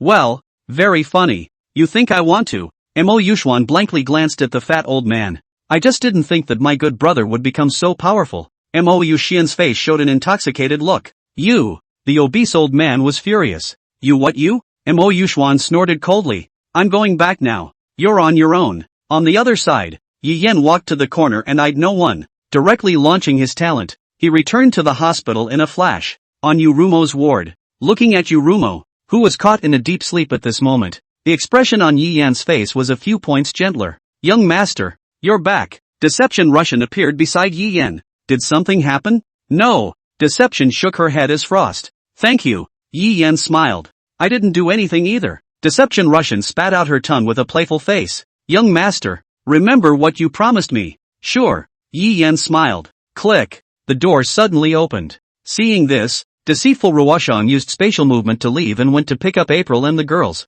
Are you back? Muwana was a bit surprised as she looked at Yi Yan, who had suddenly returned. Yi Yan nodded, walked over to Yurumo and sat down. Don't worry, Ruema's condition is together normal. She'll wake up tomorrow. Thanks a lot. She's my disciple now. This is what I should do. Muwana smiled faintly. Ding dong. Also at this time, Yi Yan's cell phone rang. Open it. It's the notice of the second examination. Time, tomorrow. Location, Forest of Ashes. The content of the task will be explained uniformly tomorrow. In the room where the night was low, Yi Yan quietly gazed at the brief mission notification on his cell phone screen. He put down his cell phone, and his gaze turned to the sleeping person on the hospital bed, Yurumo, whose peaceful sleeping face looked even softer in the faint light. Suddenly, Muwaner's voice broke the short-lived tranquility. She looked at her cell phone with a surprised expression on her face. It's actually the ash forest? Yi Yan turned his head and looked at her suspiciously. What's wrong? Is the ash forest scary? Muwaner took a deep breath, a worried look on her face. That's one of the most dangerous forests in the entire northern region. It is said that there are not only ferocious beasts inside, but also bizarre plants and unknown dangers. Hearing this, Yi Yan's eyebrows slightly raised as a hint of interest flashed across his face. He knew deep down that what he needed most right now was to train and improve his strength. The ash forest, on the other hand, was undoubtedly an excellent place for training. Muwaner stroked her hair with a depressed expression. I don't know what those people were thinking, to let the students go to such a dangerous place. It's really irresponsible. How can a student enter such a dangerous forest? She muttered, standing up suddenly. No, I've got to go talk to those old guys. With that, she turned and prepared to storm out of the room. Don't! Yi Yan stretched out his hand and slowly lowered it. I was going to ask what that forest of ashes was. AI. Yi Yan sighed. Also at this moment, a familiar voice sounded in Yi Yan's ears. The ash forest, which is filled with nuclear radiation that gets stronger the farther in you go, has been mapped by the Alliance into 7 ring zones, and the First Order Imperial Beast Envoy can only stay on the 7 rings for 1 day. The body will begin to mutate. Stay on 3 days, the mutation will be irreversible. Most of all, the beasts inside have been affected by the nuclear radiation and have mutated into monsters that have maximized their physical strength. They adapted to that radiation-filled place, and people classified the strength of the monsters there in stars, corresponding to the human class. While the strength is above the human class, it takes 3 First-Order Imperial Beast Ambassadors to safely hunt a 1-star mutant creature, because the monsters in the Land of Ashes are filled with nuclear radiation, and if you're not careful, you'll get hit. Yi Yan turned his head to see that it was Yurumo, who was lying on the bed, waking up. Rumo, you're awake, Yi Yan said in delight. Well, where is teacher Muwaner? Yurumo asked. Oh, she went to find Dean and the others after she heard about the ash forest, Yi Yan replied. Really? Yurumo smiled, then looked at Yi Yan and said with a straight face. Yen, this time's examination, it's very dangerous. Is it the nuclear radiation problem you were talking about? Aha! Yuruema nodded. The nuclear radiation in the ash forest is extremely harmful to the human body. Even for us with the fierce beast bloodline in our background, we can't stay inside for a long time. What's more, the mutated creatures inside are so powerful and have the ability to emit nuclear radiation that you can get hit if you're not careful. So, I suggest that if you really want to go to the ash forest, you must be careful, not careless, and be prepared. Yurumo's tone was serious, obviously having a deep understanding of the danger of this examination. After Yi Yan heard this, a trace of gravity flashed across his face. He knew that this examination was by no means a child's play and he had to go all out. Thank you, Rumar. Yurumo smiled faintly, a trace of gentleness flashing through her eyes. We're partners, aren't we? She said softly. Yi Yan nodded his head, a determined light flashing in his eyes. Yes, we're companions, so you should be able to. Why didn't you tell me? What? Ruema was puzzled. Yi Yan took out the list of rewards for the second examination. Is there anything you want? Hearing Yi Yan's meaning, Ruemo smiled helplessly. I don't know. The awakening thing that isn't. Ruemo pointed at the first-ranked reward. Dragon Phoenix Red Flame. Dragon and Phoenix Red Flame, one of the most mysterious flames in the heavens and earth, was said to be transformed from the essence blood of the Phoenix and Dragon clan, possessing the power to burn the sky and boil the sea. This kind of flame, for an Imperial Beast Envoy, was a dream existence. This was because it could not only enhance the strength of the Imperial Beast Envoy, but also allow it to undergo a metamorphosis and become even more powerful. However, the Dragon Phoenix Red Flame was not that easy to obtain. It required the Imperial Beast Envoy to have enough strength and chance to subdue it. And right now, the school is actually taking it. For some reason, when I see this flame, I have a feeling that I want to devour it. Ruemo gently stroked the names on the list, a hint of longing flashing in her eyes. Yes, Yi Yan smiled gently. Then, we can raise our goal even higher. Let's take first place first, shall we? You need to have more confidence in yourself. Yi Yan stroked Rumo's head and said gently. At this point, after 2 nights of evolution, it was already possible to not fear any fierce beast maiden. At the moment, as in the ink panel below, _____, the moon is like ink. Fierce beast bloodline, 3-legged golden crow? Status, origin deficit, affected by the Imperial Beast Envoy's talent, origin of all things. Slowly recovering, tentative, S rank. Talents, fire immunity, SSS rank. Phoenix Flame True Fire, SSS rank. Fire Control, S rank. Fire Control, SS rank. Mega Strength, A rank. Monstrous Strength, S rank. Super Regeneration, Class A. Description? This panel is unbeatable alright. It's far beyond those SSS class beasts. Only the tentative rank was raised by 2-bit levels. So far from the true SSS rank. By poor here, I mean physical strength, not talent. In terms of talent, it had already thrown off those SSS class fierce beast bloodline maidens by a few blocks. Physical strength is not enough. Talent comes in. Yurumo blushed and lowered her head. I'll do my best. Kisame raised her small fists and said firmly, won't let word get hurt a bit. Yi Yen gently smiled and reached out to rub Yurumo's head. Well, get some rest, get refreshed, and we'll leave in the morning. Yi Yen hugged Rumo and used spatial movement to return directly to the dormitory. Yurumo nodded her head obediently and closed her eyes to fall asleep. Looking at Rumo's tranquil appearance, Yi Yan's heart moved, lowered his head and placed a kiss on Yurumo's lips. Yurumo immediately trembled. Her eyelashes blinked, and she opened her eyes. What's wrong? Yuruema asked. It's okay, you go back to sleep. Yi Yan smiled faintly, then turned off the light and lay on the bed. In the darkness, Yurumo's eyes brightened slightly, revealing a happy smile, closing her eyes, and soon sinking into sleep as well. The night was calm, and the first rays of sunlight in the morning shone onto the windowsill and shone on Yi Yan, causing him to wake up. Yi Yan yawned, climbed up from the bed, put on his clothes and walked out of the room. When he came to the living room, he saw Rumor, who was currently preparing breakfast. We're leaving today, Ruemo said with a smile when she saw Yi Yan walking down the stairs. Good, Yi Yan responded. The two then sat down at the table to finish their breakfast and went out. On the wide playground, a lofty floating ship was quietly suspended in mid-air, like a huge island, majestic and mysterious. The boat's hull exuded a faint metallic luster, and under the sunlight, it seemed to be leaping with life. Around the pontoon boat, the densely packed candidates converged into a sea of people. They talked nervously or prayed silently, anticipation and uncertainty about the future written on each face. In this sea of people, they are like small boats adrift, about to embark on an unknown journey. And among this group of candidates, there was one person who stood out in particular. He was the owner of the flying boat Old Man Bai. Old Man Bai wore a white coat that floated like the wind, and his eyes glittered with wisdom as if he could see into everything. As a high-ranked imperial beast envoy, he had already stood at a height that everyone looked up to at a young age, becoming the man of the hour at Beishian School. Beside Old Man Bai, there stood a middle-aged man with a smile on his face, who was none other than the vice principal of Beishian School, Zhao Wutian. Zhao Wutian and Old Man Bai had been friends for many years, and both of them had a significant position in the academy. The conversations between them always attracted the attention of those around them. You're leaving today? Old Man Bai looked at Zhao Wuan, who was beside him, and raised an eyebrow. Nice, Zhao Wunian said with a smile. You guys are really mean, too. Old Man Bai shook his head. Although the second examination location was also dangerous in previous years, isn't it too much this time? So I'm not here?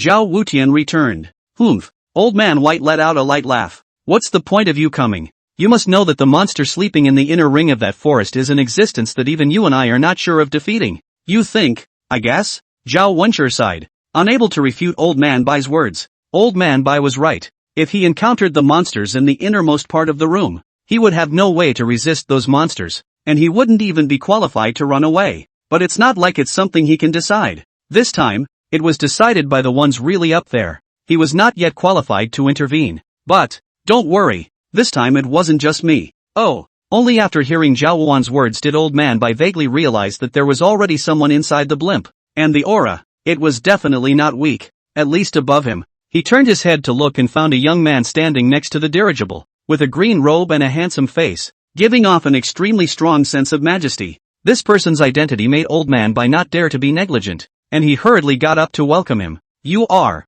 The man gave Old Man White a faint look and then said, just treat me as if I don't exist. Yes. Old Man Bai gave a wink to Zhao Wuzhen, then turned around and said towards the man again, that's Senior. Please come with me. Aha. The man nodded indifferently and followed Old Man White into the blimp. Ha ha ha. Zhao Wutian stroked his beard and laughed. It had been a long time since he had seen the ugliness of the man in front of him. Only, he was not expecting the North to even send him over. Was this intended to be an early seed selection? The battle on the front line. Has it come to this? Perhaps he's thinking too much about it. It was only, therefore, the special location of the test this time that he was sent over. Vice Principal, you may begin, a teacher on the sidelines reminded. Zhao Wenlian turned around, facing the 900 or so candidates who had long since reached. Ahem, coughed lightly. Instantly, the originally noisy examination scene suddenly quieted down. Zhao Wenlian said as he picked up the microphone. Today, I announce the start of the second round of examinations, the location of the test, which you have now received and learned about.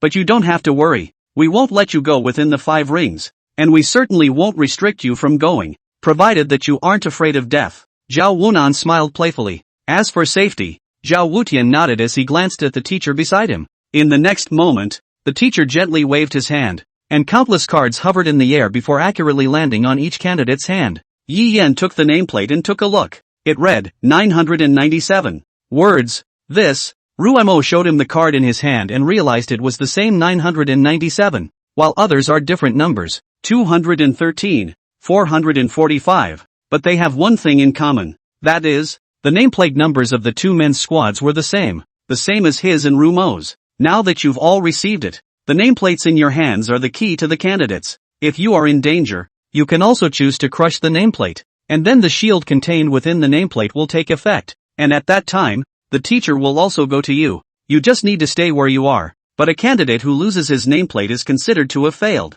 At the same time, the nameplate will also have a recording function when you kill star-level monsters. 1 point for 1 star level, 10 points for 2 stars, 100 for 3 stars and so on. For the final score, the results will be determined by the score on the nameplate. Now at this point, as you've discovered, the nameplate scores, they don't start at 0. You don't have to doubt that the scores aren't wrong. Everyone's initial score is the reciprocal of their ranking from the last test. By the way, as a reminder, you can use all sorts of means and snatch the nameplate, but you must not kill each other. In order to kill someone, you must fight a life and death duel under mutually recognized conditions. Once you kill your opponent, you will be penalized and disqualified from the 3rd round. Got it? Understood. All the candidates said in unison. Very well then, now line up on the blimp and head to the location of the second test. Yes. Candidates rose and stepped inside the airship. The huge airship slowly started up, its loud roar echoing across the empty field. Like a huge bird, it flapped its wings and slowly flew high into the sky, heading in the direction of the ash forest. Yi Yan stood by the window of the airship and looked at the outside world with an excited expression. A contented smile hung at the corners of his mouth, as if he had seen his future self, exploring the forest of ashes, searching for the possibility of survival. Words. Look, all the houses down there are so small. Rumo's surprised voice broke Yi Yan's contemplation. He turned his head and saw Rumo pointing out the window, his face full of wonder and excitement. It's probably the quietest it's ever been. By the time they got to the forest, they didn't know how many people were staring at them. Yi Yan thought so. Yi Yan smiled and nodded as he looked down. As the ship's altitude continued to rise, the ground became smaller and smaller, and the houses gradually became sparser and sparser. Finally, they were covered by thick clouds, as if they had entered a whole new world. At this point, they were already above the clouds, and the airship was covered with a protective shield that blocked the effects of the wind and snow, so they didn't feel any discomfort. Suddenly, a familiar voice interrupted Yi Yan's contemplation. This student, do you need a copy of the Ash Forest? A survival guide. Hearing the familiar voice, Yi Yan looked back and saw a fat man holding a book in his hand, pulling a candidate to sell the book he was holding. A guide to surviving the Ash Forest? The man frowned. Isn't this stuff, like, online, and yours? Hey, that's what you don't understand, Qian Yukai said with a cheap snub. Everything on the internet is free. You see what good can come from free? Ever heard of paying for knowledge? Use before you buy the intelligence that's valuable. Think about it. What kind of people give out all that free stuff? Anyone can post that. Wouldn't it just crack if it was laced with falsehoods about your competitors? And I, for one, absolutely guarantee that you can ask around the school about my name. By Xiao Shang. If something goes wrong, you can come to me. 2. When the man heard Qian Yotsai's words, he instantly felt a bit reasonable as well. This kind of confined people, want to cheat people also need to weigh their own weight. Seeing the man, to be persuaded, Qian Yotsai's eyes lit up and instantly increased the firepower.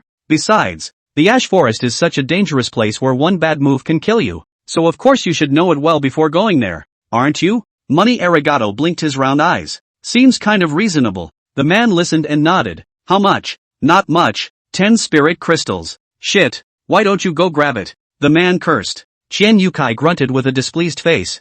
forget it if you don't give it, he said as he turned to leave, leaving the man with a backdrop. When the man saw Qian Yukai leaving, he immediately chased after him, his face full of pleasing smiles. Brother, you don't have to be in a hurry. It's only 10 pieces of spirit crystals, said the man, relented and paid for it. Qian Yukai smiled and accepted the money before handing him the information about the ash forest. This is the information about the ash forest. Damn, that's expensive. The man collected his book and walked away cursing. This, Yi Yan looked at Qian Yukai speechlessly. This guy, he really does business everywhere he goes. This was something that even Yi Yan admired. However, these people are really rich. 10 crystals say take it out. Ah yes. It seems that they all used the spirit crystals obtained from the first examination, and Yi Yan her too also, as a result, became rich overnight with more than 2,000 spirit crystals. Also got a couple of small flying daggers of the spirit martial arts. The grade is not low, but yeah, what third place got couldn't have been any worse.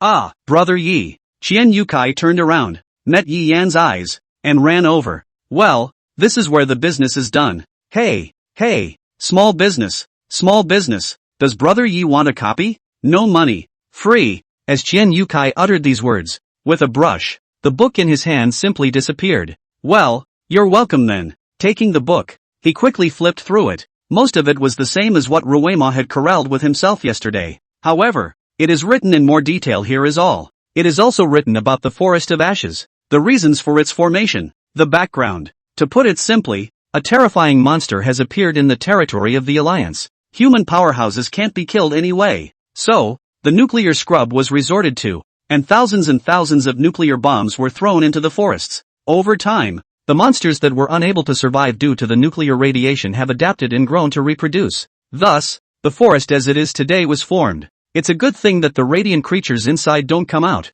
Otherwise, I don't know how much power it would take to suppress them. Qian Yukai froze dumbly. This big brother is also too good at white whoring. However, it was only a matter of a few cents, and Qian Yukai didn't care. Not bad. Some of the dangerous areas, as well as the division of different star-level monsters that may appear, are clearly stated. It's all useless. Qian Yukai had a modest face, then silently approached Yi Yan's ear and said, actually, I have another secret here. What? I've heard that within the 5 rings of the Ash Forest, there are relics left over from the past. Oh, a secret realm left over from the past. Yi Yan came to be interested and looked at Qian Yukai, signaling him to continue. Legend has it that inside that ancient relic, there are buried treasures left over from the past and many holy relics. Holy relics? Yi Yan was puzzled, and Yurumo on the side explained for Yi Yan. Sacred relics, then, can operate automatically as spirit weapons, but they are different from spirit weapons in that they don't need the user's spirit power to operate automatically. That is to say, even a mortal can use a holy relic of the 3rd, or even 5th, order, and use it to slay beasts and demons. Oh, Yi Yan nodded. He pretty much realized that this thing was a cross-level plugin. It doesn't use the user's spiritual energy. Does it automatically absorb it, or is it using electricity? That's not clear. Ruemo shook his head and said, it's been disassembled, too, but none of them can see what's inside. Can't see it from either a scientific or a spiritual point of view. Take it down. Can't even reinstall it. Some say that the technology used inside the holy relic is just not of the same dimension as ours, so their technology is an isolated island to us. It's an island separate from science, from the tree of spiritualism. Until now, many scholars have been studying it, but even the lowest grade of holy relics cannot be studied. The world then lost interest in the technology inside and valued its practicality. Hearing Rumo's explanation, Yi Yan nodded. That's right. Qian Yukai looked at it more, and Yu Ruema praised it. No wonder your sister-in-law knows so much. What? Sister-in-law? Hearing Qian Yotsai's words, Yu Rumo's face instantly turned red, and wisps of white smoke rose above her head. I'm not. Ruemo lowered her head and retorted in a small voice, but the voice, like a mosquito bite, didn't sound like a retort. So, what's your plan for telling me about typing this? The corners of Yi Yan's mouth rose as his eyes stared deathly at Qian Yukai. And how many people have you told this to? What words? Qian Yukai skimmed his head, his sight not daring to meet Yi Yan's eyes. This guy, he really does talk when he meets someone, and now probably the whole ship of candidates knows about it. After all, how much this kind of information could be sold for? Qian Yukai, who was a crooked businessman, knew it only too well. But you actually told me for free. Hey, are you my big brother Yi? I'll have to rely on you later. Shen Yukai moved closer and patted his chest to assure Yi Yan. However, don't worry, big brother Yi, although I spoke to them about the intelligence, but the exact location, I didn't say ah. Saying that, Shen Yukai quietly took out the map and stuffed it to Yi Yan. 2 copies. This, big brother take it. This is not good. Yi Yan looked at the cloth scroll and made sure there was no problem. What's wrong with it? Just take it. So, in a half-hearted manner, Yi Yan accepted it. Well, remember to help your little brother when you're in danger. With that, Shen Yukai waved his hand at Yi Yan. I'm going to sell something. When the words fell, the obese body disappeared into the crowd. Can I believe it? Ruemo looked at the ground in Yi Yan's hand and asked. I don't know. Yi Yan shook his head and handed a copy of the map in his hand to Ruemo. That fat ass don't look like he's lying. But, if ancient relics really existed there, how could it be our turn? Ruemo voiced his doubts. The mere fact that there are holy relics inside can attract people from all countries. Not to mention, the relics include more than just these things. That's right. Yi Yan nodded his head. If it was really an ancient relic, then the things in there might not be able to be measured in terms of money. Spirit crystals. Just those spirit marks and spell formations originating from the ancient times, and even the traces of the ancient existence inside, were all unrivaled treasures. And, of something like that, it's not even their turn. But, sometimes, one just goes for that uncertainty. Human curiosity, the root of everything. Going? Ruemo took a cursory look at the map and noted down the locations within. At this point, the map had been burned into Ruemo's mind. Take a look. Seeing that Ruemo had looked at it, Yi Yan handed Ruemo the guide to the ash forest in his hand along with it. To go or not to go, and to wait until then. Hello? A familiar voice came from Yi Yan. Yi Yan froze when he heard it, and then he turned back to look at Sun Conling with a speechless face. You guys? You're really daring. Why don't you dare? I definitely won't lose this time. Sun Conling looked at Yi Yan and laughed brightly. You're quite the combat freak. Honestly speaking, he didn't want to fight Sun Empyrean without the certainty of killing his opponent, because those 2 gifts of hers are so rogue. As long as the spiritual energy is there, you are basically immortal. He wasn't foolish enough to think that the same battle could be used in imitation. Before, it was just luck that he was able to hit him directly with the other side. Sister Rumo. Pei Qian hugged Ruemo who was carrying something. Pei Qian, I missed you so much. Ah, Rumor clearly was not used to someone as self-possessed as Pei Qian. Suddenly, a voice interrupted the clamoring candidates. There. Su Mingqing's voice was like cold ironstone, slowly coming out from inside the airship room door. He stepped out, his gaze as sharp as a falcon's as he swept over the candidates on the boatboard. His eyes revealed an unquestionable majesty that made everyone present feel their hearts tighten. Your second test, the location, has arrived. His words were short and forceful, as if each word contained the strength of 1,000 pounds. Arrived? Candidates looked at each other in disbelief. They looked down and saw that the blimp was hovering above a vast, black forest. The whole thing looks like a black hole. Deep, bottomless black holes. They couldn't imagine that this seemingly peaceful place would be the second examination location they would face next. Su Mingqing ignored the doubts and fears in the eyes of the candidates as he continued. Because of the effects of the magnetic field disruption caused by the nuclear radiation, the blimp cannot descend. Ah! Candidates let out shouts of surprise. They had expected the blimp to take them straight down to the test site. So, how do we get down there? A candidate asked with a trembling voice, his heart filled with unease and despair. How do I get down there? Su Mingqing smiled gently, and there was a hint of cunning and teasing in that smile. Right at this critical moment, Yi Yan suddenly had an unsettling premonition. He quickly grabbed Kisame's wrist and held it tightly in his hand. Although Ruemo was puzzled, she didn't ask why and just obediently allowed Yi Yan to grab her. How do I get down there? Jumping from here? Of course. Just as Su Mingqing's words fell, the entire airship suddenly erupted with a dazzling light. The light was as hot as the sun, causing the bodies of the candidates present to be involuntarily lifted up. What's going on here? The candidates cried out in panic, their hearts filled with fear and disbelief. They didn't know what this sudden change really meant or what would happen next. It was good that the candidates were of high caliber, and they soon calmed down. They know that the most important thing now is to stay calm and rational. Hey,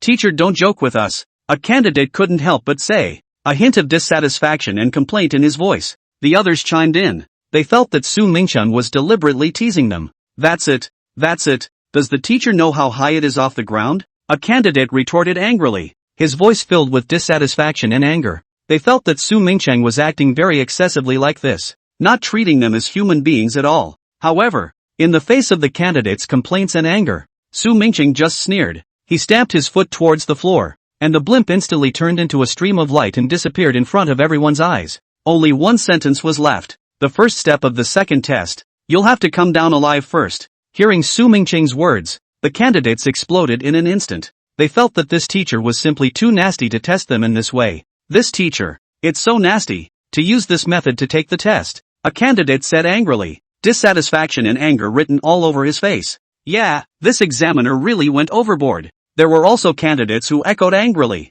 their hearts filled with dissatisfaction and resentment towards Su Mingqing. However, just then, losing the support of the airship, they suddenly felt a sense of weightlessness come over them. Immediately afterward, the 900 or so candidates in the room began to move downward in a freefall motion. Help! For a while, there were screams. Damn it! Speech cursed, tightening his grip on Kisame's hand. Losing the protection of the airship's shields, they were at a high altitude. And the primary concern is not whether you will fall to your death, but whether you will freeze to death from the bitter cold. The cold wind high above the sky was bitterly cold, as if it could freeze one's bone marrow to stiffness. Yi Yan felt his fingers gradually lose consciousness. He looked up, only to see the candidates around him, one by one, shivering in the cold wind, their figures becoming a blur. Words. Rumo's voice came with a hint of heartache. She noticed that Yi Yan's hands were already as cold as ice and couldn't help but worry. Just wait, I'll be right. Before Rumo could finish her words, suddenly, her figure disappeared in front of Yi Yan's eyes.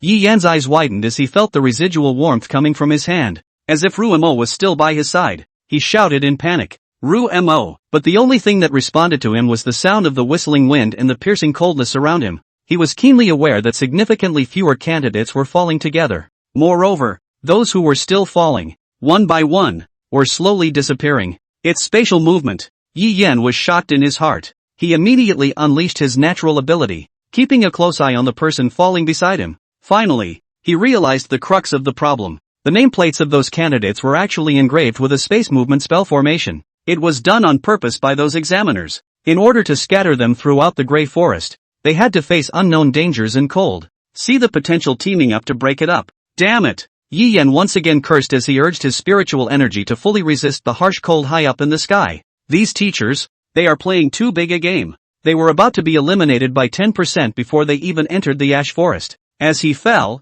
the closer he got to the ground, the unique silhouette of the ash forest gradually became clearer in front of Yi Yan's eyes. This strange forest, known to the world as the Ashes, gradually unfolded in front of his eyes like a layered painting. Yi Yan's eyes widened as he gazed downward with nervousness and anticipation. The sight caused him to draw in a breath of cold air, an unspeakable shock welling up in his heart, only to see the center of the ash forest, as if it were a volcano that had been hollowed out, standing upside down on the earth. Its center was a bottomless abyss, as if it went straight to the heart of the earth. This spiral structure extends downward, layer by layer, until it disappeared into the darkness beyond the reach of sight. At this moment, Yi Yan truly understood why people were able to divide the ash forest into 7 rings so clearly. Each ring represents a different level of depth and danger. The smaller the number of rings, the deeper you go into the forest and the greater the challenge. If the third ring was a little better, the second ring was no place at all for people to stay, let alone look for treasures in it. After the third ring, the bottom of the forest was so deep that it was completely shrouded in pitch blackness, as if swallowing up all light and life. At the abyss above the 4 rings, it was shrouded in endless white mist, making it impossible to see what was going on inside. On the outer rim of the 4th circle lies the very bottom of the ashes, where there is also the only path to life. The descent, it continues. Yi Yan continuously urged his natural ability to slow down his speed so that he could stabilize himself. At the same time, the fire talent was activated, and his body could not help but warm up. I don't know how long it took, but a strong wind blew from the distance, mixed with countless snowflakes. Snowflakes fluttered like rain, hitting the body, as painful as a knife cut. Not good. Yi Yan's face suddenly changed. This wind was blowing him directly toward the ring in the forest of ashes, and soon he would be blown into that deep, horrible black hole. He hurriedly ran his spiritual energy to resist the wild north wind, not allowing that wind to blow him away, but he had underestimated the raging power, and the wind seemed to have an endless power that simply wouldn't stop. No way. At this rate, sooner or later he'll be blown away by that wind. A cold current that raged through his side. Yi Yan only felt a lightness in his body, and his whole body was like a kite with broken strings, flying downward. He hurriedly ran the spiritual energy in his body and used it to defend himself from sliding down to avoid hitting something. Bang! A flash of fire shot up into the sky, a powerful impact that eased some of the speed of the descent. But the descent was still fast. Helplessly, Yi Yan raised his hand, creating a super large bubble and filling it with water. As soon as the bubbles hit heat, they quickly burned, forming a protective layer that wrapped him securely inside. Boom! Yi Yan heard a loud noise and his entire body fell a few meters further. He hurriedly controlled the bubble to float upwards. However, the bubble had cracked as it descended, and the bubble became slower and slower as it got thicker and thicker. Yi Yan only felt a dizziness in front of his eyes and a buzzing in his head, as if he was about to explode. Struggling to maintain his balance, he still felt a strong oppressive force coming towards him. A strand of blood spilled from the corner of his mouth, and his legs couldn't help but weaken. His entire body could barely stand. If it wasn't for bubbles, he probably would have fallen to his death. And I don't know how those people survived. Yi Yan scanned the surroundings. Everywhere there were dark plants everywhere, as if they were cloaked in ashes. This is the origin of the forest of ashes. I wonder how they are doing now. Will anyone die in there? But the key thing now is still what ring you are in at the moment. Yi Yan took out his cell phone and took a look at the nuclear radiation at this moment reached XXXX. If this continued, I'm afraid that his body would be completely scrapped. And even if there were immortals to help him, it wouldn't help. Yi Yan hurriedly queried the signal. Dropping. Warning, warning, please use EMI. The light on the phone's screen went on and off. Without a doubt, the location he was in now was the third ring of the ash forest. Rub. Feeling the pain coming from his body, he knew that he had to get out of here.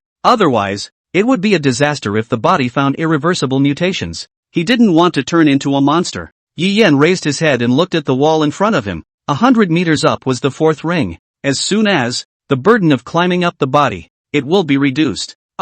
Yi Yan gritted his teeth. His eyes were red. His forehead was veined. His clothes were already soaked with sweat, and his body had a strong smell of blood. His body began to spasm from the intense pain, and his face was as pale as paper, looking extremely weak. Yi Yan tilted his head and cried out. His eyes instantly covered with tear stains as teardrops rolled down. He gripped the rock wall with both hands and refused to relax. However, his body could no longer support him, and his body slowly descended. A man with a cloak, a thin figure, a pale face and dry lips, with a cold and strange aura. Just then, Yi Yan saw a white figure floating from below. She was breathtakingly beautiful with a white sari and long flowing hair, as if a fairy had descended to earth. Yi Yan froze. His eyes were fixed for an instant on this young girl in front of him. Her? Who is she? She? Who is? This is a stunningly beautiful girl. She was so beautiful that she didn't need fire. As if she were a fairy descending from beyond the 9 heavens. Pure. Holy. Her eyes were like 2 clear springs, so penetrating that they contained no impurities. Her skin was fair and delicate, glowing and breaking, like a delicate porcelain doll. Her facial features, exquisite and perfect, completely unlike what people in the secular world could have. As if they were masterpieces of God's fine carving. She's like a fairy tale princess. Pure. Holy. Her brow was tinged with a faint sadness. She seemed like a white and flawless lotus flower. Noble, mysterious and holy. She? Who is? Where did she come from? I can't hold on much longer. Suddenly, that white girl sighed softly and her body swayed a few times before she fell heavily into Yi Yan's arms. Her soft and delicate body fell into Yi Yan's arms, chest to chest, warm and soft. Yi Yan felt as if his body was burning as he hurriedly used his aura to protect his heart. But her heart was beating so fast it gave him the illusion of panic. You are all right? Yi Yan asked as he looked at the young girl nervously. Her skin was snow white and flawless. Even her hair was snow white, like a fine piece of suet jade. Her eyelashes grew as if they were a small fan, fluttering and flickering. Her nose was high, pointed, and slightly arched, and her lips were full and moist with an alluring gloss. Her body exuded a faint fragrance, just like a white snow lotus flower. Yi Yan was a bit disoriented and didn't dare to look at her anymore, hurriedly picking her up horizontally. But she's just too heavy for that. The young girl whimpered and slowly opened her eyes. The young girl's voice was nice and clear. Her eyes were dark and bright, like stars. Her lips were as delicate and seductive as cherries. Yi Yan felt his throat dry out terribly. Yi Yan had just said one word when the young girl's lips pressed onto Yi Yan's thin lips. Yi Yan only felt like he was struck by lightning and stiffened up. His eyes were rounded and he stared at the young girl in front of him in a motionless stupor. Yi Yan was trembling. His breathing became more and more rapid, and his eyes gradually became disoriented. He reached out and wrapped his arms around the young girl's slender waist, deepening the kiss. Just then, a bright light flashed in Yi Yan's eyes. Before his eyes, he suddenly became reduced to nothingness. But the touch was still there. and at this point he was indeed being kissed. In the next moment, Yi Yan did not hesitate and fiercely bit the tip of his tongue. A sharp pain brought him to his senses. The young girl's lip was bitten through, and blood trickled down the corner of her lip in a shocking manner. The young girl in front of her gradually became illusory, as if she was about to dissipate. "You, who are you?" Yi Yan gritted his teeth and asked with a deadly stare at the young girl in front of him. The young girl froze, then a small smile appeared on her face. "Me, you can call me Mirage. Funny little guy. Looking forward to seeing you again, provided that you survive. Which, sadly for you, you could have died painlessly." Why? As soon as the words fell, her figure completely transformed into a mist. After the fog disappeared, a faint smell of blood filled the air, causing Yi Yan to frown. Roar! In the next moment, a hideous monkey with 3 heads and 6 arms broke through the clouds and roared towards Yi Yan. This hideous monkey had 6 thick arms covered with barbs and sharp claws. Every step it took caused the air to quake, and a crater appeared in the ground. Damn! Yi Yan cursed and hurriedly used shadow escape, adding God's speed to dodge this giant monkey's attack. Ow ow ow! The predator monkey went berserk, frantically waving its 6 long tails, cutting a trail of stumps in the air. Boom! Loud noises continued to explode. Space shook as if it was about to collapse, and dust flew and smoke billowed. A terrifying might spread out from the body of this hideous monkey. Yi Yan couldn't help but change his face when he felt the aura coming from the giant monkey. 7-star monster? Equivalent to the 7th order in the outside world. Damn! He's really out of luck. Yi Yan did not hesitate and hurriedly used shadow escape to escape. For some reason, he felt like his body had gotten a lot lighter, and he didn't have that suffocating, uncomfortable feeling he had when he first got here. Was it that woman, Mirage, who did something to him? But now is not the time to be concerned about that. What he was most worried about right now was the 6-star level ferocious beasts chasing after him. But a roar came from behind him, and the 3-headed monkey followed close behind.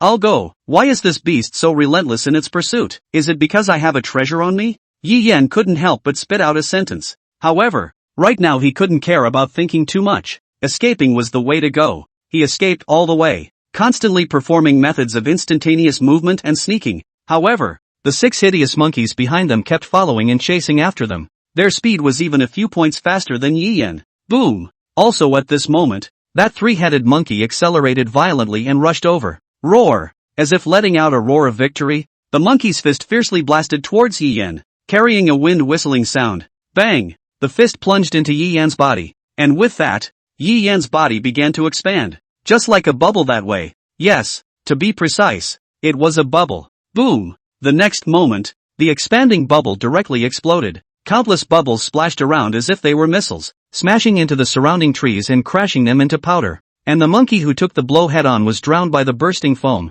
However, the monkey was not injured. It was simply toppled by the explosion, then climbed up and looked at the large crater a dozen meters nearby. Ho ho ho! It let out an angry hiss and slammed its hands on its chest. It had actually been tricked by a human. Swiped by a human. The culprit of everything, Yi Yan, had long since left using the space marker. At that moment, he was standing in a tree, looking into the distance, as dust was splattered from the explosion. Stained, might is okay. That's right, that's really Yi Yan's dull double, which he molded from a combination of talents. By using foam S as a container, apply the B rank talent transformation, and use anti-S rank to turn static into movement. Although it couldn't truly create life, it gave Yi Yan the basis for manipulation. In using auxiliary light S rank, an all-round increase. As for the explosion just now, it was a bubble filled with him and containing various elemental powers stuffed inside the stand-in-dale. Once the outside bubble bursts, the bubble inside turns into a missile and bursts in all directions.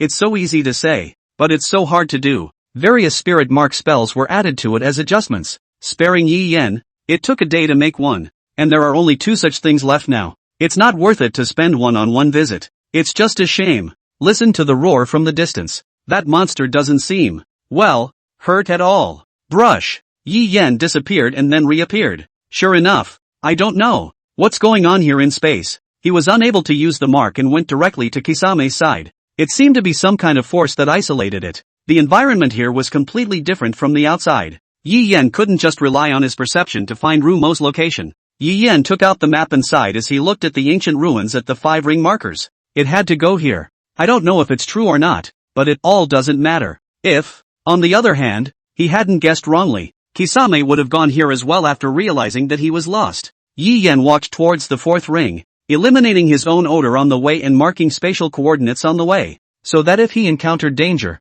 he could directly teleport there. What about running away? Yeah, what about running away? Not far away, inside the second ring, a pair of eyes watched a figure in the third ring, and that figure was none other than Yi Yan, who was in the third ring away from it. Mirage, why did you just help her? A beautiful girl asked. Her skin was fair and delicate, her looks were even more exquisite, and a black dress hooked her figure into a dimpled shape. A pair of black boots, showing off her slender legs, made her look full of temptation, especially the pair of black eyes that flashed with a mesmerizing light. She wore a red earring in her earlobe, which was obviously a pierced ear with a string of silver jewelry hanging from it. The silver jewelry gave off a faint luminescence, setting her off in a very elegant and noble way. Her face is also very beautiful. Her skin is even more glowing, as if white jade is smooth. The corners of her mouth are slightly curved up, like a smile, looking very charming. And she, the demon, the demoness. Mirage looked at his little sister and said softly,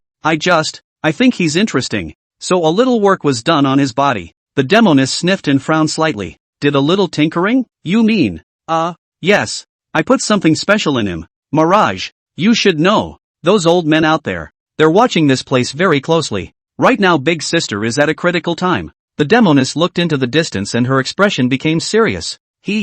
Don't worry little senior sister. Your worries are not necessary at all. The outside can be restless now. Mirage looked into the distance and smirked, a sly smile on his face. They don't have any extra energy to put on us. Her strength, although slightly inferior to those old men in the outside world, was still a party of hegemonic level powerhouses. Well, I hope so. I wish I could get out of here soon. The air here is killing my skin, the demon girl said, reaching up and pinching her nose with a disgusted expression. Where is this? This? Ruemo looked at the dark forest in front of her in panic as she looked around, trying to find Yi Yan's figure. Words, where are you? She cried out, but all that answered her was the silent night wind. We should be separated, Ruemo muttered, an uneasiness welling up in his heart. She knew that Yi Yan possessed the talent of spatial movement, and normally he would have appeared directly beside her, but now he was slow to appear. Is he in some kind of danger? Rumo's heart was filled with worry and fear. She had clearly promised to protect Yi Yan,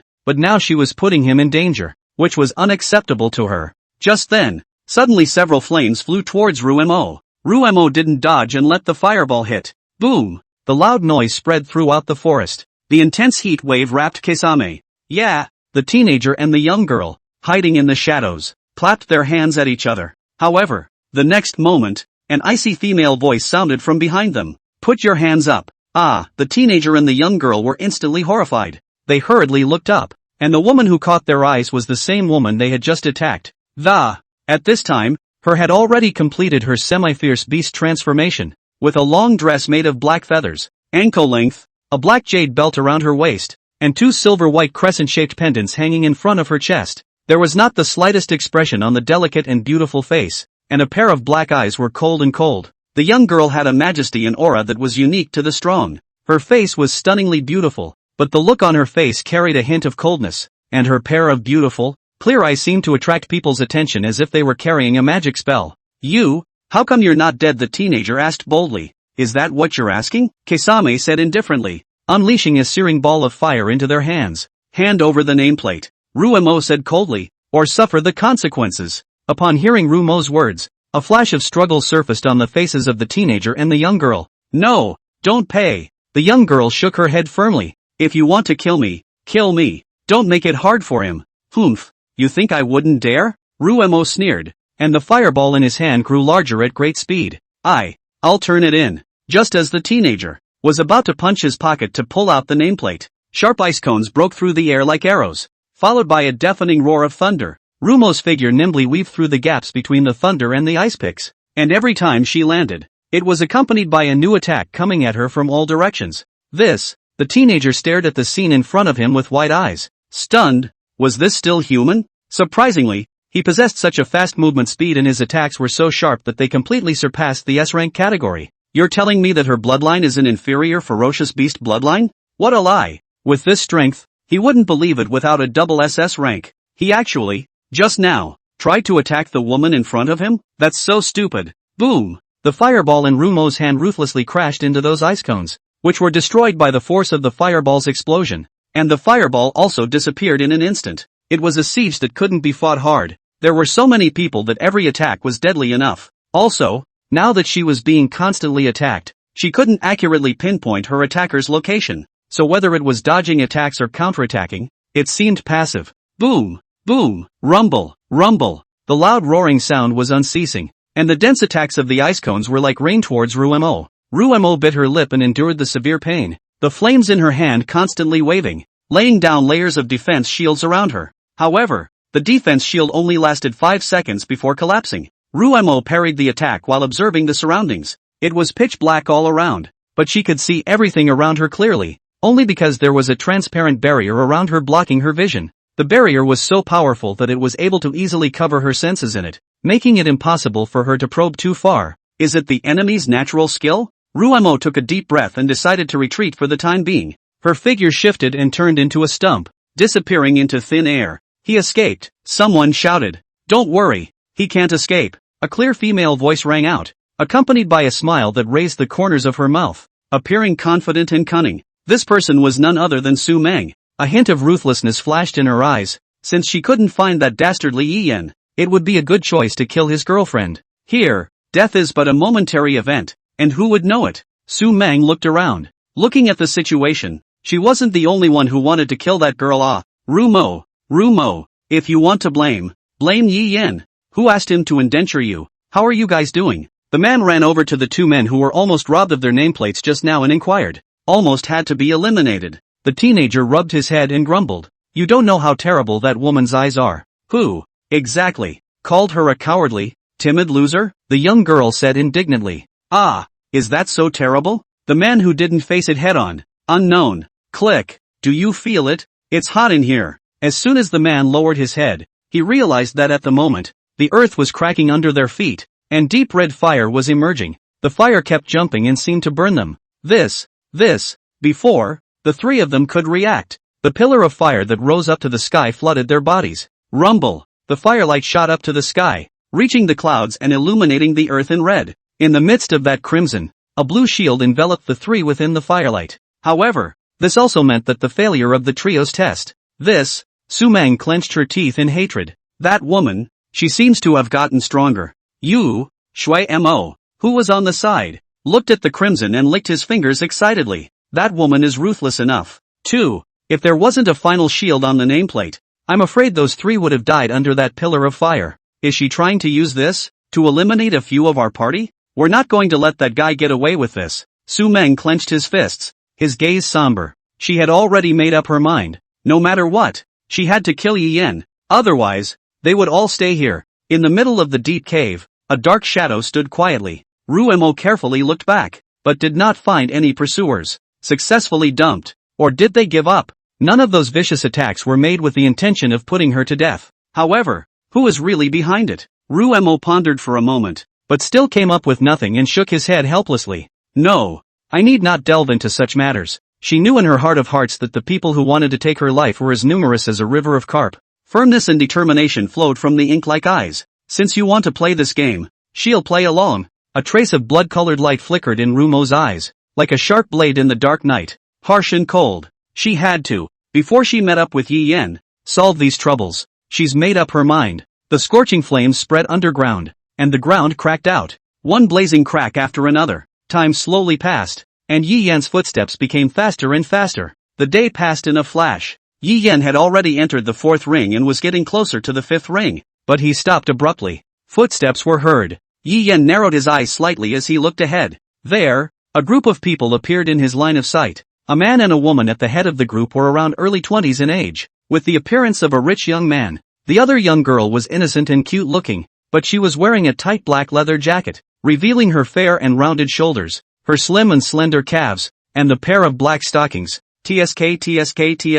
Yi Yen couldn't help but swallow a mouthful of saliva. That's quite a seductive outfit. Yi Yen frowned slightly and carefully observed this group of people. The one in the lead was a man wearing a black robe. Yi Yan's eyes narrowed slightly as he looked at those with something more in his eyes. Also at that moment, a miserable scream came. The men saw this and ran for it, relieved to see it was a girl. No! What's with the little girl here? The crowd sensed something was wrong and took a step back. Next moment, click! the ground suddenly cracked open, revealing a huge mouth of an abyss that engulfed the person in just an instant. From that mouth, one could feel the movement of the array offending. Looks like it's the protective mechanism on the nameplate. Only how long can it be protected otherwise? Yi Yan watched silently, then turned to leave. Sure enough, the fourth ring is still too dangerous. However, what the hell are these people doing here? Actually coming to the fourth ring road, they are really not afraid of death. By the looks of them, they seem to be looking for someone, but who's going to go inside the, fourth ring? Suddenly, a scream came from not far away. Yi Yan thought that it was another facsimile monster, so he directly ignored it and ran towards the fifth ring. On the other side of the forest, a young girl is fleeing in a hurry, with an aggressive group of pursuers behind her. Her face was pale and her eyes were filled with fear and despair. This young girl was none other than Yi Yan's acquaintance, Zhou Tongtong. She gripped the nameplate tightly. As long as she crushed this, then that wouldn't die. But it also meant that she lost. Sure enough, an E-class beast is resigned to its fate? Zhou Tongtong is unwilling. Just as Tongtong was about to be caught by her pursuers, a figure suddenly descended from the sky and saved her. This figure was none other than Yi Yan. He was holding a short sword, and his sword light flashed, instantly killing some of his pursuers. Who is it? No good. It's that SSS-class monster Imperial Beast Envoy. The crowd chasing Zhou Tongtong was inwardly shocked at the sight of Yi Yan. Why? He's here. Humph, an Imperial Beast Envoy without a ferocious beast is nothing but a waste. A few unbelieving candidates rushed forward. In the next second, a fiery pillar of fire directly engulfed that unbelieving candidate. It was a good thing that they were protected by the nameplate, or else all of them would have died under the attack just now. Some people who knew Yi Yan's power looked for had run away when they saw him, and those who didn't know, and now know, left immediately. They don't want to find death. Looking at the candidates who left, Yi Yan didn't go after them. Why are you here? Tongtong looked at Yi Yan in surprise, her eyes filled with doubt and gratitude. Why can't I be here? Yi Yan asked rhetorically, frowning slightly. He seemed a little puzzled by Tongtong's surprise. Zhou Tongtong looked incredulous. Don't know? Know what? Your girlfriend. She's being hunted now. Dense branches and leaves blocked the sky, with only the occasional dappled sunlight spilling through the leafy cracks. Yi Yan's voice broke the silence of this forest. What? Yi Yan's pupils shrunk as he heard this. Those assholes, can it? Though, he didn't otherwise think that the current Rumo would lose to those losers, but he was worried about some highly ranked people joining in. He had to get back to him as soon as possible. But until then, do you think that you can pass the test now? Yi Yan looked at Zhou Tongtong. Zhou Tongtong, a young girl who possessed the bloodline of an E-class ferocious beast, had originally just reached the edge of her mouth when her words were swallowed back alive. She knew in her heart that her strength was far from the requirements of the test, and being able to pass the first test was already the result of her best efforts. I can help you increase your power, but only if it's kept secret. Yi Yan's words revealed a sense of confidence and determination, as if he had already seen Zhou Tongtong's future. Zhou Tongtong raised her head, her eyes glittering with incomprehension and doubt. She asked, why are you helping me? There's no reason. I promised your mother I'd let you pass the test. Yi Yan didn't talk nonsense to her anymore. He stretched out his hand and looked at Zhou Tongtong with firm eyes and said, I ask again, do you need my help or not? Zhou Tongtong looked up at Yi Yan. She knew that this was an important decision. If she grabbed Yi Yan's hand,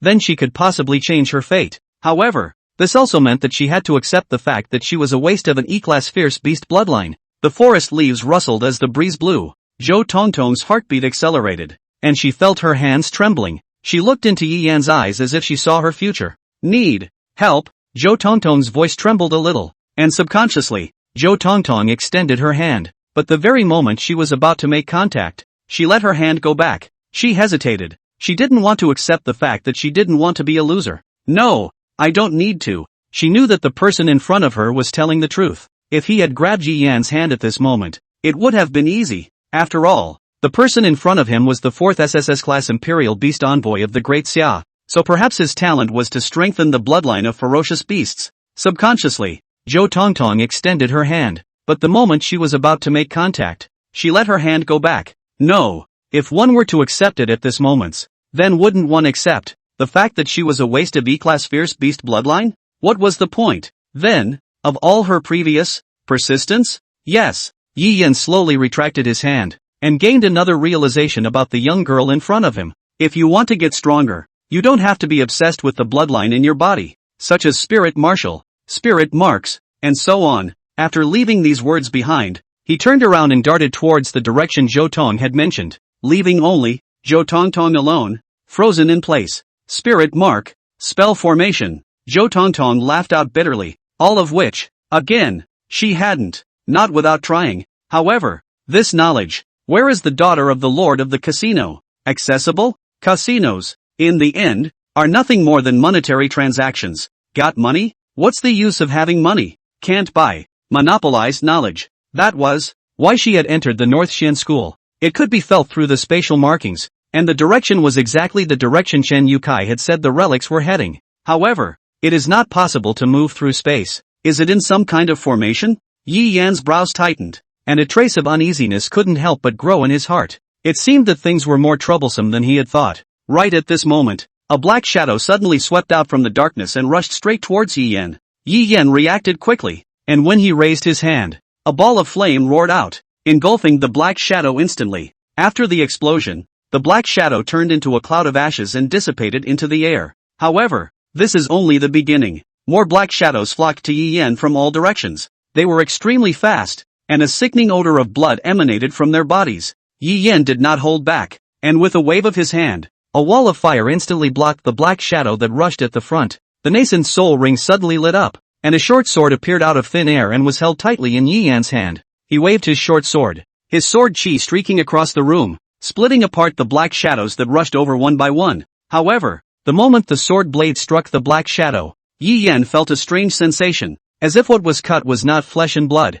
With a click, the black shadow was split in half, revealing the mechanism inside. Yi Yan took a closer look and realized that there were all sorts of formations and spirit marks inscribed on it. Is this puppet? The puppet that was split in half let out a crunching sound as if it was mocking Yi Yan's ignorance. Not good. Sensing that it was not good, Yi Yan quickly retreated. His figure swiftly swept out backwards like a ghost, the robes behind him hunting in the wind. That sword just now, although it was like a meteor slashing through the air, cutting off a portion of the puppets, their bodies still exuded an aura of danger. These puppets, each of them contained terrifying spiritual energy, and it was as if there was a small explosive furnace inside them, which would trigger a shocking explosion with the slightest touch. Yi Yan was well aware of this, so he didn't dare to be the slightest bit careless. In the instant he retreated sharply. The power within those puppets finally reached its peak, erupting violently like a volcano. In the next moment, a huge explosion erupted from inside the puppet, and the powerful might made Yi Yan couldn't help but change color.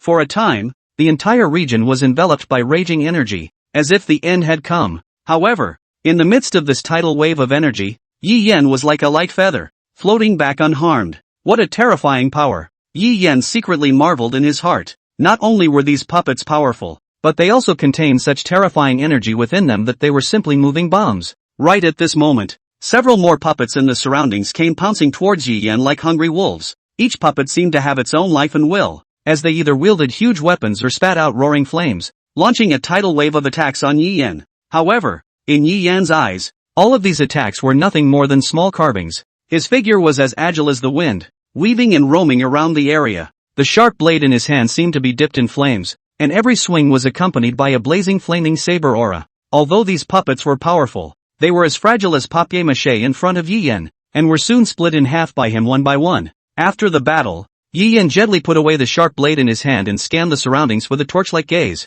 He knew that the real opponent had not yet appeared. Just then, the sound of a man's applause slowly rang out, and he stepped out of the shadows like a ghost, with appreciation and admiration on his face. Awesome! Awesome! 1,000 kilometers Ming applauded as he exclaimed. To be able to navigate through these puppets of mine is a rare sight. Yi Yan didn't say anything, just gazed at him quietly. Great Xia Formation Association. The son of the 1,000 Mechanism Pavilion Master. 1,000 Mechanism Ming. What do you want? Yi Yan frowned and stared at the approaching Qian Chi Ming. What for? Qian Chi Ming licked his tongue and revealed a wicked smile. Of course. Qian Chi Ming suddenly dodged and appeared beside Yi Yan like a ghost, reaching out and grabbing towards Yi Yan's chest. Yi Yan's eyes flinched, and his figure sidestepped to the right, dodging past Qian Chi Ming's sneak attack. 1,000 kilometers Ming seemed to have anticipated this scene, and his figure once again strangely disappeared in place. His palm reappeared like a ghostly claw, directly grabbing towards Yi Yan's head. Just when Qiaki Ming thought he had it in the bag, his hand actually went straight through Yi Yan's head. What? 1,000 kilometers Ming was shocked, and suddenly, he felt a heat under his feet. Fixing his eyes, he realized that the earth under his feet was cracked with deep red cracks. Not good. Sensing something bad, Chi Ming tried to escape, but it was too late. A pillar of crimson fire, rushing up from the great underground, ruthlessly slammed into 1,000 kilometers Ming's body. Rumble, rumble. A violent explosion resounded through the heavens and earth, completely engulfing the 1,000 mechanisms Ming. Yi Yan gazed ahead, but he saw a pitch-black figure, slowly stepping out from above the fire pillar. Ha ha ha ha ha, it hurts. That's fighting. 1,000 kilometers Ming laughed wildly, not caring at this point, his naked body, a glimpse of it on display. At this moment, Qian Jiming's skin shone with a metal-like texture, as if it was cast in gold, filled with explosive power. His lips, as if they were made of poured steel, glistened with a cold aura, and his teeth took on a jagged, razor-sharp appearance. His nostrils and mouth, also crafted from metal, emitted an eerie cold light. His mixed body was gnarled with muscles, like a metal monster, full of power and beauty. It's a look that begs the question, is he, well, a metal warrior? But none of that mattered. Weirdo. He's seen a lot of them. Not bad for this one either. I don't have time to play with you. Get out of the way. Yi Yan said indifferently. What if I don't? Chi Ming said with a big metal grin. Then die. Yi Yan didn't hesitate. Infinite flames wrapped around the sharp blade. A crimson sword she fiercely shot out, pointing straight at Qian Ming's throat. Seeing this, Qian Ming was shocked and hastily swung his arm to block this fatal sword. Ding! Qian Ming's armor emitted an ear-piercing friction sound, and was actually chopped off by the crimson sharp blade, blood bursting out. What a horrible attack! 1,000 kilometers Ming was horrified and did not dare to slow down, immediately summoning another puppet to fend off Yi Yan's attack. This puppet, called the Vajra Demon Ape, was built from metal, and its defense was exceptional, enough to withstand any attack. However, 1,000 kilometers Ming's wishful thinking was wrong, because the Vajra Demon Ape could only block one of Yi Yan's swords. The neck of the Vajra Demon Ape was chopped off by Yi Yan in an instant. A long, bloody neck fell to the ground, scarlet liquid, gushing out. Qian Ming stared at the scene in front of him with wide eyes, his eyeballs almost falling out, his eyes filled with unbelief. How can? Qian Ming muttered and whispered, unwilling to believe what was in front of him. Yi Yan snorted coldly, and his figure flashed out once again, turning into a residual shadow. In the blink of an eye, he had appeared in front of Qian Ming. Yi Yan blasted out with a punch, smashing 1,000 kilometers Ming's metal shield. A fist blasted onto 1,000 kilometers Ming's chest, and instantly, his chest sunk in. Qian Ming flew out backwards and fell heavily hundreds of meters away, his blood spurting wildly. Qian Ming spat out a mouthful of blood and lifted his head with difficulty, an unstoppable smile on his lips. Crunch, crunch, not bad for me. Click. Without waiting for him to say anything, Yi Yan kicked at Qian Ming's abdomen, breaking it into two. 1,000 kilometers Ming's body instantly turned into a piece and crashed to the ground in a scattered manner. That's a lot of words. However, Yi Yan could feel it. At the moment, the power in him, it became even more lucrative than before. With the strength of his physical body,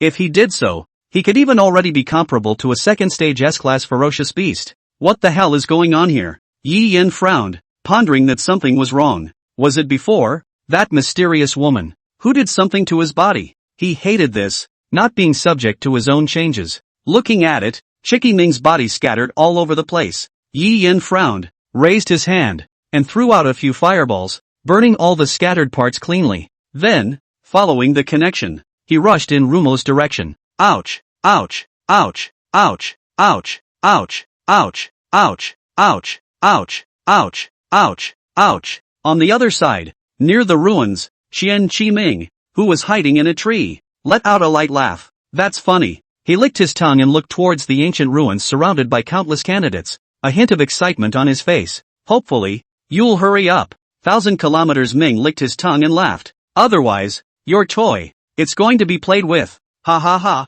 Just then, a light wind blew by and a figure suddenly appeared beside Qian Ming. It was a werewolf girl whose eyes revealed intense hostility. Chiaki Ming, ranked 5th in score, with at least 995 points, suffered death. She growled, as if she were an angry beast. Qian Ming snorted coldly, not putting her in her eyes at all. He smiled gently, and his right arm suddenly condensed with black mist-like armor, as if a black lightning bolt had cut through the air. He swung his fist violently at the werewolf girl's head with such force that it seemed to destroy the entire world. However, just as Qian Ming thought that the werewolf girl was bound to lose, she suddenly reached out her left hand and grabbed his wrist. Her eyes revealed determination. Don't underestimate me. I'm ranked 25th. Before the werewolf girl could finish her sentence, she felt a huge force coming from her, and her left hand was actually directly pinched off. Immediately after that, her right hand was also pinched off and turned into two. Ah! She screamed miserably and fell to the ground, her face as pale as paper. Her eyes were filled with fear and despair,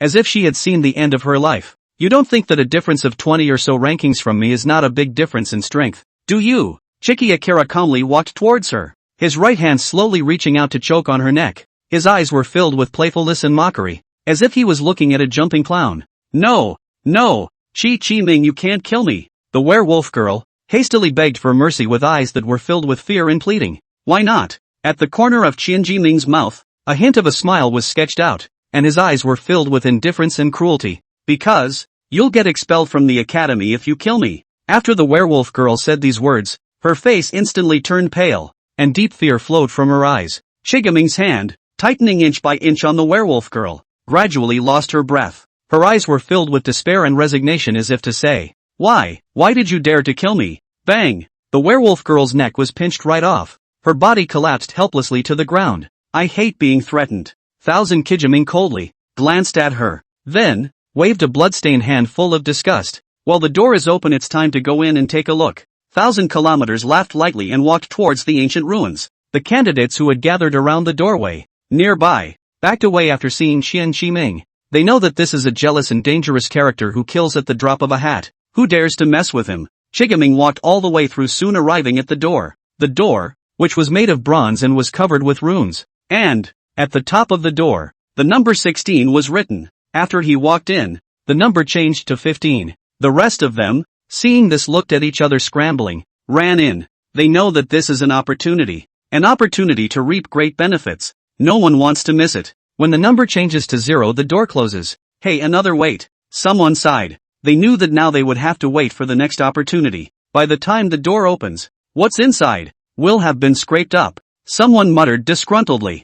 Their hearts were filled with helplessness and unwillingness, as if they had seen their opportunity slip through their hands just like that. A dimly lit corner of the deep, lost ruins seems to have been forgotten by the world. On the walls around them, the inscription marks flickered like stars, emitting a faint glow that barely illuminated the dead space. There was an ancient and mysterious scent in the air that sent shivers down your spine. Why? To save me? A voice broke the dead silence, and the ink-like figure looked deeper and deeper in the faint light. He looked at Sun Empyrean spirit beside him, his eyes filled with puzzlement. Sun Empyrean smiled faintly, a hint of cunning flashing in his eyes. Sure, it's not nice to see those guys. Her voice was relaxed and teasing, as if this was all just an inconsequential game. Yes, Ruemo nodded gently, a complex emotion flashing in her eyes. However, just then, a light footstep broke the calm. A beautiful woman walked slowly, a controller in her hand and a bad smile on her face. Then you will die here. Her voice was cold and cruel, as if she was pronouncing a death sentence on the two.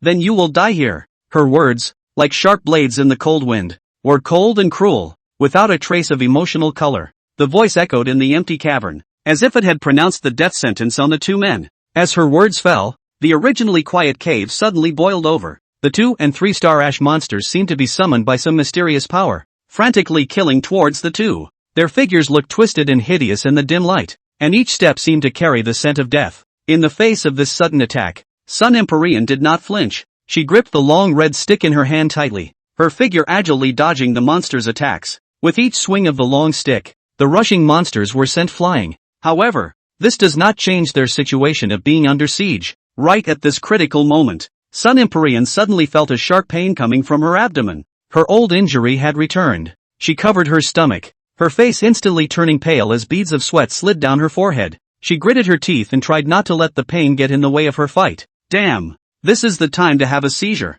Sun Empyrean's voice was filled with helplessness and anger. She knew that she was in a very bad state, and if she didn't treat her wounds in time, she feared that it would be difficult to continue fighting. However, it was at this time that Su Meng seized the opportunity. She transformed into a ghostly white tiger, and her figure swiftly approached Sun Empyrean like a ghost. She stretched out her sharp claws and went straight for Sun Empyrean's throat. Die! Her voice was cold and cruel, as if she had already seen Sun Lincoln's death. Just as the sharp claws were about to touch Sun Empyrean, a figure suddenly blocked in front of her. It was Ruemo. She arrived in time, and her fist that condensed flames collided with Su Meng's claws. The huge impact caused both of them to fly backwards at the same time. landing heavily on the ground. Sumang got up from the ground with an angry expression on his face. She cursed, "Damn it, Rumo." On the other hand, looked at Sun Empyrean with a concerned expression. "You're okay." Sun Empyrean barely shook his head. It's okay. As much as she tried to act stronger, her body was in more condition than she expected. She inwardly thought to herself that if she hadn't been injured, she would have solved this guy a long time ago. However, just at this time, countless blood-red eyes suddenly emerged from the dark corners. They seem like demons crawling out of hell, and they send shivers down one's spine. Sun Empyrean grit his teeth with wide eyes at the sight. "You," there was anger in her voice. "You guys, I'll kill you." An angry hiss echoed through the dark tunnel. In the distant sky, the lofty floating airship was like a huge silver seagull, spreading its wings and soaring above the boundless blue sky. It's so massive that it looks like a moving castle, and it's breathtaking. Inside the cabin of the pontoon boat, the atmosphere was however a bit gloomy. Old Man Bai, a respected examination officer, had his brows furrowed, clearly sensing something was wrong. "Zhao Wutian, do you have the feeling that the students who failed the test recently are unusually concentrated somewhere?" Old Man White's voice was low and strong, revealing a seriousness that could not be ignored. "I heard that there are ancient ruins there. I don't know. A rumor from somewhere." Zhao Wenshou gently shook his head at the words, and the corner of his mouth curled up into a sneer. What a stupidity! If there were really ancient ruins there, how could it still be left for them, the candidates, to explore? Old Man White sighed, seeming somewhat helpless. Zhao Wutian was silent for a while, and a trace of gravity flashed in his eyes. This time, the location of the test was not chosen by him, but came directly from that lord at the apex of the northern district. Moreover, even he had personally sent over, which was enough to show the importance of this examination. His eyes fell on a figure in the pontoon boat, a mysterious figure in a black cloak. His presence was like an invisible pressure that made Zhao Wenshou feel a little breathless. Zhao Wenshou felt vaguely uneasy in his heart. This examination didn't seem to be as simple as it appeared. He took a deep breath and tried to calm the fluctuations in his mind. He knew that he had to remain calm in order to deal with whatever might happen next. Suddenly a voice, however, fell. It caused his newly calmed heart to instantly set off waves of shock. No, ancient ruins, they do exist. Existence? Zhao Wutian was startled and looked at the man who slowly walked over. Gu Tiange, who was also in charge of everything at this point, was also one of the 3 strongest people in the northern district. That's right. Gu Tiange slowly nodded her head, her sight falling through the thick clouds and landing somewhere above the ash forest. I'm here for this time, and for this time. Upon hearing Gu Tiange's words, Old Man Bai and Zhao Wuan glanced at each other, both seeing shock on the other's face. Then, this examination. Of course it's going on. Why else would we, for example, set the test location here? Is there any relationship between the two? Zhao Wutian inquired tentatively. You'll know it when you see it. It's about time. With that said, Gu Tiange didn't say much. Seeing that Gu Tiange stopped talking, Zhao Wuan and Old Man Bai didn't say anything else. All he knew was that he was afraid. Something big was going to happen next. You know, every time an ancient relic is discovered, which time it doesn't startle the nation, shall we say the world? And I'm afraid that this time when they came to send Gu Tiange over, it was to stabilize the situation. No matter which country sent them, they had to be careful. After all, the lure of the ancient ruins was too great. Once one succeeds in entering and acquiring the treasures therein, one will be able to have a place in the entire world. Other side, utilizing the transformation bee talent, Yi Yan, who was in disguise, also arrived at the entrance to the ancient ruins. Only, as Yi Yan's eyes glowed with starlight, he learned that this so-called ancient relic was a fake. That's what he said. How could such an important place be here and still have some candidates know about it? It's a trap any way you think about it. However, even if it was fake, this time Yi Yan had to go in, because, through the connection of the contract, Yi Yan could clearly feel that Ruimo was inside. Just, sell, second-order spell formation scrolls, the newly built second-order spirit weapon. You deserve it. The scroll seller was a short, fat young man, holding a scroll in his hand and yelling, looking in front of him like a food market. The entrance to the relics was filled with shelves. Yi Yan's mouth twitched slightly. These people, they're still in business? What a line. Handsome. Want to come buy a relic guide? Suddenly, an obese figure slowly approached Yi Yan, holding a scroll in his hand. A merchant's dress and a pair of small, thieving eyes stared at Yi Yan. Yi Yan swept a glance at the scroll in Fatty's hand, and his eyes fell on Fatty. I shouldn't say Qianyoucai's body. I've got real information, and I'm the first one here. Chen Yukai didn't see the change in Yi Yan, but instead, he was gushing out introductions. This time the ancient ruins can be very rare. If one is lucky, it might be possible to gain a considerable amount of wealth, and perhaps the treasures of an ancient remnant. However, the threshold of this relic is so high that ordinary people can't even get in, let alone enter the relic to search for treasures. At this point, Qian Yukai paused. However, don't worry, as long as you are willing, this time the relics will open. I'll definitely prioritize your care, and I'll be able to help you find your baby. What do you think? After hearing Qian Yotsai's words, Yi Yan sneered in his heart. Your information, it's quite accurate. His eyes twinkled incessantly. Qian Yukai was scared and shivered, feeling that the person in front of him was not good to be ignored, and then he quickly explained. Bro, if you don't mind the price, why you can discuss it. As he spoke, he looked Yi Yan up and down several times. Somehow, he always felt that there was something abnormal about the youth in front of him. It's a wonderful feeling, but it's impossible to describe. The young man's eyes made Qian Yukai uncomfortable. It was as if he was one of those hungry wolves who had been waiting for their prey to come to them. Why are they standing here and not going in? Yi Yan didn't bother to give him any nonsense and threw out a spirit crystal. Receiving the spirit crystal, Qian Yukai immediately brightened up and spoke much louder. Of course they can't get in now. Saying that, Qian Yukai pointed to 32 above the entrance of the relic in front of him and explained. See that number up there? It only opens when it turns green and the number of people entering is the same as the number up there. The numbers are the same, which means that the number will not change. That's right, Qian Yukai explained with a childish expression. It opened a while ago when 16 people went in and when it closed, the number went to 32. So that's how it is. Yi Yan pondered. Then he went on to ask, and what kind of people are going in there now? Do you know? This? Qian Yukai cheaply rubbed his hands together and his smile got even wider. Yi Yan's mouth twitched as he threw out a spirit crystal. Qian Yotsai's eyes were quick, and he followed the spirit crystal, explaining with an excited face. The first time the number was 2, and 2 men went in, and those 2 men were something, and they were followed by a group of men who probably just happened to go in to escape the chase. Name. Oh. Qian Yukai didn't think much about it and said directly. One is called Rumo, and the other seems to be called Sun Conling. For someone like Qian Yukai who sold information, most of the people inside the candidates, he knew. What's more, these are 2 particularly famous people. One was an inferior ferocious beast, and the other was a strong person who ranked 9th in sweat. Hearing the names of the 2, Yi Yan frowned. How did Rumo get together with Rumo? But it doesn't matter. Yi Yan directly pulled out a large bag of spirit crystals and placed it in Qian Yotsai's hand. Seeing so many spirit crystals, Qian Yotsai's eyes instantly widened, grabbing Yi Yan's sleeve and trembling with excitement. His hands were shaking, his mouth trembling. I can't believe it. Tell me the names of those who are after those 2 girls. Yi Yan's eyes flashed with a cold aura. Those people, how dare they deal with their friends? What a death wish. He's not a nice guy, getting slapped around by someone and holding back. It just so happens that within this ruin will be their graves. Ah! Hearing Yi Yan's words, Qian Yukai seemed to react. All you have to do is tell me the name. Qian Yukai pondered for a moment and finally nodded his head, took out a pen, swished and wrote a note and handed it to Yi Yan.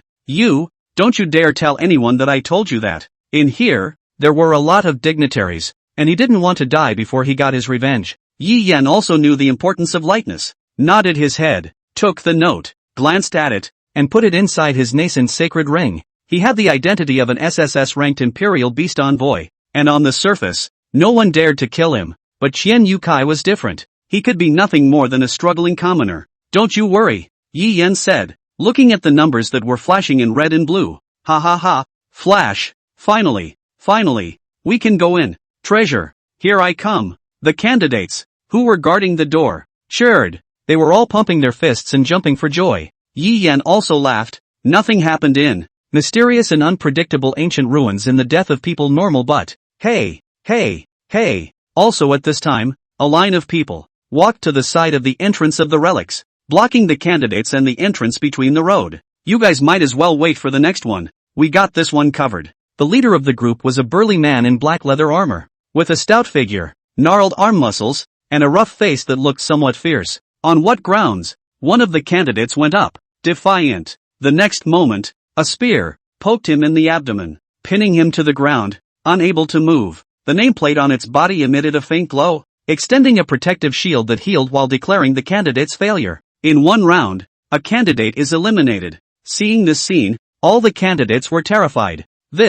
Someone suddenly shouted. Scoreboard, 11th place, the Black Bear, Li Da. Li Min. No. Look behind Black Bear. That's the leaderboard. 12th place. Li Changlin and Moe Yenshur. Oh my god. I can't believe they're together. What about this? The candidates panicked. None of them dared to go forward. After all, there is only one life. It's not like the relics are going to run away anyway. They can afford to wait. Just when everyone chose to wait and see what happens. A teenager slowly walked up. Yi Yan clenched his fists and suppressed the anger inside. A group of people in front of me, in the middle of rumors chase list. Although, I wonder why they haven't gone in by now. But it doesn't matter. Now that I'm here, just don't go. No matter how awesome your background is, no matter how powerful you are within the academy. But you guys have hit my bottom. Then it's just a matter of killing. Yi Yan took a step out. Stop. No going in unless you want to die. The black bear walked Yi Yan slowly and warned loudly. The rest of them, too, were on alert. Yi Yan looked at them coldly, and in his eyes, there was a chill. The next moment, there were no more words. Yi Yan violently stormed up and charged towards the black bear. With a jump, the legs kicked the black bear hard in the chest. A punch lands to the left side of Black Bear's face and Black Bear goes flying backwards. One foot on the shoulder of one candidate and one on the stomach of another. Ka-chow. The sound of bones breaking came out. The two candidates directly fell to their knees. The rest of the candidates were all dumbfounded when they saw this. Is this guy, crazy? In a short moment, Yi Yan had already broken through the blockade of the Black Bear crowd and arrived in front of the door. It all happened so fast. Or should I say, no one would have thought that Yi Yan would be so decisive. A word to the wise. Looking for death. Kill him. The black bear roared and got up from the ground, waving his long stick, about to slash down towards Yi Yan. Humph. Looking at the stick smashing towards him, Yi Yan let out a cold snort. Get the fuck out of here. The right foot raised and kicked the black bear directly in the head. With a muffled bang, the black bear once again flew backwards and crashed on top of the stone wall. The kick, with great force, took the black bear. The kick flew several meters away, and finally hit hard on top of the wall. Pust. Blood spurted wildly, and the black bear's nose was knocked askew.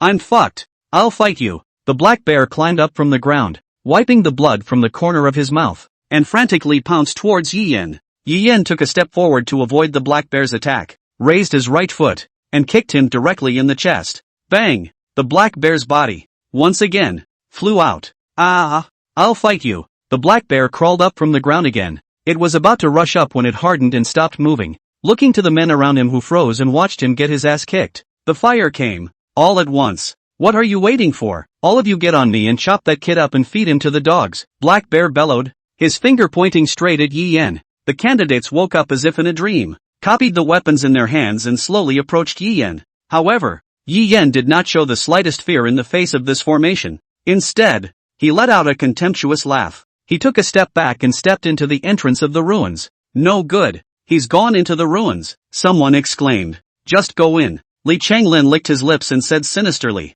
when you enter the ruins, no one will know even if you die. The black bear laughed as if he had already seen Yi Yan's death. And while they were still in a daze, Yi Yan had already started his actions inside the ruins. If we're going to play, let's play big. Yi Yan's eyes sparkled with starlight. In the next moment, countless thin threads, which can also be called laws, appeared in front of his eyes. This is the power of the law that communicates everything and triggers miracles. Is it this one? Yi Yan gently tapped a thread of law. A mysterious power then emerged, forming a shimmering orb as if it was running on some unknown force. In the next moment, an invisible force quietly spread out, unknown and unnoticed. At the same time, the number at the entrance to the ruins suddenly changed to infinity. Big brother Black Bear, look above the entrance, a candidate suddenly exclaimed, pointing towards the entrance of the relic. The others followed his finger and saw that the numbers above the entrance had changed alarmingly. I'm going to. The original 15 has actually become infinity. Does it also mean that, at this moment,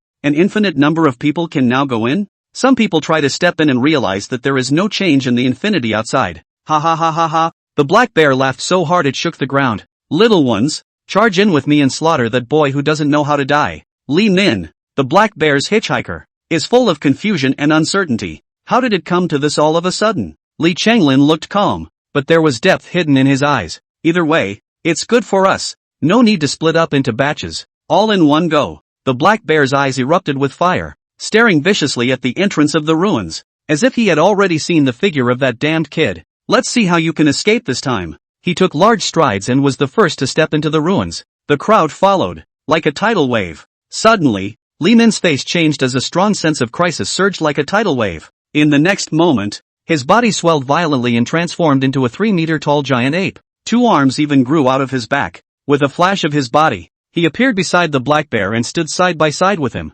Minnie Li, what's wrong with you? Black Bear asked suspiciously. Just now, I felt a deadly threat, Li Min explained, but there was a determined gleam in her eyes. However, with you here, we will definitely be able to defeat that brat when we join forces. However, before the words left his mouth, a blazing flame blade viciously slashed at the back of the giant ape, making a crisp impact sound. The giant ape screamed miserably, its back scorched, revealing the white bones. Minnie, Black Bear was shocked and rushed over. However, right at this moment, 2 even hotter flame blades shot out from the shadows, directly piercing through the bodies of the black bear and the great ape. The 2 men screamed in agony and fell heavily to the ground. Aha! The 2 men covered their wounds, the pain making it almost impossible for them to breathe. The black bear's eyes flashed with insane rage. That brat! I must kill him with my own hands. In the depths of the ruins, a teenager quietly gazed at the miniature labyrinth map in his hands, a smile, if any, hanging at the corner of his mouth.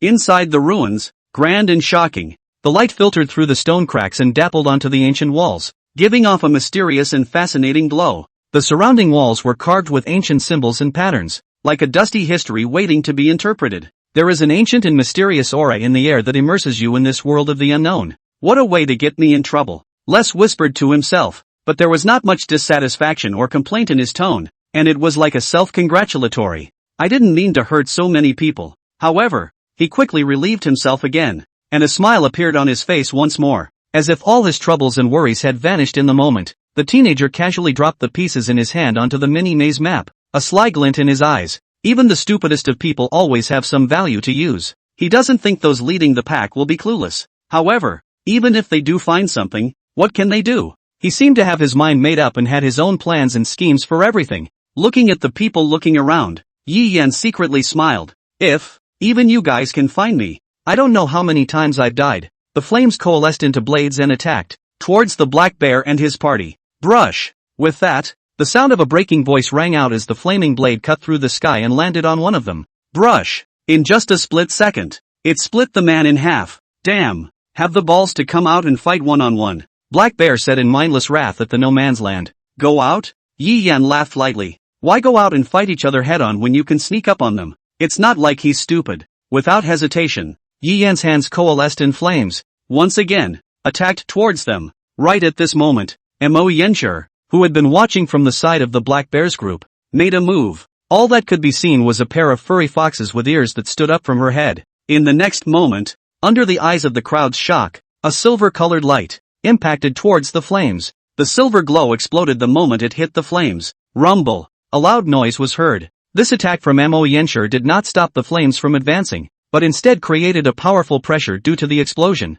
Those flames that were originally rolling on the ground were attracted by the pressure and flew towards the explosion. And those who couldn't dodge the flames were wrapped in those flames and burned. Mo Yenshur's eyes flashed with a coldness when she saw this. In the next moment, she waved her hands, and hundreds of blue tentacles sprang up around her body, extinguishing the flames while winding towards where Yi Yan was. Mo Yenshur's move was an ability of the Blue Fox Demon bloodline, the ability to increase your own power by drawing on the abilities of your enemies. And this kind of ability, among fox demons, was considered relatively rare. It also made her attacks substantially more powerful. However, Yi Yan would not be affected in any way. He simply raised his hand and the flames went out, but it also exposes his position. However, Yi Yan wasn't the least bit intimidated. It just wasn't a sneak attack, and it was just a little bit of trouble for him. Ha ha ha, you finally came out. The Black Bear's sardonic laughter echoed in the empty underground palace, his gaze tightly locked onto Yi Yan, who had just stepped out from the shadows.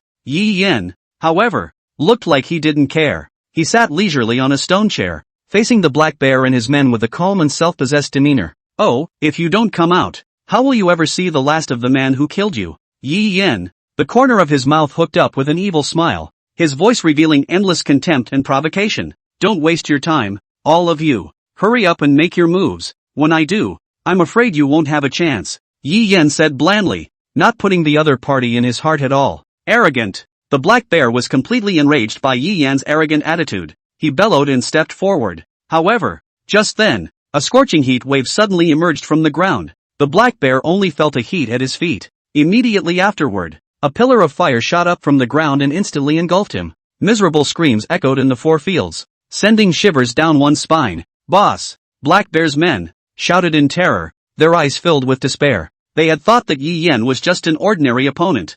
I didn't expect the other party to be so tough that even the black bear was defeated in one move. Kill, avenge the boss. The remaining people were like enraged beasts, frantically rushing towards Yi Yan. There was only hatred and madness in their eyes, as if they wanted to break Yi Yan into pieces. However, in the face of these desperate charges, Yi Yan did not show the slightest bit of fear. He stood still, the flames under his feet gradually spreading out as if they were going to set the entire underground palace on fire. The heat wave was suffocating. Not good. Li Nin, who was on the side, was alarmed by the situation, but she was too late to warn the people in front of her. As for the two of them, Li Changlin and Mo Yenshur, they stood calmly on the sidelines with no intention of opening their mouths. Just as the flames were about to incinerate all of the charging men, suddenly, the entire dungeon shook violently. A huge golden-colored city wall rose up from the ground like a solid barrier, blocking Yi Yan's flames. What the hell is going on here? The crowd was so shocked that they could barely stand on their feet because of the vibrations.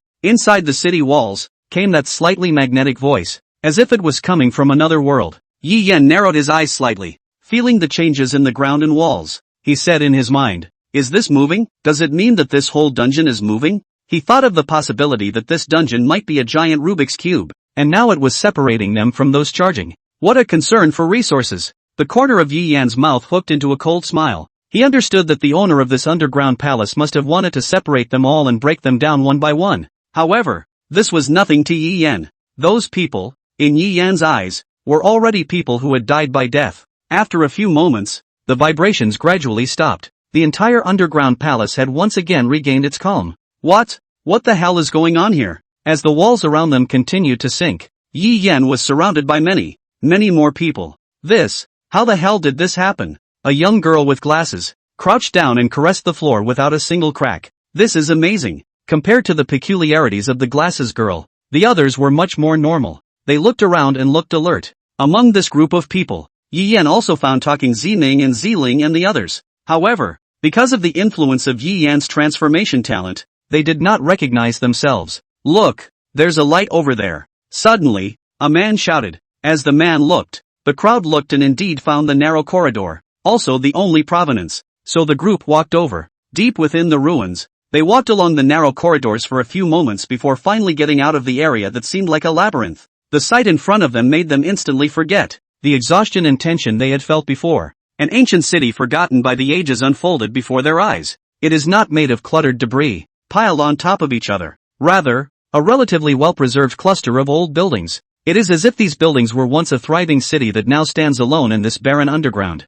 The years have left countless marks on the fortified walls. Those marks of weathering and erosion intertwine to tell the story of the city's former glory and its current despondency. However, even after thousands of years of baptism by wind and rain, it is impossible to erase the ancient inscription branded on top of the city wall. The crowd froze in place, as if they were attracted by the mysterious aura emanating from this ancient city. They forgot about the danger and completely immersed themselves in the charm of this ancient lost city. That's right, this must be the remains of a lost ancient city. One man exclaimed excitedly. His voice echoed in the empty ancient city, as if it had awakened memories that had been sleeping for 1,000 years. Developed. The man ran out excitedly. Brush. In the next instant, a dark shadow swept past, and the man, too, was left, with only the lower half of his body, standing on the ground. The night was low, the wind gusted, and the smell of blood filled the air. The upper half of the man's body suddenly disappeared, leaving only a terrified scream that echoed in the open space.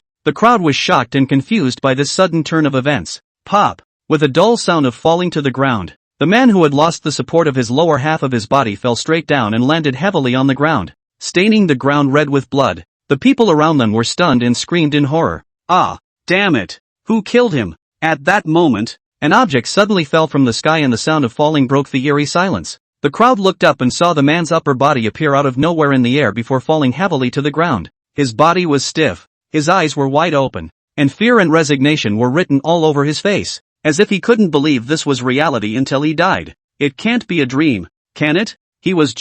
Wasn't he alive and well? There was a lot of chatter in the group. I think I just saw a black shadow. I saw it too, the crowd said as their feet unconsciously began to back away. For a moment, as the crowd retreated, Yi Yen, who was originally standing at the very back, most of the rest had retreated 5 meters away. What had been a group of dozens of people became 6 all of a sudden. Yi Yen, Tan Ziming and the others, as well as a young girl with glasses, and a fat man, a beard-stained uncle. Beard, uncle? Yi Yen curiously looked at that bearded uncle one more time. If he didn't remember wrongly, wasn't this the freshman examination? How come? There's an older man's? What? Noticing the sight, the bearded uncle looked at Yi Yen and inquired, "Keep staring at brother. Are you attracted by his handsome face? Is it?" As he spoke, the bearded uncle swept his bangs, which were so long that they could cover half of his face, and revealed a narcissistic expression. Talon Bell, who was on the side, couldn't help but roll her eyes. This guy, indeed, is a supreme narcissist. Nothing. Yi Yen shook his head. So, what to do? Tan Ziming's voice broke the silence. He looked around the room, his eyes filled with doubt and anticipation. Well, the bearded uncle said with a confident look, this kind of test, the difficulty is great, but brother, my strength is here. Here, absolutely brother, my stage. No difficulties can stop me. I want to push across everything. Talisman couldn't help but shake his head and laugh when he heard such arrogant words from the bearded uncle. The candidates behind them, too, were speechless. Just then, a voice suddenly rang out. Is he the legendary Lee Mode? These words were like stones thrown into a calm lake, instantly stirring up 1,000 waves. Lee Mulder? Who is he? I don't recognize him either. Is he a candidate from our class? However, someone recognized the bearded uncle. He showed a surprised look and said, no, he's a previous candidate. A candidate from the previous term? Then why was he able to participate in this examination? A girl in blue asked curiously. Because he was eliminated. Someone waved their hand dismissively, contempt in their eyes. In their view, the eliminated candidates naturally had no strength to speak of. However, the next news shocked everyone. Do you guys know how he was eliminated? He wasted hundreds of candidates in an examination, and a few of them were so injured that they ended up with lifelong disabilities. The surrounding candidates revealed horrified looks when they heard this. They couldn't imagine that such cruel villains actually existed in this world. Hundreds of people said to be wasted. This is worse than killing. And, actually, in the middle of an exam.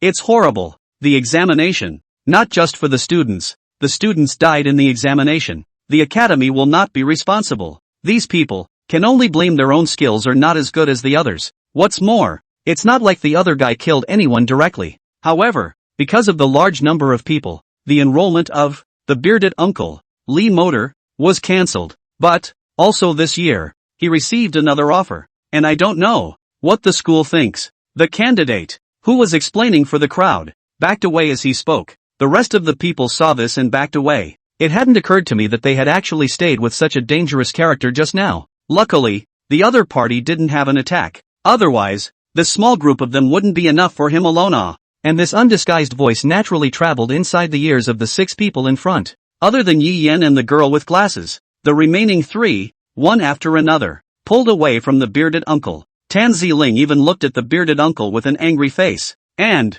that Yi Yen, who had almost killed dozens of people just now, was looking meaningfully at the bearded uncle. I didn't think that uncle was quite powerful. Ha ha ha, average. The older man touched his head, and now he was shy on it. This made Yi Yen laugh a little, but at the same time, he was curious as to why the girl with the glasses didn't have a seizure. This one, what is the origin? Why did you do that? Tanzling looked at the bearded uncle with a hostile face. Why? The bearded uncle's face suddenly became serious after hearing Talon Bell's words, and his entire aura changed. It was as if he had become a different person and had become cold. Do you need a reason for some things? The bearded uncle snorted coldly, his eyes flashing with a different color. The bearded uncle glanced coldly, his eyes glittering with a deep light, as if hiding endless secrets. The corners of his mouth curled into a mocking smile, as if he were asking a question that needed no answer. You, Ziling? She wanted to rush forward, but she was stopped tightly by Tan Ziming. Ha ha ha ha ha. The bearded uncle suddenly let out a loud laugh.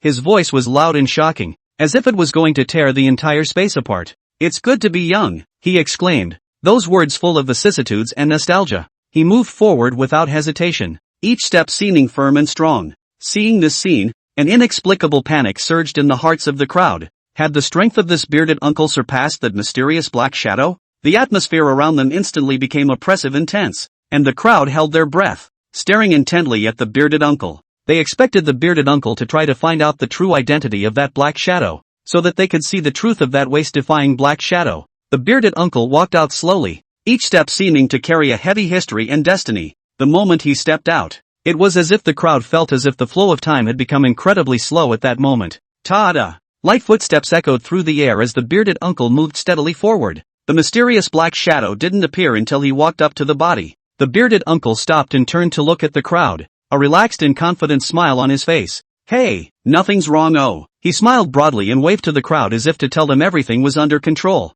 What the hell is going on here? The crowd was puzzled. Had the bearded figure gone away? This thought just flashed by. Next moment, brush. In only a split second, a black shadow swept past, and the bearded uncle's figure, too, disappeared. A big living person just suddenly disappeared? In the depths of the ruins, silence was like death. It is an ancient city forgotten by time, with ancient symbols carved into the stone walls that seem to tell a story that has been lost to history. The air was filled with an indescribable mystery and eeriness that sent shivers down one's spine. Suddenly, a cold wind blew, accompanied by a creeping of shadows. The crowd stared in horror. It was the second time they had seen the dark figure. It was like an invisible ghost, moving silently through the air, seemingly with an ineffable power. The crowd's hearts raced as they watched a living person being devoured by the dark shadow. However, what frightened them even more was that they couldn't see anything and could only feel the suffocating sense of oppression. Time seemed to freeze in this moment. The crowd held their breath and waited nervously.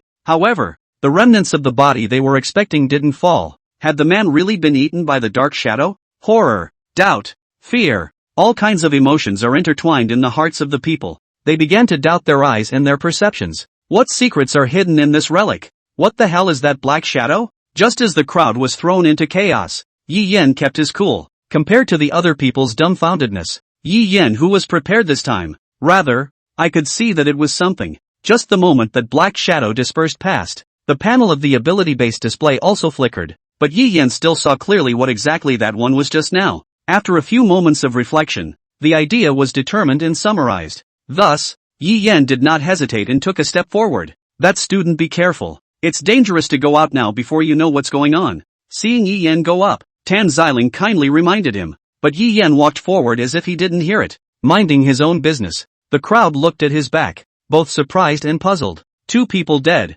still haven't figured out what the black shadow is, and he has the nerve to walk out? Some people began to question Yi Yen's courage, while others laughed at his ignorance. However, Yi Yen was not affected in any way, and he firmly walked forward, determined to uncover the truth about this relic. You guys? I don't suppose that guy's noticed a pattern, has he? Someone asked tentatively. How is that possible? The others shook their heads. It's not like you didn't see what you just found out. How could he possibly see it? Someone laughed dismissively. Wouldn't that be nice? The man laughed softly and, nothing but stupid people who think they know everything. You guys watch, that guy takes a few steps out, and he'll be just as dead as those guys. A man said mockingly, comparing his neck. Although they said so, they were still curious about Yi Yen's behavior. The night was like ink, and the cloudy wind was like a knife. Yi Yen took a step out of the doorway, and the crowd waited with bated breath. However, to everyone's surprise, nothing unusual appeared at the door. Recalling that the bearded uncle had walked up to the corpse unharmed earlier,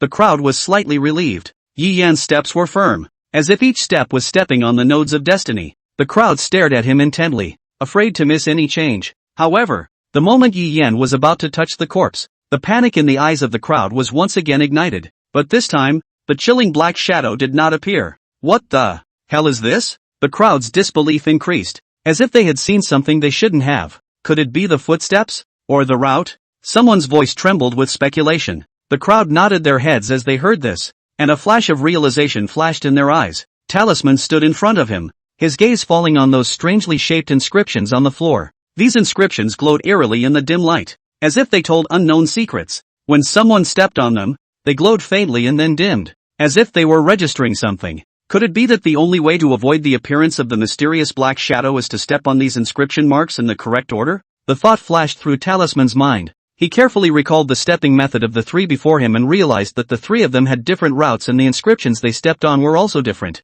So, the fact that the first 2 died and the teenager in the back was able to live proves that the teenager was on the right track. So here's the question. Why would they die on a ground? Wouldn't you just die at the entrance if you stepped on the wrong one in the first place? Of course, It can also be understood that the organ will only be activated when a certain amount is stepped on. But there was always a feeling that something wasn't right. What, exactly, is wrong with it?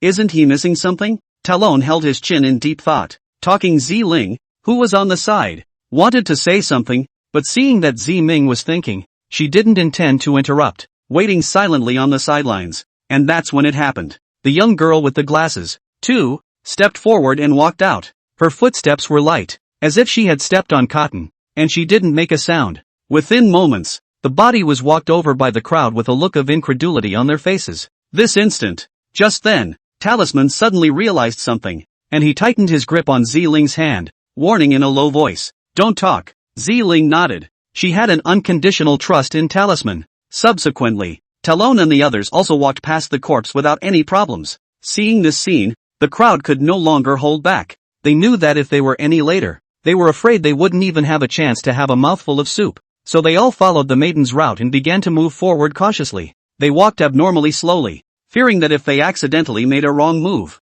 they would be attacked by that mysterious black shadow. To their surprise, however, they made their way over to the body with no problem. Great! Some couldn't help but whoop with excitement. Coming through, however, their cheering suddenly came to an abrupt end. The next moment, a black shadow swept past. Immediately afterward, a bloody and horrifying scene unfolded before everyone's eyes. Those who made cheering noises lost their lives in just a moment, leaving only the bloody lower half of their bodies. Some of those who were too late to cheer froze and saw it clearly. The black shadow is something. It was a bird, but not just any bird. It had 6 ears, each of which swiveled sensitively to catch every sound around it. Its feathers were a deep black, almost blending in with this dark night, with only the 6 ears standing out as the inscription marks shone through. The bird cocked its head and seemed to be watching something. Its eyes were deep and sharp, as if they could see into the heart. Yi Yen was attracted by its eyes and couldn't help but stop in his tracks. Yi Yen saw that the bird had 4 claws underneath its body. These claws were covered with sharp barbs and looked hideous and terrifying. On its side, on the other hand, there was a row of wings as sharp as knives, with barbs at the end of the wings, as if it could bite through any object with a single opening of its mouth. This is the legendary griffin? Only, what's with the 6 ears on the side of that head? It's also quite anecdotally inconsistent. The black shadow just now was the monster in front of us. How did this legendary beast appear here? Yi Yen was a bit puzzled. This is clearly the underground world. Roar! Right at this moment, the demonic beast violently raised its head to the sky and let out a roar. The sound waves shook the 4 directions, causing the surrounding houses to shake. One of its wings swung violently like a fan, fanning the surrounding buildings into smithereens. Those people were caught off guard and let out screams of misery. And also at that moment, the griffin's 4 claws slammed down, smashing a person's head and spattering blood. The monster didn't seem to want to let go of these people and continued to chase them. Ah! No! Don't! The chased candidates frantically fled, hissing as they ran. Unfortunately, how could they match the speed of these monsters? It didn't take long for 5 candidates, all of whom perished in this area under the monster's attack. A disaster just happened without a word. It all came so fast that no one could react. Quick! Get out of the way! It's a legendary monster! My ass! Get out of the way, or we're all gonna die here. No! Don't! Help!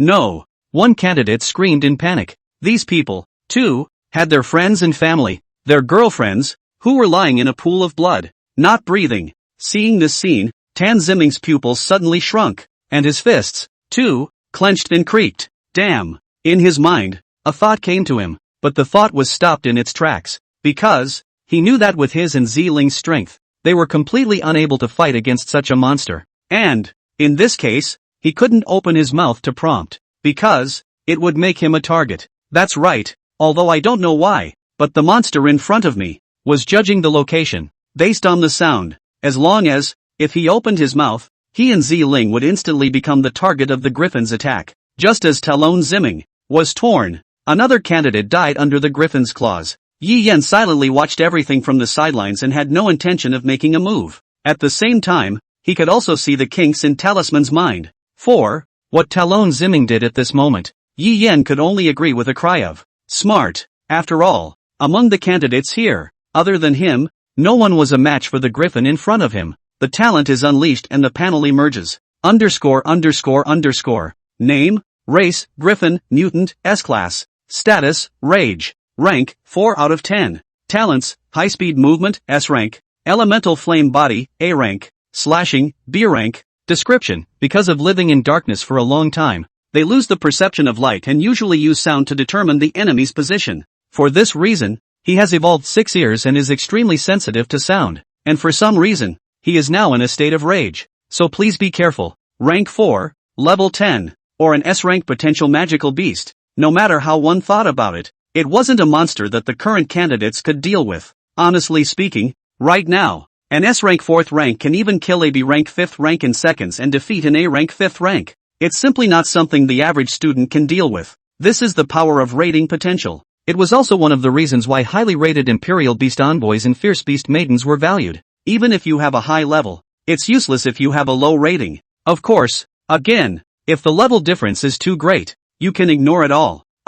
Just at this time, a candidate fell from a tree trunk and fell heavily to the ground. And all of a sudden, his shoulder was completely gone. By this time, the monster had already caught up. It opened its huge mouth and tore viciously towards this candidate's head. However, just at this critical moment, Ziling suddenly struck out. With a bang, Ziling used all her strength to smash the monster's head. Ow! Accompanied by the monster's mournful hissing sound. This candidate was completely stunned. At this time, the monster also stopped, and it turned its head to look at Ziling. No good. Talon Zimming sighed in darkness. Without hesitation, he took Ziling's hand, and with a wave of his hand, a sheet of white paper floated out, while the corresponding spirit mark inscribed on top of the white paper. It then emitted a soft light and wrapped towards them. In just an instant, Talisman's speed increased to a terrifying level, immediately moving away from their original position and actually not making any sound as they moved. Brush! Just in the next second, when the reason for their departure was unknown, the griffins had arrived, with sharp claws that directly scratched through the white papers that still remained in the distance. However, at that moment, light blue ripples appeared on top of that white paper, and an extremely large energy burst out from it, was ignited, and then exploded, forming a huge ball of fire that spread out in all directions. Rumble! The entire city shook violently, and many houses collapsed in flames. Rumble! Rumble! The entire ground was shaking violently, as if it would collapse in the next second. The explosion stopped and smoke rolled in. Candidates, gazing at the rolling smoke, inwardly expectant. Dead? Brush! In the next moment, that person who had spoken was dead. Some of the smart ones, noticing the end, closed their breaths and turned their heads to look, only to see that the griffin was actually intact under the explosion just now. Its wings flapped like a windmill, blowing away the smoke around it, revealing the hideous and terrifying face, and its eyes, too, were scarlet. It let out a wrathful growl. Ow ow ow. The voice was like a lion and tiger, shocking and palpitating. Holy shit, it's really alive, a candidate shouted out in surprise. Holy shit, what kind of monster is this? A group of candidates, fleeing one after another, rushed to avoid the griffin's attack. The next moment, those people were all on the ground. Seeing this, Yi Yan let out a soft sigh, not thinking that these people would actually be so stupid. In desperation, his fingertips condensed spiritual energy and his fingers waved to outline the words. In the next moment, a sentence outlined by spiritual energy appeared above. Don't make a sound. The griffin can't see you. He can only hear you. Do it all. Yi Yan also didn't stop to leave on his own. After seeing the words that Yi Yan had dropped, many people covered their mouths to prevent themselves from making a sound. But, those that had been discovered, even if they stopped, could not stop being hunted. Because, stopping, would mean, the loss of the sound, the exposure of the position. Besides, not everyone can handle and think calmly at the point of death. And in the midst of this, a man appeared, hissing and running towards Yi Yan's position. The face was livid and seemed to be stating the obvious. Why didn't you say so earlier? Yi Yan did not spoil him either, and between his hand and the knife, that candidate's hideous face was forever stuck in this moment. But there was also a problem. He was being targeted. Bang! The griffin falls. One man and one beast were facing each other in all directions. At this time of the day, there was silence all around. Many people gloated. Writing words with psychic energy discusses it. Look, that boy is being targeted by a griffin. Serves him right for not prompting us when he knew the griffin, who could only hear voices. Just moments ago, my best friend died there. These people, Tan Ziling fought for Yi Yan. Obviously he was the one who saved the current people. If it wasn't for Yi Yan's tip just now, at least half of the people here would have to die again. There was also the one just now, who ran towards Yi Yan, clearly wanting to cause Yi Yan's death. using their own deaths to attract the attention of the griffins. These people were truly abominable. Talon tried to rush forward, but was stopped by Ziming. She looked up and met Ziming's eyes. A line emerges. Don't make a commotion or we'll be the ones to die. But, Ziling was about to say something, but met Ziming's pleading gaze and lowered her head. Ziming was certainly aware of the despicable behavior of those people. From the beginning of the examination and entering the ruins, no one had any obligation to help others. After all, everyone is a potential competitor. And, these people are harboring hostility towards those who help them. Just because they weren't told at the very beginning? Hey, what obligation do people have to tell you? However, Yi Yan didn't pay any attention to that group of people. His gaze, tightly fixed on the griffin in front of him. At the moment, the griffin's clear appearance was burned into his eyes. The monster's size, enough to be 3 meters tall, weighed more than 500 pounds. The mixed body's fur was dark brown in color, and the top of the fur was covered with sharp barbs, which looked as if it was an incomparably sharp steel blade. On its head, 2 horns grow, 3 pairs of ears are born, and its mouth has sharp fangs. The most eerie feeling was its claws and tail, which were extremely sharp, as if they were knives and swords, slicing through the air. One person and one beast looked at each other with 4 eyes, and between each other, a strong smell of gunpowder filled the air. When the crowd saw that the griffin and Yi Yan did not move, they did not dare to move either, deeply afraid that the griffin would turn its target to themselves. As for Yi Yan, in the eyes of the crowd, he had long since died. After all, an imperial beast envoy without a fierce beast maiden by his side was nothing more than a waste. And how could it be a match for a peak 4th rank griffin? The griffin's blood-red pupils stared tightly at Yi Yan. The griffin roared, his body transforming into lightning as he pounced over. This was to tear into Yi Yan with its claws. However, Yi Yan would not do as it wished. Yi Yan's fingers fluttered, and a spirit mark formed in the air, shining with dazzling light. Those spirit marks, instantly swept up by the wind, flew towards the griffin. Boom exploded, and the griffin's body shook violently. But, yet, there was no injury. The griffin screamed lowly, his eyes filled with rage. It did not expect that a mere imperial beast envoy would actually dare to harm itself. And, still, in their own lair, and the ones who hurt themselves are still just a bunch of weak ants. Hiss! One bite shattered the spirit marks flying in the air and sped towards Yi Yan. Yi Yan didn't panic. His fingers drew several talismans in the air in succession, coalescing these spirit marks into a protective shield behind him. Bang! The griffin's claws landed on top of the spirit talisman and it was shattered.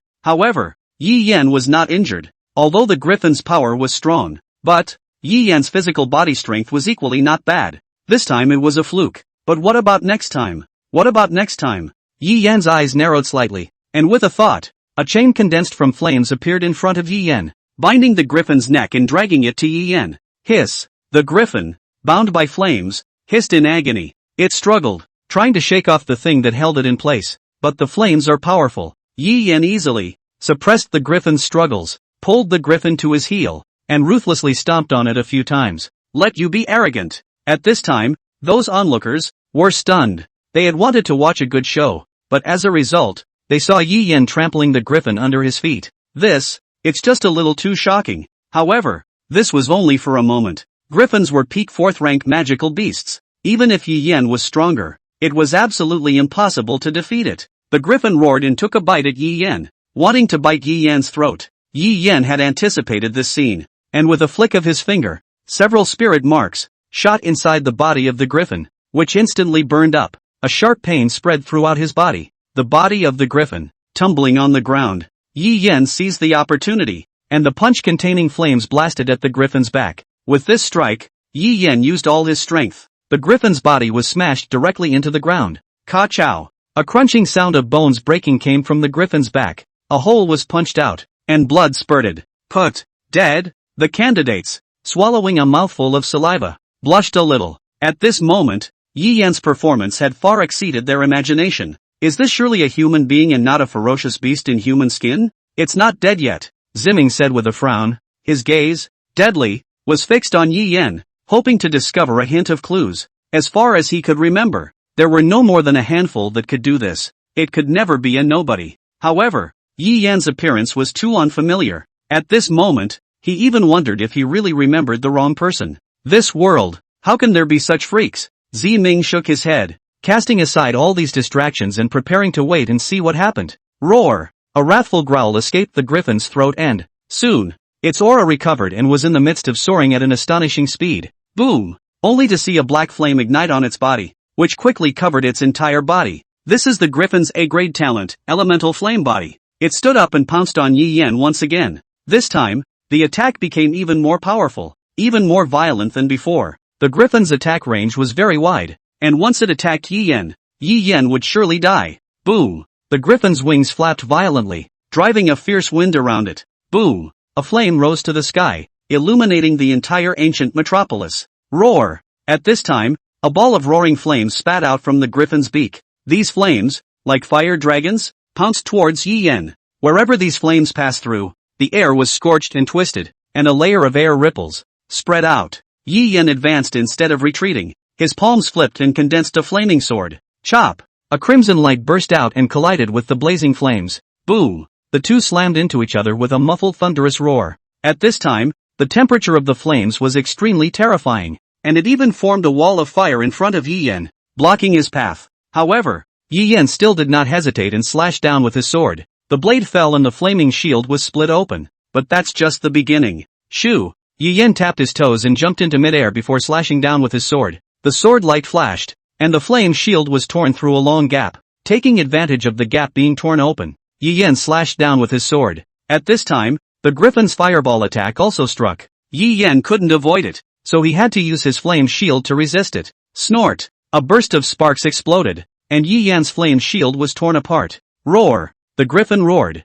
its wings flapping violently as another flame rushed out. This time, the flames were several times thicker and more terrifyingly powerful than the last one. This time, Yi Yan had a hard time dodging again, and the fireball hit him, but it was useless. Under the protection of the S-rank talent, Fire Reduction, Yi Yan was immune to the Griffin's attack. Yi Yan stabilized his stance and stabbed out with his sword. Swish! The blade of the sword cut through the air, bringing up a blast of wind. Bang! The fireball was shattered and turned into a sky full of sparks. The Griffin was in pain and retreated in a hurry. Roar! The Griffin's eyes were red. Yi Yan's actions provoked its anger. In its view, having its attack completely parried by the other party was a naked insult to it. It makes it unbearable. The Griffin roared angrily and pounced towards Yi Yan once again. This time, its wings beat violently, kicking up gusts of strong wind. The strong wind whistled, blowing the pitch-black flames on its body, making it even more exuberant and powerful. Seeing this, the surrounding candidates were shocked and fled the scene in panic. With their low strength, they couldn't resist such an attack from a Griffin. Even with the aftermath, those ferocious beast maidens didn't dare to take it hard, not to mention their unarmed Imperial beast envoys. They didn't know why the Yi Yan in front of them was so powerful. Even if its fleshly body was terrifying, it was still able to withstand such a blazing flame temperature. It was simply not human. Yi Yan faced the Griffin's frantic attack without any fear and still met it. Clank! A sound of golden gobbles resounded in the air as the two monsters' attacks kept colliding together. Boom! The Griffin's claws grabbed Yi Yan's shoulders, wanting to tear his body in half. However, what was shocking was that Yi Yan did not even fly backwards and only slightly retreated some distance. Moreover, Yi Yan had a fourth-rank spirit martial art in his hand, the Avalanche Sword. This is, among other things, one of the rewards for the third place in the first examination. It is so sharp that it can even easily cut through titanium alloy metal. On top of that, it has a special effect. Disintegrate. Bang! With that, as Yi Yan's words fell, the Avalanche Sword blade instantly burst into countless fragments, which transformed into small sword blades that hovered around Yi Yan. These fragments, however, were centered on Yi Yan and kept rotating. Buzz! Roar! The Griffin let out a hiss, as if sensing some danger. But, it's already too late. Boom! The countless sword blades that the fragments turned into attacked the Griffin from all sides. Put! The Griffin was struck by a thin blade of sword, and it was scarred with an additional bloody gash on one of its wings. These tiny sword blades were only the size of a needlepoint, but their power was astonishing. Yi Yan scored a win and did not give the Griffin a chance to counterattack, continuing to swing his avalanche sword to attack. Bang bang bang! Boom boom boom! A sword blade burst out and struck the body of the Griffin. Roar! The Griffin let out a wail, and its massive body rolled over and over in place. The scene was breathtaking. The Griffin's huge body was pierced by a fine sword blade, and the wounds were covered with scars and blood continued to gush out, making it look particularly miserable. How is this possible? One candidate's eyes rounded with shock. The Griffin that was incredibly powerful just a moment ago was actually beaten by a candidate like this? The situation was so unbelievable that it made him feel like his mind was completely unable to function. No sooner had this thought arisen than a powerful sword blade pierced through the griffin's body, and then burrowed out again from another place. The griffin's body was like a giant meat grinder, breaking down its flesh into pieces before being crushed. At this moment, its life value was slowly draining away. Soon, the flames on the griffin's body went out. The griffin dropped to the ground, struggled a few times, and eventually died. This scene left the crowd dumbfounded. They had never expected that this new student actually possessed such a powerful strength. They had thought that it was a rookie. However, he didn't expect that he would actually be able to defeat the Griffin King and kill him. Oh my god, is it really human? I don't feel like he's an ordinary candidate. Too powerful. Where on earth did he emerge as a demon? The crowd of candidates were talking. This battle caused them to feel a deep shock and fear. Yi Yan killed the griffin, but he didn't let his guard down at all. The body of the griffin was still lying on the ground. Yi Yan did not venture closer, but waited and watched. At this time, a flash of light flashed across Yi Yan's field of vision. He looked fixedly and saw what the glow was. It was a crystal-clear crystal core. The crystal nucleus was the size of a fist, blue in color, and exuded a faint fragrance that made people smell it and feel relaxed. Yi Yan couldn't help but swallow his saliva as he looked at the crystal core. It was a rare magical beast crystal core.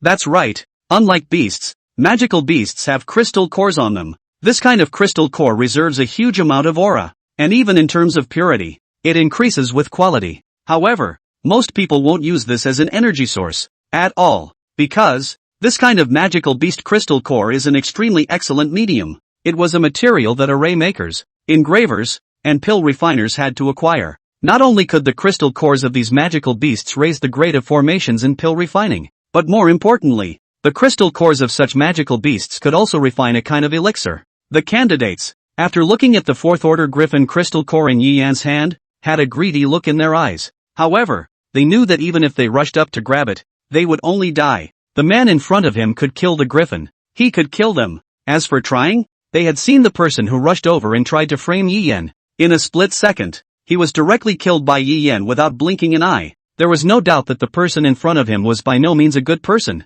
Boom! It was also at this moment that the space began to vibrate, and the inscription marks on the ground suddenly flickered, forming a huge inscription formation, with a texture constantly intertwining. In the next moment, a stone inscribed with strange patterns appeared beside Yi Yan, suspended in mid-air, emitting a dazzling golden light. Rumble! The vibrations in space became more and more violent, and the stone inscribed with strange patterns was gradually shrinking, and in the end, it actually became the size of a palm and was held by Yi Yan. Yi Yan held the stone inscribed with strange patterns and looked at everything around him. At that moment, Yi Yan felt the rhythm of space, as if the entire world was trembling. The stone inscribed with strange patterns seemed to possess some special power that allowed one to easily manipulate the rules of space. Yi Yan held the stone inscribed with strange patterns and took a few steps in the inscribed space. Buzz! The space trembled slightly, as if it was pulled by Yi Yan, creating a ripple. Yi Yan stood still, no longer moving. He felt that the stone inscribed with strange patterns seemed to have a connection with himself. Buzz! The spatial fluctuations grew stronger, and spatial cracks, too, arose. Yi Yan frowned. Buzz! Buzz buzz buzz! A buzzing sound came from the inscribed space. It sounded like countless ants tearing at something. A blackened gap appeared beside Yi Yan. Click! A cracking sound resounded. Behind that spatial crack, vaguely, the outline of a mountain peak gradually revealed itself. Yi Yan raised his eyebrows. This is? Yi Yan raised his head and looked towards the suspended mountain. That mountain peak, towering into the clouds like a sharp sword, plunged into the clouds, giving people a sense of vigor and loftiness. Click! The spatial crack appeared for only a second before it quickly contracted and turned into a circular vortex before disappearing without a trace. The fluctuations in space gradually subsided. Yi Yan turned back to where he was. Behind that spatial crack just now, there was a mountain peak. This mountain peak was extremely similar to the one he remembered. The only difference was that it was a bit higher and more magnificent. Yi Yan looked at the rune stone in his hand and froze. What the hell is going on here? If it wasn't for the fact that he knew that this place wasn't really an ancient relic, Yi Yan would have thought that the crack just now was the entrance. No matter how you think about it, there's no way that guy would leave something important here. But that was not what the other candidates thought. They had seen the scene just now. So, is that the real entrance to the ancient ruins? This thought, frantically, swirled in their minds, but only for a moment. After seeing the massive corpse, they instantly calmed down, not daring to make any rash plans. Yi Yan was a murderous god of killing. He could even kill a griffin, let alone them. They don't want to get killed. Yi Yan didn't notice their expressions as he was carefully observing everything in this space. The stone inscribed with strange patterns appeared from that huge mountain peak. Yi Yan wanted to figure out what was the origin of that spatial crack. Buzz. Buzz. Yi Yan tried to manipulate the rune stone in his hand. However, his eyes were unable to open, and he could only feel that the rune stone in his hand, as if it had a life, kept pulsing, and, that throbbing, there was a tendency to get faster and faster. Boom! Another vibration of space. Yi Yan felt as if his eyes could penetrate through all the illusions and see the outside world. In Yi Yan's line of sight, at the other end of space, there was a vast and boundless earth, which, like a star, was suspended in the sky. Hoo! Yi Yan put the rune stone away, then continued walking towards the ancient abandoned metropolis. This matter, let's put it aside for now. The rest of the candidates looked at each other, and after seeing that there was nothing going on, they looked at each other and dispersed. This underground ancient metropolis was large and could accommodate many people, and none of them were fools who would waste time here. It's dangerous, but the rewards are certainly no less. Moreover, there were many opportunistic treasures to be found, and this temptation was great enough. Who would waste time here? Of course, there was not yet a part of the group that followed Yi Yan. Use your brain to figure out what the hell they're thinking. However, Yi Yan didn't pay any attention to them and walked on his own. Among them, it was the young girl with glasses that was the most obvious. Her eyes hadn't left Yi Yan's body since he knocked down the lion eagle. She was also the first person to follow Yi Yan. What should we do? Ziling said softly as she looked at Ziming beside her. Ziming looked at Yi Yan who was walking in front of him. His eyes rolled twice, pondered for a while, and then said, "Let's take the other side." Ziling nodded and said, "Well then, anyway, we've already decided. So, can I tag along with you guys?" The little fat man ran over and followed Ziling with a flattering face. Seemingly noticing Ziming's strange sight, the little fatty explained, "My name is Qian Yuluk. Take me with you.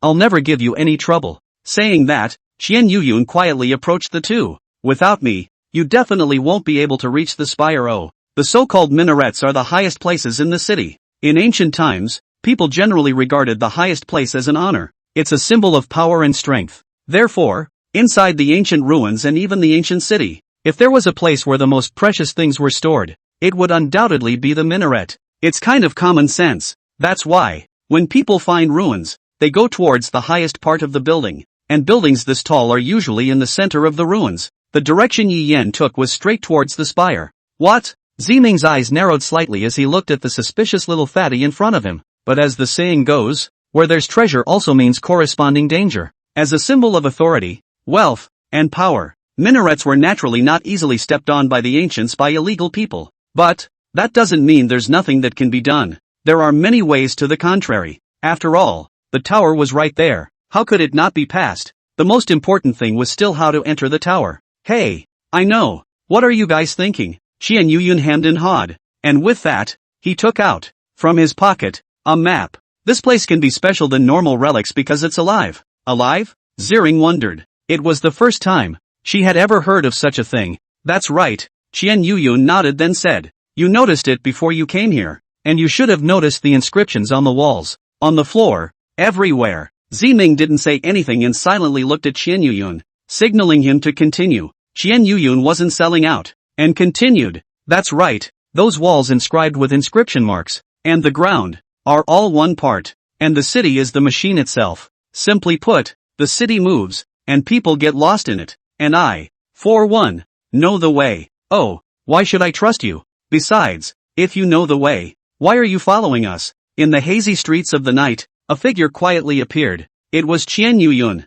He touched his head with a wry smile on his face, as if he had everything under control. "Hey, I don't have any power. Now I'm looking for you guys to hug my thighs." Qian Yuyun's words revealed a helplessness and wit, as if he had seen through everything but could do nothing about it. Ziming, seemingly unsatisfied with this answer, continued to press the issue. "Oh, then why don't you go find the one who killed the griffin all by himself? When it comes to being powerful, that man is without a doubt the strongest of their species." Qian Yuyun sighed, a hint of fear flashing in his eyes. "That man is too scary. I wouldn't dare to mess with him." Just when the atmosphere was a bit awkward, Talisman suddenly laughed. "Welcome aboard." Although Ziling on the side was a bit puzzled, she didn't say anything more since Tan Ziming had already agreed. Meanwhile, on another street, Yi Yan was walking between the identical houses on both sides. He paused, his brow furrowed slightly as if he was thinking about something. "How does it feel to have been here?" Yi Yan was secretly puzzled in his heart. It was clear that he had been advancing in one direction,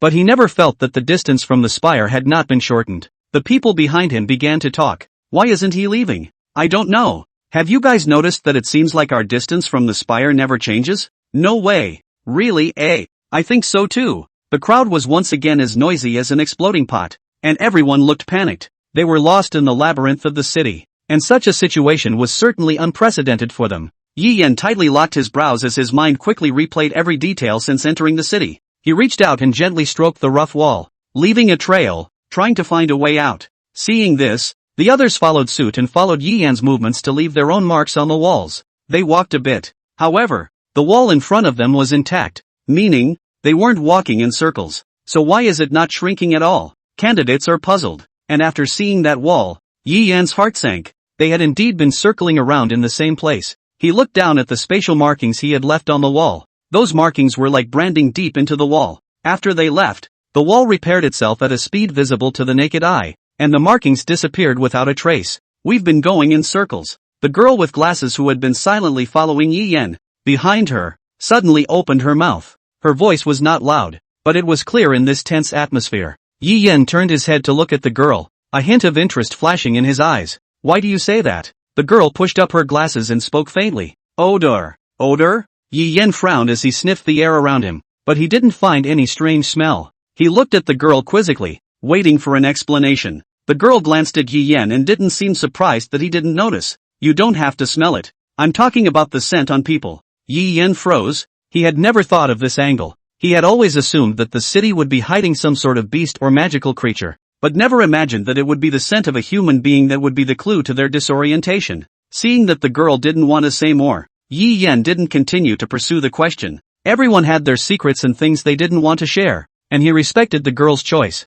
Yi Yan paused and asked the girl, "Do you have any ideas?" "Monty," the girl replied simply. "Ha?" Yi Yan was a bit puzzled. "Name." The girl spoke again. This time her voice was clearer. Yi Yan then realized that the girl was telling herself her name. He carefully surveyed the girl in front of him, with long flowing hair, a tall figure, fair skin like jade, and delicate picturesque features, especially those Danfang eyes, revealing a flirtatious color, as if they could hook away one's soul. She had an extremely good figure, thin in clothes and neat out of clothes, and a set of casual clothes on her body set off her figure to perfection. By all rights, with this appearance, one shouldn't be silent and alone. "Oh, do you have any ideas?" Monty Python. "Monty, do you have any ideas?" Yi Yan asked again. "I'll try." Monty nodded. She then slowly took out a delicate branch from her ring and scratched it lightly in the air a few times. At that very moment, a faint fragrance filled the air, as if spring flowers were quietly blooming in the sunlight. The scent was so unique,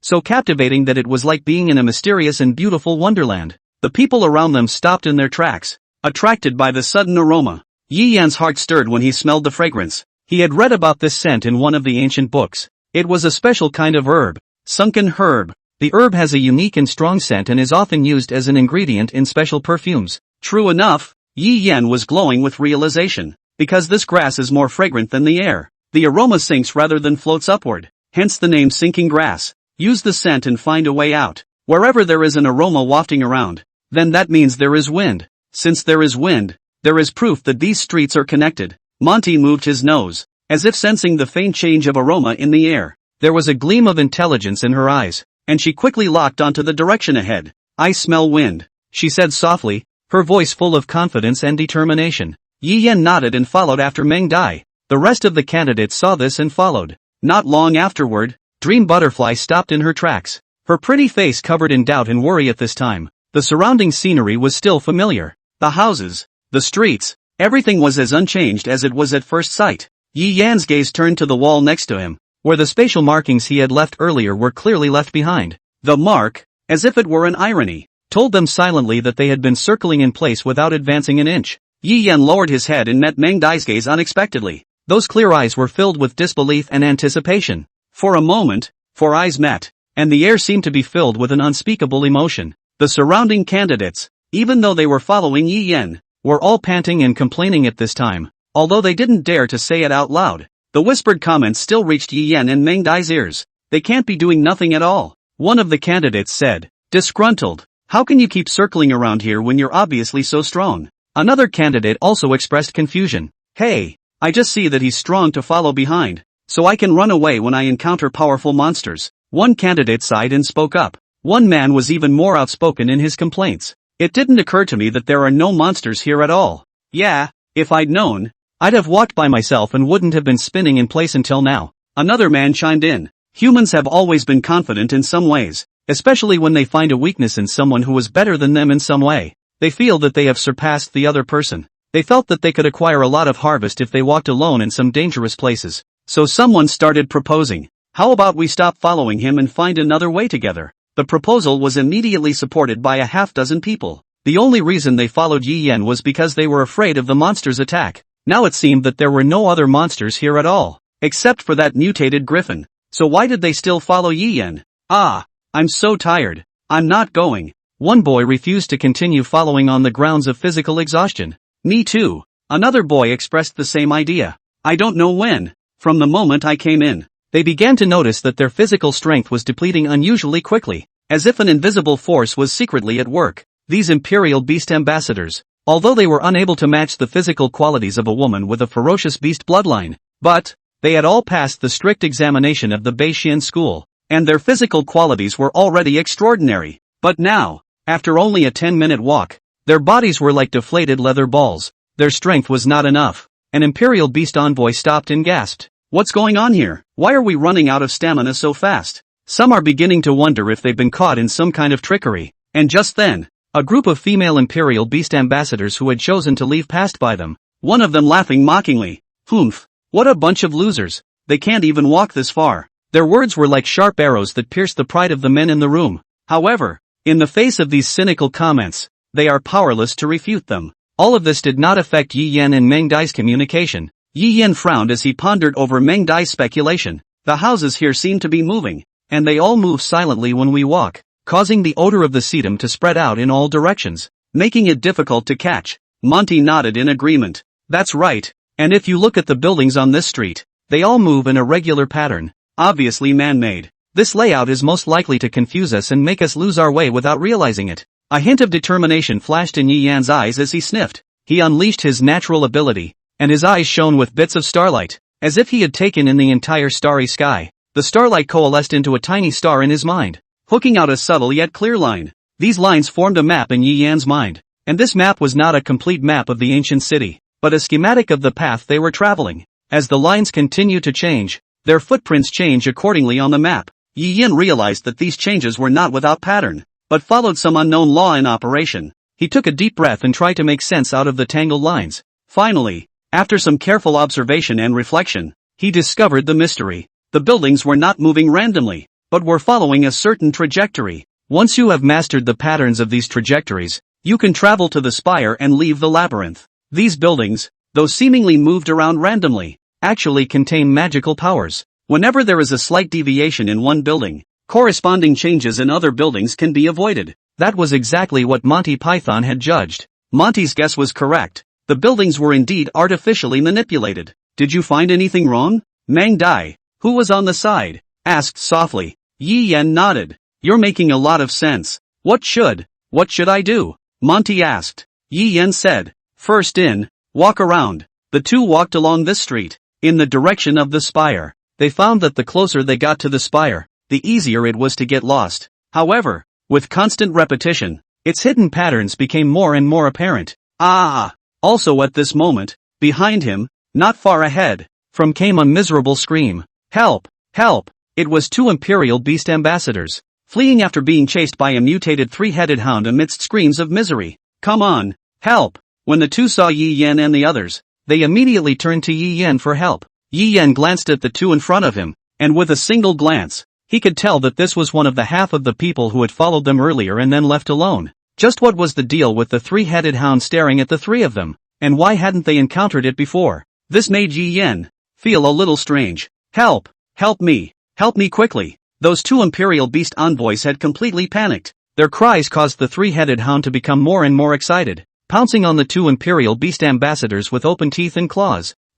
They screamed in terror and fled desperately. The speed of the three-headed hound was extremely fast, and in the blink of an eye, it rushed behind them. When he was about to grab one of them, A silver sword blade swept by like lightning. The three-headed hound was instantly decapitated on the spot. Roar! One of the remaining hounds fled in terror. Those two Imperial Beast envoys stood frozen in place for a long time, not daring to move. The scene was so shocking that they simply couldn't believe it. The three hounds that had just been chasing them actually died just like that, and actually didn't even leave a single scream. Yi Yan slowly retracted his sword and looked at the corpse on the ground. There was nothing special about it. Meng Dai crouched down and examined the hound's corpse, then took out another bottle from his ring and took the blood of the three-headed hound. What for? Into medicine. Monty froze for a moment and returned. Oh, Yi Yan came to a sudden realization. Ignoring it, he looked at the candidates in the back row, who by now had already killed the pursuing mutant three-headed hound. Only those who were being pursued were injured to varying degrees,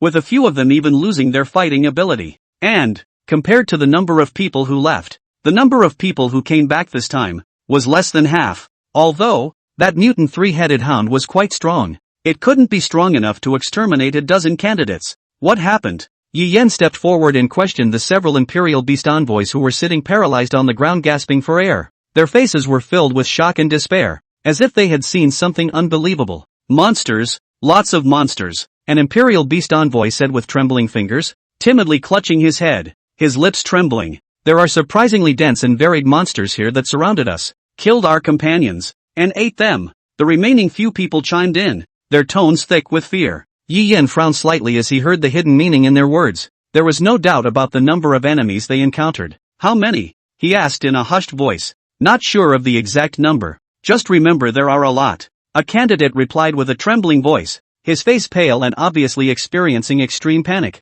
Yi Yan frowned as he thought for a moment and asked again, did you guys get a good look? Several people shook their heads, fear and confusion in their eyes. We didn't dare stop. We ran all the way. The other companion added, a hint of a sob in his voice. Yi Yan's face became grave. If they hadn't run fast, I'm afraid that at this moment, they would have been in mortal danger as well. He stood up and gazed off into the distance. Three-headed hound, third-order magical beast, a creature known for living in packs. Yi Yan was puzzled as to why he hadn't been able to encounter such creatures while these people had encountered them in a flash. Moreover, from their words, Yi Yan learned that it wasn't just the three-headed hound that was chasing them, but also other unknown creatures. It made him feel a twinge of unease. Suddenly, a faint fishy odor wafted through the air, the smell of blood after it had rotted. Yi Yan followed the smell and found the Imperial Beast envoy that had turned into white bones. This, Dream Butterfly also noticed the difference. She frowned. The color of this blood. It's fresh. She pointed to the white bones and continued.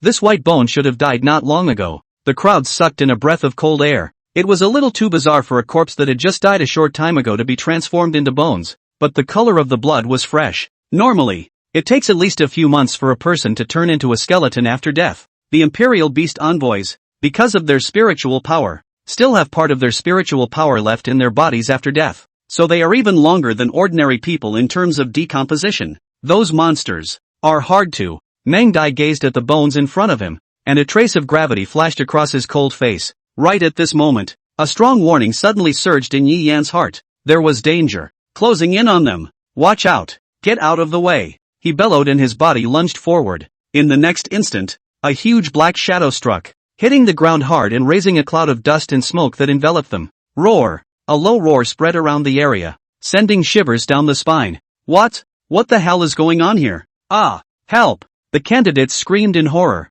desperation and fear written all over their faces. When the smoke cleared, there were a few more gruesome bodies on the ground. What met their eyes was a snake-shaped hound with 3 heads. Its body was as black as ink, with a piece of red meat protruding from its backbone, emitting a gust of disgusting stench. 3-headed serpentine hound. Rough estimate. 4th rank A. The moment she saw the 3-headed serpentine hound, Meng Dai instantly determined the level. The breed. It was not much different from what Yi Yan had seen on the panel. Unable to help it, he looked at Meng Dai one more time. When those Imperial Beast Masters saw that snake-shaped hound, they fell to the ground in fear and could no longer care about anything else. Frantically crawling forward, scrambling to be the first to try to escape, Meng Dai looked at the candidates. Leave them alone. Yi Yan pulled Meng Dai to avoid the serpentine hound. At the same time, the serpentine hound lurking in the shadows seemed to be keenly aware of Yi Yan's presence. It immediately twisted its head, its scarlet vertical pupils like 2 burning flames, locking onto Yi Yan's figure. Immediately afterward,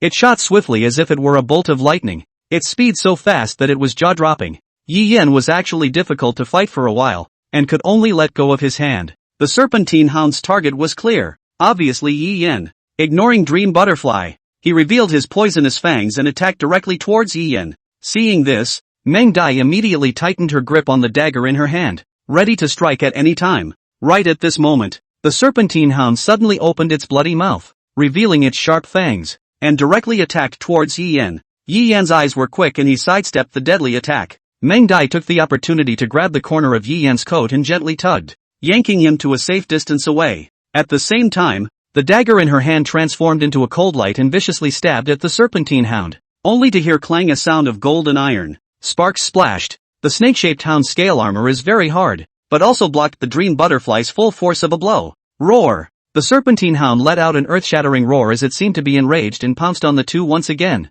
Monty jumped out of the way with quick hands, avoiding the danger of being bitten. Watch out for those bumps on it, Yi Yan shouted, reminding Meng Dai to pay attention to those raised red flesh on the serpentine hound's backbone. As soon as the words fell, a fine needle broke through the flesh and pierced through Dream Butterfly's shoulder with lightning speed. Meng Dai suddenly stifled a grunt and her face paled slightly, but she clenched her teeth and forced herself to endure the pain, her expression still firm and unshakable. This snake hound's defense is too strong. Yi Yan frowned. This monster not only possesses strength that far exceeds that of an ordinary three-headed hound, even its intelligence is far superior. As soon as his words fell, he saw the serpentine hound let out another roar, opening its mouth and spitting out a line of fire that shot towards the two. Yi Yan and Meng Dai didn't dare to slow down and dodged in a hurry. The line of fire blasted into the ground, and the shockwave from the explosion shook the two men as they staggered back, nearly falling to the ground. After stabilizing his body, Yi Yan immediately unsheathed the fourth-order avalanche sword in his hand, while Meng Dai's longsword also transformed into a chilling light, drawing a blazing trajectory in the air. Dream Butterfly's weapon was a bit more special. Her longsword was surprisingly retractable, just like a whip, flinging it around in a powerful manner. The two men came together and fought the serpentine hound. A deafening hissing sound suddenly rang out. Roar! The sound was like muffled thunder rolling, shaking the surrounding houses rustling. Only a huge serpentine hound with three hideous heads spewing out rolling poisonous mist, like the harbinger of death. Yi Yan tightly gripped the avalanche sword in his hand, and the sword flashed with a cold light. He aimed at a piece of poisonous mist and instantly swung his sword to chop it. The sword chi streaked across the room, cutting the poisonous mist into pieces. Immediately afterward, he moved like a cheetah and pounced on the serpentine hound, kicking it hard on top of its neck. Boom! A loud crash rang out, and the serpentine hound rolled several times in pain, eventually hitting the hard wall. Taking advantage of this opportunity, Yi Yan's figure was like electricity, instantly flying on. The avalanche sword swung out once again, transforming into countless sharp blades that enveloped the serpentine hound's entire body in its vitals. Put! The sound of a sharp blade slicing through the air was accompanied by the sight of blood spattering as the serpentine hound's skin was slashed, revealing the bright red muscle tissue within.